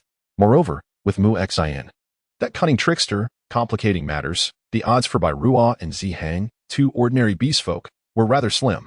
She rummaged through her spatial belongings and retrieved several items, explaining their functions and how to use them. Remember, these items are for self-defense. Do not use them lightly in everyday situations, or you may find yourselves harmed. After Qiao Zhuzhu had finished outlining the important points, she departed through the portal. Once she left, Bai Ruo and Zihang proceeded to secure their belongings. Zihang, we are about to collaborate on a significant endeavor once again, Bai Ruo remarked. Zihang responded with a smile. Indeed, it is time to continue our efforts. Let us strive onward, they declared, amidst the Wutong forest. Upon opening the door to the unknown, Qiao Zhuzhu was astounded to find herself within the heart of the Wutong forest. How she wished she had acquired such a treasure sooner. Lord Zhike? Lord Zhike? Are you present? Qiao Zhuzhu called out loudly. At that moment, a sycamore leaf, seemingly inscribed with words, fluttered before her. Upon closer inspection, she discerned the message. I am already aware of the momentous events approaching, and I have now journeyed to the snowy mountains to converge with the Nine Abyss. It appeared that Lord Zhike had foreseen the unfolding events and had indeed ventured to the snowy mountains. The lingering warmth emanating from the leaf suggested that Lord Zhike had departed not long ago. Qiao Zhuzhu, unwilling to waste a moment, promptly traversed the portal once more, aspiring to arrive at the snowy mountain. However, due to the considerable distance from the Wutong forest, she was compelled to make two compromises. Passing through the Western Ocean on her journey, and ultimately arriving at the snowy mountain, breathless and weary. While at the Western Ocean, Qiao Zhuzhu had entertained the thought of perhaps encountering Yingqi to express her gratitude for the gifts and birthday wishes. Yet, she found no trace of Yingqi and, pressed for time, hastily departed. Upon reaching the snowy mountain, Qiao Zhuzhu proceeded directly to the entrance of the bamboo hut, yearning to request an audience with the esteemed masters.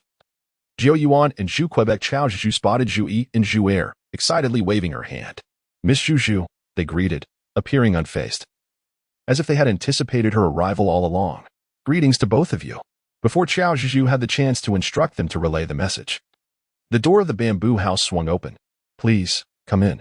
Indeed, the confirmation had arrived sooner than anticipated. After expressing her gratitude, Qiao Zhuzhu hurried toward the main house. Time waits for no one. You have arrived, but what treasures have you acquired?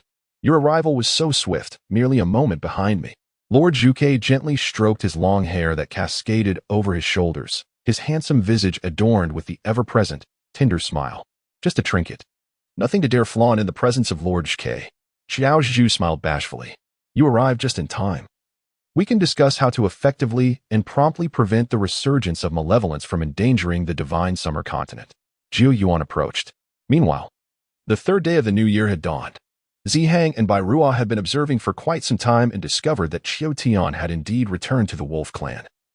Yet they had not seen Mu Xian.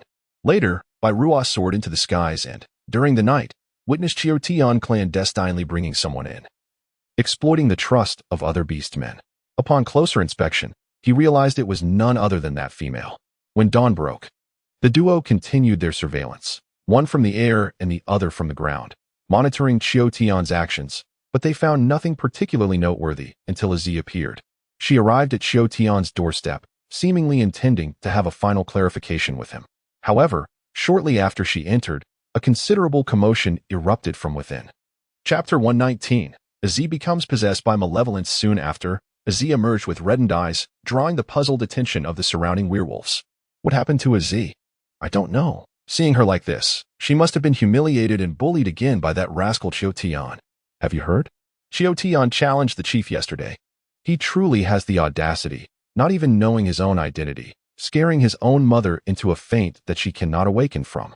Indeed, it seems this brat has consumed something unsavory. His mind must be in disarray, behaving as if he is transformed into a wolf. The werewolves passing by pointed and whispered about Qiao Tian's home, but upon noticing a menacing gaze fixated upon them from within, they promptly fell silent and hastily departed. A character who disregards even his own mother and fears not the chief. Henceforth, it seems no beastman will hold any regard for him. Inside, Mu Xian leisurely walked behind Qiao Tian, extending her slender fingers, playfully and skillfully trailing across his broad, muscular back. Qiao Tian felt a tingling sensation coursing through him. And as he turned, he collided directly with Mu Xian. The distance between them was scarcely the width of a finger. He could clearly count the long lashes on her eyes. In that moment, the once cold and fierce gaze of Qiao Tian transformed entirely. His eyes brimmed with affection, radiating a pure foolishness. What's wrong? You look as if you've lost your soul. Mu Xian feigned ignorance, her alluring fox-like eyes blinking innocently. A performance of naivety and purity that was quite unconvincing. Deep down, she was aware that it was precisely this facade of innocence that had captivated Qiao Tian from the outset. Although now she no longer needed to exert much effort to please him, it would surely be beneficial to maintain and stabilize his affection. After all, a small token of appreciation for his unwavering loyalty would not go amiss. No, nothing at all. Qiao Tian's responses and reactions were all anticipated within Mu Xian's scheme. Ah, a naive young man indeed. While he was labeled as innocent, a more candid description would be foolish. Ultimately, it was far more intriguing to manipulate Zihang. Had it not been for Zihang's betrayal, she would have amassed a significant amount of energy by now, freely traversing various worlds with unrestrained joy. The mere thought of lacking servants and familiar tools, surrounded by primitive species, filled Mu Xian with disdain and disgust. Pay no heed to those people's words. Consider them mere stepping stones on your path to enhancing your abilities. Soon, we shall venture to the unknown cave to seek that sinister entity. Perhaps this time we shall successfully absorb its malevolence. Mu Xian exclaimed with excitement. Seeing her enthusiasm, Qiao Tian felt equally exhilarated. Yes, he would successfully absorb the dark energy, gain formidable strength, defeat Zihang, become the Wolf King, and lead Mu Xian to the treatment they rightfully deserved within the Wolf clan. Living a life envied by all werewolves, they gazed at each other, their surroundings seemingly infused with their jubilant spirit. So immersed were they in their joyful fantasies of the future that they failed to notice a fleeting figure outside. That figure had not departed but instead crouched quickly against the earthen wall. No, it cannot be allowed to proceed. I must thwart this. Zihang, Qiao Tian. And that female were once again approaching the cave. Didn't you say there was a way to stop them? How exactly do we intervene? Bai Ruo had transformed into his beast form numerous times in the past few days, soaring above to monitor them. Each transformation drained his energy, leaving him particularly fatigued. After being chastised, Zihang abruptly stood and walked outside, startling the drowsy Bai Ruo back to alertness. Are you intending to follow them? To confront them directly? Bai Ruo questioned as he kept pace. Well, there is no better alternative. We must utilize the items left by Zhuzhu. They must not be allowed to enter the cave. Zihang silently tightened his grip on the object at his waist.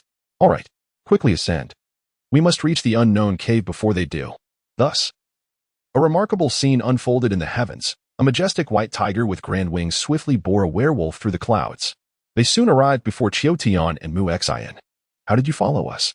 The beautiful face of Mu Xian was etched with anger as she beheld the impending cave. How dare you? Zihang and this creature of the tiger clan. Are you destined to thwart me at every turn? Why must you always ruin my endeavors? The roads of the divine summer continent are open to you, so why should we be barred? Is this land your property? Bai Ruo displayed no concealment of his disdain for Mu Xian. In truth, he was unaware of the relationship between Mu Xian and Zihang. Yet he could surmise the general dynamics. What these two possessed neither concerned him nor piqued his interest. However, should Mu Xian target Qiao Zhuzhu or dare to jeopardize the entirety of the divine summer continent, she would undoubtedly become Bai Ruo's foremost adversary. How dare you speak to her like that? Upon hearing his goddess being insulted, Qiao Tian immediately bristled. He stepped forward, positioning himself protectively in front of Mu Xian, embodying the image of an undaunted hero. Huh, a hero, you say? More like a coward. Bai Ruo scoffed as he regarded the werewolf before him, who bore a resemblance to Qiao Zhuzhu yet was entirely distinct. He was not mistaken. This land was not theirs, and regarding the cave, Qiao Tian, as a guardian, should be well aware that it was a significant location for all beast clans, and particularly for the wolf tribe, which had safeguarded it for many years. Aside from the designated beast men, no other beast or creature was permitted to enter. Zihang spoke coldly. Do you not aspire to become the wolf king? If you cannot even adhere to the rules, how can you expect your kin to respect and follow you? Zihang's words were logical and assertive, causing a moment of clarity to flicker in Qiao Tian's eyes. Had he erred? No. Qiao Tian, they are belittling you, insulting you.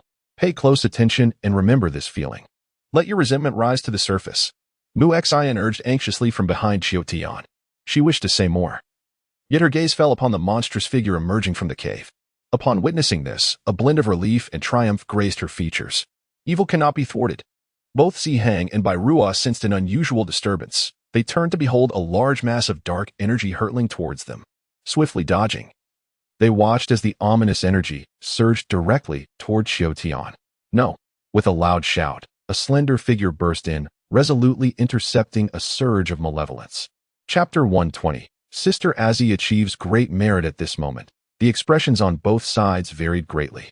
Mu Xian, in shock, was overwhelmed with regret, feeling both frustration towards Qiao Tian and disdain for Azzy. In contrast, Zihang and Bai Ruo, after their initial surprise, were filled with deep concern and indignation. Meanwhile, Qiao Tian, pushed aside by Azzy, widened his eyes in confusion. His face displayed a myriad of emotions, bewilderment, a tinge of worry, anger, and a tumult of struggle and conflict. It felt as though he was rendered invisible and inaudible, his mind a chaotic whirl, replaying those peaceful yet monotonous daily scenes from the past. Azzy, afflicted by the malevolence, lay in agony on the ground, surrounded by an endless swirl of black mist. The sight was indeed terrifying, rapidly expanding as if forming a dark prison, trapping the beast within and forbidding any from approaching. What should be done? Bai Ruo, in a state of acute anxiety, scratched her head incessantly. Zihang was equally at a loss, as this was their first encounter with such malevolence and its devastating impact. No wonder Qiao Zhuzhu insisted on preventing this entity from entering Qiao Tian's body, disrupting the world's tranquility. Yet now, it was Azzy who had intervened, only for that force to invade her own being. How could this be? Was it not said that only a vessel imbued with sufficient resentment could withstand such a level of malevolence? Did the malevolence not recognize its master? Why had it sought refuge within that female wolf? Realizing her plans had unraveled, Mu Xian abandoned her pretense, seizing the moment when no one was watching. She dashed towards the cave entrance. Exhausted and panting heavily, she did not forget to hurl a barrage of curses inside. After a brief pause, just as she was about to continue, an immense force suddenly propelled her 5 meters away from the cave entrance. Upon landing, Mu Xian felt a wave of pain coursing through her body, and to her shock, she spat out blood. What do you think you are? How dare you presume to call yourself the master of malevolence and point fingers at me? The monstrous voice echoed from above, laced with a rasping cruelty and disdain. Mu Xian felt as though she had been internally injured by that recent onslaught, with a sharp pain piercing through her chest. Truly, the malevolence wielded an extraordinary power. Regrettably, she is merely an ordinary individual not belonging to the beast realm, incapable of absorbing malevolent energy like the indigenous creatures here, who wield dominance over their territory. More crucially, such a phenomenon bears significant repercussions. Although Mu Xian yearns for revenge, her safety takes precedence. Rather than aspiring to conquer a diminutive beast realm, she harbors a greater desire to acquire sufficient energy to facilitate her departure. I was mistaken. I apologize, for you indeed mentioned that once autumn amplifies her resentment, she would be able to absorb a modicum of malevolent energy. However, the recent occurrence has caused me concern. I recall you stating that the current quantity of malevolent energy is still minimal. What if it were to vanish altogether? A wise individual recognizes when to yield. And Mu-Xin did not wish to provoke this entity, lest she find herself unable to escape and instead suffer dire consequences. As for this predicament, I am at a loss. Once malevolent energy has infiltrated the body, it is not easily expelled unless the vessel can no longer sustain it and is subsequently destroyed. Once the malevolent energy has grown in strength, it will naturally seek out a new vessel. The monster let out a cold laugh and continued, thus, you still possess an opportunity. The longer you delay, the more potent the malevolent energy becomes. Perhaps, in due course, you too shall experience the formidable power it bestows. Ha ha ha. Mu-Xin was momentarily taken aback by these words. Could she, too, be granted this chance? After all, if the malevolent energy harbored an affinity for her, she might indeed garner the corresponding energy. With this thought, a glimmer of hope illuminated her gaze. Gigi, upon seeing Qiao Zhuzhu hasten towards her, Bai Ruo exhibited an extraordinary excitement, akin to a young lord who feels abandoned upon a long-awaited reunion. How is Sister Az? Qiao Zhuzhu now finds herself in a state of frantic urgency, lacking both the time and inclination to attend to Bai Ruo. Naturally, Bai Ruo is well aware of her distress and feels no sorrow within. Since Aji became possessed by malevolent energy, she has remained in a deep slumber, showing no signs of awakening. Upon seeing Qiao Zhuzhu, Zihang stepped aside, allowing the tranquil form of Aji to be revealed on the ground. The reason they did not carry Aji back to the tribe was their fear that a sudden movement could lead to unforeseen consequences. Meanwhile, as they tended to Aji, Qiao Tian was preparing to venture towards the cave entrance in search of wood chips, to prevent him from becoming further ensnared in perilous circumstances. Zihang employed the tranquilizer gun provided by Qiao Zhuzhu. Once the sedative struck Qiao Tian, he collapsed instantly, lying motionless not far away, leaving them with no time to attend to him. How could one become afflicted by such malevolent energy? Qiao Zhuzhu crouched down, her heart heavy with sorrow and anger as she gazed upon the pallid, unconscious form of Az before her. Upon witnessing this scene through the lens of the lance pearl, Qiao Zhuzhu hastily bid farewell to Lord Zhuke and the others, swiftly making her way over. There was no time to waste. She must urgently take Az to the snowy mountains. I'm so sorry, Zhuzhu. It is our negligence that has caused Az to suffer like this, Zihang expressed with profound remorse. I understand. This is not your fault. However, I must take Az to the deities and beseech their assistance in dispelling the malevolent energy. She hoped desperately that the dark influence had not affected Az too severely, and that it was not too late. Having said this, Qiao Zhuzhu extended her arms, lifting Az onto her back.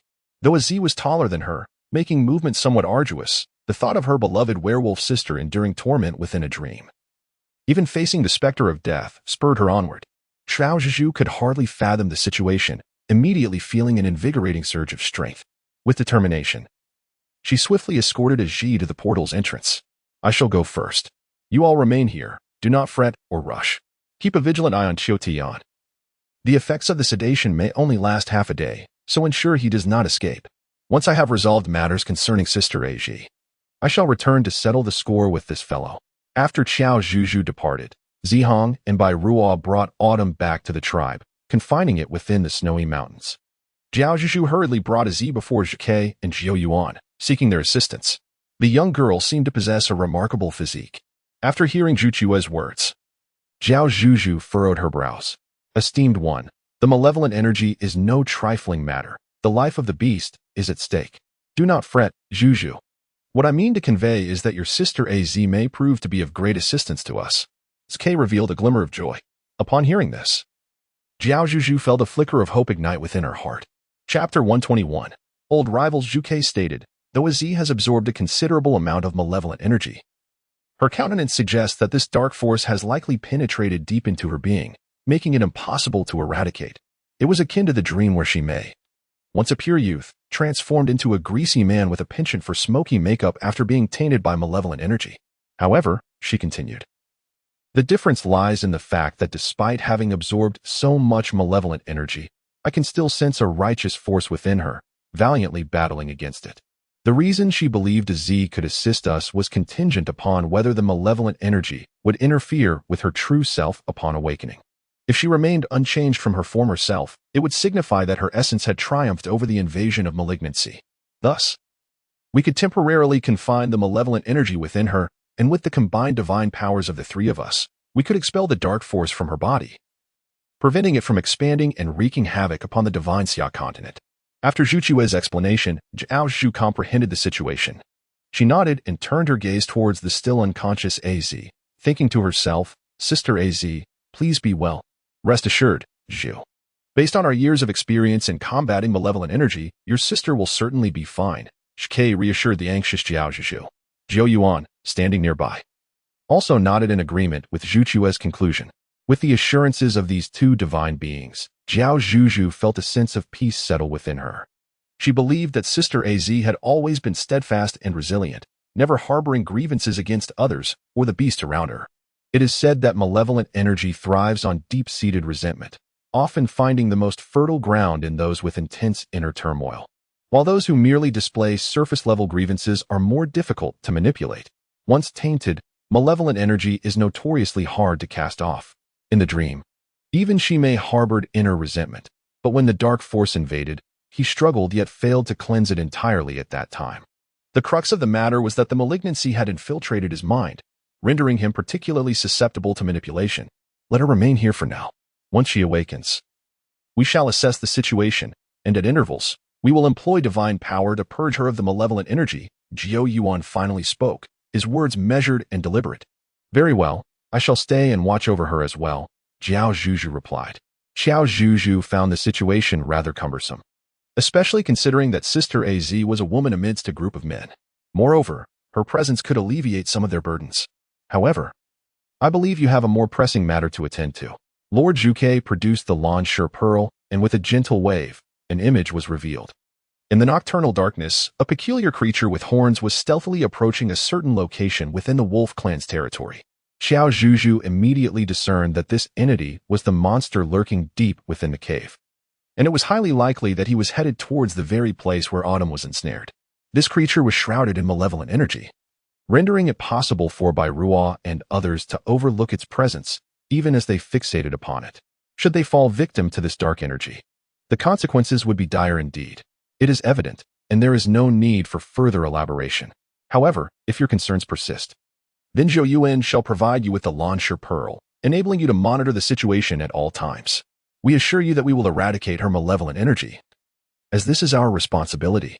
Faced with the repeated assurances and thoughtful considerations from Zke and Zhou Yuan, Qiao Zhuzhu now comprehended the decision she needed to make. Very well. Let us strive together. Qiao Zhuzhu once again traversed the portal, arriving at the vicinity of the place where Autumn was held captive within the wolf tribe's stronghold. In recent days, she had been tirelessly on the move, and upon her arrival, she nearly succumbed to faintness due to exhaustion.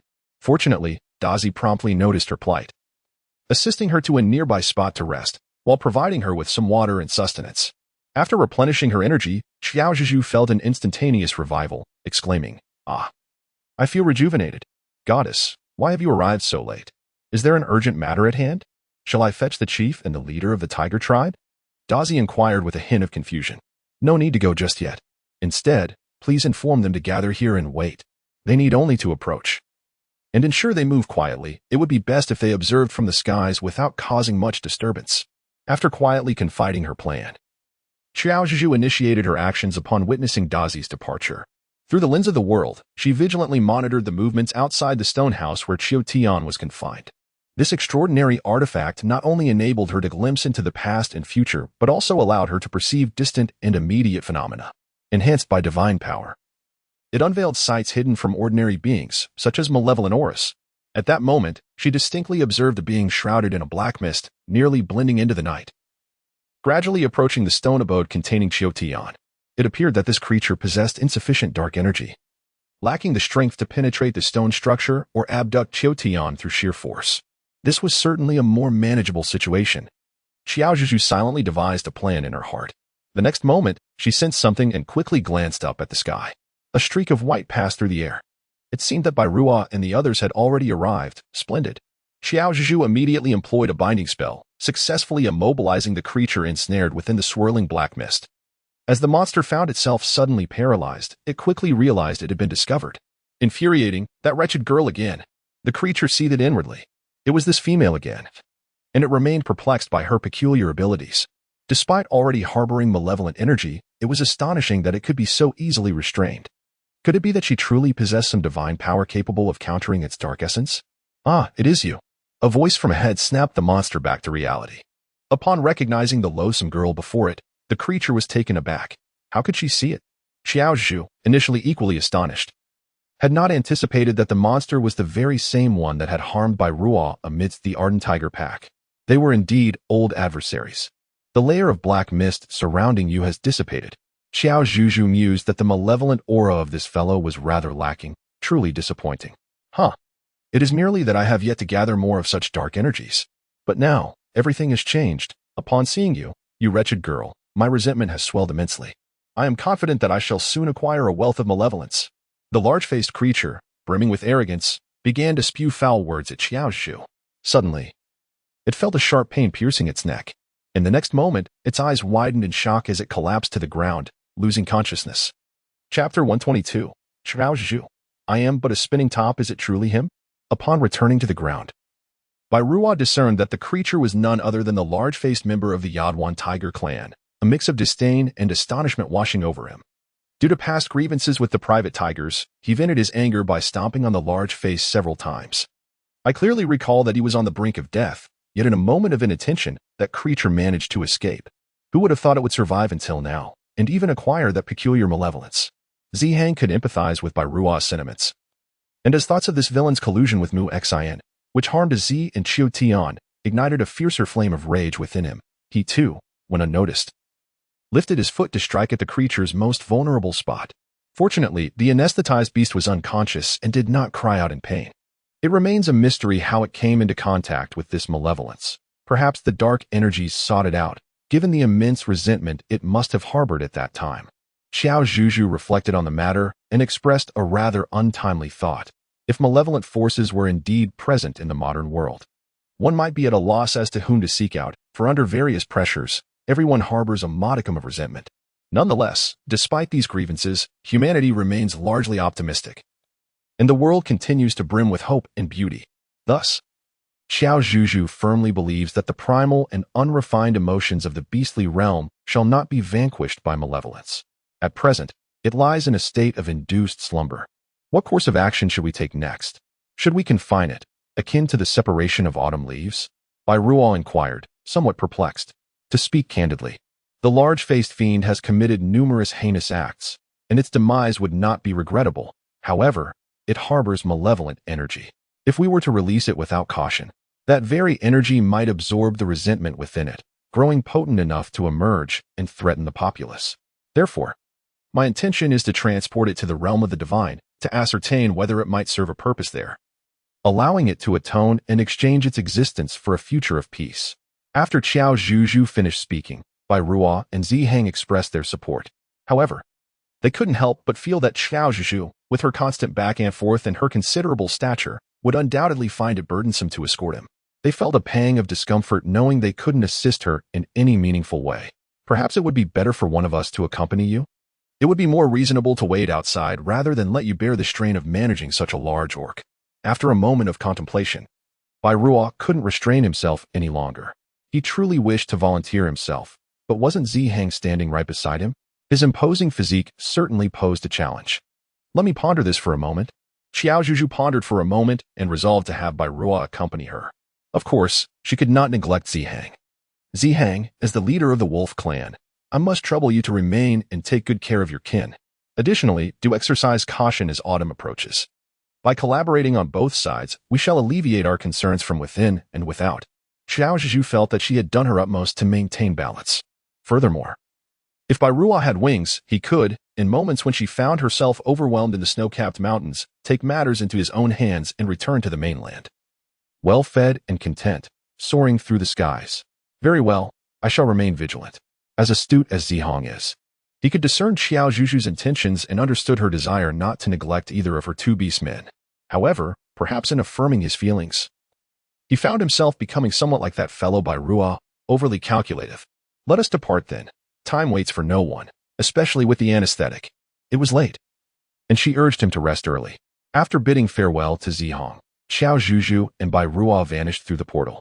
Zihang, feeling a tinge of melancholy, withdrew his gaze and summoned Dazi and Ahui, instructing them to keep a close watch over Qiao. "Chief," Dazi suddenly called out as Zihong was about to leave. Hesitating to continue, he need not elaborate. Zihong was already aware of what he wished to convey. "Rest assured, Azzy will return safely. You must have faith in her." Regarding the matter of the malevolent energy, Zihong chose to conceal the truth from his kin, fearing it would incite panic. Their current endeavor was to prevent the malevolent force from expanding to a level that would threaten the divine summer continent. Thus, concerning Azzy's absence, Zihong had been weaving a benevolent lie to Dazi, as he had been somewhat disheartened and sought a secluded place to gather her thoughts. After being discovered, she had requested him not to inform their family, assuring him that she was well and would return once she had come to terms with her feelings. "Ah, this girl certainly gives you, Chief, a great deal of worry." Dazi's heart brimmed with unspoken words, ultimately crystallizing into that one sentence. "It is nothing. It is my duty. Once you return, offer comfort to Auntie. Do not let her worry too much. I shall keep a close eye on Azzy. With the chief present, we feel at ease." However, Dazi cast a glance towards the stone house, an unmistakable malice and resentment flickering in his eyes. He had long harbored discomfort towards Qiao. On one hand, it was due to his parents suffering greatly at their hands without receiving gratitude, leaving him discontented. On the other hand, there was the undeniable jealousy stemming from Qiao gallantry. More importantly, he felt that Qiao had thrown their family into chaos. Dazi pondered that originally, Qiao had shown no interest in his sister, and he and his mother had repeatedly declined Qiao's father's requests. It was only after Qiao had agreed to marry Azzy that they sought her opinion. Because Azzy was willing, they had consented to the union. As Dazi contemplated these matters, he clenched his fists. Qiao had indeed made a significant error. Yet there were complexities behind it that were difficult to articulate. "I shall handle this matter properly and ensure that you receive an explanation." No matter how one may put it, autumn remains the season in which he was initially elevated to the esteemed position of the second-in-command of the hunting team. Zihong felt a significant share of responsibility for misjudging and misplacing his trust in his kin. The chief's words were rather grave. "You have always treated us with kindness. In truth, this matter pertains to familial affairs. I am aware that the tribe has its own customs, and thus, whatever you say or do, Dazi will wholeheartedly support." Upon witnessing the hurried return of Qiao Zhuzhu, the absence of the foreseen Zhuke, Jiwen, and the recently arrived, Shimei left the three deities somewhat bewildered. Although they uttered not a word, the silence spoke volumes. It seemed as if Qiao Zhuzhu could hear the simultaneous exclamations of three male voices. "Why are you back again?" "Ahem, well, I have come to bring something for everyone." With a light chuckle, Qiao Zhuzhu reflected on her incessant to and fro, akin to a spinning top that could not pause for a moment's respite.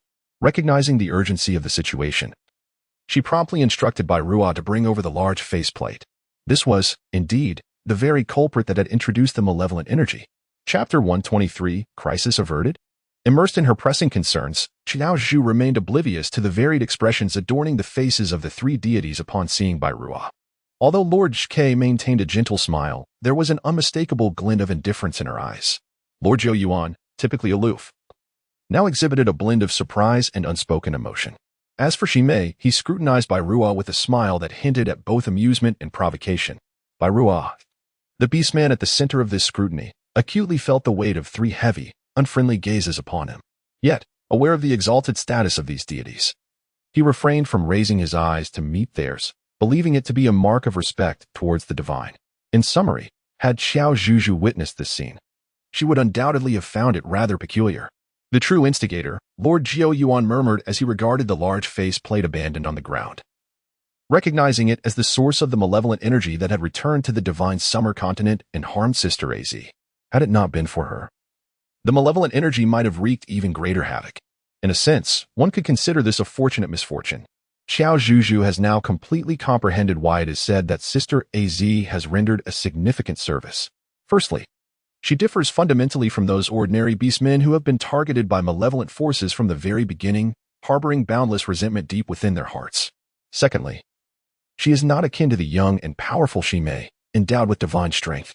It is not that Sister Az possesses some extraordinary quality that enables her bones to withstand the control of dark forces. Rather, any ordinary beastman with a positive outlook, even if occasionally tinged with a hint of resentment, would not fall prey to such malevolence. It can only exploit your grievances and its inherent power, creating a deceptive illusion of strength derived from it, while in truth, It merely transforms you into sustenance for its own growth. The large-faced individuals were evidently ensnared by this ruse. If one inherently harbors little to no resentment, such a force naturally would not stir up any significant turmoil within them. Qiao Zhuzhu pondered that malevolent energy might possess a peculiar nature. It grows stronger in the presence of power and weakens when confronted with frailty. Another perspective suggests that such energy seeks individuals with ambition to serve as its instruments. For ordinary orcs, who harbor little resentment and lack substantial abilities, the presence of malevolent energy would merely be a drain on vitality. Previously, Qiao Zhuzhu had heard Shimei, who had adopted a calm mindset, remark that once malevolent energy attaches itself, it cannot simply depart. It can only break free after amassing sufficient resentment, growing in strength, and ultimately destroying its corporeal form to escape. Otherwise, it must patiently remain within its host, waiting to be eradicated or to maintain its original state. This implies that a certain level of apathy and lethargy can sometimes prove beneficial, potentially saving one's life in critical moments. Upon hearing this, Shimei could not help but recall the experiences of his youth, as no one present likely harbored a deeper loathing for malevolent energy than he did. Extending a serpentine tail, he plunged a venomous barbed needle into the neck of the large visage before him. Be careful now. Qiao Zhuzhu was startled by his sudden action. She worried about Shimei's decision. What if the malevolent energy coursed through the poisonous needle and entered his body? Rest assured, with the minuscule amount of malevolent energy currently within him, it wouldn't even suffice to fill the gaps between my teeth, Shimei scoffed. Indeed. Qiao Zhuzhu recalled that Shimei had once practiced some forbidden techniques. Previously, Jiao Yuan had mistakenly believed that Shimei was once again engaging with malevolent energy. But that was only half the truth. For millennia, Shimei had been quietly observing anything related to malevolence, gathering resources capable of combating it, with the intention of eradicating it entirely. Although she was uncertain about the nature of his training, it seemed to involve a strategy of using poison against poison. Was he attempting to render himself unconscious to seal the malevolent energy within him? As expected of Jiao Yuan, he discerned Shimei's intentions at a glance. Shimei cast a sidelong glance at him, seemingly responding with his eyes. What do you think? So that was it. Upon hearing this, Qiao Zhuzhu let out a sigh of relief, since the three divine beings assured that they could expel the malevolent energy from Sister Az's body. It seemed only reasonable to believe that they could also manage the matter concerning the round-faced individual. Zhuzhu, you have truly been an immense help to us in this regard, remarked Zhuke with great delight. As deities of the divine Xia continent, they were not permitted to interfere lightly with ordinary beastmen, even when faced with malevolent energy. Thus, their gratitude towards Qiao Zhuzhu was genuine, as she had assisted them with numerous challenging situations. Oh, it's nothing, she humbly replied. I merely stumbled upon them by chance. And I cannot take all the credit.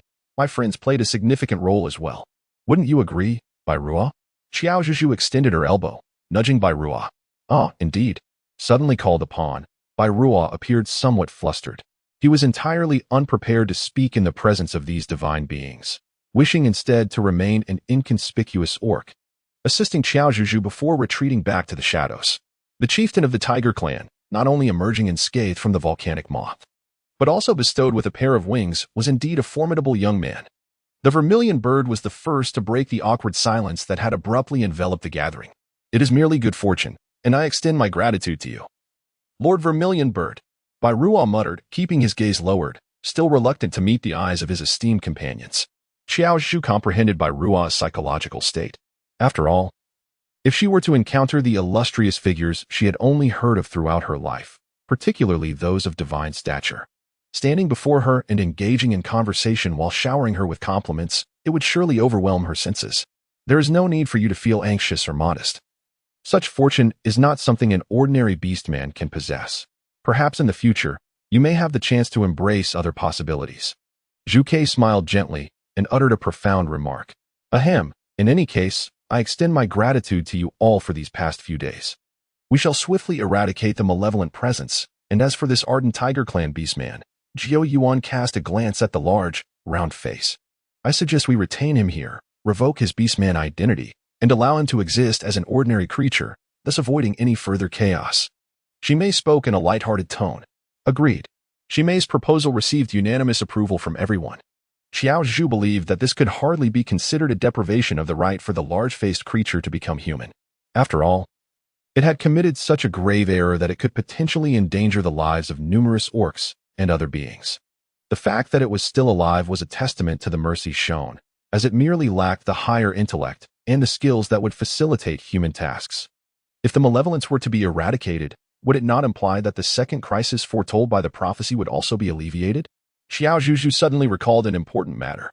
The reason they were all diligently expelling malevolent forces was to prevent the recurrence of catastrophic crises, was it not? Nowadays, I cannot shake the feeling that matters are not as straightforward as they seem. Chapter 124, Youngster, Let Us Squeeze Together, by Rual murmured softly. It was his inaugural moment to voice his opinion in the presence of the deities, a testament to his newfound courage. Indeed, your reasoning holds merit. With the benevolent Zhuke Lord present, the atmosphere would certainly not fall into silence. However, the prophecies of the Launcher Pearl are not entirely infallible. There remains a possibility of change if the preliminary actions are executed properly. Regardless of what transpires, we shall stand at the forefront, prepared for all eventualities.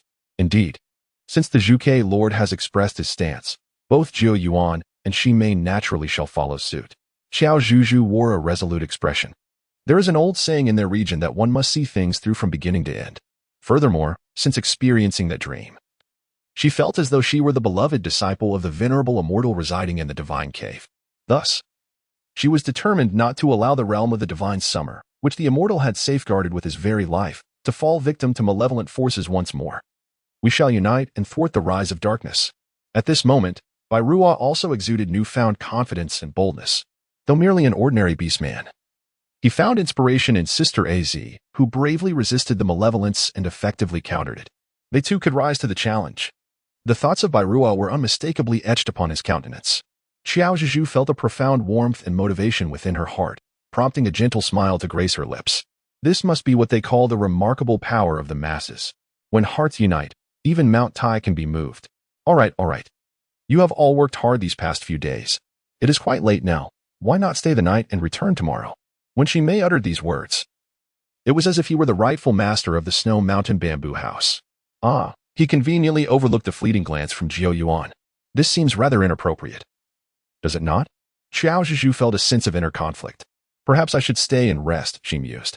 Jiu Yuan also spoke up, urging her to remain. Very well then. She conceded, for she was indeed quite fatigued. Qiao Zhuzhu thought that perhaps she could drift into slumber with just a single blink of her eyes. Beside her, Shi Mei wore an expression of exasperation. Why is it that when I suggest you rest, it is met with reluctance, yet the moment Jiu Yuan speaks, you immediately acquiesce?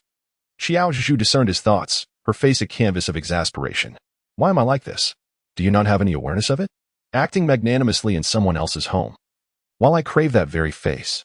Zhu, please arrange 2 resting chambers for the esteemed guests, she instructed, emphasizing the need for 2 rooms.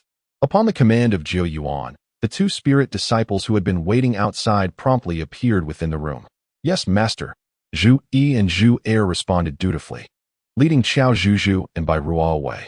After they departed, Shi Mei expressed his dissatisfaction. Jiu Yuan, do you perhaps overestimate this bamboo house? Are you not aware of how many chambers it has and how many can be accommodated?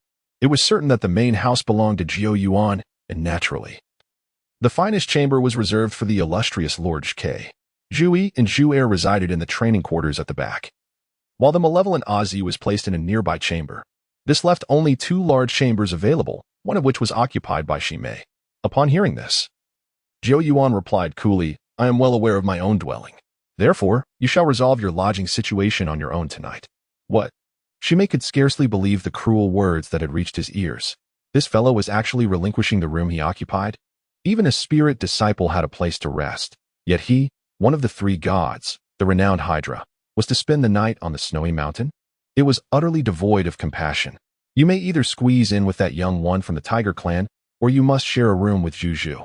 The Lord Zhuke, as expected, spoke the unvarnished truth. Very well, I shall endure, Shi Mei conceded with a resigned demeanor. But why can't that insufferable brat be ousted? Miss Zhuzhu, you shall remain here. You are already familiar with it.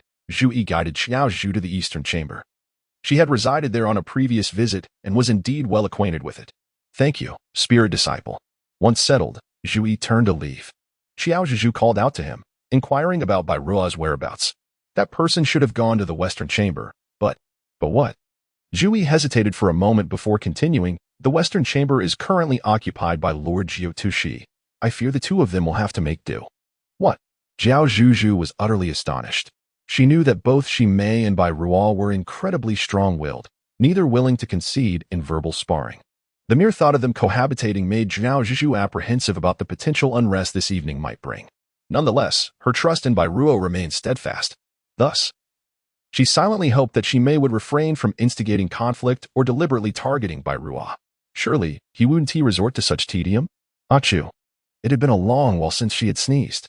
Ximei discreetly brushed the lower half of his face with his sleeve, instantly alleviating the peculiar sensation at his nose. Listen, we'll be sharing a room tonight. However, I advise you to remain here, refrain from overstepping your boundaries, and avoid disturbing my peace. Otherwise, consider the consequences carefully. Originally, Bai Ruo intended to respectfully address him as Lord Hydra, but the words felt awkward on his tongue, and he found himself unable to voice them. His instincts told him that in this setting, Ximei was not one of the exalted three deities, but rather a male who posed a potential threat. Indeed, a male. Bai Ruo suddenly recalled that in this bamboo dwelling, aside from Qiao Zhuzhu, there was only Sister Az, a solitary female. The uncertainty surrounding Sister Az's current state, whether she was awake or had returned to normal, only added to his discomfort. The pervasive atmosphere saturated with potent male pheromones made Bai Ruo feel pricked by numerous tiny thorns beneath him, rendering him restless and unable to find tranquility. At least you're somewhat perceptive. Ximei smiled contentedly, raising his hand to conjure a barrier between himself and Bai Ruo. Bai Ruo could not see inside. Yet Ximei had a clear view of all movements outside. If Qiao Zhuzhu were to witness this, she would instantly recognize it as akin to one-way glass. Let us see what tricks you have up your sleeve. Ximei reclined comfortably against the bamboo wall, resting his chin on one hand while delicately holding a teacup in the other. Despite it being winter, when snakes typically hibernate, Ximei was no ordinary serpent. He could go for days without closing his eyes, yet that did not negate his need for a dedicated resting place. After a while, just as Ximei presumed that Bai Ruo would sensibly succumb to slumber on the bedding below, he noticed, with some surprise, that the young man had actually slipped away. What a headstrong little brat. Ximei's expression darkened, and he promptly rose to follow him outside. Chapter 125. Ximei, this time, I have lost utterly. The door to Qiao Zhuzhu's room was knocked upon. How peculiar. At this hour, who could it possibly be? Qiao Zhuzhu adjusted her outer garment and walked towards the door. Ximei, what brings you here? Upon recognizing the imposing figure at the entrance, a chill of apprehension coursed down Qiao Zhuzhu's spine. What on earth was this person doing at her quarters at such a late hour? Do not overthink it. I merely came to offer a timely warning, lest you fall prey to some predatory male, Ximei replied, casting a scrutinizing glance around Qiao Zhuzhu's room. How peculiar. There seemed to be nothing amiss. Have you seen enough? While you may possess divine powers that negate the need for rest, I am but a mortal who requires sleep. Qiao Zhuzhu found herself utterly bewildered by Ximei's words and actions. She assumed that Ximei was once again deliberately teasing her, preventing her from settling down comfortably for the night. How utterly idle of him. I merely offered a kind reminder. Whether you choose to believe it or not is entirely up to you. By the way, it would be best for you not to venture out tonight. Hurry back and get some rest. As soon as those words left her lips, the door before Qiao Zhuzhu was forcefully slammed shut by Ximei, rendering it impossible to open no matter how hard she tried. This fellow must have employed some sort of supernatural power on the door. The door to the eastern chamber would not budge until dawn, so she might as well get some rest. Subsequently, Qiao Zhuzhu could no longer hear any sounds in her vicinity. It was also inexplicable. She was at a loss for words. Qiao Zhuzhu waved her hand dismissively, thinking that since she was about to retire for the night, there was no need to stoop to that fellow's level. As she prepared to return, a sound emanated from the window not far away. Suspecting it might be Ximei attempting some mischief with the window, Qiao Zhuzhu promptly made her way over. Don't close the window. It needs to be ventilated, doesn't it? A voice from the window called out, revealing it to be Bai Ruo. Upon hearing the words, Qiao Zhuzhu let out a sigh of relief, yet she was perplexed by the actions of those around her. One was attending to the door, while another was preoccupied with the windows. Were they intent on disrupting her peaceful slumber? Zhuzhu, I only wanted to check on your well-being as you slept. I did not intend to disturb you, Bai Ruo expressed, his face etched with remorse. He had initially soared into the air for a leisurely flight, grappling with his thoughts.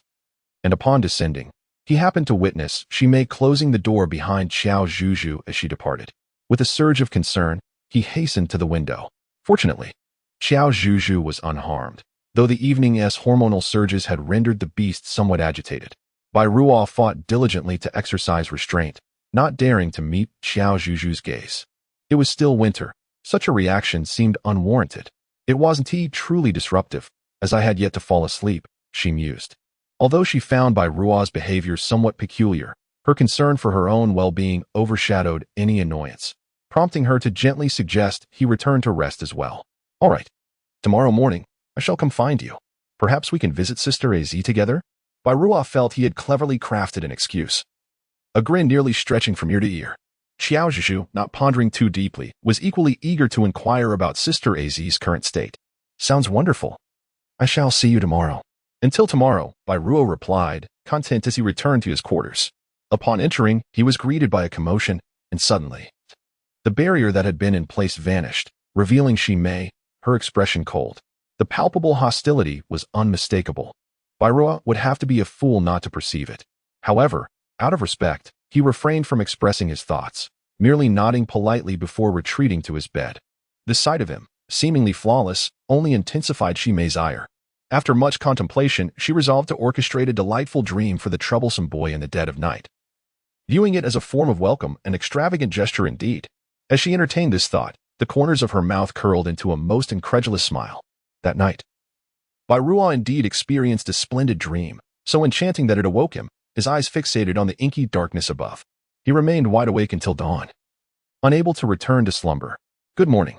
How did you rest last night? Shimei feigned ignorance, her smile unabashedly bold.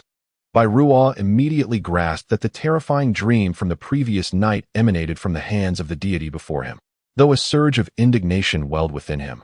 The weight of status, seniority, and the like restrained him from voicing any objections. Moreover, he lacked any evidence to substantiate his feelings. He sighed, deciding to regard it as a matter of respecting the elderly. After all, one's temperament often becomes peculiar with age. It seemed that even deities were not exempt from such quirks. With this thought, Bai Ruo felt his anger dissipate. I slept reasonably well. I hope you, esteemed sir, found rest as well? His words were imbued with the genuine concern of a junior for a senior, devoid of any sarcasm, brimming instead with sincerity. It is often said that sincerity is an invincible weapon. Observing Bai Ruo's demeanor, Shimei's smile faltered slightly, tinged with awkwardness. To his surprise, this impudent youth displayed quite a measure of courage. His concern made it seem as though Shimei were somehow at fault. Well, perhaps that's acceptable, he mused.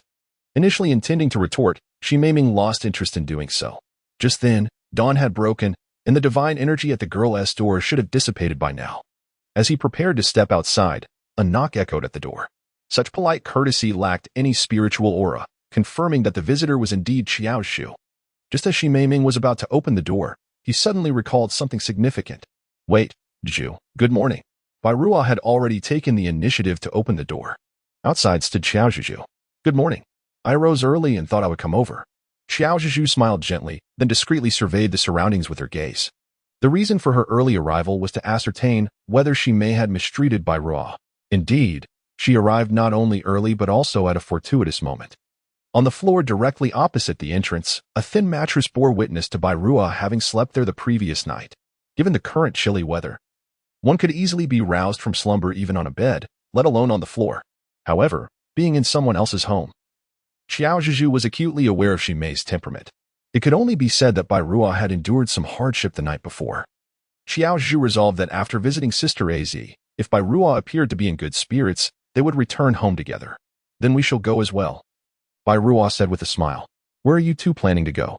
Shimei raised an eyebrow, appearing eager to join in the excitement. Oh, there's no need for you to concern yourself with that. I imagine Lord Hydra did not sleep well last night and looks rather unwell. Please, continue to rest. And we shall take our leave. Qiao Zhuzhu spoke sarcastically, then departed with Bai Ruo. Observing their retreating figures, as well as Bai Ruo's sincere yet deliberate smile upon turning, Shimei clenched her fists in anger. Chapter 126. Sister Az awakens. They say that experience is the best teacher. Why, then, does it seem to reverse in his case? Outside the guest room, Miss Zhu, greetings to you. Esteemed leader of the Tiger Clan, good morning. Aziz's quarters were adjacent to the training grounds of Zhu Yi and Zhu Er, thus they encountered the two disciples on their way out to greet their master. "Good morning to you both." "Good morning." Qiao Zhuzhu and Bai Ruo responded together. "We have prepared breakfast for several individuals and are just about to deliver it." As Zhu Yi raised his hand, 2 bamboo baskets instantly appeared in his grasp. "Thank you very much. We intended to come and see how Sister Az is faring. Should we inform Lord Jiao Yuan as well?" Qiao Zhuzhu succinctly articulated her intentions. Zhu Er remarked that the master had previously instructed that if they wished to visit, they could do so directly. "Thank you, both spiritual disciples, and thank you, Lord Ji Yuan," she expressed gratefully. After exchanging a few pleasantries, Qiao Zhuzhu and Bai Ruo accepted their breakfast and bid farewell. Upon entering Sister Az's room, Qiao Zhuzhu immediately sensed the overwhelming presence of divine power within.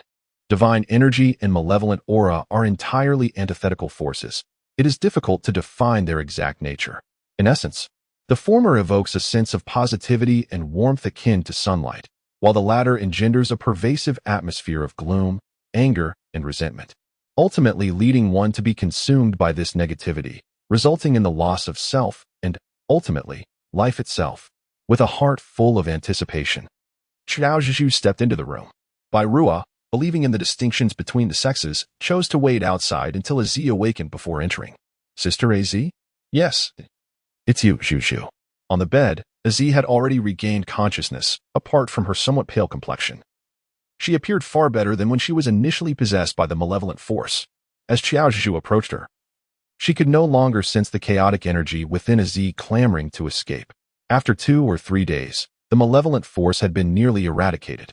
This was due in part to the divine power of the 3 deities, but also to Az's own remarkable resilience. The malevolent energy, lacking resentment to empower itself, could only remain confined, awaiting complete eradication. It was somewhat satisfying to reflect on this. "Sister Az, how are you feeling now?" Qiao Zhuzhu softly inquired. "Are you feeling better?" "Much improved, though I still sense some discomfort here," Az replied, gesturing towards her heart. Observing Az's melancholic and haggard visage, Qiao Zhuzhu instinctively understood that she was still grieving over the events of autumn. Alas, the one who tied the bell must untie it. And only the heart can heal its own afflictions. Qiao Zhuzhu could only urge her to take care of herself and be kinder to her own well-being. "Yes, I understand." "Zhuzhu," Az replied with a smile. "I sense the presence of the tiger clan. Has the clan leader also arrived here?" "Indeed," Qiao Zhuzhu confirmed. "We have captured the one who posed a threat to you, the large-faced member of the Yadin tiger group from the wild boar forest. We thought it prudent to bring it here for the deities to deal with." Az was taken aback upon hearing Qiao Zhuzhu's words. "It's really that one? I distinctly saw it take its last breath, yet it vanished." "Exactly. In retrospect, it is plausible that it had already been targeted by malevolent forces at that time." Qiao Zhuzhu couldn't help but feel a sense of reflection. This world resembles an enormous chessboard, where it seems that every move has been preordained. Fate is indeed a mysterious and indescribable force. However, each individual occupies their own designated space, striving to play their vital role in propelling the wheel of destiny in a positive direction. "Zhuzhu, can I go home now? I miss my mother and my elder brother. Are they well? They must be quite angry with me for being so unfilial." As she spoke, Aji's voice grew increasingly choked with emotion. It had indeed been several days since she had last returned home, and her sudden disappearance must have caused considerable worry and anger, especially for her mother, who, at her advanced age, might be suffering from the distress. "Both Andy and Dazi are well, and Zihong is taking good care of them. Sister Aji, you need not worry."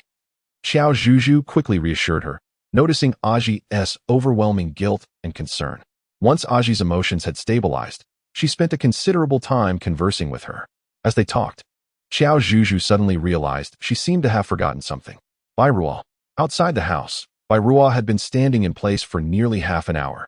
Were it not for his robust constitution that could withstand the cold, it would have indeed been a grave inconvenience.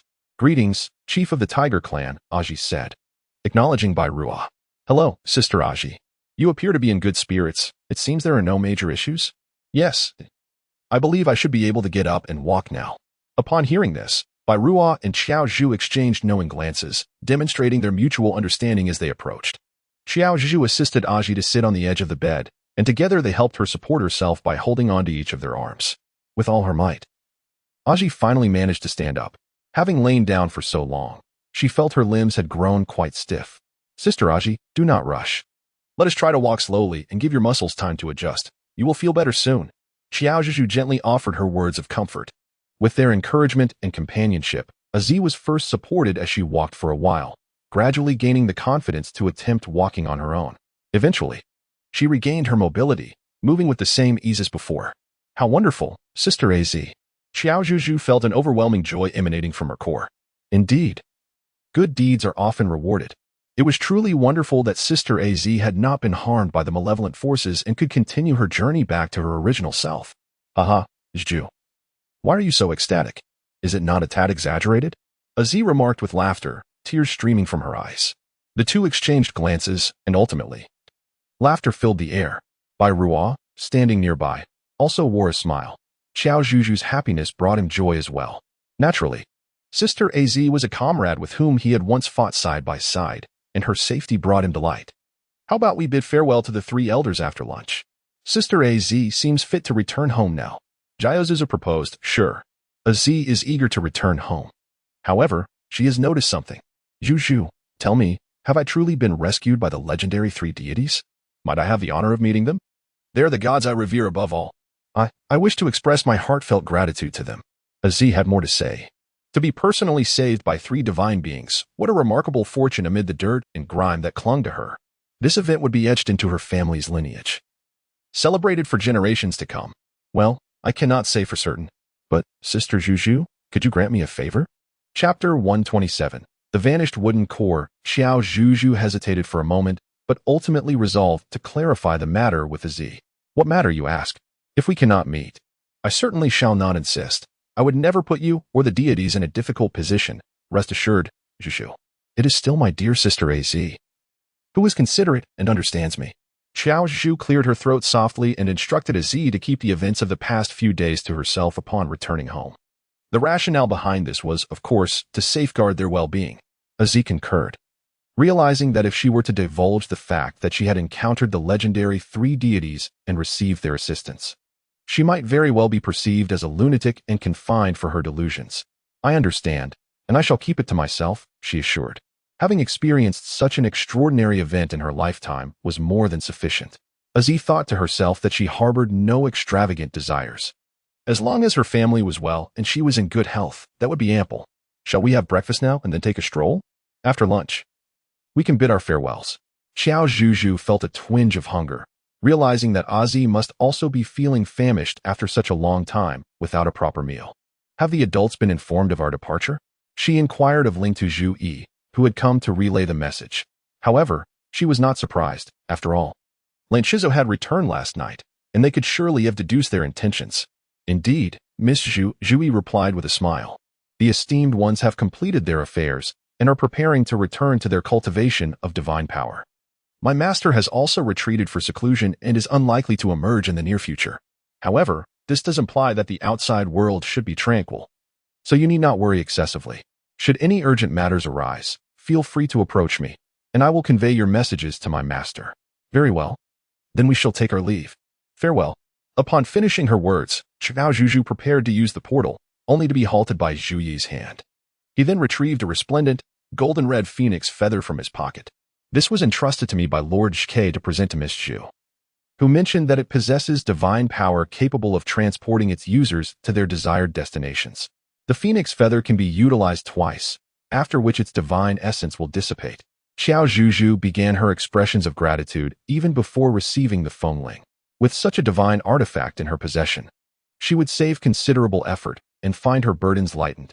She felt deeply touched by the kindness of Lord Zhuke. Furthermore, Miss Zhuzhu, this is a selection of tea leaves prepared for you by my esteemed master. Zhu Yi promptly retrieved several packets of tea leaves wrapped in bamboo from another pocket.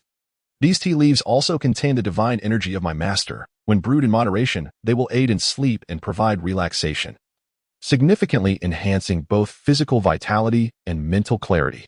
Upon receiving the tea leaves, Qiao Zhuzhu felt somewhat overwhelmed by the attention. It was not as if they would not meet again, so why were these esteemed individuals showering her with gifts? It made her feel quite embarrassed. Nonetheless, recognizing the good intentions of the elders, she graciously accepted the offerings and asked to convey her heartfelt thanks to them. Qiao Zhuzhu chuckled and said, "Of course, Miss Zhuzhu, chief of the Tiger Clan, and Miss Azzy, farewell." With that, Zhui vanished before their eyes. He had escorted them to the exterior of the bamboo house. Qiao Zhu glanced down at the object in her hands, her heart brimming with joy and astonishment. However, she was not particularly eager for Ximei's gift. She imagined it would hardly be anything of value. Perhaps it would be better if he chose not to present anything at all. A moment of tranquility would suffice. Zhu bid farewell, hinting that they would meet again in the future. She had not forgotten her ambition to secure that ultimate prize and return home. "Zhuzhu, your rapport with the deities appears to be quite extraordinary," remarked Z, who had just witnessed the entire exchange with great surprise. She had previously thought that merely having the opportunity to converse with the divine beings was already a remarkable feat. To her astonishment, Zhuzhu had received gifts from 2 deities. Such events should be inscribed in the family annals. Nay, they ought to be chronicled in the illustrious history of their beastly realm. This would surely drive all beastkind into a frenzy of admiration and offer generations to come. Perhaps it was simply due to her increased exposure to such matters. Yet primarily it was the benevolence of the divine beings that shone through. Qiao Zhuzhu spoke with utmost seriousness. "Indeed, if I were a deity, I too would be fond of someone as wonderful as Zhuzhu." After saying this, Aziz shared a knowing smile. "Ahem, what are you talking about?" Qiao Zhuzhu was taken aback, her face paling at the bold insinuations of Sister Az. She was acutely aware that Lord Zhuchue's fondness for her had reached its zenith, and that both Jiao Yuan and Ximei harbored similar sentiments. However, she believed such feelings to be rooted in admiration or the affection of elders for their juniors. The notion of romantic interest from men towards women was something she dared not entertain. "Oh, I was merely jesting, and these are just my own musings.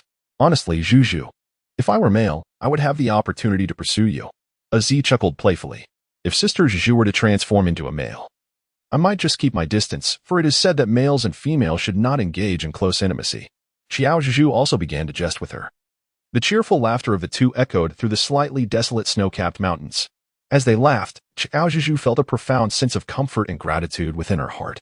It seemed that Sister Az had truly moved on, for she was now in a state of mind to make jokes about romantic relationships.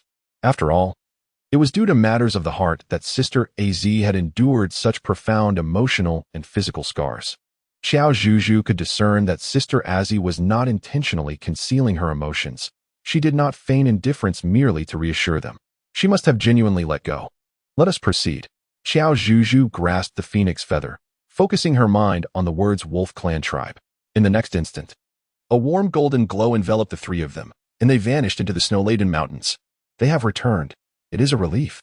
Aziz's mother gazed at her daughter with tear-filled eyes, feeling a profound ache in her heart.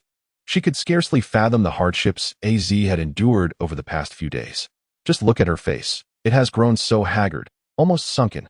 "I am truly sorry, mother, brother, for causing you such worry," Az lamented, fully aware of her considerable transgressions. Had it not been for her rashness and the timely intervention of Zhuzhu and the deity, she would have long lost her life. Reflecting on it now, the anguish endured for an unfeeling autumn was utterly unwarranted. He had once saved her life, and now she had repaid that debt. Yet, it could hardly be deemed a matter of mutual obligation, for her parents had once saved both him and his father. When all is considered, the situation remains a tangled mess. Meanwhile, after a brief respite, Qiao Zhuzhu sought out Zihang, eager to inquire about Mu Xian's condition. To her dismay, she was informed that Mu Xian seemed to have vanished without a trace. Chapter 128. A peculiar dream. How could she have disappeared? Where could she possibly be? After a moment of contemplation, Qiao Zhuzhu suddenly had a revelation. Before she could utter a word, her gaze collided with Zihang's, indicating they were on the same wavelength. Considering the intense loyalty and affection that Autumn held for Muxin, it was evident that Muxin's energy levels had surged dramatically. With her large visage having been taken away, Muxin must have realized that the current situation was decidedly unfavorable for her. Perhaps she would leverage her energy to facilitate a swift and safe departure from this realm. She was moving rather quickly. Qiao Zhuzhu couldn't help but feel a twinge of injustice for the autumn season. Yet, in the eyes of Autumn, it seemed that Mu Xian would willingly offer his life without a hint of complaint, should it be required. As long as he found value in it, that was sufficient. After contemplating these thoughts, Qiao Zhuzhu's mind wandered to Zihang. He had once been a mere pawn in Mu Xian's quest for energy, but fortunately, he had not suffered too greatly. She had no space left for him in her heart. Upon sensing Qiao Zhuzhu's gaze, Zihong turned to meet her eyes. He gently pointed to the area over his heart, speaking in a soft yet earnest tone. Qiao Zhuzhu felt a shiver run through her heart. What did this mean?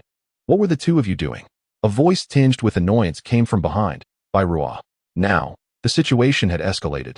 The atmosphere, already awkward, had grown even more so. We were merely discussing a matter, nothing more. Qiao Zhuzhu feigned calmness as she spoke. Well, I simply believe you must not have rested well last night. Why not save certain discussions for later? You should prioritize your rest. Although her words were filled with concern, Qiao Zhuzhu couldn't shake the feeling that something was amiss. A fleeting glance revealed a momentary tension and displeasure on Zihang's face. She realized, Bai Ruo must be doing this intentionally. I rested quite well, cough. You need not worry about that. However, you, having shared a bed with that fellow last night, must surely have found it uncomfortable. You ought to focus on your own rest. It was merely a misdirection. Who wouldn't he be capable of that? Indeed, when it came to audacity, Bai Ruo had to concede defeat. Bai Ruo found herself at a loss for words, ultimately opting to close her mouth, casting furtive glances at Qiao Zhuzhu, her eyes brimming with unspoken grievances. Now, to return to the main topic, after we delivered the large faceplate. The deities proclaimed that this matter can be temporarily set aside. The divine summer continent will no longer be threatened by malevolent forces. The thought of a more carefree future filled Qiao Zhuzhu with joy. Yet, the sudden departure of Mu Xin felt akin to having a ticking time bomb. In truth, it was for the best if that woman never returned. However, both Qiao Zhuzhu and Zihang were acutely aware that Mu Xin possessed an overwhelming sense of jealousy, pride, and competitiveness. Having suffered such a significant defeat in the beast realm, alongside both Zihang and herself, she had expended considerable energy and vitality. How could she not feel anger and resentment? Moreover, with the substantial amount of energy she had already amassed, there remained a significant possibility that she might venture into other realms to gather more, ultimately returning to seek revenge. Qiao Zhuzhu thought to herself. Even if Mu Xin were to return, she would not be afraid, for she had the advantage of leaning against a sturdy tree for shade. Not only possessing numerous influential friends in the beast realm, but also her own system and an abundance of rewards. She had no worries about dealing with a single Mu Xin, as long as she did not stir up any other troublesome matters. As night fell, Qiao Zhuzhu, Bai Ruo, and Zihang gathered together to share a meal and engage in profound conversations about life. After tonight, she and Bai Ruo, along with Bai Fu, would set off back to the Tiger Clan. The first spring festival celebrated in the beast world had come to a fulfilling conclusion. She almost forgot. In just a few days, the Lantern Festival would follow. Qiao Zhuzhu contemplated that she would visit her sister Az and the others later, bringing along her homemade improved version of the glutinous rice dumplings. They must surely enjoy dumplings filled with meat. After all, she had never tasted such delicacies before. Yiju, why not stay for one more night? You can depart after lunch tomorrow, Aziz said, her eyes filled with reluctance as she grasped Qiao Zhuzhu's hand. Although Qiao Zhuzhu yearned to agree, how could she articulate that? If she consented now, it would inevitably lead to delays, stretching into the evening and then to the next morning, creating a never-ending cycle, day after day. Thus, it was imperative to cut through the confusion decisively. No, we have all rested well today and are brimming with energy. Besides, the Tiger Clan is not too far from the Wolf Clan. I shall return to visit you all again. Just don't find me bothersome then. Qiao Zhuzhu smiled and said, how could I possibly find you bothersome? Since you put it that way, I suppose we must bid farewell for now. You are always welcome to visit. Zihong also expressed his sentiments. Yes. There's no need for you to see us off. It's getting late, and we shall arrive shortly. Qiao Zhuzhu mused that they would soon meet again. After bidding farewell to Aziz and Zihang, Qiao Zhuzhu and Bai Fu soared back to the Tiger Clan's tribe atop the beastly form of Bai Ruo. Bai Ruo mentioned that he intended to treat them to the enchanting night scenery, while also hoping to conserve Qiao Zhuzhu's energy for utilizing that peculiar device known as the Anywhere Door. The night sky was indeed a sight to behold. Adorned with a multitude of stars and caressed by a gentle breeze, creating an ambience conducive to a restful slumber, Qiao Zhuzhu could not help but open her arms, embracing the gentle caress of the breeze. Sister Zhuzhu, have you been sleeping poorly lately? Bai Fu, seated in front, caught the essence of her concern. I am managing well enough. Perhaps I have been preoccupied with certain thoughts, making it somewhat challenging to drift into slumber. However, I felt much better yesterday. Moreover, Lord Jiu Yuan provided her with tea that aids in sleep and soothes the spirit. Qiao Zhuzhu felt an overwhelming urge to succumb to slumber immediately. Upon returning to her familiar little nest in the tiger tribe, she fell asleep almost as soon as her head hit the pillow. While dining and conversing with the members of the wolf tribe and her sister Aji, Qiao Zhuzhu had brewed some tea for everyone to enjoy. As Zhui had indeed mentioned, the tea, upon entering her mouth, seemed to cleanse her spirit from within, leaving her mind remarkably unburdened. With no worries to weigh her down, she found herself drifting into slumber with ease. However, Qiao Zhuzhu encountered an unusual dream, one that felt strikingly vivid. It was a recollection from her childhood, featuring her young self, recently embarked on her primary school journey, alongside her parents. Zhuzhu, slow down. These little ones can't keep up, came her mother's gentle voice from behind. Mother, you're mistaken, they react swiftly. The moment I approach, they scamper away. Do they not like me? Observing the furry creatures fleeing in all directions, young Qiao Zhuzhu felt her innocent heart shatter. Yet, she soon noticed a little white creature that did not run away. Chapter 129. The Lost Fragment of Memory. As she drew closer, she was astonished to discover that it was neither a small rabbit nor a kitten, but a leucistic tiger. Young Qiao Zhuzhu gazed in awe at the fluffy being before her, her initial surprise giving way to sheer delight. She had seen both adult and juvenile tigers before, all adorned in vibrant golden hues. This was her first encounter with a white tiger. It appeared even more exquisite and endearing than the ordinary ones. Mother, may I touch it? Qiao Zhuzhu has been enamored with auspicious creatures since childhood, yet her upbringing has taught her to suppress the impulse to caress the pristine white tiger. She first turns to her mother to seek her approval. How could a leucistic tiger possibly be here? Upon approaching and discerning the small creature nestled in the grass, Mother Qiao was taken aback with astonishment. They had ventured to a vast natural zoo, home to a variety of smaller, more docile animals, making it an ideal setting for families or young couples seeking to connect with nature, unwind, and strengthen their bonds. They had encountered tigers here before, and with the presence of a caretaker, they had the rare opportunity to capture photographs and engage in gentle interactions. However, this was an exceptionally rare albino tiger. The most alarming aspect was that there was not a single caretaker within several miles. Is it an albino tiger, Mother? Is it suffering from albinism? That little creature seems so pitiable. When Qiao Zhuzhu was in kindergarten, there was a child in her class who had albinism. This child was entirely white, and the teachers often referred to her as an angel descended from the heavens. If that is the case, then the little brainy one must also be a heavenly creature. That's why it appears so plump and inviting, looking delightful to embrace and touch. However, it would be inappropriate to say so. In any case, it is indeed special and precious. Therefore, it is best for Zhuzhu not to touch it. If we encounter the caretakers, be they sisters or brothers, let us inquire with them. Should they grant permission, we may gently approach and touch it. For now, let us proceed ahead to search for your father and reunite with him, shall we? Qiao Zhuzhu nodded obediently and then waved her hand at the white tiger. I will come back to see you later. Don't wander too far. Goodbye. After Qiao Zhuzhu finished speaking, she took her mother's hand and walked away. After covering a certain distance with their backs turned, the white tiger, which had been lying down seemingly asleep, opened its eyes. It gazed in the direction where Qiao Zhuzhu had departed, yawned widely, and simultaneously shook its little head up and down, as if responding to her words. Upon reuniting with her father in the wolf area, the ungrateful Qiao Zhuzhu was captivated by the rare purple wolf in the park, instantly casting aside the events that had just transpired.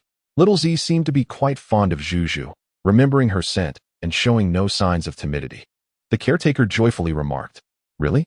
I think I've only been here, 3 times? Little Z actually remembers me."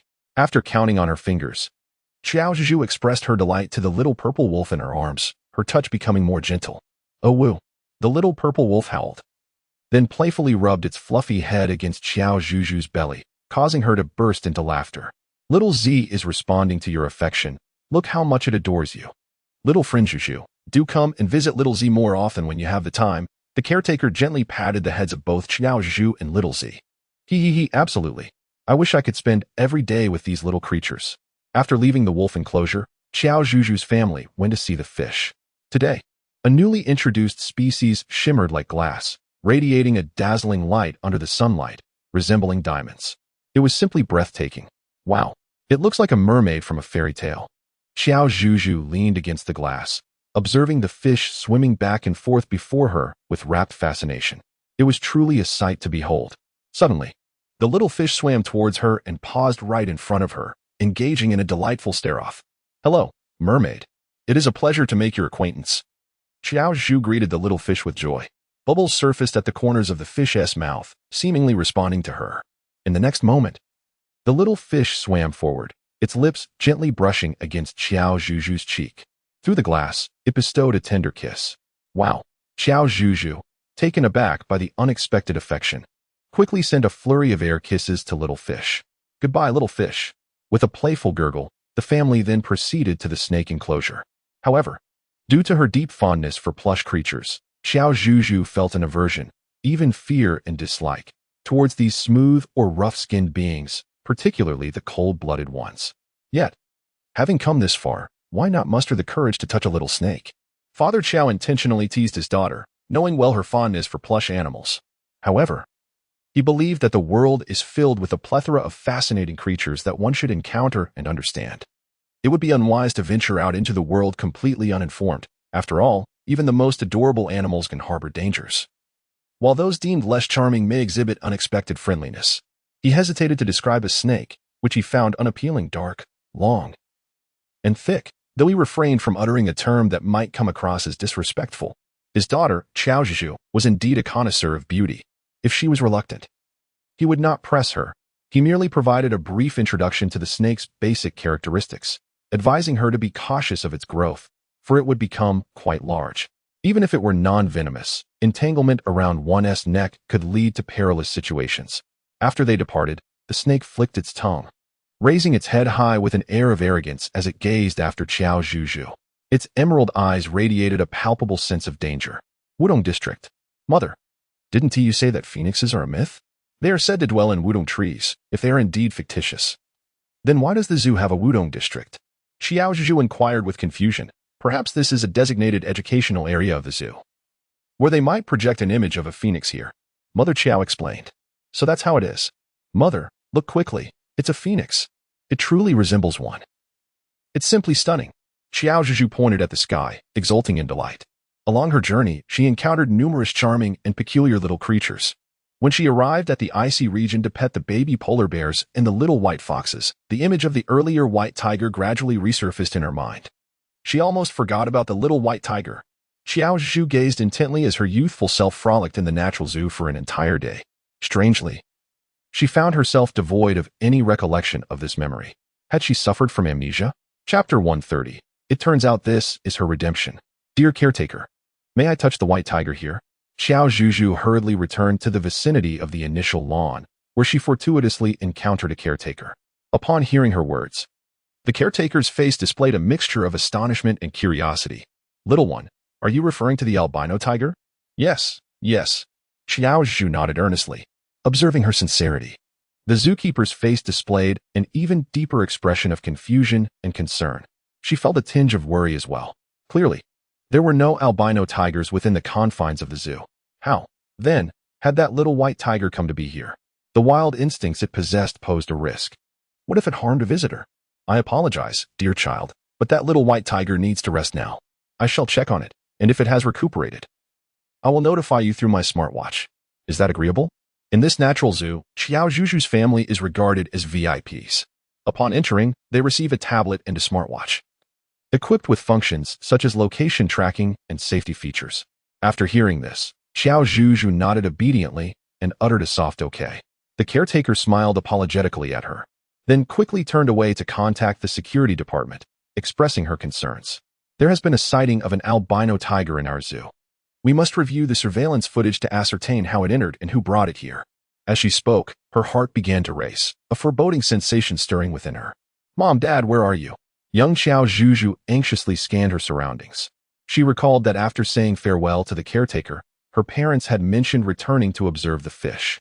Feeling a bit petulant, she had deliberately lingered behind. Just then, a familiar figure dashed past her line of sight. It was that little white tiger. As Qiao Zhuzhu turned to call out for her parents, she realized they had already ventured far away. "Dad," she uttered a single syllable, only to witness the small white tiger darting away swiftly, followed closely by the sound of hurried footsteps. Could it be that someone was attempting to capture the white tiger? With determination, the young Qiao Zhuzhu clenched her teeth, activated the location and distress signal on her smartwatch, and sprinted in the direction the white tiger had fled. As she ran, she found herself in an unfamiliar and desolate place. Most alarmingly, there were hardly any people around. "Mom and Dad, I am so frightened." Qiao Zhuzhu trembled uncontrollably, her hand clutching tightly to the smartwatch on her other wrist. This device, reputed to monitor her heartbeat, would signal her parents and the zookeepers if her pulse surged, indicating potential peril. Oh, how she longed for someone to come and take her home. She vowed never to wander off again. Just as these thoughts coursed through her mind, a figure emerged ahead. A tall, imposing man who bore no resemblance to her father. Qiao Zhuzhu cowered in the corner, too frightened to lift her gaze. Failing to capture that little tiger, perhaps capturing a small girl would suffice as a substitute? The moment the man spoke, Qiao Zhuzhu discerned that he was no ordinary individual. Furthermore, from his words, it became evident that he might be a poacher, and perhaps even a human trafficker. Her parents had always cautioned her that upon encountering such nefarious characters, she must promptly alert the authorities and remain vigilant. Qiao Zhuzhu had watched numerous promotional videos on safety precautions, and her kindergarten frequently conducted related drills. However, all of it seemed superficial in the current circumstances. She found herself genuinely frightened, her mind a blank. "Do not be afraid, little sister. You are dressed so well and have come here to play. Your family must be quite affluent, right? Uncle merely wishes to befriend you. Do you enjoy sweets? I have plenty to share. If you come over, all the candies here will be yours," the man said with a grin, simultaneously producing a handful of brightly colored candies from his pocket, which appeared to be of poor quality. Qiao Zhuzhu was acutely aware of the man's intentions. He sought to deceive her into a state of disorientation, rendering her vulnerable for abduction. As she arrived, her gaze swept the surroundings, noting the presence of what appeared to be a surveillance camera nestled in the corner, albeit seemingly dysfunctional. However, judging by the man's demeanor, he seemed oblivious to its inoperative state, opting instead to lure her away from the monitored zone with the promise of candy. "Please, let me not be discovered. How ungrateful you are, little girl." The man muttered repeatedly, his patience waning as Qiao Zhuzhu remained unresponsive. Then, by chance, he glanced upward and noticed that the camera was indeed turned off. Infuriating. All that time wasted. With the absence of surveillance to deter him, the man dropped his pretense entirely. He pulled a rag from his pocket and approached the girl. Qiao Zhuzhu immediately discerned that there was a drug concealed within that filthy cloth. No, she must hastily escape from this place. What about her parents? Had they noticed her absence? Had the police officers and the caretakers heard her desperate cries for help? "Little girl, just sleep peacefully for a while, and everything will be fine soon." The man revealed a sinister and avaricious grin as he rushed forward, clutching the grotesque and filthy rag. Qiao Zhuzhu's heart raced to her throat. In a moment of peril, she seized the opportunity and hastily dashed to the side. The man, missing his target, erupted in a torrent of curses and immediately turned to pursue Qiao Zhuzhu. The child's legs and stamina were no match for the strength of an adult. Soon, Qiao Zhuzhu was captured. The man's large hand grasped her collar, lifting her off the ground entirely. Qiao Zhuzhu covered her mouth and nose with her hands, striving to avoid inhaling those intoxicating vapors. How troublesome this stubborn girl is. Just as the man was about to raise his other hand to strike, a sudden, piercing pain radiated from his arm. Looking down, he was astonished to find a black snake, roughly the thickness of an infant's wrist. Damn it! The man released his grip, hastily covering his wound. He understood that the creatures in this area were non-venomous, yet the bite of this black snake was exceedingly formidable. It felt as though it had penetrated to the bone. "Yes, it was you." The rescued Qiao Zhuzhu blinked her sparkling eyes in astonishment at the small black snake on the grass. The very creature she had scorned had, unexpectedly, saved her. Hiss. The black snake flicked its tongue at her, seemingly urging her to flee, to escape this place. "But what about you?" Qiao Zhuzhu was apprehensive that the little black snake might suffer retaliation from the villains. In the next moment, the little white tiger peeked out from the corner and dashed in front of Qiao Zhuzhu, displaying a fierce demeanor, as if to safeguard her. However, there was no time to spare. "None of you shall escape." The man, incensed, brandished a tranquilizer gun and a small knife from his pocket. The ensuing scene was both bloody and brutal. Although Qiao Zhuzhu was ultimately rescued in time, the two little lives remained in peril. Following that day, Qiao Zhuzhu fell gravely ill, completely erasing the memory of that harrowing experience. The doctor explained that this was a protective mechanism of the brain. Despite her enduring affection for furry creatures, her parents, concerned for her well-being, forbade her from keeping pets at home. After the dream, Qiao Zhuzhu's heart was left in turmoil. She pondered that she might have discovered the answer to the curiosity that had previously plagued her. Arriving in the beast world was a form of salvation for her. Chapter 131. Confronting one's emotions, having endured such a harrowing experience in her youth. It was likely that Qiao Zhuzhu's fondness for small animals was intertwined with guilt and self-reproach on a subconscious level.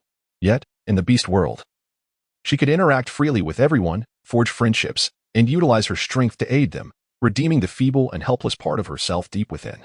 Contemplating this brought her a sense of relief. There seemed to be a providential arrangement in the universe. Good morning, Sister Zhu. How did you rest last night? At dawn, Bai Fu stood outside the door, eager to greet Qiao Zhuzhu. For some unknown reason, Qiao Zhuzhu felt that Bai Fu had been increasingly attentive towards her. Although the saying goes, flattery without cause is either deceitful or malicious, Bai Fu appeared to be rather innocent, suggesting he posed no threat to her. Good morning, Ah Fu. I slept well, and how about you? Qiao Zhuzhu responded to Bai Fu with a smile. Thanks to the relaxing conversation with everyone yesterday and Lord Jiu Yuan's exquisite tea, she was able to sleep soundly and peacefully. Moreover, she had revisited a forgotten memory, gaining much from the experience. Overall, Qiao Zhuzhu felt lighthearted and joyful. As if everything she saw was beautiful, Bai Fu also smiled back at her. What is it? Please, do speak your mind. After a moment of hesitation, Bai Fu finally mustered the courage to voice his question. Sister Zhu, do you have feelings for my brother and our tiger clan? Expecting Bai Fu to broach a more delicate topic, Qiao Zhuzhu was momentarily taken aback. Is that all? Of course I do. It would be no exaggeration to say that the tiger clan feels like home to me here. I've spent the most time with you all. Followed by the wolf clan and the bamboo house in the snowy mountains. They say a golden nest or a silver nest cannot compare to one's own humble abode. Who wouldn't cherish home? I see. Bai Fu nodded thoughtfully, as if he had come to a realization. What prompted these questions all of a sudden? Qiao Zhuzhu still felt somewhat perplexed. She contemplated the fact that they had spent quite an extended period in the wolf clan. And it seemed that Sister Zhuzhu had developed a fondness for that place, which left her feeling a tad unsettled. Bai Fu's fluent responses made Qiao Zhuzhu wonder if he had been prepared to answer this question all along. Are you still feeling jealous about this? Qiao Zhuzhu couldn't help but find Bai Fu somewhat amusing. His behavior was truly childlike. Well, perhaps it was. Bai Fu, feeling somewhat embarrassed by the remark, turned his head and casually mentioned that he would go prepare the food before hastily departing. As she watched Bai Fu's retreating figure, Qiao Zhuzhu smiled once more. How delightful. Another day filled with joy to share with everyone was upon them. Soon, the Lantern Festival arrived. The yellow sungrass, a hybrid of rice and wheat, cultivated by Qiao Zhuzhu, has reached maturity and is ready for harvest. Recalling her memories, Qiao Zhuzhu endeavored to process the individual grains, ultimately yielding a substantial amount of rice and flour. Naturally, this endeavor was aided by the assistance of the beast men, including by Ruo. Is this truly rice and flour? Sister Zhuzhu, I just tasted a grain, and it is as hard as stone. The flour lacks any flavor at all. Do the people of your world subsist on such unpalatable food? Bai Fu pondered, feeling a sense of pity for them, enduring a daily diet of such distasteful fare. No. This is not fully processed yet. When we eat, we typically cook the rice or steam it, and the flour, when mixed with water and other ingredients, can be transformed into a multitude of delectable dishes. Qiao Zhuzhu introduced the delicacies from her region. Her family resides in the northern part, where they predominantly consume wheat-based dishes. However, Qiao Zhuzhu has a fondness for rice, which leads them to enjoy it almost every day. It sounds quite delightful. Bai Fu and Uncle Dolly appeared eager to give it a try. Let me see if I can recreate it. Though I am uncertain if you will enjoy it once it's prepared, as these dishes are primarily vegetarian, leaning towards plant-based ingredients, though I cannot specify further. Qiao Zhuzhu spoke somewhat shyly. It's all right, we merely wish to give it a try. After all, what if we discover that we enjoy it? We would be grateful for your assistance in preparing it, and of course, we are also eager to explore how to transform these ingredients into delectable food. Indeed, Sister Zhu. Why not give it a shot? Another chimed in. By the way, didn't you mention that the Lantern Festival is approaching? What kind of tangyuan will we have? Can these ingredients be fashioned into tangyuan? I am so eager to try. Observing Bai Fu, Uncle Dolly, and the silently enthusiastic Bai Ruo, whose eyes sparkled with excitement, Qiao Zhuzhu ultimately nodded in agreement. Thus, after considerable effort and research, she succeeded in creating a rudimentary, somewhat unconventional version of tangyuan or glutinous rice balls. Setting aside whether they possess the soft, chewy texture characteristic of authentic tangyuan, they appeared to be plump, round, and white. To modern eyes, they might evoke confusion. Akin to an elderly gentleman on the subway, perplexed by his phone. Is this truly Tang Yuan? One might ponder. Coughing discreetly, Qiao Zhuzhu reassured herself. The key is that these ingredients are palatable and nourishing for Bai Ruo and the others. Let us consider this a beastly interpretation of Tang Yuan. Subsequently, Qiao Zhuzhu distributed her creations across the wolf tribe's settlement, to the stone cave of Shimei, the phoenix tree grove of Lord Zhuke, the western sea of Yingqi, and the bamboo house of Lord Zhou Yuan, emphasizing that everyone who beheld them should partake. Upon receiving the glutinous rice balls, everyone expressed their gratitude and delight for the food. After some time, the ice atop the stream had entirely melted, flowing briskly. Fresh buds peeked from the trees, heralding the warming weather as the divine summer continent welcomed the rejuvenation of spring. Spring, a season also ripe for the blossoming of new affections. Qiao Zhuzhu has witnessed numerous joyous occasions among the orc tribes of the tiger and wolf clans, observing many affectionate orcs pairing off in matrimony. Among them is Sister Az. She could hardly fathom that Sister Az would find companionship with Ahui. Ahui is 2 or 3 years older than Zi, and of a similar age to Zihang. It is said that he once had a wife who tragically passed away during childbirth, and since then, he has not sought another partner. Ahui has always treated Az with the affection of an elder brother towards a younger sister. However, after the events of autumn, Ahui suddenly realized that his feelings for Az had evolved into something deeper. He yearns to protect Az and cherish her for a lifetime. The chief advised him to confront his emotions directly and to make a thoughtful decision, emphasizing the importance of responsibility. This is what Ahui conveyed to Qiao Zhuzhu. Az also harbors a certain fondness for Ahui. Their union serves, in part, to provide solace to the ailing matriarch. Yet, this time, Az declared that her feelings are genuine and heartfelt. Chapter 132. She is not fickle. She merely wishes to provide a home for each esteemed figure. After much contemplation, Qiao Zhuzhu believes it is essential to respect Sister Az's choice, especially as it is a profoundly correct one. Ahui is a commendable werewolf and will likely make a devoted husband in the future. It is imperative to look forward. Sister Az, Brother Ahui, may you find happiness. I shall toast with tea in place of blood. Among the orcs, aside from water, they primarily consume blood. Such momentous occasions as forming a family are typically celebrated with fresh deer blood. Qiao Zhuzhu found herself unable to resist the allure of a soothing cup of tea. So she brought her own leaves to brew. Upon returning from the wolf tribe, she felt an abundance of insights awakening within her. Perhaps it was the result of her previous frenetic experiences. Now, as she relaxed and welcomed the rejuvenating essence of spring, she yearned to indulge in the pleasures and beauties of the beastly realm. Ultimately, what she truly desired was to embark on the journey of romance. Having celebrated her birthday, Qiao Zhuzhu had reached adulthood, although she had yet to face the rigors of college entrance examinations or university life. She believed it was high time to explore the sweetness of love. Yet, there remained an unspoken hesitation. Qiao Zhuzhu's gaze rested upon Bai Ruo, who was grilling meat. If Bai Ruo belonged to their world, at this age and with such appearance, he would undoubtedly be the school heartthrob. Moreover, despite his aloof demeanor and seemingly irritable temperament, he possesses a rather amiable nature. In daily interactions, he demonstrates a commendable ability to care for others. Qiao Zhuzhu recalled a conversation she once had with her close friend regarding her ideal partner. At that time, she expressed her preference for someone slightly older, considerate, empathetic, capable of mutual respect, and committed to personal growth. Yet, when it came to truly caring and being nurturing, she thought of someone like Zihong, akin to Lord Zhou Yuan. Upon reflecting on these thoughts, Qiao Zhuzhu swiftly shook her head. What was she even thinking? Why was she including others in her considerations? It wasn't as if she were selecting a partner for a showcase. Sigh. It must be the sweltering heat of the day that left her mind buzzing and prone to whimsical thoughts. Yes, that must be it. Qiao Zhuzhu stood up, preparing to go to the riverbank to splash some water on her face and awaken herself. Where are you going, Zhu? The meat is ready, Bai Ruo remarked, immediately noticing Qiao Zhuzhu's unusual behavior. I'm fine, just need to fetch some water. I'll be back shortly. With her cheeks flushed, Qiao Zhuzhu dared not turn to face Bai Ruo. She merely waved her hand behind her as a casual greeting before departing, leaving Bai Ruo in a state of confusion, pondering what he might have done wrong or if he was overthinking the situation. At the riverbank, she breathed deeply, reminding herself to remain calm and composed. Qiao Zhuzhu, you are not an animal. Why then do you exhibit behaviors akin to those in heat? It is merely a conversation, so why the blush? What is the reason for your heart racing so? Qiao Zhuzhu dared not contemplate further, for otherwise, mere washing her face would no longer suffice.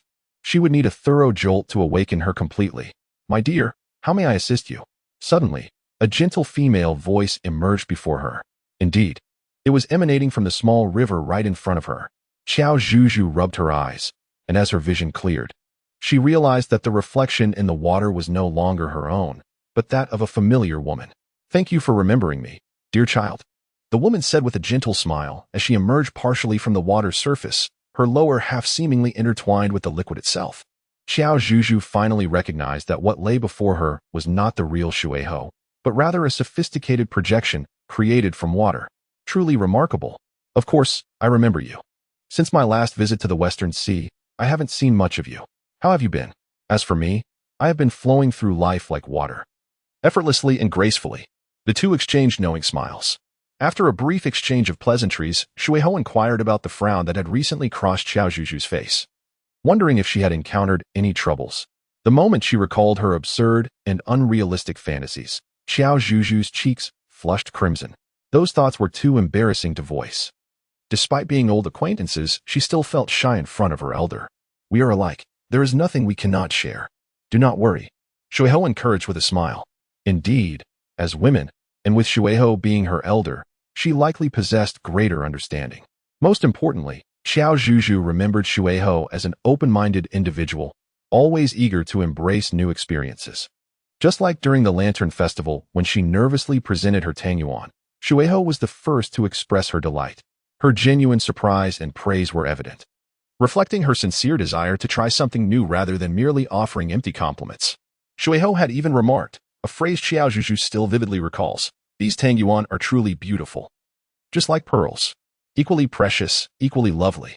Who wouldn't feel elated and comforted to hear their hometown delicacies celebrated in such a manner? Yes, indeed, and Shueihou, with a surge of courage, Qiao Zhuzhu tentatively articulated the feelings of shame that had been weighing on her. "Am I being too greedy? In the world I inhabit, the norm has always been monogamy, yet I find myself burdened with such thoughts." Her voice dwindled to a whisper, and if one were not to listen closely, they might mistake it for the faint buzzing of a mosquito. Upon finishing her confession, Qiao Zhuzhu was enveloped in a profound silence that surrounded her. It was over, surely. They now viewed her as a disloyal and wayward child concerning love and marriage. Oh, how she wished she had kept her thoughts to herself. The embarrassment was overwhelming. Could a fissure in the ground appear to allow her to escape? Just as she prepared to conjure an excuse to slip away, a gentle and melodious laugh graced her ears.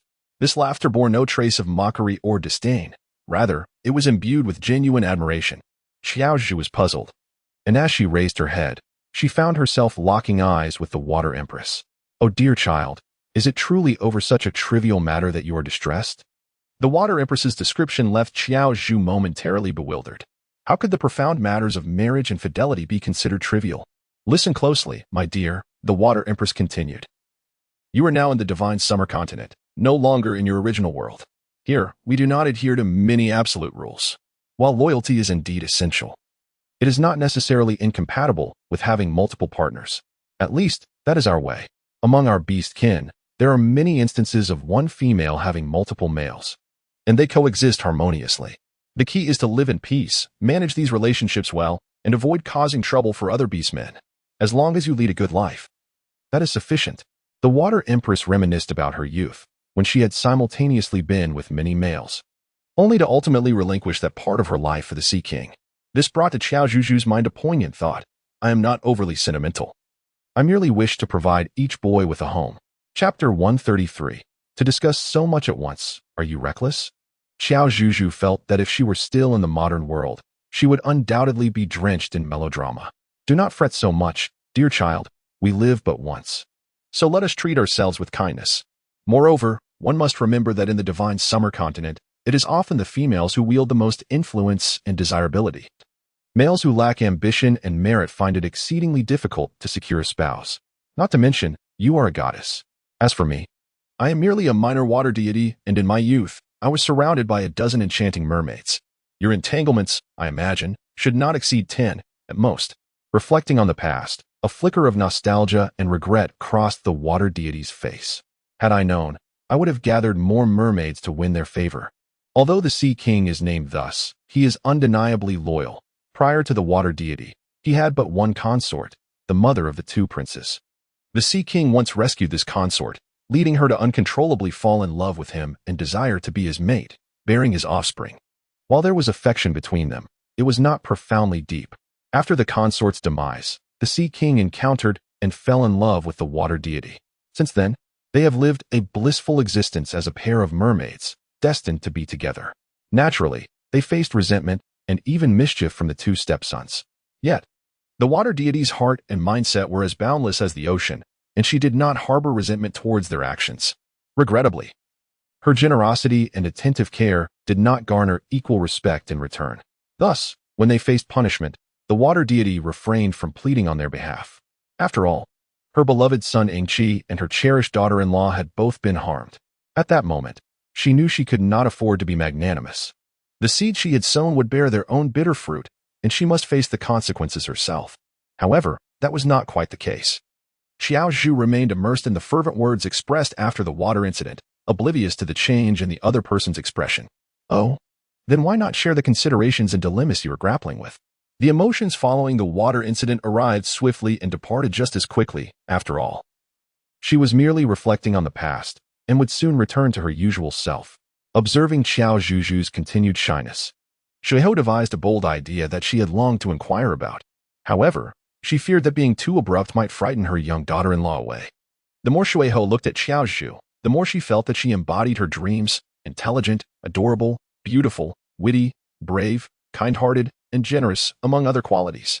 Moreover, she grasped concepts with ease, showing great potential for growth. She believed that after their conversation today, Qiao Zhuzhu would undoubtedly feel confident and bold enough to explore the possibility of having several male companions. After all, this child was a divine being, a goddess who brings salvation to the masses, deserving of attentive care from multiple devoted partners. How could this be anything but reasonable? It was, in fact, perfectly reasonable. Let me rephrase my question. Do any of your considerations include my son Achi? Shuiho asked with a warm and eager smile. However, Qiao Zhuzhu was taken aback, her eyes widening in surprise. Goodness, is that something I can say? She thought. It seems not. Never mind. It is my son Achi who lacks ambition. He has no idea how to pursue anything. Zhuzhu, could you share with Aunt what type of male you find appealing? I will certainly nurture him accordingly. Please, could you leave a place for my son Achi and grant him an opportunity? As she spoke, Shuiho clasped her hands together in a gesture of supplication. This genuinely startled Qiao Zhuzhu, nearly prompting her to kneel in response. How could she allow an elder to lower themselves so humbly before her? It felt utterly inappropriate. Moreover, it was truly embarrassing. She felt as though she might dig her toes into the ground in discomfort. Aunt, please don't say that. At this moment, Qiao Zhuzhu's face resembled a thoroughly cooked shrimp, flushed and still emanating warmth. Ha ha ha, startled you, did I? My apologies, but I must express this. Dear Zhuzhu, please do not entertain any negative or self-reproachful thoughts. Allow yourself some freedom. Ani has traversed such paths, and at your tender age, your thoughts should be more expansive and liberated. After imparting these words, Shui waved goodbye to Qiao Zhuzhu. In the next instant, that ephemeral water figure vanished from sight, seemingly merging with the flowing stream. Only Qiao Zhuzhu remained, dazed, her mind awash with Shui's words. Allow yourself some freedom. Can she really do that? Yet, even if she harbored such fleeting thoughts, would her companions accept them? Suddenly, a blinding flash illuminated her mind, prompting her trembling hands to slap her face. Snap out of it, Qiao Zhuzhu. You genuinely entertain such notions? How greedy and selfish to contemplate so many at once. Are you forsaking your own well-being? Zhuzhu, what were you just doing? Your face. After what felt like an eternity, Bai Ruo finally approached. Upon arrival, he found Qiao Zhuzhu crouched by the riverbank, vigorously slapping her own face. Her delicate visage was now flushed. Bai Ruo winced at the sight. I merely wished to regain clarity. My thoughts have been a chaotic whirlwind of late. Qiao Zhuzhu cleared her throat softly and fabricated a reason on the spur of the moment. However, her mind was indeed in disarray. Yet, she could not inflict such harm upon herself. Well then, let us return. The barbecue is bound to be cold. Bai Ruo's large hand naturally rested upon Qiao Zhuzhu's shoulder, poised to accompany her back. It was precisely at that moment of their physical closeness in an instant A myriad of images surged within Qiao Zhuzhu's mind, and concurrently, she felt her heart racing with fervor. It was as though she were enveloped entirely by Rua's presence. How infuriating! This wretched hormonal surge. And Rua, why must he so brazenly exude his charm? Fearing that in another moment she might betray her composure, Qiao Zhuzhu forcefully swatted Rua's hand away and strode forward with determination. I just remembered I'm not particularly hungry. I have some matters to attend to. See you later. Rua, she called, wanting to pursue and inquire about her sudden change in demeanor. Lately, Qiao Zhuzhu seemed lost in thought, as if weighed down by unspoken concerns. Perhaps she was missing home again? Observing Qiao Zhuzhu's avoidance of her, Rua hesitated, his foot hovering in midair before returning to the ground. Did Zhuzhu harbor resentment towards him? A shadow fell over Rua's gaze. Indeed, he often proclaimed his intention to escort Qiao Zhuzhu home. Yet he offered her no genuine assistance. Instead, he reveled in their time together, a selfishness that was utterly despicable. Gripping his fist tightly, Rua raised his head, transforming into a white tiger as he soared into the sky. It was already late. Why had he not yet returned? Chapter 134. I want to be the one you cherish most. She left abruptly, without so much as a word about her destination or an estimate of her return. Qiao Zhuzhu crouched at the entrance of Rua's room, holding the food she had lovingly prepared herself. She came to offer her sincere apologies to Rua. She regretted having abruptly dismissed him and running away earlier in the day. However, she was uncertain about Rua's current whereabouts after inquiring amongst several people. They all shook their heads in confusion, having not seen him. It was indeed perplexing.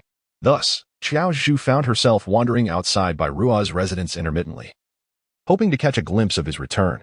Yet, as night fell and Fu and the others retired for the evening, she found herself stifling yawns. Still waiting in vain. Could something have happened to him? Qiao Zhuzhu no longer remained passive.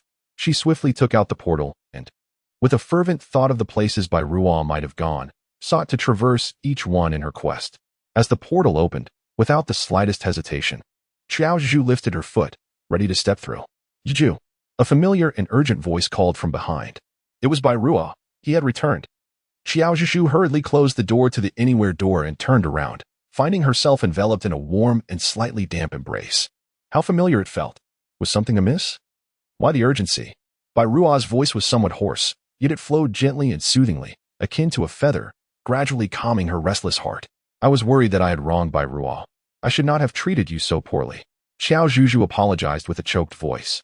In truth, she had already prepared for the worst, fearing that he might be in peril once more, reminiscent of that incident at the volcano. However, upon witnessing Rua standing before her, safe and sound, their connection felt so genuine and warm.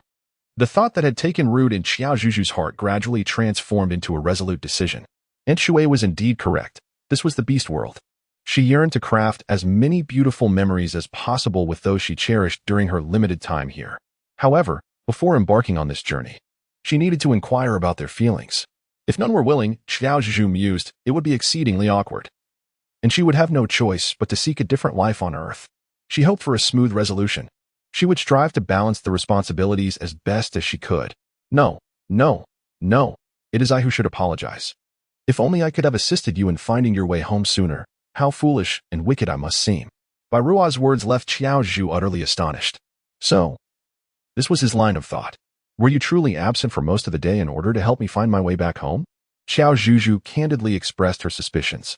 Rua's face flushed crimson, and he bashfully turned away, nodding slightly. Indeed, you are rather foolish. Upon hearing this, Rua's gaze dimmed, and she appeared much like a pitiable kitten drenched in a torrential downpour. However, as Qiao Zhuzhu continued her discourse, Rua's emotions soared like a roller coaster, catapulting from despair to elation. But you are by no means bad. You are an exceptionally good beast man. If you truly were the kind of person you described, foolish and wicked, I would never have befriended you, nor would I have responded to your earlier words, and certainly not now. Zhu, what do you mean? Rua, overwhelmed with anxiety, dared not take a deep breath, fearing she might miss some crucial revelation. What I mean is, with a gentle smile, Qiao Zhuzhu made up her mind the moment she laid eyes on Rua. No matter what, she had to speak up and give it a try. I previously asked for a little more time to ponder, to contemplate thoroughly, and now, I have reached my conclusion. Rua, I wish to be with you. As Qiao Zhuzhu's words hung in the air, Rua's heart raced to her throat, filled with tension and excitement. Her heart thumped furiously. Did she just express a desire to be with me? In her overwhelming exhilaration, words became lodged in her throat, refusing to emerge. However, I must confess that I am somewhat greedy. My heart and mind are in disarray, making it impossible to arrive at a precise decision. I once told you that I didn't want my departure to torment you, which is why I hesitated to entertain such thoughts. After experiencing much, I have come to realize that my feelings for you have unknowingly transcended mere friendship. I cherish each of you dearly and do not wish to let you down. Yet, I fear that my declaration may still disappoint you. I apologize, vying. I do not wish to impose on you or myself. You may consider my words as if I never spoke them.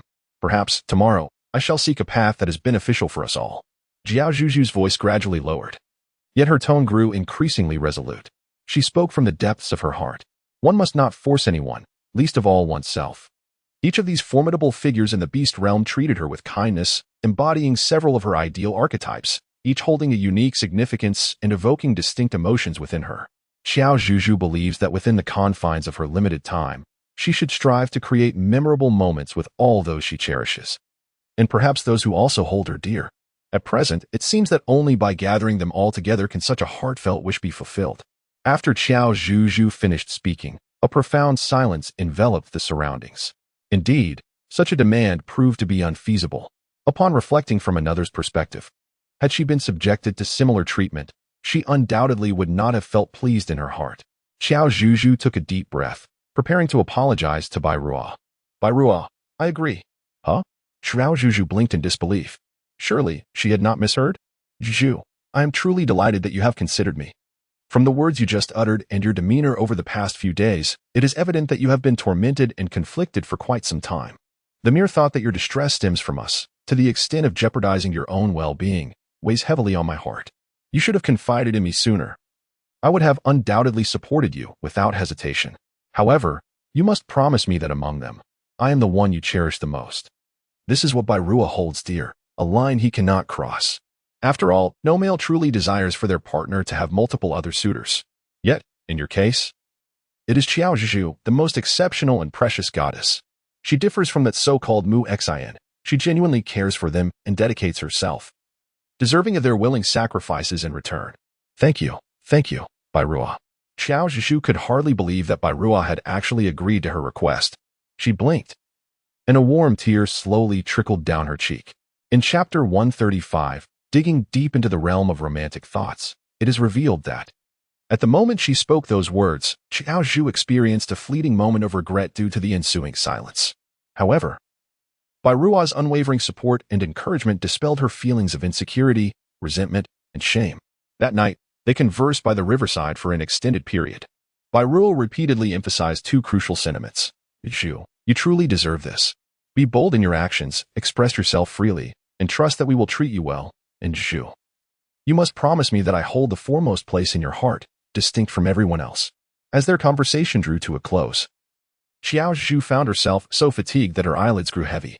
She leaned against vying, who had transformed into a beastly form, relishing the joy and warmth of being enveloped in his soft fur. Promise me, will you? Zhuzhu. Please, Zhuzhu. It was indeed a rare moment to witness vying displaying such endearing affection. Before fully succumbing to slumber, Qiao Zhuzhu gently reached out to caress the strands of vying's hair. I promise you, you hold a unique place in my heart. Yet, how to articulate this sentiment? In truth, each individual among the esteemed is merely distinguished in their own right, is it not? Perhaps it is best to keep such thoughts unvoiced, lest vying be hurt or angered. As the image crossed her mind, a smile involuntarily grazed Qiao Zhuzhu's lips. This fleeting smile did not escape the keen gaze of vying. Have you recalled something joyous? He inquired softly. The night had grown late, and he knew he could not allow Qiao Zhuzhu to drift off to sleep just yet. He must ensure her safe return to her dwelling at the very least. Well, thinking of you, would that be considered a happy thought? Qiao Zhuzhu responded candidly. She had indeed been contemplating matters concerning vying moments ago. However, her seemingly inconsequential remark resonated in vying's ears as the most delightful reward, accompanied by a sweet elation. The slight drowsiness that had once lingered within her instantly vanished. Perhaps this is what they call the power of love? Vying's voice trailed off with a note of exuberance. He cautiously turned his head, witnessing Qiao Zhuzhu's eyes caught in a state of indecision between closing and remaining open. Her long eyelashes fluttered, casting delicate shadows on her face under the moonlight. Her fair complexion, tinged with a hint of pink, radiated an alluring and charming glow in the luminous night. Just the sight of her made one yearn to take a gentle bite. Bai Ruo could not help but think. The precious Qiao Zhuzhu he cherished so dearly was truly captivating. Zhuzhu, let me take you home. Don't sleep just yet. Or lean against me to avoid catching a cold. After softly uttering these words, he gently nudged Qiao Zhuzhu onto his back with his forelimbs, which were adept at handling delicate matters. Once he confirmed that she was securely resting, Bai Ruo spread his wings and soared towards the Tiger Clan settlement. The following day, upon awakening, Qiao Zhuzhu was enveloped by the fragrant scent of flowers and a tantalizing aroma of meat wafting in from outside. The delightful fragrances stirred her appetite, making her stomach grumble. Knock, knock, knock. Come in, she called out, immediately blushing as she realized her bashfulness in confronting Bai Ruo, with whom she had now established a relationship. It was almost surreal to think that she was truly experiencing the joys of love. Good morning, Zhu. Bai Ruo greeted her as he stepped through the door, his youthful and strikingly handsome visage brightening her day. What a splendid sight to behold first thing in the morning, a feast for the eyes that promised to elevate her spirits throughout the day. After adjusting her mindset, Qiao Zhuzhu waved at Bai Ruo. Good morning, Ruo. May I address you as such? Of course, certainly. Bai Ruo eagerly nodded in agreement, not even allowing Qiao Zhuzhu to finish her sentence. It seemed as though if she hesitated for even a moment, Qiao Zhuzhu might retract her entire decision, and they would have to start anew. Qiao Zhuzhu found amusement in Bai Ruo's reaction. She stepped forward, taking Bai Ruo's hand with determination. Ruo, you need not worry. I shall bear the consequences of my words and actions. From this day forth, we shall be in a romantic relationship.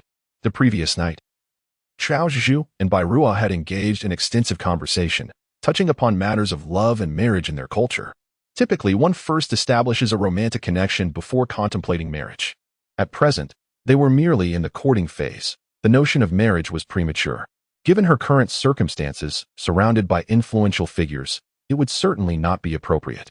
Nonetheless, Qiao Zhuzhu genuinely wished to take responsibility for their budding relationship.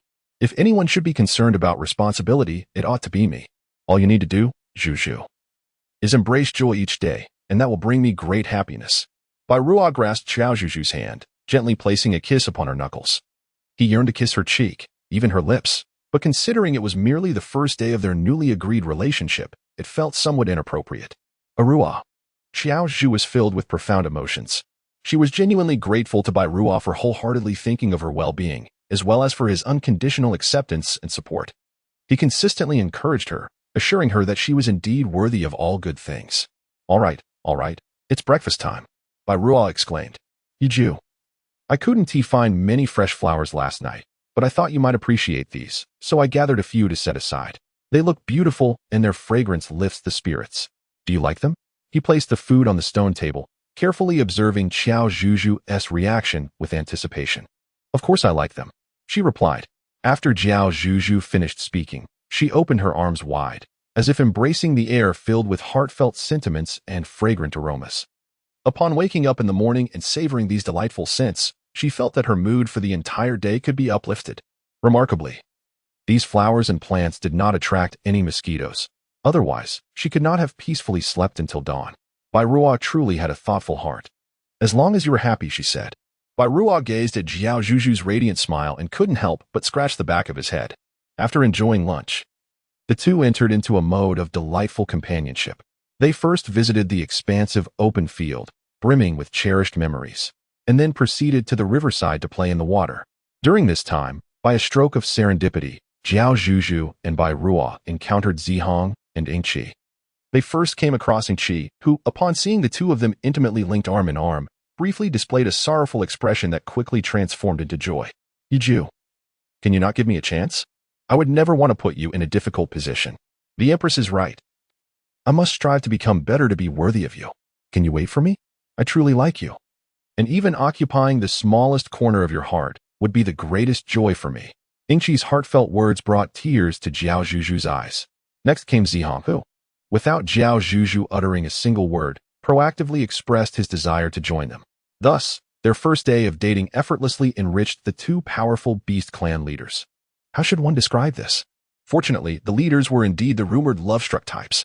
Chapter 136, jealousy, and rivalry. Zhu, do you like these pearls? I want to seek the largest and most beautiful ones for you every day. Zhu, the weather is splendid today. Shall I take you up to the sky to touch the clouds? Come, let us go. Zhu, what hometown dishes do you wish to eat today? I have been diligently learning the recipes you shared with me. Anything you desire is absolutely fine. The above snippets depict a typical day in Qiao Zhuzhu's life in the days to come.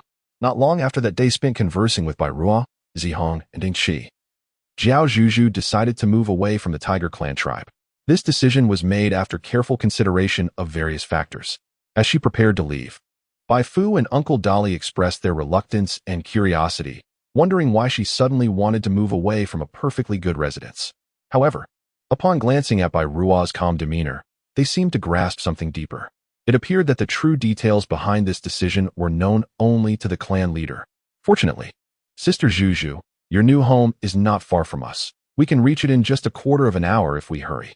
However, Sister Zhuzhu, although this place has a pleasant environment and is generally quiet without disturbances, it is not officially under the jurisdiction of any beast clan. What I mean is that any member of the beast tribe may venture forth and stir up some commotion. In the event that something goes awry, Bai Fu acknowledges that his words may contain a hint of exaggeration. On one hand, his concerns are not unfounded. He wishes to prompt Qiao Zhuzhu to contemplate her decision carefully while also prioritizing her safety and well-being. On the other hand, Bai Fu genuinely hopes that Qiao Zhuzhu will return to the tiger tribe to live among her kin. After all, there is safety in numbers. Rest assured, I will install various security measures and anti-theft devices outside my residence, placing safety above all else. Qiao Zhuzhu had meticulously planned her response, exuding confidence and poise when replying to Bai Fu. Beside her, Bai Ruo also expressed his intention to visit from time to time. Given their assurances, Bai Fu and Uncle Dolly felt it inappropriate to voice any further objections.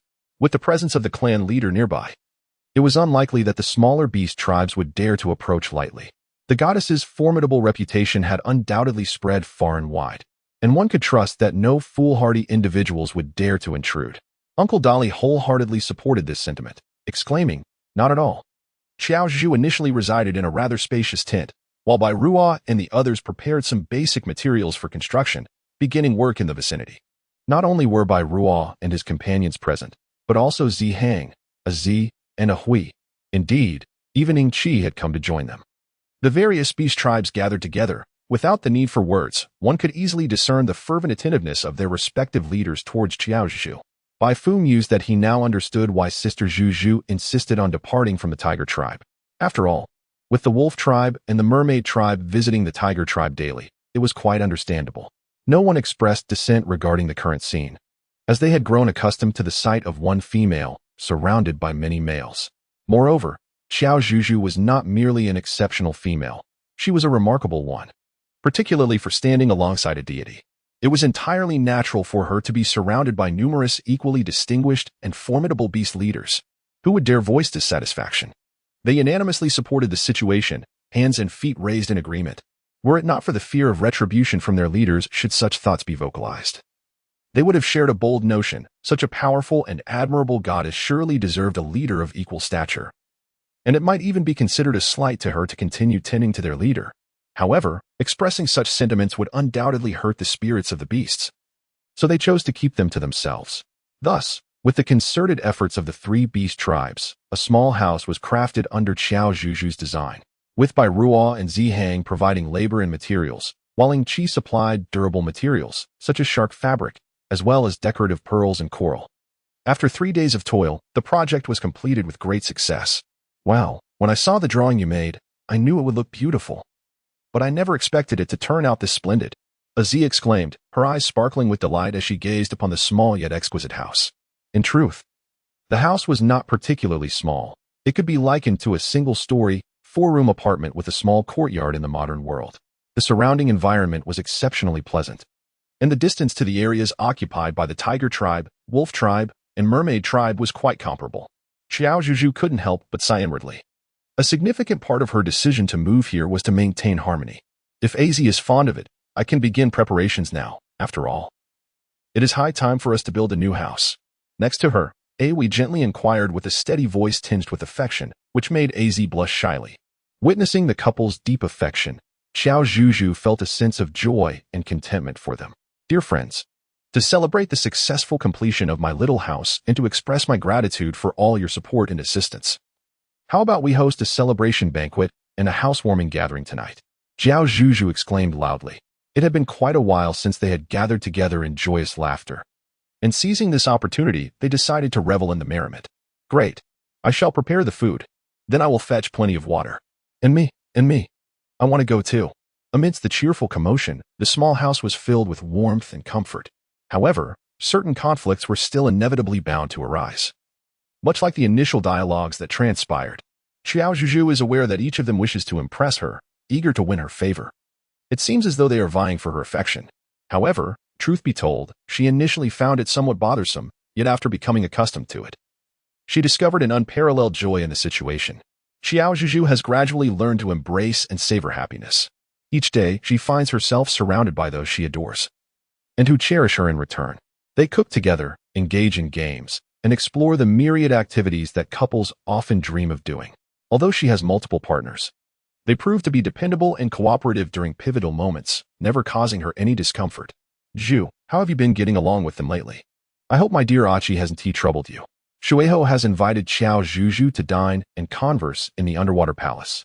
It's worth noting that Yingqi is the only one among the 3 beast clans whose parents are still alive. Whenever she chats with Shueho, Qiao Zhuzhu can't help but think how fortunate she is that the esteemed Shueho is both beautiful and kind-hearted. Otherwise, as Yingqi's girlfriend, the presence of other boyfriends would be quite awkward for her. She truly feels shy and hesitant to meet Shueho, her future mother-in-law in reality. No. Achi is very kind. Qiao Zhuzhu responded truthfully. Do not be so anxious, and he will not harm you. Chapter 137. The return home is imminent. Shueho smiled, and then engaged in further conversation with Qiao Zhuzhu, sharing a meal together before escorting her back to the shore. Zhuzhu, seeing you so confidently and calmly savoring life and experiencing the beauty of love fills my heart with joy. Although Achi may appear somewhat frail, he possesses determination and a sense of responsibility. He would never betray or mistreat you. If such a situation were to arise, do not hesitate to inform me, and I shall promptly cast him into the sea prison. Auntie and uncle will always be your steadfast support here, unconditionally assisting you rather than him. Witnessing Shueho's boldness and sincerity, Qiao Zhuzhu was initially amused, but soon felt a warm glow in her heart. It felt as though she had family backing her even in this beastly world. Thank you, Auntie. I will surely live happily here and enjoy life with everyone, as long as she remained here. On that day, an unexpected guest arrived at the little house. By now, it was the vernal equinox, and the days were brightening earlier. Qiao Zhuzhu awoke early too. This season was bustling with the beast clans engaged in hunting and various activities, rendering Ziheng and Bairua quite busy. As for Yingqi, being a mermaid, his daily excursions to the land depleted his strength and energy. At Qiao Zhuzhu's insistence, Yingqi agreed to rest in the water domain for 3 to 5 days. During this time, Qiao Zhuzhu would frequently visit him. Due to Yingqi's unique condition, Bairua and Ziheng, in the interest of fairness, surprisingly felt no dissatisfaction. In summary, Qiao Zhuzhu sensed that she was still not entirely adept at navigating these circumstances. Knock. Knock, knock. While pondering who might be at the door, Qiao Zhuzhu heard a series of knocks. Such impatience? It surely could not be Bairua and the others.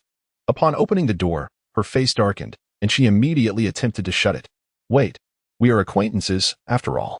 Why do you look upon me as if I were a specter? The dark figure at the entrance displayed an innocent and harmless expression, its beguiling. Elongated serpent eyes fixated on her, sending shivers down her spine. Cannot I be invited in for a moment?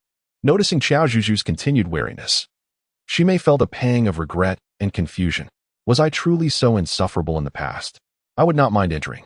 But there is something I wish to inquire of you. Qiao Zhu adjusted her demeanor, prompting she made to subconsciously adopt a more serious attitude. Oh, what brings you here? Please, come in. After all, a guest deserves a warm welcome, and Qiao Zhuzhu poured a glass of water for Shimei. Once inside, Shimei swiftly surveyed the surroundings with his keen eyes. It was evident that the items within were tailored for the world of young females.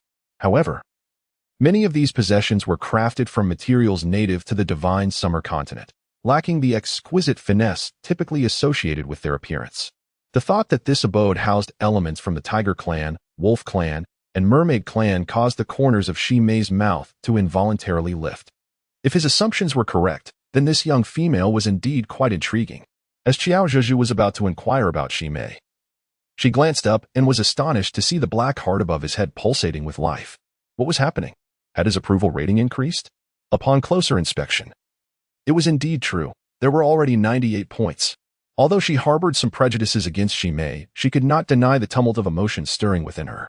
Perhaps it was due to the insights gained from the dream, revealing his past character and true self, or perhaps it was the bond formed through their subsequent interactions, including the times he had rescued her.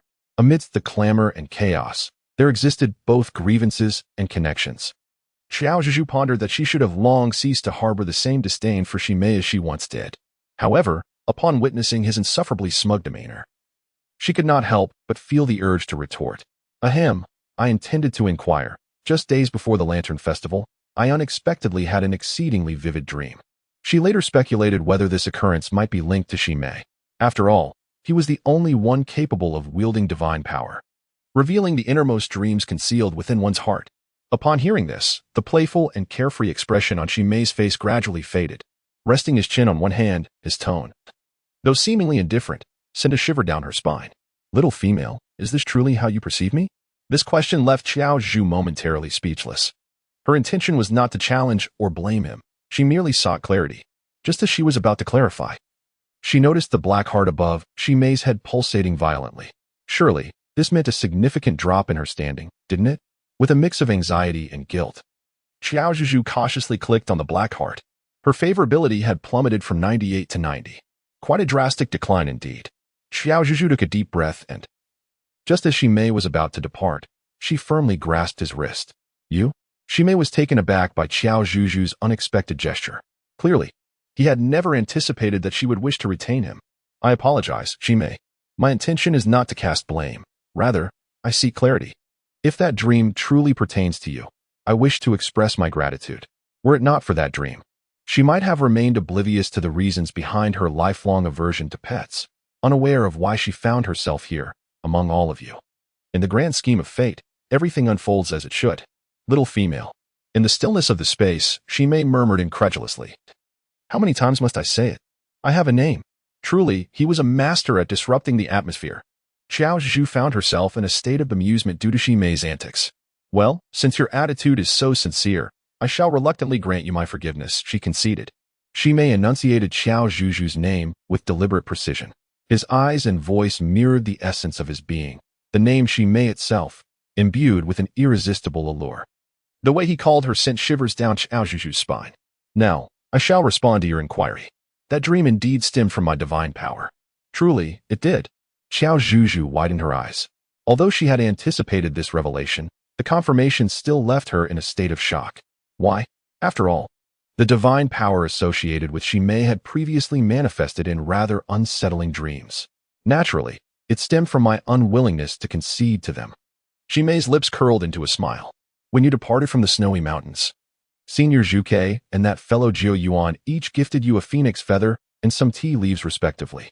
After much contemplation, I decided to grant you a period of tranquility. Indeed, during that time, devoid of malevolent energy, Ximei, and Mu Xian, it was remarkably serene. However, upon encountering those brash younglings from the Tiger, Wolf, and Merfolk clans, I found myself growing restless. Just as you indulged in Jiu Yuan's tea, I thought it fitting to bestow upon you a dreamscape of your fondest desires. Initially, I intended for you to revisit home, but it seems I inadvertently unearthed the emotions buried deep within your heart. Alas, I cannot discern the specifics of your dreams. So you may rest assured, it was indeed as I suspected. Qiao Zhuzhu lowered her head and then raised it again. Thank you, Ximei, truly, thank you. Gazing at the girl's bright and sincere smile, Ximei's eyes flickered with myriad emotions. Congratulations, host. You currently have 5 characters with maximum affinity, and only one more remains for you to exchange for the ultimate prize.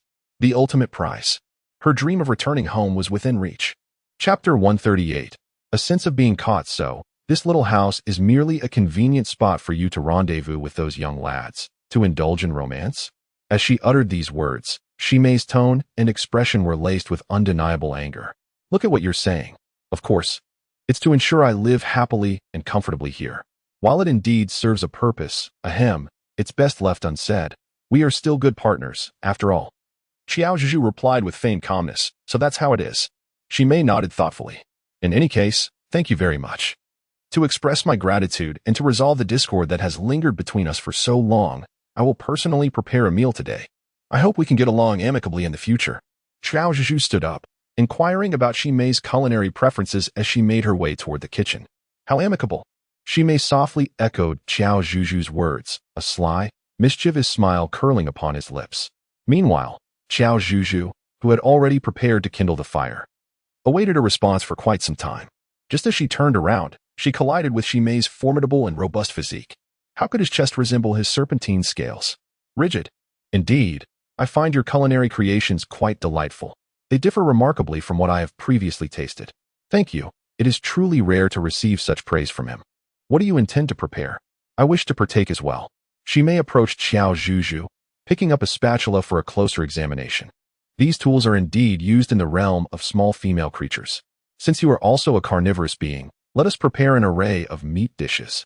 The staple will be rice. If you find it unpalatable, you may simply indulge in the meat. As Qiao Zhuzhu spoke, she retrieved 2 aprons from the cabinet below and handed one to Ximei. Here, put this on. It will protect you from splashes of oil and seasonings. Since he had expressed a desire to try his hand at cooking, she felt no need to be overly courteous. Ximei obediently accepted the apron from Qiao Zhuzhu and donned it in imitation of her. This apron was evidently tailored to fit the physiques of the young members of the Tiger clan. Otherwise, how could it fit so similarly? However, he still possessed certain advantages in height, causing the fabric across his chest to strain as if it might tear. Witnessing Ximei, suddenly imbued with an air of husbandly charm, left Qiao Zhuzhu in a state of astonishment, as if she had glimpsed something extraordinary. Simultaneously, her nostrils flared with a hint of warmth. This was too much. The moment he put on the apron, his entire aura transformed, captivating and alluring. Qiao Zhuzhu hurriedly splashed some cool water on her face, seeking to calm her emotions and restore a sense of normalcy. Observing this, Ximei followed suit, scooping up a handful of water to wash his own face. Clearly, he regarded this as a preparatory ritual before cooking, though it was unnecessary for him to adhere to my every step. Qiao Zhuzhu smiled awkwardly. After clearing her throat, she entered a focused state, rolling up her sleeves to commence her tasks, slicing meat. Allow me, Ximei said, waving her hand, and the firewood beneath the stove ignited spontaneously. The roaring flames rapidly heated the iron pot, causing it to emit smoke. So swift? Qiao Zhuzhu could not help but marvel at the convenience of possessing divine power. She dared not linger, swiftly tossing the chunks of meat along with several items to eliminate the odor into the water, allowing the meat to boil and rid itself of any unpleasant scent. Subsequently, she poured a measure of oil extracted from soybeans into the pot, added the meat, seasonings, and accompaniments, and began to stir-fry. Ximei was astute. He grasped the process effortlessly. His strength, augmented by divine power, rendered the task of handling a large pot sufficient for 5 servings utterly unchallenging. Qiao Zhuzhu prepared a delightful curry, while Ximei opted for a simpler dish of braised beef. She took the time to teach him how to achieve the perfect medium doneness for the meat. It is widely acknowledged that this texture is quite exquisite, though Qiao Zhuzhu herself prefers it a tad more cooked. Now, at this stage, it is time to extinguish the flame and plate the dish. For Ximei and Bai Ruo, both medium and medium rare are acceptable. As previously mentioned, the seasonings used by Qiao Zhuzhu in her cooking are safe for the beast's men and pose no danger to them. Moreover, they often seek out and cultivate various plants suitable for use as spices. The seasonings they produce themselves, although milder in flavor compared to store-bought alternatives, are undeniably safe and wholesome. After a busy hour of preparation, Master Qiao and Master Shi can finally sit down to relish the culinary delights. How does it taste? Qiao Zhuzhu smiled as she handed Ximei a set of iron cutlery that she had previously crafted with Bai Ruo and the others. This set was specifically designed for slicing and enjoying steak. However, if one was not accustomed to it, using chopsticks would suffice. After all, they were quite familiar with each other, and there was no need to be overly concerned about manners while dining.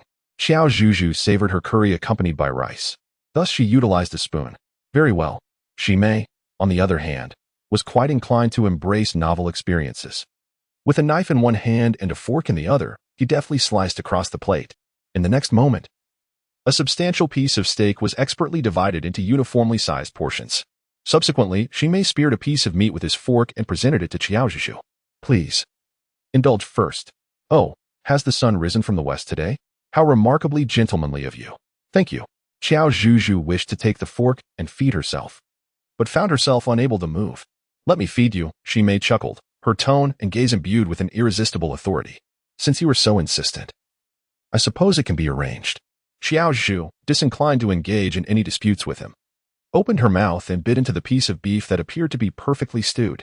The instant her teeth made contact with the tender meat, a burst of savory aroma and rich flavor enveloped her palate. It melted in her mouth, striking a harmonious balance of saltiness while preserving the essence of the ingredients. In short, it was an indescribable delicacy. Truly delightful. Qiao Zhuzhu looked at Shimei with joy and surprise. She truly did not expect his culinary skills to be so remarkable. It is all thanks to your excellent teaching. Remarkably, Shimei refrained from his usual banter and sincerely praised himself, observing his amiable demeanor and the delightful meal before them. Qiao Zhuzhu selected a generously sized piece of chicken with minimal sauce from her curry. In the spirit of reciprocity, she offered, "Now, do try the dish I prepared."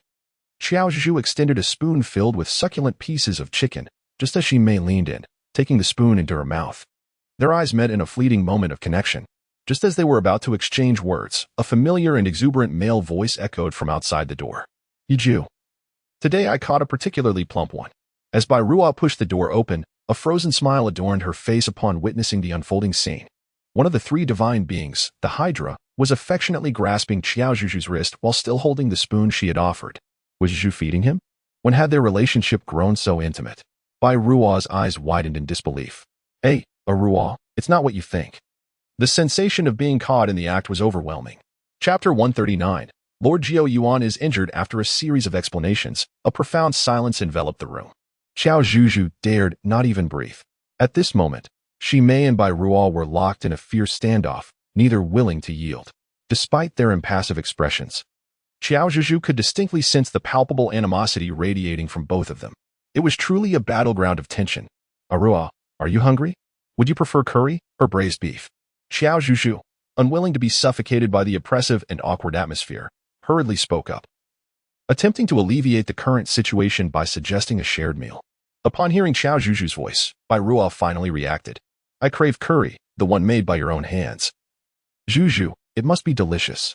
Truly, Bai Ruo possessed remarkable discernment, immediately recognizing that the braised beef could not have been prepared by anyone else. Qiao Zhuzhu smiled and nodded, responding affirmatively before swiftly retreating to the kitchen to prepare curry sauce for Bai Ruoxing.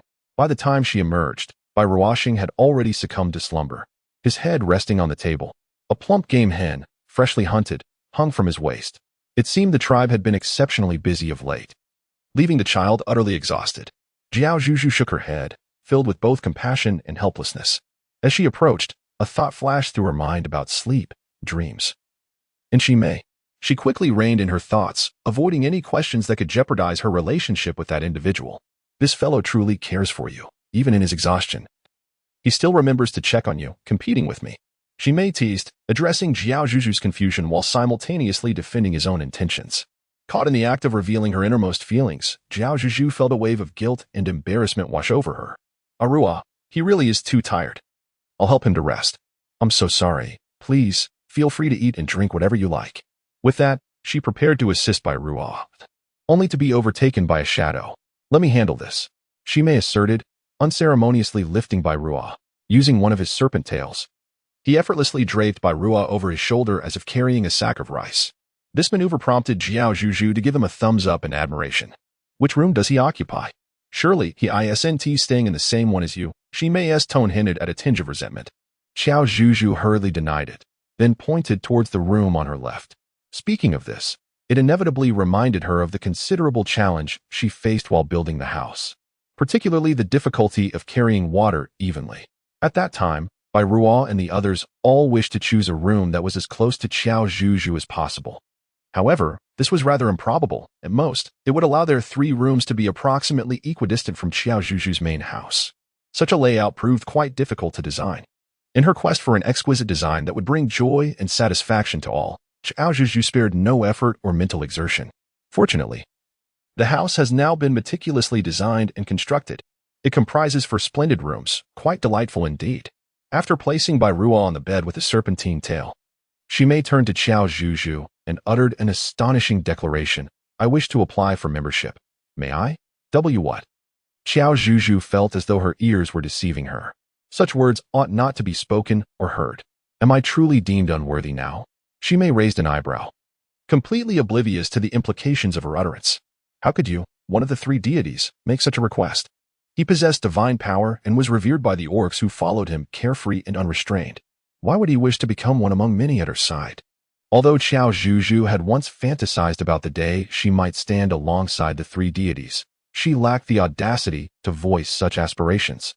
To her astonishment, today, Shimei had brought it up himself. What are the three deities? They were merely males endowed with greater divine might, pursuing the females they desired. This was a natural inclination. Shimei's nonchalant tone suggested he found it entirely reasonable. In that moment, Qiao Zhuzhu found herself at a loss for words. I am aware that you still harbor reservations about me, thus I shall not compel you. Instead, I will demonstrate my sincerity in my own manner. Zhuzhu. There is no escaping this. Initially, Qiao Zhuzhu felt a flutter of nervous excitement in her heart. Yet, upon hearing Shimei's final declaration, she felt as if her ears had been slathered with lard. When did such a cliché declaration of dominance come into vogue? As Qiao Zhuzhu was about to speak, the previously confident smile of Shimei suddenly vanished, replaced by a look of alarm. He uttered a soft exclamation of dismay and prepared to harness his divine power to depart.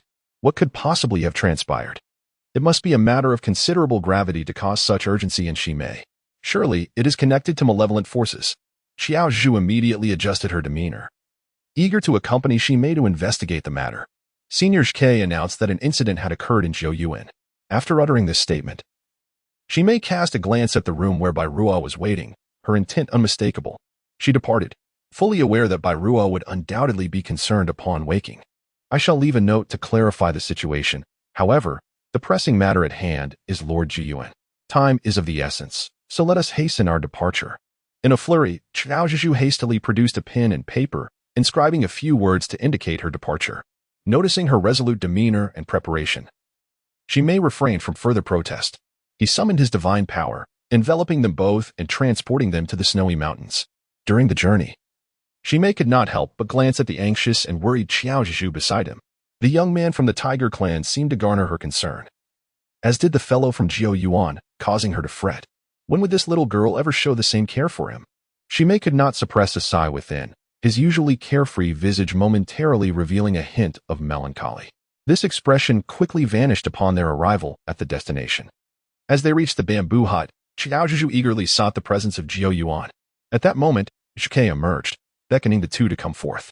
Upon seeing Zhouyuan lying on the bamboo bed, his body marred with wounds, both Qiao Zhuzhu and Shimei involuntarily gasped in shock. What formidable malevolence could inflict such harm upon Lord Zhouyuan? How was he faring now? Who possessed such overwhelming dark energy? Shimei remained deeply concerned for Zhouyuan. Unable to articulate his thoughts in that moment, he concluded it best to witness the situation firsthand. Zhuke cast a glance at Zhouyuan and produced the Lansher Pearl. This artifact allowed them to view events from the past and present, serving as a portable surveillance device. Through the images revealed by the Lansher Pearl, they witnessed a being enveloped in swirling black mist intruding upon the volcanic site where Zhouyuan was in seclusion. A fierce clash unfolded between the forces of darkness and light. Zhouyuan, engaged in his meditative practice, was likely more vulnerable than usual. Yet the entity wielded a formidable malevolence. After several exchanges, Zhouyuan sustained multiple grievous wounds. During the confrontation, Qiao Zhuzhu caught a fleeting glimpse of a face amidst the black mist. Chapter 140. The Unyielding Mu Xin. The individual possessing such potent dark energy was none other than Mu Xin. Qiao Zhuzhu's pupils suddenly dilated, yet she quickly accepted this reality. After all, the once sinister visage had now transformed into a mundane creature devoid of thought.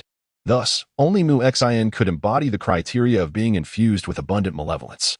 Indeed, Mu Xin was not one to depart easily.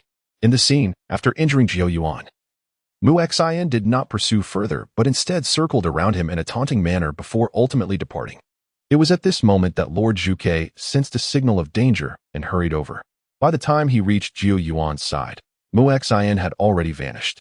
However, judging by her arrogant demeanor, she was certain to return with a vengeance. How curious, from where did this female acquire such an abundance of malevolent energy?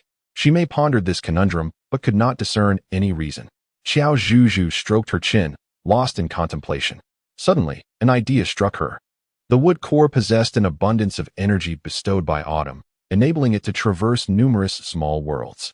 Moreover, it was likely that during her escape, she had attracted the attention of malevolent forces, which meant she also enjoyed a certain degree of favor from them, thereby acquiring additional energy. Thus, the wood core could freely roam across realms, allowing her to amass even more energy and malevolence.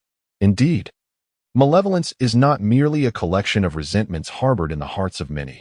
It is also insatiably greedy, yearning to absorb all forms of grievance.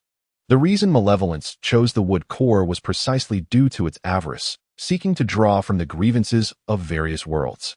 One can ascertain its current power from this. In any single world, pure resentment may be scarce, yet when combined across multiple worlds, the quantity of individuals increases, amplifying its strength. Truly, the wood core is formidable. Its vengeful spirit is far more terrifying than that of the merfolk's royal lineage, the Yazi. Qiao Zhuzhu conveyed her analysis to Zhike and Shimei, both of whom acknowledged her perspective. This endorsement largely stemmed from Qiao Zhuzhu's familiarity with Mu Xin and her character. The fact that Mu Xin could inflict harm upon Lord Jiao Yuan and deliberately departed before Lord Zhuqiue's arrival signifies that she possesses a substantial amount of malevolent energy, enhancing her chances of success. If this situation is not addressed promptly, the prophecy concerning the impending calamity in the divine summer continent may indeed be realized once more. How shall we resolve this matter? Qiao Zhuzhu could not help but feel an overwhelming sense of worry. Everyone had painstakingly endured various hardships, braving the harsh winter to finally welcome a spring filled with peace and vitality. Yet, before this spring had fully unfolded, they were to be subjected to further tribulations. She and Shimei would first tend to Jiao Yuan's wounds, while also keeping a vigilant eye on the conditions of the divine summer continent, as well as the water bodies and oceans. Furthermore, they must strive to locate the female named Mu Xin at the earliest opportunity, in order to eradicate the malevolent energy surrounding her, thus preventing any threat to the entire beast realm. Zhuke pondered for a moment before proposing these strategies. Shimei nodded in agreement, signaling her concurrence. Very well, upon my return, I shall also remain vigilant and endeavor to find her swiftly. Qiao Zhuzhu was filled with determination, resolutely thinking that this time she must succeed. After further deliberation, Qiao Zhuzhu decided to utilize the portal to return to her humble abode, allowing Zhuke and Shimei to conserve their divine energy for the timely healing of Jiyuan. Upon her return, she must exercise utmost caution should any matters arise. She will promptly communicate with us using the communication pearl. Before departing, Qiao Zhuzhu was unable to resist imparting a word of caution. The communication pearl is another divine artifact of Lord Zhike. Regardless of whether one is distant as the horizon or close at hand, even traversing into alternate realms, communication can be effortlessly achieved through the communication pearl. As for why Lord Zhike is certain that it works in other worlds, Qiao Zhuzhu pondered that Lord Zhike must have lived for more than 10,000 years, perhaps having experienced otherworldly events. Otherwise, upon learning that Mu Xin could traverse various realms, he appeared utterly unfazed. Truly, Lord Zhuqiue's longevity has endowed him with a wealth of experience and insight. Well, Lord Zhuke, and you as well, Shimei, please take good care of your health. Should you require any assistance, do not hesitate to inform me. Qiao Zhuzhu sensed that a new war had commenced, one of considerable scale and devastating impact. Unexpectedly, Shimei was taken aback by Qiao Zhuzhu's concern for her, and a fleeting expression of emotion flickered across her otherwise composed visage. Qiao Zhuzhu waved goodbye to them, and then activated the portal to return to her cozy little abode. Upon her arrival, she was greeted by Z and by Fu, who stood at the door like a pair of large, affectionate pets. Sister Zhuzhu, you have finally returned. The moment Bai Fu spotted Qiao Zhuzhu, he rushed over with an expression of utter distress, akin to a kitten seeking solace from a larger feline. Despite being a tall young man, standing at nearly 6 feet, he appeared as vulnerable as a child in need of familial comfort. In the meantime, Z wore a similarly troubled expression. What on earth had transpired to warrant such dismay? Qiao Zhuzhu hurriedly reached out to smooth Bai Fu's hair, gently inquiring about what had transpired. Bai Fu's voice was still choked with emotion. After a considerable pause, he recounted the series of events. It turned out that after waiting a long time for Bai Rua's return, and having not visited Qiao Zhu for quite some time, he decided to pay her a visit. However, Upon approaching the vicinity of the small cottage, he was confronted by a swirling mass of dark mist enveloping the area. Bai Fu, having learned from Qiao Zhuzhu about the malevolence of such evil forces, instinctively sought refuge behind a large tree. Yet, his concern for Qiao Zhuzhu and his elder brother Bai Rua's safety compelled him to peek out and assess the situation. It was then that Bai Fu witnessed the dark mist spiriting away a familiar silhouette from the cottage, vanishing into thin air. That familiar figure was none other than his elder brother, Bai Rua. Overcome with anxiety, Bai Fu disregarded the potential dangers posed by the malevolent force and dashed out, intent on pursuing them, only to encounter Sister Az, who shared a similar plight. Our leader was also taken by a wisp of dark mist, she lamented. I suspect it may be the same malevolent force. My brother and Ah Hui are deeply worried, but I know this matter must remain confidential. So I came to find you. Az sighed heavily. Why can't that wretched Mu Xian give up? Why must she take our leader and the chief of the Tiger clan? What could she possibly be scheming? Qiao Zhuzhu was also quite enraged. She pondered that Mu Xian's injury to Lord Jiao Yuan might be a provocation from the malevolent forces against the three deities. Moreover, Mu Xian had just taken Bai Rua and Zihang away, presumably to exact revenge, further challenging her. It was imperative to locate the whereabouts of that woman without delay. Relying on the any door would not yield precise results. A divine artifact imbued with sufficient spiritual power was essential. Ah, yes. Chapter 141. Her affectionate system. Qiao Zhuzhu suddenly recalled that previously, Lord Zhuke had bestowed upon her a phoenix feather, which would allow her to traverse the divine summer continent with remarkable swiftness. The divine energy contained within could sustain 2 journeys, encompassing both the outbound and return trips. Having already utilized one opportunity, she now possessed but a single chance remaining. However, amidst her elation, a tinge of concern lingered. The woman, Mu Xian, had the ability to traverse through various realms and timelines. And what if she took Bai Ruozi Hang to another world? As anxiety enveloped her, a familiar electronic voice resonated in her mind. In that moment, it was akin to a celestial melody. The system detected an abnormal interference with the host's mission progress and would respond with solutions. The host need not fret but rather await in tranquility. Thank the heavens. How fortunate she was to have a reliable system by her side. Qiao Zhuzhu was so moved that tears welled up in her eyes. When she first arrived in the beastly realm, she harbored a strong disdain, even resentment, towards the inexplicably bound heartthrob system. It had unceremoniously whisked her away from her hometown, depositing her in a primitive forest, far removed from modern civilization. However, after meeting Bai Rua and others, and enduring numerous experiences, Qiao Zhu gradually found her composure, embracing the notion of accepting her circumstances. She came to terms with the idea that returning home through her own efforts was also a feasible outcome. Eventually, Qiao Zhu uncovered the concealed memories buried deep within her heart, realizing the true reason behind her arrival in this world. From that moment, or perhaps even earlier, the system began to actively assist her in overcoming challenges, consistently prioritizing her safety. Qiao Zhuzhu had already embraced this extraordinary companion, the 10,000 Charmer system. Dear host, due to the abnormal disturbances from other realms affecting this world, posing threats and inconveniences to your safety and mission progress, we present the following solutions. First, restrict the movements of the abnormal entity, Mu Xian, to this realm alone. Second, Mu Xian is prohibited from inflicting harm upon the host, allowing the host to employ mission rewards or retaliatory strategies to counteract. The aforementioned solutions fall within the system's capabilities, and we hope they assist you in completing your mission safely and successfully. After the electronic voice concluded, Qiao Zhuzhu's emotions remained tumultuous. Truly, it was her dear system that had been of immense help. Sister Zhuzhu, have you devised a plan? Those familiar with Qiao Zhu knew that if she suddenly stood still, it was not out of idleness, but rather, she was contemplating strategies or activating some extraordinary device or tool. Therefore, during her dialogue with the system, Z and Bai Rua refrained from interrupting. Only after Bai Rua noticed a change in Qiao Zhuzhu's expression did she dare to inquire. I have thought of something, but it is indeed perilous, and I must take action myself. Z, Arua, you may either remain here awaiting my return or return to your respective tribes to oversee matters. We cannot allow the 2 great beast clans to succumb to the panic of their leading orcs' disappearance. This is undoubtedly a scheme orchestrated by Mu Xian and the malevolent forces aimed at disturbing the orcs' morale and bringing catastrophic turmoil to the entire divine summer continent. We must not let them achieve their nefarious goals. Qiao Zhuzhu spoke with a serious expression. All right, we understand.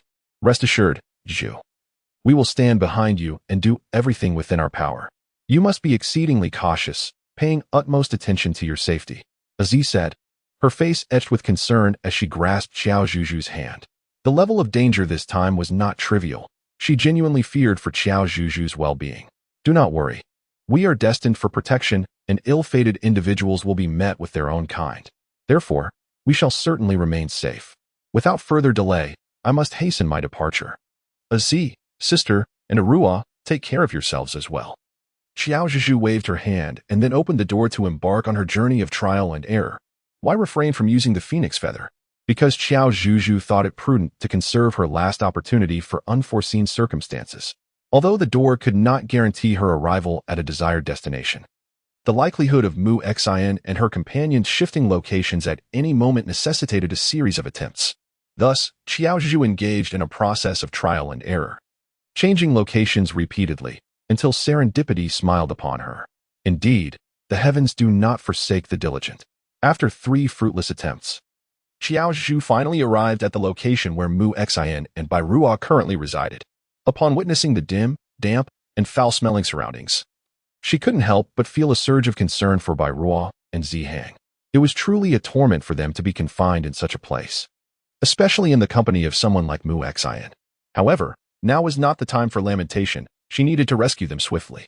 Qiao Zhuzhu swallowed hard, heightening her vigilance as she cautiously explored her surroundings. Indeed, this place resembled a quaint little cabin constructed in a modern style. However, the pervasive darkness, coupled with the sticky, unidentifiable substance on the floor and the acrid, unpleasant odor, rendered the cabin akin to an artificially crafted haunted house. She found herself at the corner of a narrow passage. Taking a few tentative steps forward allowed her to glimpse into a room through the crack in the door. Inside, Bai Ruo and Zihang were bound tightly, seated on the ground with their backs against the wall. Their eyes were closed, yet upon closer inspection, one could discern the subtle rise and fall of their bodies. Fortunately, they appeared to be in no immediate danger. Qiao Zhuzhu sighed with relief in her heart, then pondered the whereabouts of the wooden core and devised a strategy to rescue the 2 of them. Speaking of available task rewards, she suddenly had an idea. Qiao Zhuzhu's eyes brightened as she selected a spot to conceal herself, patiently awaiting Mu Xian's passage. Although uncertain whether her immobilization technique would still be effective against Mu Xian's current strength, she believed that having a plan, however uncertain, was better than having none at all. And thus, she resolved to give it a try. After a while, Qiao Zhuzhu heard a disturbance and simultaneously felt the overwhelming aura of resentment. It was malevolence. This indicated that Mu Xian was indeed approaching her direction. Without a moment's hesitation, Qiao Zhuzhu employed the immobilization technique, effectively binding the swirling black mist. Approximately a minute elapsed, which was nearly sufficient for her to transport Bai Ruo and the others back. Qiao Zhuzhu stepped outside, finding herself back-to-back with the already immobilized wooden core. She advanced a few more paces, only to pause as a thought crossed her mind. Perhaps it was time to experiment with that task reward. She chose to trust in her beloved system, confident it would safeguard her life, and believed that the dark mist would ultimately succumb to the brilliance of the sun. Qiao Zhuzhu lifted her head, her gaze resolute. I knew it was you, you little rascal. I never imagined you would dare to walk boldly before me. Mu Xian glared fiercely at the young girl before her. Chapter 142. She is doing it on purpose. Time and again, the missteps she had taken with Qiao Zhuzhu were far too numerous to count. Mu Xian clenched her fists, her eyes fixed intently on Qiao Zhuzhu as she approached the room where Bai Ruo and Zihang were confined. One could easily deduce that this insufferable girl was certainly attempting to rescue those 2 beast men. How infuriating! Mu Xian couldn't help but think. Why should Qiao Zhuzhu possess such an array of peculiar advantages, such as the immobilization spell, the all-powerful spatial storage, and even something akin to a portal? In Mu Xian's view, Qiao Zhuzhu had merely exploited these advantages and the system's assistance to snatch Zihang from her conquest list and to win over several prominent figures of the beast tribe. Furthermore, she had distinctly sensed that her ability to traverse through different worlds appeared to be constrained. Originally, Mu Xian had planned to leave Bai Ruo to fend for herself in this place, while taking Zihang to another world, liberating him from Qiao Zhuzhu's influence, and rekindling his love for her, after which she would execute a retaliatory strike and cast him aside. However, she was informed by her own system that Qiao Zhuzhu's charming system was considered the main system in the beast realm. The quick travel system she possessed was merely a subordinate system in every minor world, subject to the governance of the main system of this realm. What on earth was going on? Reflecting on this, Mu Xian couldn't help but coldly mock her own traversal system, how utterly useless it was. Truly, it was more of a hindrance than a help, just a burden. Yet, amidst her fury, Mu Xian's mind suddenly recalled something significant and peculiar. Qiao Zhuzhu could very well have stealthily taken them away without their knowledge. Even in her presence, she would not dare to be so audacious and overbearing. Could it be that she has acquired some new advantage, waiting for me to fall into her trap? As Mu Xian pondered this, her eyes narrowed dangerously, glinting with cunning. That impudent girl dares to set a trap for her? She must think too little of her. After all, when she embarked on her journey through time, conquering countless individuals, that little girl was still likely babbling somewhere. Inside the room, Zhuzhu, this place is too perilous. You should leave at once and not concern yourself with us. It turned out that Bai Ruo was still awake. He revealed that when Mu Xian attempted to possess him and Zihang with malevolent energy, his wings unfurled to shield them from much of the dark force. Although he could not entirely evade the assault of the black mist, leaving him dizzy and disoriented, he felt no significant discomfort within. In contrast, Zihang, bearing the brunt of Mu Xian's intense resentment and the majority of the onslaught, had inhaled a greater quantity of the dark energy and remained in a state of unconsciousness. No, Arua, you must consider Mu Xian's nature. She has long since set her sights on all of us. Thus, this presents an excellent opportunity to strike a blow against her or to uncover her true intentions. More importantly, it concerns the safety of your lives, and I cannot afford to abandon this endeavor. Qiao Zhuzhu quickened her pace, yet her expression remained profoundly serious. As she reached the pivotal point of her discourse, she leaned in close to Bai Ruo's ear, whispering in a tone audible only to the two of them. Arua, you must swiftly take Zihang and leave. Do not concern yourself with me. Remember, you must hurry. I have my own plans, trust me, and of course, I trust you as well. Bai Ruo's eyes widened in disbelief. It was evident that he did not approve of Qiao Zhuzhu's decision to confront danger alone. There is no time to waste. Please heed my words and act accordingly, she implored. I beg you, Arua. With unwavering determination in her eyes, Qiao Zhuzhu received a nod of acquiescence from Bai Ruo. Although he fervently wished to protect her, and at the very least, to stand alongside her in battle, Bai Ruo understood in that moment the necessity of restraint. He could not allow his bravado to jeopardize the safety of the group. Just as Bai Ruo's voice faded, a commotion erupted at the entrance. The immobilization spell lasted no longer than a minute, and its effects were swift. Taking advantage of the moment when Mu Xian was still in a state of buffering, Qiao Zhuzhu hurriedly opened the portal to allow Bai Ruo and the others to return. Want to escape? I won't let you. Mu Xian appeared even more enraged, as the surrounding black mist swelled ominously, seemingly provoked by Qiao Zhuzhu's recent actions. She swung her arms, her face contorted in fury as she charged towards the group. However, whether it was merely Qiao Zhuzhu's impression or not, Mu Xian's demeanor seemed less about inflicting harm on her and more about targeting Bai Ruo and Zihang. Had she already sensed Qiao Zhuzhu's intentions? Did this spark her caution and wariness? In a moment of dire urgency, Qiao Zhuzhu once again employed the immobilization spell. Thankfully, it was still effective and could be used consecutively. Qiao Zhuzhu hurriedly shouted in her heart 3 times, "The system is the best. The system is unparalleled." She paid no heed to Mu Xian's terrifying, predatory visage and urged Bai Ruo and the others to hasten their departure. Bai Ruo, not daring to delay, swiftly hoisted Zihang onto his shoulder and stepped through the portal. Before leaving, he could not resist casting a glance back at Qiao Zhuzhu, conveying with his eyes the imperative to keep herself safe. Qiao Zhuzhu smiled and winked, acknowledging the moment. Once Bai Ruo departed, she hastily closed and concealed the portal. However, as soon as Qiao Zhuzhu turned around, a formidable force seized her throat. A sudden wave of suffocating pain nearly claimed her life, taking her to meet her great-grandmother in the afterlife. Yet, after regaining her composure, Qiao Zhuzhu smirked, radiating an air of provocation. Indeed, this was a deliberate act on her part. She had just employed a binding spell, meticulously selecting its duration to be half a minute, timed to perfection. Hurry, stop. That girl is doing this on purpose. Mu Xian realized the triumphant glint in Qiao Zhuzhu's eyes and shouted urgently. She was conversing with the malevolent energy that had latched onto her. However, Mu Xian, inexperienced in dealing with such dark forces, was unaware that they were not only self-serving but also exceedingly arrogant, detesting any form of disdain directed at them. Consequently, Qiao Zhuzhu witnessed Mu Xian transform into a more grotesque figure, the surrounding black mist thickening and intensifying. Yes, just like that more and more. Qiao Zhuzhu endeavored to appear utterly indifferent, exuding an air of disdain. Her every action was purposefully designed to provoke the malevolent energy surrounding Mu Xian, aiming to incite its growth and expansion. Ideally, she sought to compel it to unleash its full capabilities against her. In doing so, she could employ the strategy of leveraging strength against strength, allowing the malevolence to reap the consequences of its own actions. Do not fall for this wretched girl's cunning. She is doing this on purpose.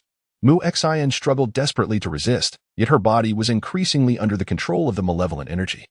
This dark force began to spread forward, grasping the arm that clutched Qiao Zhuzhu's throat, intensifying its grip with the intent of engulfing her entirely. Qiao Zhuzhu endured the searing pain, awaiting the moment when the malevolent energy would recoil upon itself. At that instant, a shadow emerged, rescuing her from the clutches of darkness. Chapter 143. The malevolent energy reduced to a mere remnant. As Qiao Zhuzhu's eyes widened in disbelief, she beheld the sudden appearance of Shimei. Her heart a tempest of conflicting emotions. It was so close, yet so far. Ah, another harbinger of doom, I presume? Let me scrutinize this closely. So it is you. My once most formidable vessel. Mu Xian's eyes had entirely turned black, devoid of any white, and the voice that emanated from her lips had transformed into an unrecognizable, jarring sound. Now, Mu Xian was utterly consumed by the malevolent energy, completely devoid of her own consciousness. Speaking of vessels, Shimei's expression darkened significantly. Qiao Zhuzhu felt exceedingly uncomfortable and was deeply concerned about Shimei's condition. The events of that year were memories that none of the current three deities would wish to revisit. What, are you enraged? Oh, ha, ha, ha. Then let me stoke the flames of your fury even further. The malevolent version of Mu Xian exclaimed with a melodramatic flair and with a sudden change in expression. Charged towards Shimei. Very well, I am eager to witness who among us will prove to be the mightier after these millennia. Shimei let out a cold laugh, unwilling to show weakness, and surged forward. Standing nearby, Qiao Zhuzhu's face was etched with anxiety. She desperately wished to shout, "Please, stop fighting." The two were embroiled in an intense clash, their combat igniting a dazzling display of flames. Qiao Zhuzhu could only seek temporary refuge at the side. What to do? Although Shimei appeared relatively unfazed at the moment, no one could ascertain the true extent of the malevolent force's power. What if it was holding back, concealing its strength? Waiting for a moment when Shimei might falter or grow weary, ready to deliver a lethal blow? Qiao Zhuzhu shook her head inwardly, meticulously observing the two of them. She sought an opportune moment to rush forward, intending to absorb the malevolent attacks upon herself. Suddenly, a thought flickered through her mind. Qiao Zhuzhu promptly retrieved the communication orb and uttered a few words within it. At that moment, as she was earnestly engaged in battling the malevolent wooden core, Shimei heard the girl's earnest admonition by her ear. His pupils widened in astonishment and dissent as he cast a sidelong glance at Qiao Zhuzhu. Yet, there was no alternative course of action left. With unwavering determination, Qiao Zhuzhu conveyed her thoughts and resolve through her steadfast gaze. She clenched her teeth, awaiting the moment when the malevolent wooden core would coalesce a vast mass of dark mist to strike at Shimei's forehead. At the instant of the attempted possession, she propelled herself forward with unparalleled speed. "Zhuzhu!" Shimei exclaimed, his eyes widening in disbelief, astonished that the girl was indeed earnest in her endeavor. Qiao Zhuzhu positioned herself resolutely in front of Shimei, bravely enduring the terrifying onslaught of malevolent energy. Initially, she felt as if she had been struck by a bomb, her entire body aching and burning with an unbearable intensity. It seemed as though her very bones were on the verge of disintegration. In fact, Qiao Zhuzhu coughed up a copious amount of black blood, the metallic taste of which still lingered in her throat. It was evident that the malevolent force had exerted tremendous effort, nearly exhausting its full power. After all, that fiend was exceedingly greedy. Witnessing Shimei's effortless control and formidable strength, it undoubtedly yearned to possess her once more, thereby siphoning off even more resentment to augment its own power. No matter how formidable Mu Xian might be, she could not rival the divine prowess of the three gods within this realm. Moreover, she was currently constrained by the primary system of this world, unable to traverse various timelines at will.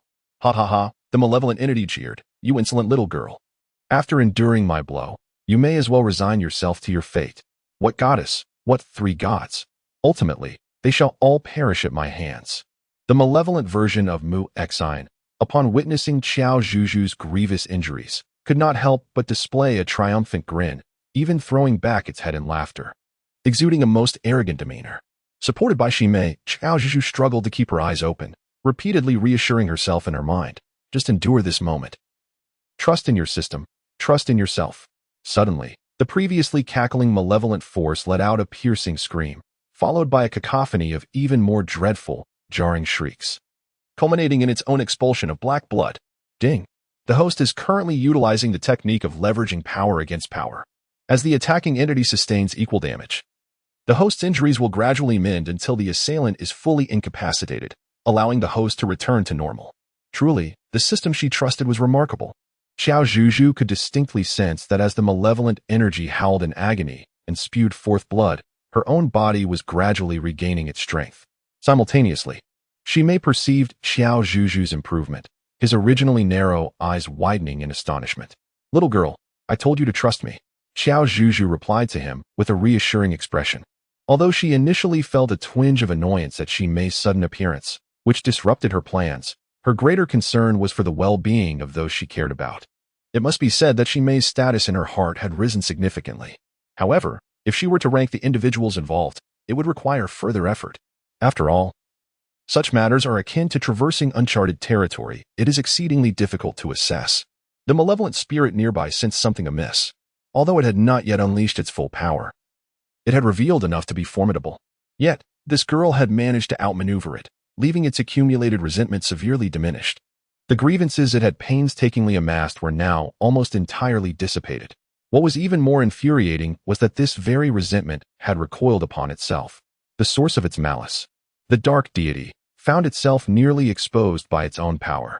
The malevolent spirit could hardly believe it and dared not linger any longer.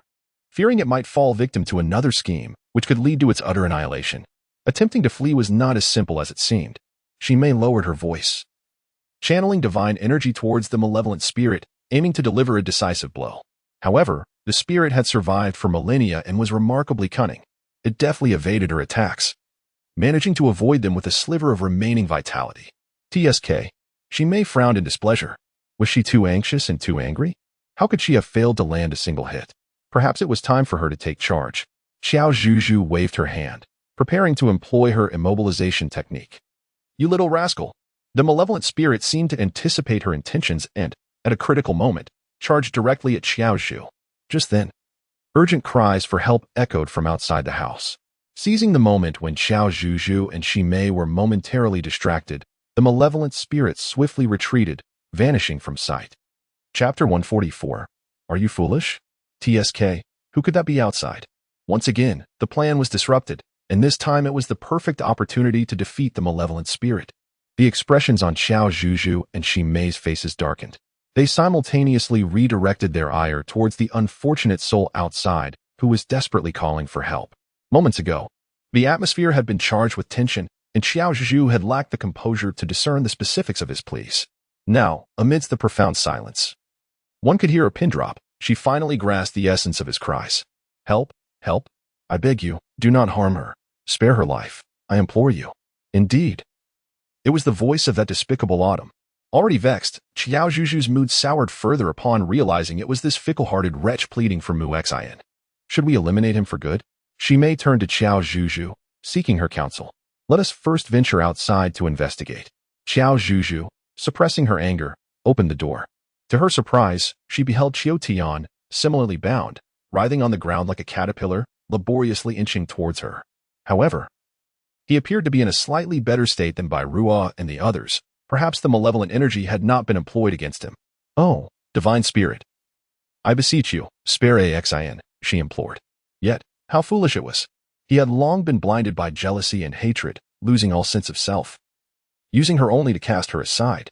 Even when facing imminent death, he still dared to plead for her mercy. Qiao Zhuzhu let out a cold laugh inwardly, truly feeling that the former Aji was undeserving of her past self. For the sake of such a heartless individual, who possessed nothing but a love-stricken mind fixated on Muxian, she nearly sacrificed her own life. Fortunately, the current Aji has awakened both physically and mentally. Very well. She may be spared, but the cost shall be your life. Shimei approached, lifting her foot to press down on Qiao chest. Observing Qiao contorted, agonized expression, it was evident that Shimei exerted considerable force. This was a lethal assault. It mattered not, as long as Ashin could survive. It was acceptable, even if it meant my demise. Qiao truly is beyond comprehension. Qiao Zhuzhu, filled with exasperation and disdain, found herself unwilling to play the role of a savior.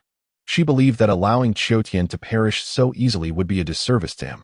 Moreover, she was acutely aware that the three gods were forbidden from arbitrarily taking the lives of the beastmen. She had no desire to put Shimei in jeopardy or to complicate matters for him.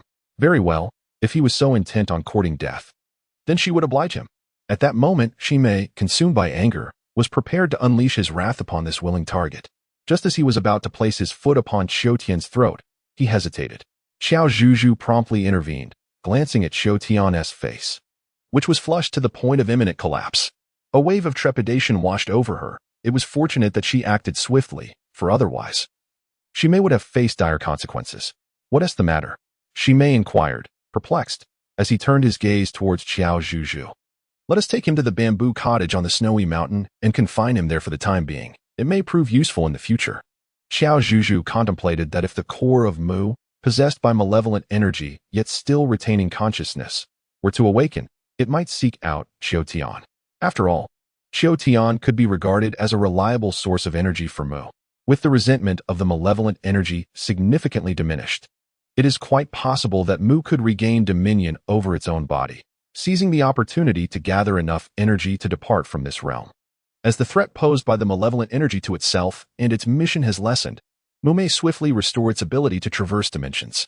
In any case, keeping Qiao around still holds some utility. However, it would be prudent to confine him to the snowy mountains under the watchful gaze of divine power, ensuring a more secure environment. Thus, Qiao Zhuzhu conveyed her thoughts to Shimei. Naturally, Shimei acquiesced to Qiao Zhuzhu's request without hesitation. He promptly halted his steps and transported Qiao to the bamboo cabin in the snowy mountains using divine power. Once this was settled, I must seek out Senior Shike to discuss the matter of the escaped malevolent energy. What about you? Do you wish to accompany us? Shimei inquired. Without a moment's hesitation, Qiao Zhuzhu shook her head.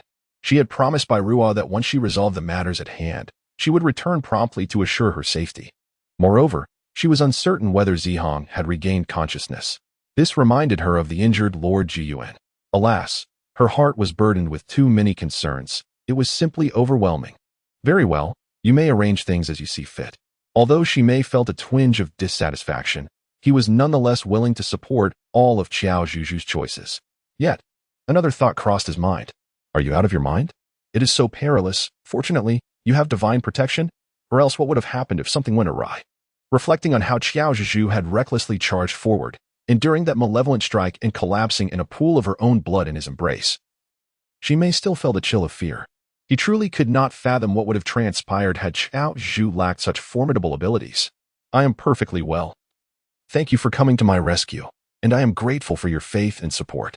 Qiao Zhuzhu was acutely aware that her actions had indeed instilled fear, prompting her to promptly offer an apology. It has been proven that fortune often favors the bold. Although her conduct was undeniably perilous, one cannot deny the remarkable results it yielded. Today, the malevolent force has suffered a significant blow, and Mu Xin may not be able to traverse the realms to amass the grievances it craves, leading to a gradual decline in its strength. The resentment from Mu Xin or the beasts of that realm can no longer satiate the insatiable appetite and ambition of the malevolent entity. Thus, it is likely that its power will continue to diminish. Her decision was indeed astute. I concede to you. Shimei gazed at Qiao Zhuzhu for quite some time before uttering those 4 words, feeling utterly powerless against her. By the way, how is Lord Jiyuan faring now? Jiyuan has awakened, but he still requires some time to recover from his internal injuries. However, there are no major concerns. Speaking of which, how about you? It would be prudent for you to return with me so we can attend to your wounds together. Shimei scrutinized Qiao Zhuzhu closely from head to toe. The injuries she had just sustained were considerable, particularly when she had violently expelled dark blood, a sight far more severe than Jiyuan's condition. Though there were no visible wounds now, who could guarantee that there were no internal injuries? No need, no need. Rest assured, I am quite well now. Qiao Zhuzhu gently patted her chest to express her sincerity. Even if she had indeed sustained considerable internal injuries at that time, the rewards of leveraging strength and the protection of the system would significantly diminish the malevolent energy within her. As this inner damage occurred, her body would gradually recover. In essence, The initial impact was the most painful. "You truly have a way of astonishing me," she may remarked with genuine admiration. "I shall take my leave now. Do take care of yourself." "Understood, and you as well." With the warmth of concern enveloping her, she may smiled brightly. Chapter 145. The past resurfaces. A small house. When Qiao Zhuzhu returned, it was already noon of the following day. "Zhu, you have finally returned. Are you all right? Have you sustained any injuries? Please do not frighten us."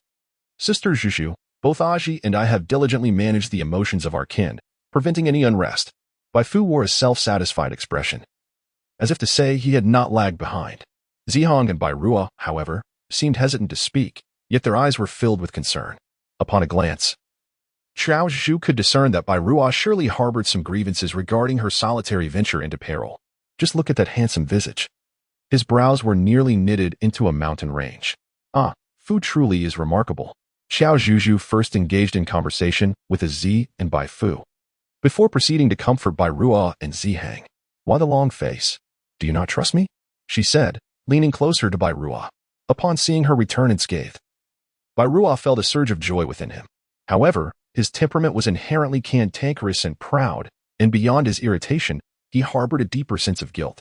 Bai Ruo lamented the existence of his wings, which seemed to serve little purpose beyond allowing him to soar through the skies with Qiao Zhuzhu, to admire the scenery, or to function merely as a mode of transportation. "Of course I trust you." Upon hearing her words, Qiao Zhuzhu smiled.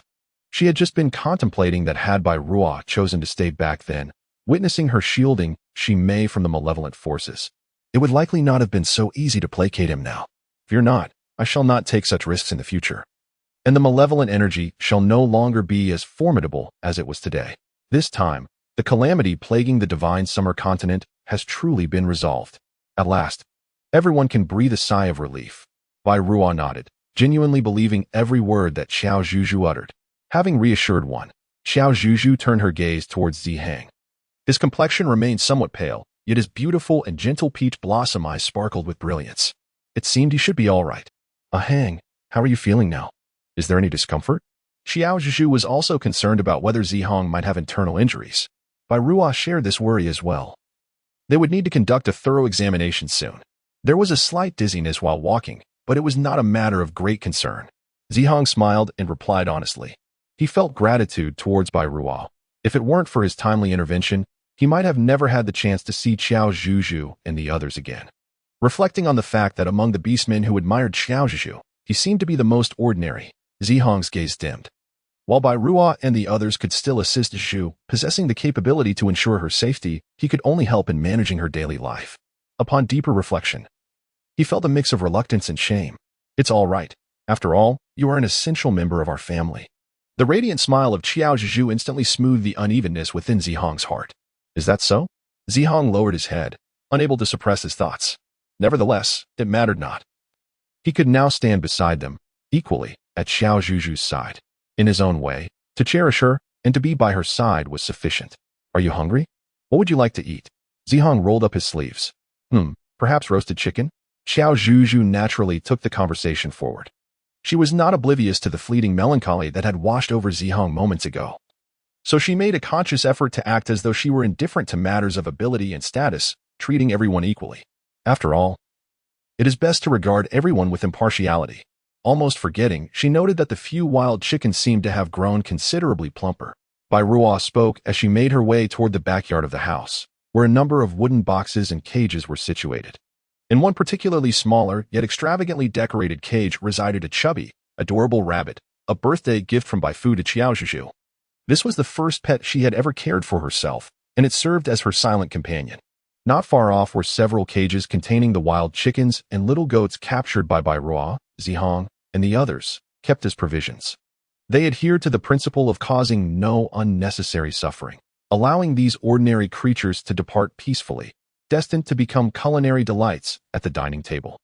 Today, let us feast on roast chicken." Zihong swiftly extracted several wild chickens from their cage, turning his back to Qiao Zhuzhu, and expertly prepared them with remarkable efficiency. Naturally, the appetites of carnivorous beastmen were substantial. Consuming an entire roast chicken might barely suffice to satisfy their cravings. Generally, wild chickens are quite sizable, and for the wolf clan beastmen, one might only fill them to about 4/10 of their capacity, while for the larger by Ruo and by Fu, even achieving 2/10 would be commendable. Thus, the little goat could not escape the jaws of the tiger and the wolf. Today's feast promised to be quite sumptuous: honey-glazed roast chicken and fragrant whole roasted lamb. Everyone gathered together in delightful harmony, chatting, feasting on meat, drinking, and playing games. Reveling in the merriment. Speaking of drinking and games, not long ago, Qiao Zhuzhu inadvertently concocted a low-alcohol beverage by fermenting wheat from the huangxiang grass, resulting in a beer-like drink that was light yet flavorful, imbued with the essence of grains. Though it was termed beer, it was more accurately described as a bubbly, flavorful soda reminiscent of beer. Despite having reached adulthood, Qiao Zhuzhu was unaccustomed to consuming alcoholic beverages. The games she played were not those typically enjoyed by adults. Qiao Zhuzhu's father seldom partakes in frivolous gatherings and never brings his wife and daughter along. Consequently, her understanding of such affairs is limited, gleaned only from the whispers of friends and classmates. It is merely a diversion to enliven the drinking occasions. Guess the shell. Guess the shell. This was the rule of the drinking game that Qiao Zhuzhu shared with everyone: rock, paper, scissors. The loser must drink a glass, and after 10 rounds, the one who has consumed the most must perform a talent for the group. In the first round, Bai Ruo was the unfortunate loser. He was certainly aware of what a talent show entailed. After Qiao Zhuzhu's explanation, he pondered deeply before ultimately deciding to perform a spinning transformation in place. Oh, come on. You lack sincerity. We all know you can fly with those wings. Bai Fu watched Bai Ruo with a bemused expression. If you're so impressive, why don't you give it a try? Bai Ruo scowled. The situation was already awkward, and this cheeky boy was only making it worse. Come on. Let's begin the second round. The atmosphere was vibrant, with everyone engrossed in the game, oblivious to the ominous presence slowly emerging from a cage in the backyard. When it was Zihang's turn to perform, he was about to showcase his impressive chest-crushing act when his keen eyes detected a looming danger. It was malevolent energy. Was it aimed at Bai Ruo? Without a moment's hesitation, Zihang rushed forward, shoving Bai Ruo aside and bracing himself against the attack of the sinister force. No. Qiao Zhuzhu's eyes widened, and her mind was in disarray, as she felt an overwhelming sense of familiarity with the scene before her. It seemed reminiscent of a past encounter. Chapter 146, A Difficult Choice. Indeed, this was none other than the moment from her dream, where the young Shi Mei, in a bid to save her, along with the young Lord Jiu Yuan, was assailed and possessed by dark energy. Ah hung. Qiao Zhuzhu immediately rushed to Zihang's side, assessing his current condition. You must hold on. I shall take you to the 3 gods. She endeavored to quell her anxiety, fortifying her heart with the belief that the current malevolent force was far weaker than before, and the 3 gods would surely eradicate it completely. Zihang would be fine. He must be. Beside them, Bai Ruo was engulfed in a tumult of emotions. What could it feel like to be saved by a rival? He yearned to scold Zihang for his recklessness and lack of regard for his own well-being. Yet, the words of reproach remained unspoken, for the latter had indeed saved him. Zhuzhu, I am truly glad that I could protect you, Zihang weakly uttered. He struggled to summon a smile, his eyelids growing heavier. Just before he succumbed to unconsciousness, he made an effort to imprint in his heart the faces of every beast man, along with his beloved Zhuzhu. What a fool. Bai Ruo's eyes turned red as he could no longer suppress a low curse. His feelings were a mix of regret and blame towards Zihang, anger at his own failure to notice sooner, and a deep-seated loathing for the malevolent force. Why could this wretched thing not simply vanish from the world? Bai Ruo, I must go to the snow mountain. Qiao Zhuzhu rose unsteadily, retrieving the phoenix feather bestowed upon her by Lord Ke. The frequent use of rewards in recent days had proven to be quite exhausting, so she resolved to utilize this opportunity without hesitation. The urgency of the situation was paramount. Very well, I shall accompany you, Bai Ruo declared, prepared to shoulder Zihang. He turned to the startled Zi and Bai Fu, who were rendered speechless by the sudden turn of events. You two remain here and do not fret. We shall ensure his safe return. All right, all right. Azi had just finished weeping, and her eyes were slightly swollen. She could hardly believe that she was witnessing her leader, her once caring elder brother, being assailed by malevolent forces. Having endured such suffering in the past, Azi was deeply concerned for Zihang's well-being. We're leaving now. Do take care of yourselves. I shall leave this with you. There should be no malevolent presence remaining. Qiao Zhuzhu removed the protective heart scales that Ingqi had previously given her and handed them to Azi. The scales themselves were imbued with divine power. The malevolent energy from the recent attack had likely depleted their remaining strength. With no further threat posed, She quickly employed her phoenix feather to transport the three of them to the snowy mountains. It had been an eventful few days. Z grasped the protective heart scales tightly, regaining her composure before turning to comfort Bai Fu. Bai Fu proved to be far more mature, sensible, and resilient than she had anticipated. He first expressed his gratitude to Z and then sat at the entrance, waiting for their safe return. In the snowy mountains, Zhu Yi and Zhu Er noticed Qiao Zhuzhu's anxious demeanor, and upon closer inspection, they saw Bai Ruo carrying an unfamiliar wolf clan beast man, who was shrouded in a thin veil of dark mist. Indeed, it was malevolent energy. This was a pressing matter for the spiritual disciples. I must urgently meet with Lord Zhike and Lord Jiu. Very well, I shall escort you there immediately. With the combined efforts of Zhu Yi and Zhu Er, Qiao Zhu, Bai Ruo, and the unconscious Zihang arrived at a training chamber. To her astonishment, she discovered that both Zhike and Shimei had fallen victim to the malevolent energy as well. What had transpired in less than a day? Spiritual disciples. What on earth is happening? Qiao Zhu gestured for Bai Ruo to first relocate Zihang to another place before going out to inquire about Zhu Yi and Zhu Er. Upon learning that both Zhike and Shimei had also fallen under the influence of malevolent energy, Zhu Yi and Zhu Er displayed profound astonishment. Clearly, they were unaware of the events that had transpired during this period. They explained that they had been preoccupied with caring for their master. Furthermore, both Zhike and Shimei preferred not to have disciples in close proximity, hence they seldom disturbed them. It was indeed perplexing. And what of Lord Jiuyuan? How is his health faring now? Although reluctant to trouble him, Qiao Zhuzhu could not help but plead, for this matter was a matter of life and death. Lord Jiuyuan was nearly recovered, but it seemed unlikely that he could dispel the malevolent energy afflicting the three. It would be better for Miss Zhuzhu to personally go and take a look. With a sigh, Zhui stepped aside to create a path for Qiao Zhuzhu. Qiao Zhuzhu did not hesitate and advanced directly. Inside the room, Jiu Yuan appeared somewhat pallid, emanating a radiant golden glow. This must be divine power, indicating that Lord Jiu Yuan still required divine energy to heal his wounds. Qiao Zhuzhu felt a certain hesitation in expressing herself. What was the matter? Just at that moment, Jiu Yuan, who had recently absorbed divine power, opened his eyes. He approached Qiao Zhuzhu, and although his tone seemed somewhat frigid, it conveyed a sense of concern. I merely wish to inquire about your well-being. Qiao Zhuzhu forced a light-hearted smile. Although the situation was no longer dire, I sensed an ominous presence lingering nearby. I wondered if it had caused you any harm. No, it's nothing at all. Qiao Zhu gritted her teeth, utterly at a loss for how to begin. She believed it was exceedingly burdensome to ask Jiu Yuan, who had just recovered from a grave illness, to save 3 individuals. Yet, Zihang's current condition was equally dire. If the malevolent energy were not eradicated in a timely manner, he could truly lose his life. While she pondered this, a gentle warmth enveloped her from above. Qiao Zhuzhu raised her head and beheld Jiyuan placing his hand gently atop her head, enveloping her in a radiant glow of platinum light. My lord Jiyuan, you must have been quite weary lately. Allow me to bestow upon you some energy. Jiuyuan's smile was tender and warm, stirring a pang of bittersweet emotion within Qiao Zhuzhu's heart. Ding! Congratulations, esteemed host. You have successfully endeared yourself to all the Beast Clan leaders, achieving maximum favorability with each. You may now claim the ultimate reward, the realization of your deepest desires. Please redeem your ultimate prize within 30 minutes. You have but one opportunity. To think that. At this moment, she had received such a grand reward. Qiao Zhuzhu couldn't help but curl the corners of her mouth into a bittersweet arc. It is often said that fate has a penchant for playing tricks on people, and she never expected to be ensnared by it at this moment. To her left lay the longing for home, while to her right stood her lover, grappling with the precipice of life and death. Qiao Zhuzhu yearns profoundly to return home, an overwhelming desire that consumes her thoughts.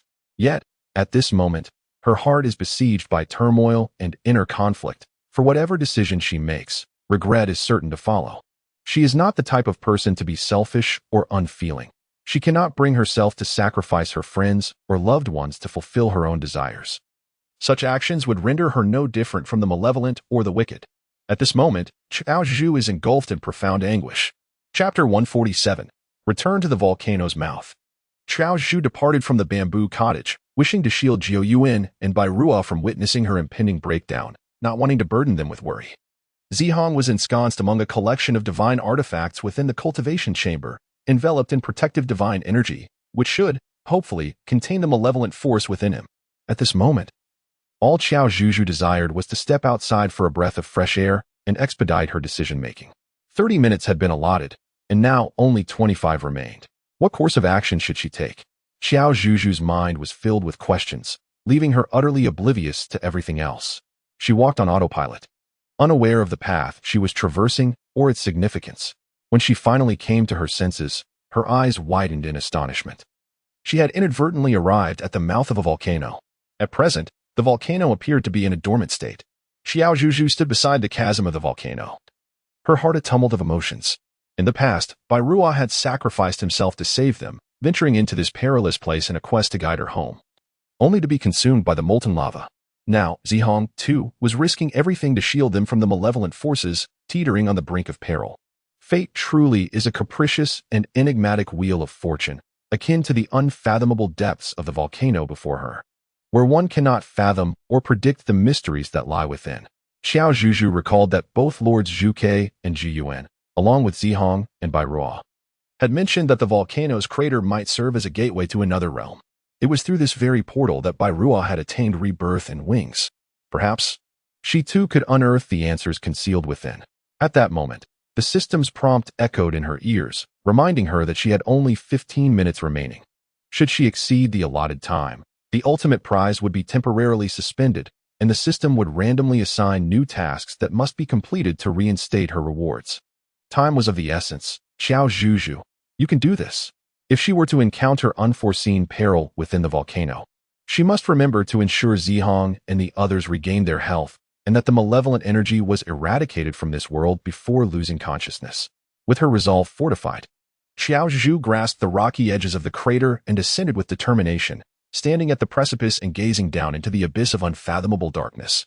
Qiao Zhuzhu is not afraid of heights, yet she harbors a fear of darkness. Just a fleeting glance had nearly rendered her legs weak. However, in this moment, courage triumphed over fear. She must swiftly discover a solution that accommodates both her needs. If that proves unattainable, she can only hope for the world to return to its usual state. Surely, the system would not allow her to perish so easily, would it? Qiao Zhuzhu took a deep breath, lifting one leg and poised above the volcano's mouth. With her eyes closed, she was ready to leap. Zhuzhu, a voice called out. But by the time Qiao Zhuzhu opened her eyes, she had already succumbed to inertia and plunged into the volcano's abyss. Strangely, she discovered that less than 2 seconds into her descent, something had ensnared her wrist, leaving her suspended in midair. Fortunately, she was close to the cave's entrance and could still perceive a glimmer of light. As Qiao Zhuzhu looked up, she realized that the object binding her wrist was a fabric made from the skin of a fish. Then, Zhuzhu, I shall pull you up at once, Ingqi exclaimed, nearly half of his body leaning over the edge of the volcanic crater. His hand clutched the fish skin tightly. The delicate skin of his palm abrasively scraped against the rough stone wall, leaving it raw and even bleeding. Despite this, he showed no intention of relinquishing his grip. No, I cannot allow Ingqi to fall into danger as well, she insisted. Achi, let go. It is I who wish to enter. I am in pursuit of something, and time is running short. Please, either return or wait for me here, will you? Qiao Zhuzhu exclaimed. Is it true, really? Ingqi was taken aback by Qiao Zhuzhu's response. Could it be that she genuinely wished to leap in herself? It is true. Trust me, Achi. I will be fine. Everyone will be safe. In her heart, Qiao Zhuzhu offered herself words of comfort and encouragement. I apologize, Zhu, but I cannot allow you to face danger alone. Therefore, I wish to accompany you. Ingqi's tone was imbued with unwavering determination, leaving no room for refusal. In the next moment, he produced the trident wielded by the Sea King, enveloping Qiao Zhuzhu in a transparent water sphere before he himself leaped into the volcanic abyss. Thanks to the protective sphere, they could remain side by side within it, simultaneously shielding themselves from the searing embrace of the molten lava below. Are you out of your mind? Qiao Zhuzhu gazed at the shimmering pool before her eyes inevitably tinged with a hint of red. People often remarked on her generous contributions, yet to her, nearly every beast man in this world was benevolent. They all extended help to one another, embodying a spirit of mutual aid. Truly, they were all wonderful. Was it not said that time was of the essence? Let us go. With a radiant smile, Ingqi stepped gracefully into the water sphere, taking Qiao Zhuzhu's hand in hers. The warmth exchanged in their palms instantaneously filled her restless and anxious heart. In moments like these, having someone who cares by her side could indeed be considered a blessing. Qiao Zhuzhu grasped Ingqi's hand tightly and looked up with a smile. Excellent. The water balloon descended slowly, significantly alleviating the dizziness and pressure associated with the fall. After approximately 3 to 4 minutes, they landed safely. It was the first time witnessing the scene within the volcano's crater. Qiao Zhuzhu was astonished to discover that this place resembled the depths of a previously unknown cave. It was shrouded in darkness, with the surrounding walls consisting of rugged, impenetrable stone. The ground beneath her feet was merely ordinary earth, devoid of any molten lava or searing heat. Could it be that the volcanic crater truly serves as a gateway to another realm? Yiju, do you have the luminous pearl that Mother gifted you? Came the voice of Yingqi, echoing in her ears. Qiao Zhuzhu nodded, then retrieved the luminous pearl from her spatial pouch. As its name suggests, the luminous pearl radiates an enchanting glow, especially in dim environments. With just this single orb, a significant portion of the volcanic depths was illuminated. However, despite the illumination, nothing particularly extraordinary was revealed. Yingqi intended to inquire if Qiao Zhuzhu ventured here in search of a way home, but as he began to speak, an unsettling sensation washed over him. It became apparent that an invisible, intangible mist had emerged from the surroundings, inducing a sense of dizziness. Yingqi's water sphere could not repel the encroaching fog, prompting him to swiftly cover his mouth and nose while signaling Qiao Zhuzhu to remain vigilant. Strangely, he found himself unable to see anything at all. Achi! Achi! Qiao Zhuzhu gazed at the suddenly collapsed Yingqi with a mixture of astonishment and worry, tremblingly reaching out to check for his breath. Thankfully, he was still alive. But what on earth could have caused this? How could he have fainted so abruptly? Could it be that the malevolent energy still lingered, pursuing him here? Was it meant to force her to witness everyone departing from her life? A gentle reminder, there remains but 1 minute to redeem the ultimate prize. Please redeem it promptly. Chapter 148. There is gain and loss. So soon? Only a minute left? Qiao Zhuzhu bit her lip, looking around helplessly. If only I had made a decision at that moment, perhaps I would not have brought more people into this predicament. Qiao Zhuzhu contemplated that perhaps her heart remained selfish, inclined towards the desire to return home. Yet now, she had found her answer. I choose to restore peace and safety to the beast realm, ensuring the absence of any malevolent presence. Qiao Zhuzhu spoke each word with utmost sincerity. As her words faded, the surrounding water orbs suddenly shattered. A hoarse and aged voice echoed in her ears. Are you truly certain you wish to exchange for such a wish, rather than yearning to return home? Who was speaking? Could it be the supreme deity of this world? Qiao Zhuzhu regained her composure and replied with earnest seriousness. Yes. Will you not regret it? Perhaps in the future. But in this moment, I certainly will not regret it. She firmly believed that she would surely return home. Qiao Zhuzhu calmly surveyed her surroundings, though internally she was in a state of turmoil. She was uncertain if that voice belonged to the Master God and what the consequences would be once the entity received her answer. Very well, an honest and kind-hearted child. The voice appeared to chuckle softly. Before Qiao Zhuzhu's eyes, the unremarkable stone wall suddenly revealed a crack. Following this, a creature, radiating a resplendent golden light, slowly emerged from within. Indeed, it was a dragon. Qiao Zhuzhu's eyes widened in astonishment. In her lifetime, not only had she witnessed the Hydra, the nine-tailed fox, and the vermilion bird, but now she was also beholding the true dragon. The last time she visited this place, it was accompanied by a remarkably gifted white tiger, a companion of hers. The dragon, colossal in size, merely protruded its head, which was sufficient to occupy nearly half of the volcano's base. Indeed. Qiao Zhuzhu was filled with astonishment and joy, accompanied by a profound sense of reverence. She lowered her gaze, unable to meet his eyes, her voice trembling as she spoke. On that occasion, having witnessed his miraculous survival, I surmised that he must be destined for greater fortune, thus granting him an opportunity to make a wish. At that moment, he had but 2 choices: to return safely with his life, or to contemplate what else he might desire beyond mere existence. Can you guess what he ultimately chose? The voice of the true dragon was undeniably captivating. In her mind, Qiao Zhuzhu seemed to vividly recall the scene from that time. I am sorry, but I cannot guess. Moreover, I have no authority to interfere with another's choices. As long as it is what he truly needs, I shall lend my support.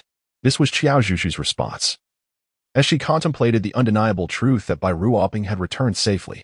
Yet, if her answer were to be the first, would that not render the question posed by the true dragon devoid of significance, perhaps even superfluous? Therefore, it seemed that Bai Ruoping must have made another wish.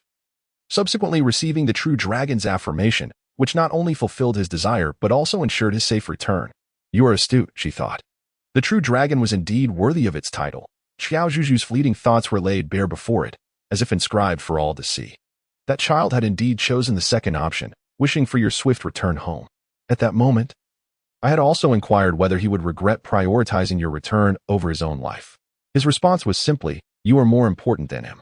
The words of the true dragon struck Qiao Zhuzhu's heart like a bolt of lightning. She had suspected this possibility in her heart. Yet to hear it spoken aloud was an experience of unimaginable and indescribable shock and emotion. Aru.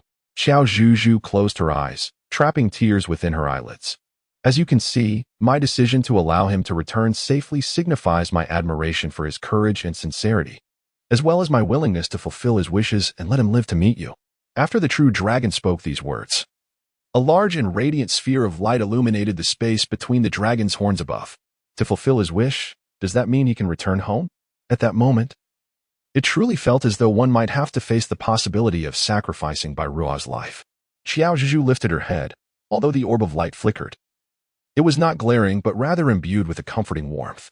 I have never deceived, nor has anyone ever been worthy of my deceit. If you believe that fate is governed by a predetermined design, then you will understand why you find yourself here at this moment, amidst the volcano. Indeed, Qiao Zhuzhu, as if enlightened by a divine revelation, suddenly attained clarity.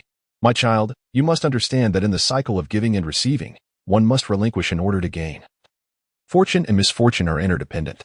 I have witnessed all that you have sacrificed for the greater world and, more importantly, for your own family. The calamities that befell the divine summer continent have now become mere memories, dissipated like mist. What you desire will surely come to fruition. As the voice of the true dragon resonated, Qiao Zhuzhu felt a mysterious force lifting her upward. Not only her, but the nearby Yingqi was also being elevated. Is this force intending to transport them to the surface? With my blessings and admiration, embrace life fully. Until we meet again, perhaps never. What? Qiao Zhuzhu had yet to grasp the situation when darkness enveloped her. Gradually, her consciousness began to blur. When she finally opened her eyes again, she found herself in Yingqi near the bamboo cottage by the snowy mountains. They had returned safely. Qiao Zhuzhu was eager to return and check on the well-being of Zihong and the others. Just as she was about to step forward, she recalled that Yingqi was still in a state of unconsciousness. Achi, how are you? Why haven't you awoken yet? Qiao Zhuzhu crouched beside the reflecting pool, gazing at his exquisitely androgynous visage. She could not resist the urge to gently poke his cheek. So smooth and tender. Truly, he is the little prince of the merfolk, nurtured in such a pristine environment, embodying the essence of aquatic grace. Ah, indeed. Qiao Zhuzhu suddenly remembered something and gently lifted Yingqi's arm to examine the wound on his wrist. Remarkably, his arm and wrist were fair and delicate, devoid of any scars. Qiao Zhuzhu pondered, perhaps it was the divine dragon that aided in his healing? The warm light enveloping them seemed to emanate a divine power. Zhuzhu? As Yingqi awoke, he found Qiao Zhuzhu gazing intently at his arm. His cheeks flushed slightly. And seizing the moment when Qiao Zhuzhu turned her gaze towards him, he sat up and embraced her. It was a feeling long missed. Achi, it is truly wonderful that we are safe. Qiao Zhuzhu also opened her arms to embrace him, resting her face against Yingqi's chest.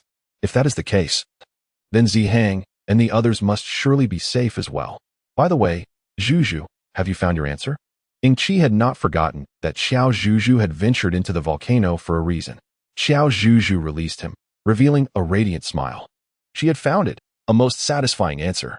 Chapter 149, The Quest for True Love's Kiss. The true dragon indeed did not deceive.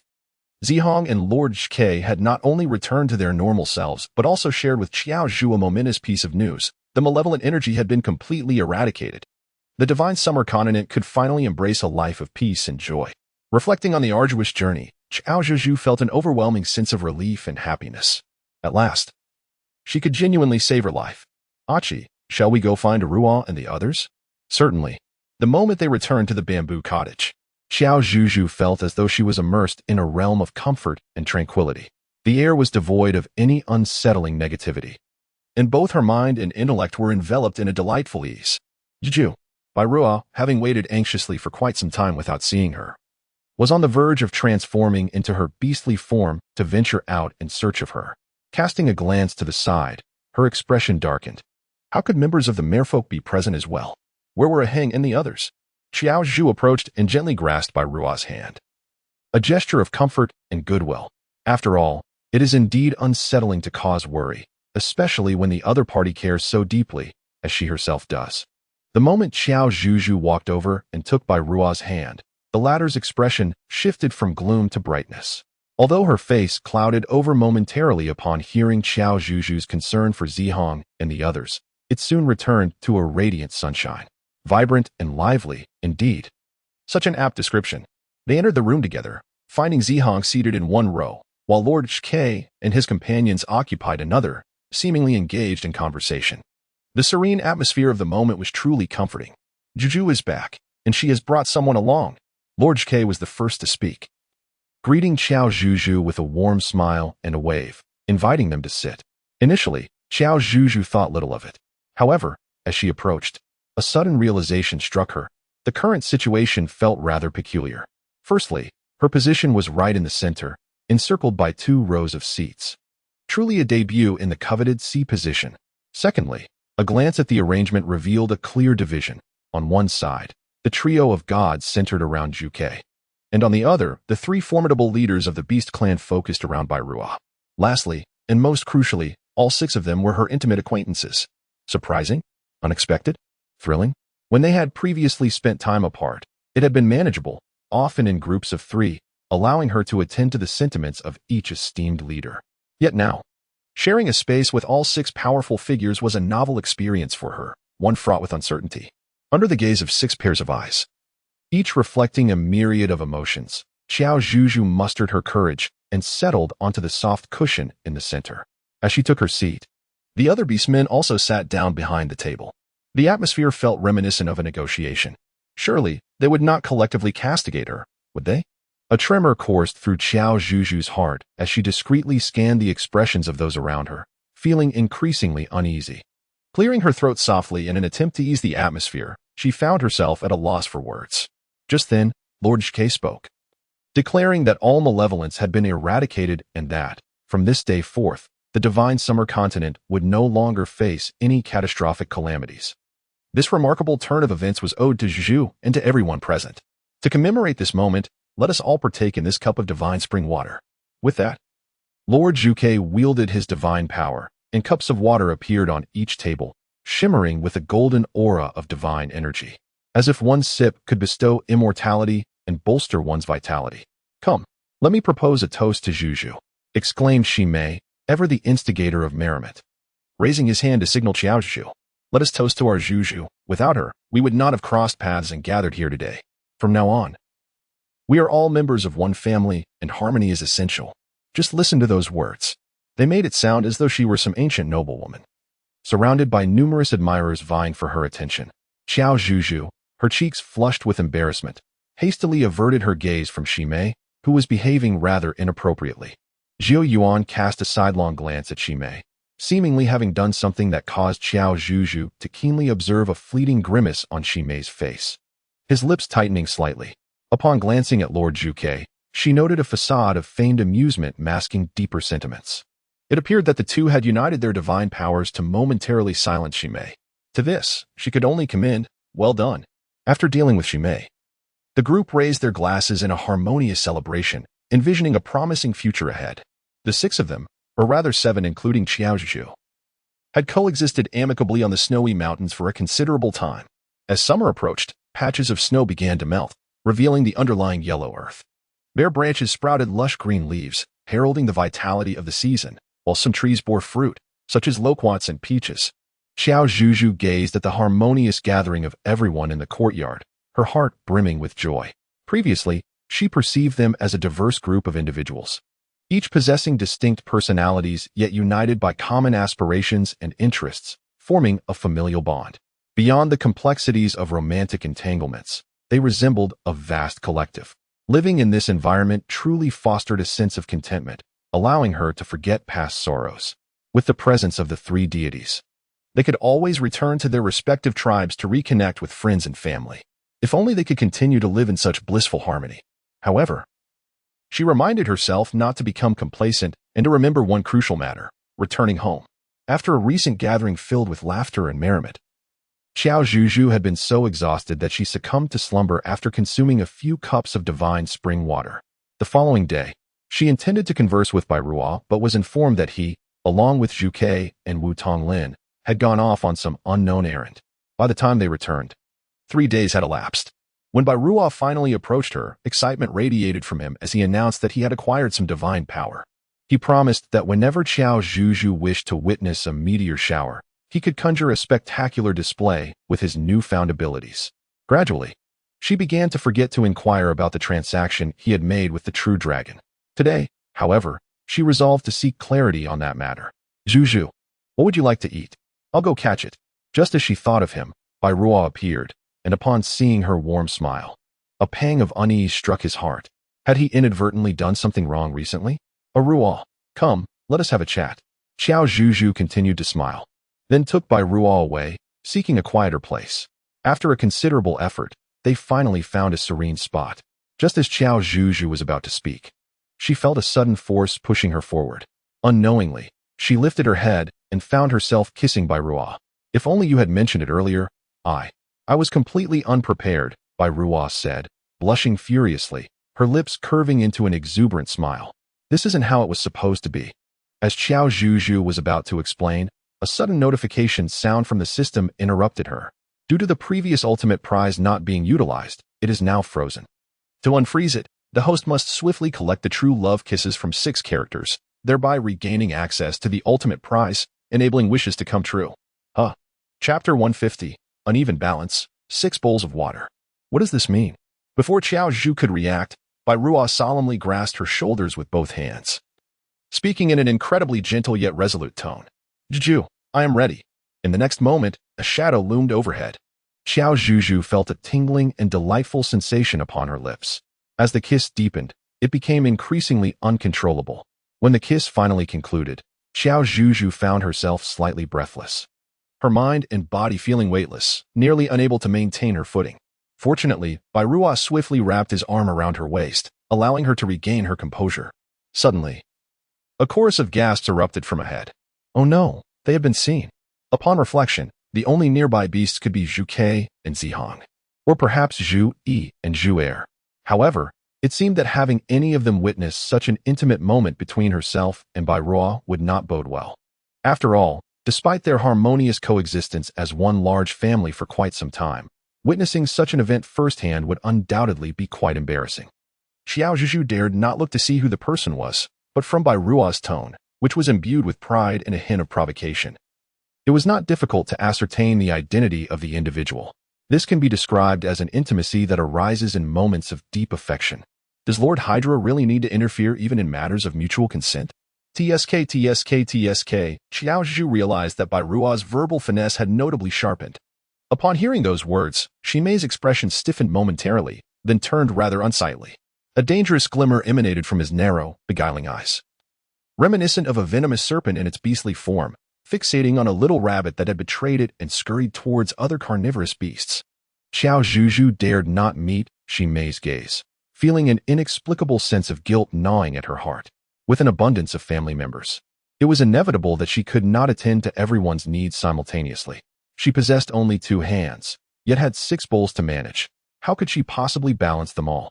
Moreover, each of these bowls was substantial in size, and none were easy to handle. Having had ample time alone, I must confer with Zhuzhu about certain matters. It would be prudent to avoid any distractions from those less relevant. Mei and Bai Ruo have always regarded each other with disdain, and now their animosity has intensified, creating an atmosphere ripe for a confrontation over courtship.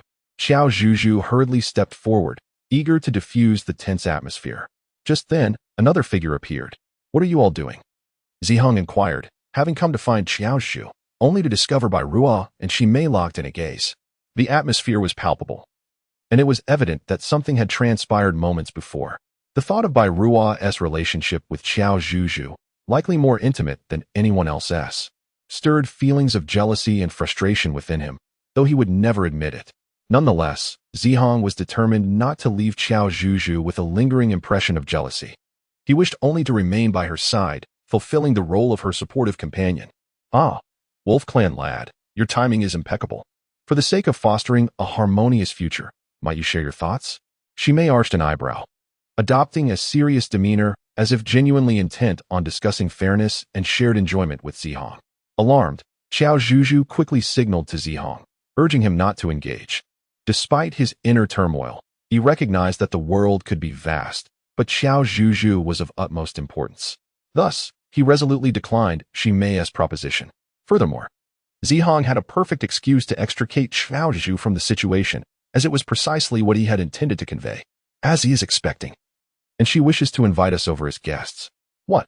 Qiao Zhuzhu and Bai Ruo both exhibited profound astonishment, particularly Qiao Zhuzhu. She recalled just a few days prior dining at the homes of a Zi and a Hui, during which a Zi seemed to be slightly unwell. A wave of inexplicable joy and excitement surged within her.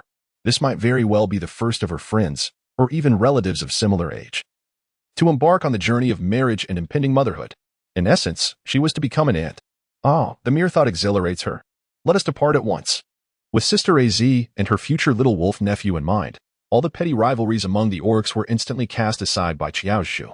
Zihong smiled gently, effortlessly leading the exuberant Qiao Zhuzhu away from Bai Ruo. Bai Ruo and Ximei exchanged glances, acknowledging the prowess displayed.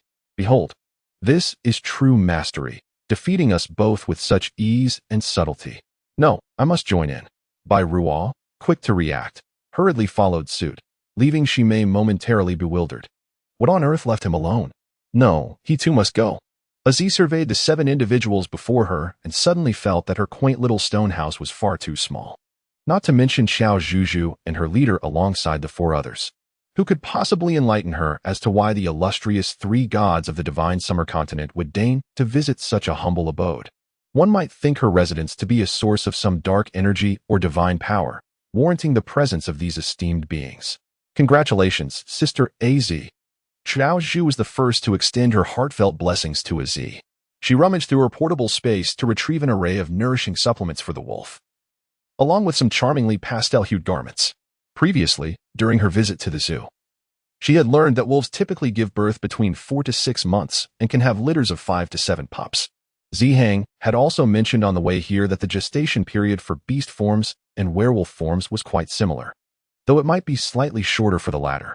This implies that in approximately 3 months, Sister Az may welcome a delightful litter of little werewolf pups.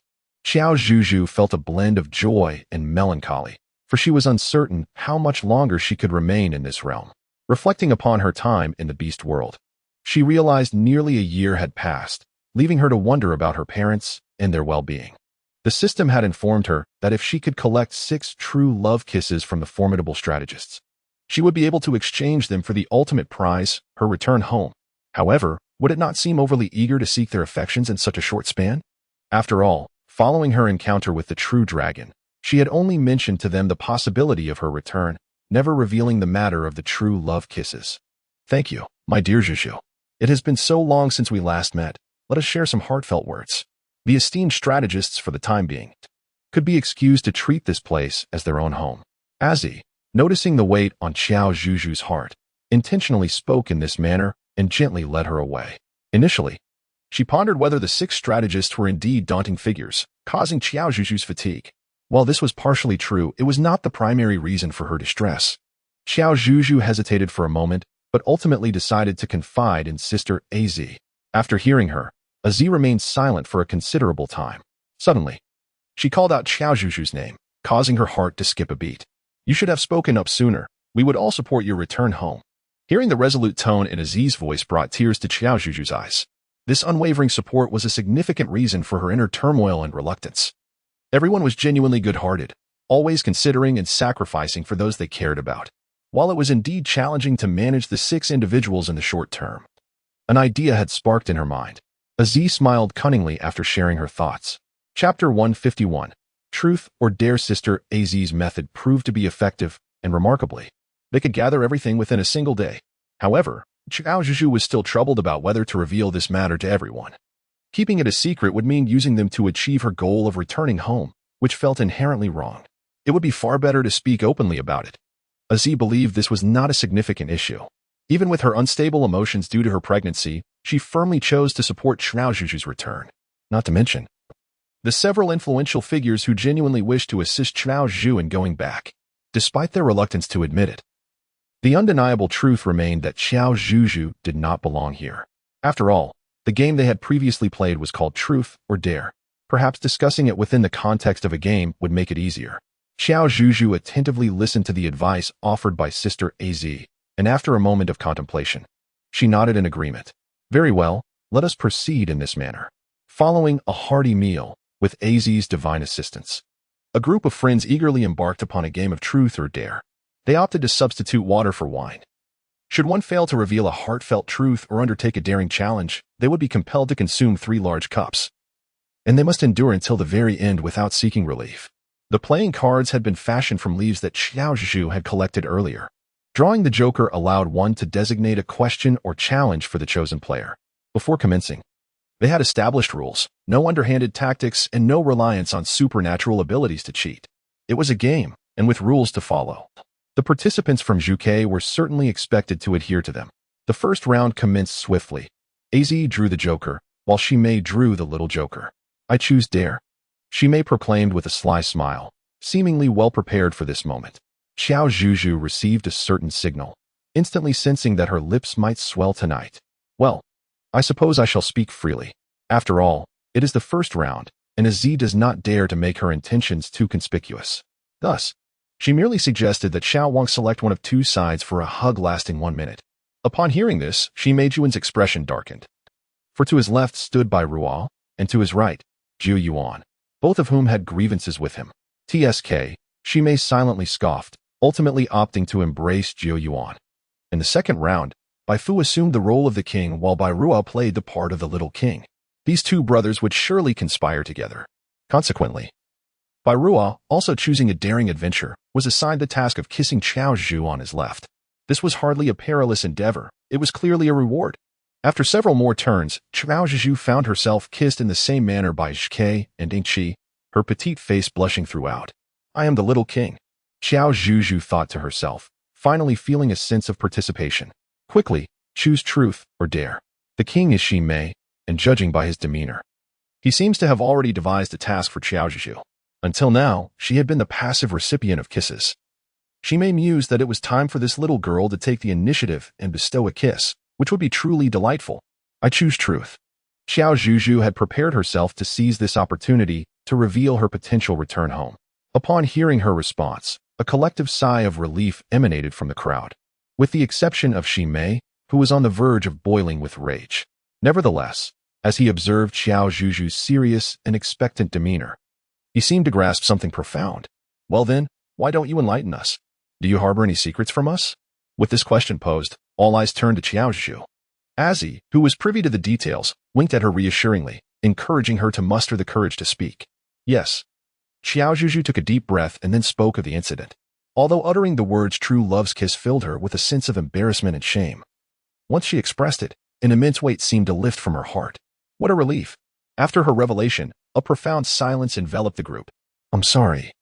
I shouldn't have kept this from you all. I simply didn't know how to broach the subject, and I couldn't bear to part from you. You needn't apologize, Zhu, came the reassuring voice. Indeed, it is we who should apologize. We should have noticed sooner and ensured your safe return. Each person spoke with genuine concern for her well-being. I suddenly feel rather tired. Afu, shall we head back to rest? She suggested. Indeed, you speak wisely. Uncle Dolly, he replied. Uncle Dolly, along with Bai Fu, Z, Afui, and Z, amused a few with their rather poor acting. After they departed, Qiao Zhuzhu gazed upon the 6 remarkable and handsome beastmen before her, her heart a tumult of emotions. Who would have thought that her first kiss would also become her last? A hint of sorrow finally graced Jiu Yuan's face. Bai Ruo had experienced this numerous times. It hardly seemed fair. Shimei glared indignantly at Bai Ruo. Humph, Bai Ruo smirked, exuding an air of authority befitting a main consort. How about this? You all take your turn first, and then I shall take the initiative. Blushing, Qiao Zhuzhu spoke. Everyone agreed and stepped forward one by one. After 6 heartfelt and reluctant kisses, Qiao Zhuzhu resembled a perfectly cooked shrimp. Congratulations, dear host. You have successfully unlocked the ultimate prize. Your wishes will come true. Please redeem your reward within the next 10 minutes. At last, the 10 minutes have arrived. After willingly returning the 6 kisses, Qiao Zhuzhu looked up and noticed that Bai Fu and the others had returned. Sister Zhuzhu, we are here to see you off. She coughed lightly. I hope we are not disturbing you. The leader, Az, gently caressed her belly, gazing at her with warmth. And your yet-to-be-born nephews. Thank you, everyone. Being here and getting to know you has truly brought me immense joy. Qiao Zhuzhu blinked her eyes, and teardrops cascaded down her cheeks. After she returned, it was likely that she would never see everyone again. The countdown for the reward redemption began. 10, 9, 8. Chapter 152, A Joyous Reunion, End. The morning sunlight is often blinding, yet why does it feel so warm before me? Qiao Zhuzhu was gently stirred awake by a soft voice. Miss Zhuzhu, Miss Zhuzhu? Please awaken. The familiar and tender whisper lingered in her ears. It resembled the voice of Lord Zhike. Could it be that she had not succeeded in returning? Qiao Zhuzhu groggily opened her eyes, and as she discerned the surroundings before her, a sudden clarity washed over her. Wasn't this the cat CAF she had frequented before her journey into the beast realm? No, to be precise, it was not merely a cat CAF. It housed a myriad of exquisite creatures, all accompanied by legitimate licenses for practice. You have finally awakened, the man remarked, promptly offering her a warm towel to cleanse her face and hands. After graduating from high school, Qiao Zhuzhu became a regular patron of this establishment, with the staff becoming quite familiar with her. However, she had no recollection of the man before her. Could he possibly be the manager of the cat CAF? Hello, Mr. Zhu. I am Jinlong, the manager of the Xinxiabi CAF. I have heard from our staff member, Zhike, about your frequent visits. It is a pleasure to finally meet you, and I sincerely appreciate your support and fondness for our CAF. The man named Jinlong greeted Qiao Zhuzhu with a warm smile. Oh, not at all, she replied, coming to her senses, utterly astonished. Jinlong, Zhuke, and Xinxia? Could they be the legendary dragon and Zhuke she had encountered in her thoughts? It seems you lead a busy academic life and must feel quite fatigued. I hope my little employees can assist you in alleviating your exhaustion. As the evening has grown late, the Xinxiabi CAF will soon close. We look forward to your next visit. Upon hearing Jinlong's words, Qiao Zhuzhu finally noticed the warm-toned lights illuminating the CAF, and indeed, it had grown dark outside. The CAF was now empty, leaving only her and the manager. Qiao Zhuzhu immediately stood up and bowed to the man. I am truly sorry. Thank you. I adore the animals here, and I am quite fond of your BCAF. I shall frequent it often from now on. Farewell. After uttering these words, Qiao Zhuzhu donned her small bag and departed. As she stepped out, the once tranquil CAF suddenly sprang to life, becoming animated and even boisterous. Great dragon, why do you not allow us to meet with Zhuzhu? A small black snake slithered to the man's feet, its tongue flickering rapidly as it expressed its discontent. Indeed, esteemed one, you have gone to such lengths to bring us to this modern world. Must we forever meet Zhuzhu in our beastly forms? We cannot even converse with her. A charming little white tiger lamented, resting its head forlornly on the man's leg. Nearby, the fish in the glass tank tapped against the wall, while a purple wolf, a little white fox, and a resting phoenix observed the scene. Seeing the growing unrest among the group, the man adjusted his demeanor and waved his hand, transforming them into human forms. Very well, you may choose to work as staff at the BCAF according to your ages, or attend Miss Zhuzhu's school as classmates. However, it is imperative that you do not reveal your identities as beastmen in front of outsiders, nor may you use your divine powers. Otherwise, I shall send you back to the divine summer continent. Upon hearing this, everyone readily expressed their agreement, raising both hands and feet in approval, especially by Ruo and Ingqi, who exchanged provocative glances with the four older members. See, youth is indeed an advantage, a true asset. She may disapproved of their arrogance. Yet Ji Yuan and Zihong exchanged knowing glances, as if contemplating their own thoughts. Upon returning home, Qiao Zhuzhu first embraced her parents and wept. This prompted the couple to wonder if their child had encountered some grievance, and they immediately sought to support her. Qiao Zhuzhu quickly shook her head and simply expressed that she had been feeling exhausted lately and longed for the comforting home-cooked meals. Mother Qiao cast a glance at Father Qiao, who patted his chest and assured, Zhuzhu, dear, Father will take care of it right away. Observing her self-centered parents, Qiao Zhuzhu felt a profound sense of gratitude. Yet, thoughts of her family in the beast realm flooded her mind, leaving her with a complex mix of emotions. Mom, what's wrong? What's the matter, my dear? Qiao Zhuzhu lifted her head, her gaze resolute. I shall raise a pet. I am capable of it.